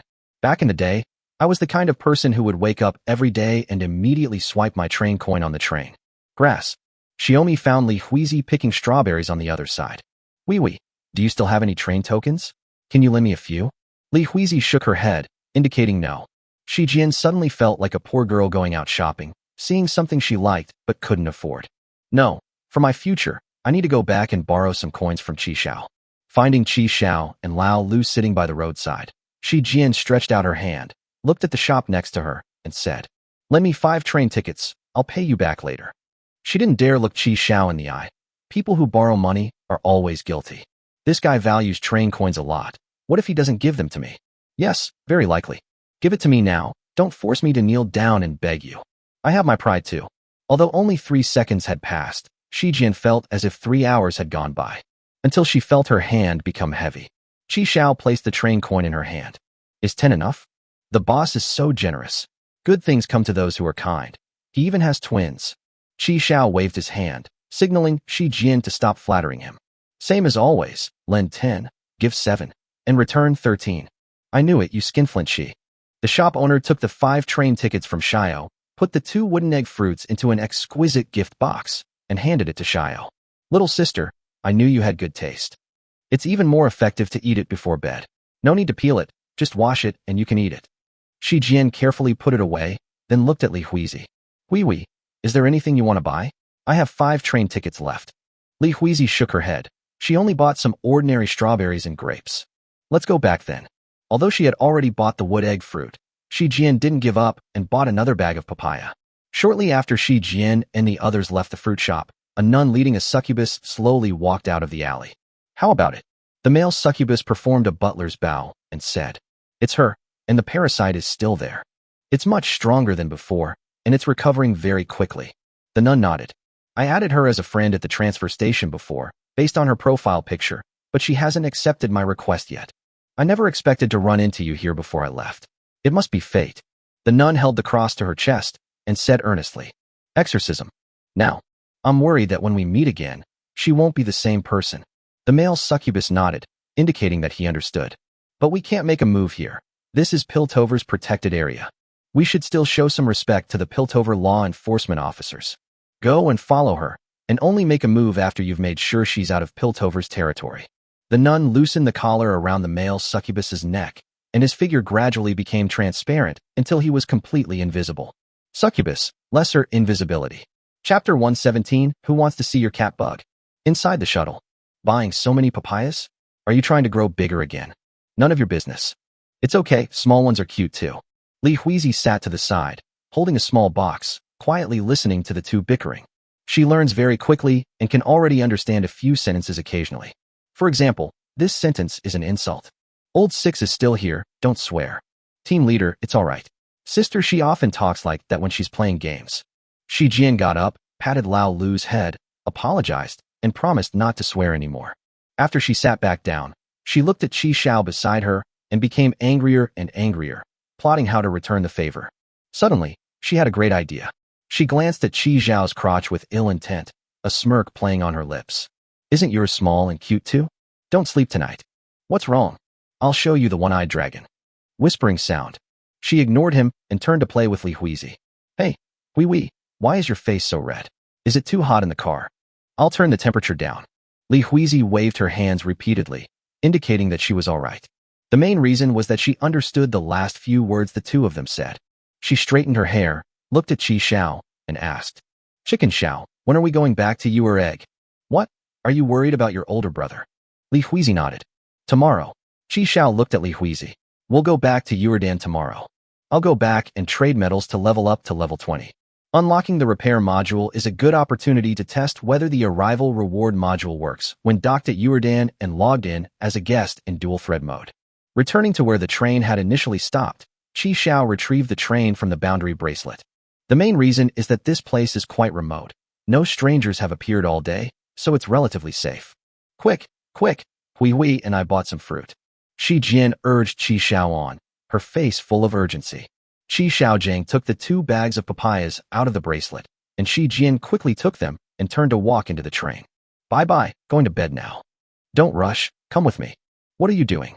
Shi Jian was in a hurry to go back and eat some papaya, and then take her prenatal nap. Let me show you the dragon. Hurry up, stop dawdling. What's so interesting about cat bugs? I don't want to see them. Don't regret it. Shi Jian reluctantly followed Qi Xiao to the initial carriage. Wee, don't take a shower yet. Wait for me to come back and we'll shower together. Okay, I'll go wash some fruit with Lulu first and wait for you to come with me. Inside the initial carriage. Don't tell me you're watching this. Call on. Up on the plane, up on the plane, up on the plane again. Shi Jian walked listlessly to the screen and logged into her account. Hey, why did the screen move? Isn't it by the car door? It was just renovated. Strange and weird. A visitor login request popped up on Qi Xiao's screen. After he clicked agree, Shi Jian successfully logged in. Guest mode? Permissions need to be granted by the administrator? What the hell? The administrator is naturally Qi Xiao, who has the authority to decide which functions Shi Jian's account can use. Team Commander chat room access is now available. As this permission was unlocked, a message popped up on Shi Jian's screen. You have received a new friend request. People are adding me as a friend. Shi Jian opened the message. It was from a woman whose profile picture looked somewhat familiar. Gao Bi, what a strange name. Shi Jian pouted, but ultimately chose to agree. Trading platform access has been granted. Arrival reward privileges are now available. Free access to upload and download permissions is now available. As permissions were granted one by one, the modules on Shi Jian's screen changed from gray to their original colors. Except for upgrades and modifications, all other functions of Shi Jian are now usable. This modification is amazing. Are we about to see the days when I wake up every morning and find coins to collect? Are we going to have to come back? We'll find out tomorrow. At this moment, Qi Xiao is trading metals on the trading platform. Are we going to Yuerdan tomorrow? Right. Yay. Last time it rained so hard I didn't get a chance to shop around. This time I'm going to have a good look around. I borrowed 10 coins from you tonight. Right, I'll pay you back tomorrow morning. Qi Xiao glanced at Shi Jian. We don't even know if your module will actually work yet, so don't start celebrating halfway through. It'll definitely work. Look, it's lit up. Shi Jian pointed at the screen and said with a serious expression. All right, that's all. You can go back now. Shi Jian was speechless. What? You want to see a dragon again? Come on, come on. Tui. Who wants to see your cat-like bug? Seeing Qi Xiao begin to unbuckle his belt, Shi Jian fled the place without looking back. She rubbed her hands together like a fly and ran all the way. Wee, I'm here. Kay flapped its wings and hovered in the night sky. Just like at the transfer station before, it was the same man and child, but this time there was a woman too. And the two seemed to have a good relationship. There's also a dog and a little fire dragon. The dog is probably just an ordinary dog. Gaobi nodded upon hearing Kay's report. Kay, what kind of relationship do you think they have? They should be friends. Are you boyfriend and girlfriend? It doesn't seem like it. They're probably just ordinary friends. They're on the train now and could leave at any time. What should we do? Use dream erosion and let them have sweet dreams tonight. No difference. I understand. As Kay flapped its wings and slowly descended, it placed Gao Bi, whom it was holding, on the ground and approached Qi Zhao's train alone in stealth. Once he reached the right distance, he began to unleash a skill that could put the surrounding creatures to sleep, dream erosion. Just then, a knife was pressed against his neck. Hey bro, you look so familiar. Chapter 1:18 Parasite. Qi Xiao held the lust in his hand. The blade was pressed against Kay's neck, emitting a slight, high-frequency vibration. That little tail, isn't that succubus bro? Qi Xiao grabbed Kay's heart-shaped black tail. Why are you sneaking around in the middle of nowhere in the middle of the night instead of sleeping at home? Kay's face was now filled with confusion and shock. When did he find me? And it just appeared behind me without any warning? Is it Flash? He was indeed no ordinary person. He possessed extraordinary powers. And this knife, it's like a vibrating stick. It can even vibrate. Although he spoke in a joking tone, Kay could feel the coldness and killing intent emanating from the knife pressed against his neck as it vibrated. The commander, that's him. At this moment, Lao Lu, who had been hiding in the distance, also revealed himself. The sixth brother pointed at Kay and said, "That's him. He's been following us ever since we came out of Moonlight Alley." Kay looked at Lao Lu and was startled again. There are still people here. This kid isn't an ordinary person either. It can actually become invisible. Also, I was tracking him invisibly the whole time. So how did he find me? A bitter smile appeared on Kay's lips. No wonder they were discovered as soon as they got close. So they knew all along that I was following them. Chi Xiao gave Lao Lu a thumbs up. Good job. I'll give you a reward later. Go back, hey, put your clothes on. The sixth man covered the hanging object with one hand and saluted with the other. Received. It won't affect the city's appearance. After saying that, Lao Lu activated his invisibility again, passed through the car window, and returned to the train. Ever since the last time in Gaojia village, Chi Xiao said, "Can't you Calabash brothers smell the monster? You're such useless trash." The sixth brother kept it in mind. After returning, he began to use his nose to distinguish the smells on different people. And then he actually developed a new skill, identifying demons by their scent. As a succubus, Kay's scent is naturally different from that of a human. Although he was tracking stealthily, his scent couldn't be invisible. That's why Lao Lu caught him. Stop looking. Kay felt the blade on his neck press even closer. Where's that nun you're holding? Which tree is she hiding behind? Kay remained silent, secretly accelerating the activation of dream erosion. Hiss. Kay suddenly felt a pain in his buttocks as Chi Xiao pulled his tail straight up. Don't try anything funny. Do you think I can't sense it? Despite being perfectly energetic, Chi Xiao suddenly felt drowsy as he approached Kay. Stop using those tricks. Stop playing dirty tricks. As soon as he finished speaking, Chi Xiao increased the pressure in his hand. Hey, that's fine. Gaobi slowly emerged from the nearby woods. Under the bright moonlight, her nun's habit looked as if it were coated with a layer of frost. Cancel dream erosion. Kay sighed, but still obeyed Gaobi's orders, terminating the activation of dream erosion. Once he was sure the strange drowsiness had disappeared, Chi Xiao released his tail. But lust still loomed over his neck. If he dares to make any further moves, Chi Xiao is confident that he can dismember him in an instant. Gaobi walked up to Chi Xiao and nodded slightly. No offense intended. A silver chain appeared in her hand, and the collar at the end automatically fastened to Kay's neck. Can we put down the knife and talk? Certainly. Chi Xiao slowly withdrew his lust. But the next second, the blade was pressed against Gaobi's neck. Let's talk about it like this. I'm someone who easily feels insecure. Gao raised an eyebrow. What a fast man. Without any warning, it suddenly appeared behind her. Kay's eyes widened, and seeing that Gao was in danger, he raised his right hand, revealing sharp claws. Succubus claw strike. Kay. Gao stopped Kay's behavior and indicated that he was all right. Seeing Kay retract its claws and slowly retreat, Chi Xiao nodded in satisfaction. Speak, what do you want? I'm here to find someone. Who? Xiaomi. Why are you looking for her? Does she owe you money? Gaobi turned his head to look at Chi Xiao. What is your relationship with Shi Jian? What's wrong? Is she your girlfriend? No. Gaobi nodded and spoke softly. Do you know what a soul is? Before Chi Xiao could speak, Gaobi continued speaking to himself. The soul does exist, and it is eternal. When a life ends, the soul enters another body that has no soul. For example, a newborn baby, a hatched chick, or a small fish that has just hatched.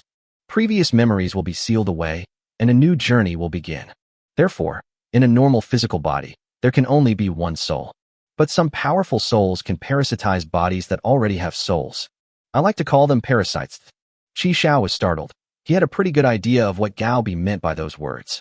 Gao paused for a moment, looked into Chi Xiao's eyes, and said seriously, there is a parasite inside Shi Jian's body. Really? She actually knew that there was a tentacle monster inside Shi Jian. Gaobi continued. Some parasites may not harm the host, but instead, they may act like a helpful old man, providing some assistance to the host. But the parasite inside Xiaomi's body is emitting a strong and unsettling message. It is evil, and if left unchecked, Xiaomi's soul will be banished sooner or later. And it will usurp the nest. After all that talk, what exactly are you here for? Exorcism. Get rid of that parasite. Do you have a way to handle this? Have. Gaobi's expression was extremely serious. How can you say that everything you're saying is true? Souls, parasites, it's all too vague and ethereal. Besides, even if it were true, why would you do it? This sounds very dangerous. You're such a kind person, selflessly solving problems for others. Gao smiled slightly. Of course, there was also some personal motive involved. I knew it, that makes sense now. Qi Xiao suppressed his lust, took a step back, and leaned against the tree trunk. I'll assume what you're saying is true. How likely is your method to succeed? Will it hurt Xiaomi? Having finally managed to get a dual-threaded modification, and without even having a chance to test whether Shijian's arrival reward module was effective, Qi Xiao didn't want anything to go wrong at this time. If things are handled improperly and something unexpected happens, he'll have nowhere to turn for help. It depends on how well the parasite has recovered its strength. Gao Bi turned to look at Qi Xiao and said confidently, 90%. Chapter 119 Your methods of exorcising spirits are far too crude. 90%? Qi Xiao glanced at Gao Bi and his servant, then yawned. Tell me the specifics of how to do it. Kill Xiaomi. Qi Xiao. That's it. And then, continue. As I said before, when the soul senses the death of the physical body, it will leave that body. I will use the soul-catching net to capture Shi Jian's soul and put it back into her body. Just revive her before she goes into brain death. Qi Xiao was speechless. Your method of exorcising spirits is far too crude. Isn't there a way to force the parasites out? No. Is it that you don't have it, or that you don't know how? We won't. Qi Xiao took a deep breath, suppressed his anger, and forced a smile onto his face. This guy is surprisingly honest. There's something I lied to you about earlier. Actually, Shi Jian is my girlfriend, and she is very important to me. Your method is too crude. What if you can't save him? They can usually be saved. Gao Bi said calmly. Normal? If you can't save him, you'll have to compensate me. I only have one precious child. Let me be frank, I don't trust you. Qi Xiao raised an eyebrow. Stop trying to take advantage of her. Unless you kill me first. That's settled then. Let's all go home and find our own mothers. After Qi Xiao finished speaking, he turned and left. Seeing Qi Xiao's resolute attitude, Gao Bi's expression turned solemn. She took a deep breath, as if she had made a major decision. Etc. Is there anything else, big sister? Gao Bi then removed the cross from his neck and stuck it into the ground. Centered on the cross, a white light shield with a radius of 3 meters appeared. At the same time, Gao Bi pulled out a short knife and stabbed it straight into his stomach. She coughed up a mouthful of blood, her body swayed, and she was about to fall. What the hell? Owner! Kay rushed into the light shield and hugged Gao Bi. At the same time, a faint blue light slowly emerged from Gao Bi's body. That was her soul. This was the first time Qi Xiao had ever actually seen the existence of a soul with his own eyes. The soul was faint and gentle, as if a single breath could dissipate it. Kay quickly pulled out his soul-catching net and, with lightning speed, scooped it up. He carefully placed Gao Bi's soul into her body and then began to heal her. As Gao Bi's injuries were fully healed, the soul that had been trying to escape finally calmed down. At the same time, Gao Bi suddenly opened his eyes. Cough, cough. She wiped the blood from the corner of her mouth, her face looking somewhat pale. This soul-gathering array can prevent the souls inside from leaving, and it can also prevent wild souls outside from entering. So, can you rest assured now? This whole sequence of actions left Qi Xiao completely stunned. Girl, you're really pushing yourself too hard.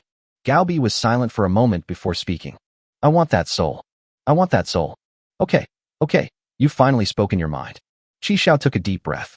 He had been thinking about how to deal with that tentacle monster, and tonight might be an opportunity. Give it a shot. Life offers few opportunities to take such a gamble. Qi Xiao looked at them and slowly spoke. I agree, but you have to do as I say in a moment. After optimizing Gao Bi's exorcism plan, Qi Xiao returned to the train. There shouldn't be any major problems, but we should still prepare for the worst. He summoned the light screen and took out 2 costume cards from the boundary bracelet. Isdeath and the Silver Knight. Costume card detected. Isdeath, activate. Weather. Costume card detected. Silver Knight, activate. Weather. As Qi Xiao clicked, yes, in turn, the 2 costume cards in his hand turned into particles of light and disappeared. Qi Xiao clicked on the Dress Up Master app, and the interface unfolded. It's like a one-click outfit change. There are now 2 outfits to choose from on the interface. Isdeath. Remaining costume value 100%. Silver Knight. Remaining costume value 100%. After examining the specific abilities of the 2 outfits, Qi Xiao made up his mind.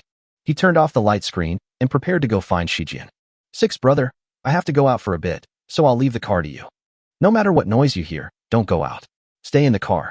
Did you remember? Lao Lu had never seen Qi Xiao speak to him so seriously before. Okay, conductor, I will take good care of the train.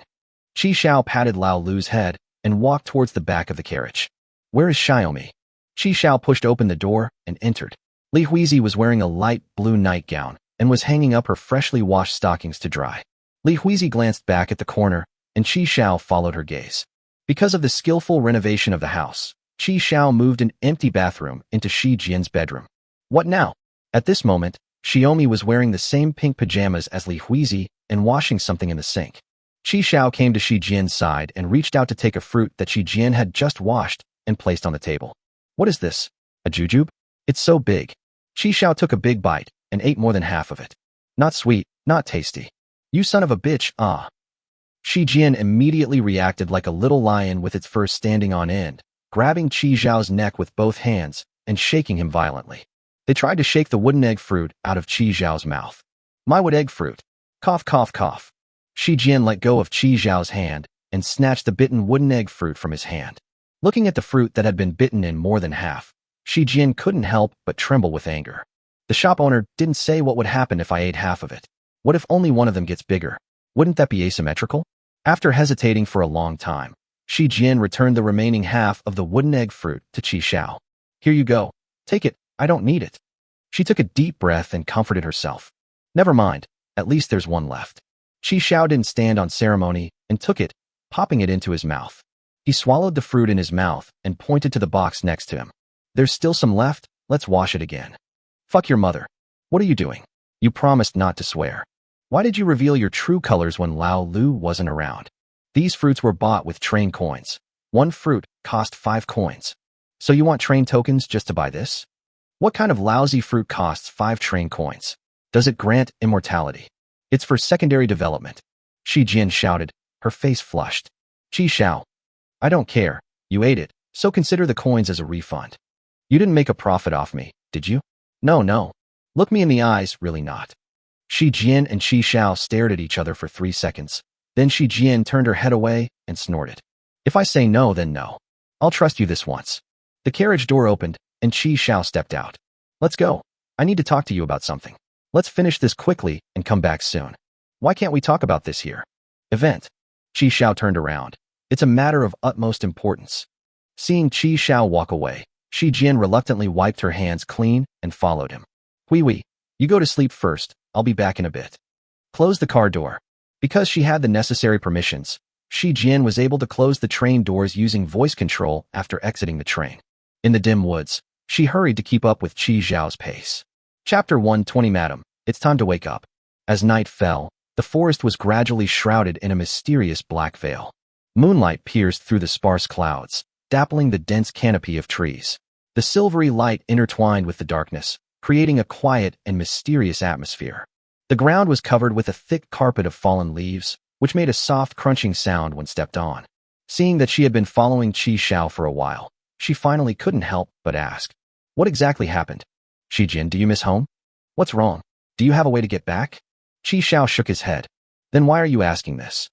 Of course I want to go back. It's so dangerous here, and we're living in constant fear.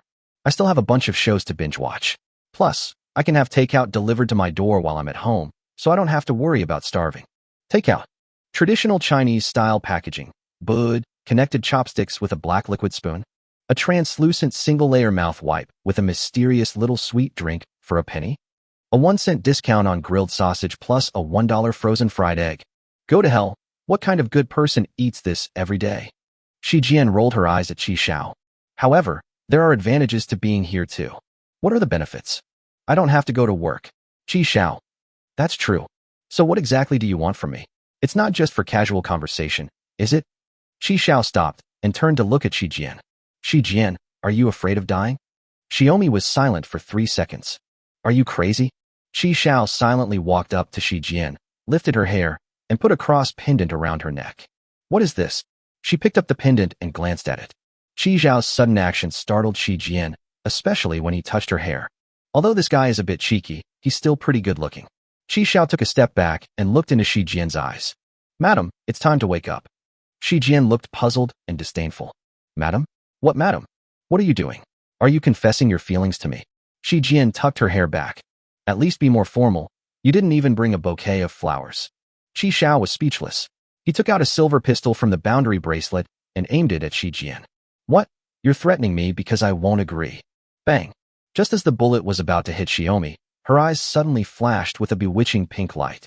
Without warning, her body twisted to the right, the bullet grazing Xiaomi's nose before embedding itself in the tree trunk behind her. Then Shi Jian turned around, raised her hand, and untied the hair tie that was binding her hair, and shook her loose hair. Her pink eyes looked at Qi Xiao. Why did you ask her out so late? Does my little one miss me? Qi Xiao put away the ZZ pistol and chuckled. Madam is recovering well. She can even dodge bullets now. It's all right. Mainly because my body is in good condition, I can sleep soundly and receive deep treatment. Then can I be discharged from the hospital? Shi Jian pounced on Qi Xiao, looking up at him with seductive eyes. Why are you kicking him out? Is he shy because he wants to be intimate with his girlfriend? She gently traced circles on Qi Xiao's chest with her fingers. Don't worry, I won't bother you. Qi Xiao stepped back, and Shi Jian lost her balance and almost stumbled. Who knows if you'll suddenly appear and scare me? Are they really that scary? Shi Jian twisted her body and twirled her hair with her index finger, wrapping the strands around several times. Just thinking about your tentacles makes me weak. Puff. Shi Jian couldn't help but chuckle. What? You don't like my tentacles? They feel very comfortable. I called you out to give you a heads up. I'm about to go to the Kingdom of Order. You can still leave now. Go wherever you want to recover your strength. We'll just pretend we never met. Okay, sister? My little brother has such a sweet tongue. Come here, let your sister give you a kiss. As she said, Shi Jian, she rushed over and hugged Qi Xiao, her lips about to kiss his face. Qi Xiao used both hands to pull her away, preventing her from getting closer. All right, you can go kiss whoever you want now, okay? How annoying. I'm leaving. I hope my brother won't miss me. Yes, you can go without worry. I'll take care of things at home. Shi Jian chuckled softly, and then the red light in her eyes began to dim, returning to normal. Seeing Shi Jian's blank expression, Qi Xiao tentatively approached her. Mrs. What wife? Who is your wife?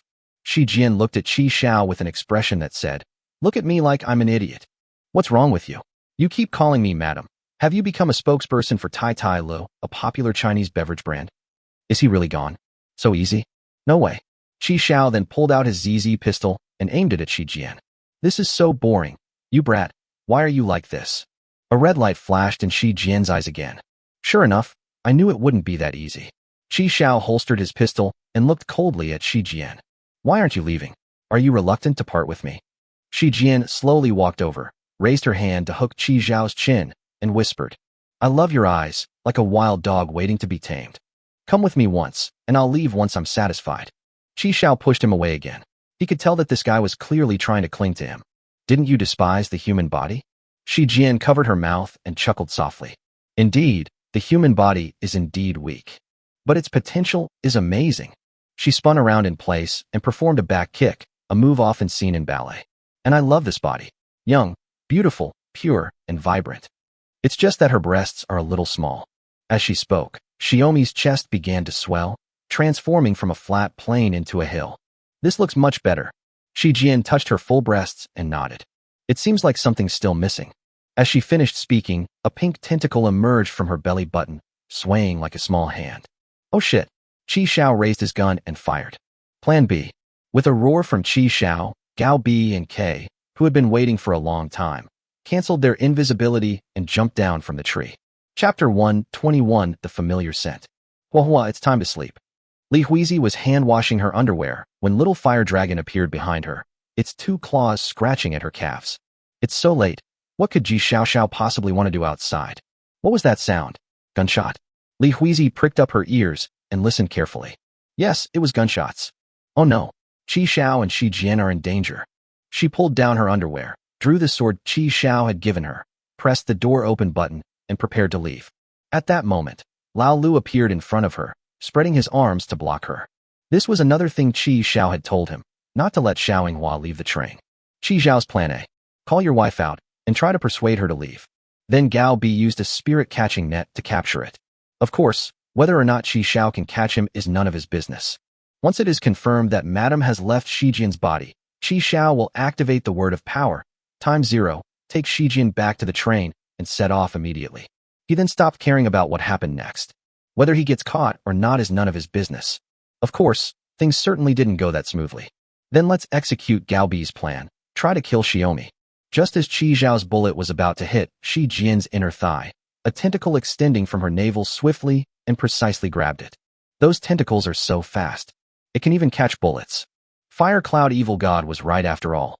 In the world of martial arts, speed is the only thing that cannot be broken. Qi Zhao immediately switched bullets to frost bullets. Frost bullets will be affected by their icy effect once they are touched. So even if she grabs you with her tentacles, it can still produce a cold effect. Bang, bang, bang, bang, bang. After the tentacle caught the first frost bullet, it sensed that something was wrong. She quickly discarded the bullet and simultaneously bent over and lay prone on the ground in an inhuman motion. This resulted in all the remaining bullets going unfired. Not just the tentacles, but the body can move this fast too. It's almost as fast as when I activate Time Zero. Qi Zhao abandoned his gun and pulled out Lust directly. At the same time, Kei jumped down from the tree and pounced on Xiaomi. His incredibly sharp claws pierced straight through Xiaomi's stomach.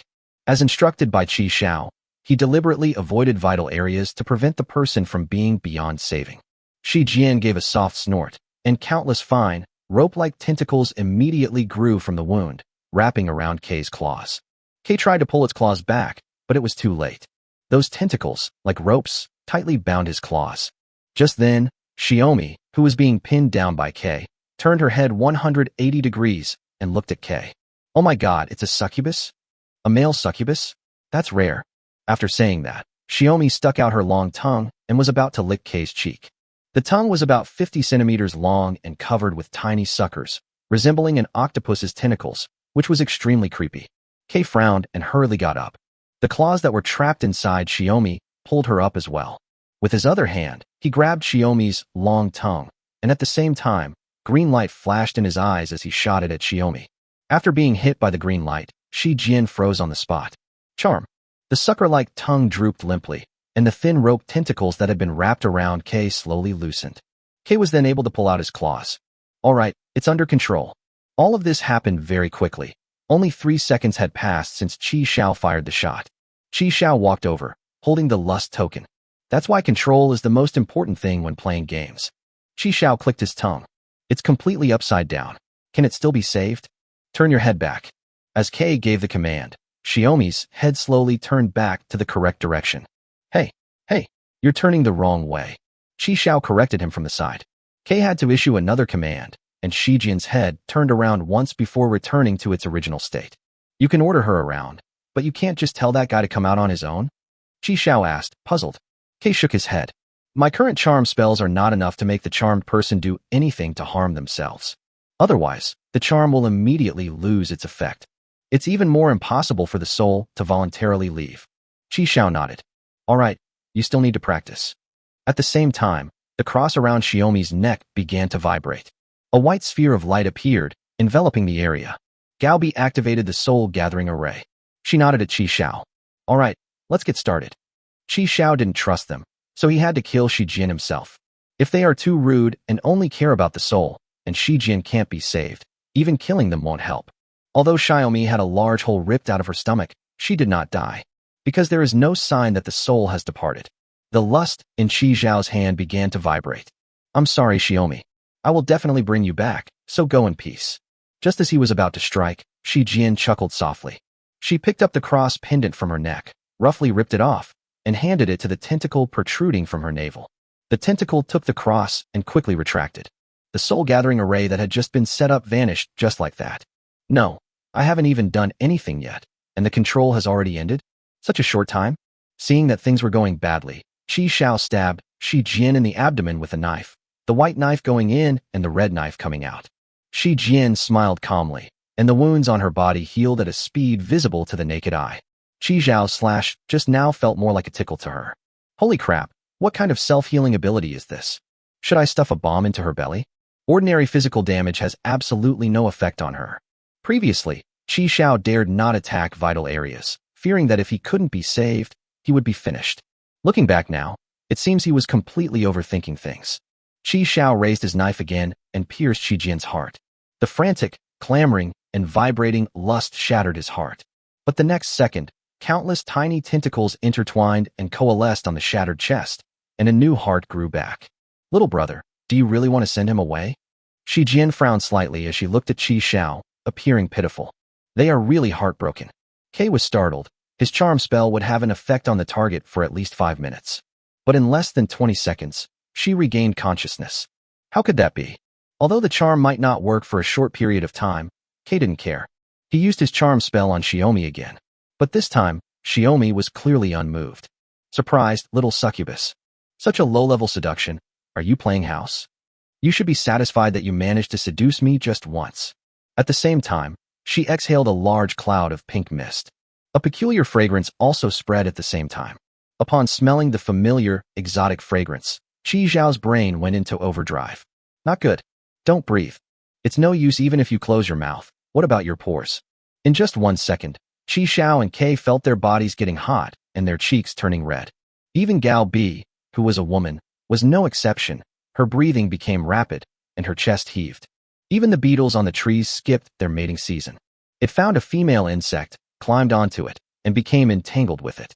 Chapter 122. With your level of strength, you dare to exorcise spirits? Pink mist, accompanied by a strange fragrance, spread outwards from Xiaomi as the center. Uncontrollable desires gradually accumulate, and the remaining rationality is constantly eroded. Seeing that the situation was not good, Qi Xiao and the other two retreated and distanced themselves from the area covered by the pink mist. With your level of skill, you dare to exorcise spirits? She's trying to tone it down. I'm sorry, I misjudged her. Gao tried his best to suppress the anxiety within him and replied, what do we do now? It's already eroding Xiaomi's body. If it's allowed to complete its transformation, Xiaomi's soul. Speak. I'm afraid I'll be squeezed out of this body. Grass. What about my arrival reward module? No, I have to stop this guy. So, you mean I can kill her without worry now? Otherwise, this body will eventually belong to her. Gao nodded. There is one more important thing. We must retrieve the spirit staff that was swallowed and reenact the soul-gathering array. Otherwise, at the moment of Xiaomi's death, her soul might have left this place directly. Qi Xiao nodded, indicating that he understood. As the group talked, Shi Jian followed them at a leisurely pace, as if taking a stroll, and the strange fragrance then spread over. Qi Xiao raised his gun and fired. However, she became increasingly confident in her control over her body, and could now stretch and fold it at will. It is soft and boneless, resembling an octopus. Qi Xiao's bullets were almost all dodged, and even when a few hit him, they didn't have much effect. Xiaomi's smile grew increasingly arrogant, revealing a morbid quality. Come on, if you make me have fun, I'll make you a part of me. Seeing that things were going badly, Kay rushed forward to defend himself. He thrust out his sharp claws, lunged at Xiaomi, and reached for her heart. However, the tentacle on Shi Jian's navel was even faster, and with a whoosh, it wrapped around Kay's neck. Kay's face quickly turned bluish-purple, and he was forcibly strangled unconscious. Xiaomi laughed and started pulling on Kay's tail, and with brute force, she actually tore it off. After Kay, who had fainted, was awakened by the pain, he was strangled unconscious again. Kay, who had lost his tail, was casually thrown to the ground by Xiaomi. Shi Jian held the tail, and tentacles grew from her palm to climb onto it. After straightening it, a tentacle tail sword is complete. Holding the tail sword, she continued forward. Upon seeing this scene, Gao Bi's eyes nearly popped out of their sockets. She misjudged the strength of the one inside Shi Jian, or rather, she was too good at hiding it. Her weakness and frailty were all an act. Looking at Kay, who had lost his tail and was lying on the ground, his life hanging in the balance, Gao felt a deep sense of powerlessness and despair.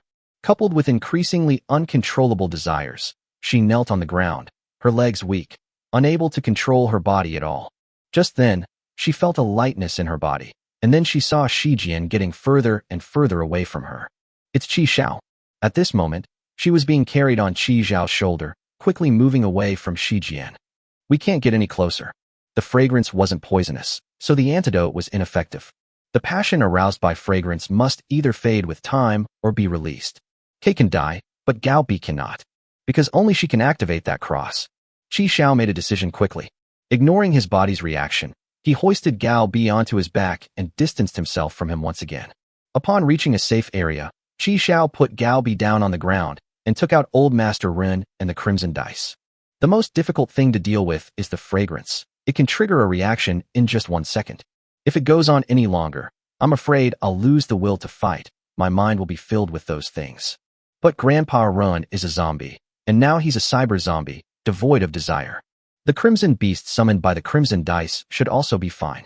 Qi Xiao threw the 3 dice onto the ground. Thump, thump, thump. 3 fours. 444 Shadow Assassination. It possesses unparalleled speed and can briefly become invisible. Its handblade, designed specifically for assassination, is incredibly sharp, capable of slicing through even steel plates. The 3 dice quickly came together. Sure enough, when the 3 dice rolled the same number, the summoned Crimson Beasts all had special effects. The 3 snakes from last time were not very offensive, but they were very suitable for lurking and exploring. This time, the 3 fours are assassins skilled in thrusting and assassination. A Crimson Beast, about 1.5 meters tall, slender, with both arms made of blades, materialized. Its face is very small, only about the size of Qi Xiao's palm. On each of its 2 hand blades, there are 6 red dots evenly arranged, totaling exactly 12. It has a pair of strong thighs, and with a simple jump, it can leap more than 10 meters. Qi Xiao controlled it and swung his hand at a large tree beside him. With a swift stroke, the large tree was cut in half. It is indeed incredibly sharp. The sensation coming from Qi Xiao's body was like him splitting a yam open with a chopstick. Following Qi Xiao's will, Old Master Rin and the shadow of assassination rushed back into the pink mist. Although the fog would be pushed aside as the shadow of assassination moved. Shi Jian could use this to determine his location, but it was better than nothing, so Qi Xiao still activated his invisibility ability. Grandpa Rin opened his mouth, and white light began to gather. Energy Cannon. The shadow of assassination provided the location of Shi Jian, and after Old Master Rin finished charging up, he unleashed a white light. Sneak attack. Shio was unable to dodge in time, and her right shoulder was melted by the energy cannon. At the same time, the assassin's shadow's sharp hand blade slashed straight towards Xiaomi's lower abdomen. Although the shadow of assassination is controlled by Qi Xiao, it is actually just 3 dice, so it is immune to the fragrance released by Shi Jian. Xiaomi grinned maliciously, using her tail sword to block the hand strike. The hand knife, which could easily slice through a large tree, was like cutting a piece of highly elastic rubber, failing to fully utilize its effectiveness. Having blocked the sneak attack, Shi Jian opened her mouth and exhaled more pink mist. Seeing that she remained unmoved by the strange-looking creature, a hint of doubt flashed in Shi Jian's eyes, but she quickly returned to normal. Interesting, is it a summoned creature? It has no soul, so it is unaffected by my ambiguous fragrance. The shadow of assassination slashed upwards with his other hand, forcing Xiaomi to tilt her head back to avoid the attack. At the same time, after Grandpa Rin changed his position, another energy cannon was fully charged and fired at Shi Jian. Distracted and on guard, Xiaomi suddenly crouched down, easily dodging the attack. Chapter 123 Not afraid of harm, afraid of control. Although Xiaomi's quick reaction allowed her to dodge the energy cannon, it also exposed an opening for the shadow assassin. A sharp hand blade whistled past, and a large amount of blood gushed from Xiaomi's back. Grandpa Run raised his arms high, his 10 fingers sparking, unleashing energy bullets with the power of an ordinary rifle. The Jinbing superconductor has started working, and its powerful cooling technology ensures that it will not overload. Xiaomi was attacked from both sides at this moment, and was attacked from both sides. Most importantly, neither of them was affected by the ambiguous fragrance. With a swift chop to the stomach, the shadow of assassination sliced open Shi Jian's abdomen. Through shared vision, Qi Xiao saw the cross hidden inside her body. But the next second, the huge wound suddenly healed, and the cross was once again encased in it. Even his right shoulder, which had been melted by the energy cannon, has grown back. Qi Xiao's eye twitched involuntarily. Damn it, how exactly did Subaru Shiranui kill her before? This guy is incredibly resilient. He's practically a legendary tank. Ordinary physical damage has no effect on it. On the contrary, control skills such as frost bullets and charm are effective against him. I don't know if the toad medicine will work. That's right. Qi Xiao had applied toad potion to both of Shadow Assassination's hand blades. Now that Shi Jian has been cut, we'll see if the poison will take effect later. Sure enough, Shi Jian's expression suddenly changed, and the toad potion began to take effect. Although the wound had healed, it still couldn't stop the poison from taking effect. Shi Jian began to develop fine red rashes resembling toad rashes on her back and lower abdomen. It itches. It's so itchy. Sometimes, itching is harder to bear than pain. She had to distract herself by scratching the bumps to stop the itching. But as the bumps were scratched open, white fluid flowed out, and more bumps appeared on her body. Ha ha ha. It itches, it's so itchy. Shi Jian was in a frenzied state, dropping the tail sword and scratching incessantly all over her body with her hands. Even the tentacles extending from her navel began to grow red bumps. The faster she scratched, the more bumps broke, the more white fluid flowed out, and the more new bumps grew. Thus, she fell into a vicious cycle. With a determined effort, she shed her skin like a crab shedding its shell. Qi Xiao raised an eyebrow, not expecting her to have this trick up her sleeve. Xiaomi was naked and burst into laughter. But the good times didn't last long, and those bumps kept popping up. The toxins are inside the body, not on the surface. Shi Jian stubbornly shed another layer of skin, but the problem was still not solved. During this time, the shadow assassin continued to deliver the final blows, adding new toxins to her body. Shi Jian was itchy and rolled around on the ground. Qi Xiao seized the opportunity, and the shadow of assassination pierced through Shi Jian's stomach, taking out a blood-stained cross from her abdomen. At this point, Shi Jian seemed to have completely lost her will to resist, lying motionless on the ground. The pink mist and strange fragrance vanished as if they had never existed. Her stomach, which had been ripped open by the assassination attempt, never recovered, and Xiao looked as if she were dead. Qi Xiao frowned, not daring to be careless. Playing dead? Trying to trick me into getting close? Wrong. This guy has swapped Xiaomi's soul back. She's forcing me to save Shi Jian. Qi Xiao acted decisively, controlling the shadow assassin to bring Shi Jian to his side. At the same time, Kei was also taken back by old Master Ren. Qi Xiao took out a piece of clothing from the boundary bracelet and covered Shi Jian's body. Galbi took the cross and, without bothering to wipe the blood off it, immediately activated the soul-gathering array. A white halo enveloped the area, and two souls could be seen slowly emerging from Xiaomi's body. One is a light blue soul, shaped similarly to Xiaomi. The other is pale pink, with countless tentacles dancing around, a strangely shaped soul. Kei also woke up at this time. He is a succubus with remarkable self-healing abilities. Although the tail was torn off, the wound has already healed. It's done? Seeing this, he was horrified, completely bewildered as to how the man had managed to do it. Prepare to rescue them. Qi Xiao didn't even glance at Kei, and simply gave his instructions. As Xiaomi's vital signs gradually disappeared, the two souls separated at an increasingly faster pace. The tentacle monster realized something was wrong. The expected treatment hadn't come, so it began trying to burrow back in. Seeing this, Qi Xiao added insult to injury for Shi Jian.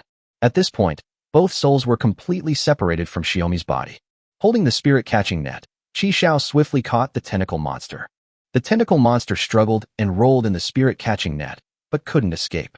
Galbi took out the container he had prepared beforehand. This is a small glass bottle with a rainbow-colored appearance, about the size of an adult male's thumb.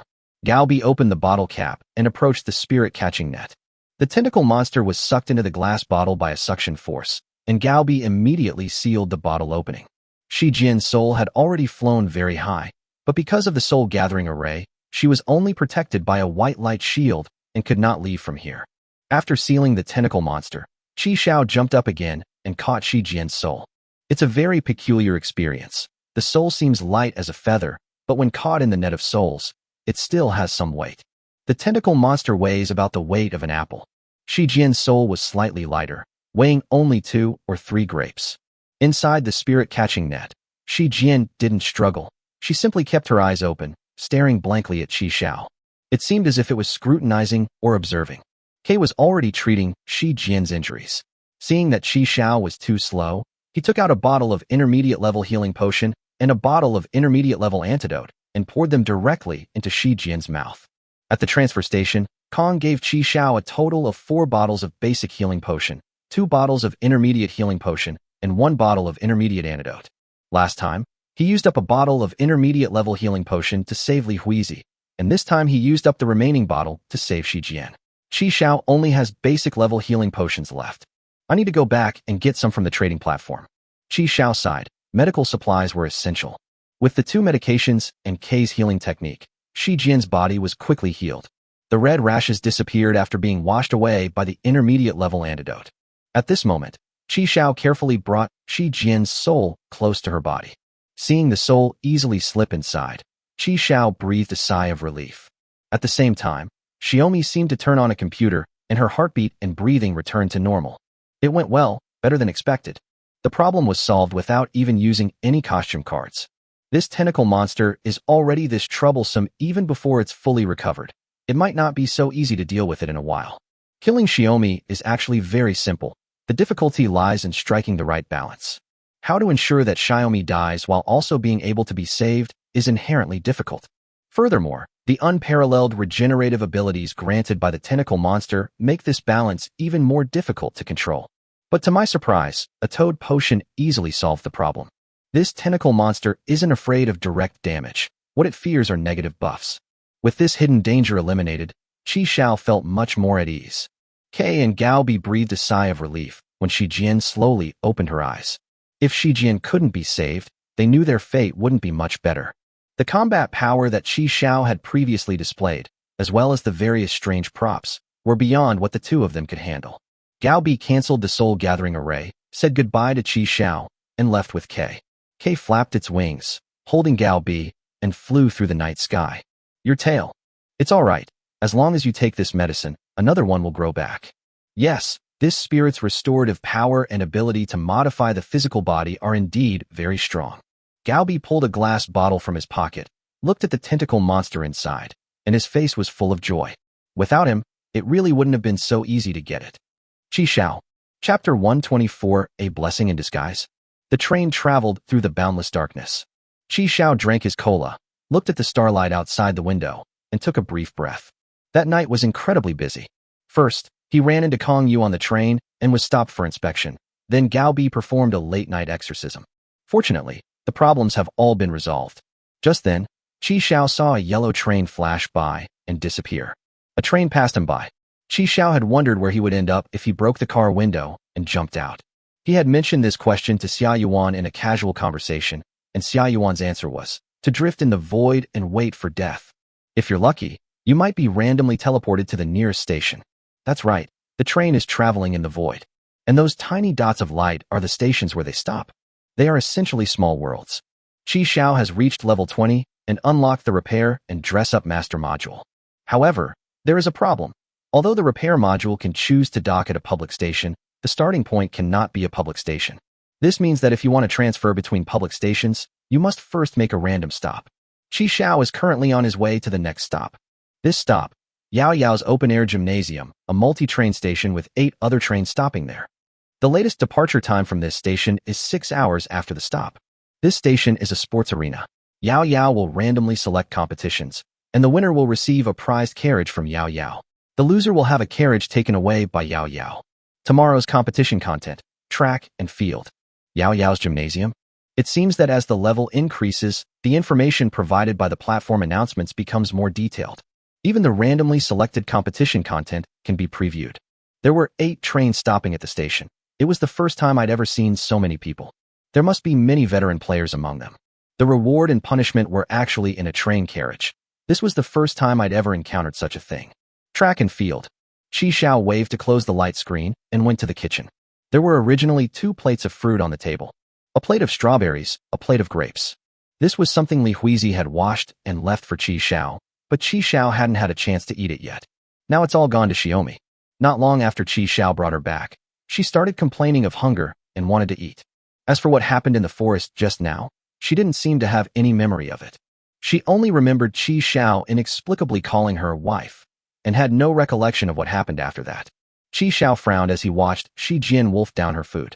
Having suffered so many injuries, shed its skin twice, and been killed once, its body's energy was completely depleted. When Qi Xiao cleaned up the battlefield, he had already taken care of the 2 skins that Shi Jian had shed and Kei's severed tail. Nothing was left behind. Hiccup. Shi Jian put down the remaining half of the chicken leg in her hand and let out a burp. I can't eat anymore. Li Huizi didn't know what had happened. She only knew that Shi Jian and Qi Xiao were fine when they went out, but when they came back, Shi Jian's pajamas were gone, and she had changed into Qi Xiao's clothes. This inevitably sparked all sorts of fantasies in her mind. After Qi Xiao briefly recounted what had happened, she finally understood the gist of the matter. After hearing this, Shi Jian's mind went blank for a while. So, I was possessed by something evil before? It's all right. It's all taken care of. I hope there won't be any long-term effects. Don't you feel anything yourself? Following Qi Xiao's gaze, Shi Jian looked down and saw 2 high mounds. Holy crap, it's so swollen. Li Huizi is estimated to be C, and Shi Jian has also reached this level. It even needs to be bigger. That's right. Although the tentacle monster was driven away, Xiaomi's body, which it had modified, was not restored. Of course, the tentacles on the navel are gone. Shi Jian looked delighted. Could I say this is a blessing in disguise? I don't know. Maybe it'll deflate back in a couple of days, Qi Xiao said, pursing his lips. After all, it's not all natural. Holy crap, no way. Shi Jian calmed down. It's okay. Even if it deflates, there are still wood egg fruits. Thinking of this, she glanced discreetly at Qi Xiao's crotch. It seems like nothing has changed. What are you looking at? Qi Xiao noticed Shi Jian's gaze and asked in return. It's nothing. She raised her hands and stretched. I'm so tired. I feel like all my bones are falling apart. Shi Jian yawned and pulled Li Huizi along. Let's go to sleep. Shi Jian couldn't wait to return to her bedroom, twisting and turning in front of the mirror, admiring her unexpected delight. That's great. I never imagined that it would grow this big without eating the wood egg fruit. If I eat more wood egg fruit, wouldn't that exceed the limit? That's fine, this size is just right now. Shi Jian nodded in satisfaction. After brushing her teeth, she lay down on the bed and snuggled under the covers. Hui, feel it feels so good. Hee hee hee. Shi Jian grabbed Hui Hui's hand and shared this wonderful moment with her. It's okay, you touch mine, I'll touch yours, hee hee. The next second, the surrounding scenery changed. Shi Jian was stunned when she saw Qi Xiao and Lao Lu. This is their bedroom. Li Huizi noticed it too. Her face flushed, and she quickly pulled her hand back. She pulled the blanket up, burying her mouth and below under it. What are you doing? You're a pervert. It's okay, you go to sleep, don't worry about us. Qi Xiao was also lying in bed, with only his head showing. Although the tentacle monster's soul had been banished, Qi Xiao still planned to observe it for a while longer before making any further decisions. Shi Jian's Simmons mattress, being a modified product, can also be easily repositioned by Qi Xiao's skillful home-building skills. As a result, Xiao, Li Huizi, and the little fire dragon, who were in bed, were naturally brought along as well. The black wind monster was excited when it saw the little fire dragon. It clung to the edge of the Simmons mattress and reached out to pluck the little fire dragon's butt. The black wind monster is now over 40 centimeters long, and when it stands up, it can actually reach the Simmons mattress. The little dragon was so frightened that it ran to the center to avoid the black wind monster's outstretched hand. The 4-meter-long, 3-meter-wide carriage was now almost full. On the left is Qi Xiao's bed. In the middle are Lao Lu's sofa bed, PS5, and Black Wind Monster's doghouse. On the right is Shi Jian's Simmons mattress, which was just transferred here by Qi Xiao. The massage chair had already been moved by Qi Xiao to another empty carriage. I must say the home builder is very useful and worth the price of 30 train coins. Qi Xiao only needs to click on the light screen to adjust the carriage layout in real time. Once you reach level 30 and unlock the free assembly module, you can even reassemble the carriages. Qi Xiao happened to be very dissatisfied with the current layout of the carriage. There's something I need to tell Sakura. We won't be able to reach Uridan tomorrow. We'll have to wait until the day after tomorrow. Qi Xiao explained the rules for the repair module, and Li Huizi said it was fine after listening. By the way, are you two fast runners? What? Shi Jian was very unhappy that her good time had been interrupted. It's okay. I'm not counting on you anyway. Go to sleep. Commander, I can run fast. The sixth brother volunteered to crawl out of bed and stand up. Chapter 125 Yao Yao's Open-Air Gymnasium. 7:30 in the morning. Qi Xiao had finished washing up, and Li Huizi and Lao Lu were making breakfast. Thanks to the skillful home builder, the kitchen has now been completely transformed. The toilet and washing machine, which were not part of the kitchen renovation, have been moved to other carriages. In return, they received another basic kitchen component. Between the two stoves, one on the left and one on the right, is a square stone water vat, 1 meter long and half a meter wide. The water tank was filled with clear, sweet water. The sixth man fetched a bucket of water and left. The water level, which had dropped slightly, began to rise slowly again. Before long, the water level returned to its highest point. It was the infinite water that Qi Xiao brought from Minecraft. It had already been moved from the refrigerated compartment by Qi Xiao. It is situated between two stoves, making it convenient to access from either side. On the other side, the furnace and crafting table, also from Minecraft, have become tables for placing the train's electrical appliances. An oven sits on top of the furnace. There is a rice cooker on the workbench. On another table, there are an electric griddle and a coffee machine. The larger ice makers, on the other hand, sat quietly in the corner. In fact, Qi Xiao has a refrigerated compartment, so he could freeze ice blocks there. If I had to point out any advantages of ice makers, it would probably be that they are more hygienic and cleaner. After all, refrigerated trucks are constantly coming and going, and they also store some raw and frozen meat. Although the refrigerators are divided into zones and the temperatures are not interconnected, they are not completely separated. These train-specific electrical appliances are no different from those in daily life. The only difference is that they don't have tails. They consume the metal that the train has already stored. We found her. Xiaomi pushed open the door and entered, holding a box of miso in her hand. I searched for ages, and I didn't expect to actually find it.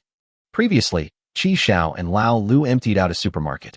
Although it wasn't a complete supermarket, otherwise Qi Xiao wouldn't have been able to fit so many things in his car. However, the reserves of supplies are also plentiful. Li Huizi took the miso. She was going to make miso seafood soup. Lu, is there anything you're missing? Sister Shi, I'll be done soon. I don't need anything. Okay, call me if you need anything. Having completed her mission, Shi Jian arrived at Qi Xiao's place, where Qi Xiao was currently studying a coffee machine. They slept for less than 4 hours last night. Qi Xiao decided to make some coffee to perk himself up. Shi Jian yawned and stretched in a mock manner. Oh dear, my clothes suddenly feel so tight. Qi Xiao turned his head and glared at her. Shi Jian leaned close to Qi Xiao and whispered, Hey, don't you feel like your pants are getting tighter? No, what's wrong? Shi Jian frowned slightly. Strange, could it be that the wood egg fruit had no effect? No way, that woman doesn't look like a scammer. She even assured me that if it didn't work, I should go back to her. Her shop is right there. She can run away, but she can't hide, right? Shi Jian shook her head, rejecting the idea. I know, he must have been too small to begin with. So even though it got bigger, I didn't feel it was too tight. The more Shi Jian thought about it, the more reasonable it seemed. Humph, it really is a cat bug. Thinking of this, Shi Jian's brows relaxed and she breathed a sigh of relief. Qi Xiao watched Shi Jian's constantly changing expressions, completely unaware of what she was thinking. He secretly observed Shi Jian several times last night, but nothing seemed amiss. Even when a gun was pointed at her head, she slept like a log, completely unresponsive. On the contrary, Li Huizi was awakened by Qi Xiao once. Commander, the food is ready. After breakfast, Qi Xiao went to the first initial carriage and summoned the light screen. 7:49. Just then, the train's announcement came on. The train has arrived at the station. Please sit down and hold on tight. At 7:50, the train arrived at the station. As the train came to a stop, a flash of golden light appeared on the floor of the initial carriage, and a pile of train coins appeared out of thin air. Great, the arrival reward is valid. Qi Xiao breathed a sigh of relief. All the time and effort he had invested had been worthwhile. Although the process was different from what I expected, it doesn't matter. The important thing is that the result is correct. Qi Xiao picked up the pile of train coins and put them into his bracelet. There are 15 in total. Special module, Arrival Rewards. When the train stops, you will receive train coins for your current level. Shi Jian's account is currently level 15, so the reward is 15 tokens. It still depends on Shi Jian's account level. Although I now have the arrival reward in a roundabout way, I still need to find a way to get this module into my account. Only in this way can one truly possess it.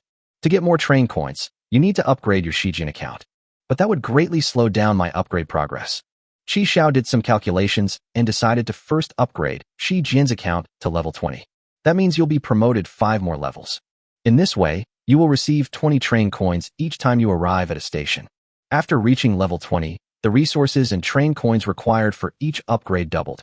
Now, for each promotion of Qi Xiao, it requires 1,200 kilograms of metal, 600 kilograms of plastic, 400 kilograms of wood, and 20 train coins. I'll level up Shi Jian's account to level 20, and then I won't level her up again until I reach level 30. How's it going? Do you have any coins? Just as Qi Xiao was pondering how to allocate the supplies to maximize profits, Shi Jian rushed in, carrying a scallion pancake made by Lao Lu. Looking at the empty initial carriage, Xiaomi let out a long ah. No way. I know, you secretly kept it. You guess? Just then, Qi Xiao felt a blur before his eyes, and the scenery around him changed. Azure sky, emerald green lawn, red rubber running track. This is a huge, open-air stadium. For a moment, Qi Xiao felt as if he had returned to school. But when he looked further into the distance, that feeling disappeared. Because the area around this venue is not a traditional grandstand. Instead, they are train carriages of different colors and shapes. They were neatly stacked together, like a long, giant serpent coiled around the stadium. It has 10 carriages and is nearly 30 meters high. Qi Xiao looked around, and saw that there were initial carriages with glass and enlarged carriages. There were also transparent glass carriages he had never seen before, and there were even fish swimming inside. There were also carriages with protruding, thick black cannon barrels, carriages shimmering with iridescent light, and rusty, wasteland-style carriages. They were incredibly diverse and bizarre. These are the carriages that Yao Yao treasures. If I lose today, she will take away a carriage from me. If I win, I can choose a carriage from here as a prize. Just as Qi Xiao was observing the surrounding carriages, a little girl with pigtails, wearing a white training uniform, a whistle around her neck, and a stopwatch in her hand, slowly walked towards him from the opposite side. She is less than 1.5 meters tall, and her pigtails are very long, reaching down to her waist. Wearing white baseball socks and black platform sneakers. Chapter 126 Blue Entry, Beer Belly. Is that Yao Yao? It doesn't look very professional at all. Yao Yao wore exaggerated sunglasses and pouted unhappily. I'm so annoyed. I have to go to this lousy job every day. When will the world end? How can there be such stupid modifications to power upgrades? Another 10 minutes of extra work time. As the manager here, Yao Yao is forced to go to work whenever a train conductor arrives. At this moment, she was in a terrible mood after waking up. Yao Yao stormed up to Qi Xiao, tilted her head back, and glared at him angrily. She tried her best to maintain the fiercest look in her eyes as she glared at Qi Xiao. Seeing Qi Xiao standing there without reacting, Yao Yao was very satisfied. That's right, that's exactly it. Humph, now you're scared, kid. But she forgot she was wearing sunglasses, so Qi Xiao couldn't see the fierce look she was trying so hard to maintain. Qi Xiao looked down at Yao Yao in front of him and couldn't help but mutter to himself. This guy doesn't seem very bright. Oi, kid, your name. Yao Yao reached out with her left hand and magically produced a small notebook. Then, he reached into the air with his right hand and pulled out a pen. Qi Xiao, arrived 10 minutes early, 5 points deducted from impression score. Yao Yao muttered as she wrote down Qi Xiao's name. Qi Xiao, do you know that because you arrived 10 minutes early, I didn't get to eat breakfast? I'm still growing. Breakfast is very important. Don't you understand? Qi Xiao nodded in agreement. Yao Yao then pointed to her little notebook, a sly smile on her face. Of course, it's not like we can't make up for that bad impression. What would you like? Qi Xiao didn't beat around the bush. Hey kid, you're pretty smart. Not bad, not bad. Yao Yao casually tossed the notebook and pen aside. They didn't fall to the ground, but disappeared into the void.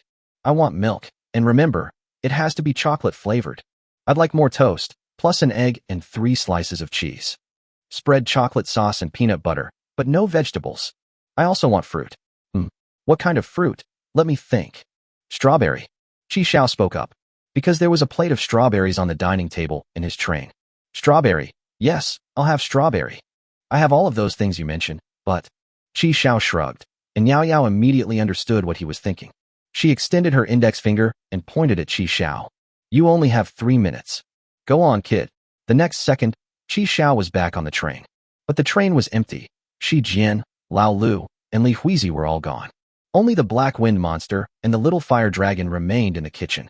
Qi Xiao frowned, having roughly guessed where they had gone.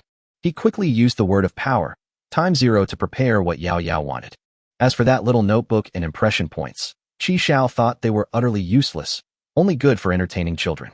But she is indeed the ruler of this place, so it's still necessary to maintain a good relationship with her. 3 minutes later, Qi Xiao reappeared in the open-air stadium. Meanwhile, the 3 missing people, Xiao and Xiao, were standing opposite Yao Yao. Sure enough, they were also teleported here.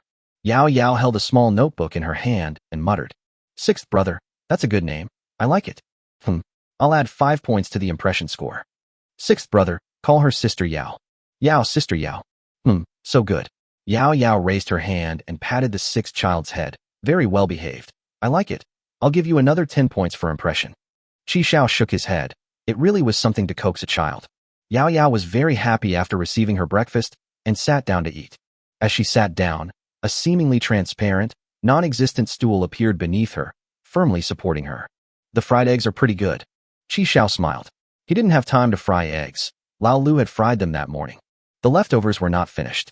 Although the word of power, ×0, can increase his own speed, it cannot speed up the ripening of the egg. Commander.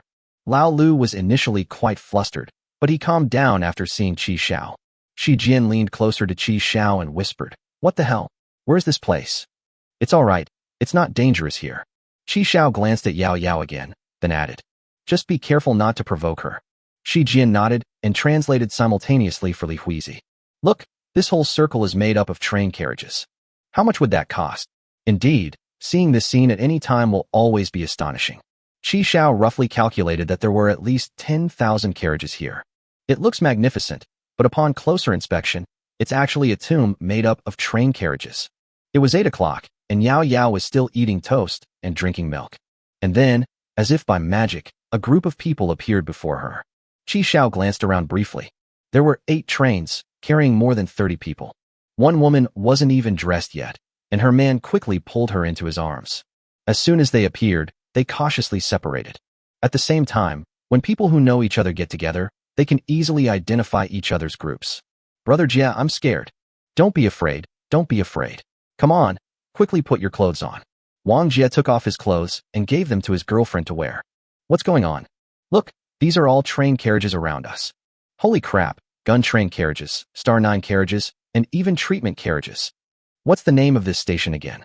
I didn't catch the announcement. The train just stopped, and we're here." "I heard it clearly. It's called Yao Yao's Gymnasium." "Yao Yao's Gymnasium. Oh my god, it's that devilish gymnasium. Is this the place where even a dog has to leave a pile of poop before it can move on?" "Shut up, you bunch of brats."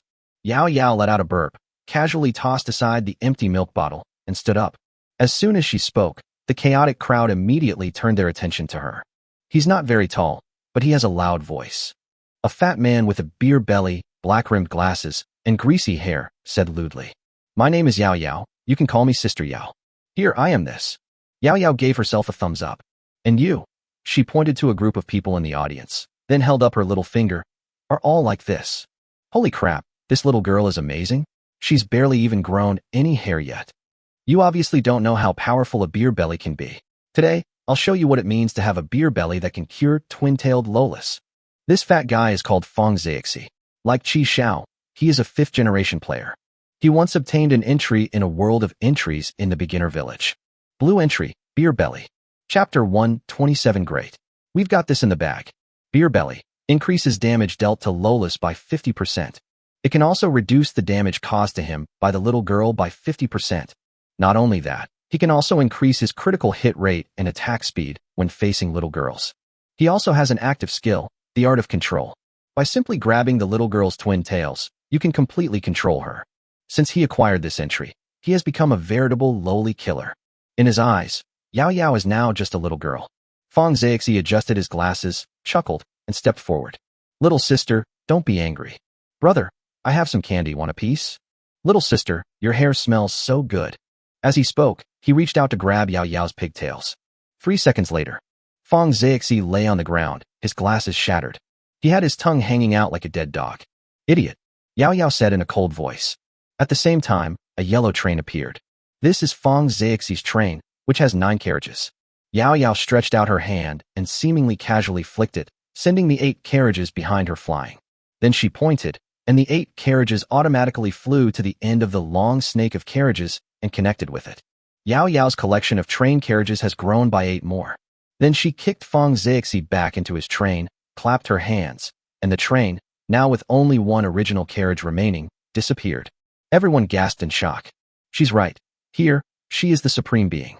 Silence fell. Everyone on the lawn fell silent at the sight. It was so quiet you could hear a pin drop. Just then, a gentle breeze blew by. Hiccup. Yao Yao burped at an inopportune moment. Finally quiet. You brats. Yao Yao slowly floated up, more than 3 meters above the ground. With a wave of her hand, a large spinning wheel appeared in the void. The turntable is divided into many areas, each with a different pattern. Track and field, soccer, basketball, gymnastics, swimming, diving, skating. It encompasses almost all sports, including esports. Oi, you little devils. This is the arena I'm in charge of. I'll be using this wheel to randomly select a competition event in a moment. The winner of first place later, Yao Yao pointed to the carriages piled up around her, can pick any one of these carriages and take it with them. Similarly, for those ranked lower, I will take one of your carriages. I will take the carriage from whichever train you got off on. Of course, the train conductor of each train has the right to voluntarily withdraw from the race. Just like that fat pig from earlier. Anyone who abandons the race. All the carriages belong to me. The crowd fell silent. Who dares to forfeit the match? Let's take a gamble. Who knows? We might even be able to earn enough to buy a train carriage. At worst, all the carriages would be lost, just like that fat man's fate. Forfeiting the competition is voluntarily giving up an opportunity. No one withdrew from the game. Very good, very motivated. Yao Yao nodded. Daily competition events will be randomly selected on site. I guarantee fairness, impartiality, and transparency here. After saying that, Yao Yao grabbed the turntable and pulled hard. The turntable started to spin. Splash, splash, splash, splash, splash. Everyone's hearts were in their throats as the spinning wheel spun. Everyone hopes to be randomly assigned a project they are good at. Swimming, freestyle fighting. I can take on 10 of them. Esports. I'm a challenger rank player, you know.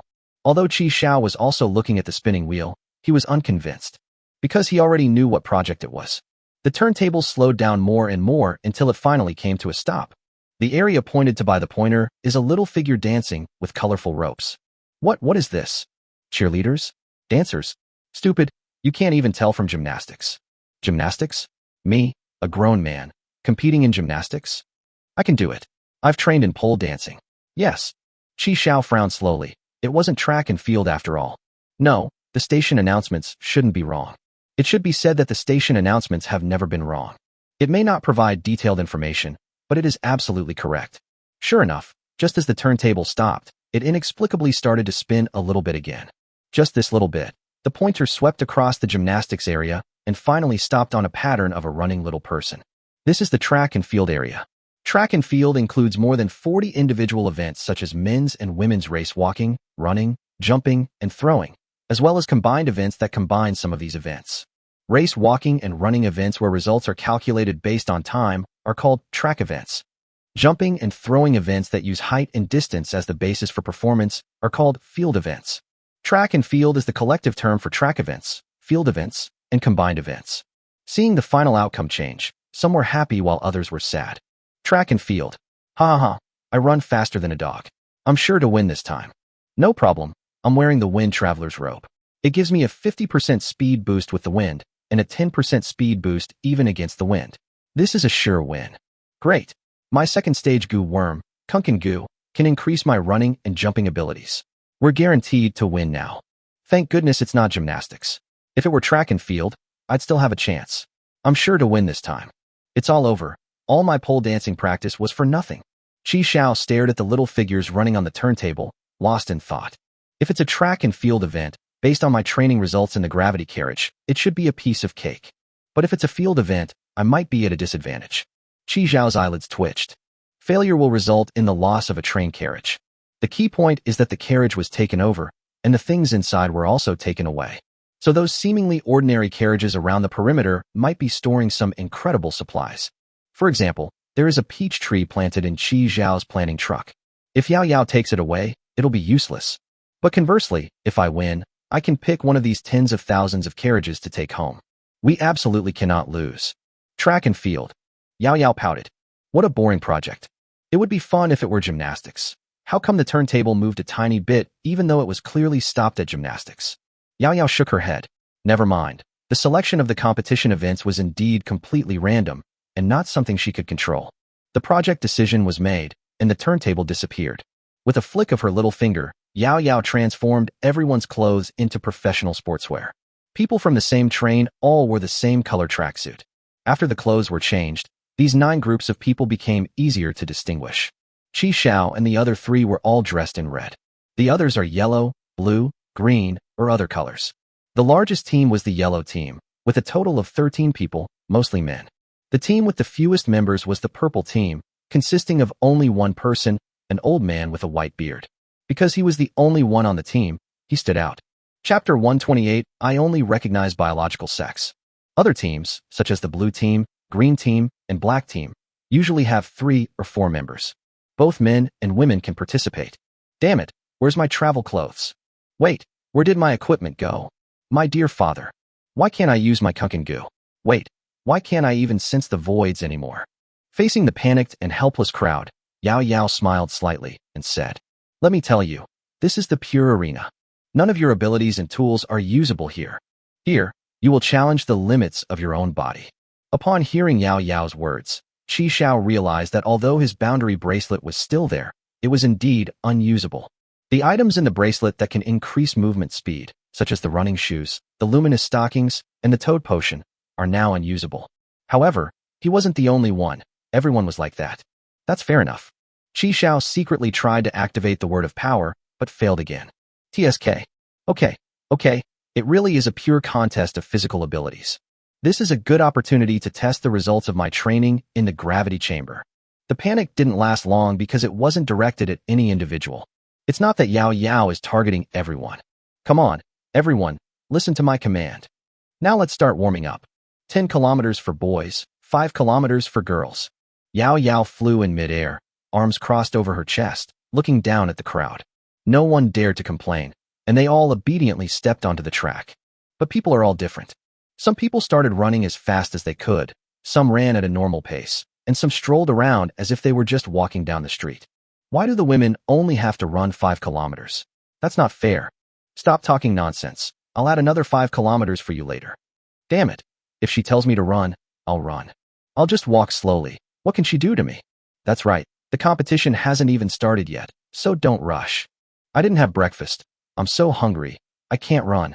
Seeing this, Yao Yao wasn't angry. Instead, a meaningful smile appeared on her lips. Hey kid, what's wrong with you? There was one man left on the lawn, hesitant to warm up. Yao Yao looked at the person and raised her chin. My gender identity is female. Should I run 5 kilometers? Get out of my way. I only recognize biological sex. You're discriminating. The man immediately retorted. I'm going to report you. Yao Yao was amused by him. Report me?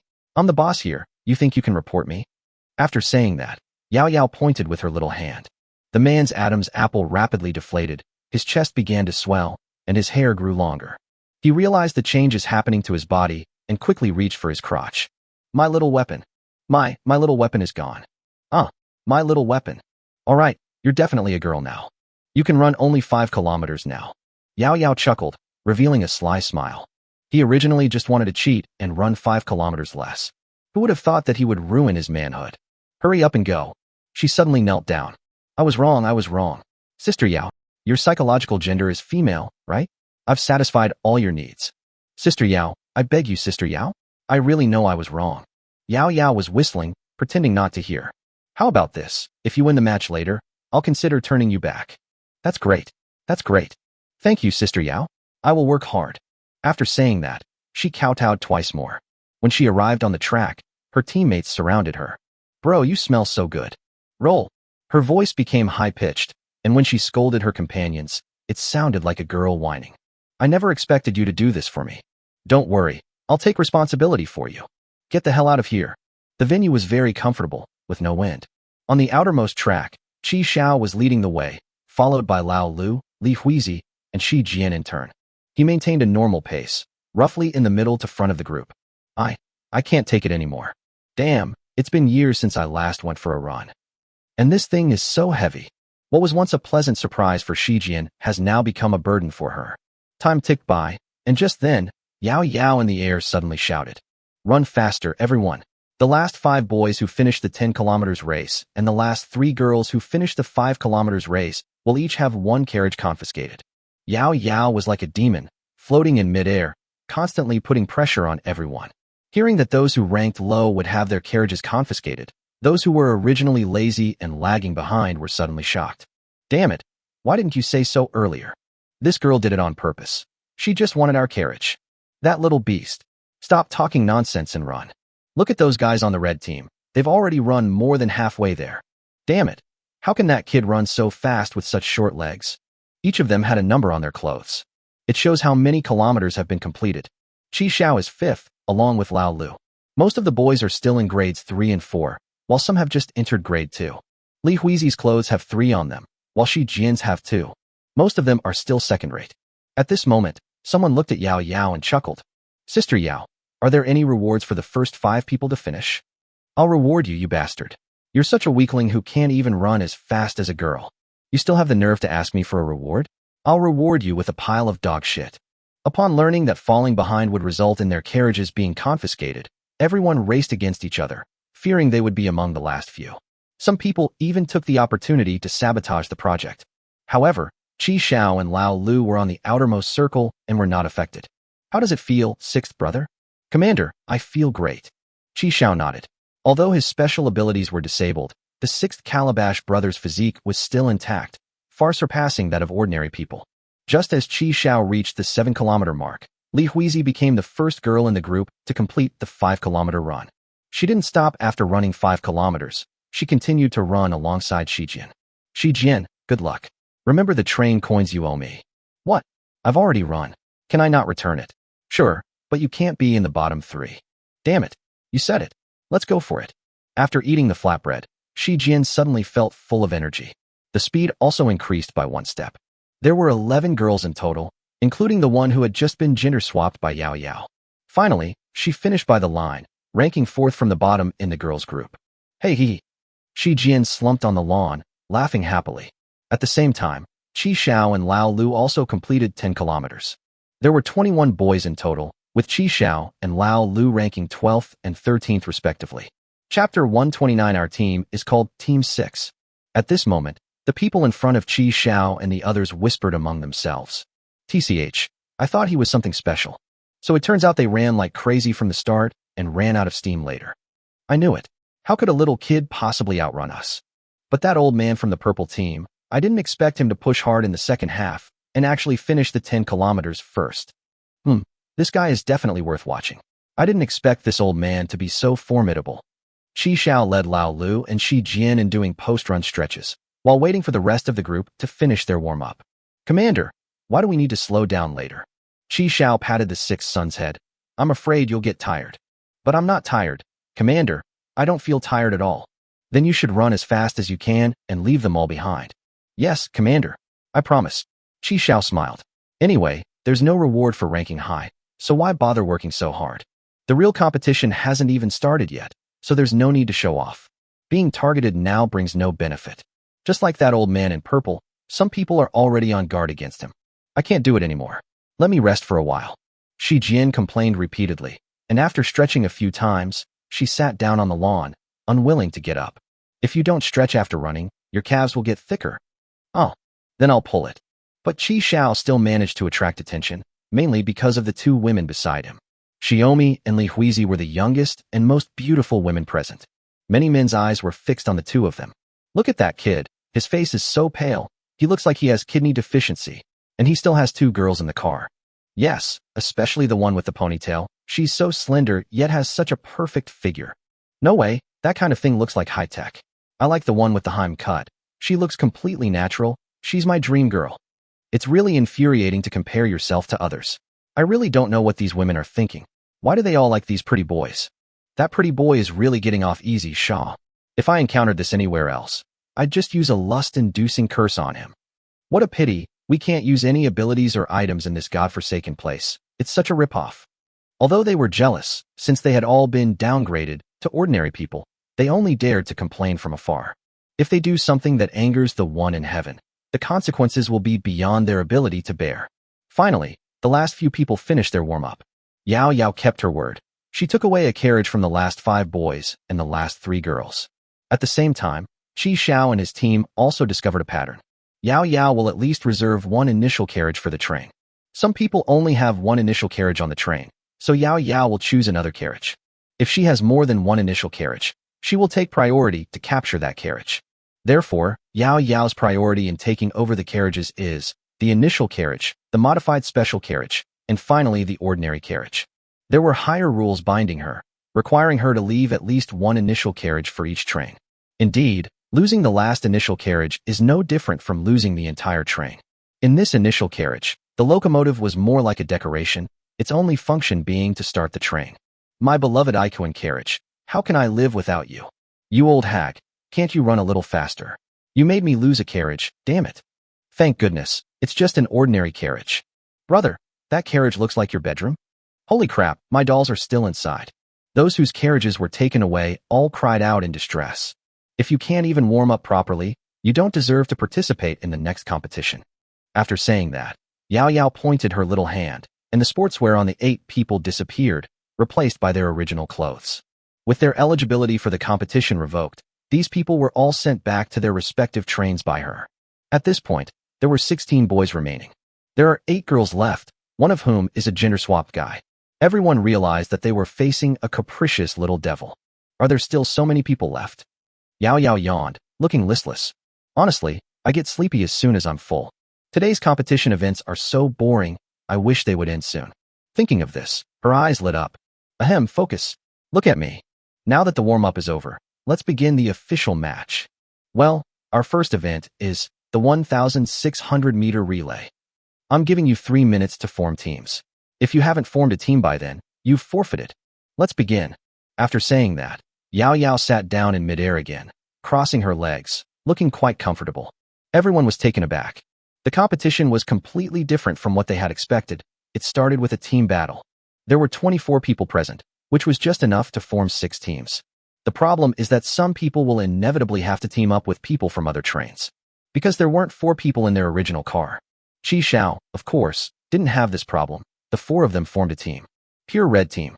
Qi Xiao was very satisfied with this project, because it can make up for Xiao's weakness. Soon, the 6 teams were formed.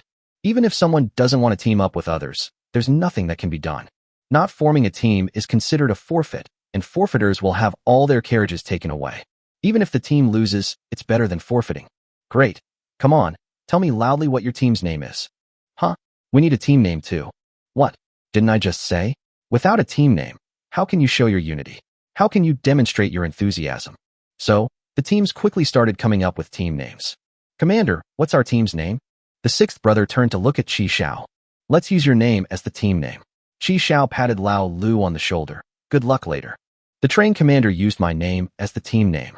The 6th brother felt incredibly happy and proud, and raised his hand, saying, Sister Yao, our team is called Team 6.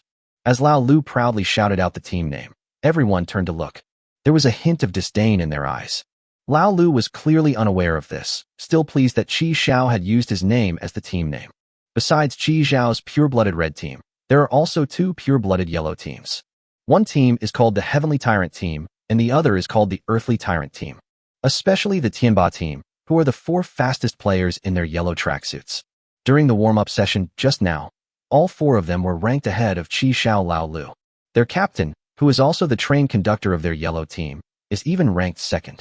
The team that the purple-haired old man who ranked 1st belongs to, Team Gigi, also has a gender-swapped guy whose strength should not be underestimated. Despite the long delay, she still ranked 2nd among the girls, only behind Li Huizi. As for the remaining 2 teams, they have certain characteristics. Chapter 130, The Familiar Record Holder. Shijian, you'll run the first leg later. Sakura is the 2nd runner, I'm the 3rd, and Lao Lu is the last. No one objected to Qi Xiao's arrangement. The 6th brother was eager to win 1st place. Qi Xiao not only used his name as the team name, but also entrusted the last leg of the race to him. We must not let the captain down. The first person standing at the starting point will suddenly have a baton appear out of thin air in their hand. Then Yao Yao continued to explain the rules of the competition. It's the same rules as a regular relay race. After explaining the rules, Yao Yao's lips curled up in a mischievous smile. 6 teams, the top 3 advance, the bottom 3 are eliminated. Those who advance will not receive a reward. Those who are eliminated will have 1 carriage confiscated from them. You bunch of brats, if you want to save your crappy carriages, run like dogs. Do you hear me? Damn it, they eliminated 3 teams at once. Everyone suddenly felt the pressure increase, and the first runner unconsciously gripped the baton tightly. The most competitive teams are Tianba team and Old Man Z and Gender Swap Brothers team, Return My Gigi. We need to be careful with that girl with the hair. I saw her finish running 5 kilometers without even breaking a sweat, and she even continued running alongside me. It's okay, look at her teammate. Pretty boy, brat, big-breasted girl, don't panic. Our average strength should be about the same as the local bully team. As long as we beat them, we'll have it in the bag. Come on, everyone. With the competition imminent, everyone is observing and scrutinizing their opponents. Some were excited, some were nervous, some were indifferent, and some were confident of victory. At this moment, Yao Yao reached into the air and pulled out a starting pistol. Ready, set. 3, 2, 1, bang. The moment Yao Yao fired her gun, the 5 of them sprang out like wild dogs. The other teams all chose their strongest or second strongest player as their first runner. A lead at the start can greatly boost a team's morale. In contrast, the 6th team assigned the weakest member, Xiaomi, as their first runner. Actually, this stems from Qi Xiao and Lao Lu's confidence that they can cover for the worst. The old man from the purple team took the lead and had already run 200 meters. The others were at least 150 meters away, while Shi Jian had only reached 50 meters. The difference is visible to the naked eye. Holy crap, are they on drugs? They're running so fast. Everything has to be suitable for you. Anything too big is too much for me. When Shi Jian started running, the two huge lumps on her chest bounced up and down, making her head ache. The second runner of the Give Me Back Gigi team has already started running, and Xiao has only run 200 meters. What the heck? Is this guy really an old man? Won't you die suddenly running like that, sir? No, I have to go for it. At least we can't be last. The result was obvious. Li Huizi was the last runner in the entire team to receive the baton as the second runner. The other teams were already more than 200 meters away. Even the second batter for my Gigi team was over 300 meters away. Shi Jian supported herself on her knees, struggling to breathe. Wah, I really came in last. I'm so sorry to my family and friends. She looked up at Li Huizi, who had already rushed far away, and could only silently cheer her on in her heart. Go, Hui. Li Huizi took the baton and shot off like an agile cheetah. Although she can't use her Sakura secret technique here, her physical abilities are still far superior to those of ordinary people. This can be seen from the fact that she was able to cut off one of Li Jiryang's mechanical arms. Qi Xiao saved me twice and took me in for so long. I have nothing to repay him with, and if I cause him to lose his carriage, I will feel even more sorry for him. At least here, I can't lose to anyone else. It's only 300 meters. For my Gigi, charge. The gender swap guy took the baton and rushed out without stopping. The second batters from other teams were all vying to be the second to pass the baton. The two batters were very closely tied. Unlike a single baton, the difference between several players is immediately apparent. The main difference lies with the old man in purple and Xiaomi. One is too fast, and the other is too slow. The second batter of the Tianba team was leading by a narrow margin of less than 10 meters. The person next to Qi Xiao was the captain of the Tianba team. He looked at Qi Xiao and shook his head. In his eyes, the sixth team was finished. Because at that moment, Li Huizi had just crossed the 150-meter line. He was nearly 200 meters behind the others. But it must be said, this woman is indeed fast. The distance between her and the people in front of her was closing at a visible speed. A strong-willed woman. Unfortunately, the first leg of the race took too long. In his view, the sixth team had no hope. He then prepared to take over, ready to catch up with the gender swap guy who had already set off. But the next second, he froze. Qi Xiao rushed out first, and he was holding a relay baton. He turned his head in disbelief, and there stood Li Huizi where Qi Xiao had been standing. What the hell? In that split second of hesitation, he wasn't the third to set off. Instead, another team beat him to it. My Gigi, my Gigi. The gender swap guy ran like a madman. Although he was cunning and sly, he still had some real strength. Moreover, she even managed to trick old man Z into joining her team. She was determined to win first place. We've got this in the bag. The second batter for the Tianba team hasn't arrived yet. Our only opponent is behind us. We're safe. Just then, she heard someone else's footsteps. So fast. The Tianba team caught up so quickly? Thinking of this, she couldn't help but quicken her pace again. Charge, charge, charge, charge, charge. But the voice behind them grew closer and closer, and they could even feel the wind it brought with it. Finally, at a distance of 200 meters, he was caught up by someone. How could that be? It's that pretty boy. Holy crap, what the hell? It's not the captain of the Tianba team. I know, it's their second batter. That girl with the hip-hop haircut. Was that girl with the Heim hair really that strong? The gender swap guy was suddenly filled with a myriad of thoughts. By the time he came to his senses, Qi Xiao was already more than 50 meters ahead of him. Oh no, this guy is so strong. So, they're all just pretending to be weak to get their own advantage, right? Oh no, my Gigi. The final results stunned everyone. The sixth team, which had the worst start, ultimately won first place with an overwhelming advantage. Lao Lu pulled ahead of the second-place Tianba team by more than 200 meters. Although the last leg of the Gigi team was poor, they still managed to hold on to third place thanks to the advantage they had built up in the first three legs. At this point, they realized that apart from Shi Jian, who was a pushover, the other three were all tough nuts to crack. They're all just pretending to be weak to take advantage of others. The remaining three teams were all eliminated, and their carriages were confiscated. Looking at the 12 people remaining on the field, Yao Yao nodded in satisfaction. She was very pleased with the progress. 8 boys and 4 girls. Great, just 2 more rounds, and it'll be over. I'm off my early shift today. The next event is the 800 meters. The top 3 boys and the top girl can choose a carriage from mine. Yao Yao pointed to her collection around her. Pick whatever you like. This is a reward for you. Of course, if someone can break the record, we can pick an extra quarter.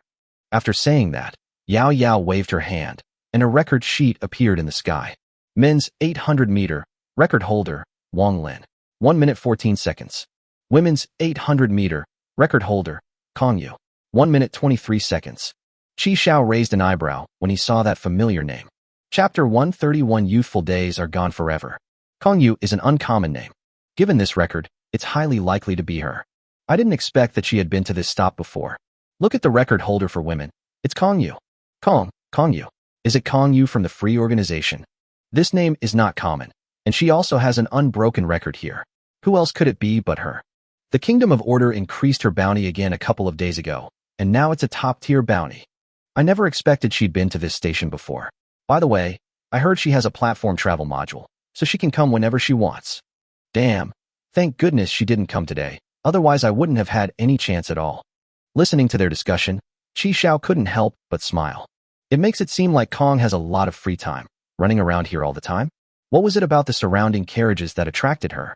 The reason why Kong didn't come here is actually easy to understand. The input and return were not proportional. Because the competition events are randomly selected each time, Kong Yu's strong combat power does not mean she is an all-rounder. For example, if she draws a game like esports or Go, her physical abilities cannot be fully utilized. Or perhaps you'll draw a multiplayer game like soccer or basketball. In addition, she cannot use any abilities or items here, which would be completely beyond her control. Even if I gave it to Qi Xiao, he wouldn't come. There's no need. However, the record holder for the men's 800-meter, Wang Lin, could it really be that Wang Lin? Qi Xiao thought to himself. I remember that the men's 800-meter record on Earth was a little over 1 minute and 40 seconds. It's important to understand that in this sport, every second of progress is incredibly difficult. And this Wang Lin only took 1 minute and 14 seconds. When no abilities or tools can be used, it all comes down to the individual's physical strength and skill level. I just ran the 400 meters, which took about 50 seconds, less than a minute. Of course, I didn't use my full strength. If I ran the 800 meters at full speed, it would take me at least 1.5 minutes. A top 3 finish should be no problem, but breaking this record seems unlikely. But there is one person who can do it. Qi Xiao looked at the 6th brother beside him. The 6th one is like a calabash brother, possessing unparalleled potential. His 400-meter run just now, he pulled ahead of his opponent by a full half. Who knows, he might break this record and become the new record holder. The key point is that this way you can choose one more carriage. 6th brother, did you see those 2 words, Wang Lin? I saw the train commander. In 10 minutes, the name there will be yours. It will be 6th brother. Really, commander? Can I do it? Absolutely. You're my deputy commander. After saying that, Qi Xiao sighed again. Unfortunately, my speed-running trick won't work here. 6th brother, you're the hope of our whole family. You just ran 400 meters in only 40 seconds. Believe in yourself, you can do it. Qi Xiao put his hand on Lao Lu's shoulder. If you were just a little bit faster, you could surpass Wang Lin and become the new record holder. We can add another carriage to our house. I'll turn that carriage into an arcade, and we can fight zombies together. Fight the zombies. A glint suddenly flashed in Lao Lu's eyes.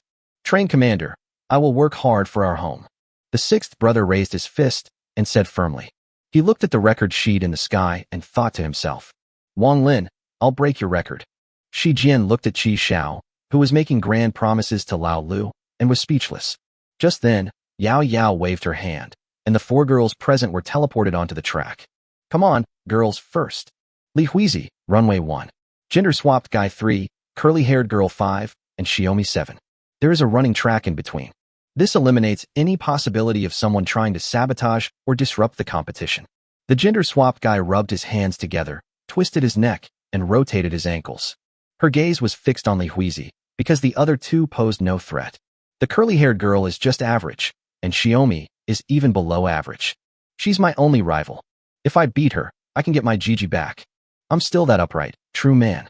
Thinking of this, she turned back to look at Yao Yao, who was suspended in midair, and a hint of resentment flashed in her eyes. That damn little potato, what a fucking beast. Whatever. I guess this is a blessing in disguise. There's less competition among the girls, so I can choose a carriage to take with me. Thinking of this, She looked at the men waiting in the wings. The old man in purple, the captain of the Tianba team, the pretty boy, and the little brat are all stronger than him. Especially the old man in purple and the little brat. If I were there, I wouldn't even make it into the top 4, let alone the top 3. It's true what they say, every cloud has a silver lining. Li Huizi is not from Earth. It is the modern world of Demon Slayer. Although there are no longer any ghosts there, the breathing techniques have been passed down. What she studied was a branch of water breathing, a substyle of flower breathing called cherry blossom breathing. She wasn't a genius, but she was incredibly hardworking. In 3 years, after passing the test, she will be able to obtain the Nichiren blade, a weapon specifically for slaying demons. But one day after practice, she inexplicably ended up on a train. Moreover, he has faced many dangerous situations and has hovered on the brink of death several times. I'm only alive now because of Qi Xiao. Li Huizi pulled herself together, oblivious to the intense gaze fixed on the gender-swapped man. Right now, all she can think about is a string of numbers. 1 minute 23 seconds. Kong, you set the women's 180-meter record. Can I break this record? No, I'm going to break this record. That way, Qi Xiao can choose 2 carriages. Go Huizi, you can do it. Don't let all those years of training go to waste. She began to take deep breaths, trying to get herself into the best possible state. Although she cannot use Sakura breathing in this arena.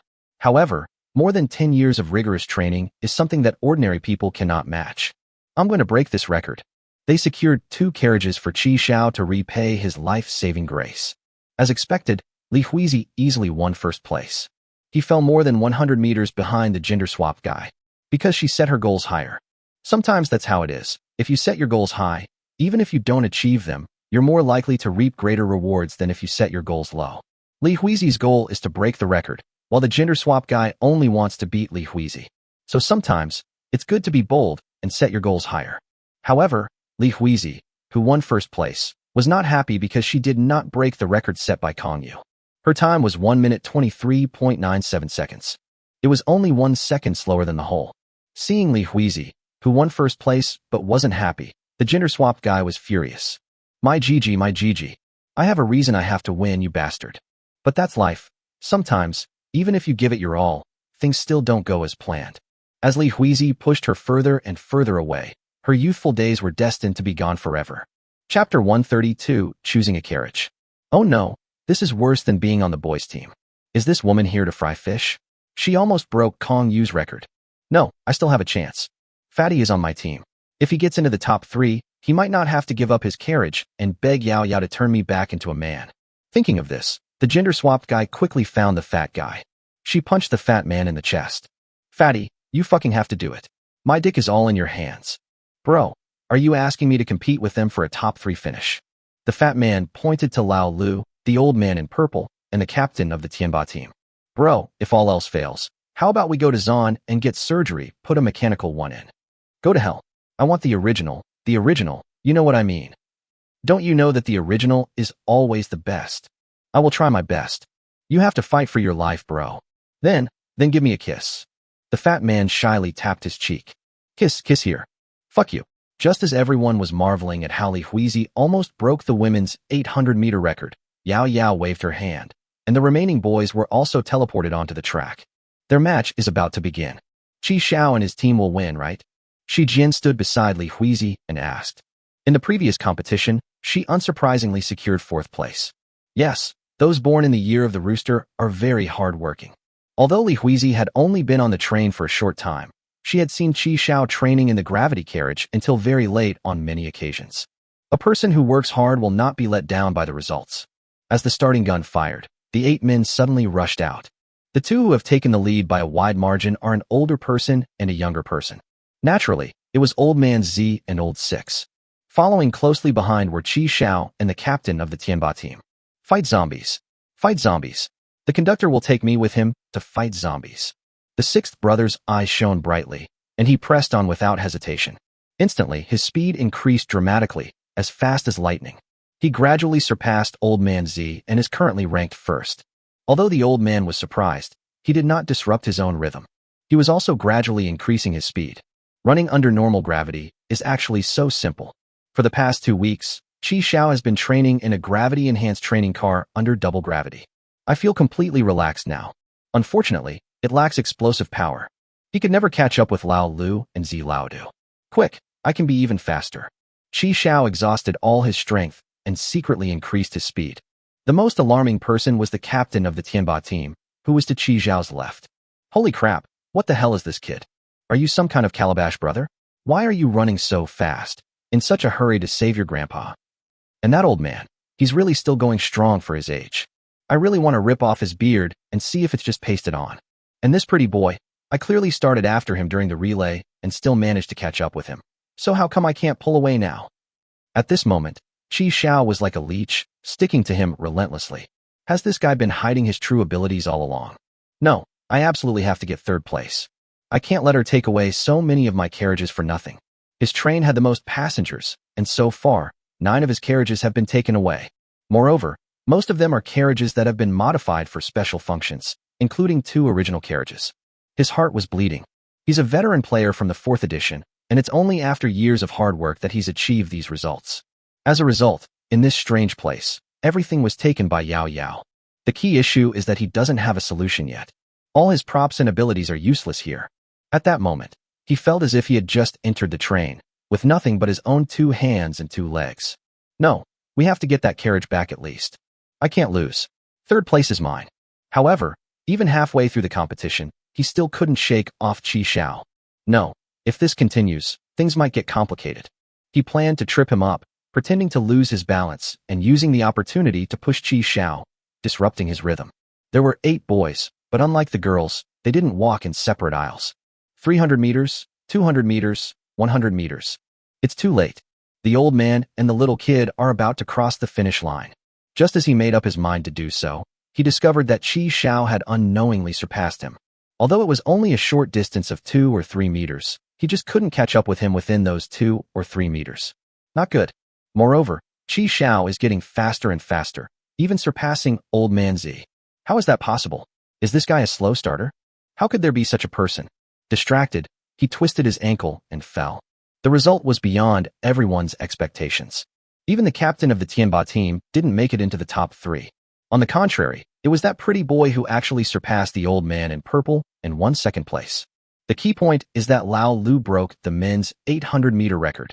800-meter time, 1 minute and 11 seconds. He was a full 3 seconds faster than the previous record holder, Wang Lin. Wang Lin's name has disappeared from the record sheet in the sky. The new record holder has taken his place, the 6th oldest. Yao Yao conjured up countless fireworks and ribbons to celebrate for Lao Lu.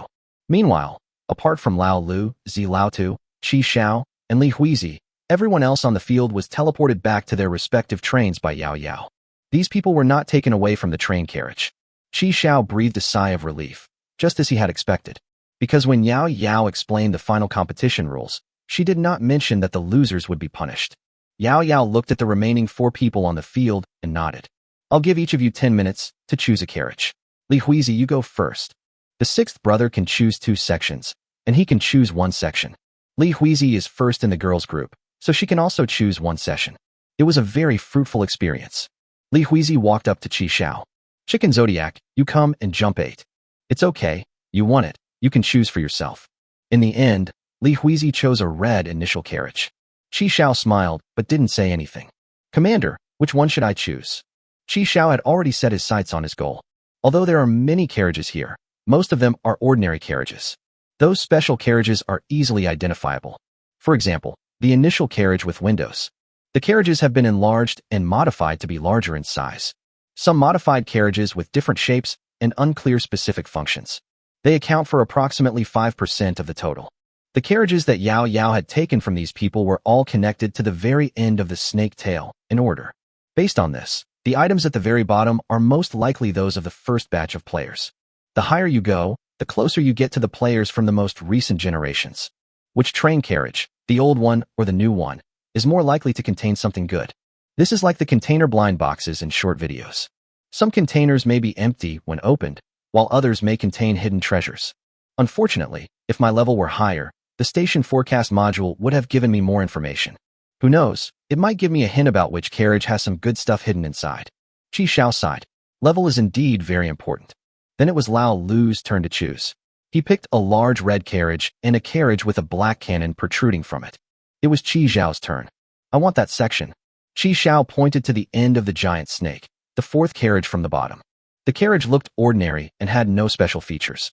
Yao Yao glanced at Chi Xiao but didn't say anything. With a flick of her small hand, the carriage detached from the giant snake's body and connected to the rear of Chi Xiao's train. Then she waved her hand, and Chi Xiao and the other two were teleported back to the train. Now, only she and Old Man Zi remained on the lawn. Little Wang Lin, your record has been broken. She looked at the old man in purple and smiled, raising her chin. So many years have passed. You've become an old man. I remember the last time you came. You were about the same age as them. Wang Lin stroked his gray beard and smiled. You've gotten old. But you haven't changed at all. You look exactly the same as when we first met. Pa, can't you see I've grown taller? Wang Lin laughed heartily. Truly, heroes emerge from among the young. These kids are pretty good, better than I was back then. Come on, you slowed down at the end and only got third place, all for this moment. Hurry up and choose whichever one you want. I'm in a hurry to get off work. Wang Lin stopped smiling, looked at Yao Yao, and said, Zhang Ziyuan. I want the part where Zhang Ziyuan lost to you. Chapter 133 Treasures Hidden in Extra-Large Carriages. Xiaomi shows off new skills. As Xiaomi returned to the train, the smile on her face began to fade, and she gradually became dejected. A smile is a disguise in front of others. She was always keenly aware that the reason Chi Xiao took her along was simply because she possessed a special module. Arrival rewards. When the train stops, you will receive train coins for your current level. I'm no match for Hui Wei and Lulu at all. One of them is a skilled knife user, and the other is a gourd-shaped creature that can turn invisible. I am nothing. When danger strikes, they not only can't help at all, but they'll also hold them back. Thankfully, Yao Yao didn't take over the carriage today. What about after that? What can I do for them? Cooking? Doing laundry? Cooking. I only know how to make steamed eggs. I don't need to lift a finger to do laundry. There's a washing machine. They don't lack nannies.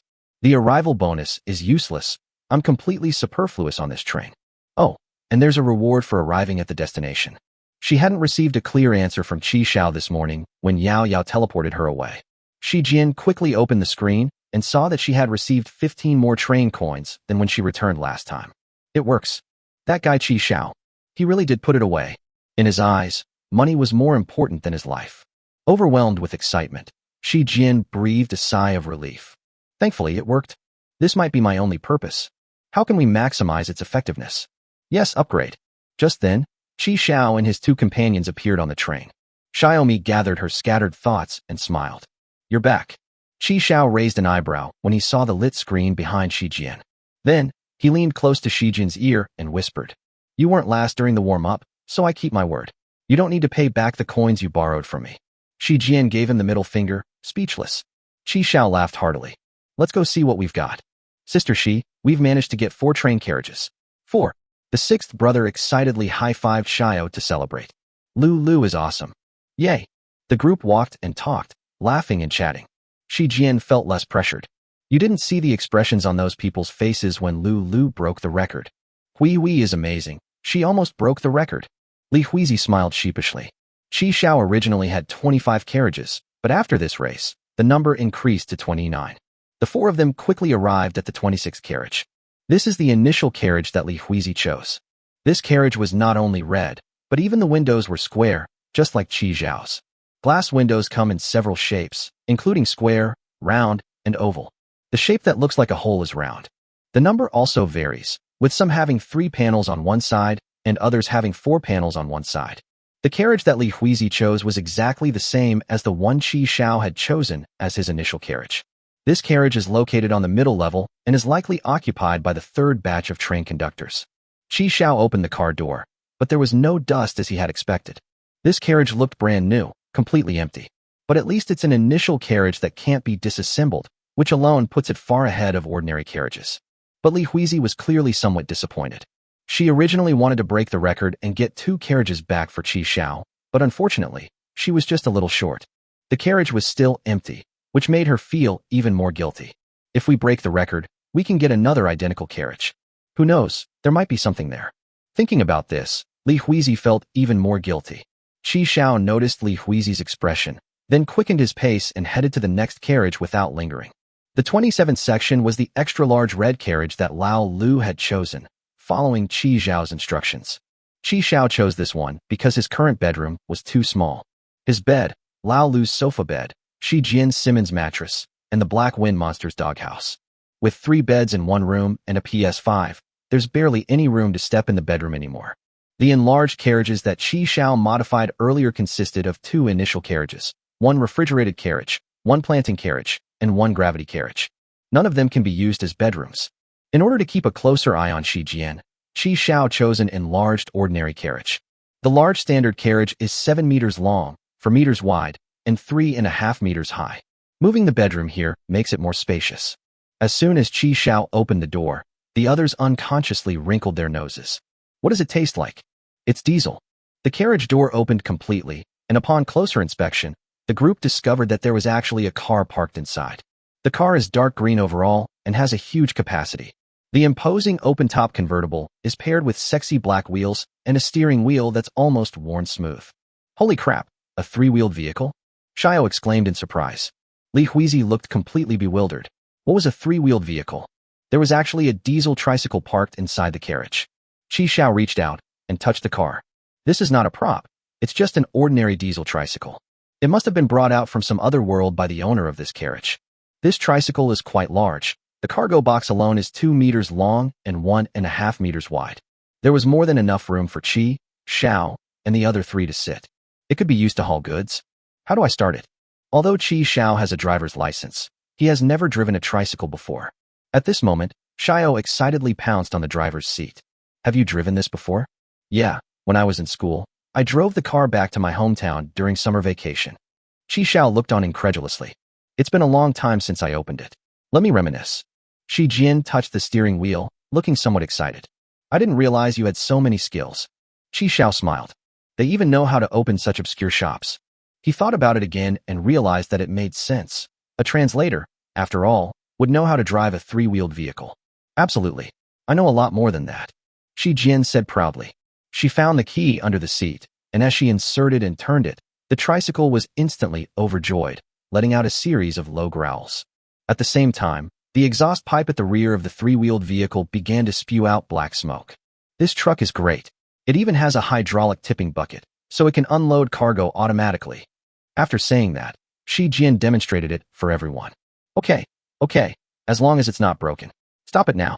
Qi Xiao quickly called for a halt. What's wrong? It's emitting black smoke. People will still be living in this house. Oh. Xiaomi was clearly still a little unsatisfied, but she still stopped the tricycle. Qi Xiao had already collected the 5 barrels of diesel fuel in the corner into his bracelet. We need to clean this carriage thoroughly later and move the bed over once the smell is gone.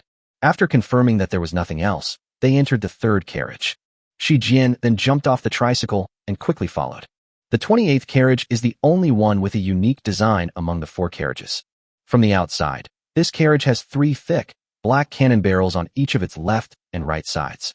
Chapter 134. An ordinary train carriage is not ordinary. There must be treasures hidden inside. Qi Xiao summoned the light screen. Because Yao Yao had already connected these carriages to his train, Qi Xiao could view the information about these carriages in his personal information. This section is called the artillery carriage.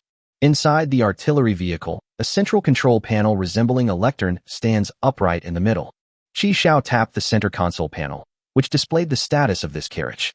Cannon barrel number 1, 50% complete. Cannon barrel number 2, 45% completeness. Cannon number 3, damaged and requires repair. Cannon barrel number 4, 45% completeness. Cannon number 5, damaged and requires repair. Cannon barrel number 6, 65% complete. Cannon number 7, not unlocked. Cannon number 8, not unlocked. Good grief, 2 of the 6 unlocked cannons are damaged? How many shots would it take to damage the cannon barrel? Qi Xiao clicked repair, which showed that 10 train coins were required. Unlocking new cannons requires 50 cannons. That's quite a high price. Different types of shells consume different amounts of barrel durability. Of course, you can also use train coins to increase the range and durability of the cannon. Qi Xiao clicked on the cannon barrel details to set which type of shell it would fire next. Currently, there are only 3 types of shells that can be fired. The first one is a fragmentation grenade. The explosion causes damage to the target through shock waves and fragments. It consumes 30 kilograms of metal, 5 kilograms of plastic, and 50 kilograms of wood. The second type is armor-piercing projectiles, used to penetrate armor plates and damage armored vehicles or tanks. It consumes 60 kilograms of metal, 10 kilograms of plastic, and 80 kilograms of wood. The third type is incendiary bombs. To start a large fire, used to burn down enemy facilities or forests. Each round requires 5 train coins. More types of shells require train coins to unlock. Examples include illumination flares, smoke grenades, chemical attack grenades, homing missiles, and cluster munitions. What a nice carriage. If we had this carriage back in Raccoon City, blasting those zombies would be a piece of cake. Although it consumes a lot of resources, it is definitely worth the price.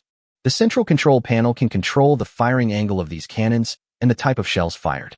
Radar can display the specific situation within a 5-kilometer radius. You can also use train coins to increase the radar range. Because he had leveled up to level 20 before, Chi Xiao was currently short of metal reserves. Otherwise, he really wanted to fire a shot to try it out. Lulu, the train carriage you picked is awesome. Chi Xiao gave Lao Lu a thumbs up. Hee, it's because the conductor made a good choice. Old Six grinned. You have excellent taste. No wonder you're my deputy commander. Shi Jian looked speechless, while Li Huizi covered her mouth and chuckled. Suddenly, they started praising each other in a business setting. Let's go, it's the last quarter. Chi Xiao called to the group, and they headed towards the last carriage. At that moment, the sixth brother couldn't help but ask, Train conductor, why did you choose an ordinary carriage? Li Huizi was also very curious, but she refrained from asking. The sixth brother spoke her mind. There were clearly many special carriages there, but Chi Xiao deliberately chose an inconspicuous ordinary carriage. And it was quite far back. Yao Yao had just snatched it from those people. You'll find out soon. TCH, always keeping things in suspense. Chi Xiao chose this carriage because he noticed that the captain of the Tianba team wasn't sad when he lost his initial carriage. But when Yao Yao took that carriage away, his expression was one of utter rage. It's like having your wife stolen away. He was practically kneeling on the ground, unable to shout. And afterwards, he secretly glanced at the carriage several times. Especially after he lost, the last thing he looked at was this carriage. He kept staring at the carriage until Yao Yao teleported him away. Those eyes were filled with resentment, reluctance, and heartache. Chi Xiao guessed that there must be something very important to him in this carriage. Of course, it's important to him, but not so important to others. So Chi Xiao is gambling. I bet there's something extraordinary in this train carriage. As the car door opened, a row of blue shelves came into view. There is one row in the middle, and another row on each side against the wall, for a total of 3 rows. These shelves have 3 levels, top, middle, and bottom. Each floor was neatly arranged with boxes or containers. Chi Xiao was very familiar with these. They were all treasure chests. Seeing this scene, Chi Xiao thought of Zhou Ji. At the time, he also had some treasure chests neatly stored in his car, but they had all been opened. Of course, there was also a level 6 treasure chest that I didn't open. Ultimately, it belonged to Chi Xiao. Later at the transfer station, Li Huizi provided the key, helping Chi Xiao open the treasure chest. Then Chi Xiao tricked me. Thinking of this, Chi Xiao glanced at Li Huizi unintentionally. Li Huizi stared intently at the treasure chests, her eyes filled with shock. These are all treasure chests. Shi Jin's mouth was wide open, big enough to fit 2 bullfrogs. Chi Xiao nodded. Upon receiving an affirmative answer, Shi Jin's arms trembled, and she exclaimed in surprise. Holy crap, I'm rich.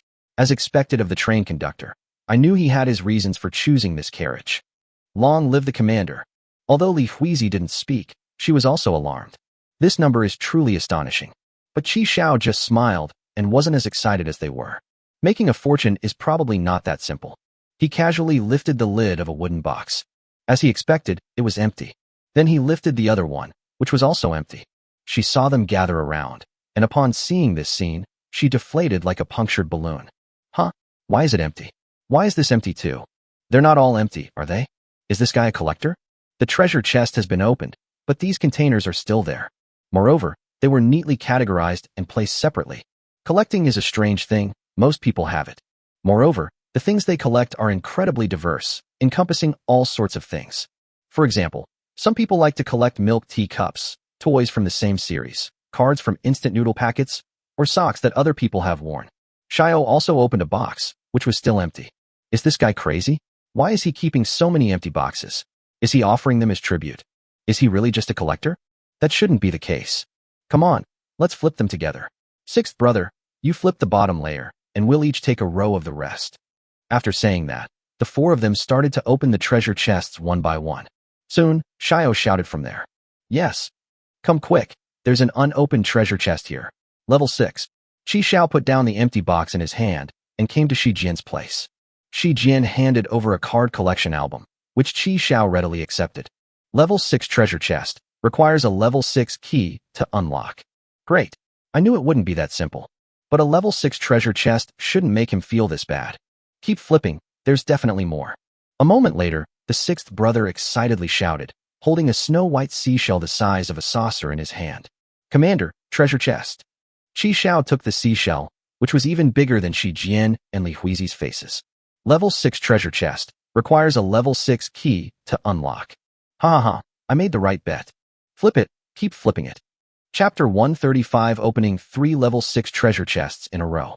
Sure enough, not long after, Li Huizi also found a level 6 treasure chest. The treasure chest looks like a very ordinary, somewhat worn-out gray cloth bag. It's the kind of thing that, if you drop it on the ground, no one will necessarily pick it up. Of course, after that, no other unopened treasure chests were found. The 3 treasure chests were placed together. A card collection album with a cover featuring a strange black vortex. A large, closed white seashell. An unremarkable gray cloth bag. Qi Xiao rubbed his chin. A level 6 treasure chest could yield 60 train coins. These things aren't very big. How did they manage to fit so many of them? It doesn't matter, we'll know once we open one. He took out a gold brooch shaped like a ginkgo leaf from the bracelet. The queen's brooch can open a level 6 treasure chest. This was swindled from Li Huizi before. That said, Li Huizi is also quite lucky. I got 2 level 6 keys in the starting village. Unfortunately, they ran into Qi Xiao, the sixth brother. Qi Xiao placed the brooch on the card album, and the hard brooch instantly turned into a pool of golden liquid. When all the liquid had seeped into the container, the previously closed container opened automatically with a click. At the same time, golden train coins gushed out like a fountain. Li Huizi stared at the gushing train coins and fell into deep thought. She witnessed the opening of a level 6 treasure chest 3 times in total. The only treasure chest that she and Qi Xiao opened together that time did not contain train coins. That's strange. Could it really be the toad's fault? Li Huizi shook her head. Oh well, it's all in the past anyway. There's no point in thinking about it anymore. She hadn't figured out the broken sword she'd found, and later, to repay Qi Xiao for saving her life, she returned it to him. The golden fountain lasted for about a minute before it ended. The booklet was surrounded by train coins lying haphazardly. Qi Xiao glanced at them briefly and confirmed that there were indeed 60. Inside the booklet lay 2 cards. Just 2 cards? It's not a costume card, is it? Qi Xiao took out the 2 cards. The first yellow card features a pretty girl. She had long blonde hair, green eyes, and fair skin. She wore a blue cone-shaped hat with pink stripes on her head and a yellow choker with a red gemstone in the center around her neck. A blue off-the-shoulder top paired with a pink short cape and a pink short skirt. Wearing wristbands and boots that are predominantly blue with pink trim. He carries a blue staff with a spherical end and a spiral-shaped flattened sphere at the top. Dark Magician Girl. Monster card sacrifice 1 life to summon Dark Magician Girl to fight for you. Remaining summons, 10. The second card is green. The design features a pentagram array with a teardrop-shaped gem suspended above it. Sage Gem. Spell card Dark Magician Girl's exclusive spell, which can summon Dark Magician to assist in battle, 1-time use. It's not a costume card, it's a prop. Good heavens, this is Yu-Gi-Oh! Qi Xiao played with them when he was a child. Back then, they were pirated cards that cost 5 cents a pack. In my memory, the most popular characters back then were Blue Eyes White Dragon and Dark Magician. It turns out this treasure chest was brought from the Yu-Gi-Oh! World. Sacrifice a life to summon the Dark Magician Girl. Can I only summon 10 times? I wonder how powerful the Dark Magician Girl she summons will be. The Dark Magician is the Dark Magician Girl's master, and is stronger than her. However, this magic card is a 1-time use item. Once it's used, it's gone. After all, it comes from a level 6 treasure chest, so its combat power shouldn't be too bad. Next time I have the chance, I'll try summoning Dark Magician Girl once to test the waters. The first level 6 treasure chest has been opened. There are 2 left. However, Qi Xiao no longer had the key. He summoned the light screen and searched for the level 6 key on the trading platform. The price of a level 6 treasure chest fluctuates around 160 train coins. The key that can open it costs half the price of the treasure chest. The market price is generally around 80 train coins. In the end, Qi Xiao spent 160 train coins to purchase 2 level 6 keys. The level 8 treasure chest key is not available on the trading platform. 160 train tickets. That's a huge sum of money. Many veteran players who have been playing for years may not be able to come up with 100 train coins at once. Qi Xiao felt waves of pain in his heart. The thought that he would get 120 train coins back when the treasure chest opened later made Qi Xiao feel a little better. The initial carriage that Li Huizi chose. A flash of white light appeared in the trading area, and Qi Xiao took out 2 keys. Both keys have a unique design. Judging by its appearance alone, it has absolutely no connection to a key. One is a white bone that looks like a sheep's hoof that has been gnawed clean. The other one is a men's brown leather shoe, left foot, size 44. The leather on the shoe upper is cracked. If the items listed on the trading platform didn't have train certification and the suffix showing level 6 key, Qi Xiao wouldn't have dared to trade them. A bone cracks open a seashell, a leather shoe steps on a cloth bag. With the 2 keys disappearing, the remaining treasure chests were opened. Like the card album, the seashell also spewed out 60 train coins. Then the shell opened, revealing a pearl the size of a fist. A pearl about the size of Qi Xiao's fist. It was the first time any of them had ever seen such a large pearl, and they were all incredibly shocked. Especially Xiaomi and Li Huizi, women's love for pearls and gemstones. This pearl is smooth and shiny, and it is dazzling even when the surrounding light is not so bright. Qi Xiao took the pearl. Pearl of pearls. That's all, just 5 words. What the hell is this? Does it have no special effects? Pearl of pearls. It sounded familiar, like I'd heard it somewhere before, but Qi Xiao couldn't quite place it. Seeing Shi Jian and Li Huizi staring intently at the large pearl in his hand, Qi Xiao smiled. He handed the pearls to Xiao and the others. Hey kid, take it and play with it. Who's the little brat? As Shi Jian spoke, she quickly took the pearl away. The 2 of them studied it while exclaiming in surprise. Sister Shi, let me see, let me see. Qi Xiao then focused his attention on the last cloth bag. The cloth bag was opened, but there were no train tickets inside. There was only a palm-sized sachet in the cloth bag. This sachet is exquisitely crafted. It is entirely red and features exquisite embroidery. Golden pumpkin. Comes with 100 cubic meters of storage space. This sachet is called golden gourd. It's a storage item. Qi Xiao held the golden melon in his hand and probed with his mind. 100 cubic meters of storage space. It is not a regular space, but the sum of the volumes of the items placed inside. This space is like a giant bubble. It can fit perfectly along the edge of the item being stored. So that's where the train coins in the treasure chest were stored. 60 train tickets lay quietly together, neatly stacked. Aside from the sachet and the golden gourd, there was nothing else in the gray cloth bag. Chapter 136. Stop using our beds as teleporters. Qi Xiao's mind stirred, and he put the golden gourd into the boundary bracelet. Qi Xiao currently has 3 storage items on him. The first is the bracelet, an award I received for achieving the top overall ranking during my internship. The most distinctive feature is that you can use train coins to upgrade. The second is the precept that Confucius gave him and me. It shares 2 cubic meters of storage space with the one in Kong Yu's hand. What one party deposits, the other party can withdraw. It's really amazing. Currently, it is only used as a communication tool between the 2 parties. If the storage space were larger, it would be even more useful. The last one is the sachet, golden melon, that I just got from the level 6 treasure chest. It comes with 100 cubic meters of storage space. However, it cannot be upgraded using train coins, and there is no time stop function. Looking at it this way, the boundary bracelet is still the most impressive. Although the initial attributes aren't great, they can be upgraded. The bracelet currently has a load-bearing capacity of 2 tons and a stop function. In the current second stage, a special storage slot is unlocked for each level gained. As for its limits, Qi Xiao doesn't know yet. He only regretted that he wasn't rich enough to see the limits of the boundary bracelet. All I can say is that it's truly an item that comes from a special treasure chest. With the 180 train coins he just got from the 3 treasure chests, Qi Xiao now has 231 train coins left. If it weren't for the 95 yuan I made selling Li Xiuqing yesterday, plus the 300 train coins Kong gave me, I wouldn't have had the money to buy the keys just now. 231 pieces, that seems like a lot, but now it takes 110 pieces to upgrade a bracelet to the next level. You also need to upgrade your level, repair the damaged cannon barrels, and buy healing and antidote potions. Despite accumulating more and more train coins, Qi Xiao felt that he was running out of them. As planned, we will level up Xiaomi's account to level 20. This way, you can consistently earn 20 train coins at each station. Opportunities like today's are rare and precious. Shijin's account is currently level 15, and she only needs to level up 5 more times.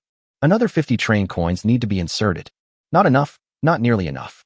That said, It's been 4 days already, and I still haven't received any special personnel from the Kingdom of Order. Has the bounty for Li Jae-yong and his crew not been paid yet? That's a huge sum of money.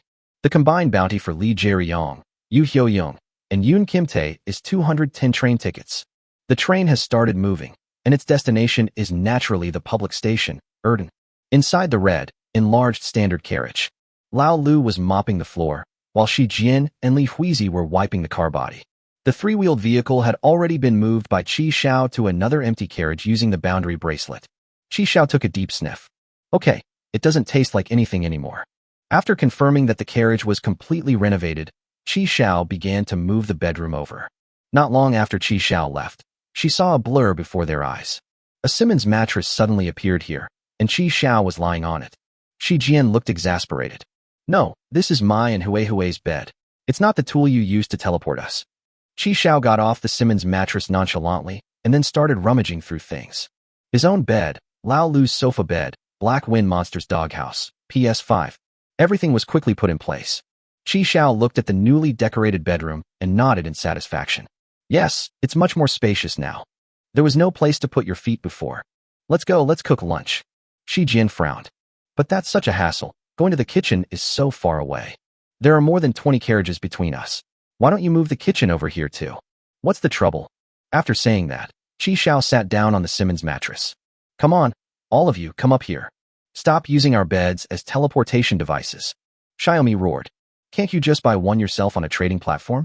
I checked, the cheapest one costs 3 train coins. And it's not even brand new. I'll change it again when I upgrade and get it later. In the kitchen, Shi Jian's eyes were cold as she swiftly sliced the tomato in half. Then came another cut, 2 cuts, 3 cuts. They were just sitting in a Simmons mattress when they came over.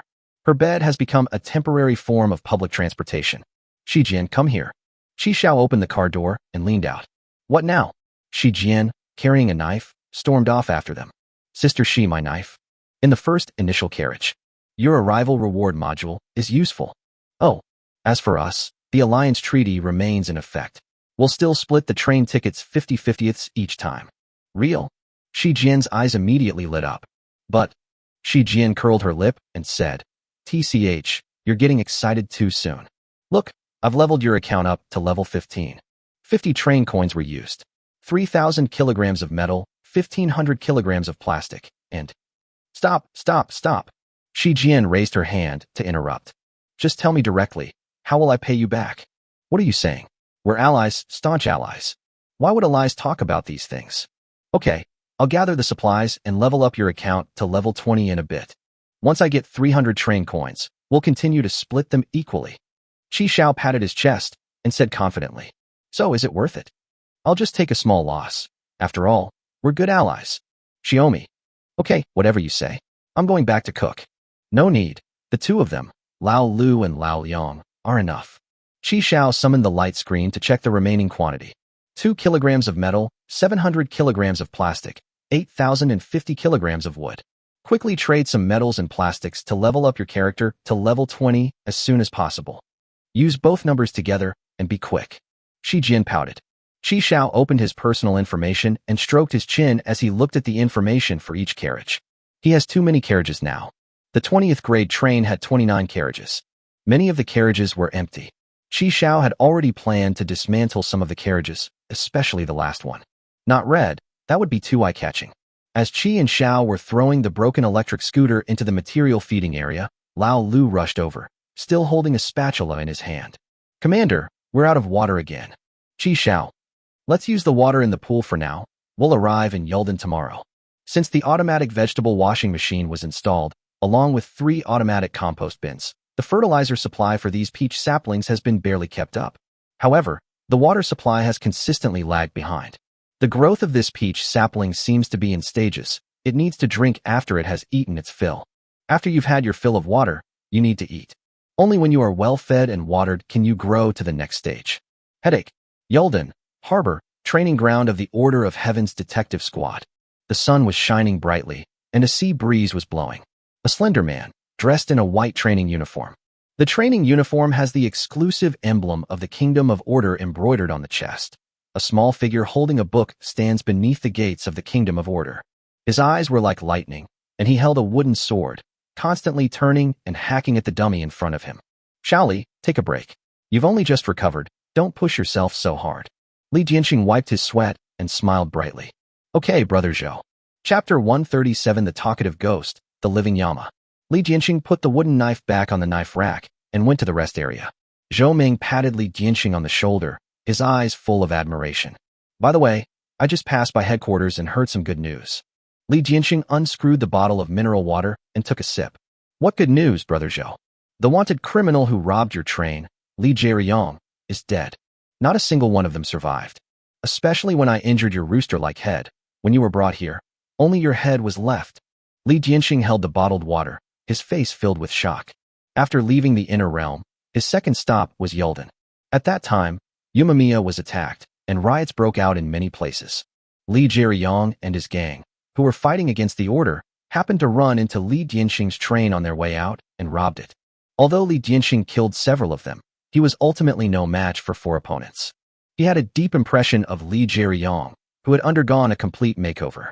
His knife only managed to produce a few sparks when he struck. In the end, he was severely injured by Li Jianyong, and the train was also taken away by him. Just as he was on the verge of death, a patrol from the Kingdom of Order found him and bring it back for treatment. Now that he has recovered from his injuries, his superiors, seeing his good skills, have included him in the preliminary selection of this year's arrest team members. He never expected that before he could take revenge, his enemy would be gone first. Not only that, I also found out indirectly that the person who took down Li Jianyong's gang was a newcomer. We're in the same year as you. Zhou Ming's words interrupted Li Jianxing, who was lost in thought. A freshman in the same year as me? You're kidding, a rookie can kill Li Jianyong? Where did you hear this news? Just then, a short-haired man with a scar on his face walked over.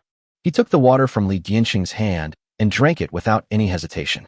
It came from the prosecutor in Nanjing. Did you get incredibly lucky and find a corpse in that dangerous world? This kind of thing has happened before. He handed the bottled water back to Li Jianxing and wiped his mouth. Anyway, I don't believe that a newcomer could kill Li Jianyong, let alone kill his right-hand men. Haha, I think you're just jealous. Are you jealous of the bounty they're getting? 210 coins, you know. During lunchtime, Qi Xiao browsed the trading platform while eating. Ding dong ding dong ding dong. Huh, you replied so quickly? He sent Xia Yuan a message before dinner. The gist of it is that I have reached level 20, unlocked the repair module, and will arrive in Uldum tomorrow morning. Qi Xiao opened his private chat with Xia Yuan. What a coincidence. I'm also going back to Yulden tomorrow. Brother Qi Xiao levels up so fast. That's great. SOSO.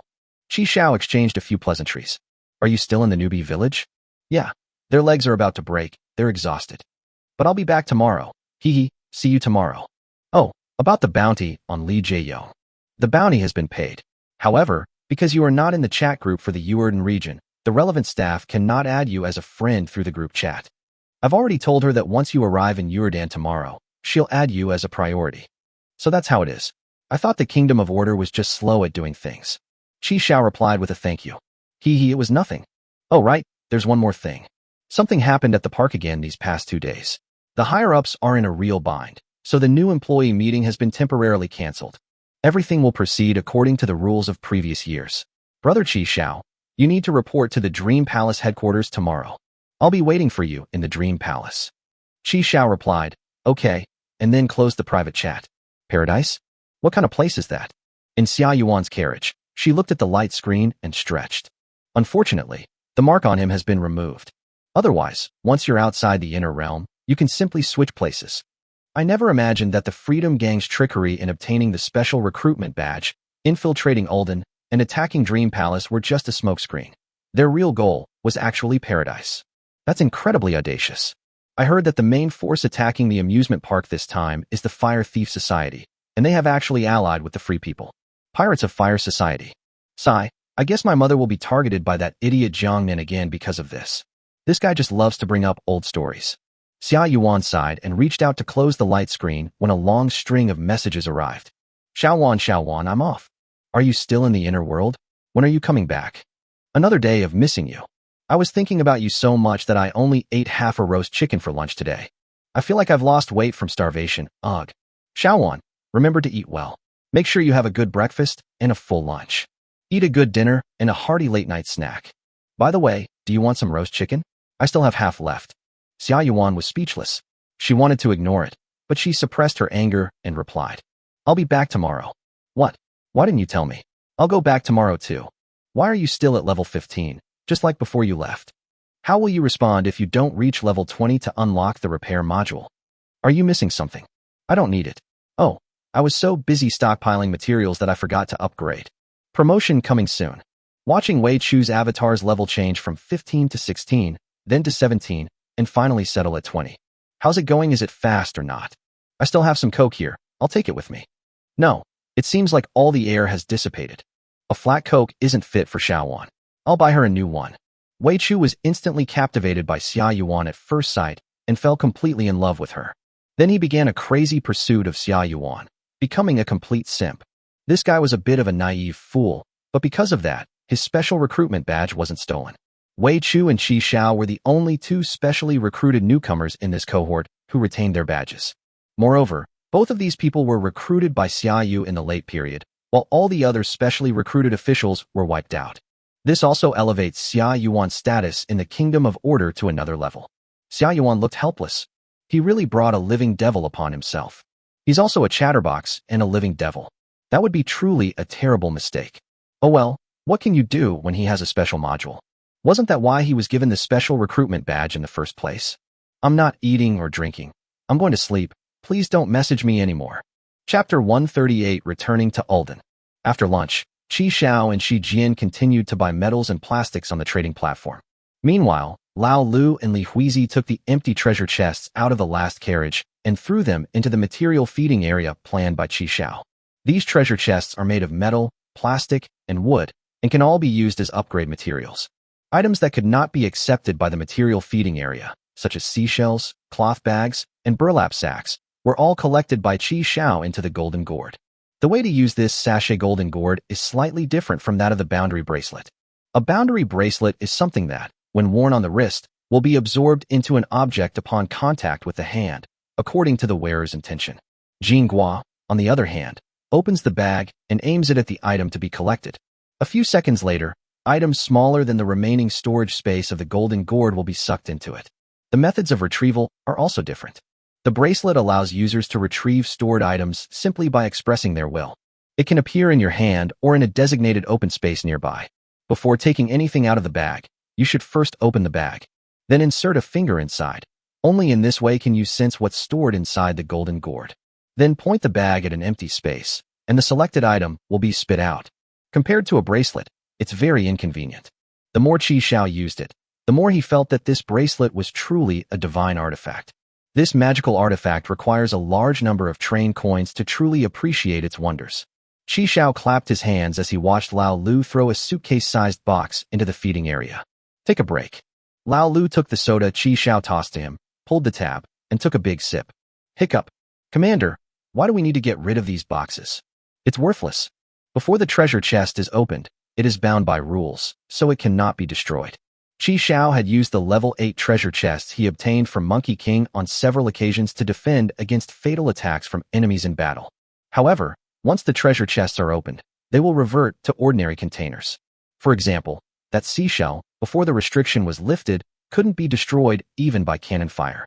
However, after the restriction was lifted with the key, Qi Xiao could easily crush it with a single step.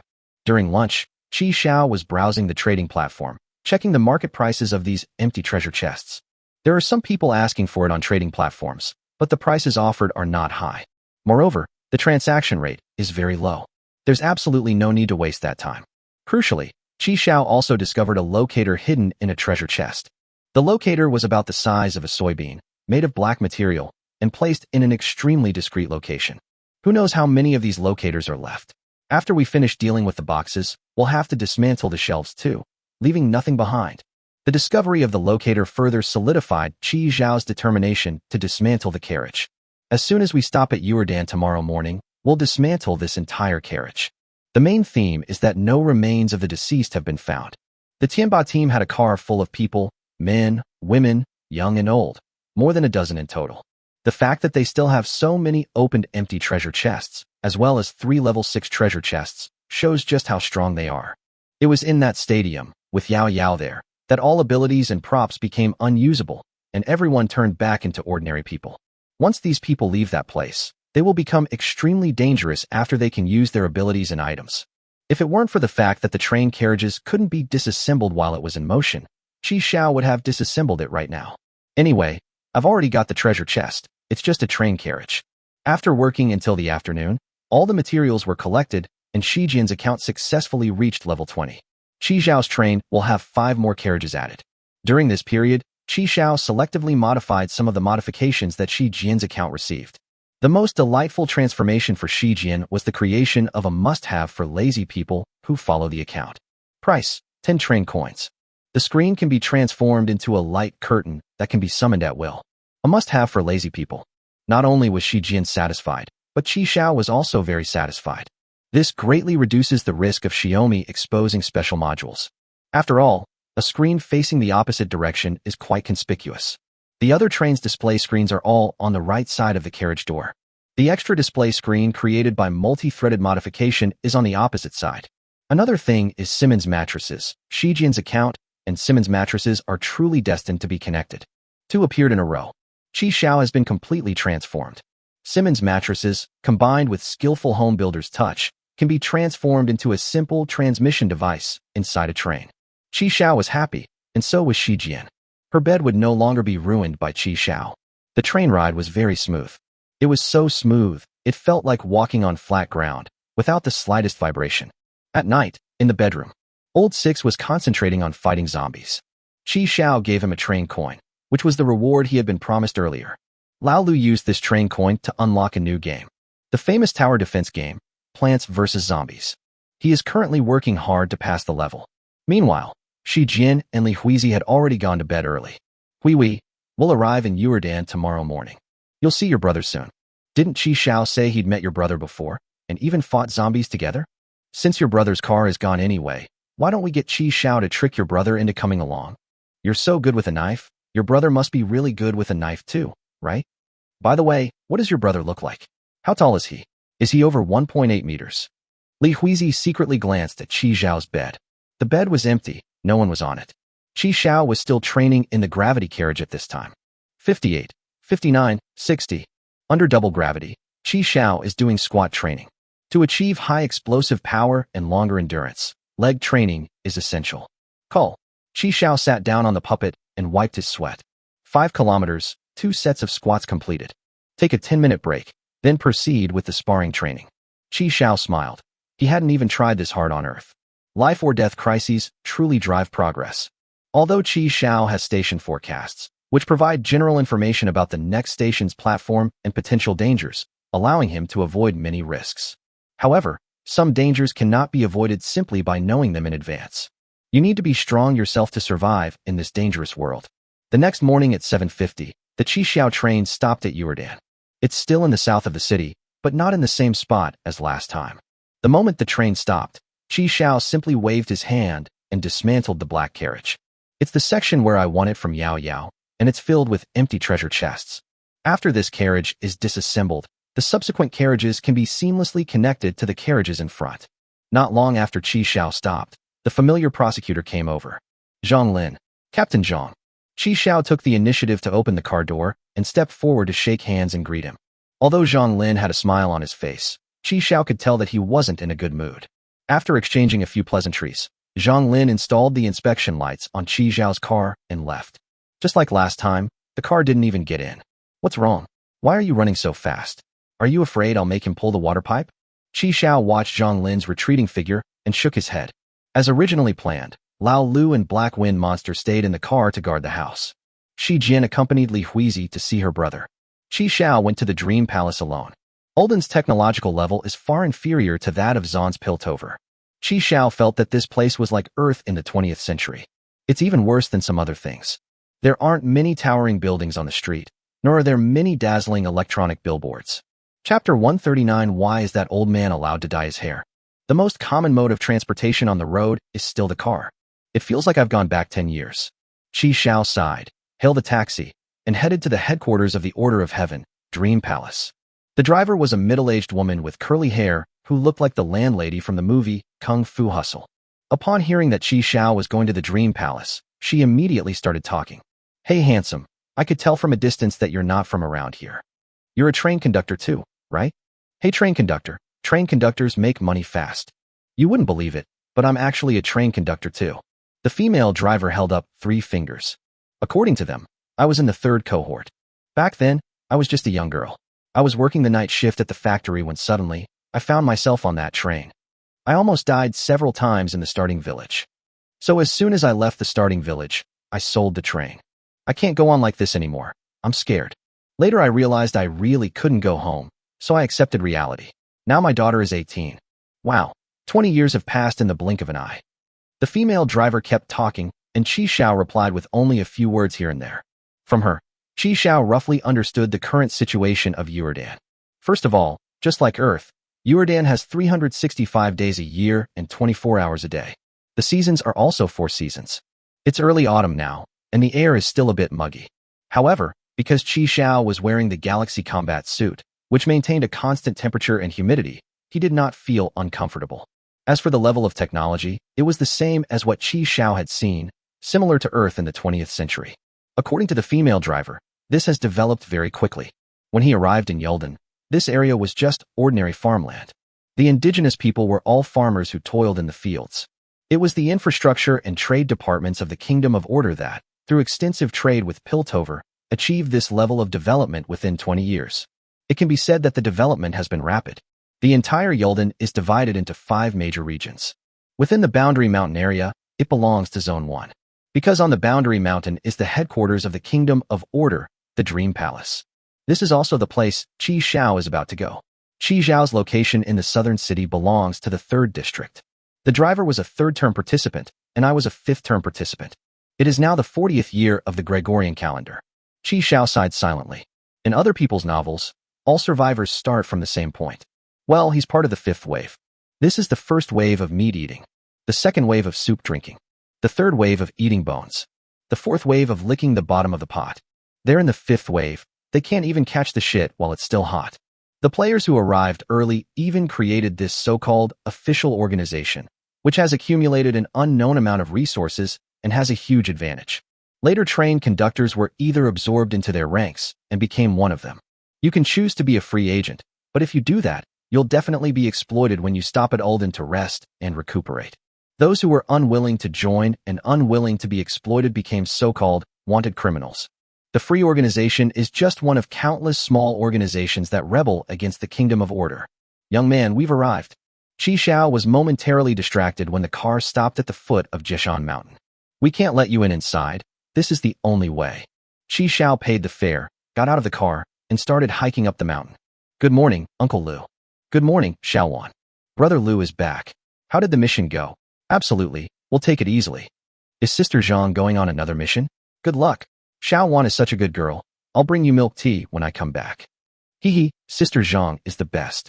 Xia Yuan had been waiting for a long time in front of the mountain gate. She was wearing a simple uniform and had her hair in a simple bun today. He wore a well-tailored white shirt paired with black and gray striped uniform trousers. She would greet everyone who passed by politely. Xiaowan, were you waiting for me? I'm so honored. I hope I didn't keep you waiting too long. Wei Chu jogged all the way to Xia Yuan's side. He straightened his clothes and smoothed his hair, which he had just styled that morning. He was 1.75 meters tall, wore silver-rimmed glasses, and had a thin face, giving the first impression of a refined scoundrel. It's fine if he doesn't talk, but once he opens his mouth, his talkative nature is revealed. Wei Chu looked at Xia Yuan with eyes full of love and admiration. Xiaowan looks beautiful today too. Only my Xiaowan could make an ordinary uniform look so beautiful. Xia Yuan looked at Wei Chu with displeasure. It was supposed to be 9 o'clock, but it's already 9:20. I hate men who are never on time. Xiaowan, let me explain. The taxi driver I hailed had a sow having a difficult birth, and he said he had to go back to help the sow give birth, so he left me halfway there. My place is in the middle of nowhere, and when a vehicle finally comes, it's an ox cart. I thought to myself, an ox cart is still a vehicle, so I asked the old man if he could give me a ride, and guess what happened? All right, I don't want to hear what's wrong with the old man. Xia Yuan quickly interrupted Wei Chu, as his head was about to explode if he continued. It's not the old man. It's the ox. No, when did you dye your hair? Xia Yuan quickly changed the subject. Huh? Head. Wei Chu touched his head. Oh yeah, just dyed it. How is it? Does it look good? Aquaman read. The boss said it's perfect for me.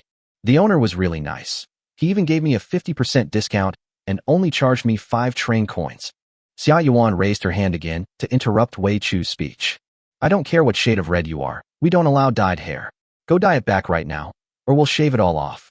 Oh, what kind of lousy organization doesn't even allow hair dyeing? I was already being controlled when I was in school, so why am I still being controlled after I leave school? Your boss was a school principal? Seeing Xia Yuan glaring at him angrily, Wei Chu wisely shut his mouth. Okay, I'll go dye it back right away. Seeing Wei Chu turn to leave, Xia Yuan was furious. Come back. You're not officially a member yet. Let's leave it at that for today. Hee, I'll listen to whatever you say, Xiaowan. Wait, dyeing hair isn't allowed. Why is this old man's hair white? He even dyed his hair granny gray. The little old man is quite fashionable. Wei Chu pointed at an old man who had just walked out of the mountain gate and roared. Oh, it's Xiaowan. Good morning, Chief of Staff Aoyama. Xia Yuan quickly bowed. This little old man is none other than Aoyama, the Minister of Finance of the Order of Heaven. He glanced at Wei Chu, then looked back at Xia Yuan. You guys are busy. Goodbye, Commander-in-Chief Aoyama. After Qin Shan walked away, Xia Yuan glared fiercely at Wei Chu. Chief of Staff? What Chief of Staff? Stop talking. Shut up now. Xia Yuan closed her eyes, took a deep breath, and calmed herself down. I brought this on myself. Don't be angry, don't be angry. She calmed herself down, opened her eyes, and saw a clean-looking boy in a black shirt and casual trousers walking up from the foot of the mountain. Chapter 140 Arrival at the Dream Palace. Brother Qi Xiao, you've come. She waved and shouted, then went straight to meet them. Am I too late? No, I just arrived too. Hey, Brother Qi Xiao, you seem to have lost weight. Have you been very tired these past few days? Is there? Qi Xiao raised his hand and touched his face. Yes, she looks much thinner than before. Maybe black makes you look slimmer. Maybe. By the way, Brother Qi Xiao, there's something I want to tell you. Xia Yuan pulled Qi Xiao by the arm and led him to a secluded spot by the roadside.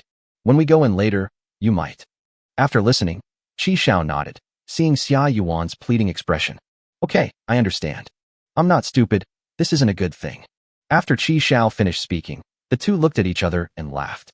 Standing before the mountain gate, Wei Chu looked at the two men with an icy expression. Holy crap, who the hell is this kid? Why are you chatting and laughing with Xiaowan? Seeing Xia Yuan laughing heartily at Qi Xiao's antics ignited a fire within him.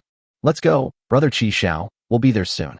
Upon arriving at the mountain gate, Xia Yuan pointed to Wei Chu, whose face was icy cold, and introduced him to Qi Xiao. His name is Wei Chu.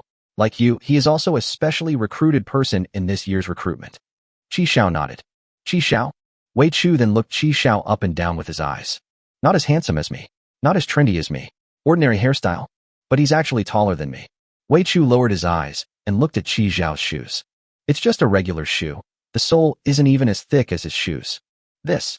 I understand, it's height increasing insoles. Thinking of this, Wei Chu smiled and nodded in agreement. Humph, what a cunning and hypocritical fellow.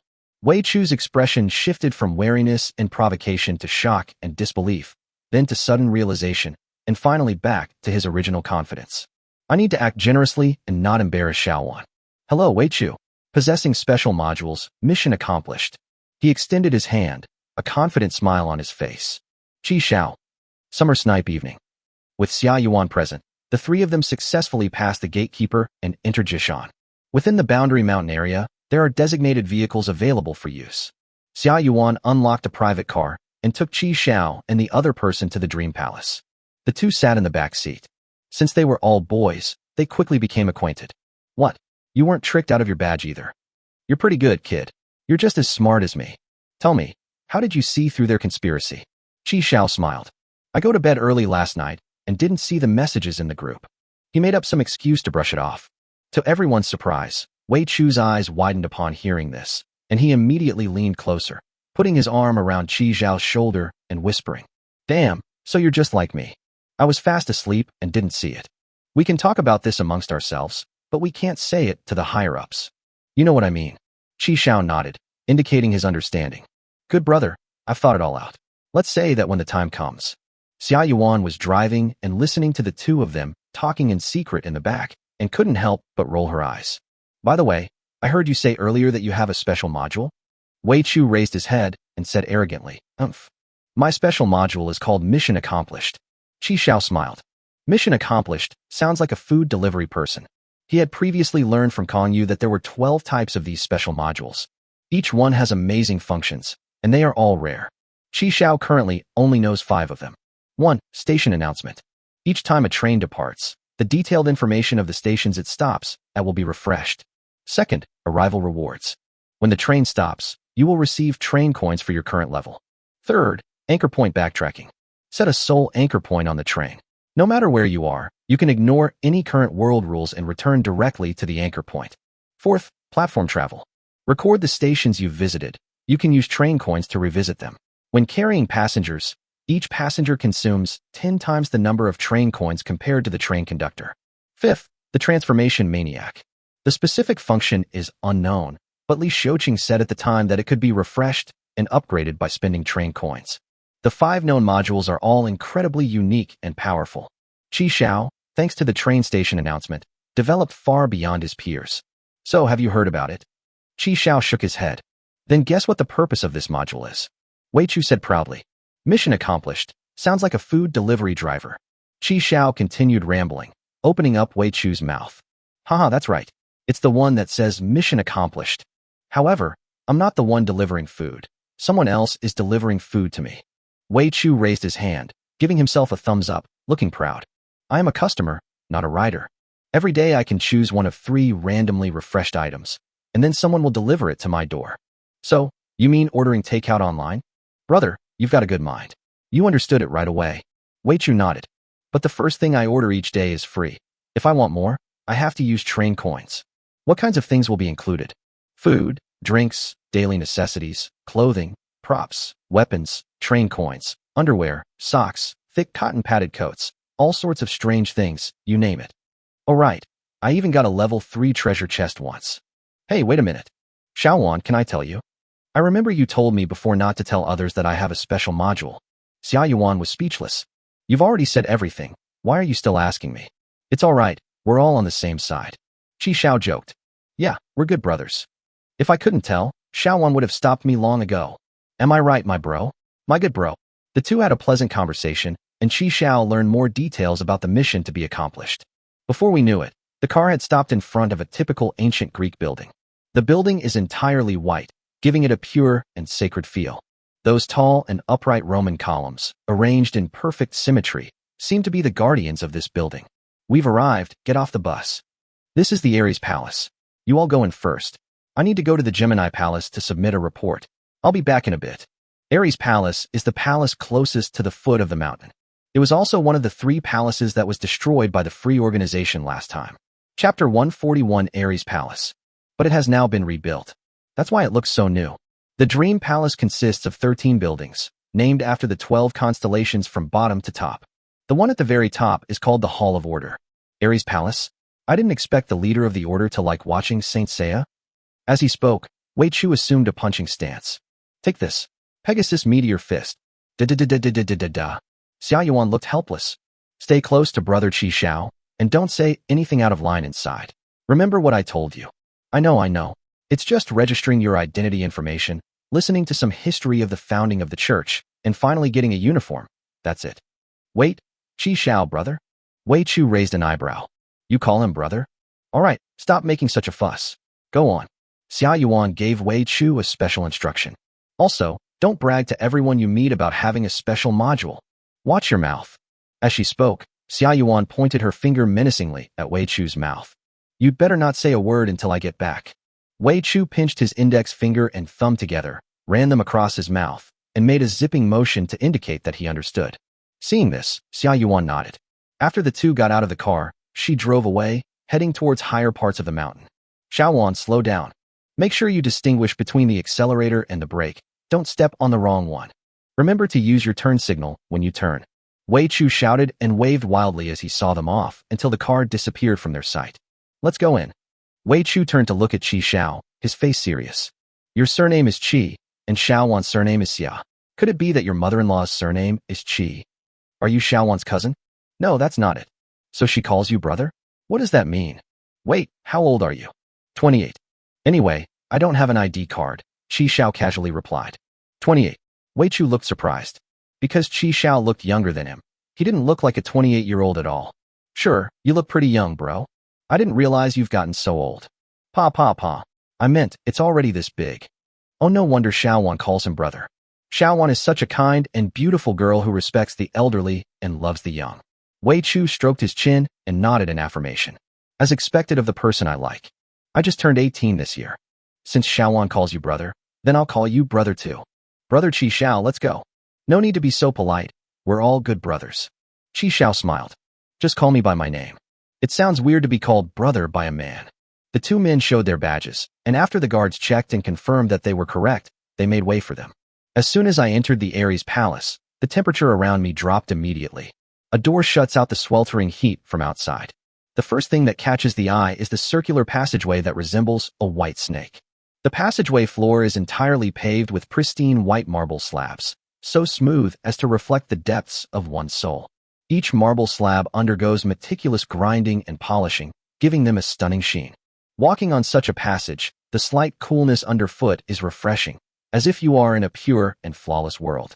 Inside the circular passageway, 3 fountains stand tall, their fine water droplets refracting the light to create beautiful reflections. In the center of the 3 fountains stands a striking sculpture, which is over 5 meters tall.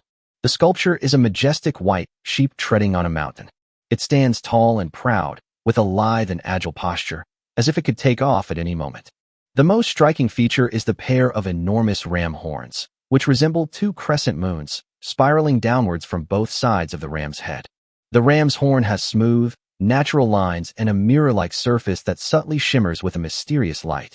Upon closer inspection, one can also discover exquisite patterns and designs carved on the ram's horns.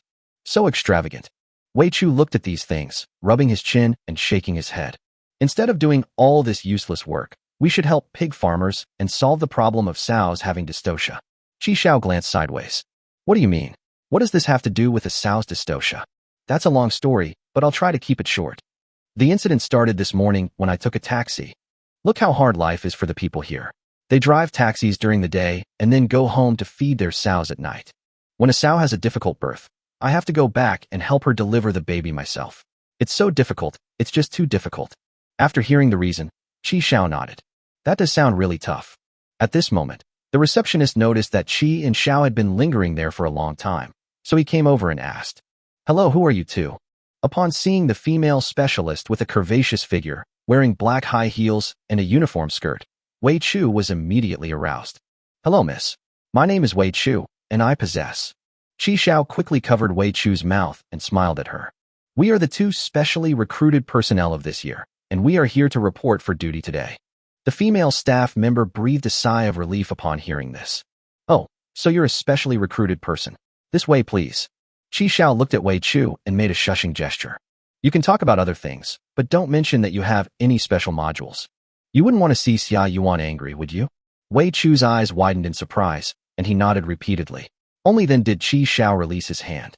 Looking at the drool on his palm, Qi Xiao fell into deep thought. Sorry, I just drool a lot. It's okay. I brought some tissues. Here, you can wipe it off." Wei Chu reached into his pocket, his expression changing. "Oh no, I forgot I just changed my pants this morning. The paper was in those pants." "Fine." Qi Xiao dipped his hand into the fountain pool and casually washed it a couple of times. "Let's go." The two followed the female officer to the registration room and registered their information. Qi Xiao, Wei Chu. Registration complete. This way, please. Chapter 142. Could the leader of the order really be a former school principal? Qi Xiao and Wei Chu followed her to the screening room on the 2nd floor. At this moment, there were about 17 or 18 people scattered around the screening room, including both men and women. When Qi Xiao and Wei Chu came in, they only glanced up at them and then ignored them. The two found an empty seat and sat down. On the giant screen, the original intentions behind the founding of the Kingdom of Order and its vision for the future were displayed on a scrolling screen. They're all grand narratives, nothing more than things like humanity can't exist without order, all things in the world must operate according to order, and everyone is equal under order. Wei Chu was getting sleepy watching it. He yawned, and once he opened his mouth, he couldn't stop talking. Qi Xiao, let me tell you, whether it's a game, a movie, a novel, or an anime, any organization that claims to be in the name of order is basically a villain. They don't end up in a good way. In the end, they were basically overthrown. the leader was killed, and when the tree fell, the monkeys scattered. All this talk of order and disorder is just bluffing. Change the words to light, justice, and hope, and they all mean the same thing. Hearing his insightful remarks, Qi Xiao immediately became interested. Then why did you join? Don't tell me it's because of a woman. Wrong. Xiaowan is a girl. Qi Xiao. Wei Chu immediately adopted a reminiscing expression. This brings me to the story of my first meeting with Xiaowan. It's a long story, but I'll make it short. I was a college student at the time, and I was playing chess during my evening class that day. You have no idea, that lucky game I played. Damn it, 14 consecutive losses, I was just about to finish it off. And then suddenly, they found themselves on a train. Just when I was about to be swallowed by that giant python. Do you know how big that python was? It was thicker than my train. Damn it. I've never seen anything like this before. I'm not having it either, buddy, and I'm about to unleash my fury. Xiaowan appeared like a god in a flash. When Wei Chu got emotional, he started gesturing wildly. Do you know that feeling? So, she saved your life? That's why you fell in love with her. The damsel in distress saves the hero. Isn't that a bit cliché? No, it's just that Xiaowan's outfit that day really appealed to my fetish. Those ponytails, JK short skirt, white stockings and kidney-shaped shoes, I've always fantasized about having a wife like that. At that moment, I finally understood what it meant to fall in love at first sight. What the hell are you talking about with order, law, and justice? What do I care? What's most important for a man? Finding a good wife. In short, wherever Xiaowan is, I am Xiaowan's dog. Qi Xiao clicked his tongue. Why can't some people understand the principle that a sycophant should be placed after a dog? And you, what brought you here? I. Qi Xiao paused for a second, then said leisurely. If there's an organization you can join, then join them. It's good to have a powerful backer. After all, this place is inherently dangerous. We're not the first batch of players. There are 4 more before us. What you said makes sense. Since you're not after Xiaowan, I'm relieved. Qi Xiao, you are my good brother. When Xiaowan and I get married, you'll be my best man. By the way, are you married? They should get married. After all, they're already 28. That's not right either. These days, 28 isn't considered old. After watching the somewhat boring video, they were led to the next room. Then, designated personnel distributed a test paper to each person. Everyone, I believe that after watching the video just now, you all have a deeper understanding of our order heaven. This is a short questionnaire. Please answer it carefully. It is also part of your assessment. Wei Chu was completely dumbfounded when he received the test paper. No, Xiaowan didn't say there would be an exam, did she? Holy crap, could the leader of this order of heaven really be a former school principal? Why are all the questions short answer questions? Why aren't there any multiple choice or true/false questions? Qi Xiao looked at the questions on the questionnaire with a thoughtful expression. First question, what does order represent to you? After leaving the examination room, Wei Chu felt dizzy and nauseous. I'm convinced. I have to take an exam just to watch a stupid video, damn it.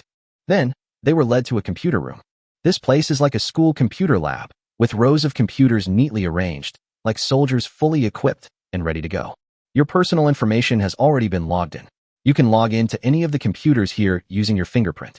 After logging in, select a station. You can record anything that happens after entering the station. Was there a treasure chest?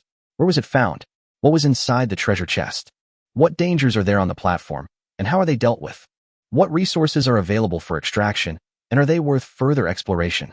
After verification, if the intelligence is true, you will be rewarded with merit points.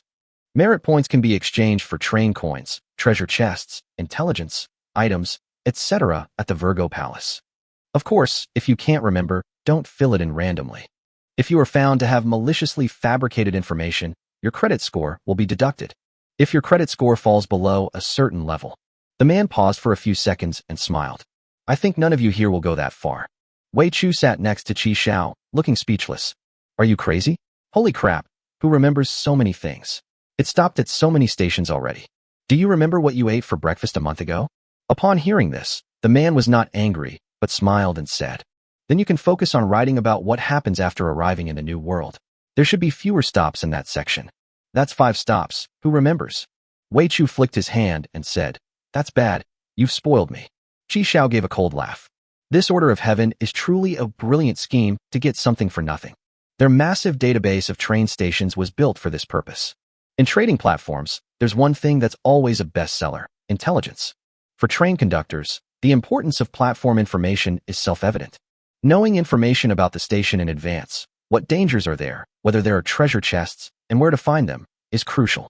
For example, Qi Zhao's first stop upon arriving at the New World was Hotel Number 6. Li Jieyong was tricked into going to the endless floor by Qi Zhao because he hadn't been able to buy any information about Hotel Number 6 and was unaware of its rules. Qi Zhao, on the other hand, never bought station information because he had access to station forecasts. Intelligence is a mysterious and elusive thing. What underpins the trading of such items is inevitably reputation. Since transactions between individuals are difficult, many intelligence brokers and organizations have emerged that make a living by selling information. Among them, the most powerful, possessing the most intelligence and the most reliable information, is Order Heaven, which has been established for 40 years and has mastered a great deal of intelligence on various platforms. Even their wanted criminals buy them.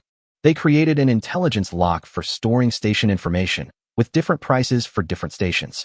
To open this lock, a specially made one-time key is required. Travelers can purchase these keys in bulk and then use them to open intelligence locks. If the intelligence lock is forcibly opened, the intelligence inside will self-destruct. Information can be stored in various ways, including on ordinary paper slips, in three-dimensional projections, and in occult information. Once the last one is activated, the intelligence will be directly input into the activator's mind. The more detailed the information contained and the more difficult it is to produce, the higher the price becomes. The Kingdom of Order made a fortune simply by selling information locks. What the Kingdom of Order provides to its intelligence providers is only the so-called merit. Chapter 143, Unifying the Line of Communication. Wei Chu leaned forward, looking at Qi Zhao with a worried expression. Qi Zhao, how are you going to write this? Can I borrow it to copy? Qi Zhao, I let you copy the answers during the exam, but the questionnaires are all the same. How can you copy these? Aren't you afraid that if I write something wrong, you'll copy it and have your reputation points deducted? What's there to be afraid of? I don't care. I just don't want to use my brain. It's been too long, and I've even forgotten what the platform I stopped at the day before was called. Then I won't write it, since there's no strict requirement anyway. Hey, what you said makes sense. I won't fill it in then. What kind of bullshit merit do I care? We can't replace Xiaowan. What Wei Chu said is also correct. What a load of bullshit about merits and honors. Who knows when they'll actually be awarded them? In this respect, Qi Zhao still prefers Kong Yu's free organization. After all, he hadn't done anything yet, but he had already received 400 train coins from Kong Yu.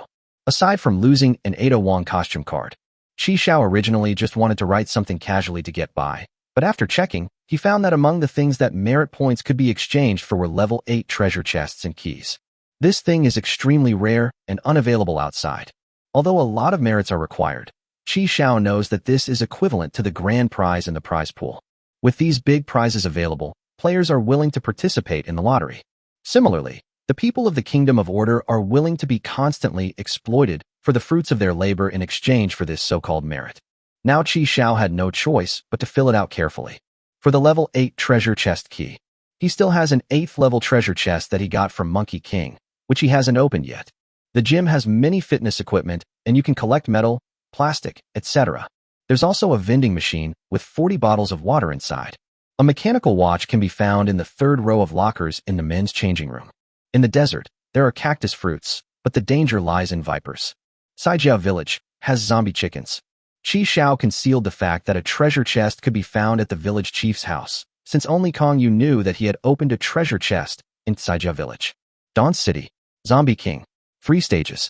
Xia Yuan had discussed this matter with Qi Zhao before coming in.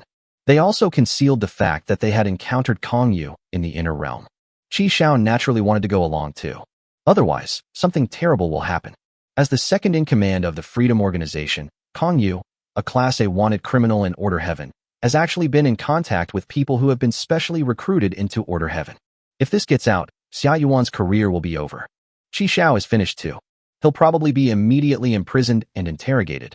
He might just get himself killed here. After all, he really does have connections with Kong. So the 3 of them agreed on a story.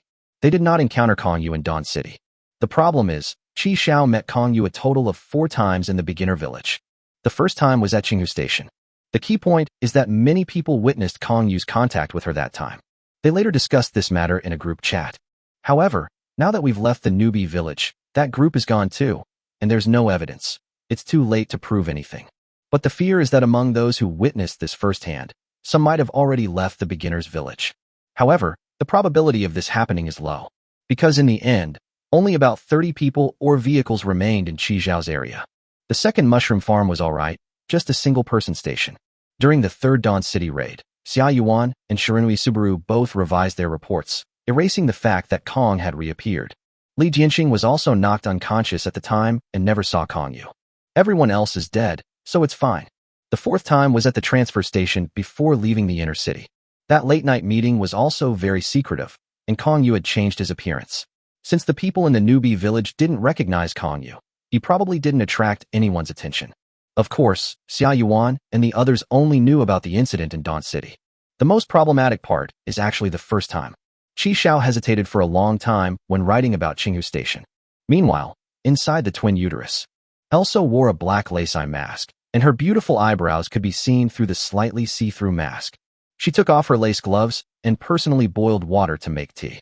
Although she wore a lace blindfold, she did things just like any other person.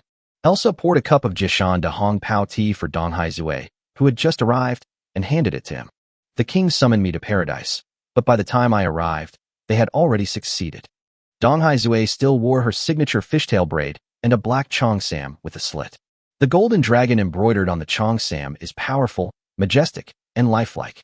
She took the teacup and drank it in one gulp. Then he slammed the empty cup onto the table with a loud thud. These people are simply outrageous. From the moment they started by tricking people into giving them the special recruit badges, it was all a lie. The so-called attack on Dream Palace and the organization of a riot by wanted criminals were all to force the Paradise's forces to return to defend. All those men under Jiangnan are actually good-for-nothings who just loaf around and wait to die. There were so many hidden infiltrators, and they didn't notice a single one. Their real goal is actually Paradise. Elsa is an excellent listener. She poured Donghai another cup of tea and said softly, "If the amusement park can be rebuilt after it's destroyed, then that's not their real purpose, is it?" Upon hearing this, Donghai Zue's expression hardened. If the news is true, a silver coin with the zodiac animal of the pig was stolen. I am afraid. Elsa couldn't help but frown. The pig silver coins are under the strictest control. It can be said that all known ones are kept in Paradise. So, that was their goal from the beginning. So, it's possible they've already collected a complete set of silver coins? Yes, that's what Wang is most worried about right now. He has already personally gone to chase after the leader of the fire-stealing society. After saying that, Donghai Zue unconsciously sighed. Elsa didn't say anything more, and the room fell silent. But the silence didn't last long, and someone pushed open the door and entered. Oh dear, upon hearing that Chief Donghai had returned, I immediately went to visit him at the Lion Palace, but Chief Donghai was nowhere to be found there. The man looks to be under 40. He was impeccably dressed in his uniform, had single eyelids, sharp eyes, and thin lips. The visitor was none other than the Prosecutor General, Jiangnan. So this is the Gemini Palace. Chief Elsa is having tea here. Donghai Zue glared at Jiangnan with an unfriendly expression, a flash of purple lightning seeming to pass through his eyes. Are you sick? Chapter 144, I personally trained him. Don't you know to knock before coming in? This is Elsa's office, not your backyard. Jiangnan, despite being criticized, still maintained a smile. Chief Elsa, I'm so sorry. It's all my fault. I have urgent business with Chief of the East China Sea. Oh dear, one really can't be in a hurry. He's prone to making mistakes when he's in a rush. Elsa smiled, indicating that everything was all right. Let's have a cup of tea together, General Jiang. Jiangnan sat opposite Elsa, next to Donghai Zue. Donghai Zue turned his head to look at Jiangnan. Did you need something from me? Yeah, well, cough, cough. I will definitely take responsibility for the attack on the amusement park. I think those prosecutors at the amusement park have been there too long, haven't faced any danger in years, and have all become complacent. This is a good opportunity to rotate everyone and let them go down to the grassroots level to get some good training. Chief of the East China Sea Command, the wanted criminals have been getting increasingly arrogant lately. You must be short-handed, right? Donghai Zue chuckled, almost blurting out his true feelings. My team needs quality, not quantity. What's the use of having more people? Can they overwhelm the enemy? My men are all people who lick blood off the edge of a knife, risking their lives with their heads tied to their belts. You people are used to a good life. It doesn't suit me here. Upon hearing this, Jiangnan's expression shifted between light and dark. Donghai Zue then turned around and picked up his teacup. The withdrawal of the Paradise staff was an order from the king, and it has nothing to do with you. You don't need to be afraid of taking the blame. Upon hearing this, Jiangnan unconsciously leaned back slightly and raised his chin. You've misunderstood me. Do you think I'm such an irresponsible person? Humph. Dong Haizue snorted coldly and said nothing more. The atmosphere immediately turned cold. Just then, there was a knock on the door. Jiang Nan was immediately relieved, shouting, Enter, enter. Xia Yuan frowned when she heard Jiang Nan's voice outside the door. What's this guy doing here? She paused for 2 seconds, but still chose to push the door open and enter. General Jiang is here too. Jiang Nan waved his hand. Don't call me General Jiang. That's too formal. Call me Uncle Jiang. Yes, Uncle Jiang. Jiang Nan stood up, patted Xia Yuan on the shoulder, and smiled, his wrinkles spreading like chrysanthemums. Haha. Out of all these children, my favorite is Xiao Wan. Xia Yuan smiled obsequiously, but inwardly thought, I like your spicy Gobi Desert. The Chief of Staff of the East China Sea Corps is here too? Greetings, Chief of Staff of the East China Sea Corps. Dong Hai nodded. Then you guys go ahead with your work, I'll be going now. Jiang Nan pointed to the doorway, and Elsa nodded slightly. Please take care, General Jiang. Okay, no need to see me out. After Jiang Nan left, the door was closed behind him. Xia Yuan couldn't help but roll her eyes. After handing in the report, she continued. Those 2 specially recruited newcomers have already reported to Ares Palace. Elsa nodded. Are they the 2 who weren't tricked out of their special recruitment badges? Yes. A newbie who didn't get their badge stolen? Dong Haizue looked surprised. So they weren't all wiped out. I thought this year's new recruits were all idiots. Yes, there are still 2. They're all people I hired. Xia Yuan smiled. As expected of Xiao Wan. Elsa added. And it's not just the badges that weren't stolen. One of these 2 has a special module that ensures mission success. The other killed a group of level 4 wanted criminals. Mission accomplished? That's a pretty good module. Dong Hai nodded. Another one killed a group of class 4 wanted criminals. Which group? Li Jieyong. I remember this guy. His modified gear is pretty good. His subordinates seem to be quite capable as well. One of the women is particularly skilled with a sword. A newcomer can kill Li Jieyong? Not bad. Assign him to my team. Dong Hai patted his proud chest in a drunken gesture. I'll personally train them then. I happen to need a few captains. Elsa nodded. What about the one with the special module? Don't you want it? Just go along with it. If it doesn't work out, we can just filter them out. After registering the station records, Qi Xiao and his team left the computer room. Everyone, this way please. A curvaceous female staff member, dressed in a black uniform skirt, continued to lead the way. Wei Chu looked like he was about to die. Don't tell me there's going to be a real-world test. I can't take it anymore. No. Everyone, please collect your temporary uniforms, and then you can go back. Wei Chu breathed a sigh of relief. It was finally coming to an end. Each of them received 2 sets of temporary uniforms. Although they were not custom-made, the material was good, the cut was decent, and they fit well when worn. Xia Yuan returned while they were changing clothes in the fitting room. Brother Qi Xiao, he didn't say anything out of line, did he? Wei Chu quickly made a zipping motion on his mouth. Qi Xiao smiled. No, I listened to you and didn't say a word. Wei Chu nodded vigorously and gave Qi Xiao 2 thumbs up. Xia Yuan nodded suspiciously. That's fine then. Here you go, your savings cards. Xia Yuan took out 2 silver white cards and handed them to Qi Xiao and the other person. Qi Xiao and Wei Chu accepted the cards. This card is the same size as a bank card on Earth and is made of metal. One side of the card features the image of the Kingdom of Order, while the other side displays Qi Xiao's portrait and card number. Future wages, bonuses, subsidies, or other rewards will all be deposited into this card. Keep these safe. It's a hassle to replace them if you lose them. This card contains 100 train coins, which can be considered a reward for joining the Kingdom of Order. Brother Qi Xiao, Li Zilong, and the others have already paid their bounty inside. With this card, you can withdraw train coins at the Taurus Palace. Is this the only place to get train tickets?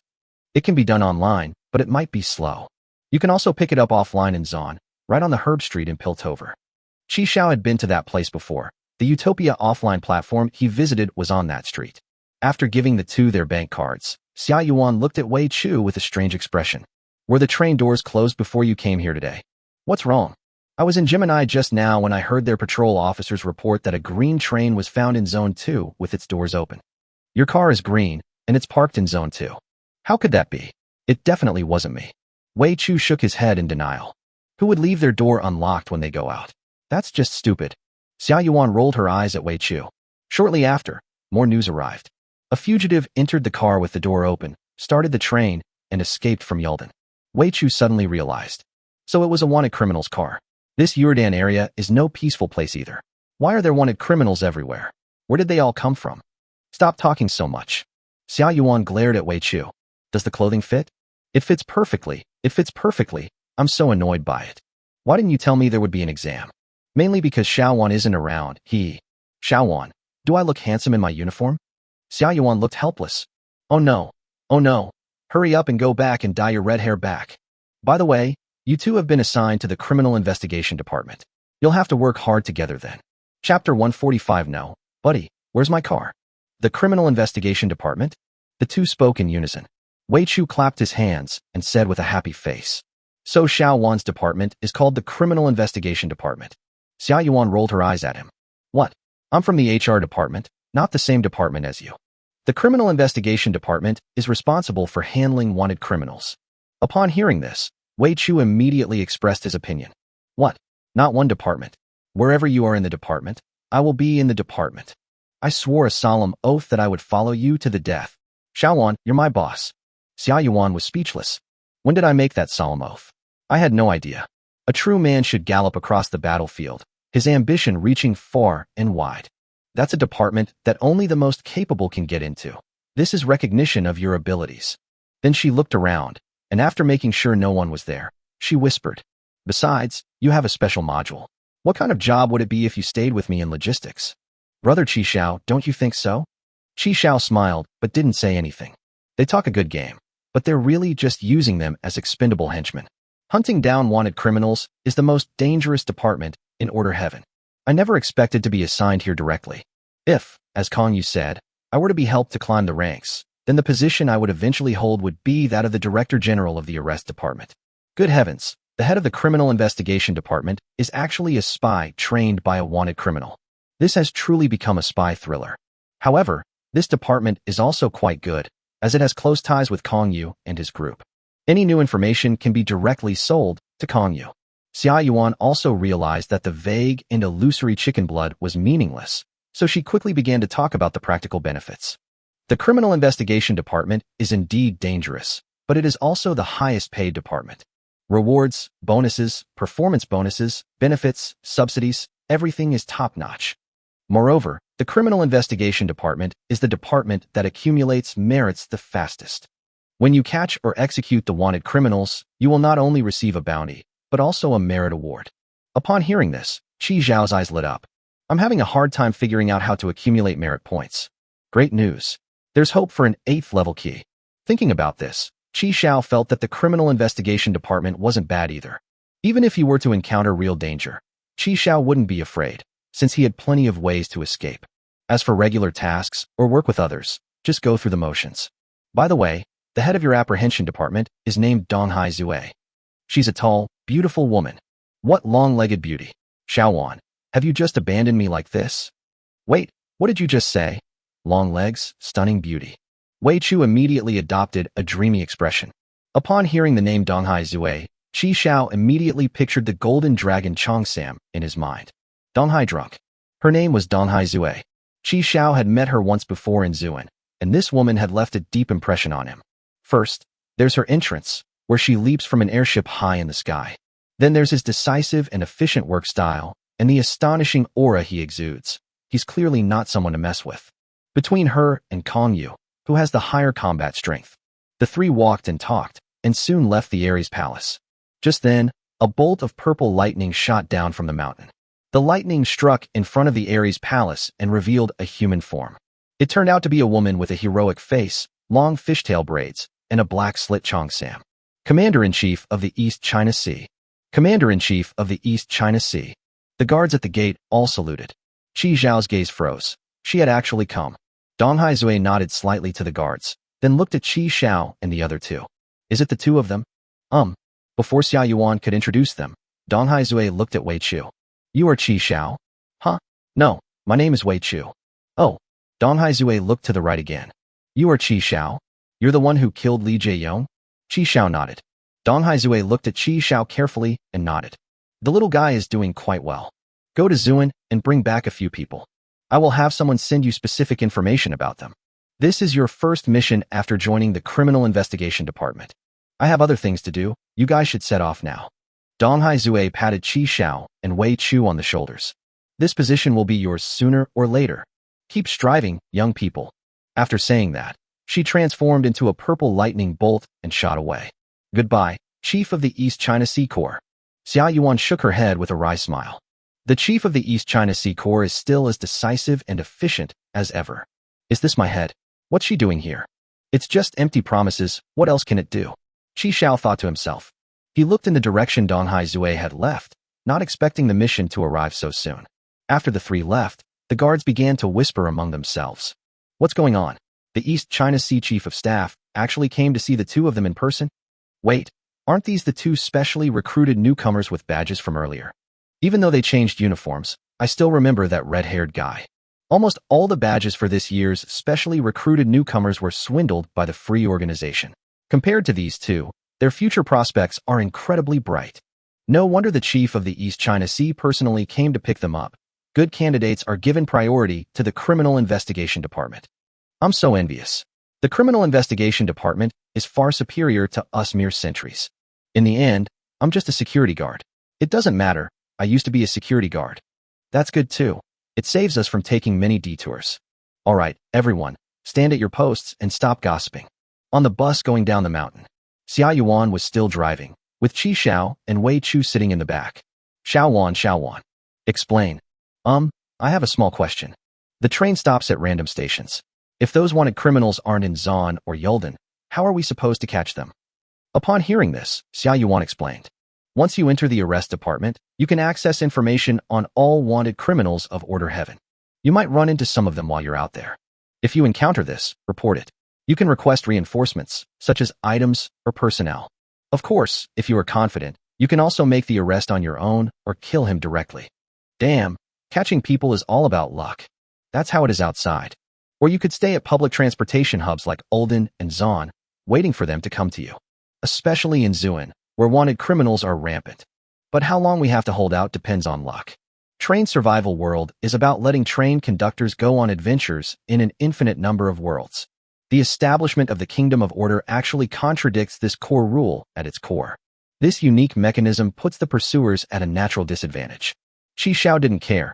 On the contrary, he thought it was great and he felt very free. He didn't want to spend too much time in the organization. Unless, like Kongyu, the returns outweigh the costs. Xia Yuan first escorted Wei Chu back, but the place where the train used to stop was now empty. Wait, buddy, where's my car? Wei Chu clutched his head and cried out. Holy crap, did I forget to close the door? Xia Yuan and Qi Xiao looked at him together, their expressions different. Chapter 146 The Nine Thieves of Pingjing, Hidden Clues. Wei Chu, weeping and wailing, sought refuge with Xia Yuan. Xiaowan, my car is gone. How are we supposed to catch wanted criminals now? No, just transfer me to your department. Beneath Wei Chu's feigned crying expression lay a look of anticipation. Who swore that the car door was closed? Who said that people who don't close their car doors are idiots? I was in a hurry, but I did tell them to close the car door. Didn't you turn around to look after you shouted? A real man never looks back. Qi Xiao gave Wei Chu a thumbs up. See, Qi Xiao thinks so too. Xia Yuan was speechless. This is a big deal. Yes, this is a big deal. Wei Chu pretended to wipe away his tears. I'm going to be in the same department as Xiaowan.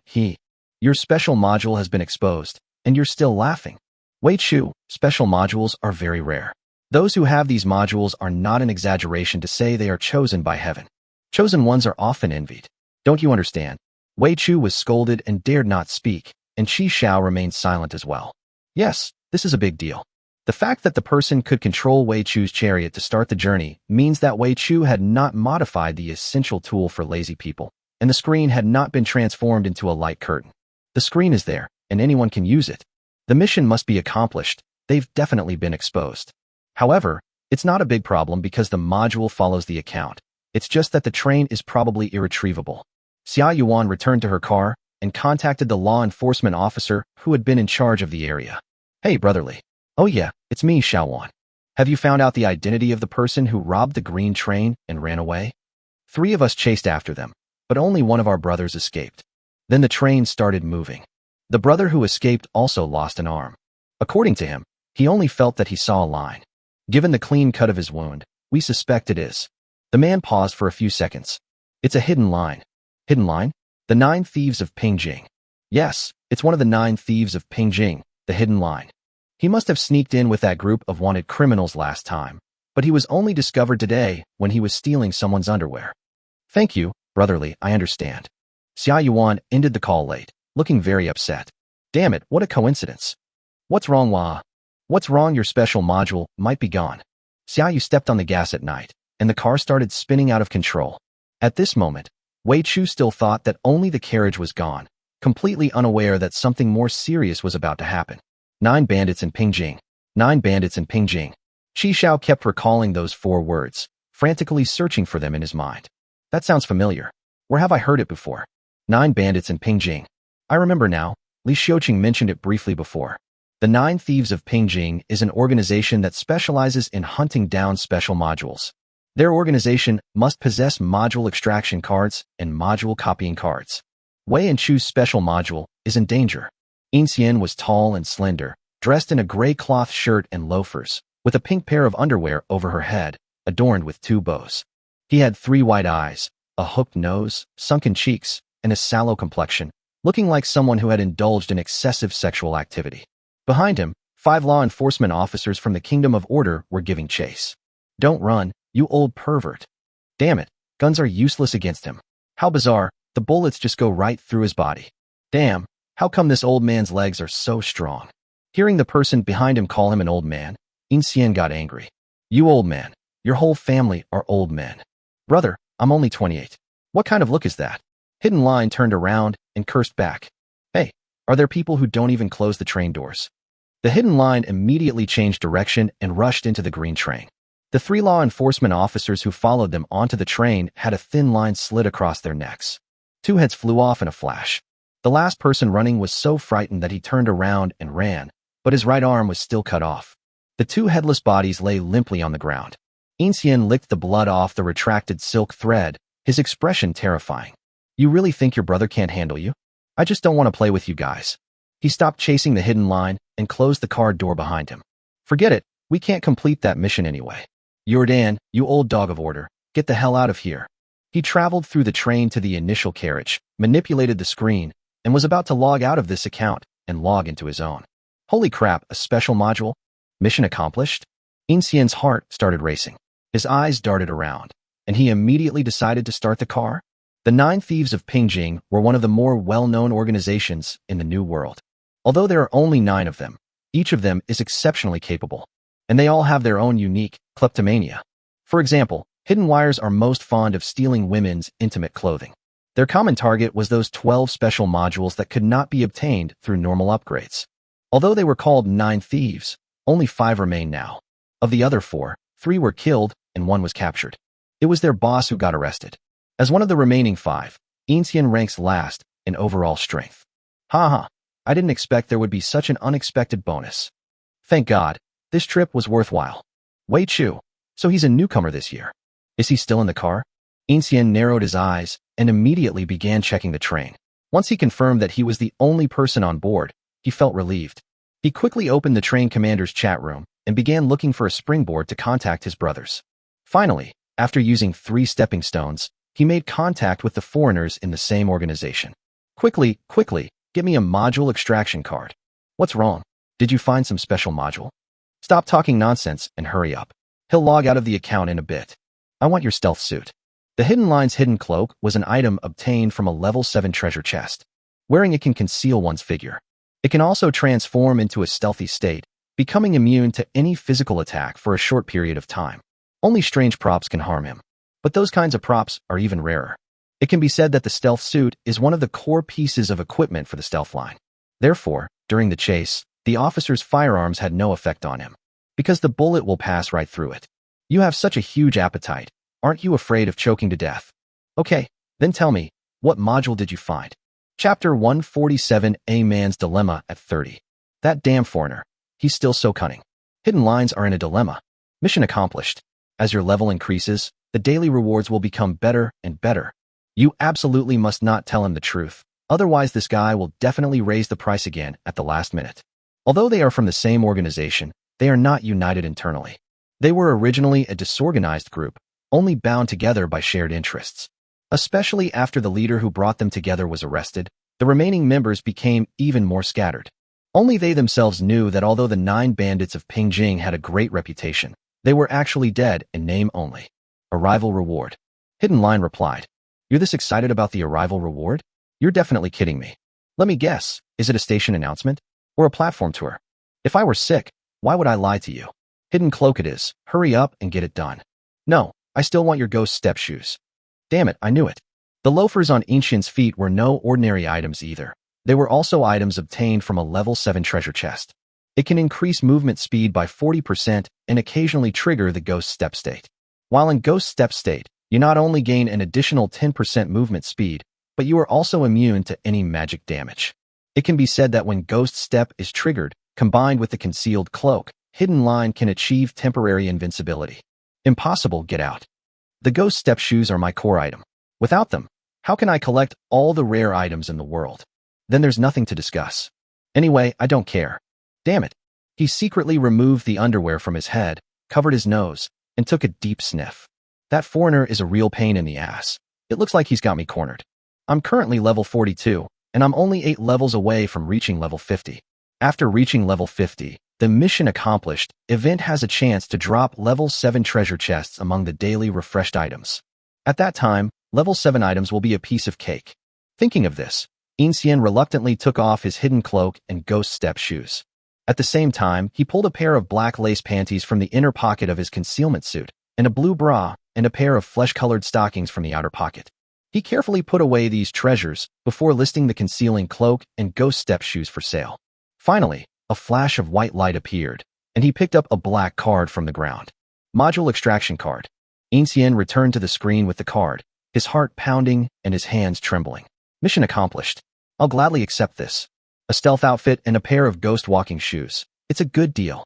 Although Inxian's heart was bleeding, the thought of the endless benefits to come made the pain less painful. Module extraction card detected.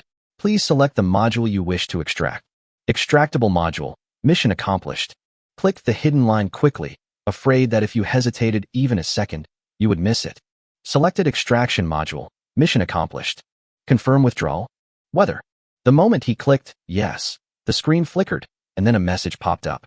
Your account has been logged in from another location. The next moment, the screen went black. Grass. Oh no. Lao Tzu's special module Lao Tzu's stealth robe. Lao Tzu's ghost step shoes You damn foreigner. You've wasted so much of my time. Damn it. Wei and Chu, Wei and Chu. Hidden lines, clenching teeth. He had memorized Wei Chu's appearance perfectly. Looking at the module extraction card in his hand, Inxian secretly vowed to get back the mission he had lost. Thankfully, it's still there. Xia Yuan breathed a sigh of relief as she looked at the mission accomplished module displayed on the screen. When she learned that the person who hijacked the Weichu train was actually Inxian, one of the 9 thieves of Pingjing, she immediately drove Weichu to another train. With the help of the car owner, Weichu was able to log into his account. Actually, if it weren't for the foreigners driving up the price, and if they were a united front, Weichu's special module would have been gone. After confirming that the module was still there, Weichu logged out of the account. Seeing Xia Yuan busy taking care of him, Weichu felt very guilty. Xiaowan, I know I was wrong. He lowered his head, looking like a child who had done something wrong. Why are you apologizing to me? You lost your own car, don't you feel anything about it? Yes, I need to find my car. There's a portrait of Xiaowan inside. Xia Yuan paused for 2 seconds. That's it. I will always make sure to close the car door properly and check it carefully before leaving the house in the future. Anything else? Besides. Oh, special. All right, that's good enough. No need to say anything more. Xia Yuan interrupted Wei Chu. This matter could be a big deal or a small deal. I need to go back and report. Brother Qi Xiao, I can't take you back to the train. You'll have to go back by yourself. It's all right. I was just thinking of taking a good look around Yeldan anyway. I didn't have a chance to explore it last time. Anyway, whether he leaves early or late, he'll be stopping at the next station at 7:50 the next morning, so Qi Xiao isn't in a hurry. He still has a lot to do. Okay, I'll head back now. What about me, Xiaowan? What about me? What? My car is gone. How am I supposed to catch the fugitive? Find a way yourself. Xia Yuan rolled her eyes at Wei Chu. Goodbye, brother Qi Xiao. Qi Xiao smiled and waved to her, and Xia Yuan started the car and drove away. Xiaowan, I'll miss you. I'll come back to see you after I catch him. Xiaowan, slow down. After the car disappeared at the end of the road, Wei Chu turned to look at Qi Xiao and smiled shyly. Qi Xiao, can you help me out? Sure, let's go together. Upon hearing this, Qi Xiao immediately agreed. He has a dual-thread modification. Once he arrives at the station tomorrow and gets the train coin, he will cancel the Xiaomi train ticket. Then he ascended the throne of Wei and Chu. He wanted to see what the specific effects of that mission-critical module were. What exactly can be obtained through this process, and how is it used? Qi Xiao, you're so good to me. You're truly my good brother. You have to be my best man when Xiaowan and I get married. I don't even want the leader of order. It has to be you. Wei Chu, having shaken off the previous gloom, began to freely envision a bright future once again. Shall we head back now? Let's leave as soon as possible, so we can catch that bastard who stole my car. Qi Xiao smiled. No rush, come with me to buy some things first. Seafood market. Wei Chu followed behind Qi Xiao, carrying a green net bag in one hand. By the way, why did you buy so many turtles? Aphrodisiac. Qi Xiao casually made up a story. A man at 30 has no choice but to eat a small turtle every day. Summoning the dark magician girl requires sacrificing one life. The strength of the life force sacrificed will directly determine the base attributes of the summoned dark magician girl. In short, the stronger the life force sacrificed, the stronger the dark magician girl summoned. Of course, dark magician girl's strength has an upper limit. Qi Xiao thought for a moment and decided that a turtle was the most suitable. Easy to care for and hardy. It doesn't take up much space and has no odor. If it's not used by then, you can braise it for nourishment, so it won't be a waste. Chapter 148 Hiding a Beauty in a Golden Carriage. You know how to enjoy it. None of the storage items Qi Xiao currently possesses, whether it's the boundary bracelet or the golden gourd, can store living beings. Wei Chu is a talented person, we might as well use him. After buying the turtle, the two took a taxi back. Train commander, you're back. Hearing the commotion, the sixth brother hurried over to greet him. Wei Chu was full of surprise when he saw Lao Lu. Qi Xiao, your child is already so big. Qi Xiao smiled. This is my deputy commander. His name is Lao Lu. Sixth brother, this is Wei Chu, a friend I just met. The sixth brother, though young, was quite precocious and reached out to shake hands with Wei Chu. Sixth brother? Who gave you that name? My grandfather named me that. I'm the sixth child in my family, so my grandfather named me Lao Lu, old six. Your grandfather? Why wasn't it named by your parents? I don't have parents. I only have my grandfather. Only grandpa. Are you a calabash brother? Qi Xiao laughed, and then handed the two bags, containing a dozen or so turtles, to Lao Lu. A gift I brought for you. Take this and find a big basin. Put some water in it, and keep it there. You don't need to add too much water. Yes, Commander. Old Six let go of Wei Chu's hand, took the two bags of turtles, and ran off. The black wind monster, who had been rubbing against Qi Xiao's trouser leg, followed him. You're something else, with a deputy commander and a dog too? There were quite a few people on the bus. Won't there be some pretty girls too? After Wei Chu finished speaking, he twitched his nose. Then he said with a look of rapture, there's a fragrance in your car that doesn't belong to a man. Wait, this taste, there are two of them. And they're all beautiful young girls. Am I right? Qi Xiao, you're something else. Keeping two women in a lavish carriage, you really know how to enjoy life. Wei Chu raised an eyebrow, looking rather lewd. Qi Xiao looked surprised. Did this thing have a dog's nose? How could you smell that? Or was it just pure luck? Or are you just bragging? Why can't I smell anything? Is it because I'm used to the smell? Qi Xiao ignored him. He still had things to finish. He went outside and found Zhang Lin, smiling. Team leader Zhang, I left in a hurry last time and didn't have a chance to thank you properly. Thank you for getting me the water pipes last time. Now I have water to use. I won't trouble you this time, Captain Zhang. Just tell me where I can get a water pipe to add water, and I'll do it myself. Don't be so formal. Zhang Lin looked unhappy and patted his chest, saying, Go back, open the car door and wait. I'll be right there. Zhang Lin saw Qi Xiao in his uniform, and his face was full of smiles. He knew Qi Xiao's special admission status and his close relationship with Xia Yuan. Moreover, his badge was not stolen, and he wiped out Li Jiryong's gang as a newcomer. The fact that Qi Xiao put on this outfit signifies that he has truly joined the Kingdom of Order. That could be described as a promising future, a bright future, and a rising star of order. Building a good relationship with him at this time would be very beneficial to his development within the Kingdom of Order. Soon, 4 water pipes were pulled over. A large amount of clean water began to flow into the external water storage tank. Qi Xiao observed the water level markings. There was no increase. Drink up, drink your fill, drink until you're full. At the same time, Qi Xiao also dismantled all the spare empty carriages. The train is too long and not very useful. He doesn't have that many supplies to store right now. The carriages that Shi Jian's account upgraded are almost all empty. Not only are they useless, they can also easily become a weak point for the enemy. Qi Zhao's next goal is to gradually phase out the ordinary train carriages. Only the original carriages and those modified special carriages remain. Qi Zhao originally had 33 carriages, but after this dismantling, 23 carriages remain. However, he also recovered 4,200 kilograms of metal, 2,100 kilograms of plastic, and 1,400 kilograms of wood.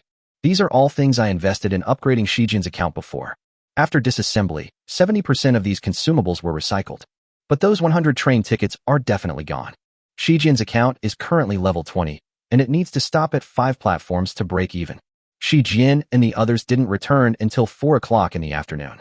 Qi Zhao noticed that the faint worry between Li Huizi's brows had completely disappeared. Once she confirmed that Li Jianxing was all right, the weight that had been weighing on her mind was finally lifted. At that moment, she felt incredibly relaxed. She was both delighted and slightly disappointed. In this strange world, being able to see loved ones is a rare and precious thing. Qi Zhao roughly guessed the reason for Li Huizi's slight melancholy. He looked at Xiao and asked, "What? Isn't his brother coming?" Before they set off, Qi Zhao agreed to their idea of inviting Li Jianxing to accompany them. First of all, Li Jianxing made a good impression on Qi Zhao. Although his thinking was somewhat different from most people, he was kind at heart. Secondly, Li Jianxing is quite strong and can withstand a lot of beatings. Therefore, Qi Zhao didn't mind having another person like this traveling with him. However, Li Jianxing politely declined. In an attempt to win him over, Shi Jian embellished and vividly described the events that occurred at Hotel Number 6 to Li Jianxing. Li Jianxing was very grateful to Qi Zhao after learning about it. Qi Zhao saved him once in the beginner village and twice in the new world. However, he has already joined the Kingdom of Order. He aspired to become a top-notch arresting officer, specializing in catching wanted criminals. Qi Zhao could understand, because he had almost been beaten to death by a wanted criminal, especially after hearing that his sister had also almost died at the hands of the wanted criminal. His brother said that if he has the chance in the future, he will repay your kindness even if it costs him his life.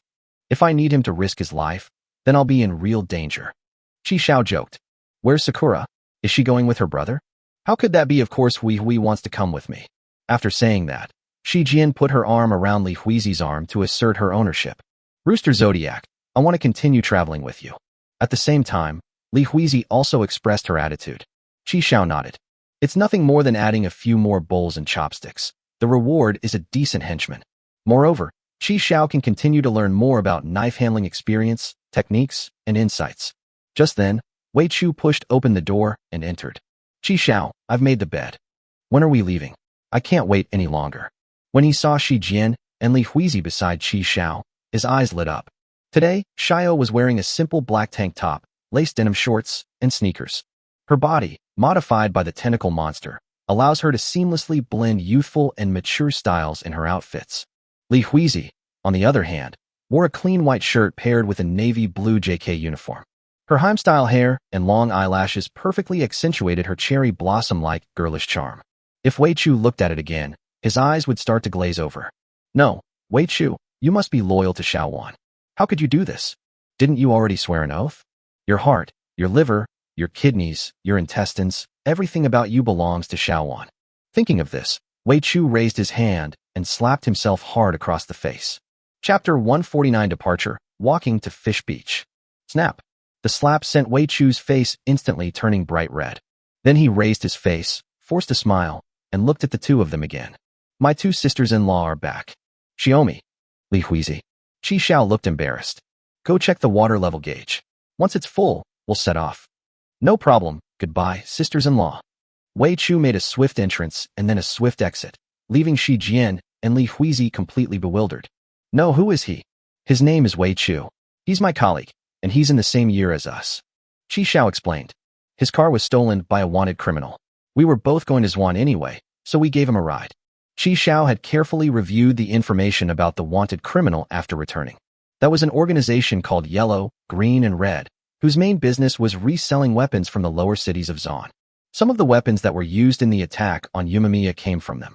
The organization consists of 3 people, all of whom are level 4 wanted criminals, and each has a bounty of 100 train coins.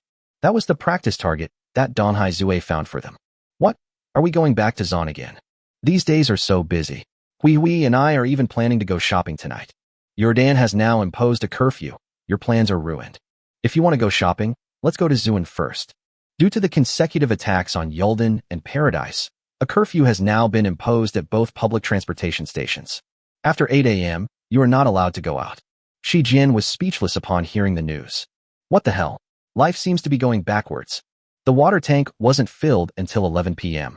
After thanking Zhonglin, Qi Xiao closed the train doors and started the train. After Qi Xiao left, several team members couldn't help but complain. My goodness, there's no water leaking from the floor. How many hidden water tanks has he modified? It took more than 12 hours to fill the 4 water pipes. What does this guy usually do? Why does he use so much water? Yes, there's enough water to fill a small swimming pool. Wait, did he actually modify the pool carriages? You know what? It's actually quite possible. Spending every day in the pool with those 2 beautiful women. Damn, what an amazing life this is. Youth is great. Taking on 2 opponents at once, I could barely manage it back in the day after I enchanted myself. What are you all arguing about? Hurry up and each of you take one and get out of here. Zhang Lin pointed at the water pipe on the ground and roared. Do you still want to leave work early? As soon as Zhang Lin spoke up and reprimanded them, the men immediately hunched over and dragged the water pipes away. A standard carriage is 5 meters long, 3 meters wide, and 2.5 meters high. The enlarged planting truck is 7 meters long, 4 meters wide, and 3.5 meters high. Besides the peach tree in the center of the carriage, mushrooms, bok choy, tomatoes, and cucumbers are also grown inside the carriage. Qi Xiao was standing next to the peach tree, stroking its leaves. When he first stopped at Yuerdan, the peach saplings were only about 60 centimeters tall. Now they are over a meter tall. The tree trunk has grown to be as thick as a child's wrist. This is no longer a sapling of a flat peach tree. It's a small flat peach tree. The small peach tree, having drunk its fill of water, has lush, green leaves that exude a delicate fragrance. Just one whiff of it is enough to invigorate and refresh the mind. As the peach trees continue to grow, they require more and more resources. An automatic vegetable washing machine made of zombies and potted plants, plus 3 compost bins. With the addition of the crucial 6th component, a fully automated fertilizer supply device is complete. They produce fertilizer day and night and supply it to the peach trees, which is why the peach trees can grow so fast. The water tank was filled so late because it sucked up the water for 3/4 of the day. Qi Xiao played with the peach tree leaves while summoning the light screen. Although trains can choose to stop at public stations, they cannot depart from public stations. Therefore, if you want to transfer between public stations, you must first make a random stop. Before heading to Zuin, Qi Xiao will make a random stop at a station. This stop is at Walking Fish Beach, single-person stop. The latest departure time from this station is 72 hours after the stop. Schools of walking fish will come ashore on the beach. These walking fish have metal-based feet that carry special bacteria. If attacked by these feet, one will become infected. Once infected, the body will produce large amounts of gas, continuously expand, emit a foul odor, and die quickly. Danger level 5. The number of walking fish landing will increase, and the danger level will increase with the length of time they stay. After a 6-hour stay, several walking sharks will land. There's a chance a level 4 treasure chest will drop from inside the belly of the walking giant shark. After a 12-hour stay, the walking whale shark will land. The walking whale shark will always drop a level 5 treasure chest. After a 24-hour stay, you will land on the walking octopus king. Walking the octopus king guarantees a level 6 treasure chest will drop. Walking Fish Beach? Looking at the information provided in the station's announcement, Qi Xiao had already retrieved the origin of this world in his mind. Junji Ito's horror manga, Gyo Fish. This time it's actually the world of comics. He was very impressed by the comic, with its terrifying number of eerie walking fish that moved swiftly and agilely. They also emit a strong stench of decay, and being attacked by those walking legs can lead to infection. The walking fish's weakness lies in its walking feet, which are actually its metal base. The fish on the walking legs are inanimate objects. They are merely the power source for the walking legs. If you remove the power source, your walking leg will become paralyzed. But we cannot approach rashly at that time, otherwise we will be attacked by the foot soldiers as a new source of power. This thing cannot be confronted head-on. Even wearing protective clothing isn't foolproof. If you get injured, you don't know which level of antidote will be effective. Do multiple walking sharks only land after a 6-hour stay, or is it a chance to drop treasure chests? Are the whale shark that logs in 12 hours and the octopus king that logs in 24 hours guaranteed to drop treasure chests? How big is that thing? We need to prepare properly. This is the benefit of having station announcements. Knowing in advance which stations the train will stop at tomorrow allows for timely preparation. This illustrates the importance of information and intelligence. When others stop at the platform, they feel insecure and lack confidence because they don't know what tomorrow will bring. Of course, they can also purchase intelligence locks to obtain information about the station. However, you'll have to pay with train coins, and sometimes you might not even be able to buy them. Qi Xiao obviously doesn't have this problem. He could know in advance whether it was good or bad. If things go well, then everyone will be happy. Even if things go wrong, he will have enough time to prepare. This afternoon, he withdrew all the train coins from his savings card online, a total of 310 coins. Qi Xiao's idea was, what's the point of keeping it in that card? The most important thing is to strengthen your own abilities. And there's no interest. Adding the 119 coins he had before, Qi Xiao now has a total of 429 train coins. The artillery carriage is very important at tomorrow's station. Qi Xiao went to the artillery carriage and checked the condition of each cannon barrel again. Cannon barrel number 1, 70% complete. Cannon barrel number 2, 45 completeness. Cannon number 3, damaged and requires repair. Cannon barrel number 4, 74% intact. Cannon number 5, damaged and requires repair. Cannon barrel number 6, 85% intact. Qi Xiao shook his head and spent 20 train coins to repair the damaged number 3 and number 5 cannons. He then spent 14 train coins to restore the remaining cannon barrels to 100% integrity. All 6 cannons are now in brand new condition. Tomorrow, we'll mainly rely on this to deal with the walking fish. After the cannon was repaired, Qi Xiao went to the trading platform to purchase other necessary equipment. Protective suits, face shields, filters, flamethrowers, Molotov cocktails. Just as Qi Xiao was preparing the supplies, he felt the ring on his hand vibrate slightly. Kong finally replied. Chapter 150. This is the special module. During the day, Qi Xiao put a note in my ring. The note roughly says, I have successfully joined Order of Heaven and have now been assigned to the detective department. The head of the criminal investigation department has ordered me to go to Zuan to arrest a group of arms dealers known as Huanglevong. Kong only replied to the message now. Qi Xiao focused his mind, reached into his ring, and took out a pink sticky note. Yes, this department is great. Qi Xiao thought to himself. Of course, a department that's related to you is good.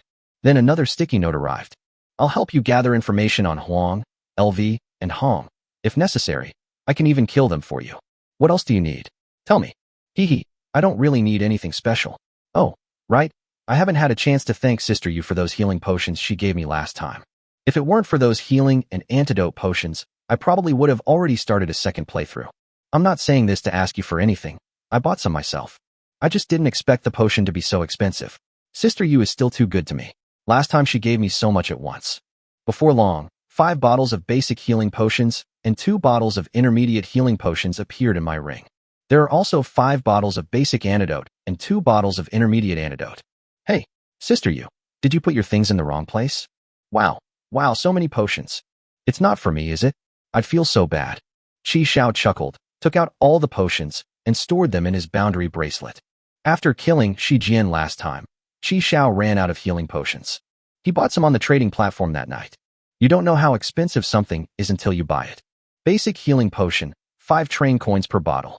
For minor injuries, such as a large cut on the leg, it can heal immediately after use. Intermediate level healing potion, 20 train coins per bottle. It's not a fatal injury. It can usually be treated and the patient can recover. Advanced healing potions, priced as high as 50 train coins per bottle. As long as a person has a breath left, they can be saved. Of course, medications cannot eliminate the toxins. If it is poisoning, an antidote must be used. The antidote is also available in 3 grades, just like the treatment. The higher the grade of the antidote, the better the detoxification effect and the more toxins it can neutralize. These potions were all obtained from treasure chests and cannot be manufactured by humans. The high price made Qi Xiao hesitate. He only bought 5 bottles of basic healing potion and 5 bottles of basic antidote, which cost him 50 train coins. It's really painful to spend that much money. The things Kong Yugang casually gave him were worth 130 train tickets. Damn, this guy has so many good stuff. Qi Xiao couldn't help but sigh. Another sticky note arrived. Contact us promptly if there are any new updates. Okay, Sister Yu, good night. Great, With these medicines, we'll have a much higher margin for error tomorrow.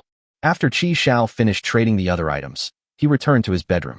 Now, in the spacious bedroom, only Qi Xiao's bed and Qi Jian's Simmons mattress remain. But now there's no one in the bedroom. What's going on? Where are they? Just then, Qi Jian and Li Huizi returned carrying the little fire dragon. They were both wearing pajamas, shorts, and slippers, their 4 thighs so white they reflected light. Qi Xiao looked at the wet little fire dragon with a puzzled expression. What's wrong? Don't even mention it. The black wind monster seemed to have a fit just now. It peed all over little fire dragon, and we just washed it clean. Qi Xiao. I'll go and teach him a lesson later. By the way, come here for a second. There's something I need to tell you. Just say what's on your mind right here. Huiwi isn't an outsider. Qi Jian took out a hairdryer and, together with Li Huizi, dried the little dragon's body. Qi Xiao thought for a moment and said, that Wei Chu, like you, also has a special module. He also gets a arrival bonus? Qi Jian looked surprised when she heard this. Oh no, is Qi Xiao going to kick me off the bus? That's true, I can't help with anything. Without that special module, Qi Xiao definitely wouldn't pay any attention to me. Oh no, oh no, oh no, am I going to log off? Qi Jian was overwhelmed with mixed feelings, her thoughts racing. She only breathed a sigh of relief when Qi Xiao spoke. No, it's different from yours. Here's what we'll do. Wait until the train arrives tomorrow morning. Qi Jian listened and nodded repeatedly. Okay, I understand. The room next door, the room next door, the room next door. Lao Lu was arranged by Qi Xiao to stay with Wei Chu temporarily. His sofa bed, PS5, and Black Wind Monster's doghouse were all moved over. He got stuck again today, while Wei Chu offered enthusiastic guidance from the sidelines. This potato mine should be planted a little further back, so that it can store more sunlight and last longer. Oh right, and then ignore this zombie. Just sit on it with a pumpkin until it gets to the end. Yes, that's it. Sixth brother, you're a genius. Black Wind Monster, woof woof woof. 7:50 the next day. After Qi Xiao collected the 20 train tickets from the ground, he logged out of Qi Jian's account. Then he summoned Wei Chu, who was still yawning. Last night, Wei Chu and Lao Lu played Plants vs. Zombies all night long and have already completed the game. Qi Xiao told Wei Chu that he had just unlocked a modification. Dual threading allows another train conductor to log into their own account. He asked Wei Chu if he wanted to log in with his own account. Upon seeing the extra screen, Wei Chu logged into his account without hesitation. Train conductor Wei Chu, number 00887700, has logged in. Wow. Qi Xiao, your modification is amazing. One car can register 2 license plates. It's a 2-in-1 vehicle. If I can't find my car, does that mean I can just follow you from now on? Don't worry, I won't eat or stay for free. From now on, we'll split any packages that I complete on my mission. Qi Xiao smiled and granted him the mission accomplished permission. Whether a module can be used is under Qi Xiao's control. Wei Chu clicked on Mission Accomplished, which had an interface similar to a shopping app. Click here to receive today's package. As Wei Chu clicked, 3 packages appeared on the screen in turn. Package 1. A sexy purple nightgown. My brother said purple has a lot of charm. Package 2. Half a magic ice melon. Temporarily lowers body temperature for 30 minutes after consumption. A summer essential. Package 3. A random level for treasure chest. Maybe it will contain something amazing. Each package suffix is free. Wow, what great luck. Wei Chu clicked on package 3 without hesitation. Your order is being delivered by a rider. Please wait patiently. Meanwhile, the remaining 2 packages now require train coins. The purple pajamas cost 1 train coin. The magic ice melon requires 3 train coins. Qi Xiao watched the whole thing from the side and couldn't help but be startled. Mission accomplished. That's what mission accomplished. As expected of a special module, this is the kind of special module that everyone wants to have. Whether it's Qi Xiao's station previews and anchor point retracing, Qi Jian's arrival rewards, or Wei Chu's mission completion, each one has an incredibly powerful function. There are 12 types of these special modules in total. How awesome would it be to collect all these special modules? The more Qi Xiao used them, the more he wanted to collect all of these modules. At this moment, Wei Chu put his hand on his waistband and took out 4 train tickets. Then I bought the other 2 packages as well. Qi Xiao raised an eyebrow. A storage item? Wei Chu chuckled. It was also obtained from the previous mission to achieve the goal. It comes with a 100 kilogram load capacity. Not bad, right? Qi Xiao nodded. Great, very convenient. Good brother, if you ever have any more, I'll give you one. Before long, a man dressed in yellow clothes and wearing a yellow hat suddenly appeared in the carriage. Hello, mission accomplished. The goods have been delivered. Please sign for them. Wei Chu took the box from the man's hand, and the man exclaimed, "Please give me a 5-star review. Thank you." Then the person disappeared into the carriage. Qi Xiao grinned. Damn, it really is just ordering takeout. Just then, a fishy, foul smell entered Qi Xiao's nostrils. He looked out the window and saw a walking fish moving quickly toward him. Chapter 151, The Walking Fish Lands. This walking fish is about 30 centimeters long, and its eyes are dull and lifeless. It has a bunch of long, spiky legs, which it uses to move. That is the true form of the walking fish, the walking machine. Even a single walking fish can smell so foul. If we wait until they land in large numbers, we'll be overwhelmed by the stench. Perhaps Qi Xiao knew the danger of this stop, so he was more vigilant. Wei Chu was still sorting out today's takeout, completely unaware of the slight fishy smell. He picked up a purple nightgown and sighed. Oh my, this pajama is so sexy. Qi Xiao, here, take these pajamas. Consider them a gift from my sister-in-law. I feel this nightgown would suit the woman with the big bust. Qi Xiao, what do you think? Seeing that Qi Xiao ignored him, Wei Chu turned his head and looked out the window with him. Wow, it's a beach. This beach is nice. The weather is great too. Let's go play beach volleyball later. Qi Xiao's train was parked on the beach. The train carriage door faces the sea. The back is against the city. Its train lies between the two. Gazing at the boundless, unfathomable sea, Qi Xiao spoke. You're probably not going to be able to play this game. What? Qi Xiao nudged his chin, gesturing for him to look at the walking fish nearby. Holy crap, what is this thing? Fish. A fish with legs. What kind of new breed is this? Its legs look like centipedes. Just as Wei Chu was observing the walking fish suddenly started running and rushed towards him. Its sharp feet were able to climb directly onto the train. Holy crap, he's here. He's here. The walking fish trotted onto Qi Xiao's train, then climbed over the roof and ran towards the city behind the train. Qi Xiao's gaze shifted to the other side, and in the direction the walking fish was heading, there was actually a yellow train parked. The train has 5 carriages, and the doors are now wide open. A train? An empty train? When Qi Xiao saw the train door open, his first thought was that the train was abandoned. With a visual range of 500 meters, and the walking fish not yet starting to land in large numbers, this is a great opportunity. Stay in the car, don't go out. After saying that, Qi Xiao opened the car door, got out, and immediately closed the door behind him. In less than 3 seconds, the stench seeped into the carriage. Wei Chu frowned. Holy crap, whose house died? It smells so bad. 500 meters, Qi Xiao sprinted to the finish line. During the incident, he also shot and blew up the walking fish. After the walking machine was damaged, the walking fish naturally stopped. Upon entering the yellow train, Qi Xiao immediately disassembled the extra carriages. The materials from the dismantling, along with the remaining materials from the previous train, were all transferred to him. 1,750 kilograms of metal, 900 kilograms of plastic, and 649 kilograms of timber have been transferred to the name of Qi Xiao, the conductor of train number 1999056. Then Qi Xiao stepped off the train and placed his hand on the train. With this train, his plans could be further optimized. Bracelet collected. He disassembled the extra carriages so that he could store them into the boundary bracelet more quickly. The larger the quality of an item, the longer it takes to store it in the special compartment of the boundary bracelet. Just then, 2 walking machines, each over a meter long, appeared on the open space where the carriage had been dismantled. And the power source for those walking machines wasn't fish, but 2 people. Tubes were inserted into the mouths and anuses of the 2 men, and the gas produced inside their bodies would be supplied to the walking machine beneath them through the tubes. The walking machine is powered by this. Those 2 people were already dead. 2 humanoid walking machines rushed towards Qi Xiao. Qi Xiao's eyes narrowed, and he pulled out his ZZ pistol, firing frost bullets. Although the walking machine moves very fast, it is still no faster than a bullet. The frost bullets further slowed their movement.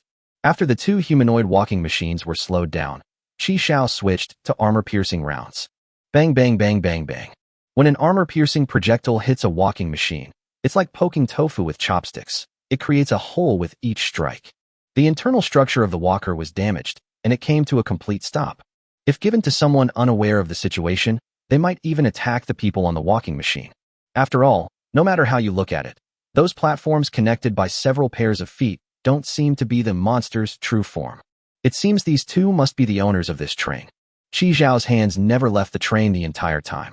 Faster, faster. He couldn't tell if it was because of the 2 people in front of him, but he could feel that the fishy stench was getting stronger and stronger. The next second, the train was collected into the boundary bracelet. Qi Xiao breathed a sigh of relief and rushed back to the train. Just as he opened the car door, dark clouds loomed over the distant beach. The walking fish has begun its landing. Qi Xiao hurriedly boarded the train and closed the doors. Countless walking fish emerged from the sea in unison, rushing along the beach towards the city. These walking fish vary in size, with the largest being over a meter long and the smallest only the size of a palm. There are all kinds of fish here. You can find almost any kind that you can name. Shark, giant opium, giant eel, giant mullet, salmon, smallmouth bass, mackerel, boss fish.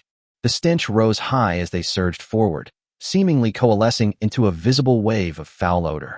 It wasn't just a foul smell, but also a nauseating, rotten fishy odor. The fishy smell and the foul odor made Qi Xiao realize for the first time that smells could kill. Wei Chu had already put on the protective mask that Qi Xiao had just given him. Qi Xiao also put it on.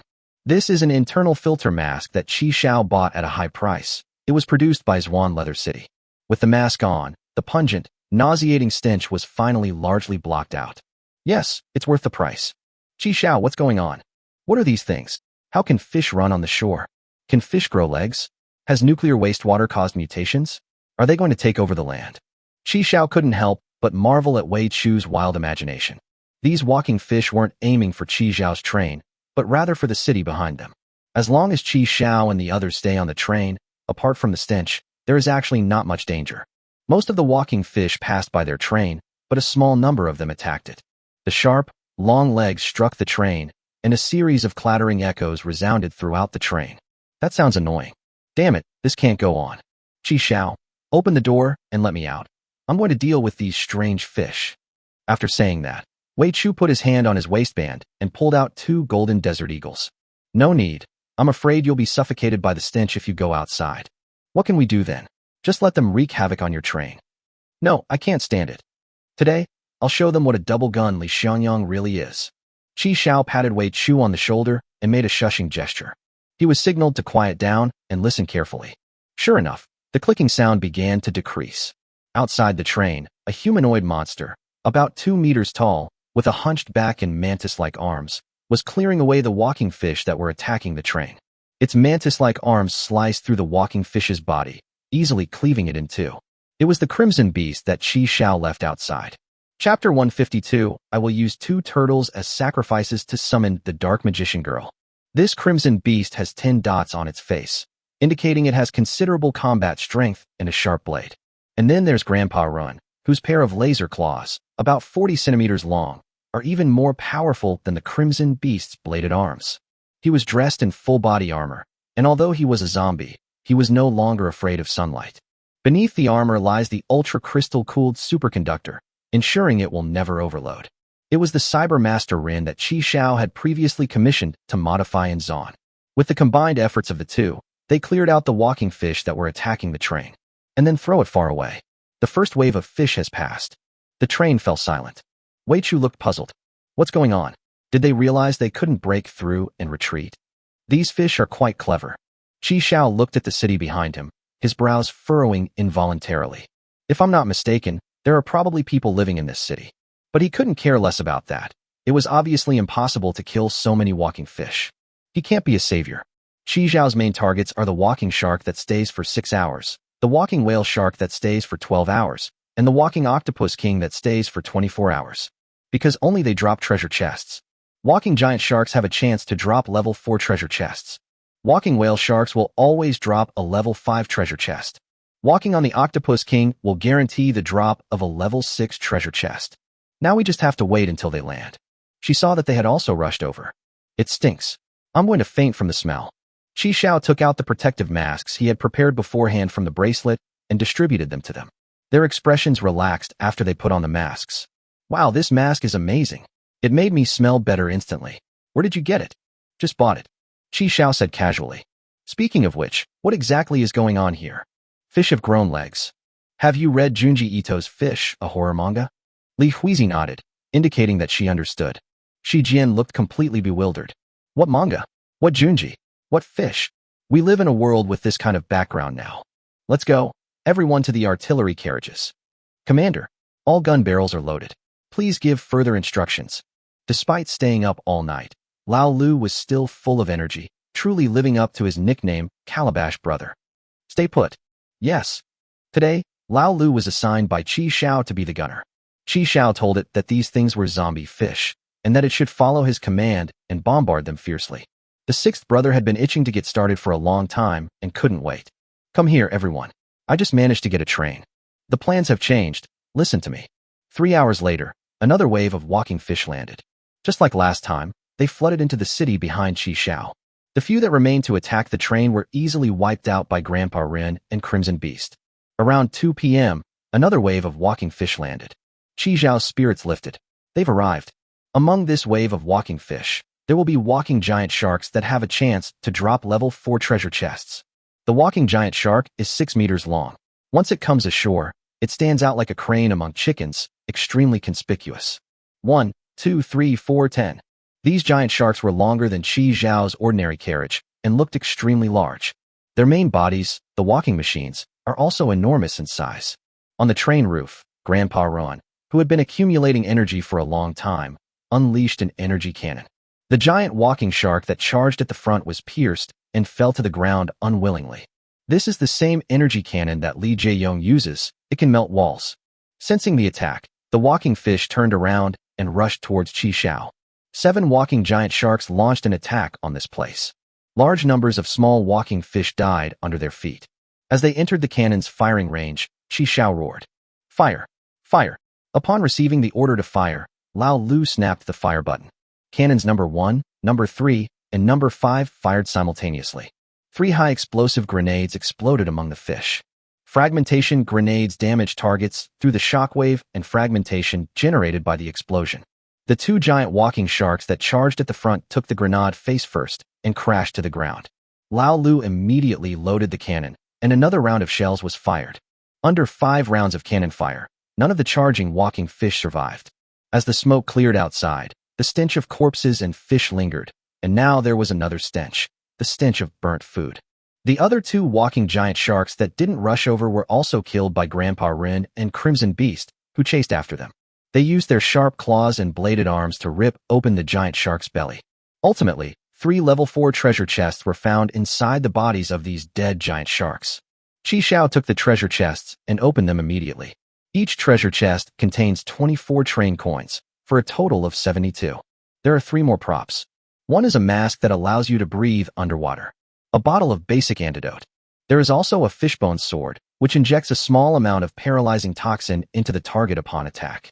After casually playing with it for a few moments, Qi Xiao put it into the bracelet. After this wave ended, the walking sharks that landed later were no longer among the walking fish. Qi Xiao couldn't help but feel somewhat disappointed. Looks like we'll have to wait for the walking whale shark at 8 p.m. The sky had darkened, and the bright moonlight was reflected on the azure sea. Grandpa Ren stood on the top of the train, his eyes shining as brightly as day, acting as headlights to illuminate the beach ahead. Previously in Zhuan, Grandpa Ren's eyes were modified with super strong lights. Qi Xiao's original plan was to activate it suddenly during the battle to blind the opponent. But I haven't had a chance to try it out yet. Instead, I've used it as a lighting tool. At 8 p.m., the whale shark landed on foot. The whale shark was a full 15 meters long, and its entire body was covered in metal armor. From a distance, it looks like a steel ship.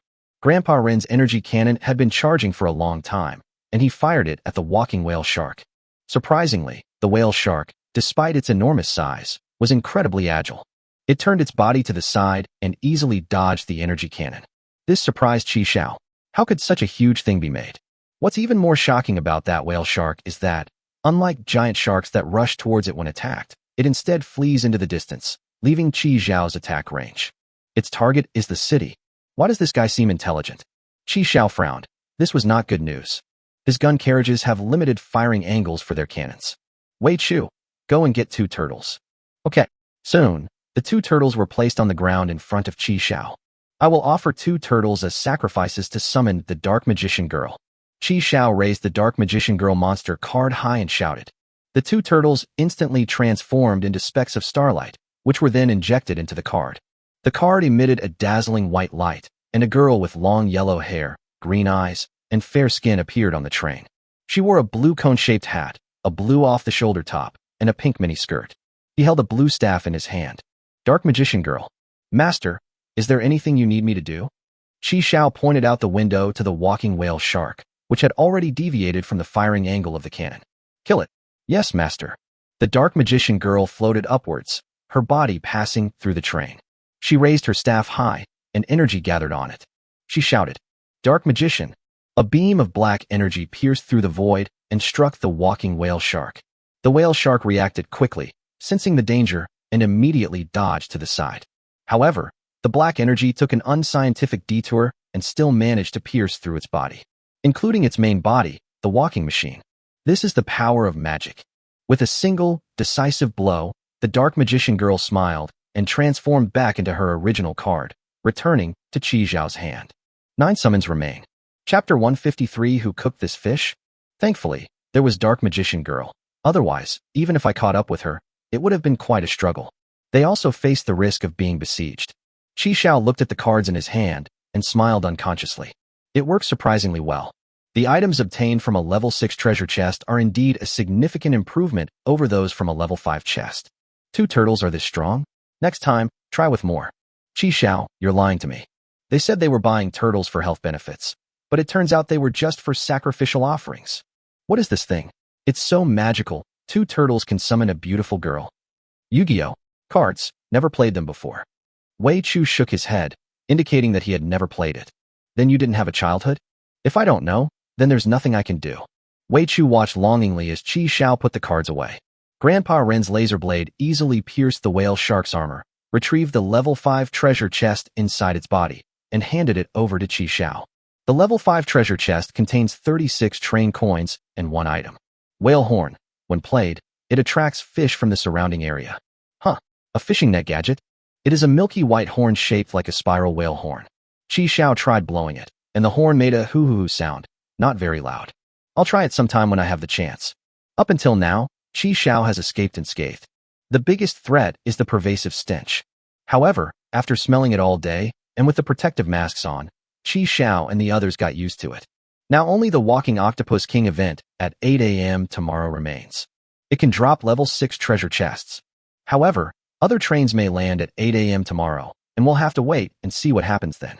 If a powerful figure really does stop here, then we should still withdraw. After all, a level 6 treasure chest isn't worth Qi Shao taking such a big risk. With the train we acquired during the day, the evacuation plan can be significantly improved. Let's go. Everyone get out of the car. Let's go somewhere else. Before the walking fish landed, Qi Shao moved the train to a different location. It just stands there, so conspicuous. The fish were growing in number wave after wave, and killing them was pointless. I couldn't put myself in such a dangerous situation any longer. After only 12 hours of docking, the danger level has already risen to level 6.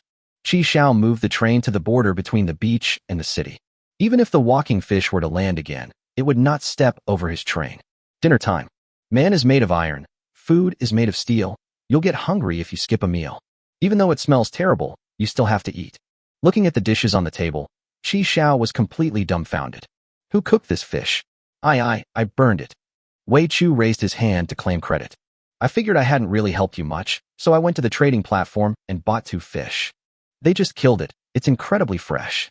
Everyone said in unison, you eat it yourself. The next day, at 7:30 in the morning, Qi Shao went out. He found a spot with a good view and took out the yellow train. Then log into your account. Then he put his train into the boundary bracelet. They all huddled into the yellow train, which had only 1 initial carriage. Qi Shao activated dynamic masking and waited invisibly for 8 o'clock. The small initial carriage was crammed with 4 people, a dog, a fire dragon, and about 10 turtles. Qi Shao explained his actions to them as follows. Small target, easy to escape. Although the train can be made invisible, what if the people who stop here can recognize it? If he were to encounter someone of Kong Yu's caliber, he would be in serious trouble. The train consists of 24 carriages, including 3 initial carriages, 1 artillery carriage, and several enlarged carriages. This is practically braised pork belly with a perfect balance of fat and lean meat. Who wouldn't be tempted by it? This small yellow carriage, like a gnawed duck neck, isn't as appealing. In this desolate wilderness, you never know when you might encounter a gang of thugs. It's best to be cautious in everything you do. It was 8 o'clock in the morning when a flash of white light appeared on the beach, and a black train appeared. The train has 8 carriages, 3 of which are the original carriages. Sure enough, other people docked there. At the same time, the once calm coastline began to surge with violent waves. As the waves surged onto the beach and the tide receded, a vast number of walking fish began to land. A group of people got out of the train and started blocking it. Amidst a flurry of gunfire and flashes of strange light, they actually managed to withstand the onslaught of the walking fish. Qi Xiao was watching the show through the car window. Fortunately, we were prepared. This group of people looked quite capable. Definitely a veteran player. There were even more fish than yesterday, and they managed to hold them off. Unfortunately, they were actually hiding in the car, waiting for the fish to pass by. Unbeknownst to them, the fish's target was actually the city behind them. They probably thought these fish were there to attack them. This is the importance of intelligence. However, even if it manages to escape the school of fish, the king octopus probably won't be able to escape. That's where we'll have to rely on sheer strength to fight back. Speaking of hard power, Qi Xiao looked back at the people in his car. Lao Lu and Wei Chu were playing with the turtle, Shi Jian was educating the black wind monster, and Li Huizi was comforting the little fire dragon. Because the black wind monster was about to use its water gun on Charmander again. Why? Qi Xiao shook his head, and then continued to keep a close watch. Where's the walking octopus king? Why hasn't it come ashore yet? As if it had heard Qi Xiao's heartfelt wishes, a tentacle more than a meter thick emerged from the dark sea. Then came the second, the third, the fourth. These enormous tentacles waved and swung, extending out one after another. The walking octopus king has landed. This octopus king was enormous, like a small mountain. It was waving its 8 tentacles and didn't look dead. Its body is soft and highly flexible, firmly encasing the walking machine beneath it. This creates a 360-degree, all-around protection system. To destroy the walking machine, you must first kill it. Qi Xiao looked at the walking octopus king, which was more than 3 stories tall, and was extremely excited. Here it is, a level 6 treasure chest. I wonder if those people can withstand it. The few who were putting up a desperate fight stared wide-eyed at the octopus king as it was landing. Holy crap, what is that? This feels even bigger than Leviathan. Holy crap, where's my spark lens? Just then, the sea in the distance began to churn again. Another walking octopus king has appeared. There were 2 walking octopus kings. Chapter 154 is Death Trial Card. Holy crap, there's more. Could it be a male and a female? Hurry up and run. Damn it, if you don't run now you'll become fish food. Seeing that things were going badly, the people abandoned their cars and fled, running wildly towards the city behind them. The 2 king octopuses were incredibly fast, and in the blink of an eye they rushed to the black train. They looked like 2 children fighting over a toy car, one grabbing one end of the train and struggling to snatch it from the other. Finally, the train could no longer withstand the strain and was torn in 2. Each of them wielded half a train carriage, and their movements were as light as if they were nothing. After they'd had their fill of playing with it, they casually tossed it away. They then continued towards the city. Those who were fleeing looked back at the scene, their eyes wide with rage. The car is gone. One of them gritted his teeth, stopped, and pretended to draw a bow. Points of light converged, and a crossbow bolt shot out, aimed directly at the eye of one of the octopus kings. The crossbow bolt hit its target, and the octopus king was unharmed. It probably felt something prick its eye, and then opened its mouth toward the person. A strong stench mixed with a glob of viscous black liquid shot out. Its speed was even 3 points faster than that of the light crossbow. The man was hit by the black liquid and was blasted away. Moreover, his body was rapidly corroded. Soon, the stark, white bones were revealed. 6th brother. The man beside him turned red-eyed and ran back desperately, trying to save the man from the black slime. Return. Old 6 is already dead. Don't make a pointless sacrifice. The 2 king octopuses kept spewing out this corrosive liquid, and several slower ones died tragically under its black liquid. Once they could no longer see any living creatures, they continued on their way. Behind them, countless walking fish continued to emerge from the sea. Qi Xiao then summoned the light screen and discovered that the danger level had reached level 7. Unfortunately, the cooldown time for Dark Magician Girl's summoning hasn't expired yet. The interval is 24 hours, and Qi Xiao cannot summon her again right now. Qi Xiao looked through the items in his hands and found that there weren't many things that could potentially kill the 2 octopus kings. That's all that's left, the Isdeath costume card. Isdeath's power is the Ice Imperial Arm, demon manifestation, essence of the demon. Qi Xiao wanted to try it last time in Zon, but he didn't find the opportunity. Let's give it a try today, the power of ice. Changing outfit, Isdeath. Qi Xiao's clothes changed to a white general's uniform, paired with white high-heeled, over-the-knee boots. He was also wearing a white hat with a black brim, and the hat had a cross pattern on it. Moreover, his hair grew rapidly and turned blue, reaching down to his waist. His pupils turned sapphire blue, and the lines of his face softened. A black mark appeared on his chest, a unique symbol formed from drinking the ice. Imperial arms, demon, god manifestation, essence of the demon. Feeling the change in his body, Qi Xiao was so frightened that he quickly reached down to his crotch. After confirming that the thing was still there, he breathed a sigh of relief. This costume card is so weird. It really does allow for one-click outfit changes. Demon God Manifestation, essence of the demon, is forged from the blood of a legendary, extremely dangerous species that inhabits the far north. It was previously kept in a jar, and all those who drank it went mad. It can freely control the ice, maneuvering it with ease in both offense and defense, and its speed and power are both astonishing. Qi Xiao can now instantly create giant ice pillars and countless ice arrows to shatter enemies, and can also create dozens of layers of ice walls for defense in an instant. In addition, there are two active skills. The first skill is called Mokpa Temo, which can freeze the entire space-time. The drawback is that this special move can only be used once a day. The second skill is Ice Storm General, which can create a large number of ice riders and store the energy of the Imperial arms. It's a special move specifically designed for group battles. These two skills will undoubtedly consume a lot of appearance points, especially the Mokpa Temo, which can freeze time and space. Qi Xiao raised his hand, and an ice spike condensed. Yes, it works well. He opened the car door and went out alone. Wait for me to come back. Things happened very quickly. From the moment Qi Xiao changed his clothes to the moment he left the house, it took less than 3 seconds. The group of people didn't react until the car doors closed. No. Who was that blue-haired beauty just now? That's Qi Xiao? Why is it a woman's voice? What? The train conductor has turned into a girl. What's going on? What kind of skill does he have? That look seems familiar, like I've seen it somewhere before. Qi Xiao stepped on the nanobots and flew towards the walking octopus king. On the beach below, countless walking fish followed the two walking octopus kings, surging forward. Without the nanobots, Qi Xiaowang would have a hard time even getting close to them. Qi Xiao caught up with the walking octopus king and waved his hand.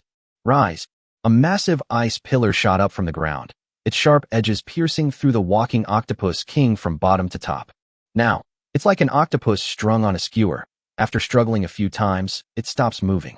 Because the walking machine it was encased in had already been pierced and destroyed by the icicles. This ice pillar consumed a full 30% of my appearance points. Qi Xiao immediately felt a pang of regret. These outfit points were far too short-lived. Fortunately, we managed to kill one, so it wasn't a complete loss. Qi Xiao's sneak attack was successful, and the other walking octopus king became alert. It turned its head, opened its mouth, and gushed out black mucus. Qi Xiao waved his hand, and a transparent ice shield instantly solidified, blocking his way. The slime hit the surface, and although it didn't penetrate, it still obstructed the view. Left with no other choice, Qi Xiao had to condense the ice shield once more. Then cancel the ice shield that has been contaminated by the black slime. This walking octopus king seemed to possess intelligence. After witnessing the death of its companion, it didn't stand there dumbfounded, but instead began to spray mucus as it walked. It always ensures that it is in a state of constant movement. This prevents being pierced by icicles that suddenly rise from the ground. But Qi Xiao clearly had no intention of dragging things out with it. He wanted a quick victory. Qi Xiao raised his hands, interlaced his fingers to form a circle. A dark blue sphere gathered in his hand.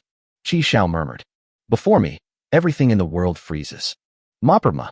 The sphere suddenly expanded, and a ring of blue light spread outwards from Qi Xiao as the center.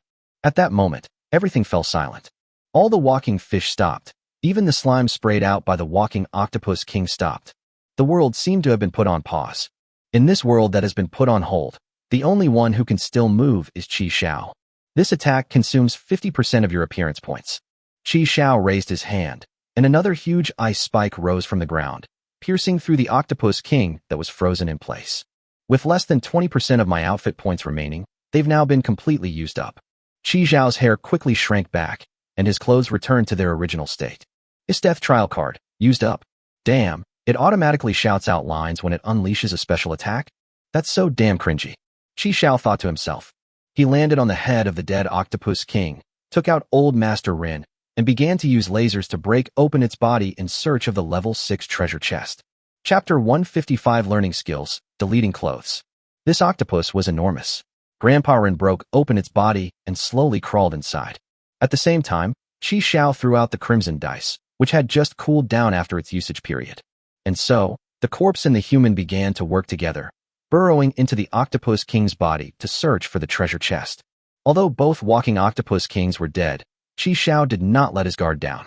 Because several people from that black train had escaped into the city ahead. They were not all killed. We also need to be wary of them. After all, the strength they demonstrated was not weak. They might just be intimidated by the size of these two walking octopus kings. If they really fought back fiercely, they might not lose. Sure enough, fires and explosions soon broke out in the city. It seems they've started a war with the walking fish that previously flooded the city. Qi Xiao stood on the corpse of the octopus king, which was 3 stories high. It will take a while to find the treasure chest inside it. Qi Xiao casually dealt with the walking fish that were climbing up the octopus king's corpse. This wave of walking fish is about to complete its landing. Because no new walking fish have surfaced on the distant sea. Qi Xiao glanced back at the wrecked black train submerged in the school of fish, feeling a pang of heartache. I don't know if it will still work. It took about 10 minutes for Qi Xiao to collect both level 6 treasure chests. He retrieved Grandpa Run and the crimson dice into his bracelet, then spent a train coin to replenish the energy of the nanobugs before stepping on them again and flying towards the black train that had broken in two. Qi Xiao spent 230 train coins to upgrade the boundary bracelet to the second tier, 3rd level. The number of special storage compartments has increased from 1 to 3. This wave of fish had passed, and Qi Xiao spent some time putting the black train, which had been broken into 2 sections, into his boundary bracelet. After doing all this, Qi Xiao returned to the yellow train and retrieved his own train. After Lao Lu and Wei Chu returned to the car with the turtle, Qi Xiao also put the yellow train into his bracelet. Change cars and leave. Qi Xiao chose to go to the public bus station, Zuan. A flash of white light, and the train started moving. Holy crap, there are so many fish in the city. There are even more than outside. Boss, what should we do? Go upstairs, go to a higher place. The group cleared away the walking fish blocking their way as they ran up to the tall building. They breathed a sigh of relief when they reached the top of an 18-story building. Looking down at the densely packed swarms of walking fish still pouring in, everyone felt a sense of relief, as if they had survived a catastrophe. Boss, it seems those 2 giant octopuses haven't come after us. Look, there are 2 giant octopuses. Upon hearing this, everyone turned to look. Upon witnessing this scene, everyone gasped in shock. The 2 giant octopuses that had forced them to abandon their vehicle and run away were now impaled by icicles and pinned to the spot. Dead beyond dead. Just looking at those icicles, you can feel a chill spreading over you. This is a miracle. What kind of ability is this? It's terrifying. Luckily, we're not his target. No, there are other experts. So these strange things were targeting the city. Let's hurry back. Maybe the train is still working. We'll leave as soon as it's ready to depart.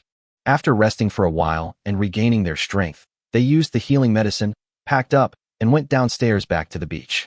At this moment, apart from the 2 octopus kings pierced by giant ice pillars, only paralyzed walking fish remained on the beach. As for the train, no one knows when it disappeared. Boss, our car is gone. Damn, what's going on with this station? Boss, those strange things are here again. Run. The group eventually died in the city filled with walking humans and walking fish. It seemed the world had detected something, and all the walking fish vanished in an instant. The destroyed city was restored to its original state, and the dead citizens reappeared on the streets. The world has returned to its original state, peaceful, quiet, and beautiful. It's like a program reloading. Everything is restored to its initial state. There was no foul smell and no walking fish. All of this will have to wait for another train to stop before the process will restart. Phew, so this is what normal air smells like. After the train started moving, the stench that pierced your head disappeared. Several people took off their masks and breathed out a hearty sigh of relief. Wei Chu then pointed at Qi Xiao and said in horror, "You can actually turn into a beautiful girl. Qi Xiao, is there anything I don't know about you? Commander, you looked so beautiful just now. Heartsuit for all heartsuit. Qi Xiao, let's do it again. I didn't see it clearly just now." Shi Jian grabbed Qi Xiao's arm and shook it, begging him to perform again. They didn't mention at all that he had just instantly killed the Octopus King. Only Li Huizi's eyes were filled with admiration. She gave a thumbs up and exclaimed, "Sri Lankan. Next time, definitely next time." Qi Xiao brushed it off, while replying to Li Huizi with a single sentence, "Sigui." Wei Chu. Aren't you going to take a look at the thing you're supposed to accomplish today? Oh right, I was so busy looking at you. Wei Chu turned his head and tapped the screen. Today, all three of his packages were quite ordinary, without any items or treasure chests. Wei Chu randomly picked a bucket of fried chicken. Although the train was traveling in the air, the young man in the yellow uniform still arrived as promised. Qi Xiao, let's eat together. You guys eat. I'm a little tired. I'm going to take a nap. After saying that, Qi Xiao sat on the Simmons mattress and was teleported to the initial carriage at the rear of the train. Then he went into the trading platform and bought a level 6 key. 2 level 6 keys cost Qi Xiao another 160 train coins. Throwing handfuls of train coins into the coin slot, even Qi Xiao couldn't help but feel a pang of regret. A flash of white light, and Qi Xiao received 2 keys. These 2 keys are even more bizarre. One of them has eyes the size of a jujube, with incredibly lively purple pupils. When you look into its eyes, you get the illusion that someone is watching you from behind. The other key really is a key. Although it is indeed shaped like a key, it wriggles when held in the hand and even sticks out its tongue to lick Qi Xiao's palm. This is a living thing. Qi Xiao shook his head and used the 2 to open both level 6 treasure chests he had just obtained. These 2 treasure chests are real treasure chests, gleaming with a silvery white light. The lids were opened, and each one contained 60 train coins. After Qi Xiao put the train coins into his bracelet, he took out the props inside. A yellow card, a white in-ear headphone. After taking out the props, Qi Xiao planned out a feeding area. They threw the 2 still slightly smelly empty treasure chests inside. The odor then disappeared. Qi Xiao was relieved and began to examine the 2 props. Skill card. Skill cards? Qi Xiao held the yellow card, and at the same time, a new interface popped up on the screen. Skill card detected. Delete clothing. Activate. Weather. Skill cards? Deleting clothes? After Qi Xiao clicked yes, the yellow card transformed into a stream of light and flowed into Qi Xiao's body. You have learned the skill, deleting clothes. You can temporarily remove the target's clothing. Removal time, 3 minutes. Cooldown time for the same garment, 60 minutes. Is this what skill is? I never expected that the first skill I would actually acquire would be removing other people's clothes. Qi Xiao was completely dumbfounded. After he left the world of the Dragon Clan, he unlocked the word power times 0. However, he did not know why he had gained this ability. On the contrary, this skill card clearly tells him what skills he has learned, how to use them, and how long the cooldown time is. If you can suddenly do this during battle and remove the enemy's armor, it will have an unexpected effect. Thinking of this, Qi Xiao nodded. I'll ask Lao Lu to try it out later. After activating the skill card, Qi Xiao picked up the white in-ear headphones again. There was only one, not even a pair. Confidence headphones. When worn, they play corresponding background music based on different scenarios, boosting your confidence and fighting spirit. With this background music, I am invincible. Qi Xiao. He put the earphone into his left ear. Sure enough, the headphones started playing music. This is a soothing symphony that helps you relax. Qi Xiao listened for a while, then took it off and put it away. No wonder there's only one. If both ears were plugged, you wouldn't be able to hear the enemy or your teammates talking. That's equivalent to voluntarily giving up one of your 5 senses during a battle. Chapter 156. Who did this? During lunchtime, while Lao Lu was cooking, Qi Xiao pointed and his apron disappeared. At the same time, Qi Xiao felt a sudden mental lapse. A wave of fatigue washed over me. It was as if he had just run 5 kilometers. Good grief, this is draining my energy too. However, this level of consumption is acceptable and not too serious. 3 minutes later, the apron that had disappeared was back on Lao Lu's body. If Qi Xiao wanted to, he could remove all of Lao Lu's clothes. Of course, that would definitely consume more mental energy. The 6th brother, who was focused on cooking, didn't even notice what had just happened. Oh, and we also need to test whether the props can be removed like regular clothes. Since this skill couldn't be used on himself, Qi Xiao called Li Huizi next door, took out a pair of purple stockings, handed them to her, and asked her for a favor. These are props Kong gave him, luminous stockings. It has a low preventative effect against varicose veins, but it can increase movement speed by 1%. After Li Huizi took off her white stockings and changed into the purple waistband, Qi Xiao turned around. With a flick of his finger, the luminous stockings on Li Huizi's legs disappeared. Qi Xiao suddenly felt a little dizzy. The test is complete, and it has been confirmed that it works. However, it also requires more mental effort than removing ordinary clothes. 3 minutes later, the stockings reappeared. Upon witnessing Qi Xiao's move, Li Huizi's eyes widened in astonishment. Just as she was about to take off the stockings and return them to Qi Xiao, Qi Xiao waved his hand. I'll give you this prop.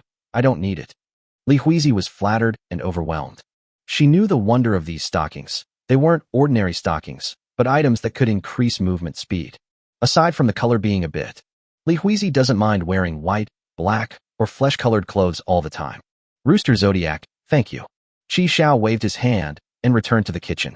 Seeing the scene on the beach where the people in that car were able to hold off a school of walking fish, Qi Xiao also felt that it was time to improve the strength of the people in his car. Let's distribute the items he doesn't need to them to enhance their strength. Inside the shuttle, Inxian fiddled with the underwear and stockings on the table, muttering curses under his breath. Those damn foreigners, they just ripped me off 100 train tickets like that. You motherfucker, I curse you to have a son with a chin on his head. Because Wei Chu logged in elsewhere in time, he was unable to use the module extraction card. Unwilling to give up, Hidden Contact contacted the foreigner again and used the module extraction card to exchange the 2 items back. These 2 items are essential if you want to get that special module over here. The foreigners aren't stupid. They raised the price at the last minute, ripping off another 100 train coins from the hidden line. They also promised that when the hidden line is replaced next time, there will be no additional charges. The hidden line had no choice but to swallow this loss silently. Yellow, green, red. Inxian toyed with the white silk in his hand, muttering those 3 words to himself. Previously, when the hidden line was on the Weichu train, it saw a message sent by the Order of Heaven to Weichu. So he learned Weichu's identity. He was a member of the Order of Heaven's Criminal Investigation Department. His target was a group of arms dealers in Zon. Yellow, green, and red. Find the yellow, green, and red colors, and wait patiently for the rabbit to run into the tree stump. This time, I'm determined to get the lost modules back. Before that, let's send the collectibles we acquired this time home. Looking at the abundant spoils on the table, Inxian's mood improved considerably. Zwan, the city of smog. Because it is located in a large, low-lying pit in Zon, it is shrouded in smog and toxic miasma year-round. Therefore, this place is inhabited by the lowest strata of the Zon people. It's dirty, dilapidated, chaotic, and decaying. This makes governance extremely difficult. Therefore, fugitives wanted by the Kingdom of Order like to flock here. Because the Kingdom of Order has no jurisdiction over Zuan. Xiaogong District is a rich area in the smog-filled city, where rows of uniquely designed detached villas stand. However, most of it had already become ruins. Inxian got off the shuttle, put on a reusable internal filter, and headed towards Xiaogong District. This is a detached villa that Inxian bought in Xiaogong District. His villa houses all the spoils of war he has accumulated over the past decade. Wait, where's my villa? In the last major battle between Kong Yu and Donghai Zue, nearly half of Xiaogong District was destroyed. Among those destroyed villas, one was the hidden one. Damn it. Inxian knelt down with a thud. He didn't care about the villa. What he cared about was the culmination of 10 years of hard work. His collection comes from all over the world. This is also the driving force behind the Hidden Line's continuous journey. His collection includes Jilian's bodice, Daji's undergarments, Black Widow's boots, Nami's short skirt, Rem's white stockings, and Mai's black stockings. Thinking of this, Inxian was overcome with grief. 2 lines of clear tears silently streamed down her cheeks, though she didn't know when. He cried. Who? Damn it, who did this? Chapter 157, A Day in the Life of Old Six. Halua, Halua, 7 flowers on 1 vine. The alarm rang at 7 o'clock, and Lao Lu slapped the gourd-shaped clock, abruptly stopping the singing. Aha! Lao Lu yawned, paused the game, put down the controller, and got up. He stayed up all night again tonight. The main reason is that the endless mode in Plants vs. Zombies is just too addictive. Wei Chu stayed up until the wee hours of the morning, but he was too exhausted to stay awake any longer. Now he was lying on his back in bed, sleeping like a turtle. The 6th man first went to the bathroom, squeezed out the toothpaste, and started brushing his teeth.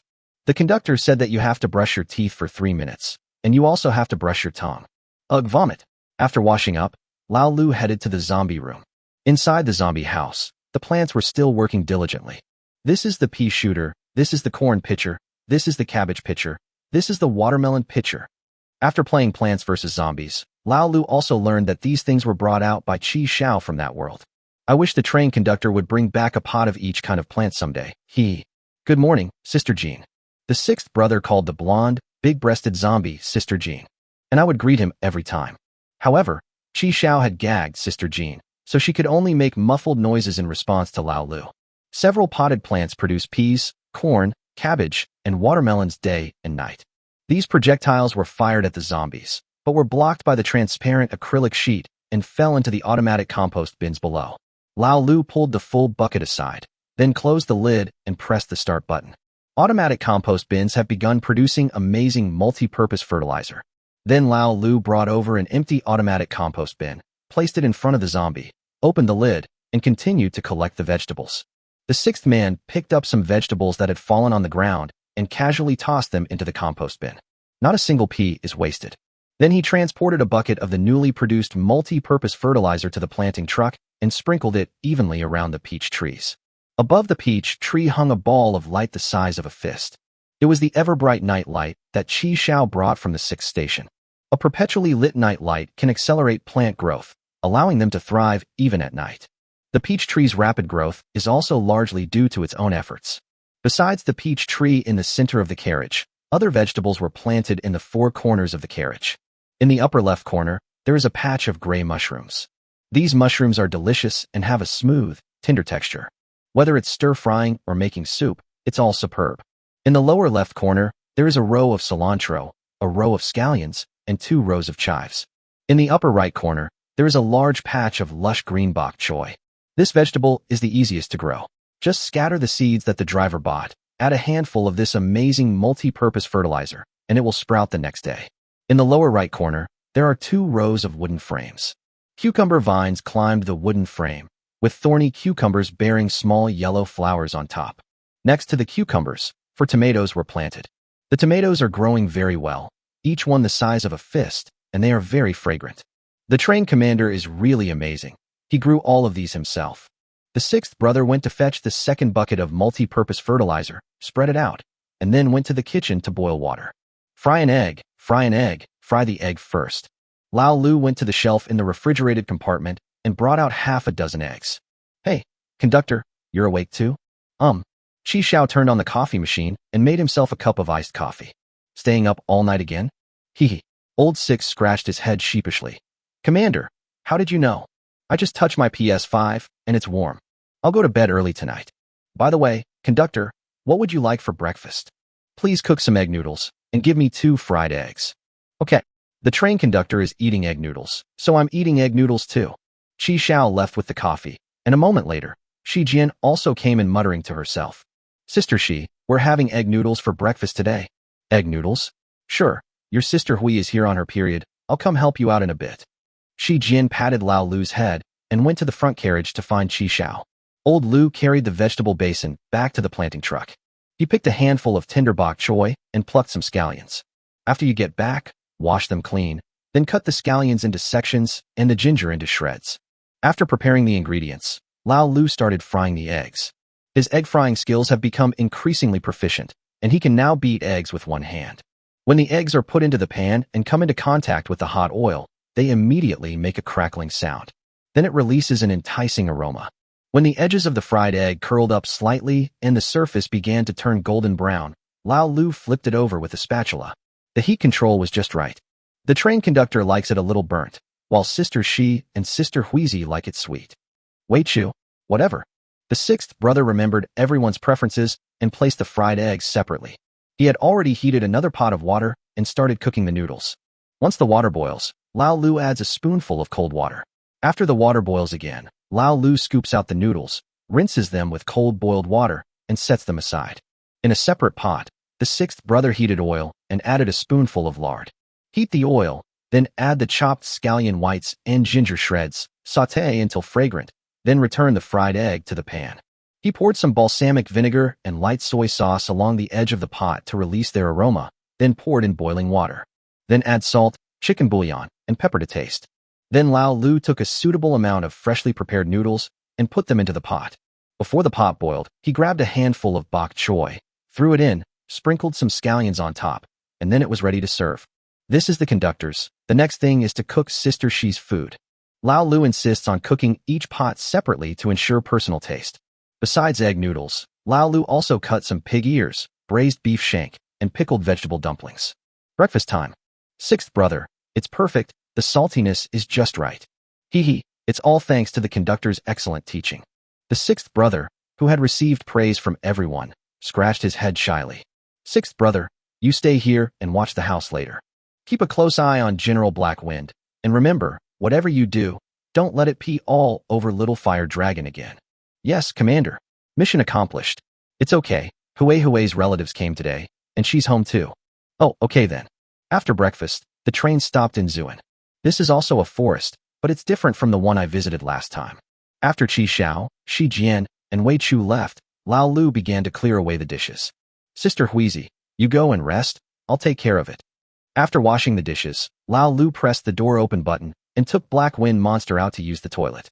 After lingering with the Black Wind Monster near the train for a while, Lao Lu took him back to the train. Then he went to the laundry room and started washing clothes. After hanging up his and Qi Zhao's clothes to dry, Lao Lu went to the top and began to keep watch. He used his ability to identify demons by their scent to eliminate hidden dangers in the surrounding area. He is also training to become invisible while wearing clothes. Because Qi Xiao had previously complained that he couldn't hide his clothes along with his clothes, he had been secretly practicing in private. After practicing for a while, he can now make his underwear invisible along with him. Keep up the good work. I can't let the train commander down. I'm his deputy train commander. The sixth brother clenched his fist, his face resolute, and looked up at the sky. I wonder how Grandpa and my brothers are doing. Judging by the time, my seventh brother should be born soon. Traveling is so much fun. I'm going to brag about it to them when I get back. Thinking of this, Lao Lu couldn't help but smile. Chapter 158 Buying a Claw Machine. Inside the shuttle. Old Lu's cooking is pretty good. It's nice to have a hot noodle soup in the morning. Wei Chu burped, clearly indicating that he had eaten very well. Oh no. Holy crap, this is bad. What's wrong? I was in such a rush that I forgot to check what the mission accomplishment reward was for today. It's okay, we'll check again later. Actually, I've already logged out of your account. Qi Xiao thought to himself. Before breakfast, Qi Xiao woke Shi Jian up so that she could log on. Because he discovered the ingenious use of dual threads. Even when the train is in the departure state, Qi Xiao can kick the access account offline at will. So this morning, before the train stopped at Zuan, Qi Xiao forcibly logged out of Wei Chu's account and then let Shi Jian log into her account. When the train stopped at Zuan, Qi Xiao had already put away the 20 train coins that were given as a reward at the platform. Qi Xiao also stayed up late last night. He was researching ways to enhance mental strength. Improving physical fitness can be achieved through proper training or muscle-building drugs. However, Qi Xiao had no clue how to improve his mental strength. He also contacted Kong Yu, but Kong Yu has not yet replied. Qi Xiaoxin's new skill, removing clothes, consumes mental energy when used. To use it frequently in battle, you need to improve your mental strength. This is my first time here. Wei Chu leaned against the car window, watching the scenery rushing past outside with a look of curiosity. It feels more impressive than Ulden. The cars are all self-driving. I'm not afraid that the driver will abandon the passengers halfway through the journey and go home to help the sow who is having a difficult birth. Shi Jian listened to Wei Chu talking to himself, completely bewildered. What kind of sow? What kind of farrowing? The shuttle stopped in front of a claw machine shop in Pioneer Machinery City. This is the place where Qi Xiao previously reformed Old Master Ren. Qi Xiao's purpose in this trip was to purchase a communication tool, a mobile phone. On Earth, we call it a cell phone, but here people call it a claw machine. In these places, the ability to communicate with each other is essential. The three got out of the car and went into the store. The shop owner greeted the visitors warmly. Boss, this phone of mine is waterproof, fireproof, lightning-proof, and poison-proof. It can crack walnuts horizontally and slice pork vertically. Level 5 bulletproof, even tougher than the Piltover enforcement team's riot shields. Buy now and get a 10% discount. Don't miss out. Is it really that amazing? Wei Chu looked incredulous. Really, we have a test unit here. I'll demonstrate it for you all now. After saying that, the shop owner picked up a hammer next to him and pretended to smash it. No need, I can do it myself. Wei Chu stopped the shop owner. He pulled out his golden Desert Eagle and fired a shot at the claw machine. Bang! The bullet was deflected, leaving only a faint white dot on the phone screen. This really scared the shop owner. Seeing that the phone was fine, he secretly wiped away his sweat. How about that? Level 5 bulletproof, no kidding. Qi Xiao raised an eyebrow. It was indeed quite durable. He pulled out his lust and looked at the shopkeeper. Can I cut it? The shop owner glanced at Qi Xiao's ordinary short knife and said confidently, chop away as much as you want. It's on me if you mess it up. The shop owner patted his chest, looking very proud. Even bullets can't penetrate it. So what? A knife? Could it possibly damage my phone? But we have a deal, right? If you're satisfied after you've chopped it up, hee hee. Buy? Definitely buy. Qi Xiao smiled. Then try it, try anything. With the shop owner's guarantee, Qi Xiao activated his spiritual power and slashed down with his sword. Qi Xiao drew his knife, but the phone remained unharmed. The shop owner breathed a sigh of relief. How about it? My phone is pretty good, isn't it? Qi Xiao suppressed his lust and exclaimed, Indeed, it's quite good. What is the communication range? I can tell you're an expert just by looking at you. This is the latest model, using the latest communication protocol, guaranteed to work in both Zon and Ulden. If you can't get a signal, I'll pay you with my butt. In the end, Qi Xiao bought 4 mobile phones. With a 10% discount, the total cost was 90,000 order coins. The reason they're so expensive is because they don't require topping up your phone credit. The Wei and Chu states did not have official currency. They used train coins. Call me when you get back and let me test the signal. Shi Jian nodded, took the 3 mobile phones, and boarded the shuttle back. Half an hour later. How about that? Can you hear me? No problem. Commander, it's me, it's Lao Lu. The area is safe. No monsters have been spotted. Thank you for the gift, conductor. I really like it. Okay, stay on guard.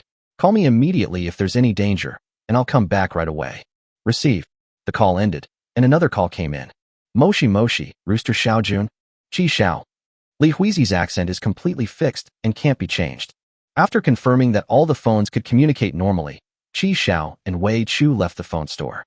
Shortly after the two left, a man dressed in a gray cloth shirt and loafers, with a sallow complexion, walked into the shop. Hey boss, want to buy a mobile phone? We just received a new batch of goods, and they're selling like hotcakes. Someone just bought 4 at once. We don't have many left, so hurry if you want some. In Xian didn't even look up. He glanced around and then left the store. What the hell? Are you mute? When the shop owner turned around, he found that the mobile phone used for demonstration in the display case was nowhere to be found. Holy crap, a thief. Hidden Line left with a cold laugh. Are you kidding? When have those 9 bandits who pacified Beijing ever spent money on anything? He had gone to Yuerdan on a mission, and to avoid being tracked, he left his phone at the villa. As a result, all of his collections were destroyed. This morning he just randomly picked a store and did a free purchase. In Xian took out his phone, but before he could turn it on, the phone snapped in two with a crack. The top section fell to the ground with a thud. In Xian held half a mobile phone in his hand, his face full of black lines.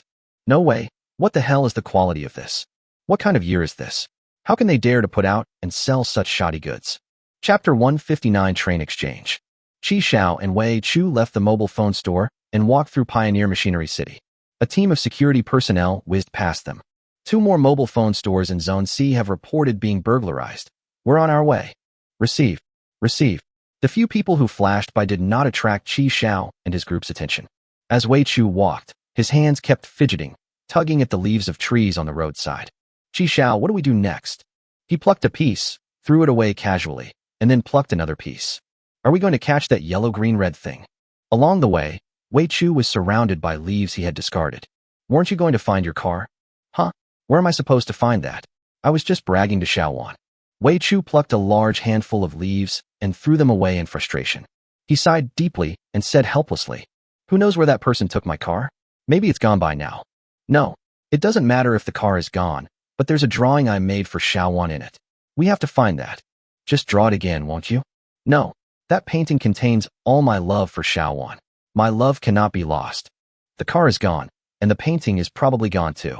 Wei Chu. Just kidding, but we should still have hope. Why? Wei Chu sighed. Then where should I look? He grabbed his hair in frustration. I have no clue. Train exchange. Train exchange. It's a place that specializes in selling trains. Your train might be there. Shouldn't we go and work on that red, yellow, and green thing first? No rush. There's no time limit for this mission anyway. Qi Xiao glanced at his watch. Let's take care of our own business first. Huh? Now that you mention it, it does seem so. Then let's go quickly. Go, I'll go right now. Qi Xiao called a shuttle. There's something else I need to do before I go. A silver shuttle is parked in the wide woods. Qi Xiao got off the shuttle. After confirming that the surrounding environment was safe, he took out the 2 black train carriages. Let's see if there's anything good on this train. Looking at the 2 train carriages, Wei Chu nodded and remarked with emotion. Your storage device is truly amazing. It can even hold such a large train. How much weight will that be? He touched his belly. It's way cooler than my trashy belt. It's all right, but it's quite expensive. Oh, Bracelet is indeed a high-value coin because it costs money, hence its high value. There was a reason why Qi Xiao didn't take it out when he stopped at Zhuan this morning. Who knows if there are still trains in that city? What if these people escape using one of those trains? Furthermore, if the train has a GPS tracking device, it would be bad if it were taken out rashly and someone came knocking on the door. Therefore, Qi Xiao did not retrieve it near his train, but waited until now. He went into the carriage and saw that the screen was not broken. Not logged in. Was that person dead, or did they get on another vehicle? Qi Xiao shook his head and transferred the supplies already stored in the car to himself. The vehicle contained a considerable amount of supplies: 1,100 kilograms of metal, 780 kilograms of plastic, and 600 kilograms of wood. These supplies, which are thrown into the feeding area, are stored on this train. It does not follow the account. In other words, if Qi Xiao boards a new train, the supplies he previously stored on the train will not appear on the new train. Do you want to log in and check what packages you've received today? May I? Wei Chu logged into his account with great interest. Great, there's a treasure chest today. It's a pity it's only level 1. While Wei Chu was waiting for the delivery, Qi Xiao had already gone to check the remaining carriages. There were only some daily necessities in the car, and nothing of value was found. That's true. Valuable items like props and train tickets would definitely be carried with them. Qi Xiao stepped off the train and entered one of the other 5 ordinary carriages. Those 5 carriages also contained basic necessities: beds, clothes, blankets, pots and pans, etc. The carriage was quite messy because the Octopus King had been tossing and turning it around. Qi Xiao and Wei Chu went back and forth, cleaning up all of these things. Anything that can be thrown into the feeding area should be thrown into the feeding area. Anything that the feeding area doesn't accept should be thrown directly out of the carriage. During this time, they did not find any treasure chests, props, or anything like that. In the end, Qi Xiao and Wei Chu cleaned up everything in both train carriages. Apart from some fixed modifications, such as those to the bathroom and kitchen that couldn't be fixed, nothing was left. After doing all this, Qi Xiao put it back into the boundary bracelet. The lighter the train, the better, so that it can collect the goods faster. For trains with locomotives, the 3 initial carriages can be kept for now. The other half, those 5 ordinary carriages, were immediately sold. Qi Xiao had considered selling it to a private individual, because the train coins earned this way are definitely more than those sold to Order Heaven. However, the downside is that payments are slow. Initially, we can only get 30%. Although the Order of Heaven gives fewer train coins than outside, I am one of them, so I can get the full amount directly. Crucially, there will also be merit-based rewards. These 2 points alone make it worthwhile to sell this carriage to the Kingdom of Order. We need to find a way to quickly accumulate enough merit points to exchange for a level 8 treasure chest key. Qi Xiao and his group arrived at the exchange at 1 p.m. Fortunately, Qi Xiaojia had plenty of food in his bracelet, so they had lunch in the shuttle. Zhan's largest train exchange is located at the border of Piltover and Haze City. This place covers a huge area and is surrounded by an iron wall. Inside the iron walls, trains of various colors, lengths, and modifications are parked here and displayed as commodities. There are buyers and sellers. The area is heavily guarded, with several well-equipped patrol teams conducting checks back and forth. In the sky, various reconnaissance tools such as drones, mechanical birds, and telescopes hovered. A large armed force is used to ensure the safety of this area. The shuttle is not allowed inside. You can only park in the parking spaces outside. Train exchange entrance. What? I need to buy a pass with train coins to get in? What the hell? Yes, sir, you can't just come and go as you please. The elegantly dressed receptionist replied with a smile. We are people of the Kingdom of Order. Upon hearing Qi Zhao's words and seeing his bank card, the receptionist smiled and said, Ah, so you are the commander of Order. Please wait a moment, officers. We will arrange a vehicle for you shortly. The savings card Xia Yuan gave them also served as their ID cards, because their photos and serial numbers are on the back. Soon, a black armored vehicle pulled up at the entrance, bearing the emblem of the Kingdom of Order.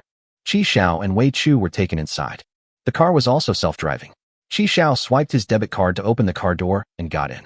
The armored vehicles led them to the middle section of the train exchange, the largest area. The territory that belongs exclusively to the Kingdom of Order. The staff here warmly welcomed Qi Xiao and his group. Qi Xiao got straight to the point, stating that he had train carriages for sale. He was taken to a dedicated testing platform, where the 5 ordinary carriages were removed. 5 standard carriages. The renovation includes 1 refrigerated carriage, 3 sets of basic toilet components, and 1 set of intermediate kitchen components. The final price is 83 train coins. Qi Xiao nodded.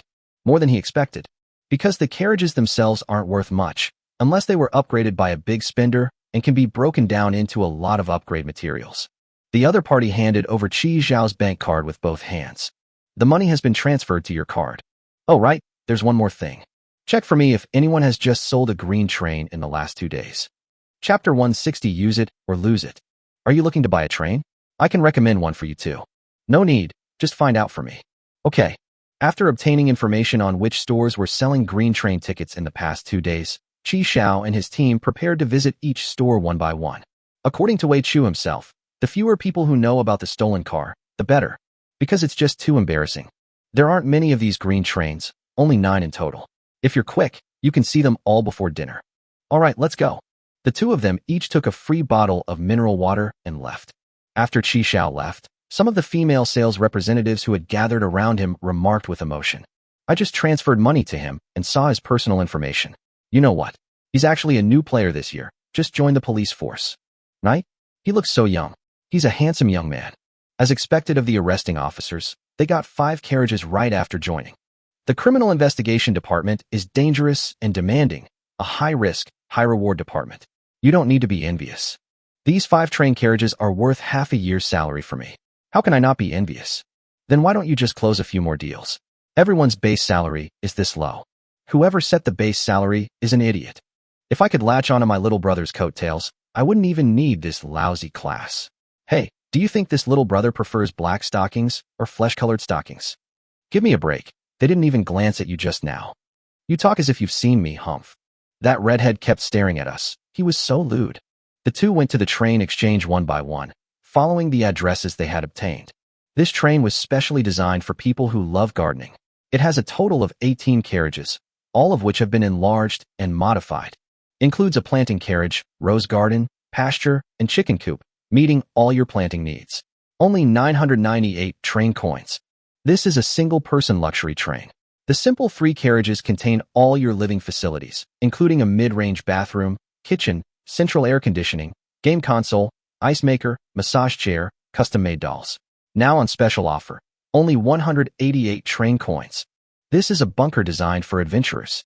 Gun carriages, spirit carriages, and 50 centimeters thick steel plates, giving you unparalleled security.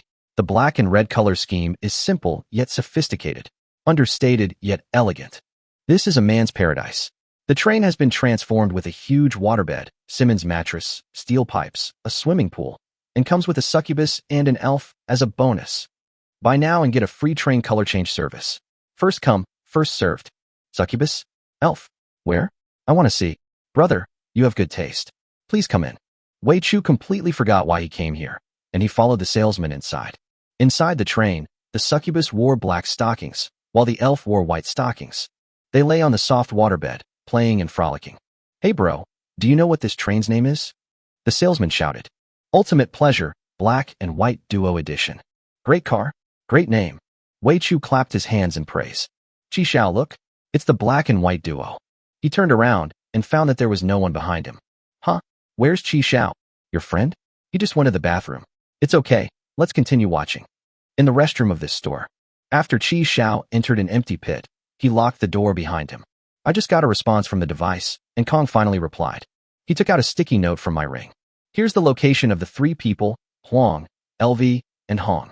Qi Xiao knew that Kong Yu helped him complete the mission only to support him, quickly accumulate merits and achievements, and climb to a higher position as soon as possible. Because only in a high position would she be of greater use. Therefore, Qi Xiao took advantage of every opportunity to fleece them without any hesitation. Just like the night before last, he got a lot of medicine from Kong Yu. Regarding the issue of skill mental energy consumption, some items can indeed enhance mental strength, but those are all external forces. The mind, like the body, can be trained. Make the most of your skills, exhaust your energy, and explore its limits step by step. In short, use it or lose it. So that's how it is. Also, skill cards cannot be used indefinitely. Your level determines the maximum number of skills you can learn. One skill can be accommodated every 5 levels. You are currently level 20 and can hold a maximum of 4 skills. So that's what happened? It seems that leveling up should still be the top priority. If you want to learn new skills, but your level isn't high enough, you can choose to delete the skills you've already activated. Anyway, the skill set is entirely up to you and can be freely optimized. Okay, I understand. Just as Qi Xiao finished replying, he heard someone come in. He quickly put away the ring he was giving me. Qi Xiao, have you fallen into a trap?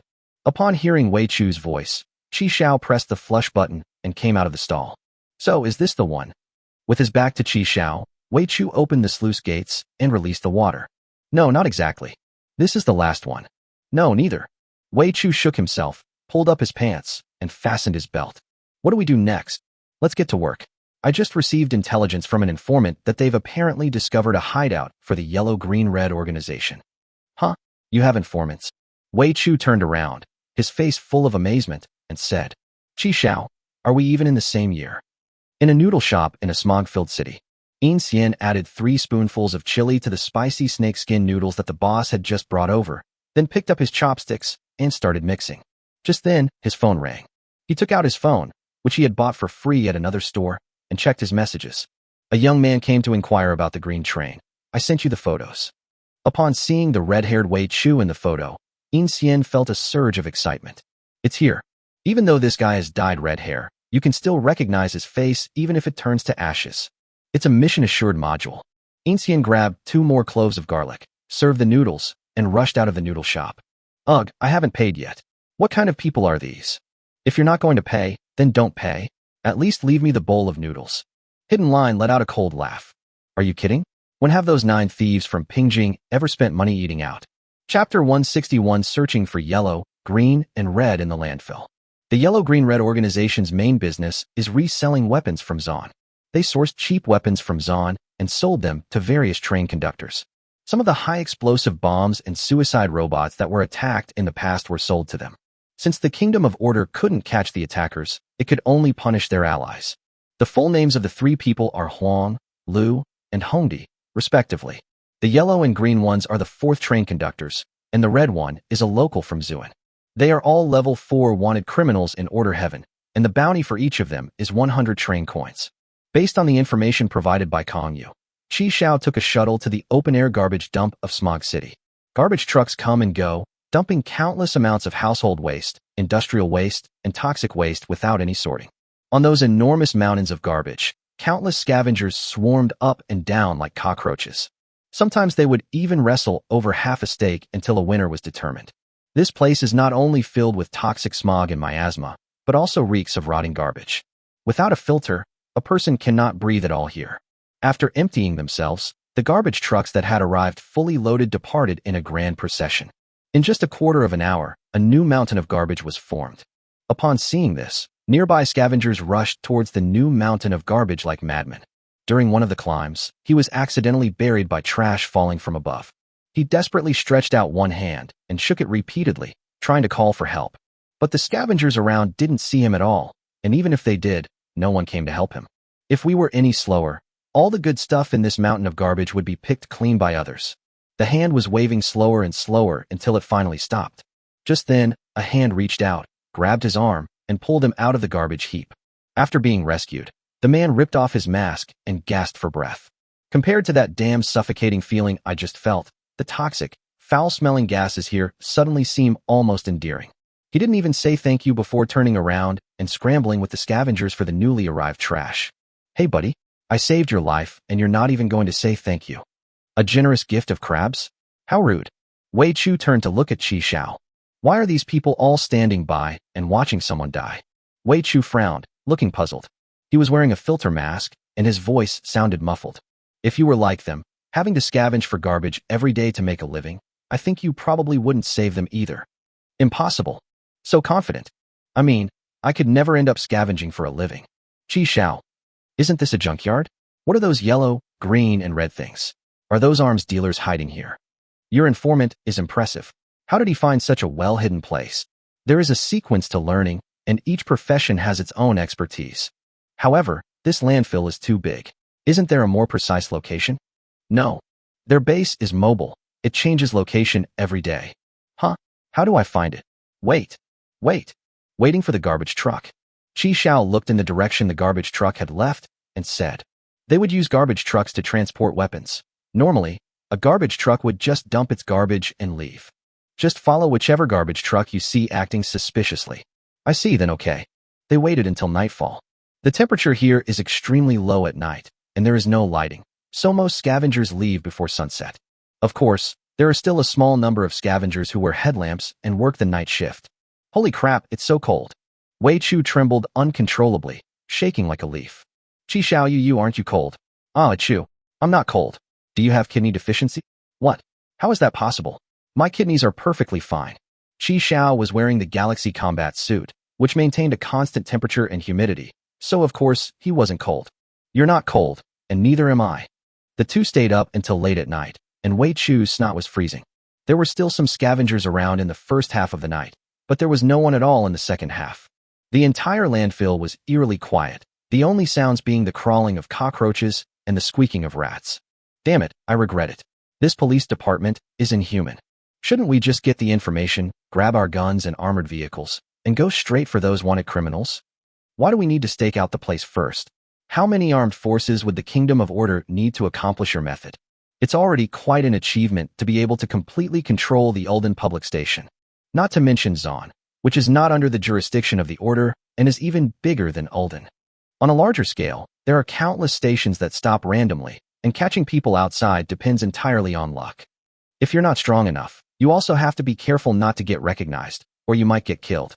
After all, the Kingdom of Order has so many enemies. Didn't you notice that when they're acting alone, no one wears the uniform of the Kingdom of Order? It seems so. According to you, the Kingdom of Order is only powerful because of Ulden. Outside of Ulden, it's nothing. That's not necessarily true. After all, they do have some foundation.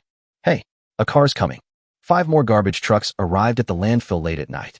4 of the vehicles dumped their garbage and then left normally. There was another vehicle, continuing along the path in the middle of the garbage mountain. That's it, let's go. Chi Xiao immediately crawled out of the cover and quickly followed. Chi Xiao, slow down, wait for me. My legs are numb. The two followed the garbage truck, and Chi Xiao skillfully climbed onto it. Wei Chu clearly also had skills, or rather, equipment, and he easily climbed up as well. The garbage truck was full of trash, but no weapons were seen. What's going on? Is there a problem with the intelligence? Chi Xiao shook his head, indicating that he should rummage through the trash. Sure enough, underneath the trash were rows of neatly ordered wooden crates. Found it. Your informant is quite capable. He gathers intelligence very quickly and accurately. Wei Chu's eyes lit up. Seeing Chi Xiao hide in a corner, Wei Chu followed. Let's take a break. If the car stops, there'll be a fierce battle ahead. Have you seen the information on those 3? Do you know their skills and items? I've looked at them all. They're all noobs. I can handle it all by myself. Okay, I'll watch your performance later. No way, I was just bragging. Let's do it together, Their mobile base has at least 1 train. Huh, what? Selling weapons, huh? After Chi Xiao said that, Wei Chu finally realized what was going on. That's right, the train can directly transport arms to any place. The key is to prevent them from using trains to escape directly. In short, we need to act quickly. It doesn't matter if they're killed, since the purpose of this operation was to make an example of them. Upon hearing Chi Xiao's words, Wei Chu looked at Chi Xiao and said seriously, Chi Xiao, have you ever killed anyone? Chi Xiao raised an eyebrow when he heard the question. He didn't speak, but simply nodded silently. Wei Chu picked up an empty plastic bottle and threw it at the other end of the car. I've killed before. At first, I wasn't used to it, but when I thought that if I didn't kill him, he would kill me, I felt at ease. He picked up another empty plastic bottle and threw it away again. Then he turned to look at Chi Xiao. But I have never killed anyone on my own initiative, unless that guy hurt me. Chi Xiao replied. Anyone who made it this far has a few lives on their hands. Chi Xiao, I can tell that you are the same kind of person as me. You are the kind of person who would not intentionally hurt others. We can be good friends. When Xiaowan and I get married, you must be our best man. 2 of my sisters-in-law are also coming to be bridesmaids. Wei Chu's thought process was very unpredictable, and he quickly changed the subject to other topics. Speaking of which, this train is really something. It's going to have a huge impact on the transportation industry. It's all right. 2 big things can't fit in the carriage, and there are quite a few restrictions. That's true. But what? With storage items, this problem will be solved. However, storage items are also very rare. Their organization definitely has them, but the quantity and quality are probably not very high. But transporting some war robots and large missiles should still be possible. Yeah, your storage train can hold them all. If you did it, wouldn't you be able to resell heavy tanks? Chi Xiao, why don't we go into arms dealing? We're sure to make a fortune. Just sell it to Order Heaven. and you won't have to worry about being wanted by the authorities. Once I've made some money, I'll go to Xiaowan's house to propose marriage. Qi Xiao smiled, but didn't say anything. Under the cold moonlight, a mountain of garbage opened its door, and the garbage truck where Qi Xiao and his group were hiding drove in. This is a mobile base disguised as garbage. This is also why Huang, LV, and Hong have not been caught for so many years. Because this landfill is just too big. It could even be described as boundless. Finding the mobile base where Huang Levong and his group were hiding among such a large number of garbage mountains was extremely difficult. The force required far exceeds the value of capturing the three of them. Just as the iron gate closed, a white figure flashed past, and then slipped inside. Chapter 162 Order of Heaven. Surrender, and you will not be killed. Inside the mobile base of the garbage mountain. Third brother, make another sheep brain. The three people, Huang, Levdi, and Hongdi, were eating hot pot and bragging. The yellow one was the shortest and fattest, so fat that it didn't even have a neck. From a distance, it looks like a large ball. He was the eldest of the three, and the smartest. The sheep brains are put into the pot, coated with hot red oil, and simmered until they bubble and boil. Huang's eloquent speech. What is war profiteering? This is war profiteering. The fiercer those people fight against the order, the more money the three of US brothers will make. It would be best to play every day, every night. Our money flows in like water, it just keeps coming in. Then we'll find another wife for our third son, and they'll have two big, healthy sons. Big brother is awesome. The one in red is a local from Zon. He has dark skin and small eyes that look like they're not open.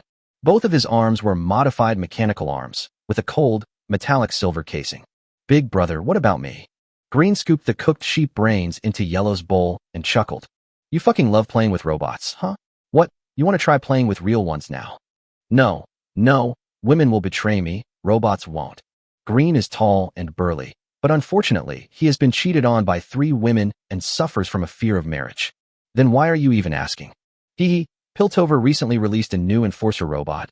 I was thinking. Got it, you want to play in uniform. After this job, I'll buy you one. Big brother is awesome. Judging by the time, the goods should have arrived by now. Huang looked at the screen. The image showed the main entrance of the base.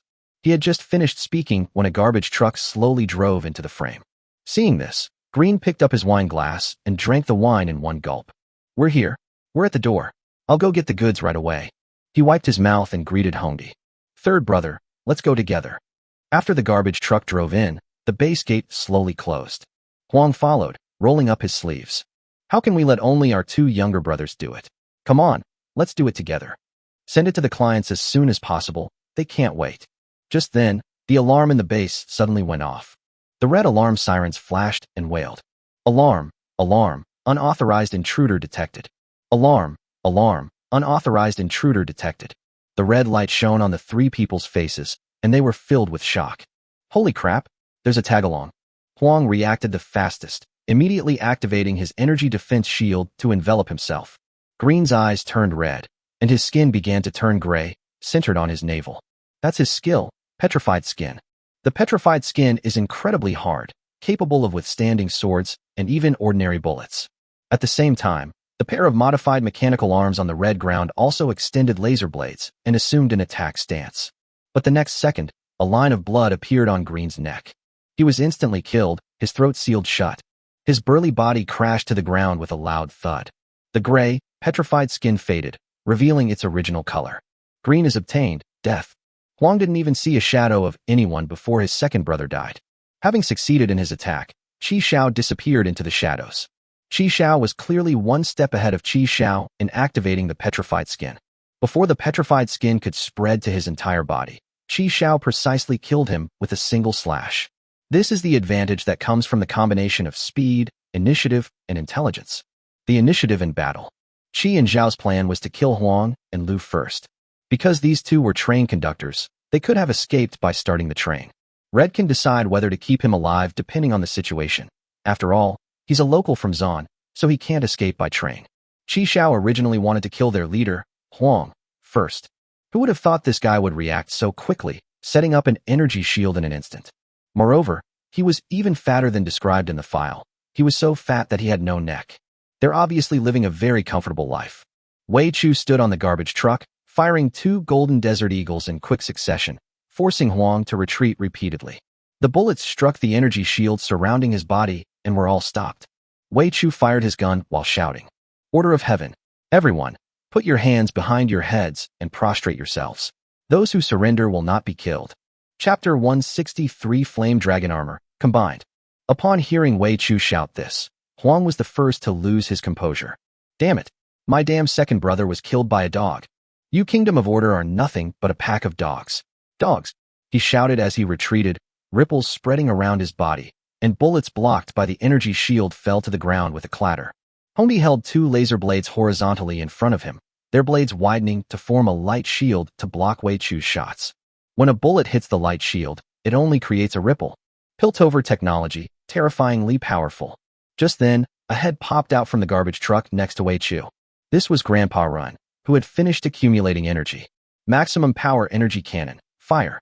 A beam of pure white energy shot out, aimed directly at Huang's head. Seeing that things were not going well, Hongdi immediately stepped in front of Huang. At the same time, the light shield he raised became even more solid, outputting maximum power. Piltover tech versus Piltover tech? The expected explosion didn't happen. The energy pillar collided with the light shield without making a sound. The absence of sound does not mean that the power is weak. You should know that Old Master Ren's energy cannon, unleashed in a fit of rage, can melt a hole in steel. The light shield grew dimmer and dimmer, finally unable to withstand the attack, and suddenly disappeared. However, the power of the energy cannon was also neutralized, and Old Master Ren would not be able to shout a second one for a short time. He raised his arm, flipped his 10 fingers 90 degrees, revealing the dark muzzle.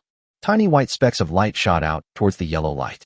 The energy bullets fired from Grandpa Ren's fingertips are no less powerful than those from an ordinary rifle.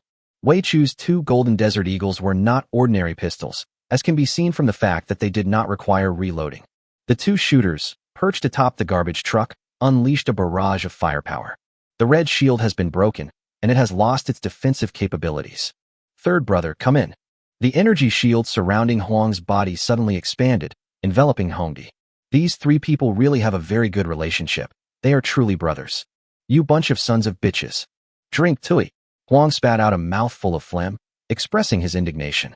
Qi Xiao pulled out his ZZ pistol from the shadows and switched to frost bullets.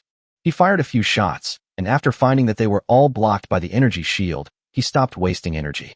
Intelligence reports indicate that the fat man's energy shield can not only withstand attacks, but also inflict a powerful electric shock on anyone who dares to enter its range. Although Qi Xiao's location was exposed, he quickly hid himself again, thanks to his incredible speed. Huang turned his head, but did not see Qi Xiao. "Damn, that's disgusting. It looks like a ghost." Although Qi Xiao did not cause any actual harm to Huang, the psychological pressure he exerted on her was increasing. Just then, a mouse was suddenly thrown at us by someone. As soon as the rat entered the energy shield's range, a huge electric current acted on it. It didn't even have time to squeak before it died instantly. It fell to the ground, its surface blackened by the electric shock. Qi Xiao nodded as he watched this scene. The intelligence is correct. Entry is indeed not permitted without authorization. That's right. He caught the rat while he was staking out the garbage dump. Huang looked at the dead rat on the ground, his teeth itching with anger. The energy shield he deploys can not only block ranged attacks such as bullets and energy cannons, but also inflict a powerful electric shock on enemies who enter within half a meter of him. The enemy clearly knew their abilities and tools very well, and so far they had only been attacking from a distance, without daring to get close again. Their mobile bases are moved to different locations every so often. In addition, the self-driving garbage trucks transporting weapons have been working perfectly for many years without any incidents. How did order suddenly appear at our door? Compared to the red-haired guy, what terrified the yellow-haired guy even more was the person who killed the green-haired guy in an instant. Up to this point, he hadn't even seen when the person made their move. He was like a venomous snake lurking in a dark corner, waiting for his chance to strike. The yellow feeling was like a fishbone stuck in my throat, like sitting on pins and needles, like a thorn in my back. Now, he is in the open while his enemy is in the shadows, and the situation is very bad. Because the next person to have their throat slit could be yourself. Moreover, this person is extremely cautious. He even used a mouse for testing just now. Huang protected Hongdi and retreated to a blind spot where Wei Chu and his men were firing. This way, at least the direct pressure is greatly reduced. He couldn't hold out for long, as it was very taxing on his mental energy. Damn it, where are the guard dogs? Just then, Wei Chu shouted, "Old Huang, you might as well just surrender. We know your background perfectly well. There are only 3 of you in this dilapidated base, so don't put up any more resistance. Come back with us and give us your client information. We'll try to redeem yourself through good deeds. Seeing that the target had hidden behind the wall, Wei Chu began to persuade him. Screw you. How are you going to repay me for my second brother's life? You're right, it's really just the 3 of us here. But didn't your intelligence mention that I have many more dogs with me? Dog? What kind of dog? Wei Chu looked puzzled.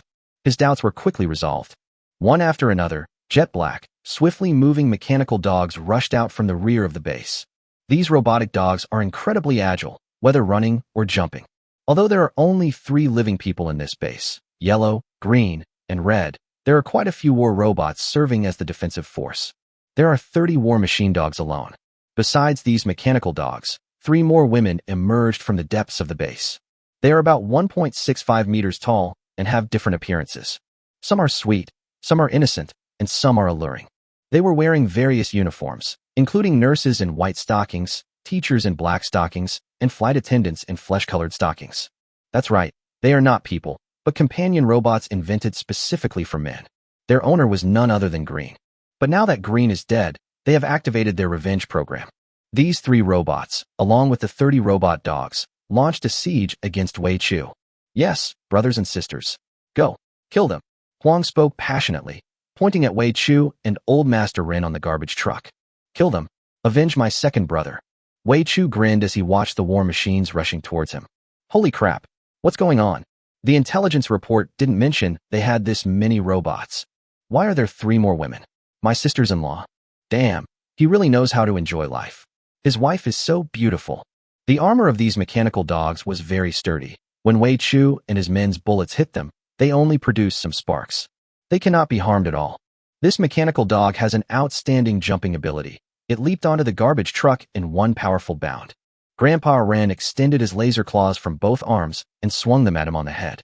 The robot dog's head was forcibly ripped off, but this did not stop its actions. The head is not their control unit. The mechanical dog, now headless, continued its rampage, the immense impact causing Grandpa Ren to stumble. You can have the dog, but I'll take care of the 3 women. Qi Zhao's voice rang in Wei Chu's ears. Their voices were heard, but they were never seen. Wait, why am I the one hitting the dog? Hey, go easy on him. Try not to kill him if you can avoid it. These beauties don't deserve to die.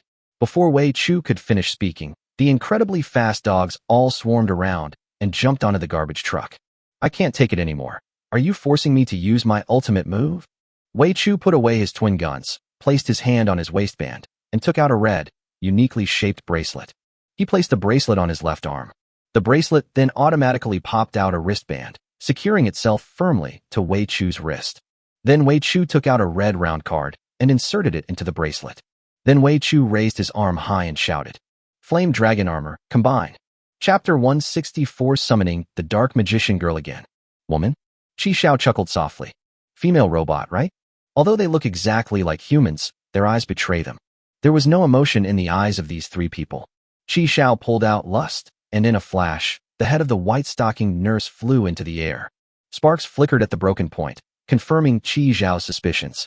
Qi Xiao swiftly brought down his blade, and the other 2 robots also fell to the ground, their heads rolling to the ground.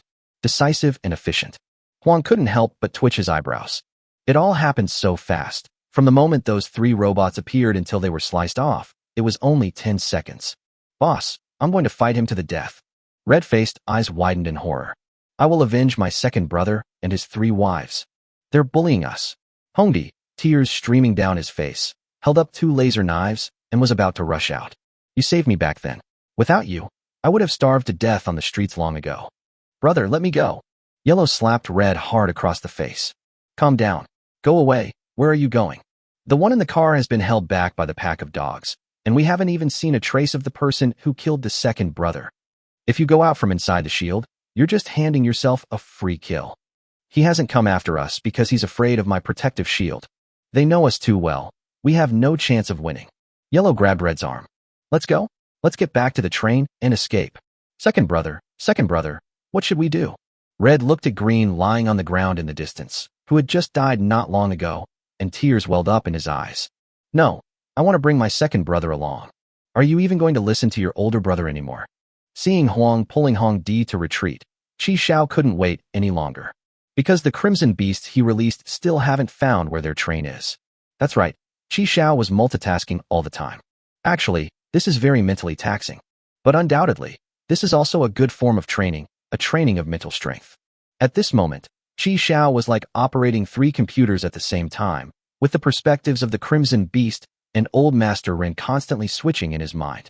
He also saw Wei Chu transformed into the Flame Dragon armor, whose combat power was astonishing.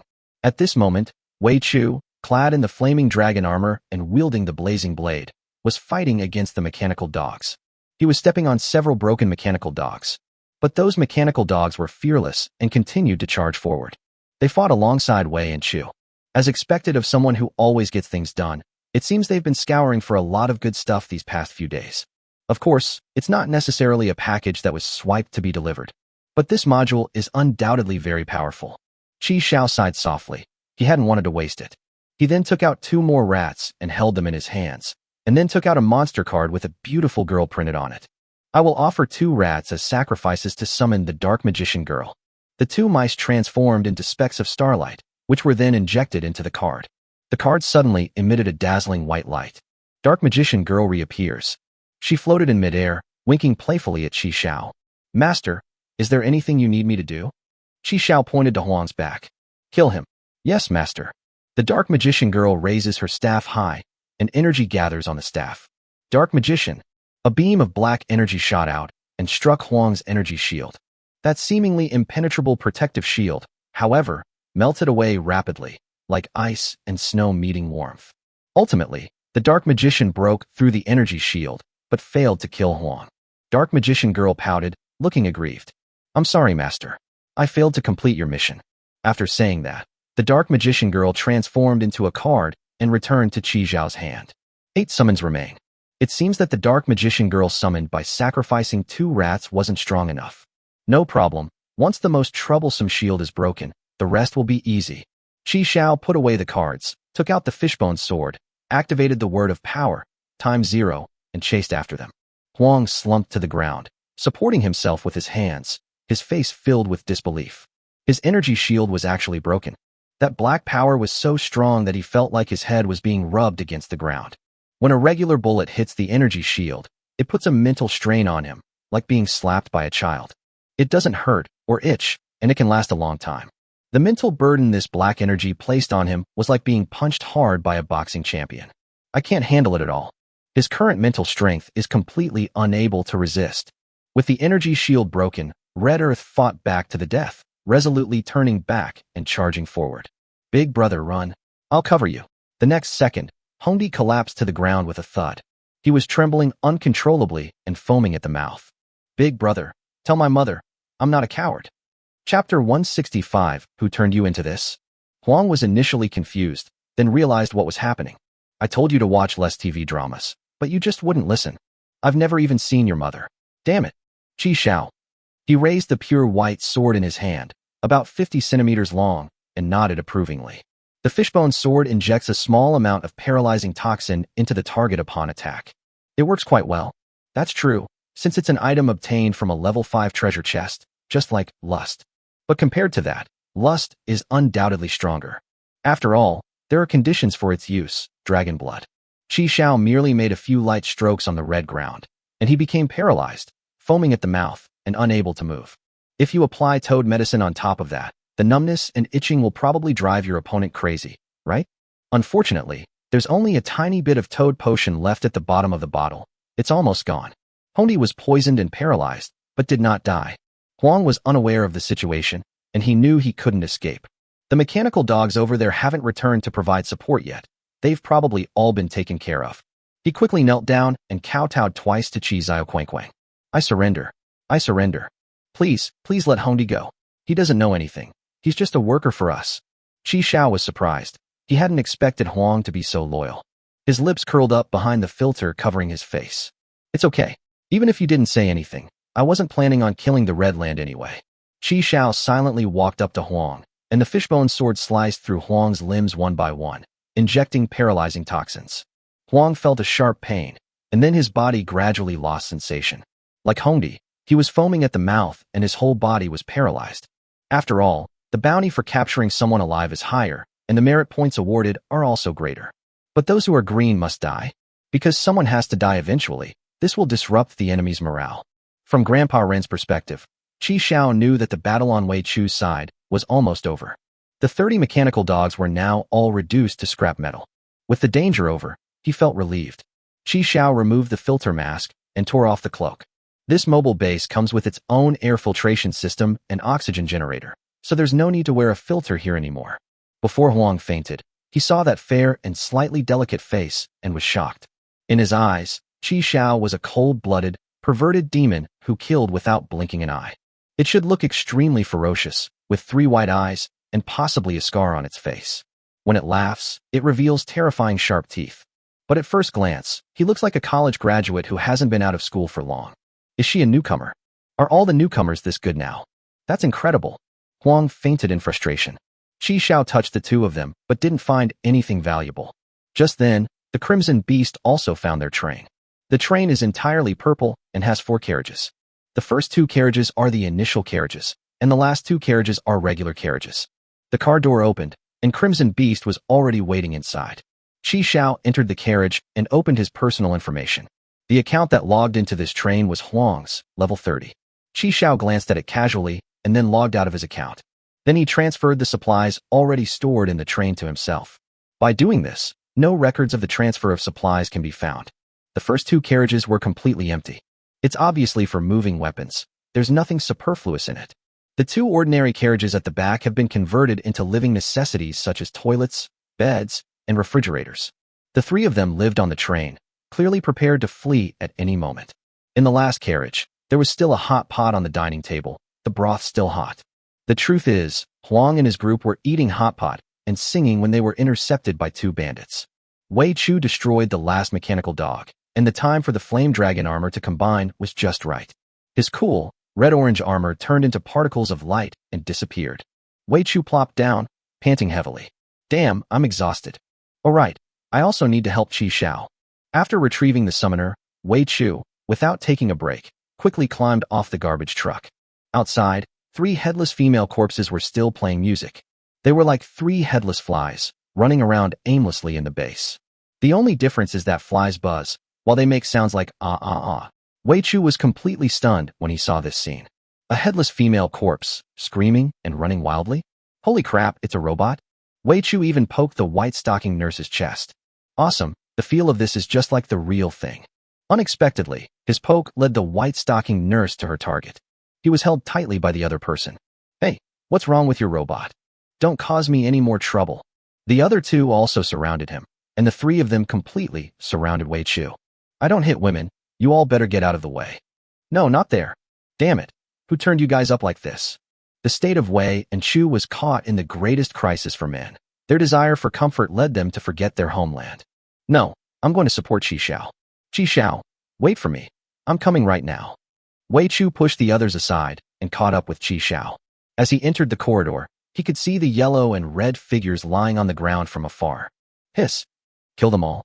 That Chi Xiao guy, I never would have guessed. He's a real killer.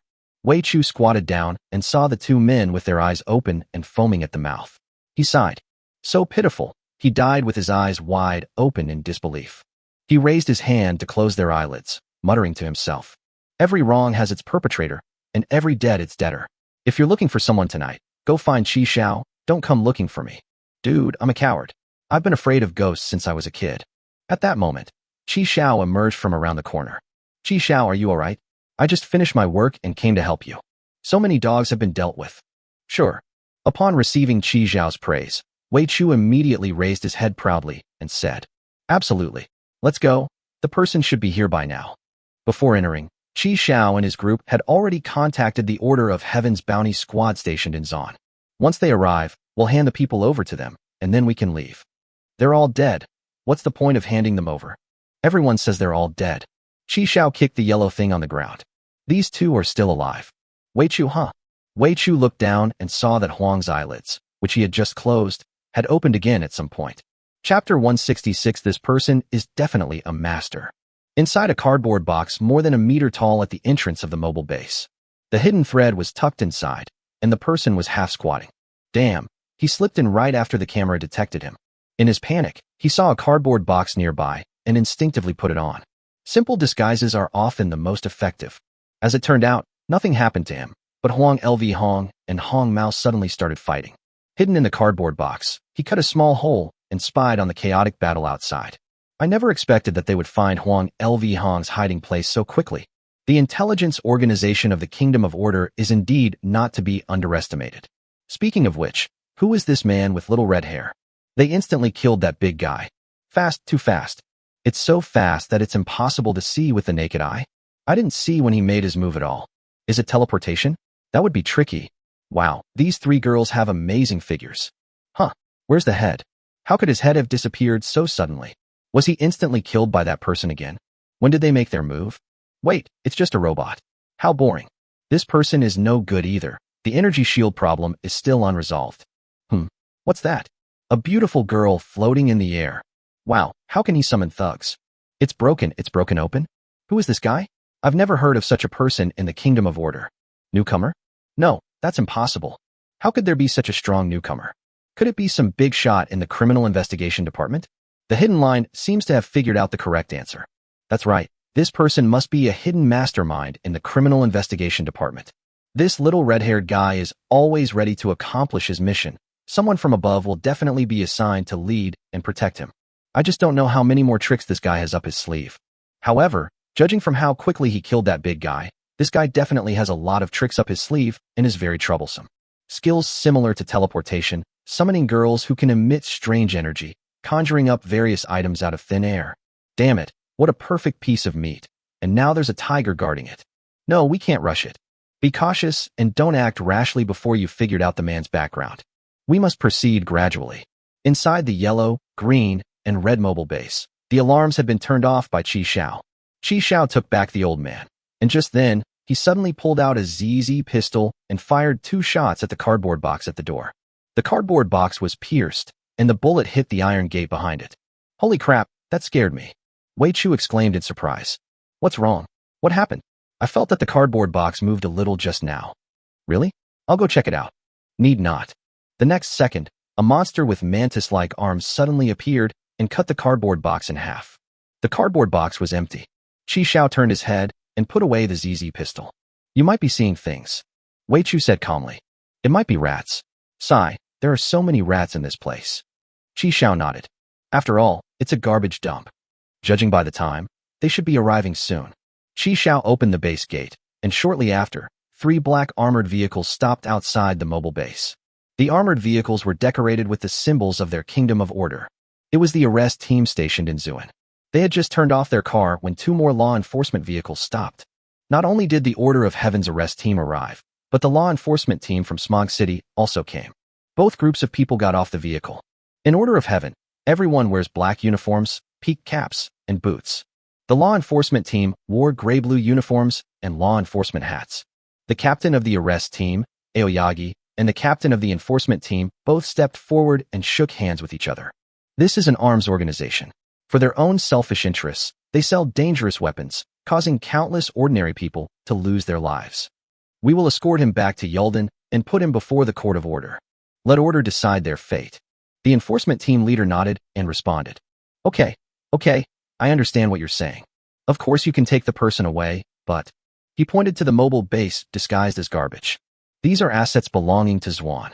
We are here on orders to inventory and reclaim them. This mobile base, including everything within it, belongs to Zhuan. You can only take people with you. Aoyagi pushed up his glasses and looked at Qi Xiao. Seeing Qi Xiao's expressionless face, he turned his head. Of course, we will abide by the treaty we signed. That's right. Your orderly heaven has always valued integrity the most. After saying that, the arrest team sent men to take control of the yellow and red people. The deceased green was also put into a body bag and taken away with them. Qi Xiao and Wei Chu also came out of the mobile base. It stinks terribly. They'd been lying in wait in the garbage dump for so long, they must have been stinking by now. Qi Xiao was all right. Under his cloak was a galactic combat suit that maintained constant temperature and humidity and was self-cleaning. He tossed his cloak aside, and there was no smell of garbage on him. Let's find a place to take a shower and grab a late-night snack while we're at it. I'm starving and desperately need to eat. Upon hearing Wei Chu's words, Qing Lu looked at the two of them. Are you going to Piltover? Sunlight Alley, which is next to Moonlight Alley, is a great place to relax. He smiled and said, there's a spare car here. If you don't mind, you can keep it. Qi Xiao nodded and did not refuse. Thank you, Team Leader Qing. No, I should thank you.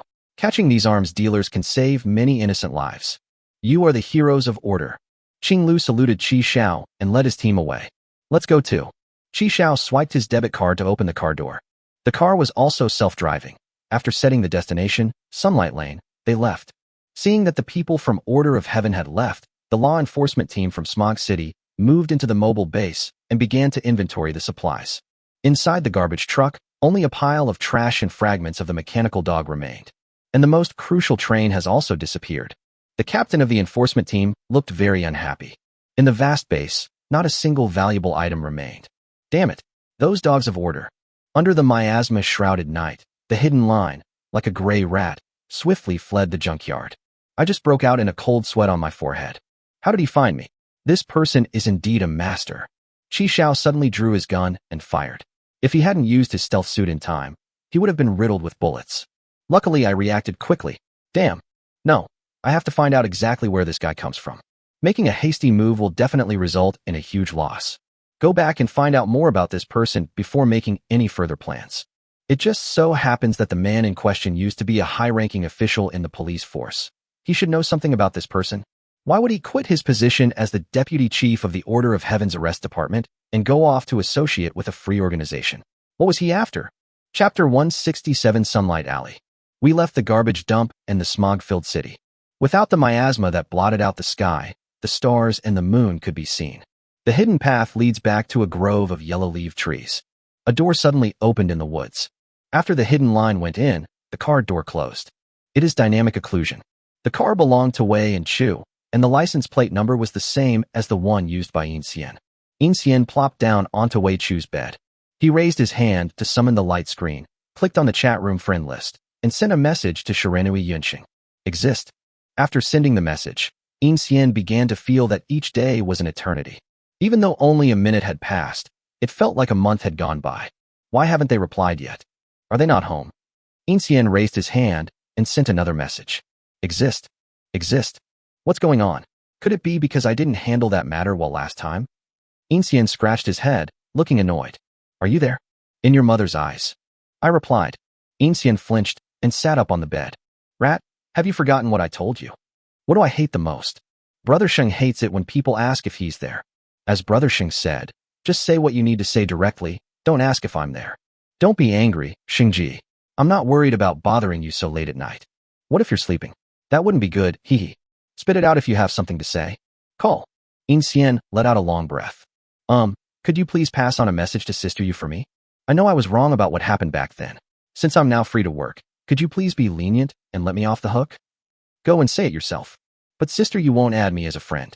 The hidden private villa and the fact that so many of his collections were destroyed meant he had to investigate. At the time, he threatened to hang the murderer up and beat him.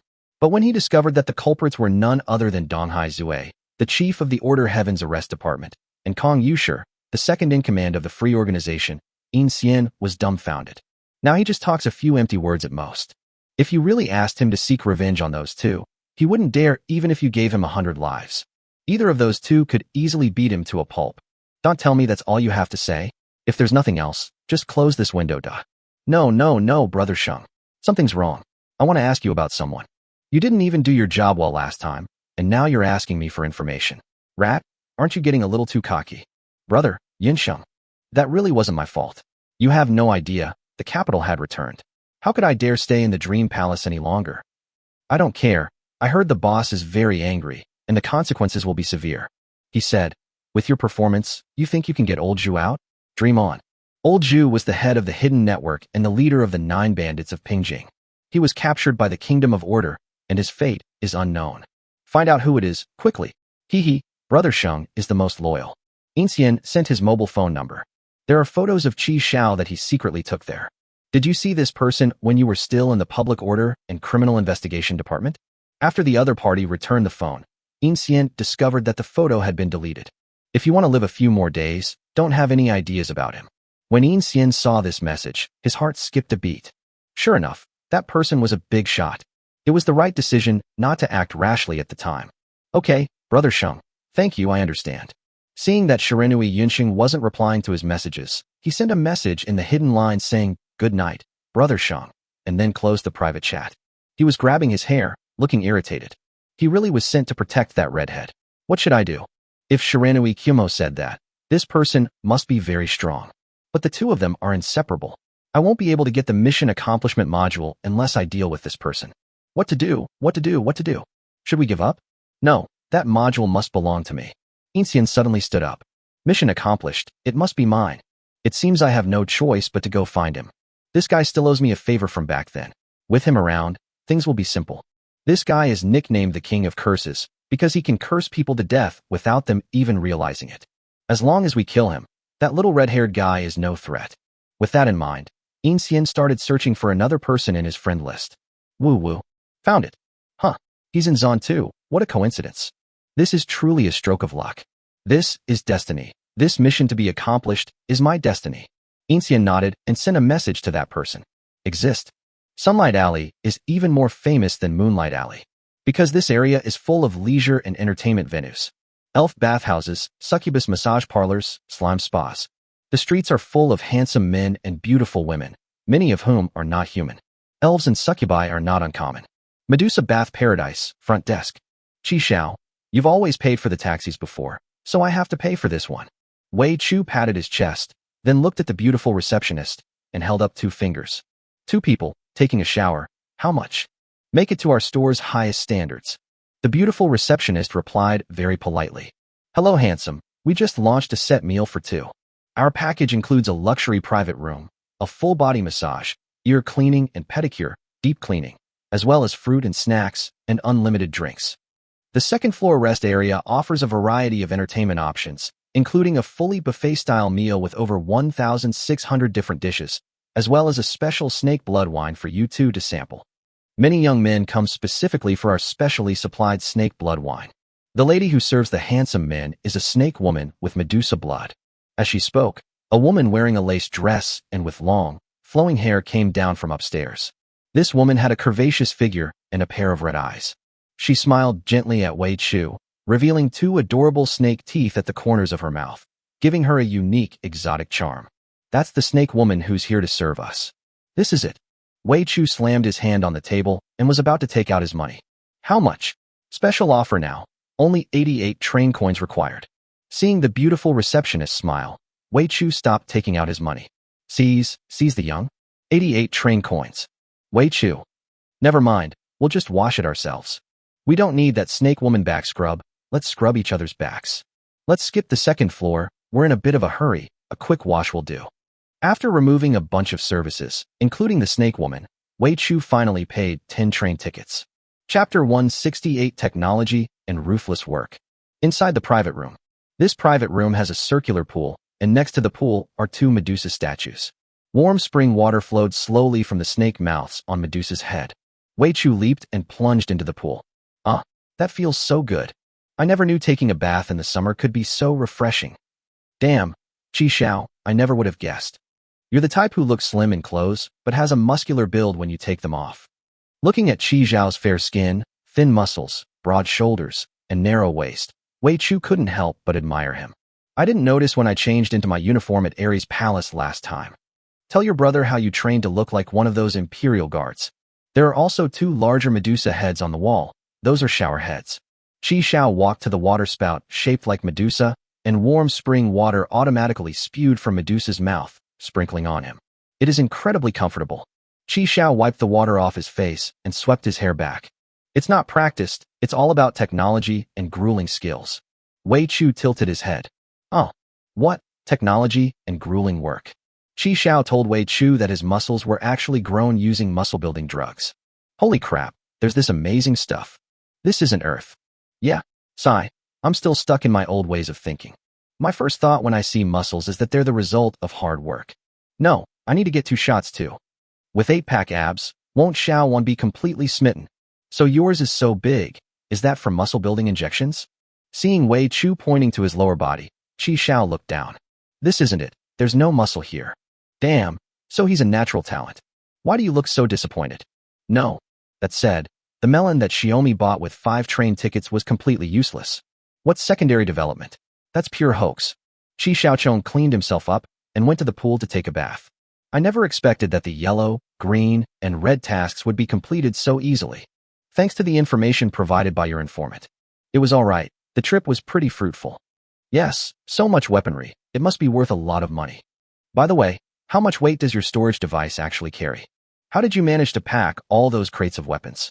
The weapons on the garbage truck had naturally been stored in Qi Zhao's Sasha Golden Gourd before those people arrived. The 100 cubic meter storage space, after storing all these weapons, had almost nothing left. The train was also collected into Qi Zhao's bracelet. Currently, Qi Xiaojia's bracelet contains 3 trains. 1 yellow carriage, 1 black carriage, and 1 purple carriage. Compared to you, my belt is rubbish. No, your transformation device is pretty awesome. Haha, right. How about it? Do you want to give it a try? But I'm out of energy right now. I'll give it a try when I have more energy. You only have this one transformation device. Don't you have the Azura armor? I like that one. No. Wei Chu shook his head. The topic successfully veered off course by Qi Xiao. After taking a shower, the two went to Moonlight Alley for a late-night snack. The two of them were eating barbecue and drinking wheat juice in the alley. The summer breeze is cool and pleasant. Hey, this tastes pretty good. Wei Chu was gnawing on the demon lamb kidneys, his mouth greasy from eating. Qi Xiao, this job is finished, but the new job hasn't started yet. What should we do next? Didn't you want to find a car? Oh right, I need to find the car. And you? Are you leaving? Qi Xiao nodded. Oh, leaving so soon? Working so hard. Don't you want to enjoy yourself? I might stay for another 2 days and bring Lao Lu and the others here to have a look around. All right, I'll come hang out with you guys when I have time. After the two had their late-night snack, it was already 5 a.m. There are the fewest people in Moonlight Alley at this time. Then I'll go to the train exchange. I can return the car to them on the way. Contact me via mobile if you find anything. Qi Xiao said. Good. I'm leaving, Qi Xiao. You should go back too. After saying that, Wei Chu got into the armored vehicle and left. Qi Xiao went to a breakfast shop, bought some breakfast, and prepared to use the anchor point backtracking to go directly back. Just then, a dark figure suddenly rushed out from the next alley and crashed straight into Qi Xiao. Oops. He was sent flying by Qi Xiao and landed on his backside with a thud. The man was dressed in a blue cloth robe and had a small cloth bag slung across his shoulder. She has a high ponytail and is very pretty. With her large, almond-shaped eyes and thick eyebrows, she looks very lively. Is this clothing worn by a Taoist priest? Or was she a female Taoist priest? The Taoist priest looked up at Qi Xiao, his peach blossom eyes smiling slightly, his lips curving into a smile like Toothless from an anime. He was also holding a kiln-roasted chicken in his hand. Then a fat man with a large belly, dressed in a white chef's uniform, rushed out of the alley. Don't run. Stop. Don't run. The young Taoist priest turned and glanced at him before quickly getting up and hiding behind Qi Xiao. The owner of the kiln-roasted chicken shop ran up to Qi Xiao and shouted at him. Get out of the way. Don't block the way. Then he pointed to the young Taoist priest hiding behind Qi Xiao and shouted. You son of a bitch, you're just targeting me, aren't you? Am I even going to keep this shop open? Why don't you go and cause trouble for old Wong over there? No, their fried skewers aren't clean. The young Taoist priest said righteously. I ate it once last time, and it almost killed me. I had to drink 4 packets of montmorillonite powder to stop it. Qi Xiao was stunned when the young Taoist priest spoke. He turned around and took a closer look. He saw an Adam's apple. It turned out to be a man. It's a waste that you're so beautiful. Upon hearing this, the owner of the kiln-roasted chicken shop was immediately enraged. Then go ahead and mess with me, huh? Mainly because your chicken is delicious. I don't even look down on other people's chickens. Thank you so much. The owner of the kiln-roasted chicken shop forced a smile. Give me back my chicken right now. The young Taoist reluctantly took out the kiln-roasted chicken and then, with lightning speed, stuck out his tongue and slurped it a few times. Then he handed over the saliva-covered roasted chicken. Here, take it if you don't mind. Chapter 169 Bloodshed. Grass. I'd rather take it back and throw it away than give it to you. The owner of the kiln-roasted chicken shop reached out to take it away. Qi Xiao sighed and reached out to grab the boss's arm. How much? What are you doing? You're going to pay him. How many? The owner of the kiln-roasted chicken shop held up 2 fingers, 200 order coins. Qi Xiao took out a 1,000 yuan order coin and handed it to the shopkeeper. I'm out of change. The owner of the kiln-roasted chicken shop immediately lit up, took the money, and then withdrew his hand. Keep the change, and give me 4 more chickens. Okay, just a moment. I'll be right back. This kiln-roasted chicken smells really good. I'll buy some and take Lao Lu and the others to try it. After the owner of the kiln-roasted chicken shop left, the Taoist priest grabbed Qi Zhao's hand. I went out this morning to consult a fortune teller, and the divination indicated that I would meet a benefactor today. We've encountered it. My name is Wu Yu, Wu with the mouth and Wu with the leisurely nature of the character Yu. How should I address you, fellow Taoist? Qi Zhao's hand was smeared with chicken oil, and a helpless smile appeared on his lips. Qi Xiao. The Qi in director Qi's name is the same as the Xiao in the Chinese zodiac. Great name. Wu Yu nodded in approval. Qi Xiao, fellow Taoist Qi. Since I have nothing to repay you with, I'll let you read my palm. Wu Yu put the chicken in his mouth and grabbed Qi Zhao's hand with his other hand, turning it over. He bent down and examined it carefully. After watching for a while, Wu Yu frowned. He released Qi Zhao's hand without saying a word, first taking the kiln-roasted chicken he was holding in his mouth and taking a bite. Qi Xiao withdrew his oiled hands. Isn't palmistry supposed to be done on the left for men and the right for women? Why do we need to look at both hands at the same time? No. Wu Yu shook his head. Fellow Taoist Qi is unaware of this. The left hand represents one's innate foundation, while the right hand represents one's acquired fortune. Therefore, you need to look at both hands together when reading palms. If you only look at one hand, that's a scam. Qi Xiao nodded. Wu Yu took another bite of the chicken leg and continued. Young Taoist master, your destiny dictates that you will be a person who changes the world. However, your path forward is destined to be shrouded in mist and filled with many forks in the road. You need to keep your composure and not let external factors influence your judgment. The road ahead is long and arduous, and it is destined to be difficult. Wu Yu unconsciously shook his head. The key is... Wu Yu suddenly looked up at Qi Xiao and said with a serious expression, you will surely suffer a bloody disaster within 3 days. Once this disaster is over, all will be well. Come on, you're always saying everyone is going to have a bloody disaster. The owner of the kiln-roasted chicken shop happened to be returning with kiln-roasted chickens. Upon hearing Wu Yu's words, he looked disgusted. Is he about to try and sell you that lousy amulet? What era are we living in? Can't your sales pitches keep up with the times? Qi Xiao reached out and took the kiln-roasted chicken from the owner of the kiln-roasted chicken shop, then casually wiped the oil off his hands onto the paper bag. Wu Yu said smugly, just tell me if my prediction was accurate or not. I told you the day before yesterday that you would have a bloody disaster, and it came true on the spot. You have the nerve to say that? It's all your fault. You fell while chasing me. You can blame the uneven road or your own bad legs, but how can you blame me? The owner of the kiln-roasted chicken shop brandished his fist, glared at the young Taoist priest, and said menacingly, get out of here. If you come stealing chickens again, I'll smash your eggs. What do you mean steal? I traded you my amulet for it. Amulet? I chased you with the amulet you shoved at me, and I even tripped and fell down. The owner of the kiln-roasted chicken shop didn't want to argue with him anymore. After leaving a threatening remark, he turned and left. Fellow Taoist Qi, listen to me. You will surely suffer a bloody disaster within 3 days. You are my benefactor. I can't let this chicken go to waste. After saying that, he took out a yellow talisman from his cloth bag and handed it to Qi Xiao. This is what my master left me. It's the only one. Remember to carry this with you at all times. It will help fellow Taoist Qi get through this calamity. Qi Xiao took the yellow talisman. Just one, you're willing to give it to me. It's okay, I'll just ask him for it when I get back. Qi Xiao. At that moment, a man pushing a cart saw Wu Yu and shouted, thief. He put down what he was holding and rushed over. Geneva, you scoundrel. Give me back my dragon heart. Upon seeing him, Wu Yu shoved the talisman into Qi Zhao's hand without a word, then turned and ran away. You've mistaken me for someone else. What dragon heart? It doesn't taste good. Qi Xiao looked at the yellow talisman stained with chicken oil in his hand and smiled silently. Qi Xiao found the handsome Taoist priest in front of him, who was half a head shorter than him, quite interesting. Before he spoke, Qi Xiao really thought he was a woman. Mainly because he's too handsome, plus he had his hair tied in a ponytail. Seeing long hair and immediately assuming it's a girl is a preconceived notion. After buying breakfast, Qi Xiao found a secluded corner. Anchor point backtracking. The bright moonlight shone through the woods. The air was fresh, and you could see the stars and the moon just by looking up. Old Lu, dressed in short sleeves and shorts, sat on the top of the train, guarding the best train. Snap! The sixth brother slapped him across the face.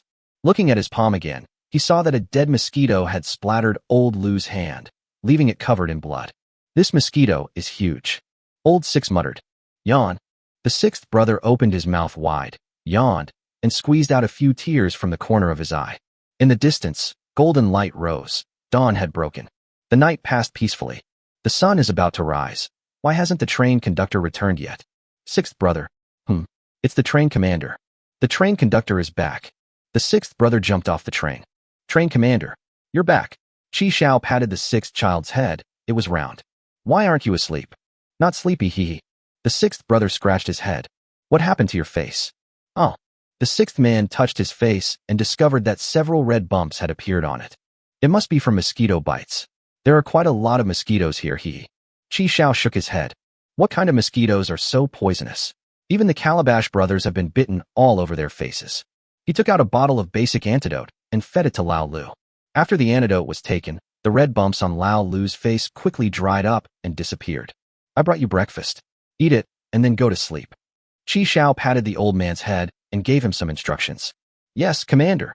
Wow, Commander, this chicken smells delicious. Right, while it's hot. Lao Lu tore off a chicken leg and handed it to Chi Xiao. Chi Xiao looked at the grinning Lao Lu and reached out to take it. Remember to brush your teeth before going to bed after you finish eating. Okay. After saying that, Chi Xiao went to the zombie room and threw the leftover chicken bones into the automatic compost bin. Change the container and then take out the newly produced multi-purpose fertilizer.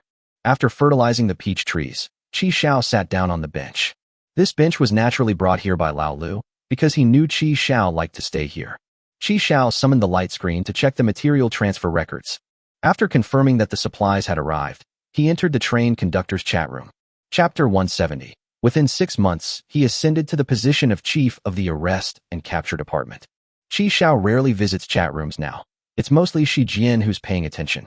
Shi Jian would be in charge of filtering out useful information in the chat room, and then Chi Xiao would take a look. The main problem is that there's too much junk content in it. Wu Yu. Chi Xiao searched for Wu Yu's name and found one result, but it was clearly not the person he had just met. Isn't he the train conductor? No, it's also possible that he logged out of the train. This way, it won't be found in the chat room either. Chi Xiao took out the yellow talisman stained with chicken oil. After examining it carefully several times, I discovered that it was just an ordinary talisman. Chi Xiao rubbed his temples, then took out a lighter from the boundary bracelet. Snap! Just as the flame was about to ignite the talisman, Chi Xiao removed it. Will I suffer a bloody accident in the next 3 days? What bloodshed could possibly befall me? Of the 3 individuals, Huang, Lu, and Hong, 2 were arrested and 1 was killed. Their clients are contacting me? They don't know me either. Suddenly, Chi Xiao thought of the cardboard box at the mobile base. Something's not right. There was definitely something there back then. What if the source of the disaster wasn't me, but someone else around me? Wei and Chu. Hidden lines. That's right, it's a special module from Wei Chu. We won't give up until we get the hidden thread. After all, they are an organization known for stealing special modules. Chi Xiao had read the information about Yin Xian, including his skills and tools. However, the last update was a year ago, so who knows if the data is still accurate. Chi Xiao put the talisman and lighter back into the boundary bracelet. Anyway, this thing is kept in the boundary bracelet, so it's isolated from the world. I'm not afraid that it will harm me. Then Chi Xiao opened the wanted criminal information provided by order of heaven and read through the information about the hidden line. He felt that wasn't enough, so he wrote another note to Kong. Sister Yu, thanks to the information you provided, the capture of Huang, Lu, and Hong went so smoothly. There are no new tasks assigned at the moment. I will inform you as soon as there is any new information. Kong replied to the message very quickly this time. Yes, aim to become the head of the Criminal Investigation Department within 6 months. Chi Xiao. Isn't this a bit too fast? No, the Criminal Investigation Department doesn't have a deputy chief of staff yet. If your performance is outstanding enough, becoming a deputy chief of staff within 6 months is no problem. Once you've secured the position of deputy chief of staff, and the time is right, I'll take care of Donghai Zue. Then the chief of staff position will naturally be yours. Hearing Kong Yu's plan, Chi Xiao gasped. How confident is she? He'd seen Donghai Zue before. She could transform into lightning and fly. Why did she describe her as some kind of little monster, someone she could just kill off so easily? Okay, Sister Yu, I'll try my best. By the way, Sister Yu, I'd like to ask you about someone. Explained. One of the 9 thieves of Pingjing, a hidden figure. Do you know anything about him? Yeah, this guy almost got beaten to death when he tried to steal my shoes back then. Chi Xiao. Chi Xiao had already read about Hidden Line's peculiar collecting habits in the materials provided by the Kingdom of Order. But what was unexpected was that this guy had actually attacked Kong Yu. What a coincidence. What happened between you two? Hidden Line was just asking around about you.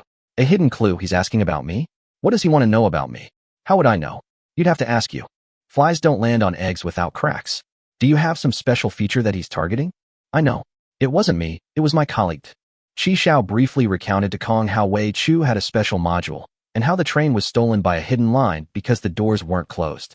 So that's how it is. They're secretly tracking him, trying to get their hands on that special module. He's mistaken you for a hidden expert sent by the police to protect him. After all, Mission Accomplished is a very valuable special module, and in his view, it's only right that the Kingdom of Order send people to protect it. Kong reacted quickly and immediately analyzed the facts from the limited information available. How's your colleague? Could he become your competitor? Should I get rid of him? No need, no need. You're so busy, sister you don't need to worry about such a small thing. To help me rise to power, they're essentially killing everyone in the arrest team. That's too brutal. We've recently had some business dealings with Hidden Line. My colleague has already warned him not to mess with you. But he doesn't know about your relationship with me. That's right, that's right. The fewer people who know about our relationship, the better. I understand what sister you means. He'll definitely try to get back at me for that special module. That's possible. Okay, thank you for reminding me, sister you. I'll pay attention. I knew it. There really was someone in that cardboard box. Damn, it's not the thief you should be afraid of, it's the thief who's eyeing you. Wait, now that I'm separated from Wei Chu, doesn't that mean the Hidden Line is going to take action against him? No, I have to remind him to be careful. After sending a message to Wei Chu, Qi Xiao summoned the light screen. Since things have come to this, let's upgrade first. After all, the main reason for coming back is to upgrade. Reaching level 30 will unlock the assembly game module. The carriages will then be rearranged. In just 3 days, he obtained a large amount of upgrade materials. They were all transferred from other trains. This is much faster than collecting and trading on your own. After deducting the supplies consumed from firing at Walking Fish Beach and the daily necessities, Qi Xiao now has 15,470 kilograms of metal, 8,990 kilograms of plastic, and 12,839 kilograms of wood left. The reserves are so abundant that one can directly advance from level 20 to level 30. He was promoted 10 ranks in a row. From level 20 to level 30, each level requires 1,200 kilograms of metal, 600 kilograms of plastic, and 400 kilograms of wood. The train coin, however, requires 50 coins. Qi Xiao found 317 train coins on Huang LV Hong's train. Including the ones he already had, Qi Xiao now possessed a total of 589 train coins. Logically, they should still have anonymous accounts, but Qi Xiao didn't have time to deal with them. It's already quite good that they looted their train and that carload of weapons. Everyone turns a blind eye. You can't go too far with anything. Even if you pluck all the feathers off them before handing them over, it wouldn't look good. Qi Xiao rubbed his chin. It takes 500 train coins to upgrade to level 10. If any significant upgrades are made along the way, these train coins might not be enough to upgrade to level 30. Sigh, money really doesn't last long. Qi Xiao arrived at the initial carriage and threw 50 train coins into the feeding area. The 3 upgrades at level 20 are useless. Come on, upgrade to level 21. The next moment, the system was upgraded and refreshed. Trading Master, following account receive 1 additional trading slot, 5 train coins. Fear of the Dark, obtain 1 train-specific bedside nightlight, 1 train coin. Free your hands, get a train-specific dishwasher, 3 train coins. Chapter 171 Continuous Upgrades. Dishwasher. I didn't expect to see it again.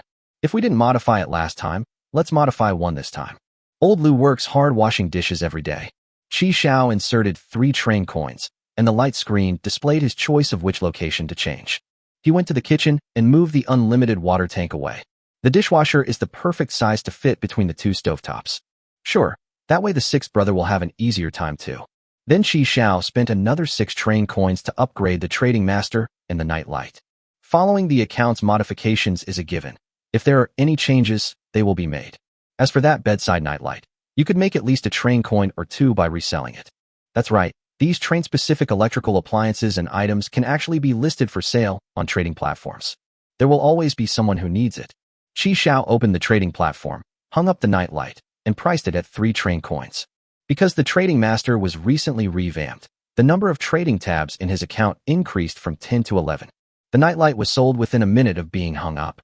Qi Xiao took out 3 train coins, and then took out 47 coins from the bracelet and threw them into the feeding area. With 50 train coins inserted, Qi Xiao clicked to upgrade again. Level up. Level 22. One ordinary carriage has been obtained. The maximum stopover time has been extended by 1 hour. The latest departure time is currently 5 p.m. You can still choose to depart at 10:50 a.m. Level 22. The longest stop time has been extended again.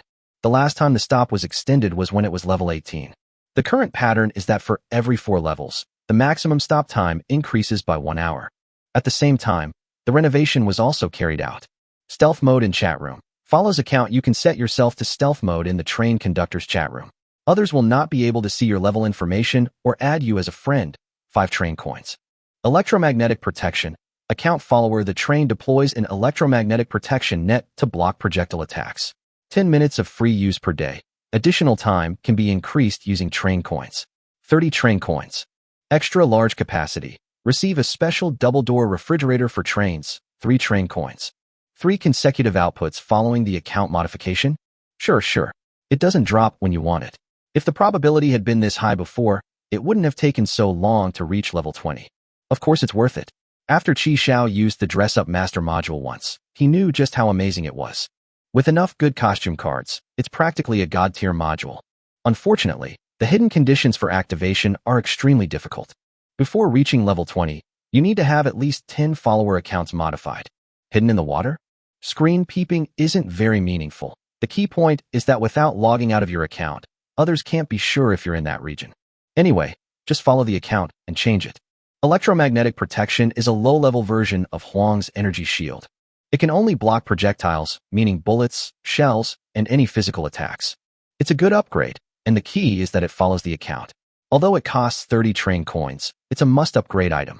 You can never have too many ways to save your life. A large double-door refrigerator? Nice one.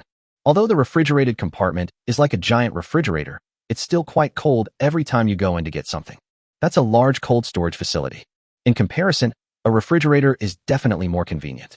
By the way, Huang LV Hong and his group had another one on their train.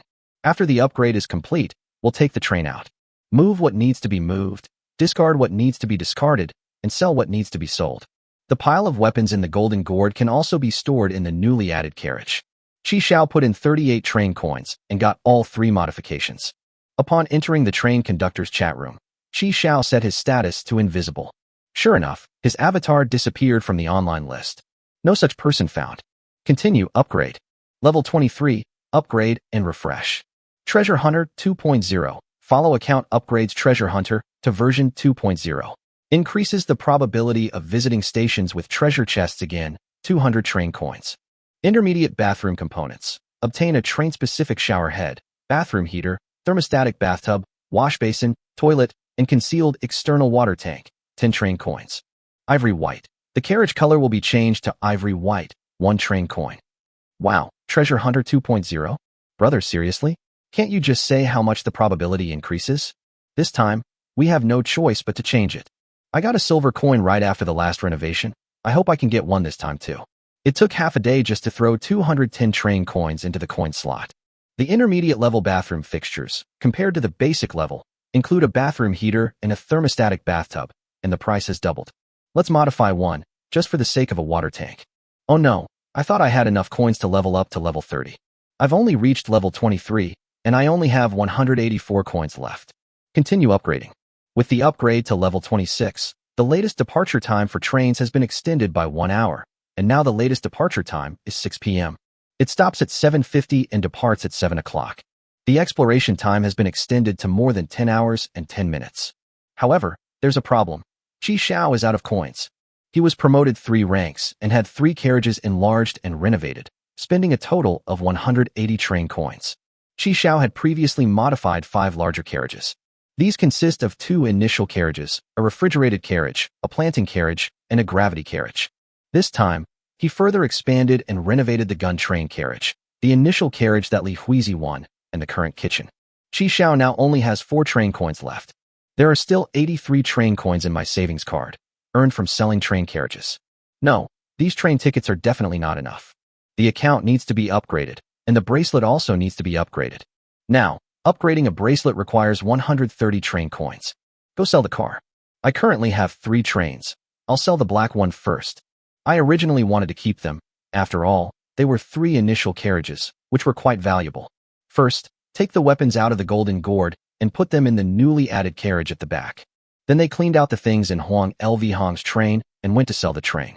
Having made up his mind, Qi Xiao took action. The weapons stored inside the golden gourd were not ordinary guns and cannons.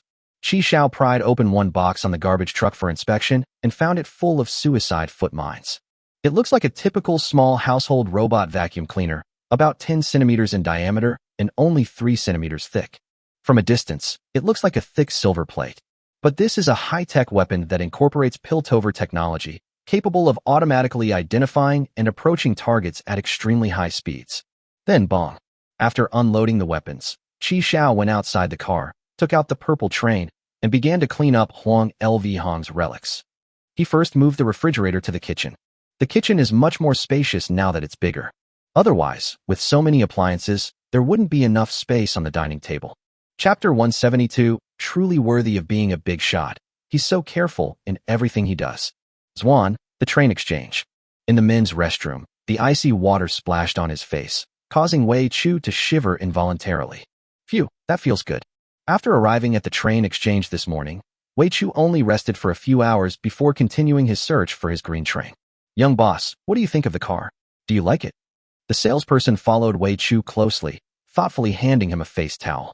Wei Chu took it, and while wiping his face, asked, It's great. But I have a question.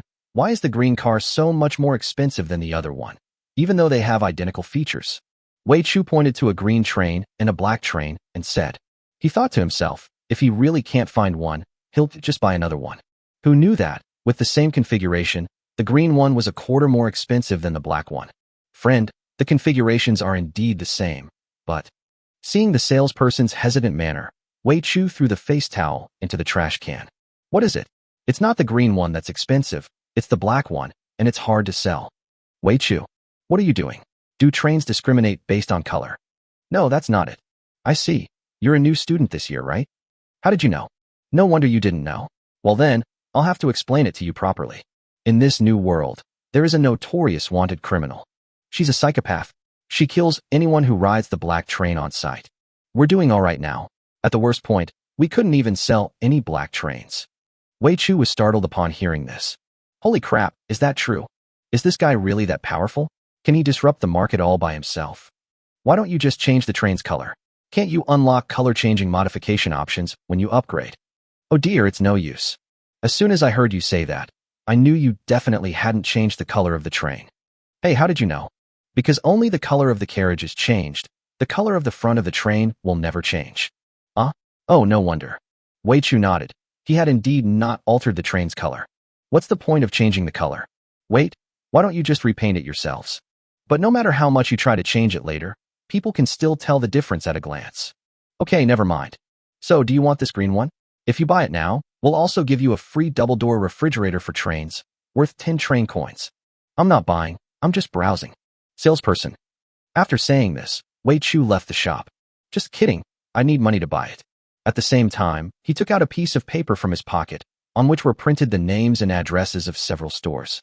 These are all the information from stores that have green trains for sale today. This one isn't it either. Next one, Blue Sky Exchange. In the dimly lit, cramped room, the flickering candlelight illuminated a cold, stern face. Wuda took out the hair provided by his employer. There were 2 strands. One strand is long, and one strand is short. He wrapped that long hair around a straw figure the size of a palm. The straw figure was exquisitely crafted, and a woman's photo was pasted on its face. On her body, the woman's name and birth date were written in cinnabar mixed with black dog blood. Then, holding the strand of short hair in his hand, he flicked his wrist, and the short hair spontaneously combusted without fire. He threw the burning short hair into the blood-red ink in front of him, and the ink itself caught fire. Then he took a straw figure and wrote on it with the ink. After the 2 straw figures were completed, Wuda stood them up. Then he reached out, grabbed a handful of incense ash from the incense burner on the table, put it in his mouth, formed a mudra with his hands, and began chanting incantations. Meanwhile, thousands of miles away, in another world, the room was lit with pink lights and had a subtle, ambiguous aromatherapy scent. You wicked man who sleeps with your sister-in-law. If people find out, you'll be torn to pieces. It's okay, he won't be back for a while since he's away on a business trip. Scared? You're kidding. It's not like it's happened once or twice. Just as the man was feeling smug, The woman's expression suddenly changed, and she began to breathe rapidly. What's wrong, Wanwan? I can't breathe. The next second, the woman's neck began to involuntarily turn to the right. It was as if an invisible hand grabbed her head, twisted it 360 degrees, and then ripped it off. The spurting blood splattered all over the man's face. The man's face was covered in blood, and his pants were soaked with urine. Wuda slowly exhaled a breath of stale air. The head of the straw figure with long hair wrapped around it in front of him had disappeared at some point. Mr. Wong, I've already taken care of your cheating wife. Master Wu is so efficient. That old woman actually dared to betray me. I'll transfer the final payment to you right now. Wu summoned the light screen to check if the final payment had been received. Then he saw that Yin had sent him a message. Are you there? When he learned that Hidden Line wanted his help to remotely curse someone, Wu readily agreed. Because Yin had saved his life many years ago, he had never repaid that debt of gratitude. But when he learned that Hidden Line didn't even know the name of the target he wanted to curse, Wu was furious. My curses ideally require information about the target's physical structure. At the very least, they should include the target's birth date and name. And at the very least, I must know what the person looks like. You have nothing, so who am I supposed to curse? Would a photo be helpful? It would be best to include the name. Okay, I'll check it right away. There are over 100,000 people online in the Zwan chat room. Yin looked through the rankings one by one, until almost dawn. He had seen people below level 25, and his eyes were almost blind, but he still couldn't find Qi Xiao. He rubbed his dry eyes and continued his search. That's impossible. That person is so strong. They must be at least level 30 or 40. Could it be? The hidden clues suggest two possibilities. First, they deleted their accounts after arriving here. Therefore, it will not appear in the chat room. Secondly, the feature of making the chat invisible has been modified, allowing users to remain invisible within group chats. In short, the hidden clues never found Qi Xiao's name in the end. He couldn't help but sigh. He truly lives up to his reputation as a big shot. He's always so careful in his actions. Chapter 173 The Art of Substitution. Tisk couldn't find anything. What? Are you in a hurry? Are you being hunted down? Oh no, not at all. But it's definitely in a rush. It's a bit difficult to do with just one photo, but I can give it a try. Hearing Wu say that, Yin breathed a sigh of relief. Okay, I'll send it to you right away. You haven't changed your phone number, have you? Not changed. Yin took out his phone, about to send Wu a photo, when he remembered that the photo had been deleted by Shirenui Yunxing. Grass. It's not in my recently deleted list either. Wait a minute, my photos got deleted. I'll send them to you as soon as I get them back. Wu da. Yin immediately grabbed his phone and headed out to the phone store. It's already 6 o'clock. Time is of the essence. We need to hurry. After getting off the shuttle, Yin pushed open the shop door with a snap. Boss, I accidentally deleted a photo. Can you see if you can recover it? The boss took the phone and adjusted his glasses. Reconstructing the photo is simple. Then he took a closer look at the hidden line. What are you looking at? Money's no object. Just get it done. It was you, the thief from yesterday. You stole my phone and dared to come back to me to recover the data? You really don't respect me at all. The shop owner quickly activated the shop's alarm and shouted. Security guard. Security guard. Thief. Yin face immediately darkened. Damn, did I buy this for free from this store last time? Yin chuckled, snatched the phone back, and quickly fled. Subsequently, the hidden line found another remote mobile phone store. Half an hour later, the photos of Qi Xiao that he had secretly taken had been restored. Yin walked out of the store with his phone, satisfied. Hello, what are you doing? What do you mean, what are you going to do? You haven't paid yet. Cut. Yin turned around and found that not only did he not pay, he also stole the person's mobile phone. Are you kidding me? We, the thieves from Pingjingjiu, would have to pay you to recover a photo? Consider this phone your apology for disrespecting me. After successfully escaping, Yin opened his phone, just about to send Wu a photo. Just then, his informant sent him a message. Brother, that red-haired guy just came to ask about the green train again yesterday. Upon seeing the message, Yin was immediately alerted. Just him alone? Isn't the person who was with him yesterday here? He's not here. He's alone this time. Is he no longer in Zuin? No wonder I couldn't find this person in the chat room. Wow, this is amazing. No. Could he be secretly protecting him? Well, that possibility cannot be ruled out. Whether he's there or not, he's going to die no matter where he is. Yin immediately clicked send and sent the photo to Wu Da. No matter where he is, Wu Da's curse-killing technique can definitely take care of him. Once he's dead, that little red-haired guy will be completely at my mercy. With that in mind, Inxian sent an address to his informant. Yes, that's what you should say to him. Yes, yes, yes. With everything arranged, Inxian boarded the shuttle and headed back to prepare to welcome the guests. Inside the train exchange. Blue Sky Exchange isn't it either, the next one. Wei Chu left the shop and crossed out the name of the exchange with a pen. Just then, the salesperson who had accompanied him earlier also came out. Brother, wait for me, brother. Wei Chu turned around. What's wrong? What's the matter? Didn't I tell you? Your car is nice, but I can't afford it. Even if you offer a discount, I still can't afford it. No. Come on, let's talk over here. The salesperson put his arm around Wei Chu's shoulder and pulled him aside. He took out a cigarette and handed it to Wei Chu. Wei Chu shook his head, indicating that he would not smoke. The salesperson lit it up, took a puff, and exhaled a cloud of white smoke with a satisfying sigh. Brother, I know you want to buy a green train. Well, there's nothing suitable here, so there's no need to keep focusing on this exchange. Let's go look outside. Outside. Wei Chu raised an eyebrow, seemingly noticing something. This is a legitimate trading place. Trains of dubious origin, or trains that wanted criminals want to sell, will not appear here. You know what I mean when I say that. Wei Chu nodded, indicating his understanding. So, trains outside, with the same configuration, are much cheaper than here. If you're lucky, you might find someone who's in a hurry to sell, and you can negotiate the price down further. I happen to have a green train that I need to sell urgently, and the price is negotiable. So, how about it? Interested in taking a look? You take on side jobs while you're at work? Wei Chu joked. Hey, when you're out in the game, all you're doing is trying to make a living. The male salesman flicked his cigarette ash and remarked. How can I support my family with just this fixed salary and those meager commissions? Every little bit helps. The cost of baby formula for 2 kids is quite high each month. Who would turn down money? Don't you think so? 2 children. Yeah, that woman's amazing. She had twins. And the worst part is they're both boys. It's driving me crazy. Wei Chu found his words to be quite sincere. Is it far? It's not far. It only takes about 10 minutes. Let's go take a look. Upon hearing this, the male salesman's face lit up with joy. Okay, I'll go ask the store manager for leave. He threw the cigarette but on the ground and hurriedly ran back into the store.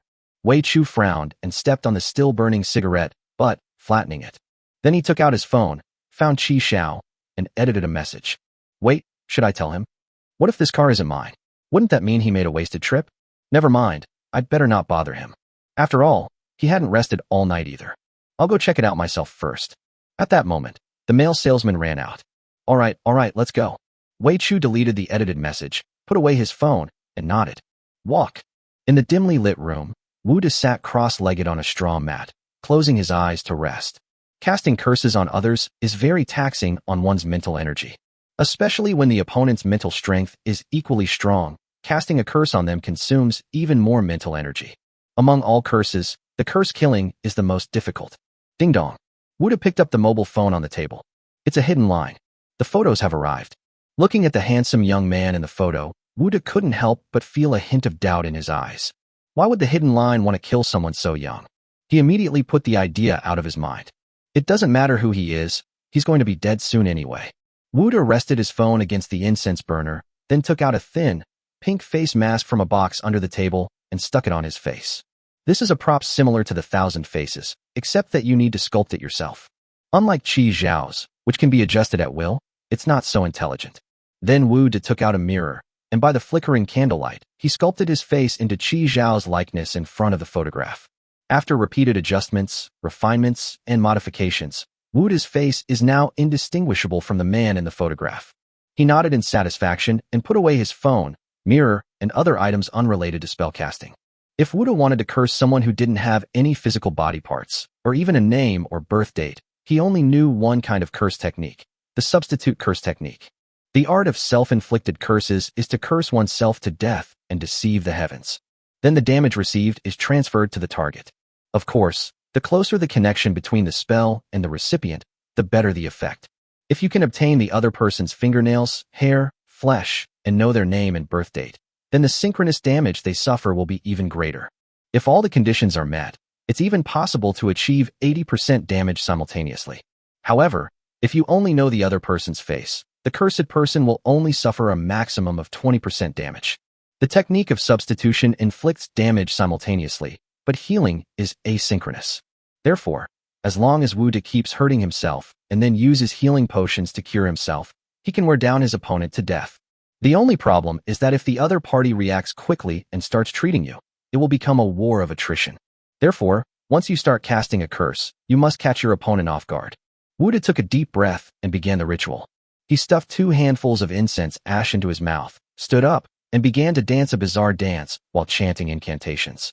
They sang prayers that no one could understand.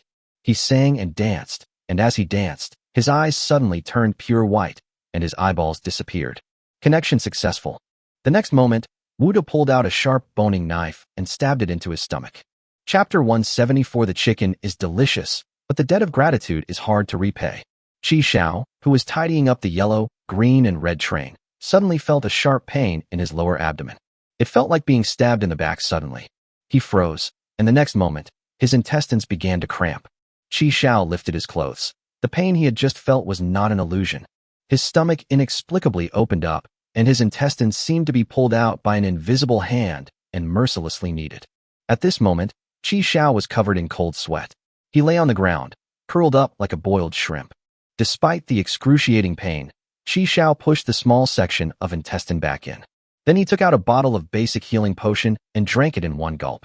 After Wuda's first wave of attacks ended, he stuffed the intestines he had pulled out back into his stomach and then drank a bottle of intermediate-level healing potion. With his wound healed, Wuda breathed a sigh of relief. It hurts so much. Qi Xiao only suffered 20% of the synchronous damage, which shows how much Wuda hurt him. Sensing the connection weakening, he quickly grabbed another handful of incense ash and stuffed it into his mouth. This incense ash is not easy to make, and it can increase the connection between the person being cursed and the person being cursed. At this point, there was still more than half of the incense ash left in the incense burner. Humph, that blow probably knocked him unconscious from the pain. Keep going, let's try again. Strike while the iron is hot and kill him. After the medicine was taken, the wound healed, but a pink scar remained. It's like having an appendectomy. Qi Xiao touched the scar, his brows furrowing. What kind of attack is this? It's so bizarre. Before he could react, Qi Xiao felt a pain in his throat again. It felt like swallowing a razor blade. Here we go again. At the same time, Qi Xiao sensed something unusual happening to the yellow talisman inside the boundary bracelet. He endured the excruciating pain and removed it, and the yellow talisman spontaneously combusted without fire. Then Qi Xiao felt his body lighten, and the discomfort in his throat disappeared. This talisman actually works? The yellow talisman, coated with chicken fat, burned slowly, warming Qi Xiao's body. Wuda dropped the knife in his hand. He had just stabbed himself in the throat. After another bottle of intermediate-level potion was used, his wounds healed rapidly. Humph, can you withstand this? Then Wuda used all 18 kinds of torture on himself, but the cursed person still did not die. How could this be? How could this be? I know. It must be because the connection is too weak. He frantically grabbed handfuls of incense ash and stuffed them into his mouth.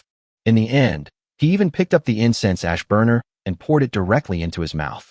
With the connection reaching 50%, Wuda stabbed himself through the heart, sneering as he said, "Now you can handle it, you're awesome." He took out a bottle of high-quality medicine and drank it, and his heart began to repair itself. But his expression was grim, because he could sense that the other person was still alive. They were even full of energy, with no sign of weakness. Impossible, impossible. Unless he keeps relentlessly administering medication and fights me to the death. Injuries can be healed, but the pain can never be erased. With such a serious injury, he should have fainted from the pain. Could this guy really be some kind of expert? The incense ash in the incense burner had run out, so Wuda lit 3 more incense sticks, performed the ritual, and then stuck them directly into his forehead. Let me see who this guy really is. Amidst the drifting white smoke, Wuda caught a glimpse of Qi Xiao's perspective. When he saw the yellow talisman, Wuda could no longer hold on and coughed up blood. He clutched his wildly beating heart, his body stiffened, and he fell straight backward. How is this possible? It's a protective talisman personally taught by that old Taoist priest. Wuda's eyes were filled with fear and confusion. He collapsed to the ground and began vomiting large amounts of black liquid. At the same time, blood began to flow from his eyes, ears, mouth, and nose. Blood was flowing from all 7 of his orifices. Just then, a pleasant voice rang in his ear. "Junior brother, so you were hiding here." Wu held a roasted chicken in his hand, his hands greasy from eating it. He walked up to Wuda, stepping through the black water that Wuda had spat out without any hesitation. Wu wiped the oil off her hands, her tone slightly unhappy. "You're using these things to harm people again. Have you forgotten why your master expelled you from the sect? Wu Di Gang wanted to retort, but felt something blocking his throat, preventing him from making a sound. He was immediately horrified. Of course, I'm not as pedantic as my master. Wu Yu stared at Wu Da with her beautiful eyes and smiled gently. I don't care who you want to harm, but this person, I've calculated it, you can't mess with him. Wu Da stared intently at Wu Yu, his face turning bluish-purple. After struggling a few times, he collapsed unwillingly. He died. A small purple snake emerged from Wu Da's mouth. It was the same snake that had been blocking his throat earlier. He suffocated to death. After emerging from the ground, the snake grew longer in the wind, transforming into a large serpent that then swallowed Wu Da's corpse whole. Then it transformed into a small snake and slithered into Wu Yu's sleeve. Oh dear, the chicken was delicious, but I can't repay the favor. Just as Wu Yu turned to leave, Wu Da's phone rang under the table. In the woods with yellow leaves, Hidden Line had everything arranged, hidden inside the train, waiting for guests to arrive. Why hasn't Wu Da replied yet? Has it not been successful yet? Is that guy really that hard to kill? Ask again. The hidden message had barely been sent when Wu Da replied. Just 3 simple words, resolved. Great, you succeeded. That's true. After all, Wu Di has never made a mistake in my memory. Not long after Inxian thanked him, a shuttle drove up. When Inxian saw Wei Chu and his informant get off the shuttle, his pupils contracted. Very good, it's just that kid all by himself. Everything is going according to plan. Mission accomplished, it'll be mine soon. Chapter 175. This guy has harmed me so much, I have to take action myself. So fast, that's pretty close. Right? We're all honest people, we don't lie. Where's the car? Look, it's right ahead. This shuttle can't go any further, you'll have to walk a bit. Wei Chu nodded and followed the male salesman. After passing through a grove of trees, the view suddenly opened up before us. A train appeared in front of the two. Wei Chu looked closely. The color is fine. The shape of the car windows is also fine.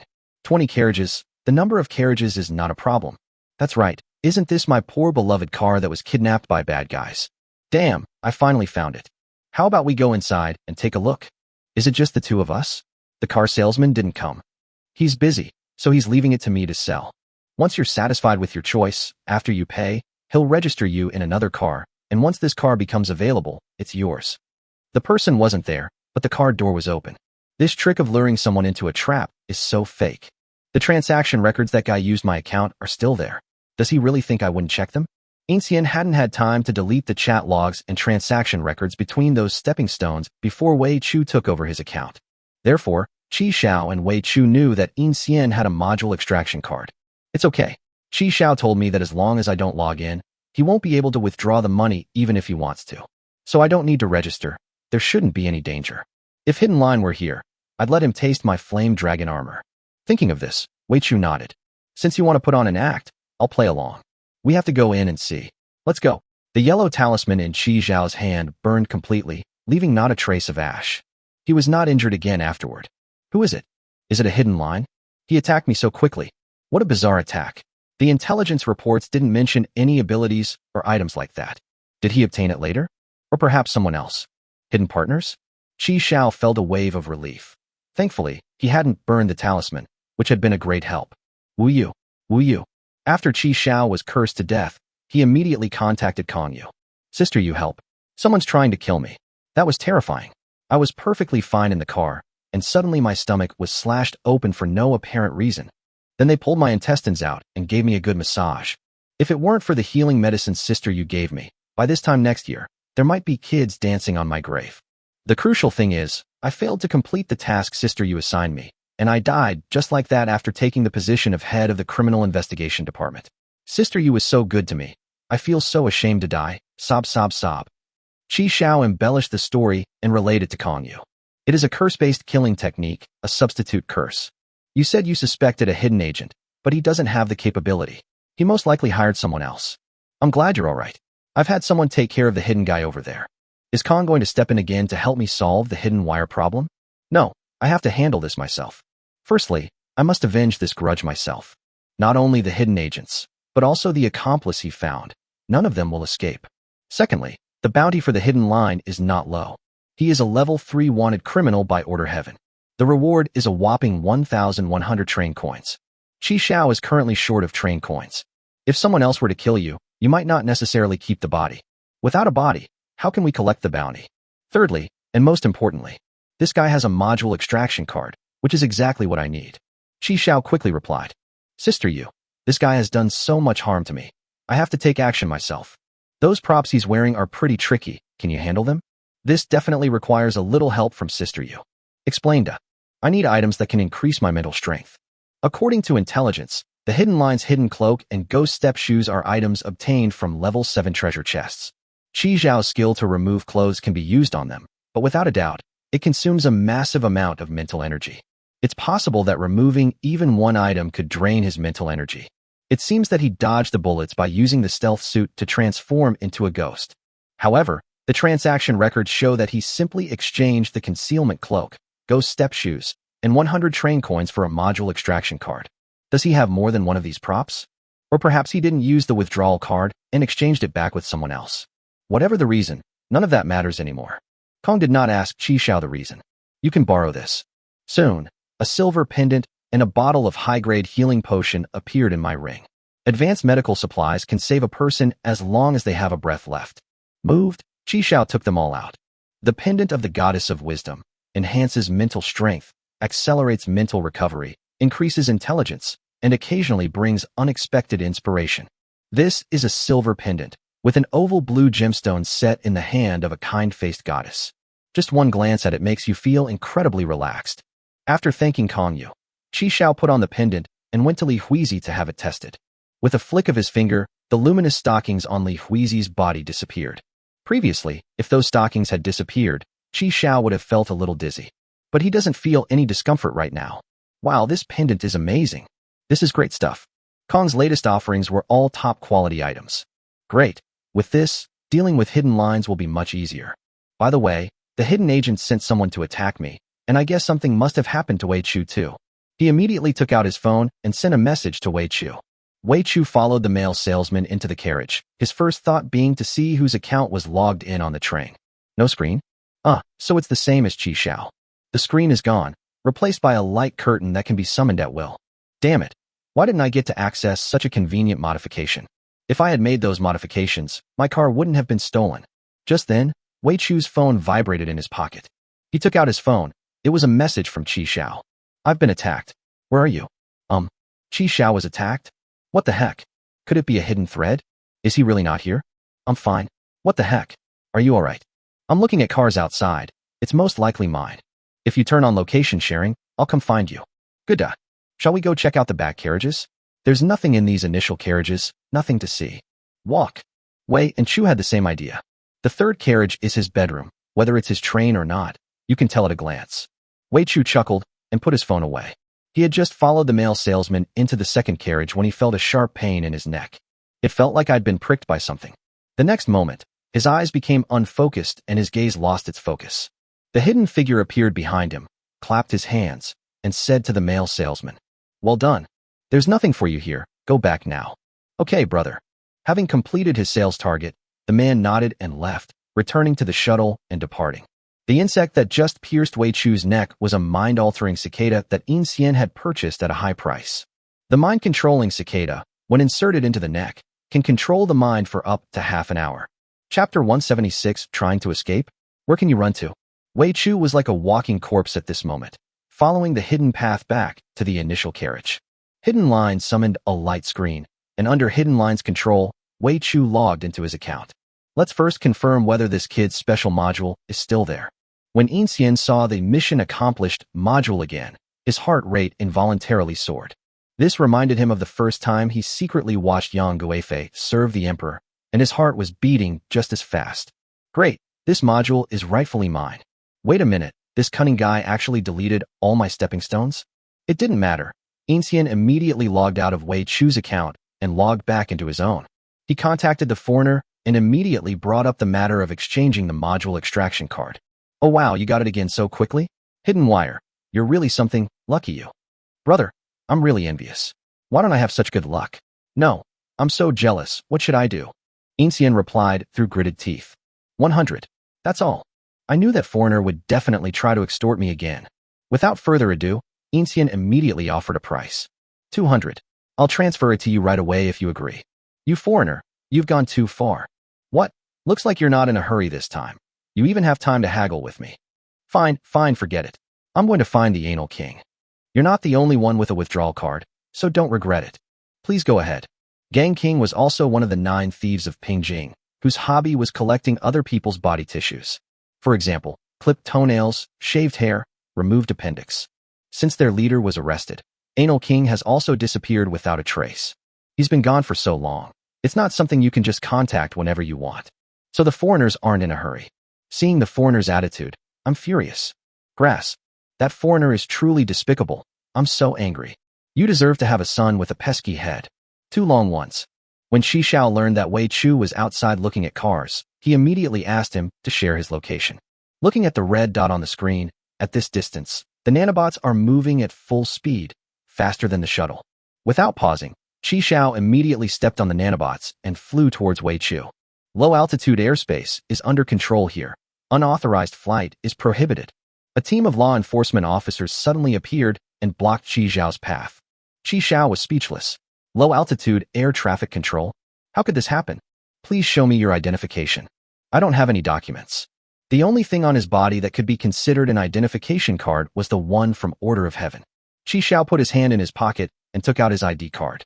After taking the card, the other party glanced at Qi Xiao, then at the card itself. So they're brothers from the Kingdom of Order. Are they going to arrest a wanted criminal? Qi Xiao took back the card, said nothing, and simply nodded. Let them through. The leader smiled. Qi Xiao smiled and nodded in greeting, then continued on his way.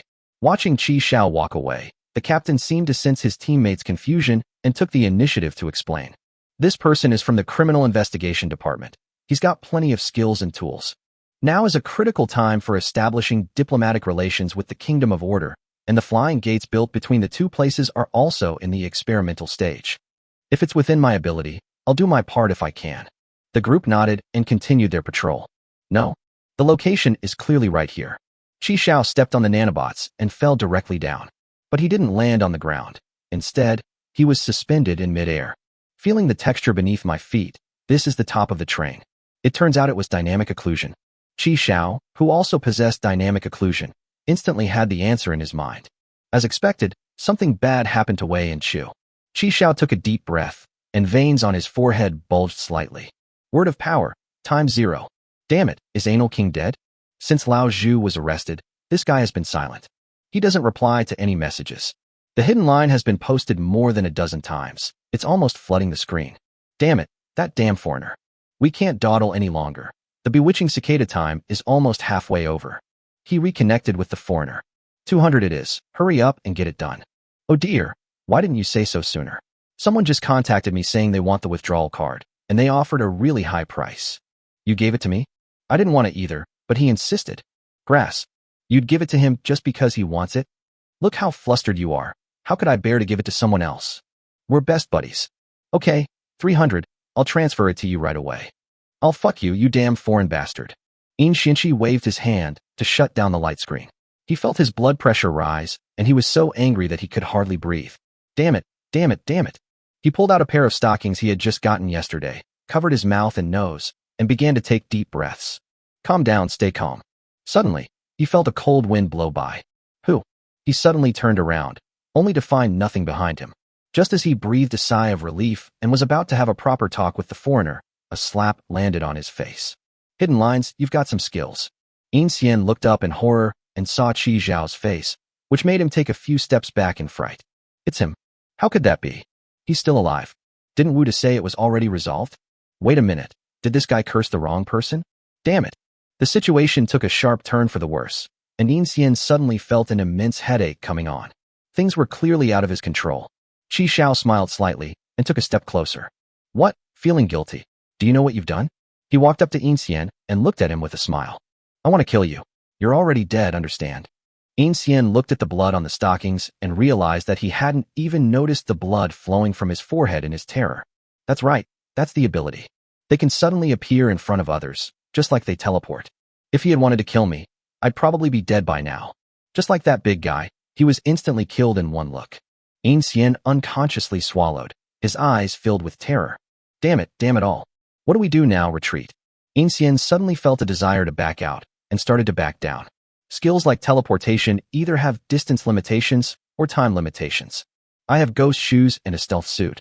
I might be able to escape. Damn it, the module I was about to get is going to be gone again? Trying to escape? Where can you escape to? As soon as Qi Xiaojing finished speaking, Inxian suddenly felt a chill under his feet. He looked down and saw that all 10 toes were sticking out. Holy crap, where are my ghost step shoes? Chapter 177, This Guy Has Cheat Codes. Before Inxian could even react to what had happened, he felt a chill run through his body. Not only his ghost step shoes, but also his stealth clothing disappeared. Qi Xiao made the 2 level 7 items disappear, and even though he was wearing the wisdom goddess pendant given to him by Kong Yu, he still felt a stinging pain in his head. But he could endure it. Even though his head was throbbing, his expression didn't change. From the hidden perspective, Qi Xiao's face still held 3 parts mockery, 3 parts disdain, and 3 parts indifference. The disappearance of the 2 tools he relied on completely erased the faint desire for resistance in Inxian's heart. When the ghost shoes disappeared, he knew he couldn't escape, so he prepared to draw his weapon and fight back. But when the invisibility cloak disappeared along with it, he gave up on the idea. What if my dragon whisker thread is gone right after I took it out? This is so bizarre, so bizarre. What exactly is this ability? He saw right through me. He even saw through all my thoughts. He only made the hidden cloak disappear, but didn't kill me. That was actually a warning to me. And this isn't a trick. My 2 props really have disappeared. Master. This is a true master. No wonder Wuda failed. I underestimated him. Shiranui Kumo is right. If you want to live a few more days, it's best not to mess with him. Oh no. Oh no. Oh no, we've really messed up. Qi Xiao was quite satisfied to see the look of fear and self-doubt on Inxian's face. Great, that's exactly the effect I wanted. He pressed his advantage and continued. Rat, don't you know what you did wrong? Inxian's heart skipped a beat. Wait, how did he know my nickname, Rat? Hidden Line's real name is Hao Ziwei. Because his weapon is made of silk thread made of dragon whiskers, he is known as Hidden Line. Only a handful of people knew the nickname Mouse. Seeing that Inxian was already beyond fear, Qi Xiao leaned close to his ear and whispered, Let me think. Champagne, satin, stiletto heels. Yes, size 36. Inxian suddenly turned his head to look at Qi Xiao. Aren't those the shoes I stole from Kong Yu back then? Many people know that I tried to steal the shoes but failed, but nobody knows what kind of shoes they were. How could he know so much? They even know the shoe size? Who is he? Who exactly is he? What? Do you remember now? Qi Xiao smiled slightly. It's okay if you can't remember. Just wait. Kong will be here to find you soon. Finally, these words shattered the last remaining psychological defense of the hidden agent. Hidden Line then realized that what Shiranui Unsei had said back then actually had a hidden meaning. The message is, do not touch him. Not only is he powerful, but more importantly, his true identity is Kong Yu's man. Depend on Kong Yu. Back then I tried to steal her shoes but failed, and she chased me down to kill me. If it weren't for Lao Zhu pleading for me, I would have been killed by her back then. This terrifying woman. Inxian's legs trembled so badly that he unconsciously knelt down with a thud. Again, sister? Your sister Yu's person? Qi Xiao smiled slightly, neither confirming nor denying. Rat, now you know how big a mess you've made? Big brother. The hidden frame kowtowed twice. I didn't know you were sister Yu's person. If I had known, I wouldn't have dared to lay a hand on you even if you had 100 lives. Qi Xiao continued. Okay, you're quick to admit your mistake. Qi Xiao bent down slightly and patted Inxian's shoulder. My identity is kept secret and not many people know about it. I don't blame you for having someone mess with me. But Kong was very angry. You know what I mean? Inxian swallowed hard. I understand. You don't know anything. Qi Xiao suddenly raised his voice and slapped Inxian hard across the face. Snap. The sound echoed in the carriage, and a bright red handprint immediately appeared on Inxian's face. Then Qi Xiao pointed at Wei Chu, who was like a walking corpse, and roared. Kong has been eyeing this person's special module for a long time. You dare to steal what she wants. Rat, do you think you'd still be alive if she really wanted to kill you before? Inxian covered her face, trembling. Qi Xiao crossed his arms and continued to threaten. But now you're finished. Kong is really going to kill you. Big brother, what should I do? What to do? How the hell should I know what to do? Kong also told me to keep an eye on you here. When she arrives, she will take action herself. Qi Xiao snorted coldly. If she hadn't told me that, I would have killed you just now. Inxian suddenly felt like the sky had fallen. Indeed, every gift bestowed by fate has already been secretly priced. This special module was obviously not easy to obtain. Now look what's happened. I didn't get the module, and I might even lose my life. Run? Summon the light screen and start the car immediately? No, I can't beat Kong Yu, and I can't beat this guy either. Grass. In Xian had many thoughts in his mind, but dared not make the slightest movement. He was afraid that Qi Xiao would take care of it for him before he could make any moves. Just then, Qi Xiao's phone rang. He took out his phone and held it to his ear. Hey, sister Yu, you're here already? Wow, so fast. Yes. Hey, don't worry. With me here, he can't escape. As he spoke, Qi Xiao glanced at In Xian unexpectedly, which made him shudder. Yes, I sent you the location. Looking forward to seeing you. Qi Xiao put away his phone and sighed. Kong will be there in 3 minutes. Hidden line, you're a smart man. In Xian was taken aback by Qi Xiao's sudden praise. Sigh, it's a pity I still haven't gotten the module extraction card. The task Kong assigned me is still unfinished. Otherwise, I would have been free long ago. Since you're going to die soon anyway, there's no harm in telling you these things. You don't understand, being an undercover agent is just too tiring. Upon hearing this, In Xian immediately realized what was happening and shouted. Me. I can get my hands on a module extraction card. I know you can do it, so why don't you hurry up and get going? I've been pointing this out to you for ages. You idiot. The only way to save your life now is to kiss the soul of Kong's Shu when she comes again, and then hand over the module card that has been extracted and whose mission is accomplished. Kong is happy again. I'll plead for you again, and maybe she'll let you off the hook. But I have to. But what? There are no buts. I need those 2 items to get the extraction card. Qi Xiao smiled slightly, then swallowed hard. I understand. I'll think of another way. By the time you come up with a solution, Kong Yudu will have arrived. Then, what should we do? Qi Xiao coldly stared at the hidden line. Actually, after using the hidden thread to delete the clothes, he kept counting down the seconds in his mind. 175. 176. After counting to 180, Qi Xiao pretended to point at the hidden line. The timing was perfect. The vanished stealth clothes and ghost shoes all returned. Here's the stuff. Hurry up. Holy crap, my props are back. In Xian excitedly patted his clothes and touched his shoes. That's right, it's his prop. Although the props were returned, In Xian was even more frightened. That's terrifying. They can just take away other people's props without warning. They can bring it back with just 1 sentence. How the hell are we supposed to play like this? That guy's got a cheat code. Chapter 178, The Power of Language. At this moment, In Xian's mind was filled with Qi Xiao's bizarre methods and the fear of the unknown. In his imagination, Qi Xiao's image became increasingly unfathomable. If he could have thought things through more rationally, things wouldn't have come to this. He stiffly took off his stealth clothes and ghost shoes. Then he pulled a pair of black stockings out of his pocket and quickly put them on. One by one, train coins appeared, with the hidden lines explaining. They also want 300 train coins. I'll have them ready right away. Qi Xiao nodded. Your methods are quite impressive, Rat. Qi Xiao gestured with his chin toward Wei Chu. As soon as he entered, he saw Wei Chu looking lifeless, his eyes vacant, as if his soul had been stolen. It was just a mind-numbing cicada. Bewitching cicada? Qi Xiao remembered the name.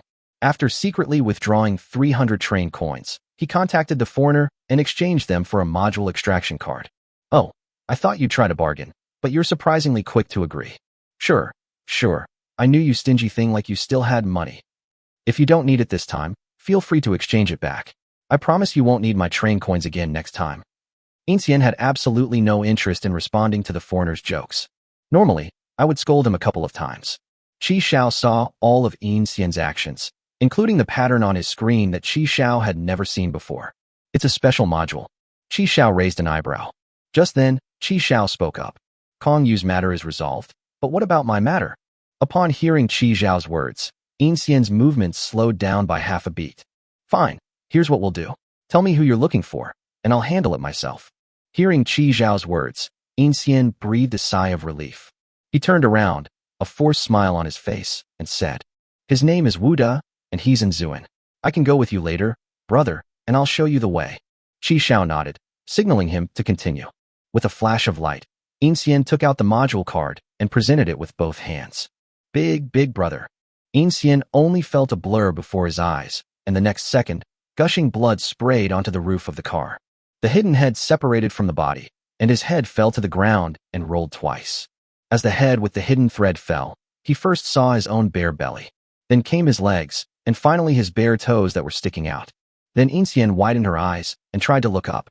He saw that Qi Xiao was holding the module extraction card in his hand. Above that was an utterly indifferent face. Then he saw Qi Xiao reach out his hand. He was met with endless, eternal darkness. The hidden line is dead. His head was immediately put into the boundary bracelet by Qi Xiao. To prevent him from having any resurrection-type items, Qi Xiao decided to separate their bodies for a while first. When the controller dies, the mind-controlling cicada also loses its effectiveness. Wei Chu's body went limp, he fainted, and then fell to the ground. 2 streams of silvery water flowed from Wei Chu's ears and flew back into Qi Xiao's hands. It is a nanobot. When Qi Xiao entered, he controlled the nanobots and plugged Wei Chu's ears. Because he shouldn't hear what he just said. Just in case, Qi Xiao still called Shi Jian and asked her to search for the bewitching cicada. Soon, Shi Jian sent the information she had found to Qi Xiao. After confirming that people would have no memory of being infected with mind-numbing cicadas, Qi Xiao felt relieved. Great, with the added double protection of the nanobots blocking the ears, I won't have to fool Wei Chu again later. When Qi Xiao saw Wei Chu's lifeless appearance, he knew that something was wrong with him. Given that the hidden agent instructed him to log into the account, and he did so, Qi Xiao roughly guessed that he was being controlled by the hidden agent. Now it's clear that Wei Chu knew nothing. If Yin Xian had already obtained the module card, Qi Xiao might have chosen to kill him directly. The reason for the long delay is that the hidden wire didn't replace the module card. Qi Xiao was worried that if things dragged on any longer, he would take Wei Chu and drive away, so he chose the current plan. Qi Xiao admitted that this plan involved some gambling. Fortunately, the gamble paid off, and there were unexpected gains as well. Qi Xiao looked at the module card in his hand and couldn't help but laugh. Before killing Yin Xian, he activated the word of power, ×0, and with extreme speed, took the module extraction card from Yin Xian's hand. Then, the special module of the hidden line, pretending to be a novice, was extracted. However, all of this happened so fast that Yin Xian only felt a blur before his eyes. Once the module is extracted, there's no need for the hidden line to survive. As for those secrets in the past of the hidden line, he had found out about them from Kong before he came. To deal with someone, the more you understand them, the better. When you know the other person well enough to know their weaknesses, while they are completely unaware of your information, you can do things like this. With just a few tricks and the power of language, one can easily win. As for Kong Yu's phone call, it was actually Qi Xiao who told Lao Lu to call 2 minutes later before he came in. Qi Xiao took out a pair of gloves, put them on, and began to search for the remaining items on Yin Xian's body. He first removed the black stockings from Yin Xian's body. That's it. He took all those train tickets from this stocking. The Goddess of Night's Compassion comes with built-in storage space and can carry a weight of 100 kilograms. It really is a storage item. Black stockings are fine, but the name is quite poetic.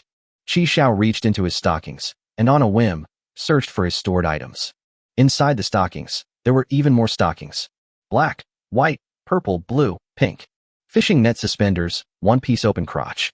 Qi Xiao took a deep breath and continued searching. There are still quite a few train coins left. At a glance, there are probably 200 or 300. Dragon beard silk.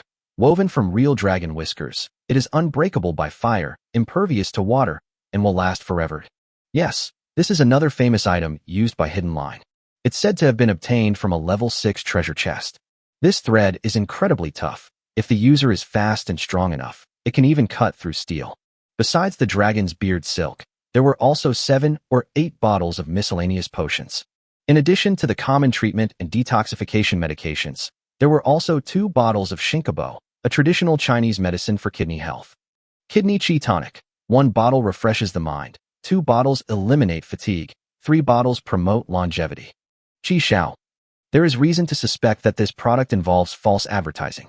Besides these, the stockings contained only a mobile phone, some food, and a few ordinary guns. Qi Xiao then found another mobile phone in another hidden pocket. He grabbed the hidden wire, placed it on the phone, and unlocked the fingerprint lock. Among his contacts, he found the Wu mentioned by Yin Xian. Qi Xiao also saw all of their chat history. Wu's last message was, resolved? Wait, why would he tell Hidden Line that it's been resolved? Does he not even know whether he has dealt with me or not? Qi Xiao rubbed his temples. Who cares? He's going to be the next one to die anyway. Qi Xiao put away his phone. Aside from these, there's nothing else of value on the Hidden Line. Just then, Wei Chu let out a soft groan and woke up. Chapter 179, I'll make the kids call you Godfather. Holy crap, Qi Xiao. Wei Chu suddenly sat up. When he saw the corpse on the ground and the blood splattered everywhere, he was completely dumbfounded. Holy crap, what happened? Qi Xiao stood up, took off his gloves, and clapped his hands. It's all resolved. You need to take good care of this car. Blood was still dripping from the roof of the carriage. Surprisingly, despite looking malnourished and suffering from kidney deficiency, Hidden Line had surprisingly high blood pressure. A car? Oh right, I came to look at cars. Wait, I haven't even confirmed if this is my car yet. Chi Xiao. Then, can you confirm it? Please confirm. You absolutely must confirm. Wei Chu scrambled to his feet and crawled into the back of the carriage. Soon, Wei Chu came running back. Then, pointing at the headless, naked male corpse on the ground, he roared. Damn, who are you, buddy? Why did you have to die on my train? Damn it, this has stained my car. It's definitely your car. Yes. The drawing I made for Xiao Wan is still there. Thank goodness that Hidden Line guy didn't get lost, otherwise I would never have let him off the hook. Chi Xiao gestured towards the corpse on the ground. What do you mean? This is the Hidden Line. Oh. Chi Xiao briefly recounted the events to Wei Chu. He probably arrived in time and prevented the hidden wire from taking his module away. Then he fought the Hidden Line for 300 rounds, finally narrowly winning by one move and killing him. Upon hearing this, Wei Chu immediately embraced Chi Xiao, tears streaming down his face, and said, Chi Xiao, you are my benefactor. Without you, I'm truly finished this time. How can I ever repay such a great kindness? I've made up my mind. After Xiao Wan and I have our child, I'll make the child call you Godfather. Whatever makes you happy. Hey, don't wipe your snot on me. Chi Xiao pushed aside the agitated Wei Chu and said, This isn't over yet. Let's hurry back to the train exchange. The hidden informant, the salesperson who brought you here, still needs to be dealt with. I knew that kid was a hidden informant. I knew it the moment I saw that car. Wei Chu released Chi Xiao, slammed his right fist into his left palm, and solemnly declared, Then hurry up and go. Perfect, I'll pack up your car and take it with me. At the Order of Heaven's exchange, with our status as the arresting officers, we can get a free car wash. Really, that would be wonderful. Chi Xiao transferred the train coin from his left hand to his right, took it out of the black silk, and put it into his bracelet. When the number reached 130, Chi Xiao chose to use them to upgrade the bracelet.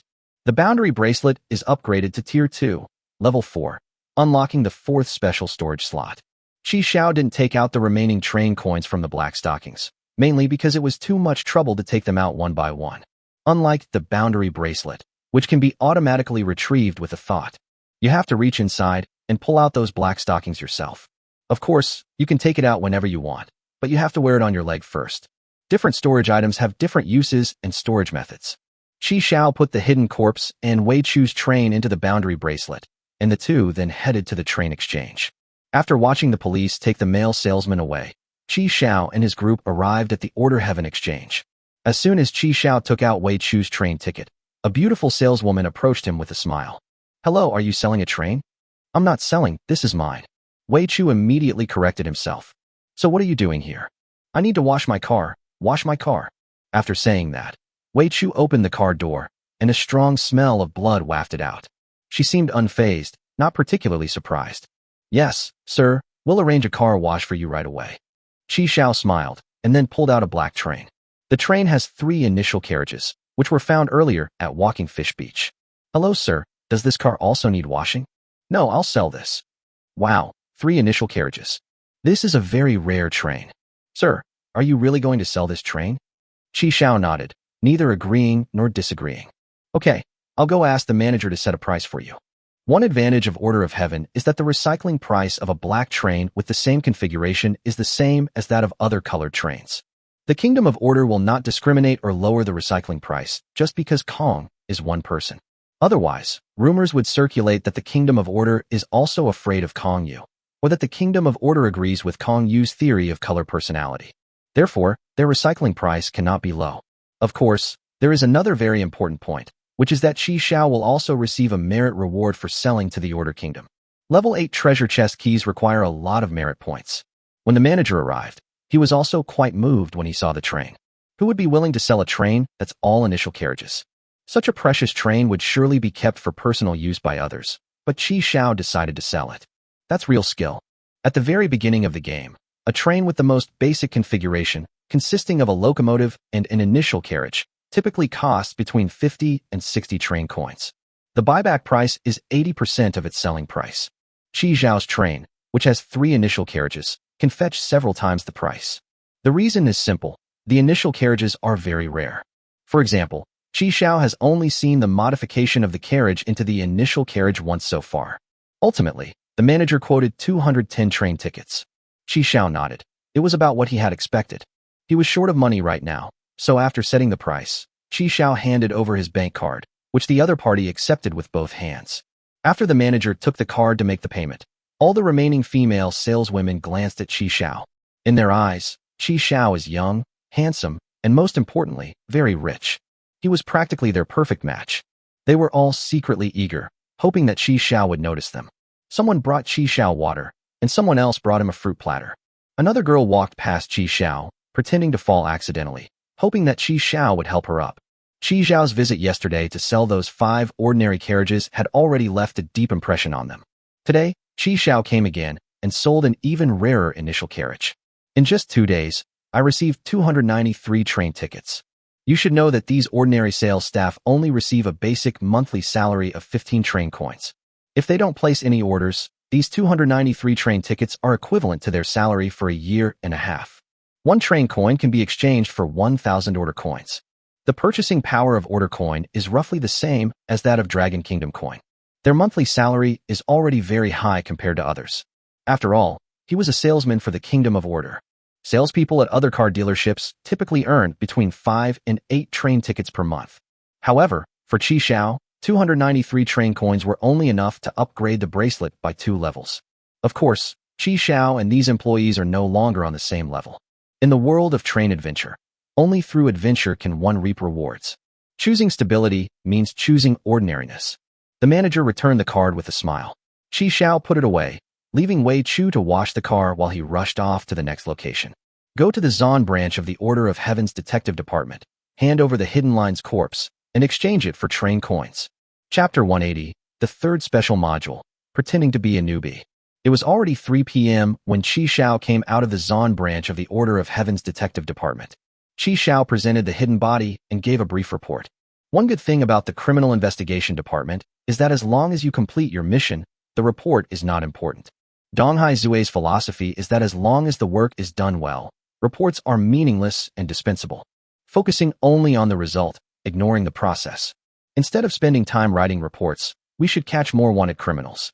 Therefore, they operate with a very free style, and their management is strict on the outside but loose on the inside, all in order to increase the capture rate.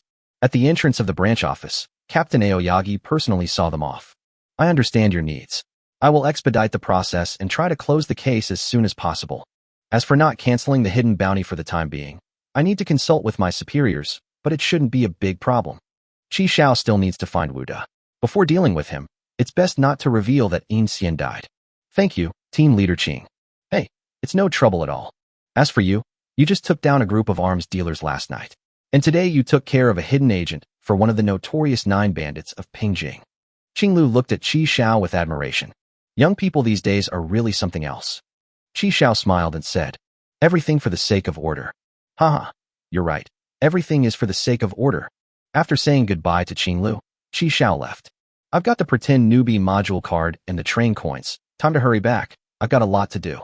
On the return shuttle, Qi Xiao took out his hidden wire claw machine. The previous fingerprint password had been deleted by Qi Xiao, and the current fingerprint was his own. He sent a message to Wu De earlier, but the other party hasn't replied yet. Qi Xiao also asked Shi Jian to check, but there was no one named Wu De in the chat room. He dialed Wu De's number, but after a few rings, no one answered. Wu De? Wu De? Has he already left Zon? After returning to his train, Qi Xiao first contacted the order officer and retrieved the 293 train coins from his card online. Then he took out a black module card. This is a special module extracted from the hidden line number, pretending to be a newbie. Looking at the module card, Qi Xiao's thoughts returned to the time before he killed the hidden line that morning. To be honest, he had thought of having hidden line extract Wei Chu's mission, then having him deal with Wei Chu, and then taking care of hidden line himself. However, this approach has a drawback. Wei Chu's death could very well trigger an investigation from higher authorities. After all, he possessed the mission accomplished module. If he were killed by the hidden agents, the higher-ups would definitely investigate the module's whereabouts. This is a world with strange powers. Who knows what skills and items might be used to uncover the truth? He would then be at risk of being exposed. But considering that we can get our hands on this special module, it's not unacceptable. At worst, we can just run away. because the mission accomplished module is just too tempting. It would be a lie to say that anyone who has seen her wouldn't be moved by her. It should be said that each special module will attract bloodthirsty sharks. A common man is innocent, but possessing a treasure is a crime. Therefore, Qi Xiao always hid himself carefully, fearing that he would be exposed. He was still hesitant about whether or not to do it, because in Qi Xiao's heart, he couldn't trust either the Kingdom of Order or the Free Organization. He had a clear self-positioning, and Qi Xiao knew that in their eyes, he was nothing more than a tool in the struggle between the two sides. Of course, they used Qi Xiao as a tool for struggle, and Qi Xiao, in turn, used them as stepping stones for advancement. Therefore, Qi Xiao skillfully navigated between the two sides, maximizing his own interests to enhance his own strength. Throughout history, what traitor has ever had a good ending? However, as long as one's own strength is sufficient, even if it is exposed one day, one will not be reduced to being at the mercy of others. But when he saw that the hidden lines also had special modules, his plans changed once again. Compared to Wei and Chu's unwavering commitment to achieving their mission, acquiring the hidden module is entirely beneficial. Qi Xiao had seen Kong Yu's panel. He knew exactly what modules would be unlocked during normal leveling from level 1 to 50. He even knows about the hidden modules that can be unlocked at level 20. So when Qi Xiao saw the icons he had never seen before on the hidden light screen, he immediately recognized them as special modules. After all, the 9 Bandits of Pingjing were an organization known for hunting down special modules. It would be unreasonable if the organization's members didn't have special modules. Qi Xiao pulled his wandering thoughts back and brought the module card close to the light screen. The light screen displayed that a module card had been detected, and Qi Xiao clicked to activate it. Activate special module. Pretend to be a newbie. Pretend to be a newbie. You'll be stuck in probation mode forever. Your train carriage is kept at a constant temperature and humidity, ensuring absolute safety. No living organisms on the platform may enter your carriage without your authorization, and they cannot damage your train. Excellent. Excellent. Truly a special module. With constant temperature and humidity, air conditioning is no longer needed. This saved some resources. Although Qi Xiao no longer cares about that little bit. The key point is that the creatures inside the platform will not be able to damage the train. If you encounter danger, just hide in your car. It was absolutely amazing. Of course, you still need to be wary of other train conductors. Indeed, each special module has its own unique and powerful effects. No wonder others covet it. Why does he have something I don't? That's not fair. After all, people are never more concerned about scarcity than about inequality. Having obtained the special module is one thing, but the important thing is to have the ability to defend it. It is easier to conquer a country than to defend it. Either you have the strength of Kong Yu, and you're not afraid of being robbed. Either stay as you are with Qi Xiao now. Keep a low profile, and don't expose yourself. After activating the Pretend to be a Novice feature, Qi Xiao already possesses 3 of the 12 special modules. Station announcements, anchor point retracing, pretending to be a newbie. The station announcements allowed him to know the details of the next stop in advance. It helps you avoid danger and knows where to find good stuff. Anchor point retracing allows people to escape from desperate situations. The phrase, ignore all rules, is not just a figure of speech. Pretending to be a novice significantly improves the safety of the train. Like anchor point backtracking, this is a life-saving module. Train commander, you're back. The 6th brother arrived immediately. Qi Xiao nodded and buried himself in operating the screen. Train conductor, who is this sister you mentioned on the phone this morning? You don't know my sister. Oh, go and call Shijin here. Okay. Old 6 ran away while shouting. Sister Shi, the train conductor is calling for you. Coming, are you going out? Qi Xiao tossed the black stockings to Shijian. Put them on. Chapter 181 Level 30, Special Module Enhancement. What are you doing? I didn't know you had a hobby of giving away stockings. The favor of the goddess of the night. Wow, is this a storage item? Put it on and take out all the train tickets inside. Qi Xiao didn't want to reach in and pull them out one by one anymore. It was too much trouble. Shi Jian's eyes lit up immediately. It was the first time she had ever seen so many train coins. After she changed into stockings, she had a sudden thought and took the train coin out of the stockings. The 6th brother was holding a basin and stood by to catch it. Soon, the small steel basin will be full. It's all gone. They've all been taken out. Okay, I'll take it to the conductor right away. After saying that, Lao Lu picked up the basin and turned to leave. Hey, Lulu, wait a minute. What's wrong, Sister Shi? Wasn't it gone? Come here. Shi Jian smiled mischievously and waved to Lao Lu. Lulu, look at this big basin. Let's keep some as our secret stash. Secret stash of money? What good is that? I can unlock new games for you. You've been playing that crappy Plants vs. Zombies game for days. Don't you want to play a new game? Then I won't use my own money. The conductor will unlock it for me. Xiaomi. These train coins are even more needed by the train conductor. After saying that, Lao Lu picked up the basin and left. Watching the sixth brother's retreating figure, Shi Jian sighed. It's over, it's ruined. What's wrong? Looking at Xiaomi shaking her head and sighing, Li Huizi asked. Lu's brain is now completely shaped like Qi Zhao's. Li Huizi was trying hard to understand the meaning of Shi Jian's words. Recently, she had been seriously studying the Dragon Kingdom language. However, the Mandarin Chinese is just too complicated. The same sentence can have different meanings depending on the tone. Huh? Why are there so many stockings inside these stockings? Could they all be storage items? After saying that, Shi Jian started taking out stockings from the box again. In the first carriage of the second section, Qi Xiao and Lao Lu sat on the floor. Around them were piles of various train-specific items that had been modified during the recent upgrade. The products include a constant temperature massage foot bath tub, bread maker, air fryer, blender, electric steamer, microwave oven, robot vacuum cleaner, dehumidifier, vacuum cleaner, air purifier. In addition to these, Qi Xiao also came across an initialization modification. After careful consideration, Qi Xiao decided to upgrade the planting carriage to the initial carriage. Qi Xiao has now reached level 29. How much is left? 68. Great, just enough to level up 30 levels. Throw 50 more. Yes, Commander. As Lao Lu threw another 50 train coins into the feeding area, Qi Xiao clicked to upgrade. Level up. Level 30. Obtain 1 initial carriage. Maximum stopover time extended by 1 hour. The latest departure time is currently 7 p.m. You can still choose to depart at 10:50 a.m. Activate the Assembly Game module. Assembly Game. Rearrange and combine the carriages. Level 30 is a significant milestone. There are actually very few people above level 30. Because as long as you have enough resources and train coins, everyone can reach level 30. However, this doesn't work after level 30. To upgrade further, you'll need travel experience. Travel experience points look like experience points. The longer you stay on the platform, the more you can explore and the more you can acquire.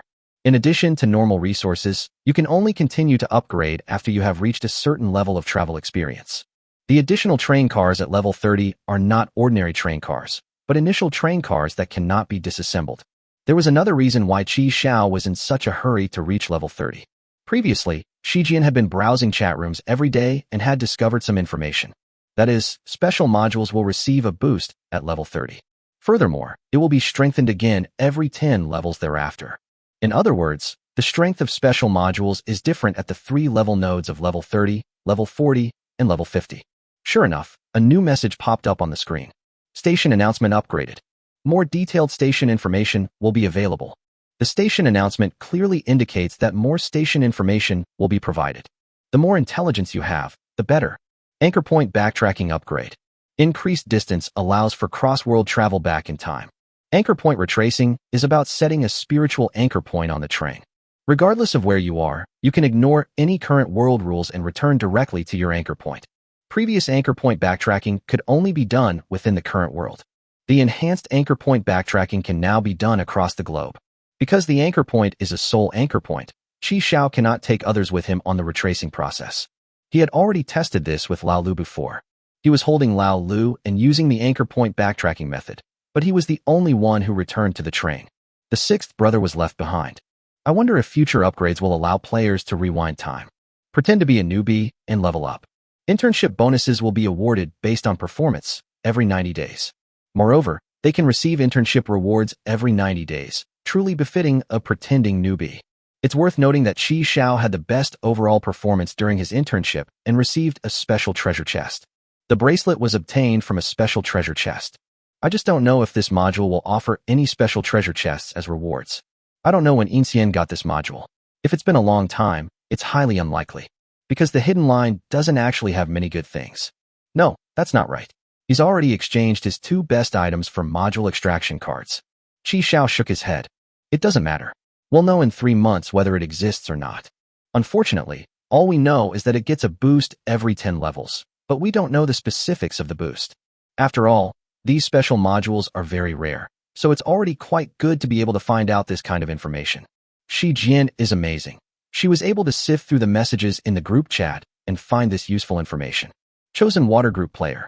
The key point is that Shijian actually enjoys it quite a bit.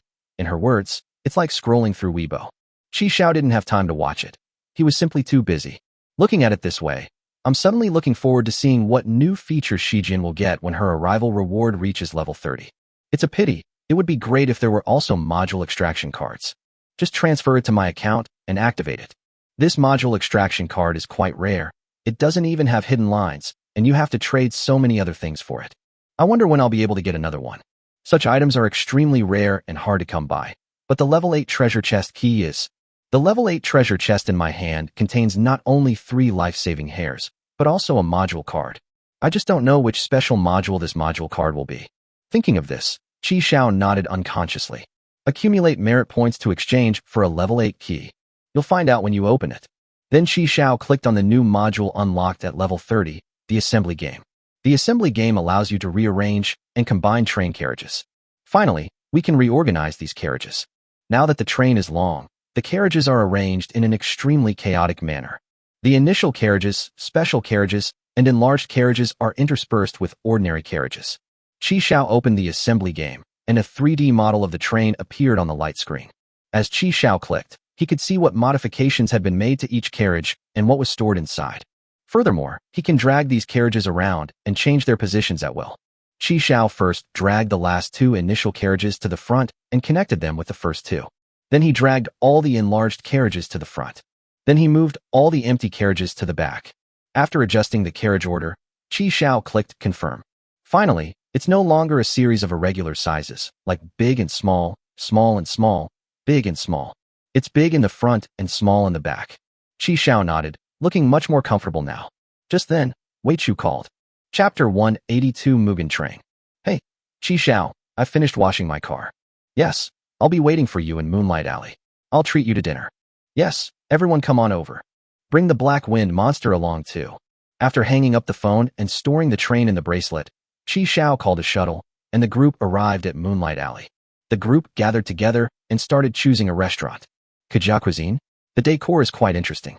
How about we try this place? Wei Chu pointed to the alley and said excitedly. Don't want. Everyone refused in unison, and Shi Jian even crossed her arms and made a wrong sign. Wei Chu was in a very awkward position. Then let's try another one. In a small tavern, a few people, having eaten and drunk their fill, chatted. You mean you're leaving tonight? Wei Chu exclaimed in surprise. Yes, I've already reached level 30. To level up further, I'll need to accumulate travel experience points. You're already level 30? Aren't you going to take a break? Why are you pushing yourself so hard? Qi Xiao shook his head. We can't rest for even a moment. All right, I'm planning to go back to Yulden, so it seems I can't come with you guys. Wei Chu said with some regret. What?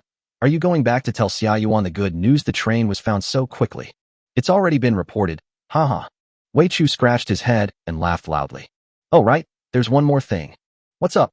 I need to dye my hair back before I go back, otherwise Xiao Wan will scold me again. Qi Xiao.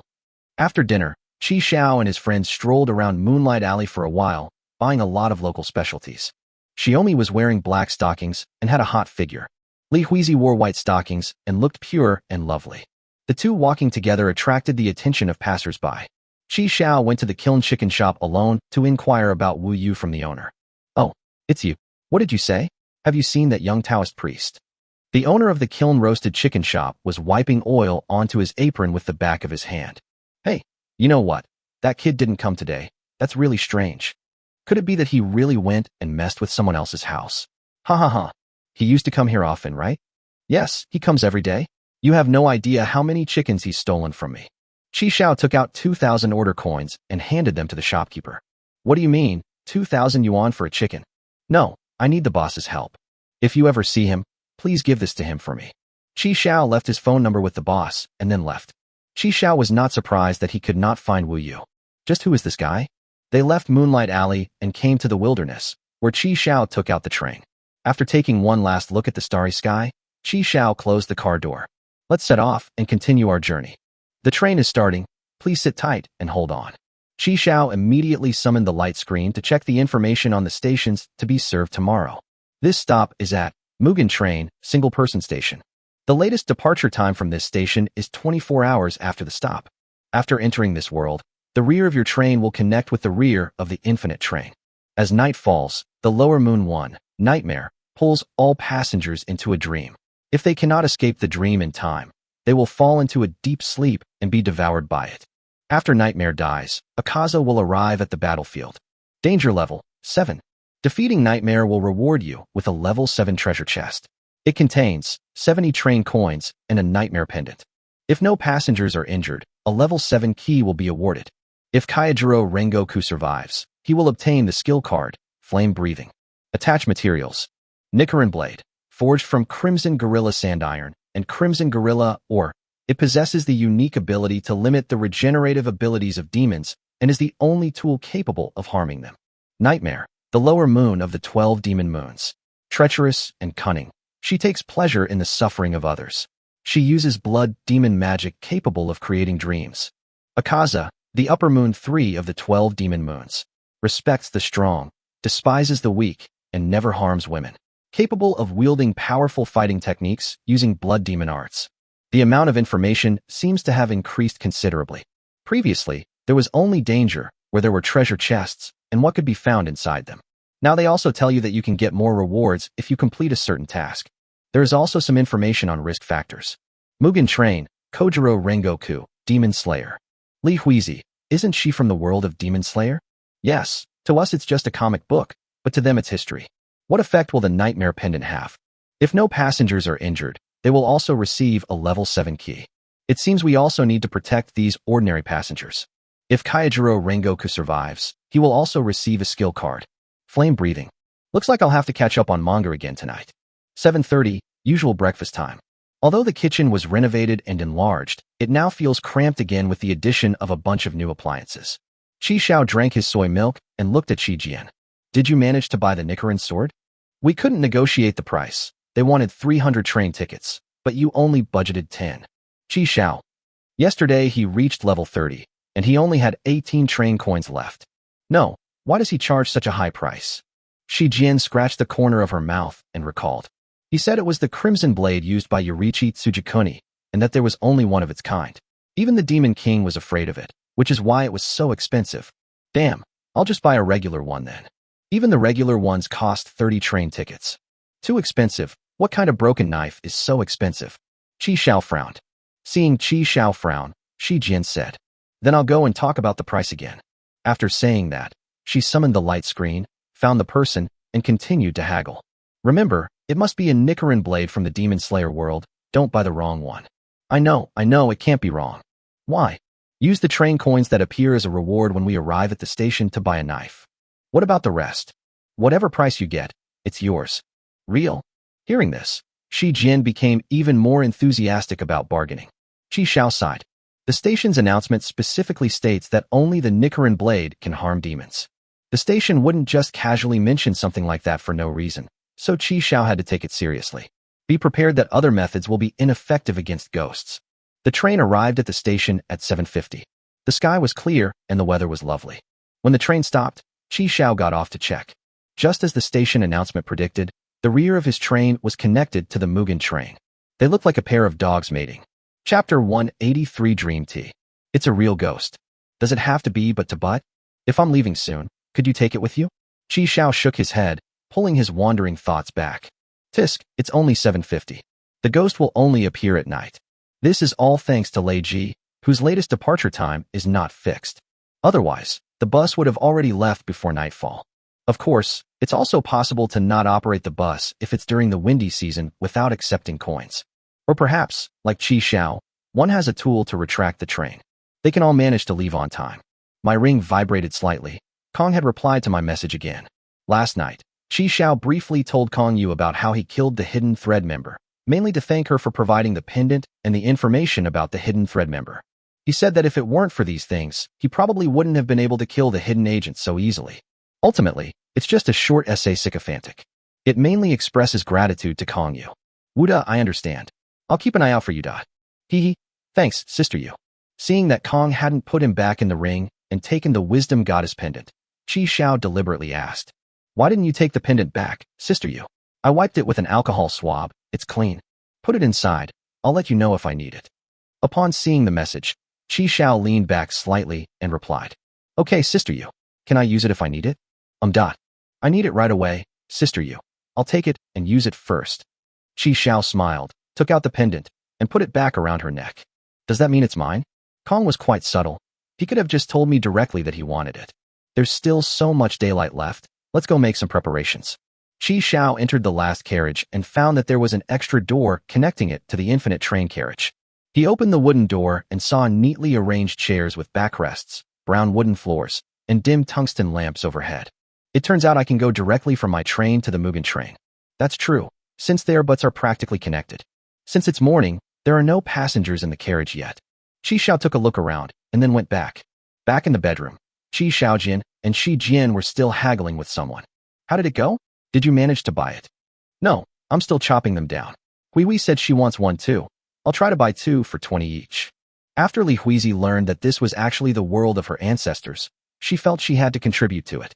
She's currently holding a tablet, watching anime. This is what Chi Xiao bought on the trading platform last night. Chi Xiao grinned. 30 for 1. Are you sure you can cut it down to 20 for 2? Absolutely. There are plenty of Nichiren blades on the market, and there are always people eager to sell them. All right, let's not drag this out too long. It's best to get this sorted out before lunch. After saying that, Chi Xiao went to the kitchen, brewed a pot of tea, and came back. "Sixth brother, come and have some tea. Drink it, and then go to sleep, get plenty of rest. I'll be staying up late tonight." The sixth brother put down the handle and obediently ran over to drink the tea that Chi Xiao had poured for him. "Commander, what kind of tea is this? It smells so good." "Sweet dream tea. If you have a dream later, you can do whatever you want in your dream." "That's amazing. I'll give it a try." His bed had already been moved back by Chi Xiao. After finishing his tea, Lao Lu crawled back into bed and immediately fell fast asleep. After drinking a glass of wine, Chi Xiao also crawled into bed and started to catch up on his sleep. Most importantly, he wanted to test whether the dream tea actually worked. Is it really true, as the merchants claim, that after drinking it you can do whatever you want in your dreams and become the master of your dreams? Shio looked at the two sleeping soundly, speechless. How could you sleep all night? So this is a Nichiren blade. Chi Xiao held a seemingly ordinary Nichiren sword. The blade is also engraved with the inscription, "Destroy evil spirits," symbolizing the determination to eliminate evil spirits. It looks like a sword used by a regular Demon Slayer Corps member. These materials can absorb sunlight, giving the Nichiren blade a unique ability to damage demons, making it the only weapon capable of inflicting fatal blows on demons. It's a pity there's no ghost to test it out. This world is in the Taisho period, when cherry blossoms are in full bloom. After the sun sets, evil spirits appear and devour people. There are also demon hunters who slay evil spirits and protect people. Finally, in the afternoon, the Mugen train started moving. The train rattled along, and it gradually got dark outside. In the kitchen, old Lu and I tried this tea during the day, and it did have some effect. It's like having a lucid dream, where you're fully awake and your wishes come true. So if you feel something is wrong later, that means you've been caught in the nightmare and dragged into your dream. Remember, you have to commit suicide in your dream to wake up. Huh? Committing suicide in a dream? Wouldn't that be very painful? Shi Jian frowned, looking worried. No, I'll listen to the conductor. I tried it this morning. It'll only take a moment. It'll be quick. You listen to everything he says? What if he sells you out one day and you're still counting the train tickets for him? The commander won't betray me. Listening to the two arguing, Chi Xiao shook his head and smiled faintly. I wonder if Nightmare's blood demon art will work since I have the pretend to be a novice module. After all, the station's announcement said that when night fell, the passengers on the train would be forcibly pulled into a dream. If I were a higher level and pretended to be a newbie to level up again, I might actually become immune to these strange attacks. Thinking of this, Chi Xiao summoned the light screen, opened his personal information, and checked his accumulated travel experience. As soon as the train stops at the platform, the travel experience begins to increase in real time. You can only upgrade after the current capacity is reached. Level 50? When did I reach level 50? Upon seeing his level, Chi Xiao felt a chill run down his spine. He immediately realized, I'm dreaming. Chi Xiao closed the light screen, but Shi Jian and Lao Lu were still arguing in front of him. Li Huizi covered her mouth and chuckled softly, while the black wind monster played with the little fire dragon under the table. On the table were freshly brewed dream tea, as well as some nuts, snacks, chocolates, and fruit. The atmosphere was relaxed and pleasant, very comfortable. Chi Xiao chuckled. If it weren't for this dream tea, he probably wouldn't have realized that this was a dream. Sometimes, the closer something is to reality, the harder it is to distinguish between truth and falsehood. He casually produced a pistol and pressed the muzzle against his forehead. This is also thanks to the effects of the dream tea, which allows one to do whatever one wants in dreams. Because there was no such gun in his bracelet. This further confirmed Qi Zhao's belief that this was indeed a dream. Amidst the shocked, bewildered, or terrified expressions of the others, he slammed it on the ground. Qi Zhao shot himself. The next second, Qi Zhao suddenly opened his eyes. A cold sweat broke out on his forehead. He was still in the kitchen, and the things in front of him were exactly the same as in his dream. They were just drinking tea when they were suddenly pulled into a dream. Qi Zhao was able to be the first to wake up from the dream under these circumstances, thanks to his prior knowledge that he would be pulled into the dream, as well as drinking the dream tea and wearing the wisdom goddess pendant. With all three factors combined, Qi Zhao woke up in less than a minute after entering the dream. First, you have to realize that you are dreaming, and then you have to be determined to commit suicide in order to escape the dream. It is indeed quite difficult. However, my mental strength seems to have increased. Indeed, suicide is a terrible experience, and it certainly tests one's mental fortitude. Looking at the still sleeping Lao Lu, Shi Jian, and Li Huizi, Qi Zhao tried to wake them up from the outside, but found that he couldn't. Both the black wind monster and the little fire dragon were fast asleep on the ground. Sigh, even after taking precautions, it still didn't work. It seems they can only rely on themselves. I wonder what kind of dreams they have. Chapter 184, I'm also a Demon Slayer Corps member. Nightmare's attack was indeed strange, like a rule-based attack. Unfortunately, pretending to be a novice only prevented him from entering my carriage and from damaging my train. Currently, this type of rule-based attack cannot be avoided. Perhaps I can do that when I level up in the future. After confirming that everyone was safe, Qi Zhao went to the last carriage, opened the door, and stepped into the infinite train. He walked forward and found Kyojuro Rengoku, Tanjiro, and two others. Kyojuro Rengoku has long yellow hair, with some of the edges of his hair being red. He had thick, dark, sword-like eyebrows, and when he opened his eyes, they were bright and piercing. He often wears a brown Demon Slayer Corps uniform and a haori with flame patterns at the end, which only the flame pillar is qualified to wear. Beside him stands Tanjiro Kamado, the child of the blazing sun, with deep red hair and red eyes, a scar on his left forehead, and wearing a sun-shaped earring passed down through generations. He wore a green Ikamatsu patterned haori over his Demon Slayer Corps uniform. On the other side, the round-browed boy with short, golden hair was Zenitsu Agitsuma, wearing a yellow haori with a triangular pattern on his uniform. The boy lying sprawled out, wearing a gray boar head mask, with deer fur around his waist and bear fur around his feet, his upper body bare and his burly figure covered only by the Demon Slayer Corps' trousers, was Hashibara Inosuke. Rengoku Kyojuro calls him Pig-Headed Boy. Qi Zhao sat down next to them and closed his eyes, pretending to doze off. According to the original story, after Tanjiro Kamado and the boar-headed boy awoke from their dream, they joined forces to kill the Lower Moon One, Enyu. Kyojuro Rengoku died heroically in battle against Akaza, the Upper Moon 3. If I want the full reward, I have to get Nightmare's head. We also need to ensure that no passengers on the bus are injured. The key is that Kyojuro Rengoku must ultimately survive. Just then, the front carriage was opened, and two boys and two girls walked in. They didn't look too good, and each of them was holding a piece of rope and an awl. Qi Zhao raised his eyes slightly. It was the 4 human assassins. They are the human subordinates of Nightmare, sent to destroy the spiritual core of Rengoku Kyojuro and his companions. Nightmare's blood demon art hypnotizes a person and traps them in a dream he creates. However, the dreams he creates are not infinitely expansive, but rather form a finite dream circle around the dreamer, outside of which lies the dreamer's unconscious realm. The spiritual core exists in the unconscious realm of the dreamer. If the core is destroyed, the dreamer will lose consciousness and become a cripple, unable to resist even if killed. The unconscious realm is generally devoid of anything. But in the dreams of people with a strong sense of self, other things may appear in the unconscious realm.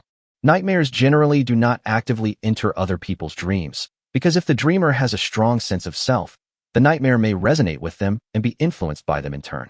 Therefore, he couldn't come in person, but instead sent ordinary humans to destroy their spiritual core. Should we just subdue them directly? Even without these assassins, the 4 of them would have woken up normally. Let's keep dragging this out. After all, it's only been a short while since night fell. In this incident, time is of the essence. He didn't know exactly how strong Enmu and Akaza were. After all, This was his first time in the world of Demon Slayer.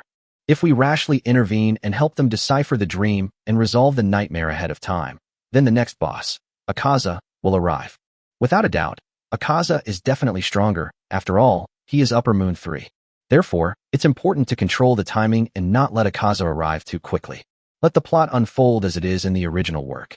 If anything goes wrong, it will be too late to intervene. Chi Xiao stayed by the side of Rengoku Kaijuro and the other three, pretending to sleep with his arms crossed. Let those 4 human assassins continue to operate. That said, nightmare can keep people in a state of perpetual sleep. If I keep waking up from a deep sleep and repeatedly committing suicide in my dreams, wouldn't that be a disguised way of training my mental strength? Thinking of this, Chi Xiao unconsciously swallowed. He suddenly had the idea of going out to find Nightmare and fight her. No, we can't take that risk. If I were to take his blood demon art head-on, I might be killed before I even had a chance to escape the dream. It took me a minute to wake up. If I can't wake up instantly, I can't take the risk. By now, he should have already begun to merge with the train. Chi Xiao activated the word of power, time 0, and rushed back. After finding that his train was normal, he returned with peace of mind. Great, the pretend to be a novice module does indeed prevent his fusion intrusion. Without this module, things would really be dangerous. At that time, my train will also become a part of his body. Not long after, Nezuko woke up. Then, just like in the story, Tanjiro first wakes up from his dream.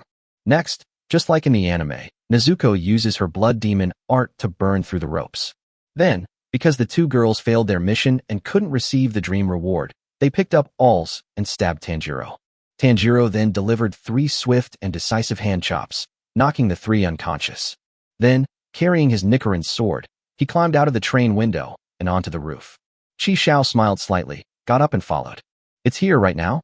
Tanjiro can wake up instantly, so even if I get hit, it won't be in such danger. Moreover, having experienced a dream once, and with the addition of the dream tea, I should be able to wake up quickly. Let's try Nightmare's blood demon art. As soon as Chi Xiao climbed onto the roof of the train, he saw Tanjiro holding a Nichiren blade, cautiously staring at him. Chi Xiao sighed and took out his Nichiren blade to prove his identity. Tanjiro breathed a sigh of relief upon seeing the Nichiren blade. This sword is proof of the Demon Slayer Corps. Only members of the Demon Slayer Corps can wield a Nichiren blade. Furthermore, since Chi Xiao didn't smell of ghosts, he felt relieved, and the 2 of them hurried towards the front of the car together. The wind whistled past on the top of the train. The temperature dropped at night, and the surroundings were filled with a thin mist. On the roof of the Mugen train, there stood a person with his hands behind his back. He had medium-length black hair with pink ends and slightly longer blue-green ends at the bottom. He has 3 large yellow squares and 3 small yellow squares on his cheeks. He was wearing a long black coat and white striped trousers. He was none other than the Lower Moon, one of the 12 demon moons, Nightmare.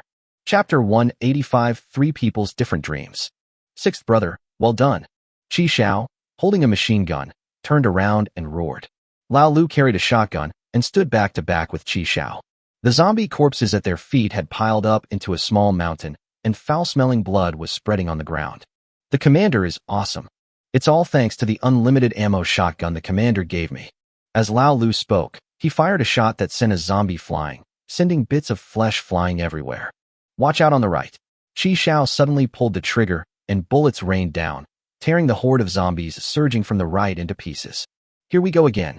Old Six caught a glimpse of the dark, surging horde of corpses in the distance and grinned. There must be over 1,000 this time, right? Chi Xiao wiped the blood from his face. What are you afraid of? We're the strongest zombie hunting team. Go, 6th brother. Charge, charge, charge. The 6th brother roared along with Chi Xiao. The 2 charged into the horde of zombies, one after the other. Chi Xiao's machine gun swept out arcs of death, while Lao Lu's shotgun reaped lives at close range. Amidst the flying blood and gore, they cooperated seamlessly, covering each other like a sophisticated war machine. 37, the 6th brother shouted excitedly. Huh, I've got 52 already. Chi Xiao rolled away to dodge the zombies' attack and emptied his last magazine. The train commander is awesome. I can't fall behind. Aya, die. Old Six roared as he charged forward, his maniacal laughter mingling with the roar of his shotgun. This is his and Chi Xiao's battlefield, a celebration exclusively for the 2 of them. Ha ha ha ha. You mere evil dragon. How dare you be so insolent before me? Shiomi lifted the iron mask, pulled the sword from the head of the evil dragon, and blood gushed out. The dwarf warrior, Lao Lu, jumped and cheered. Lord Xiaomi is mighty, truly worthy of being the world's greatest hero. His rugged beard fluttered in the wind, and his fur coat was covered in dust. Qi Xiao raised his staff, his white robes billowing. Let me heal you, invincible warrior Xiaomi. Need not. Shi Jian tossed her hair. Scars are the badges of honor for heroes. She looked around. The evil dragon has been vanquished. It's time to rescue the imprisoned princess. Wait, Lady Xiaomi. The sixth brother hurriedly shouted. You haven't distributed the spoils yet. Shi Jian was taken aback for a moment, then burst into laughter. Ha! You can have them all. I don't need them. As expected of Xiaomi, the greatest hero of all time. Your abilities are truly impressive, and your selfless character is even more admirable. Lord Xiaomi, we will follow you forever. Qi Xiao and Lao Lu kept praising him. Ha ha ha. You can divide this dragon among yourselves. I'm going to rescue the princess. After saying that, Xiaomi ran like the wind up the spiral staircase. The iron boots struck the stone steps with a resounding rhythm. Pushing open the castle gate, Xiaomi saw a beautiful woman sleeping soundly on the bed, Li Huizi. The moonlight shone on her delicate face, making her look like a fairy in a painting. I've finally found you, my princess, Xiaomi murmured softly. Next comes the hero's kiss, to awaken the sleeping beauty. She leaned closer, but just as she was about to touch Li Huizi's lips, her vision blurred. The figure on the bed distorted and turned into Qi Zhao's face. Holy crap! Shi Jian was so shocked that she stumbled backward, her back slamming heavily against the wall. Cold sweat poured down her back as she stared intently at Qi Xiao on the bed. This scene seems familiar, as if I've experienced it somewhere before. Shi Jian rubbed her eyes hard, and when she looked again, the bed was back to Li Huizi's appearance. What's wrong with me? Xiaomi muttered to herself. Could it be the curse of the evil dragon before it died? She took a deep breath and mustered her courage to walk to the bedside again. This time, Li Huizi's peaceful sleeping face remained unchanged. Shi Jian breathed a sigh of relief. Ugh, I'm just scaring myself. A smile immediately appeared on her lips. My little one, I'm here. Sweat streamed down Li Huizi's face as she gripped the wooden knife in her hand, her breathing gradually becoming steady. The echoes of bamboo, swords clashing reverberated throughout the dojo, while sunlight streamed through the windows, casting dappled shadows on the tatami mats. Li Huizi has passed the test.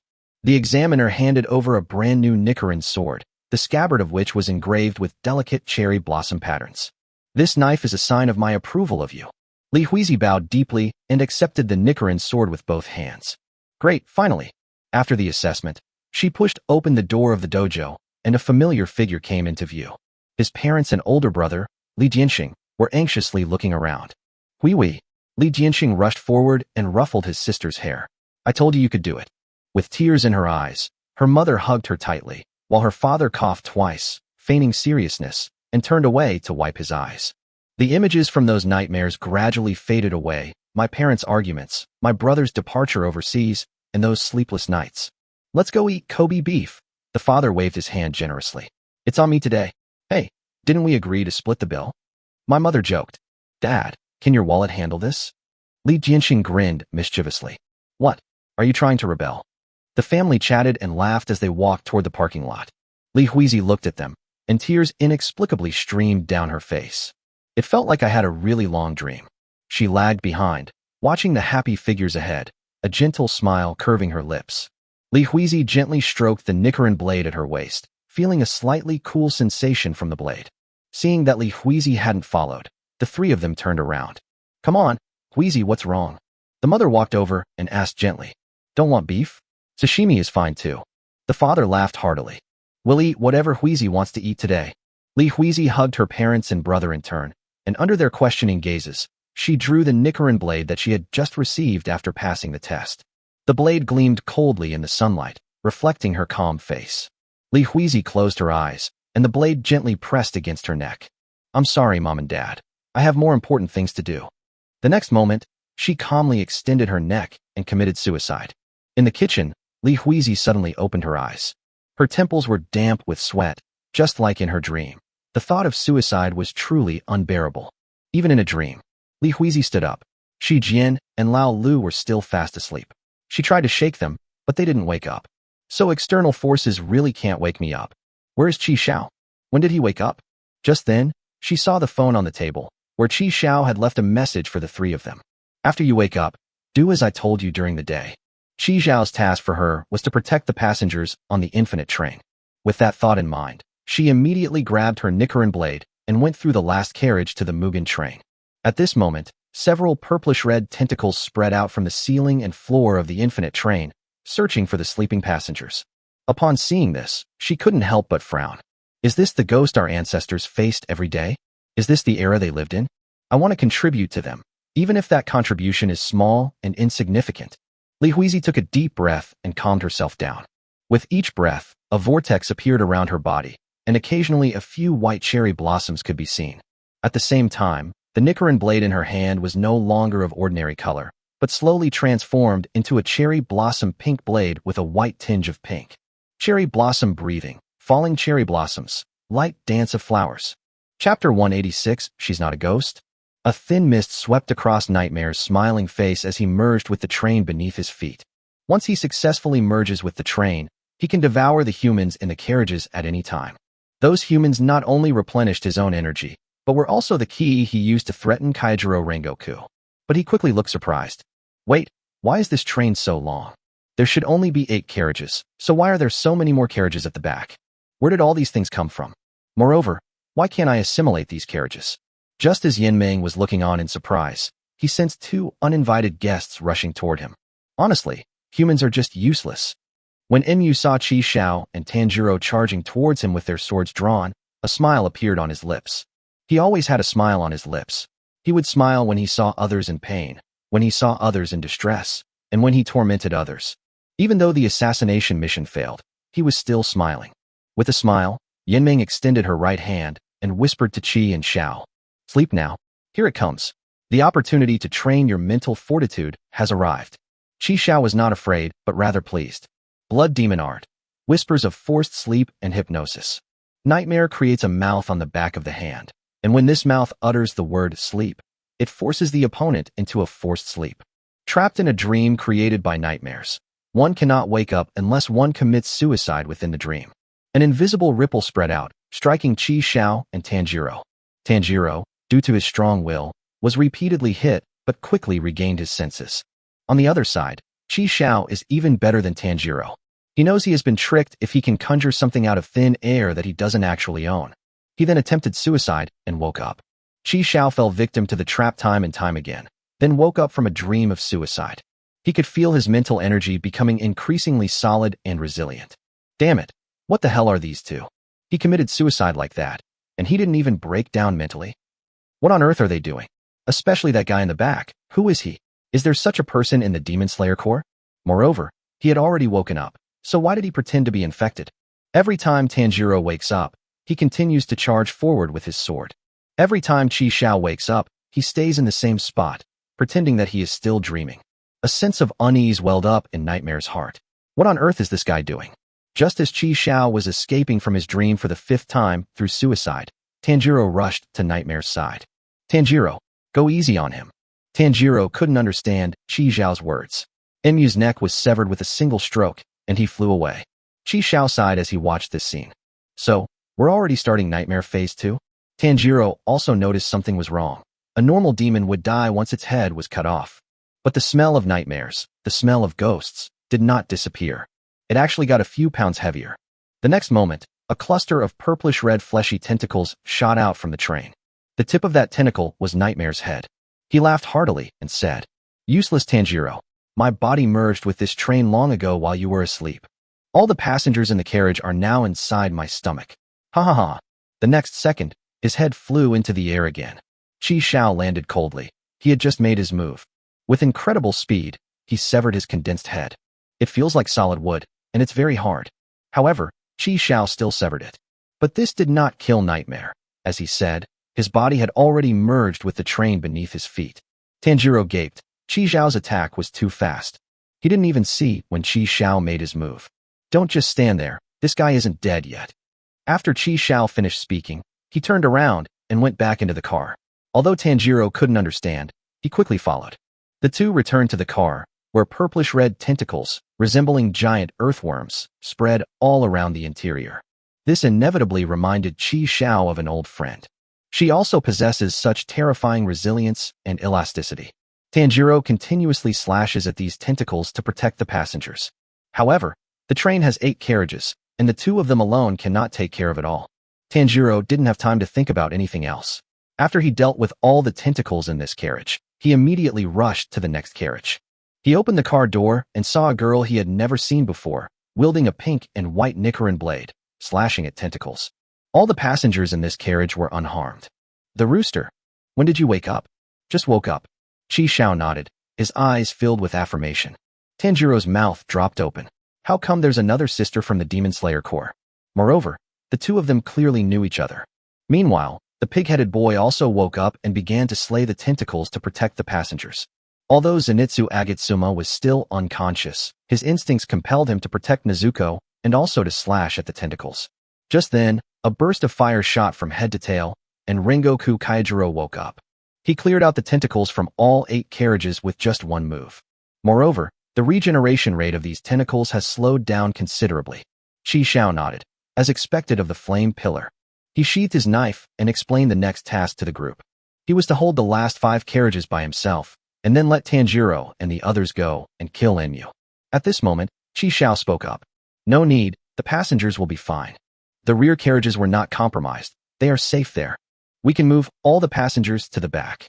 After Li Huizi translated for him, Rengoku Kaijiro nodded and went with Chi Xiao to personally verify its authenticity.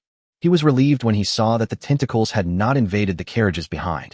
Change plans, transfer passengers. Without Chi Xiao's permission, the tentacles obviously couldn't get in. These natives could only board his train with Chi Xiao's permission. Passengers were being brought in quickly, and the number of passengers on the Mugen train was rapidly decreasing. Nightmare, who had been calm and smiling, frowned. Why? What's with those extra carriages at the back? I can't assimilate. Fine, but why can humans enter, but I can't? Is it that ghosts simply can't get in? That's impossible. How could such a thing happen?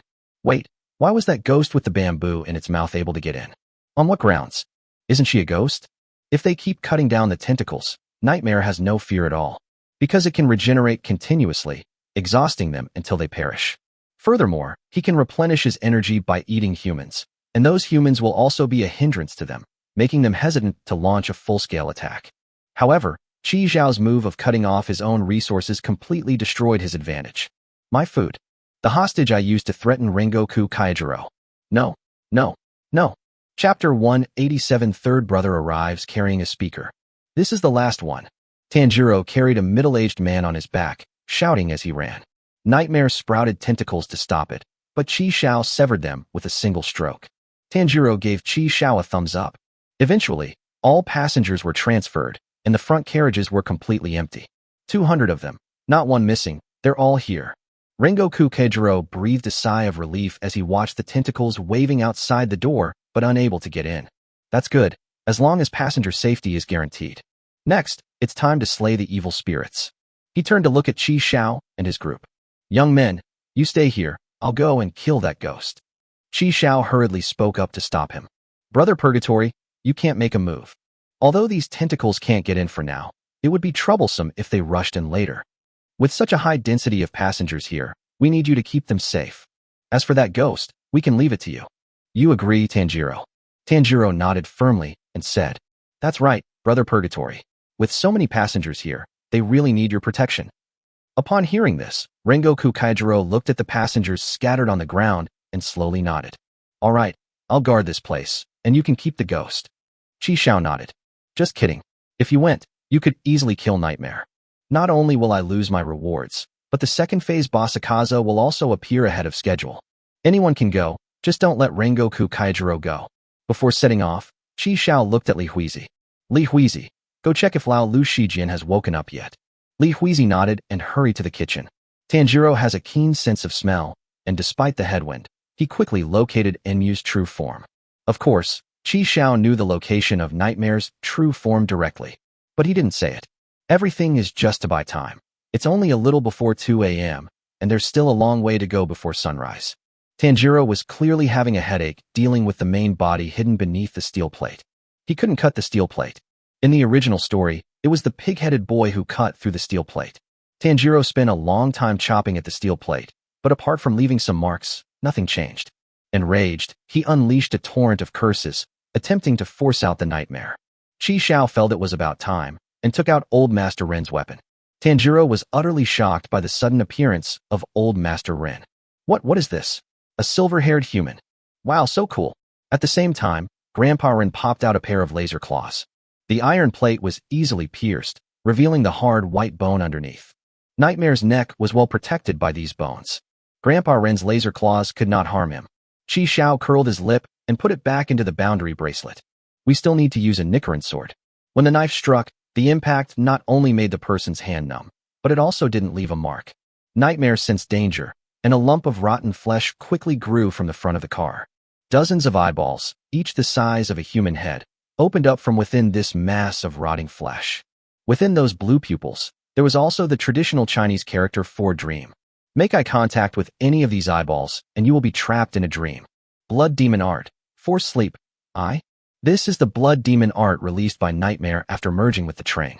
Countless eyes have mutated on its torso. Anyone who makes eye contact with them will be trapped in a nightmare-generated dream, from which they cannot wake up unless they commit suicide within the dream. Every time Qi Xiao falls into a dream, because the effects of the dream tea are still present, he can conjure up all sorts of strange weapons to commit suicide. When he discovers he can no longer conjure things up at will, then that's reality. Therefore, he would not suffer from the distress of not being able to distinguish between dreams and reality due to the excessive number of suicide attempts. Tanjiro was affected by the spell so many times that he began to have difficulty distinguishing between reality and dreams. Fortunately, Qi Xiao intervened and prevented him from accidentally injuring himself. Nightmare gradually realized something was wrong. Every time this person woke up and attacked him, it was all just for show. He wasn't actually putting in any real damage. Instead, it felt like he was being used as a training tool. Enmu got angry and stopped using Blood Demon Art on Qi Xiao, focusing instead on attacking Tanjiro. Qi Xiao also sensed it. Those eyes stopped looking at him. This made him very angry. It's unforgivable that they didn't accompany me in refining my spiritual power. He took out the toad-infused potion, applied it to his Nichiren blade, and slashed down with all his might. I wonder if ghosts are ticklish. I might as well give it a try. The result was obvious: fear. As the fine red rash appeared, Nightmare deliberately severed the poisoned part of her body. The speed was so fast that it shocked Qi Xiao. Nightmare was even more dumbfounded. If she didn't want to play with him, she wouldn't play with him. This kid actually poisoned her. That's incredibly underhanded. Having no other choice, Nightmare opened her eyes again, causing Qi Xiao to fall into a deep sleep. Great, keep exercising. After several rounds, Qi Xiao shook his head. Perhaps it's because I've died so many times that I've become numb, and the initial feeling of my spirit becoming stronger isn't as noticeable anymore. At the same time, he noticed that Tanjiro's repeated attacks were almost splitting open the bone protecting Emu's neck. Once you split this bone and sever the neck hidden underneath, Nightmare will die. Go to hell. Go to hell. Go to hell. Tanjiro hacked and slashed wildly, and the bone finally shattered under the barrage of attacks. Just as Tanjiro was about to sever Emu's neck with a single blow, Qi Xiao shouted, "Tanjiro!" This loud shout stopped Tanjiro's slashing motion.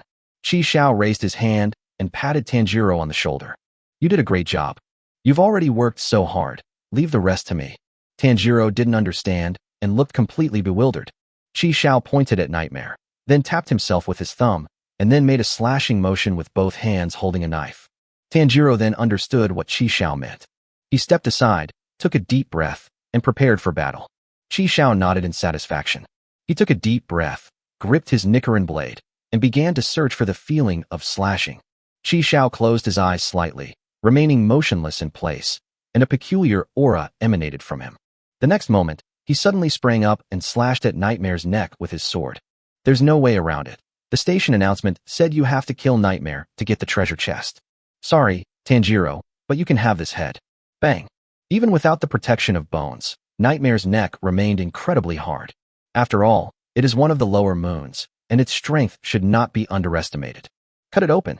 Qi Xiao roared, and at the same time, his breathing became deep and powerful. The originally black blade gradually turned into a bright red. Nightmare's neck was severed by Qi Xiaoxing. Because he had merged with the train, his head was cut off, and the train's engine flew off. The train, having lost its locomotive, stumbled and derailed, sending the first few carriages flying off the tracks. At the same time, a clump of purplish-red, mangled flesh crawled out of the flying car front. There are even two eyes growing on this rotten flesh. It was a nightmare. However, he was already dead at this point, and his remaining body was being decomposed. He was so unwilling to accept it. His body had completely disintegrated and could no longer regenerate. Did I lose? Am I going to die? How could that be? How could that be? I haven't even used my full strength yet. Their brilliant plan to devour a large number of humans at once, without even consuming a single human, has been completely botched. And it's turned into this horrible mess after all the effort and time I've put in. It's all that guy's fault. It's all that guy's fault. Who exactly is he? Why is there such a strange person in the Demon Slayer Corps? He took all of humanity away. It's all his fault, all his fault. Damn it, if it weren't for him, my plan would definitely have succeeded. Nightmare. Is this a nightmare? I failed. What a terrifying nightmare. The last remnants of rotten flesh vanished with the wind, signaling the complete demise of Nightmare. Is it over? Tanjiro asked, panting heavily. Chi Xiao frowned and looked into the distance. No, the real battle has only just begun. In the thin fog, a figure appeared in front of the train. Then, some strange music started playing. Amaiyama. Upper Moon 3, Akaza, has arrived, complete with his background music. Chapter 188 Kaijiro Rengoku battles Akaza. Akaza's body is covered with blue stripes formed by a mixture of tattoos on his arms and demon patterns. His skin was deathly pale, his hair and eyebrows were peach-colored, and his fingernails and toenails were blood red. His eyes have blue sclera and golden irises. Akaza was wearing a purplish-red short-sleeved shirt with black stripes on the back. She wore white shorts with a green belt on her lower body. She had red prayer beads hanging from her ankles. He was just standing there when strange noises came from him. Ayama. Ayama. Chi Xiao clicked his tongue. He truly lives up to his reputation as a man with his own background music. Although I tried my best to delay killing Nightmare, it seems I killed her too quickly. It's still too early for sunrise. Retreat, back to the train. Wait, before retreating, let's test how tough India's neck is. Word of power, ×0. The next second, Chi Xiao's Nichiren blade slashed at Akaza's neck. With a ding sound, the Nichiren blade is broken. Akaza looked at the blade that had fallen to the ground and tilted his head. He twisted his neck, and it cracked. How strange, something flashed by. What speed is that? Faster than anyone I've ever seen. However, its only advantage is its speed. Damn, as expected of third brother, he's really tough. It can't compare to the feel of Nightmare at all. If Nightmare's neck feels like a wooden stake when chopped, Akaza's neck feels like a piece of rebar. They're not even in the same league. No choice, time to run. Chi Xiao finished his attempt, decisively grabbed Tanjiro, activated his word of power, and rushed back to the train. Pretending to be a newbie, the platform creatures can't damage my train. Akaza, if you're so awesome, then give it a try. Let's see if your fists are more powerful, or if the power of my special module's rules is superior. Because of Nightmare's death, the passengers who had fallen asleep under the influence of the Blood Demon's spell also woke up. Of course, Lao Lu and Shi Jian also woke up. The sixth man stood guard at the car door, head down, fingers twitching, looking uneasy. It's all over, it's all over, it's all over. I was so focused on fighting zombies with the train conductor that I neglected something important. Shi Jian, on the other hand, had disheveled hair and looked completely bewildered. Upon waking from the dream, everything was empty. Just then, Chi Xiao rushed in with Tanjiro and slammed the car door shut. Commander, you're awake. Just woke up. The sixth brother scratched his head sheepishly. Young men, you did a great job. The lower moon one has been slain. Well done. Rengoku Kaijiro cast an admiring glance his way. Chi Xiao shook his head slightly. No, the big one is coming soon. Outside the train, Akaza followed. He spread his legs apart, thrust out his right palm, and placed his left fist at his waist. He punched Chi Xiao's train, but the train didn't budge. Akaza raised an eyebrow. Although he had only used 3/10 of his strength in that punch, it was still enough to leave no mark at all. He punched the Mugen train next to him again, easily piercing through the carriage. It's as easy as an ordinary person punching through a piece of foam board. How strange. Is there some kind of rule stopping my fist? Interesting. In an instant, Akaza launched a full-scale attack on Chi Xiao's train. He tried all the positions, but none of them worked. There seemed to be a transparent film between him and the train, a film that separated them and prevented him from harming it. Chi Xiao took out a bottle of cola from the bracelet to replenish his energy. It's okay, call him. We'll wait until dawn, then he'll have to run away on his own. Ghosts cannot survive in the sun. They will die if exposed to sunlight. So we just need to wait until sunrise. Akaza's unsuccessful attempts piqued his interest. The train cannot be destroyed, But what if I attack the ground and cause the train to sink underground? Akaza smiled slightly and started doing what he thought of.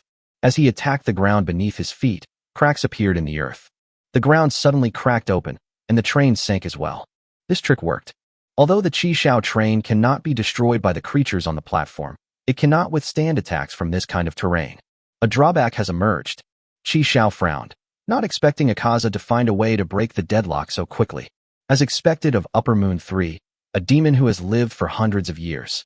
The train jolted, and the passengers, who had initially been calmed down, immediately descended into chaos.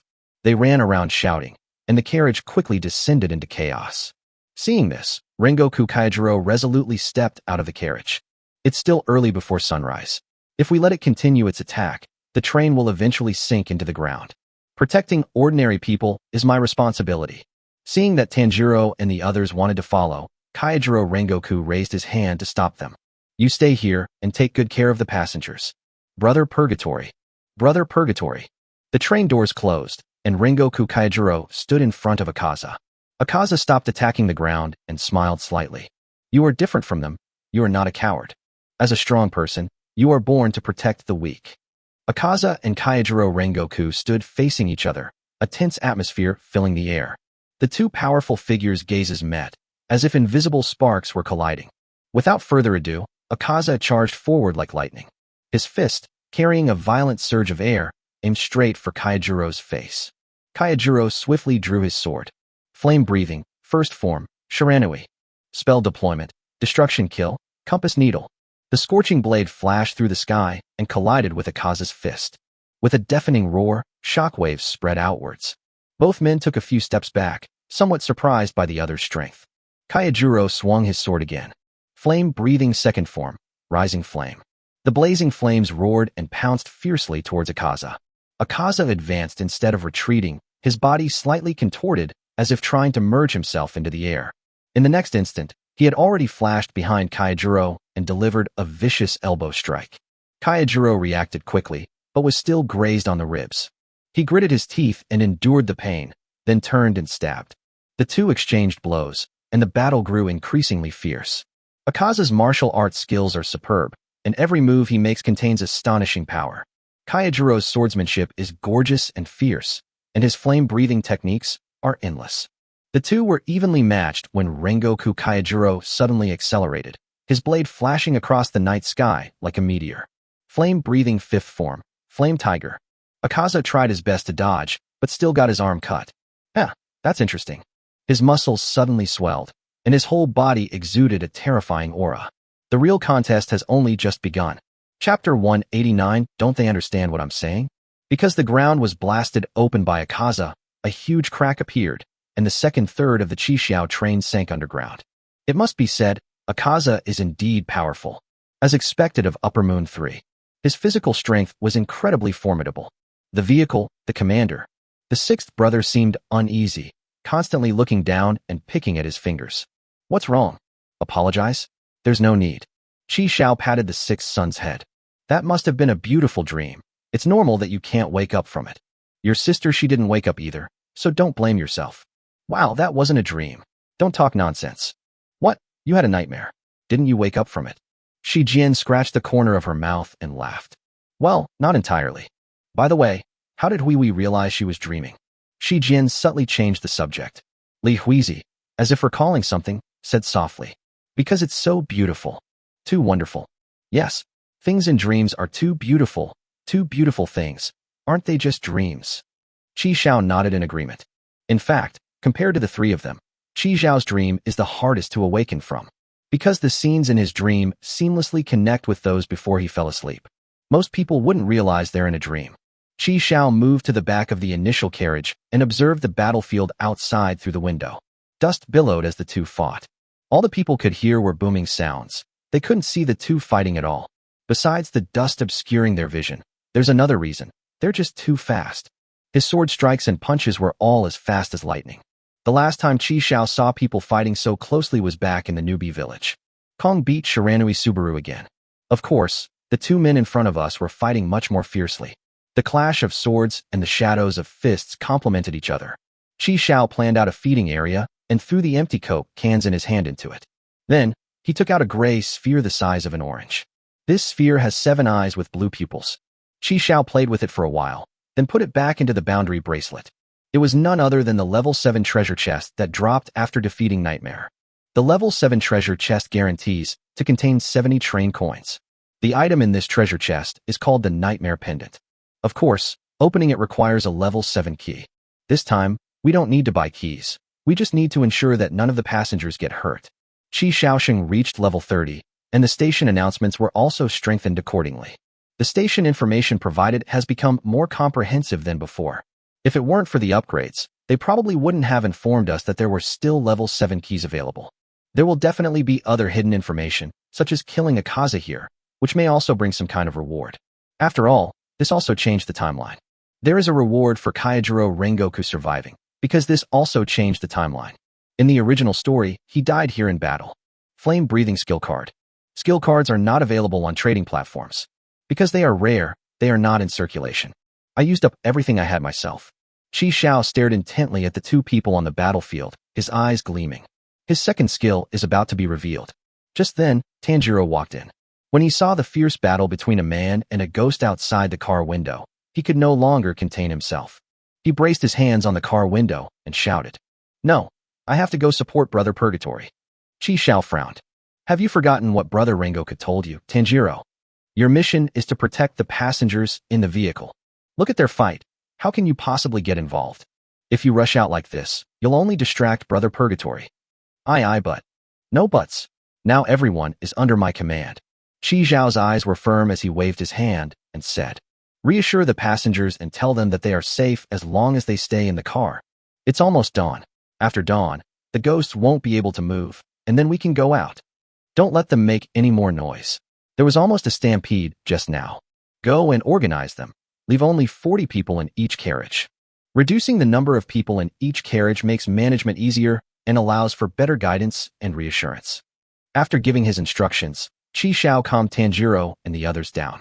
"Tanjiro, you must believe in Brother Rengoku. He's the flame pillar. He'll definitely slay the demon. Let's do our jobs well and not distract Brother Purgatory. Everyone, it's up to you." After hearing what Qi Xiao said, Tanjiro, though reluctant, resolutely rushed back to the back carriage and did as Qi Xiao instructed. Qi Xiao gave Li Huizi a look, and she immediately followed him over to comfort and guide the passengers. "Sixth brother, you should go too. This is your new task. Keep an eye on them and don't let any of them get hurt. If you find anyone injured, come back and call me, and I will go and treat them. This mission is very important. I believe you can do it well, my deputy commander." Qi Xiao patted the 6th brother on the shoulder and said seriously. The 6th brother's eyes lit up immediately. He took a deep breath and shouted, "Understood, Commander. I will definitely do it. I will do it well." After saying that, Lao Lu turned around and ran with Li Huizi to the back carriage. "Great. The commander still trusts me and has given me a new task. I must complete this mission well and not let the commander down." He addressed the passengers and shouted, "Everyone, don't panic. The conductor said the ghost will be dealt with soon. Don't worry, everyone. A special car will come to pick you up after dawn. The commander's words will come true, so everyone can just wait patiently. By the way, is anyone injured? If anyone is injured, please let us know. The commander said he will treat you." The 6th brother called out for a long time, but no one paid any attention to him. "What's going on? Can't these people understand me?" The 6th brother scratched his head, looking puzzled. Nezuko ran over and pinched his cheek. "Fine, I'll look at them one by one then." Chapter 190, Igniting the Flame in My Heart. The battle between Kaijiro Rengoku and Akaza is becoming increasingly intense. The two clashed again, and each exchange felt like it was about to overturn the earth. Akaza's punches and kicks were like a storm, while Kaijiro's sword flashed like a raging fire. The surrounding trees were destroyed by the blast wave, and the ground was covered with cracks. "Ha, that's fantastic. That's fantastic." Akaza laughed heartily. "Kaijiro Rengoku, you're absolutely amazing. Become a ghost. Become a ghost. Tell me quickly, you want to become a ghost?" Kaijiro did not respond. His eyes were filled with burning fighting spirit. He knew that this battle would be one of his toughest tests. Upper Moon 3 is a demon that no human has ever killed, simply because they are too strong. But he will never back down. He will fight to the last moment to protect humanity. The battle continues, the figures of the two powerful warriors dancing under the moonlight, composing a breathtaking battle song. This showdown is destined to go down in history. What surging fighting spirit, Kaijiro Rengoku. Become a demon. Akaza roared as he clenched his fist. The fist whistled through the air, carrying a suffocating pressure. A hint of surprise flashed in Rengoku Kaijiro's eyes, but he quickly regained his usual composure. He assumed a fighting stance, ready to receive this unstoppable blow. Akaza's fist slammed into Rengoku Kaijiro's right abdomen like a meteorite. A muffled thud resounded, as if the entire space trembled. Kaijiro Rengoku felt a sharp pain. He hadn't been able to defend against the punch, and at least 3 of his ribs broke. Then came another punch, and Akaza blinded Rengoku Kaijiro's left eye as well. He was forcefully punched away by Akaza. These 2 blows severely injured him. Kaijiro Rengoku used his sword to support himself on the ground and struggled to kneel up. Although he was on the verge of death, his fighting spirit grew even stronger. Breath of flame. Breath of flame. Suddenly, Kaijiro Rengoku's body burst forth with a fiery red light. That was an even stronger fighting spirit than before. Even Akaza couldn't help but sigh. What remarkable fighting spirit. Even with such severe injuries, he still possesses such courage and unparalleled mental strength. He admired the man in front of him more and more. He wanted to turn Kaijiro Rengoku into a demon, because the human body is too weak and is also limited by lifespan. But becoming a ghost is different. It not only possesses formidable vitality, but is also an immortal being. Kaijiro Rengoku, become a demon. Let's become ghosts and fight each other forever. Kaijiro Rengoku ignored Akaza's roar. He is only focused on his current situation. Ignite your spirit, transcend your limits. I am the flame pillar, Kaijiro Rengoku. Breath of flames, 9th form, purgatory. The next moment, he moved. A burst of flames erupted from Rengoku Kaijiro's body as he crashed into Akaza like a burning meteor. Akaza's eyes were filled with excitement. He squatted down in a horse stance, crossed his arms in front of his chest, and shouted, "Destruction kill, annihilation style." The flames of purgatory clashed with the icy blue light, and in the ultimate clash, Kaijiro Rengoku's sword pierced Akaza's chest. With a roar, he twisted the blade 180 degrees, and with a backhand upward slash, tore Akaza's entire right side apart. This blow severely damaged Akaza. At the same time, Akaza's fist also pierced through Rengoku Kaijiro's body. Akaza, appreciating talent, is still trying to persuade Rengoku Kaijiro to become a demon. Kaijiro Rengoku. Why? Why won't you agree to let me become a demon? Why? But as he lay dying, he turned on a revolving lantern. He saw his mother, and her teachings were vivid in his mind and echoed in his ears. Kaijiro Rengoku suddenly opened his eyes, unleashing even greater energy once more. My mother said that protecting the weak at any time and in any place is my duty as a born strong person. I must take on this responsibility. It is a mission I will dedicate my life to fulfilling. Yeah. He roared and slashed at Akaza's neck with his sword. Akaza's backhand punch was firmly caught by him. Akaza was immediately startled. I pierced his chest, yet he could still unleash such immense energy. Flame pillar, as expected of the flame pillar. At this moment, the scene froze. Akaza's fist couldn't press down, and Rengoku Kaijiro's sword was firmly stuck in Akaza's neck, making it impossible to go any further. As the two remained locked in a stalemate, the sky began to lighten with the first rays of dawn. The first ray of sunlight pierced through the clouds and fell upon the battlefield. Akaza's expression suddenly changed. He realized the situation was dire. It's almost dawn. Ghosts cannot be exposed to the sun. He tried to pull his arm away to escape, but found he couldn't. Kaijiro Rengoku used his own body as a shackle to bind Akaza. He smiled slightly. I said I would do my duty, and none of the people here will die.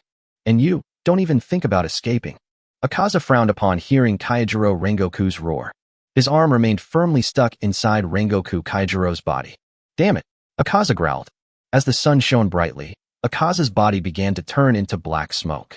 His seemingly indestructible body melted like ice and snow in the sunlight. Damn it, damn it, damn it. The sun was getting closer, and its rays were about to fall on his face. Akaza decisively severed both of his arms and turned to run into the forest behind him. The sun was fully out. Akaza has fled.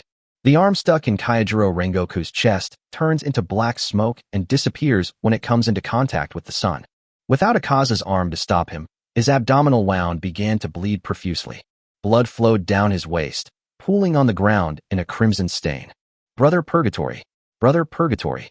Tanjiro rushed over like a madman and saw Kaijiro Rengoku kneeling on the ground with a large hole in his chest.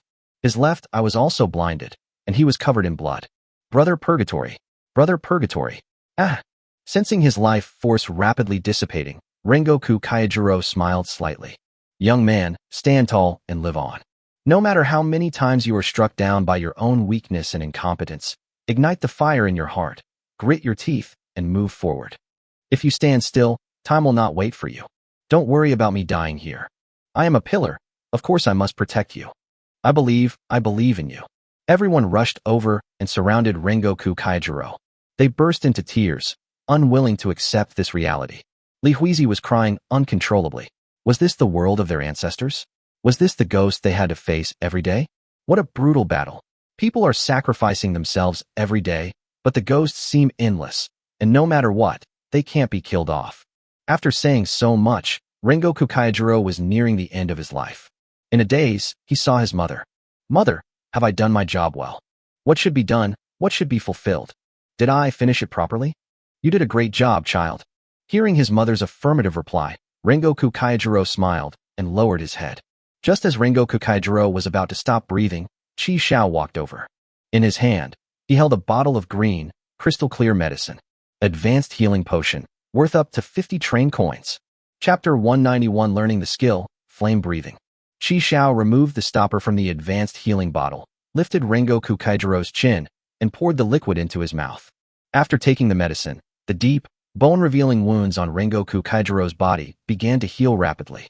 The abdomen that Akaza had pierced through grew back rapidly, and it was fully restored in just a few breaths. His blind left eye and broken ribs are also recovering rapidly. Seeing this, Tanjiro, who had been crying his heart out, opened his mouth wide but couldn't make a sound. Everyone stopped crying and stared wide-eyed at this unbelievable scene. The scene immediately fell silent. Soon, all of Rengoku Kaijiro's wounds healed. A few more breaths passed. Thump, thump, thump.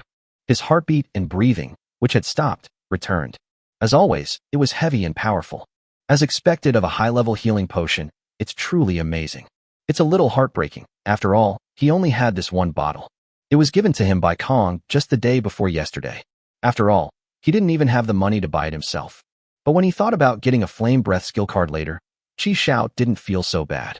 The power of the flame breathing, 9th form, Rengoku that Kaijiro Rengoku used just now was comparable to a fireball striking the earth.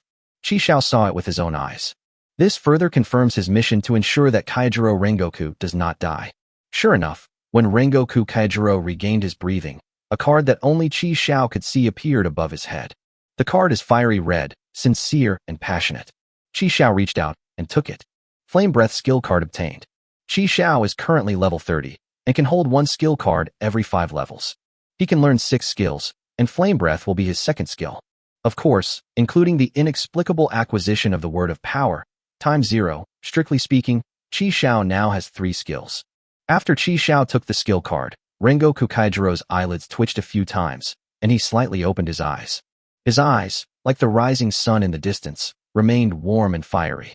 Seeing the scene before him, Kaijiro Rengoku seemed somewhat puzzled. Tanjiro. Brother Purgatory. Brother. Ah. Tanjiro hugged Rengoku Kaijiro tightly, tears streaming down his face. He looked around and found that everyone was there. Qi Xiao, Pig-Headed Boy, Zenitsu Agitsuma, Li Huizi. He was stunned for a moment and said in disbelief, "What's going on?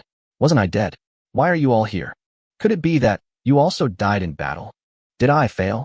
No. Tanjiro wiped his tears and snot all over Rengoku Kaijiro. Brother Rengoku protected everyone. No one died. Brother Purgatory isn't dead either. Everyone's alive. Ah! Kaijiro Rengoku patted Tanjiro on the back to comfort him. He then realized that the large hole in his chest, pierced by Akaza, had already healed. His eyes were also intact. His body was completely unharmed. Seeing Qi Xiao smile, he already understood. "Young man, it's you? Who are you really?" Qi Xiao responded. "Like you, one who slays evil spirits." Upon hearing this, Rengoku Kaijiro was shaken to his core. After calming Tanjiro down, he stood up, bowed deeply to Qi Xiao. Qi Xiao received the skill card and immediately returned to the train, summoning the light screen. "You have learned the skill, Flame Breath. Breath of Flame, a breathing technique that can only be practiced by those who are passionate, cheerful, and whose hearts burn with the intensity of fire. Current compatibility with this breathing technique, 73%. The higher the compatibility, the greater the power released. Qi Xiao frowned slightly, but then relaxed. I never expected there would be such a thing as compatibility. Am I not enthusiastic and outgoing enough? The compatibility is only 70%? Qi Xiao shook his head and continued examining the document. There are 10 forms of flame breathing, as follows. Flame breathing, first form, Shiranui, charges forward at high speed with the momentum of a burst of flames, and then slashes off the demon's head upon reaching the target. Breath of flames, second form, ascending blaze, a powerful, upward-moving arc-shaped slash resembling raging flames. Breath of flames, third form, myriad flames, a downward slash accompanied by intense flames. Breath of flames, fourth form, vortex of blazing flames, unleashes a vortex of fiery slashes centered on the user, capable of neutralizing wide-range enemy attacks. Breath of flames, fifth form, flame tiger, a forward thrust unleashes a massive slash resembling a burning tiger. Breath of flames, land form, flames swirl heaven, charges forward, unleashing 3 sword strikes from 3 directions simultaneously, leaving the opponent nowhere to dodge. Breath of flames, seventh form, fiery dragon tail sweep. The flames enveloping my body gather on the sword, and I swing the blade, unleashing a massive horizontal slash that sweeps away everything in its path. Breath of flames, eighth form, flame wind assault, a high-speed dash to the target, leaving a trail of fiery whirlwind that ignites the ground behind. The attack is accompanied by a powerful shockwave, and flames immediately erupt wherever the fire whirlwind passes. Breath of flames, ninth form, purgatory, enveloped in scorching flames, the entire body erupts with a roar, charging forward like a meteor, capable of instantly inflicting deep, bone-chilling damage on demons over a large area. Breath of flame, form 10, hear the dragon's roar, ignite the fire within, setting the blade ablaze. The flames unleashed will transform into a blazing dragon, devouring all enemies. Are you sure that all 10 moves are complete? Qi Zhao's eyes widened. As the skill card was activated, these 10 types were also embedded in Qi Zhao's mind. Just like the countless radio calisthenics exercises he did during his school days, Qi Xiao can use the 10 forms of flame breathing without any additional learning or training. However, while it can be used, the effect it produces is definitely not as good as that of Kaijiro Rengoku. After all, Qi Zhao's current physical and mental abilities are far from reaching his level. For example, the 9th form, Purgatory that Rengoku Kaijiro used to severely injure Akaza just now would definitely not have the same power if Qi Xiao released it now. It can only be said that Qi Xiao is capable now, but not strong. To reach the power of Kaijiro Rengoku, one must constantly hone their skills and strengthen their fundamental abilities. However, once you've acquired the skills, it's not too late to hone them later. Qi Xiao smiled calmly. This high-level healing potion was definitely worth using. Next up is the level 7 treasure chest key. Everyone, the sun is out, the ghosts have been driven away, you're all safe. Get off the bus. Under the guidance of Li Huizi and her companions, the passengers disembarked in an orderly manner. The 6th man was counting the number of passengers. 164, 165, 166. How are things? Is anyone hurt? Commander. No, there was only one person with a mouth ulcer. That shouldn't count as an injury, right? Mouth ulcers? Ignore them. Okay. 197, 198, 199, 200.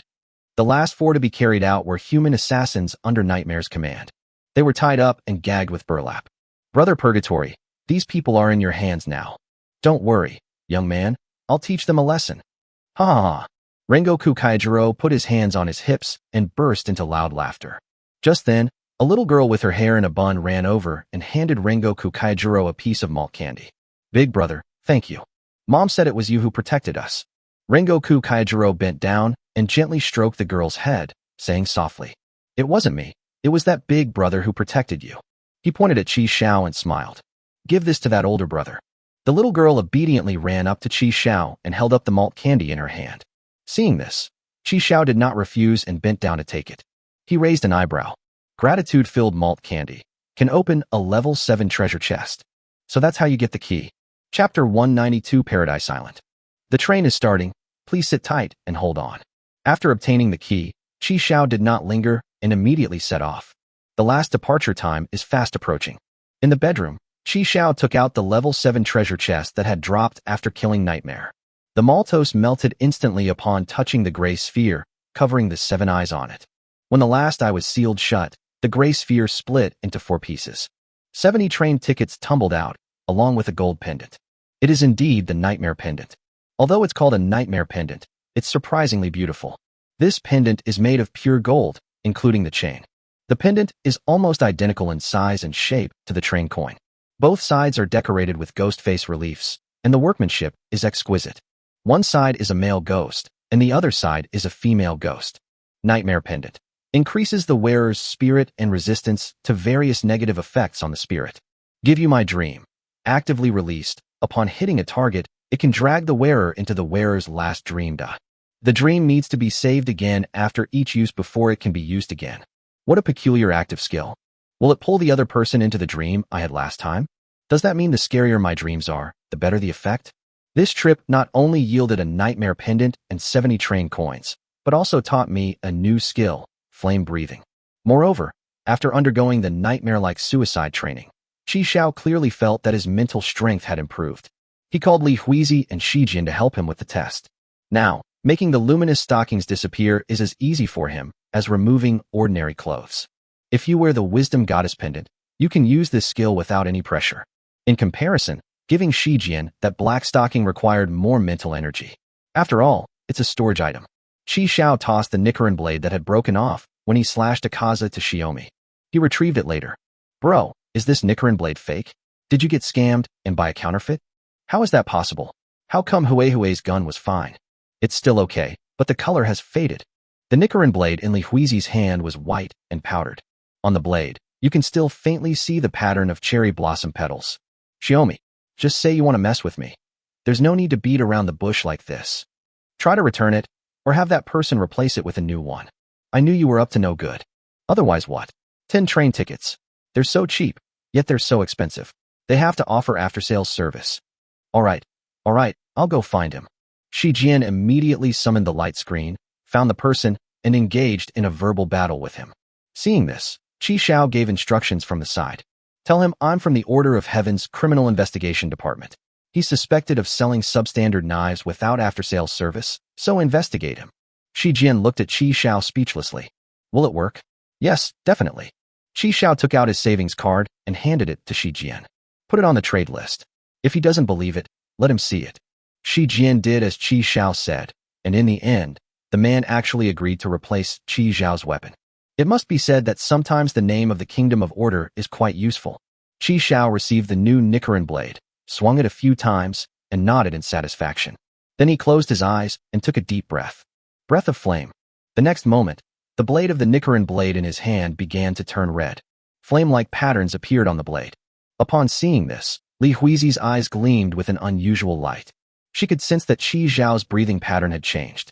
That was the breathing technique she had learned since she was a child. This is a technique that can enhance physical abilities, collectively known as concentrated breathing. Its main function is to strengthen the heart and lungs, thereby allowing the blood to absorb a large amount of oxygen in a short period of time, which can instantly increase the body's abilities and temporarily give it physical strength comparable to that of a demon. Qi Xiao was just breathing normally before, so why did he suddenly master this skill? It should be noted that it took Li Huizi a full 6 years to fully master the breathing technique. Moreover, Qi Xiao's was clearly superior. It seems to be the same as Kaijiro Rengoku's flame breathing. This is the breathing method that is closest to the true nature of sun breathing among all the breathing techniques. After this trip, her breathing technique has reached a new level, achieving the state of flower breathing. But unexpectedly, Qi Xiao directly mastered the breath of flames. How exactly did they do that? Looking at Qi Xiao playing with the Nichiren blade, Li Huizi's beautiful eyes were filled with shock. You can't use any special moves on the train. It would be bad if you accidentally damaged it. After playing with the Sun Will blade for a while, Qi Xiao put it into his boundary bracelet. He then summoned the light screen to view the travel experience he had accumulated during this trip. Travel experience, 86%. Great, you're only 14% away from reaching level 31. Indeed, although the stay was not very long, it changed an important point in the Demon Slayer world. If Kaijiro Rengoku hadn't died, the final battle in the Infinity Castle might have had a different ending. There might be more survivors. That battle was indeed extremely fierce. Qi Xiao gathered his scattered thoughts and closed his personal information. Let's see where we'll stop next. Upcoming station, Paradise Island, single-person station. The latest departure time from this station is 36 hours after the stop. When the train arrives at the station, passengers will be randomly teleported to any corner of Paradise Island. Before the train departs, they will be teleported back to the train from the island. The island is inhabited by a large number of strange beasts that prey on humans. Danger level 7. In the castle at the center of the island lies a sleeping princess. Her hairpin can open a level 6 treasure chest. Attached materials. Paradise Island map. Paradise Island Mythical Beasts Image Gallery. Chapter 193 Preparations before landing on the island. Paradise Island. A station without any treasure chests, yet the danger level is still level 7? The 2.0 version of Treasure Hunter isn't very good either. That's true. After all, the probability hasn't increased to 100%. Qi Xiao opened the attached document. This Paradise Island stands alone in the deep sea. Except for a beach on the east side facing the sea, the other 3 sides are all towering cliffs. On the hill rising in the center of the island stands a castle. In addition, the island is covered with dense forests. After looking at the map, Qi Xiao opened the collection of exotic beasts. This document contains detailed records of the various strange beasts on the island, including their names, hunting preferences, times and locations of appearance, attack methods, weaknesses, and so on. It is rich in pictures and text, and looks very vivid and engaging. There are over 100 different kinds of strange beasts on Paradise Island, both large and small.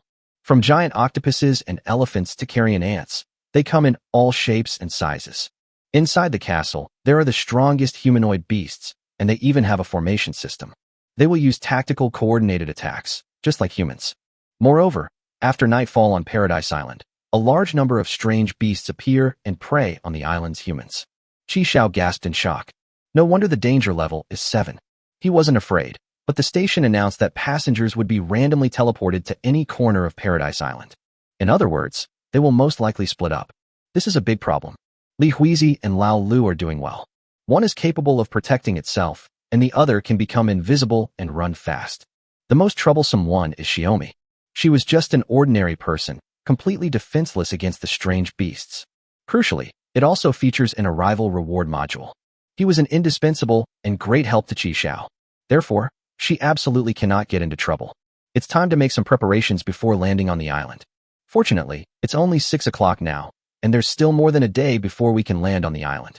Qi Xiao immediately exported the map and the atlas of exotic beasts and sent them to Shi Jian. Take a look at this later. It will be useful tomorrow. Look carefully, and it would be best if you could memorize it. Next, Qi Xiao began purchasing and distributing the props. First, there are storage items. The goddess of the night's favor, namely black stockings, was given to Shi by Qi Xiao and never taken back. After all, if you don't wear those black stockings on your body, you can only reach in and take out the items you've already stored. It's not very convenient to use. Besides the boundary bracelet and the ring given to me by Kong Yu, Qi Xiao also had a storage item. Sachet, golden gourd. This thing comes with a storage space of 100 cubic meters. Although it is not as convenient to use as the boundary bracelet, it is still okay compared to the black silk. After careful consideration, Qi Xiao stuffed an unlimited shotgun, a high-explosive grenade, a fully automatic rifle, and a Matilda pistol into the golden gourd. It is equipped with dedicated ammunition and magazines. In addition to these, Qi Xiao also stuffed in 3 bottles of basic healing potions and 2 bottles of basic antidote potions. After doing all this, he put the golden gourd around Lao Lu's neck. And he taught the 6th son how to use the golden gourd. What else do you want? Go and try collecting it yourself. Yes, Commander. The 6th brother happily played with the sachet before going to the rear carriage to purchase supplies. Looking at Qi Xiao's actions, Shi Jian looked puzzled. What's going on? Are they breaking up? With Lao Lu's problem solved, Qi Xiao took out 3 dice and a card and handed them to Shi Jian. After much thought, the Crimson Dice and Dark Magician Girl monster cards are the most convenient to use and the most suitable for ordinary people like Xiaomi. Break up. Breaking up doesn't mean I'm handing out things. It means I'm confiscating things. Depend on. Shi Jian pouted and rolled her eyes. After being taught how to use the Crimson Dice and summon the Dark Magician Girl, Xiaomi's eyes lit up, and she immediately began to try it out. She held the 3 dice in her palm, shook them for a while, and then suddenly threw them out. The dice landed on the carriage, making a clattering sound. The first die to stop rolling had a 6 facing up. The second one is also 6. The last one was still spinning, and Qi Xiao unconsciously looked over at it. 2 sixes appeared in a row. Will the third one be 6? You should know that rolling 3 sixes can summon the Crimson Lord. With a probability of 1 in 216, Qi Xiao still hasn't made the shot. She thought to herself, this guy won't just throw it out in one go, will he? Tada! The last die came to a stop. 6 o'clock. Xiaomi actually threw 3 sixes. The 3 dice seemed to sense something, and began to resonate and converge.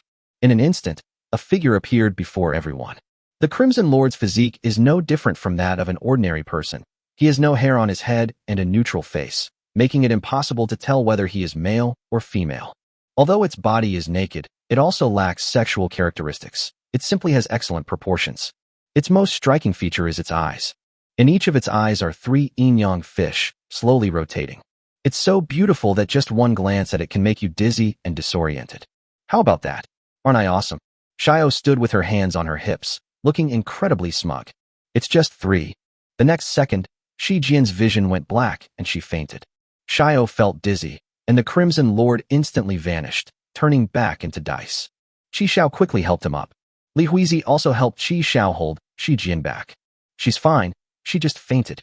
After putting Shi Jian back on the bed, Qi Xiao picked up the crimson dice. This guy's physical condition is too poor. He can't handle the burden of summoning the Crimson Lord. So she fainted. It's important to know that the Crimson Beast summoned by the Crimson Dice requires the user to consume 1/10 of its stamina. The Crimson Lord was just standing there, and Xiao couldn't bear it. On one hand, Xiaomi is really weak. On the other hand, it shows that the Crimson Lord is really strong. Seeing that she was all right, Qi Xiao looked at Li Huizi. On this bus, besides Qi Xiao, the second strongest in terms of overall ability is undoubtedly her. Li Huizi is quite capable, but of course, Qi Xiao doesn't have anything suitable for her. What she needs most right now is a storage item. However, storage items are very rare. The few items available on the trading platform were all beyond Qi Xiao's means. So for now, we can only ask her to make do. Of course, Li Huizi herself didn't care much about this. Qi Xiao searched through all the props on his body and finally pulled out a pair of pink sneakers. These were the running shoes that Li Huizi had worn before. Here, take this. It'll at least increase your movement speed. Li Huizi took the running shoes and smiled brightly. Thank you, Rooster. Chapter 194 Paradise Island filled with strange beasts. The next day, remember what I said. If we're not together, survival comes first. Shi Jian, especially you must protect yourself. I know, I'll chicken out. Besides, didn't you give me the props? Qi Xiao nodded. Don't let your luck turn around and you roll 3 sixes again. That would be amazing. Hurry, time's almost up. As Qi Xiao called out, the 4 of them hugged each other tightly. To prevent them from getting separated, Qi Xiao even wrapped himself in a blanket. He wanted to try it out to see if this would allow them to teleport to the same place. If possible, that would be wonderful. At 7:50, the notification sound rang precisely on time. The train has arrived at the station. Please sit down and hold on tight. The next moment, a flash of light appeared in the carriage. The sheet fluttered to the ground, and Qi Xiao and the others had already disappeared. Only the black wind monster and the little fire dragon remained in the carriage, the dog and the dragon staring at each other, both looking completely bewildered. Immediately afterwards, Black Wind let out 2 strange cries, then ran behind the little dragon and stuck out its tongue to lick it frantically. Just as the train stopped at the platform, Qi Xiao's figure appeared on a beach. Looking around, he was all alone. TSK, they've still gotten scattered. As expected, they were randomly teleported. But it's all right, we still have a backup plan. Qi Xiao took out his phone and switched to local mode.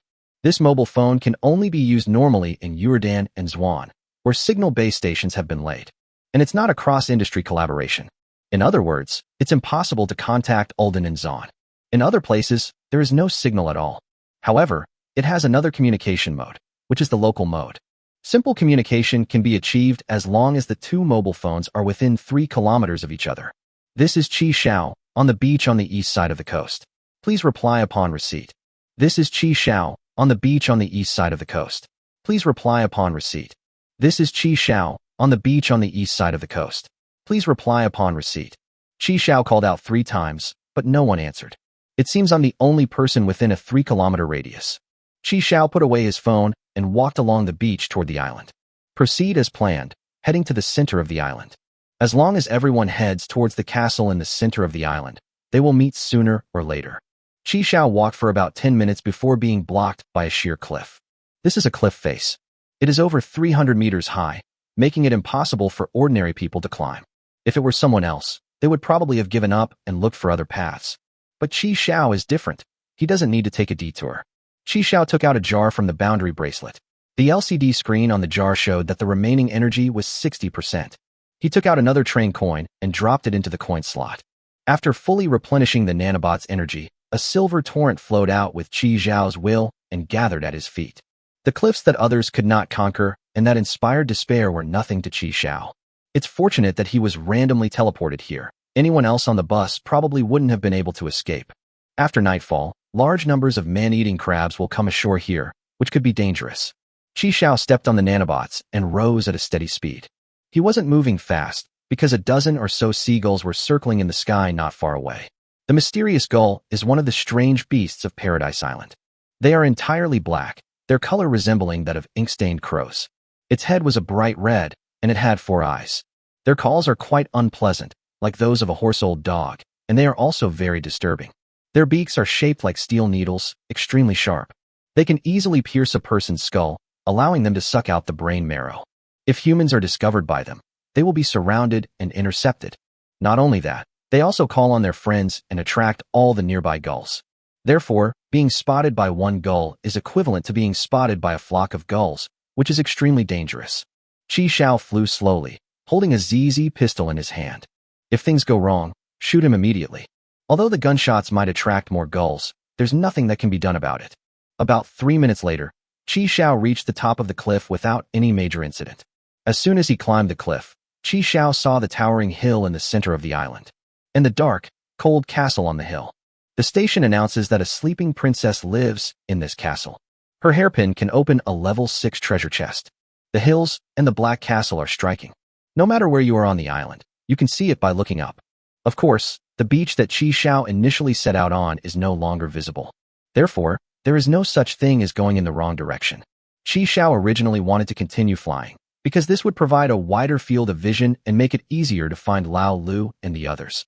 However, the strange gulls flying back and forth in the sky forced him to abandon this idea and instead walk. I don't expect to gain anything from this stop. I just hope they don't get into any trouble. Especially Xiaomi.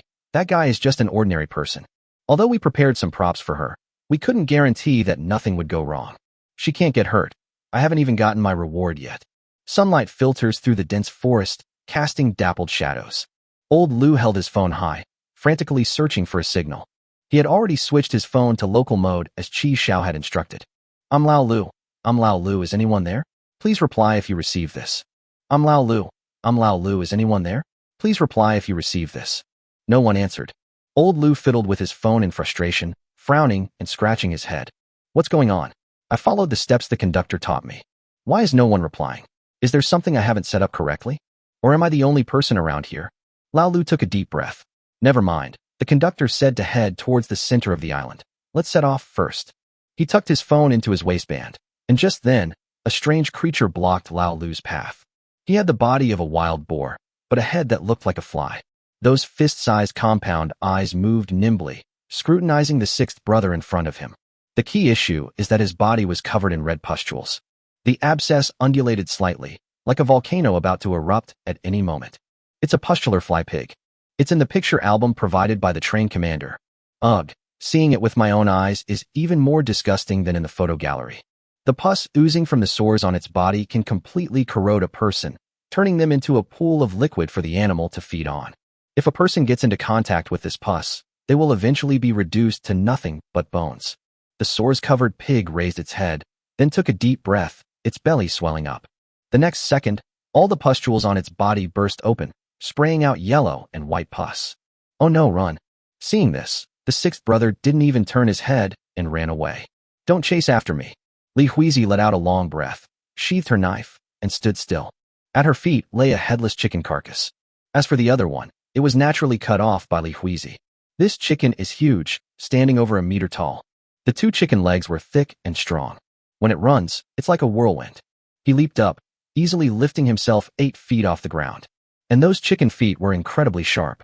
It can easily tear open a human's chest and devour their heart. Its attack method is to leap up and then strike with a pair of sharp claws straight at the heart of the enemy. Li Huizi put in a lot of effort to kill it. The main problem is that we have to kill it. The chicken runs away too fast. Even Li Huizi couldn't outrun her. Even after Li Huizi was safe, she did not let her guard down. She remained on guard while pulling out her phone. Unfortunately, after calling several times, there was still no answer. Chapter 195 Beast Killing Fertilizer. Shi Jian leaned against the tree, rubbing her hair with both hands, her eyes wide open. Damn it, damn it, damn it. I've really broken up with them. Qi Xiao, that guy, can fight, can run, and can survive. Lu Lu can turn invisible. Huizi can cut monsters like slicing vegetables. But what about me? Damn it. There's no one within 3 kilometers. This island is so big. What the hell am I going to do? Zhao. Oh, right, the dice. Shi Jian took out the crimson dice and was about to throw them when she summoned her bodyguard and withdrew her hand. No, Qi Xiao said that the bodyguard summoned by this thing can only last for a maximum of 8 hours. The cooldown time is 24 hours. I'm not in any danger right now, so wouldn't it be a waste of time to use it? No, it can't be used. Xiaomi put away the crimson dice and took out the Dark Magician Girl monster card. Using this card requires sacrificing lives. Damn, where am I supposed to find something to sacrifice? Well, at least these stockings contain some guns. As Xiaomi made her way to the central castle of the island according to the original plan, she kept an eye on her phone to see if anyone was calling. Just then, a dark figure grabbed the tree trunk and nimbly swung down from the tree. They blocked Xiao's path. This is a monkey with long arms, wearing a yellow dress.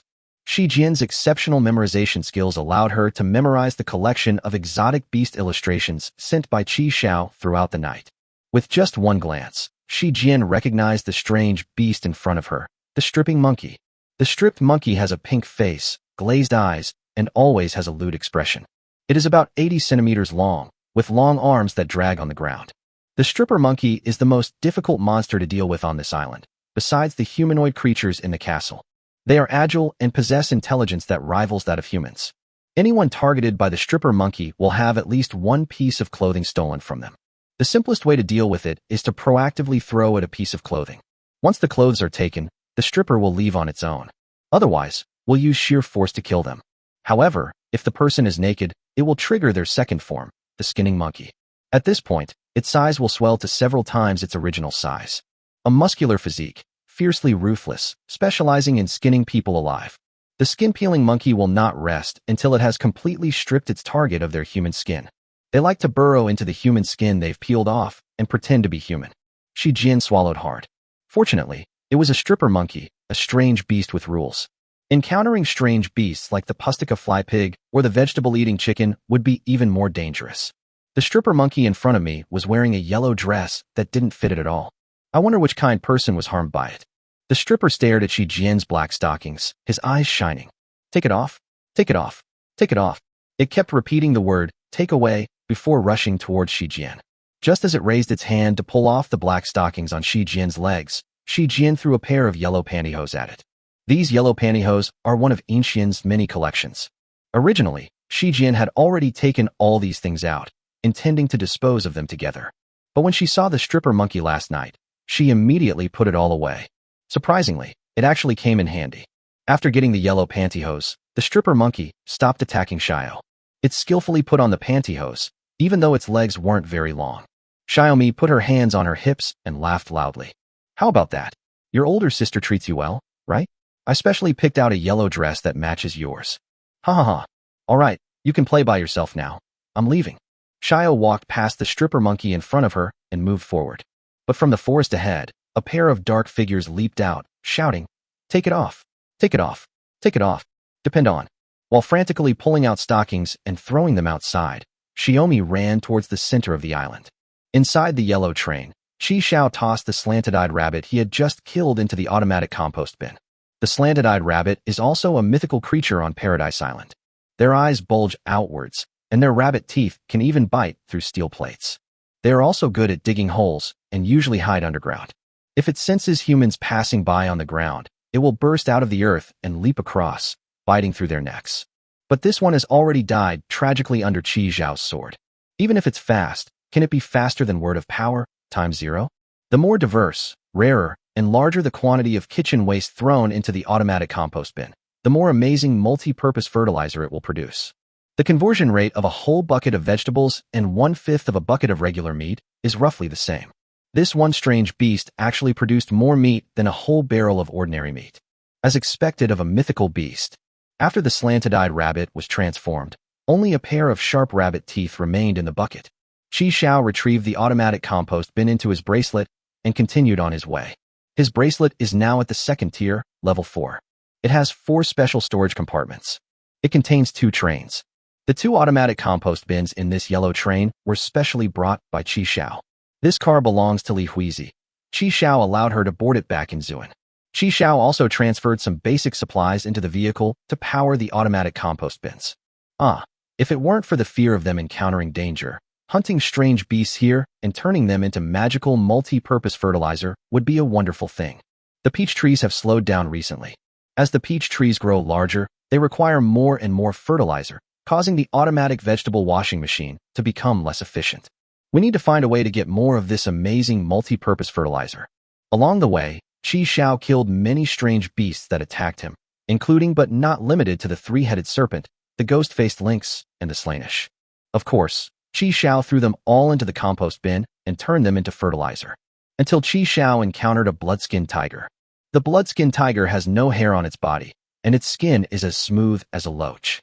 Their original bodies were yellow, but after they eat humans, their skin turns blood red. Every time the blood tiger eats a person, it transforms into an area the size of a fist.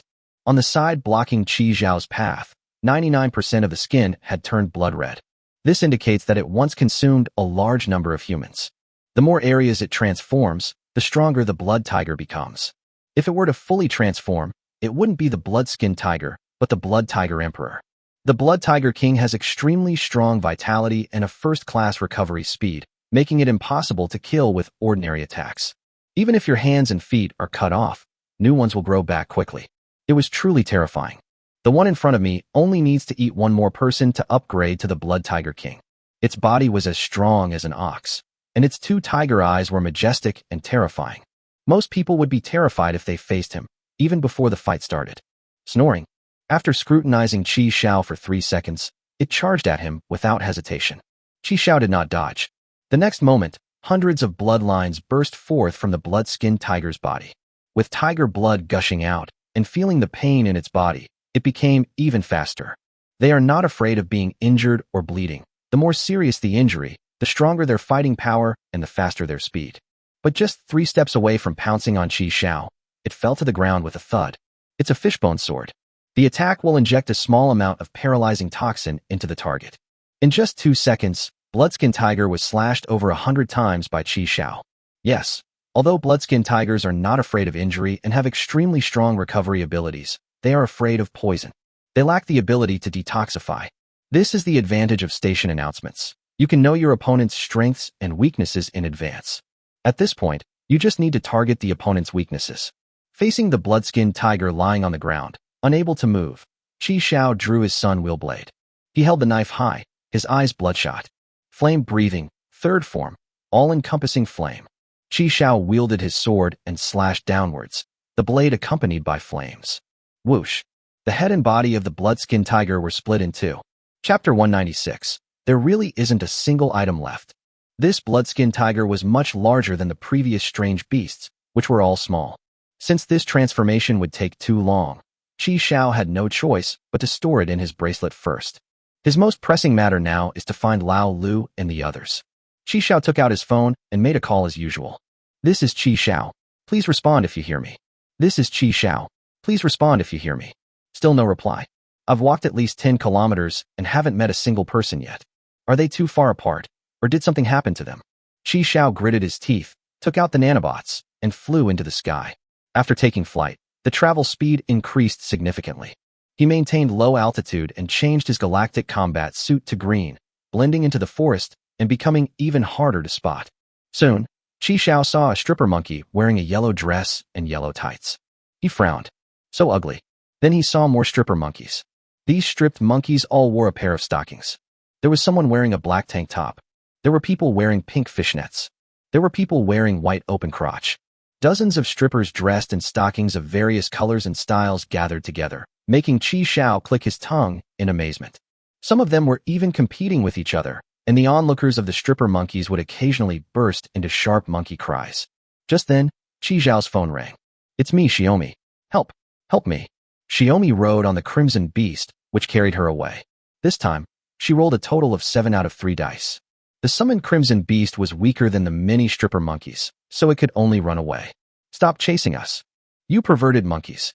While yelling, Shi Jian pulled out her stockings and threw them behind her without looking back. These stripper monkeys don't fight over the stockings. Whoever gets the stockings first stops chasing, while the others who haven't gotten them continue the chase. After Shi Jian threw out another pair of black stockings, she was stunned. All gone, not a single one left. Hundreds of pairs of stockings, all gone. But the stripper monkey behind them continued its relentless pursuit.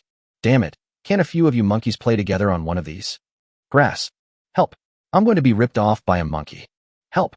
Although the crimson beast only consumed 1/10 of Xiao's stamina, she was already nearing her limit from carrying her on her back as she ran wildly. The crimson beast gradually slowed down. Those stripper monkeys didn't care about anything else. They became even more excited when they saw their target slow down. Since she had no stockings to throw away, Shi Jian pulled out a grenade.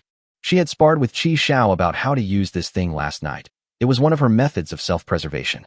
Just as she was about to throw the grenade, she suddenly stopped. "No, the sound of the grenade will attract more monsters." Shi Jian frowned. "No, this weapon must not be used until the very last moment." As it turns out, Xiaomi's choice was correct. Because not far away, a phlegm-laden crocodile lion was sleeping soundly, and if it were awakened, she would be utterly destroyed.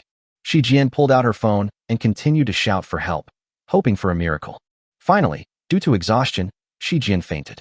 The crimson beast also transformed back into the crimson dice. "Take it off, take it off, take it off, take it off, take it off, take it off, take it off, take it off, take it off." Now, the stripper monkeys finally caught up with Xiaomi. Just as one of the stripped monkeys was about to touch Xiao's buttocks, a flash of cold light appeared. The monkey's hand flew out with a whoosh. Qi Xiao stood on nanobots, half a meter off the ground, holding a Nicaran blade. There were even more than 30 stripper monkeys. His eyes turned red, and a fighting spirit rose from his body. "Kill them all." Inside the yellow train, 2 automatic compost bins were working nonstop. They tirelessly digest the food in their belly, producing amazing multi-purpose fertilizer. Qi Xiao patted Shi Jian's face. This guy had exhausted his stamina using the crimson dice and had been unconscious for 15 minutes. "No, don't take my clothes off." Xiaomi danced and shouted excitedly. "I'm still a virgin, get lost. You bunch of perverted monkeys." "It's me." Upon hearing Qi Zhao's voice, Shi Jian, filled with fear, slowly opened her eyes and saw a figure dressed in green. Seeing that all her clothes were still on, she burst into tears and rushed towards Qi Xiao. She was incredibly excited to have escaped death. "Wah, I almost lost my virginity." Qi Xiao pushed him away with disgust. "You almost lost your life, and you still care about chastity? A woman's chastity is more important than her life, don't you know that? Those damn monkeys. They're all perverts. It's all right, it'll all turn into fertilizer." "Oh." Qi Xiao pointed to the 2 automatic compost bins beside him.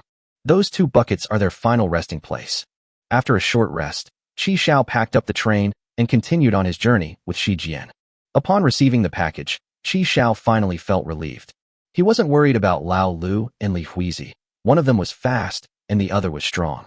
However, it was beyond Qi Zhao's expectations that Shi Jian was able to withstand so many strippers for so long. "I never imagined that the collection in the hidden line would still be of such value after so many years." Shi Jian walked beside Qi Xiao with her head held high and her chest puffed out, looking incredibly proud. "Humph, you damn perverted stripper monkey, come at me again if you dare. You've scattered your mother's ashes." "This is Qi Xiao, this is Qi Xiao," reply received. Qi Xiao put away his phone and shook his head. "It's already 1 p.m., and 3 hours have passed since I picked up Xiao." During this time, they did not encounter either Lao Lu or Li Huizi. Along the way, they also encountered many strange beasts.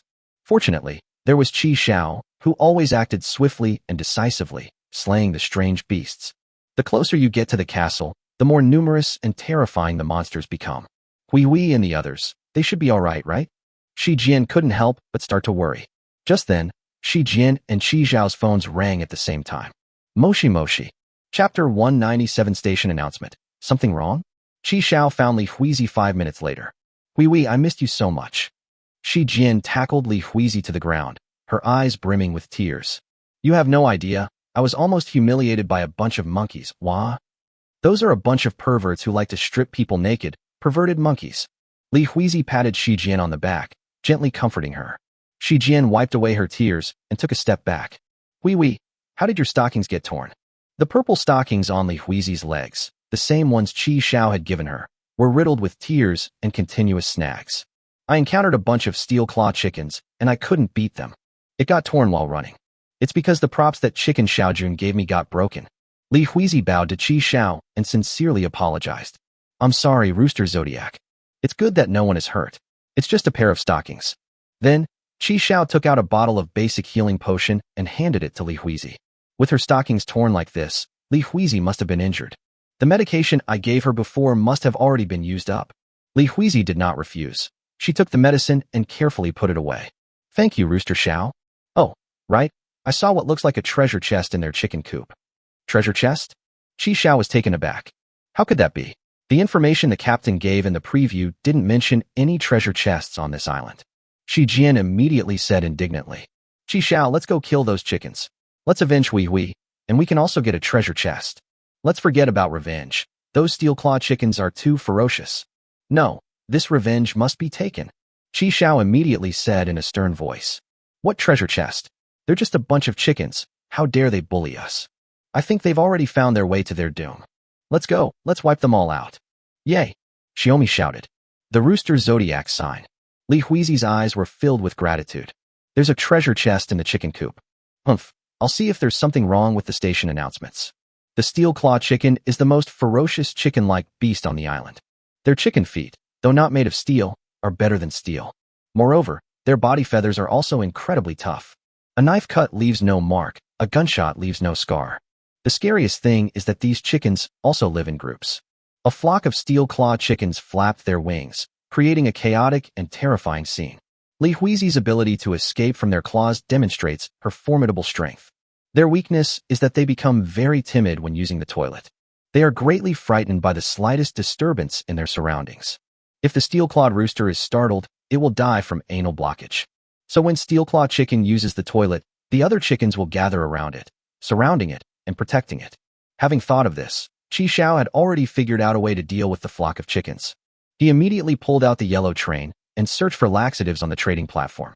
The steel-claw chicken's nest is a semi-covered, dome-shaped structure. They built this structure using their own chicken feathers, along with thick chicken saliva, trees, human bones, and other materials. Not only does it provide shelter from the wind and rain, but it is also incredibly sturdy because it contains chicken feathers. Inside the henhouse, 18 steel-clawed pheasants strutted back and forth proudly. They have bright silver feathers and amazing defensive capabilities. Just then, 2 skinned monkeys fell precisely from the sky into the entrance of the chicken coop. Faced with this unexpected feast, the steel-clawed chickens were completely stunned. Seeing that there was no danger, they dragged it back to the coop without any hesitation and began to eat it. Soon, the 2 stripper monkeys were devoured by the group of steel-clawed brutes. The remaining monkey bones were mixed with chicken saliva and used to reinforce the chicken coop. Just as they were enjoying a brief moment of comfort after eating, one of the steel-claw chickens suddenly started rumbling in its stomach. Then it suddenly opened its eyes wide, raised its neck, and let out a long cry. Pull, pull, pull. Its expression changed. This was a sign that it needed to relieve itself. Then it ran out of the nest. Hearing the rustling sound, the other chickens followed suit. They gathered together, surrounding it in the center, providing 360-degree protection without any blind spots. It relaxes, sticks out its rear end, and is about to relieve itself. But just then, the other steel-claw chickens also started to rumble in their stomachs. They all widened their eyes and craned their necks.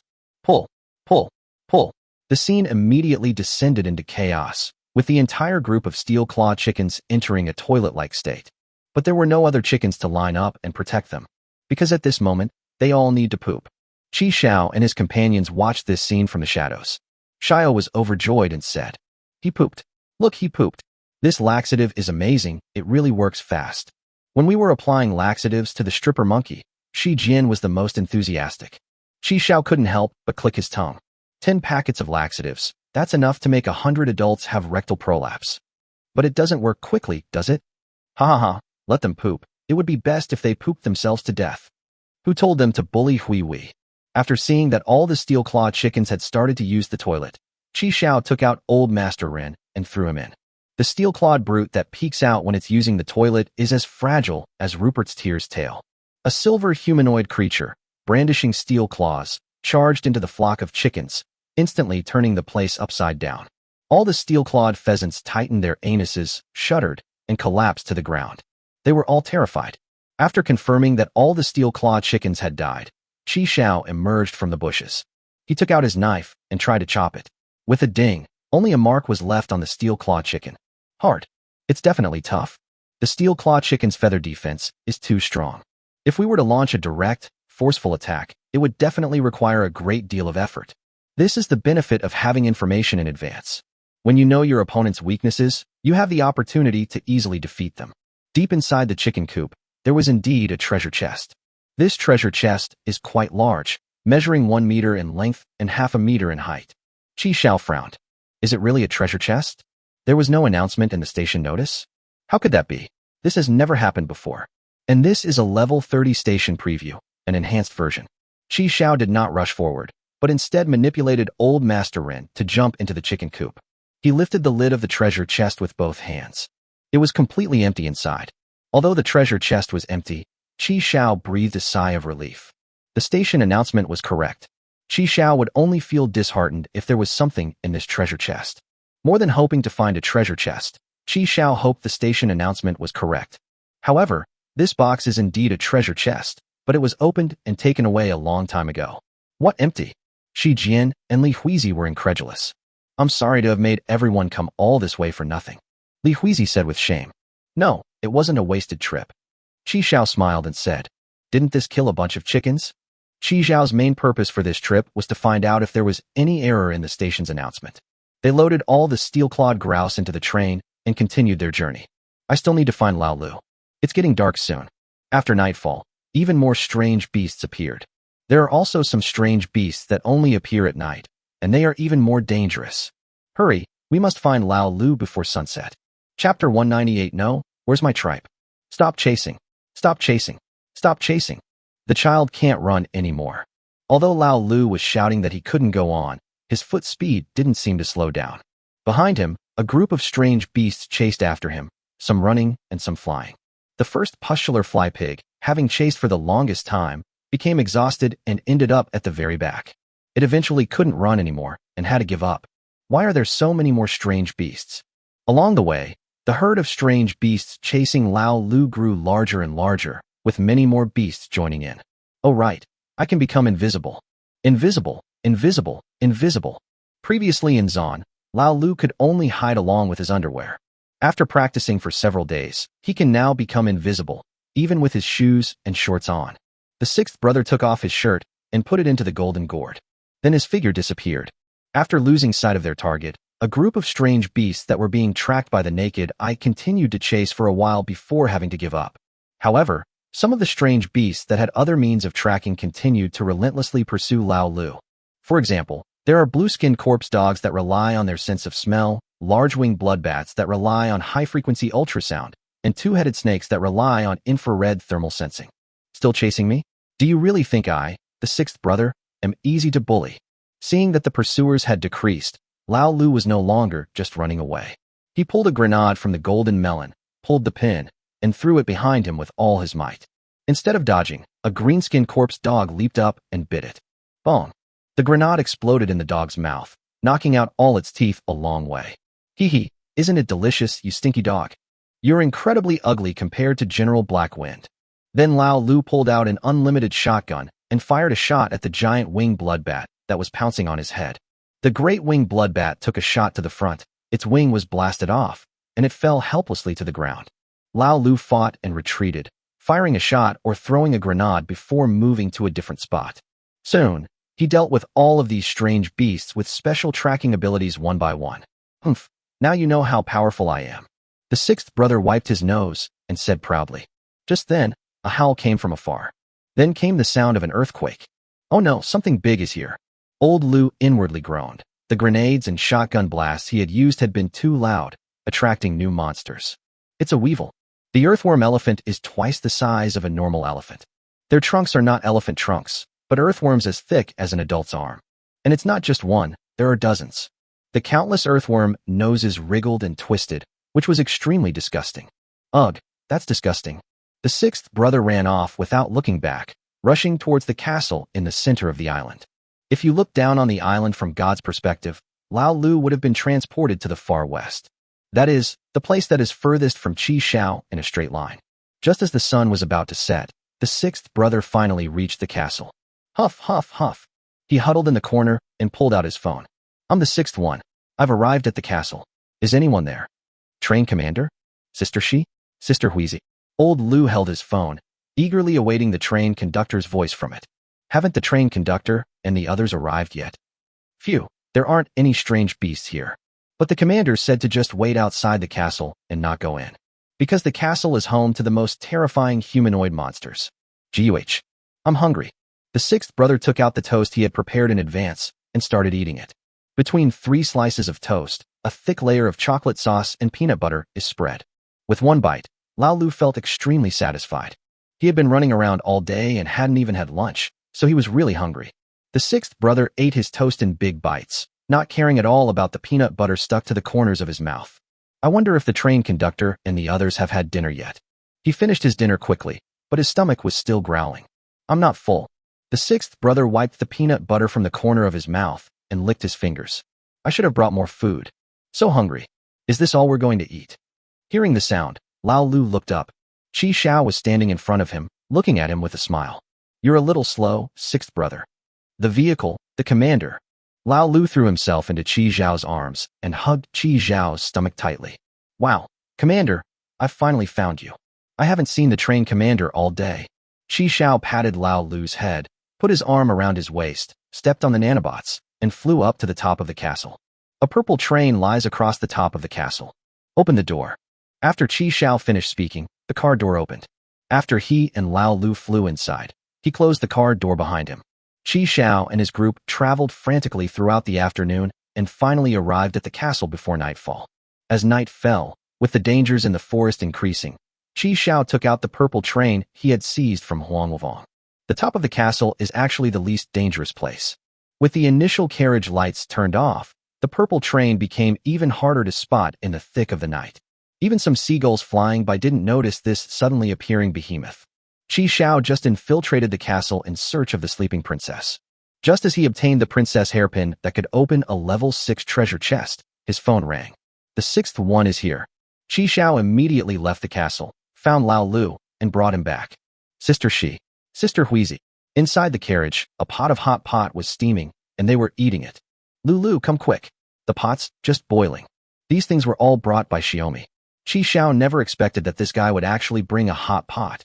Beef tripe, duck intestines, beef aorta, snowflake beef, freshly sliced lamb, spinach, crispy fried tofu skin rolls.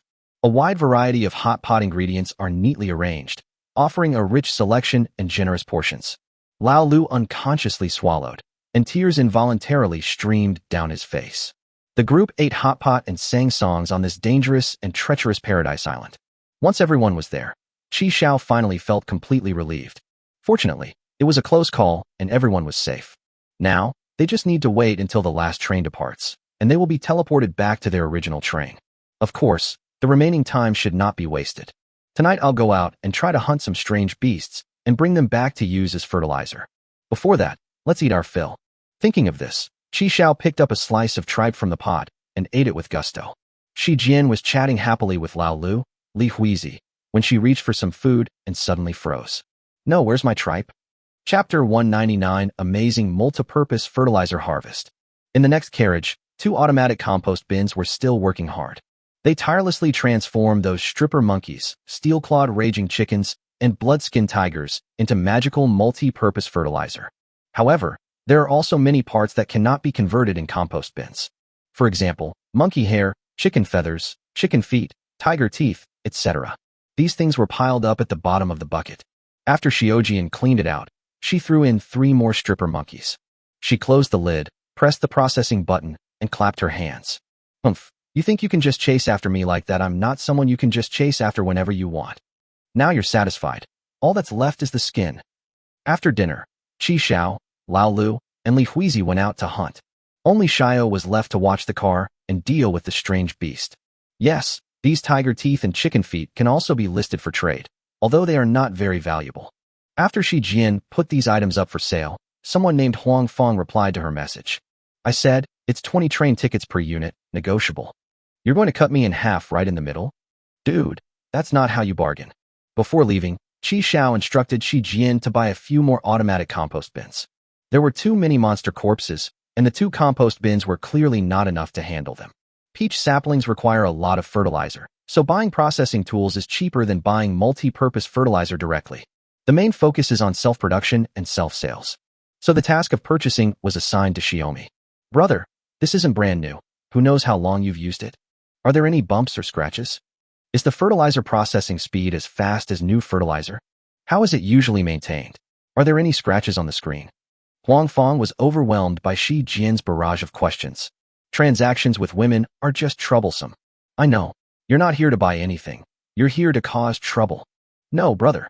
I really want to buy it. I'm not just buying one. I'll take as many as you have. Well, I've got the money ready. You change the price on your end, and I'll complete the transaction on my end. What? You want as many as you want? That's right. Huang Fong was in dire need of train coins, so he gritted his teeth and changed the price to 10 train coins per train. In the end, Xiaomi purchased 7 automatic compost bins at a price of 10 train tickets per bin. She took out the compost bins, checked them one by one to make sure there were no problems, and then began processing the fertilizer. Ugh, it's so heavy. Shi Jian picked up a blood-stained tiger leg that Qi Xiao had cut off earlier and threw it into an empty compost bin. Wow, this must weigh at least 200 pounds. Couldn't Qi Xiao have cut it into smaller pieces? Honestly, they don't even consider whether the other person can move it. No way. Hui Wei has been training with Qi Xiao in the gravity train car since she came back from Demon Slayer the day before yesterday. I want to train too. After putting all 7 empty automatic compost bins into the monster's corpse, Xiaomi lay on the ground in a starfish position. She was breathing heavily, her chest heaving. Damn, I'm exhausted. Why aren't they back yet? Where did they go hunting? After nightfall, Paradise Island is plunged into utter darkness. I looked up but couldn't see the moon or stars. This world may never have had a moon and stars to begin with. Numerous strange beasts that only come out to hunt at night have appeared. For example, gorilla snakes, bats with human faces, shadow dogs. They lurk in the darkness, waiting for their chance to strike. Commander, we're here. In the silent forest, a ray of light appeared as Lao Lu shouted. Behind it, a huge snake, as thick as a water bucket, was following closely. The 6th brother whizzed past, and Qi Xiao, Li Huizi, and Old Master Rin jumped down from the tree. Flame breathing, 3rd form, flame, all things. Cherry blossom breathing, falling cherry blossoms, light dance of flowers. Laser claw. The giant snake was instantly severed into 3 pieces. Qi Xiao followed up with a final strike, his longsword piercing the giant snake's head. Old Lu was half bent over, holding his knees, panting heavily. This is the 5th strange beast he has lured in, and each one is stronger than the last. Li Huizi placed her hand on the giant snake's corpse and put it into her stocking.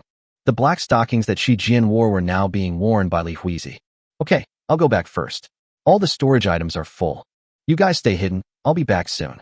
Qi Xiao put the remaining longest section of the snake's body into the boundary bracelet, then took the stockings that Li Huizi had taken off and flew back to the castle. As the car door opened, Qi Xiao saw 9 compost bins in operation and couldn't help but raise an eyebrow. All the stripper monkeys, steel-clawed chickens, and blood-skinned tigers we killed before are gone. In return, they received buckets of this amazing multi-purpose fertilizer.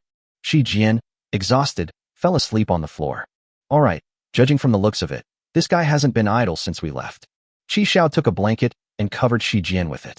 Then he took out all the beast corpses from the boundary bracelet, the golden gourd, and the black silk, piled them in the next carriage, and left. Half an hour later, Shio opened her eyes groggily. She smacked her lips, waking up thirsty. I ate too much salty hot pot earlier. She looked puzzled when she saw the blanket covering her. Am I asleep? Who put this blanket on me? Soon, she saw the message Qi Xiao had left for her on her phone. Well done. The stuff is in the next carriage. We'll continue processing it when I wake up. Damn, so that's what it is. At least they knew to cover me with a blanket. Humph. This guy is actually a pretty good person. Shi Jian got up, put away the blanket, and opened the door of the next carriage in a good mood. Thump.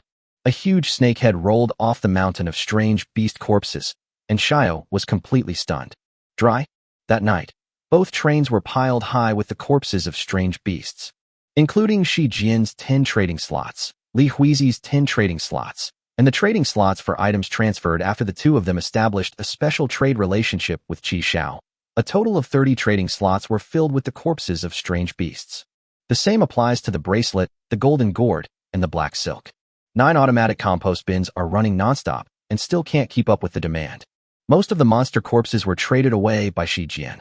They have been replaced with upgraded materials such as metal and plastic. There are also some order coins. Even so, the open space above the castle was still piled with a large number of strange beast corpses. Thanks to the Paradise Island Beast Atlas provided in the station's announcement, Qi Xiao and his companions knew the weaknesses of each beast. Hunting them by exploiting their weaknesses is safe, efficient, and effortless. That's why they were able to hunt down so many strange beasts so quickly. Qi Xiao looked at his phone, calculating the time. There are 10 minutes left until the train reaches its maximum stop time. They will then be transported back to the train. However, in order to maximize his profits, Qi Xiao took the lead in using anchor point backtracking and transmitted it back. Back on the train, Qi Xiao collected the alien beast corpse that Shi Jian had turned around to retrieve. Then Xiaomi continued to turn around. And so, with each transfer, the corpses of the strange beasts were continuously transported into Qi Xiao's train. 10 minutes later, Shi Jian, Lao Lu, and Li Huizi also appeared on the train. When their time was up, they were teleported back. Commander, the 6th brother ran over with the golden melon in his hand. I did as you said, and in the last half minute, I put the yellow train you left us into the golden gourd. And all the strange beasts from over there have come here. Not one of them is missing. Here you go. Qi Xiao smiled. Shi Jian, on the other hand, looked like she was about to die. No, I want to take a shower and go to bed. These past 2 days and 1 night have exhausted me. Oui. Come on, let's take a shower together. Okay, wait for me a moment. I'll go check on Hua. After saying that, Li Huizi went to find the little fire dragon. The carriage door opened, and little fire dragon ran out crying. The black wind monster chased after them, sticking out its tongue and laughing incessantly. Li Huizi picked up the little fire dragon and felt that its bottom was wet and smelled bad. Chapter 200 Zhangzi Yuan, adding new game rules. In the bathroom, Shi Jian and Li Huizi were giving the little fire dragon a bath. Xiaomi looked speechless. What has Black Wind Monster been up to these past few days? He's really made little fire dragon taste delicious. Charmander, wah. Li Huizi smiled. Aren't all dogs like that? They like to lick people. It stinks. It stinks. Did I get sprayed on again? The two of them went to great lengths to clean the little dragon, and then went back to the bedroom to dry it. Xiao noticed a hint of worry in Li Huizi's eyes and took the initiative to speak. What's wrong, Hui? Oh, it's nothing. I was just wondering how Chicken Xiao knew we'd be gone for so long. If he hadn't prepared food and water for Hua and Hei in advance, they would have been starving after we've been gone for so long. Oh, I thought it was something serious. You know about special modules, right? Like my arrival reward. Li Huizi nodded. Yes, you mentioned before that there are 12 types of these special modules, right? I'm not mistaken, am I? That's right. Shi Jian said smugly. I was chatting in the group the other day and found out about a special module called Station Announcement, which can tell you in advance where the train will stop next. A look of confusion appeared on Li Huizi's face. Station Announcement. That's right. I have a feeling that Qi Xiao definitely has that special module. That guy thought he was hiding well, and he was being very careful every day, even using light screens to avoid us. He's been completely exposed at this stop. He knows which platform the train will stop at tomorrow, so he can collect station information in advance and make preparations. He must have collected those picture books in advance yesterday. So that's how it is. Li Huizi nodded, suddenly realizing what was going on. All right, just like that smelly beach last time, Qi Xiao bought a filter mask in advance. That's right. After all, special modules are very rare, and we can't let others know about them. I can understand why that guy is so cautious. Shi Jian, who also possesses a special module, expressed that she could understand Qi Xiao. I understand. I won't tell anyone. Li Huizi's eyes lit up, and she assured her. After dinner, Shi Jian lay down on the Simmons mattress and stretched happily. She logged back into her account before dinner. At this moment, she summoned the light screen, preparing to go back to sleep after the water group. Hui is so hardworking. She went to train with Qi Xiao again. Never mind. I'm too tired these past 2 days. I should rest first. I'll exercise again tomorrow. After finding a good reason for herself, Shi Jian felt at ease and started chatting with Shui Qi. Just then, a message popped up. Train conductor Zhang Ziyuan of train number 00000002 has added a new rule to the train survival game. The specific rules are as follows. The 6th annual train survival game, set 10 years in the future, will begin 3 days early. Shi Jian was taken aback. What is this? A scam message? She didn't pay attention and clicked into the chat room. The chat room exploded with discussion about the early start of the 6th season of the game. What's going on? Have new rules been added again? This doesn't seem to concern us. When the 6th edition is held is none of my business. Seriously? Our 5th cohort is this bad? We haven't even started developing, and the next cohort is already going to steal our food? Something's not right. It doesn't seem like a scam message. Everyone received it? She quickly got up and rushed to the gravity carriage. Qi Xiao was doing squats, and Li Huizi was running on the treadmill. As soon as Shi Jian stepped into the gravity carriage, she felt her body sink. Qi Xiao, quickly check if you've received any message about adding new game rules. Upon hearing this, Qi Xiao raised his hand and summoned the light screen. When he saw the message, his pupils dilated suddenly. It wasn't because of the new game rules, but because of the name. Zhang Ziyuan. The person was someone the hot pot restaurant manager had asked him to find. The 4th player, a man who, like him, has a train station announcement. Qi Xiao did not give up searching for Zhang Ziyuan after arriving in the new world. Every time he arrives at a new station and joins a new chat room, he searches for this person. Once, he actually met someone named Zhang Ziyuan. However, that person was a bald, big-eared, small-eyed, fat man. That was certainly not the Zhang Ziyuan that Qi Xiao was looking for. However, this person is most likely Zhang Ziyuan, whom he is looking for. Should we add new rules to this game? How did he do it? The 6th edition, 10 years later, is starting just 3 days ahead of schedule. What exactly does he want to achieve by adding this rule? On the Azure Sea, a majestic iceberg stands tall. This iceberg is like a natural sculpture. Its top is flat, and its sides are steep, resembling a giant ice pyramid. At the foot of the iceberg, the seawater glistens, and the azure waters contrast sharply with the white ice and snow. At the top of the iceberg, the two men were no more than 5 meters apart. The man on the left is dressed in black and has a tall and straight figure. He had striking eyebrows and bright eyes, and possessed a commanding presence. The person on the right is wearing a loose white training uniform and is a head shorter. He had long white hair, but his blue eyes were bright, and he was very energetic. Your Majesty, shall we continue the pursuit? Zhang Ziyuan spread his hands and laughed. I am no longer qualified. The king's eyes revealed no emotion. You only have 1 chance per person, and you're using it for this. You seem disappointed. You could have used it to do something more meaningful. I think this is quite meaningful. Well, I feel a little sorry for her. Zhang Ziyuan looked on with a look of reminiscence, his eyes filled with guilt. Wang sighed softly. Sooner or later, you will understand me. Zhang Ziyuan smiled and shook his head. A person is a person. A person cannot become a god. Wang did not speak again. The two stared at each other for a long time before the king turned and left.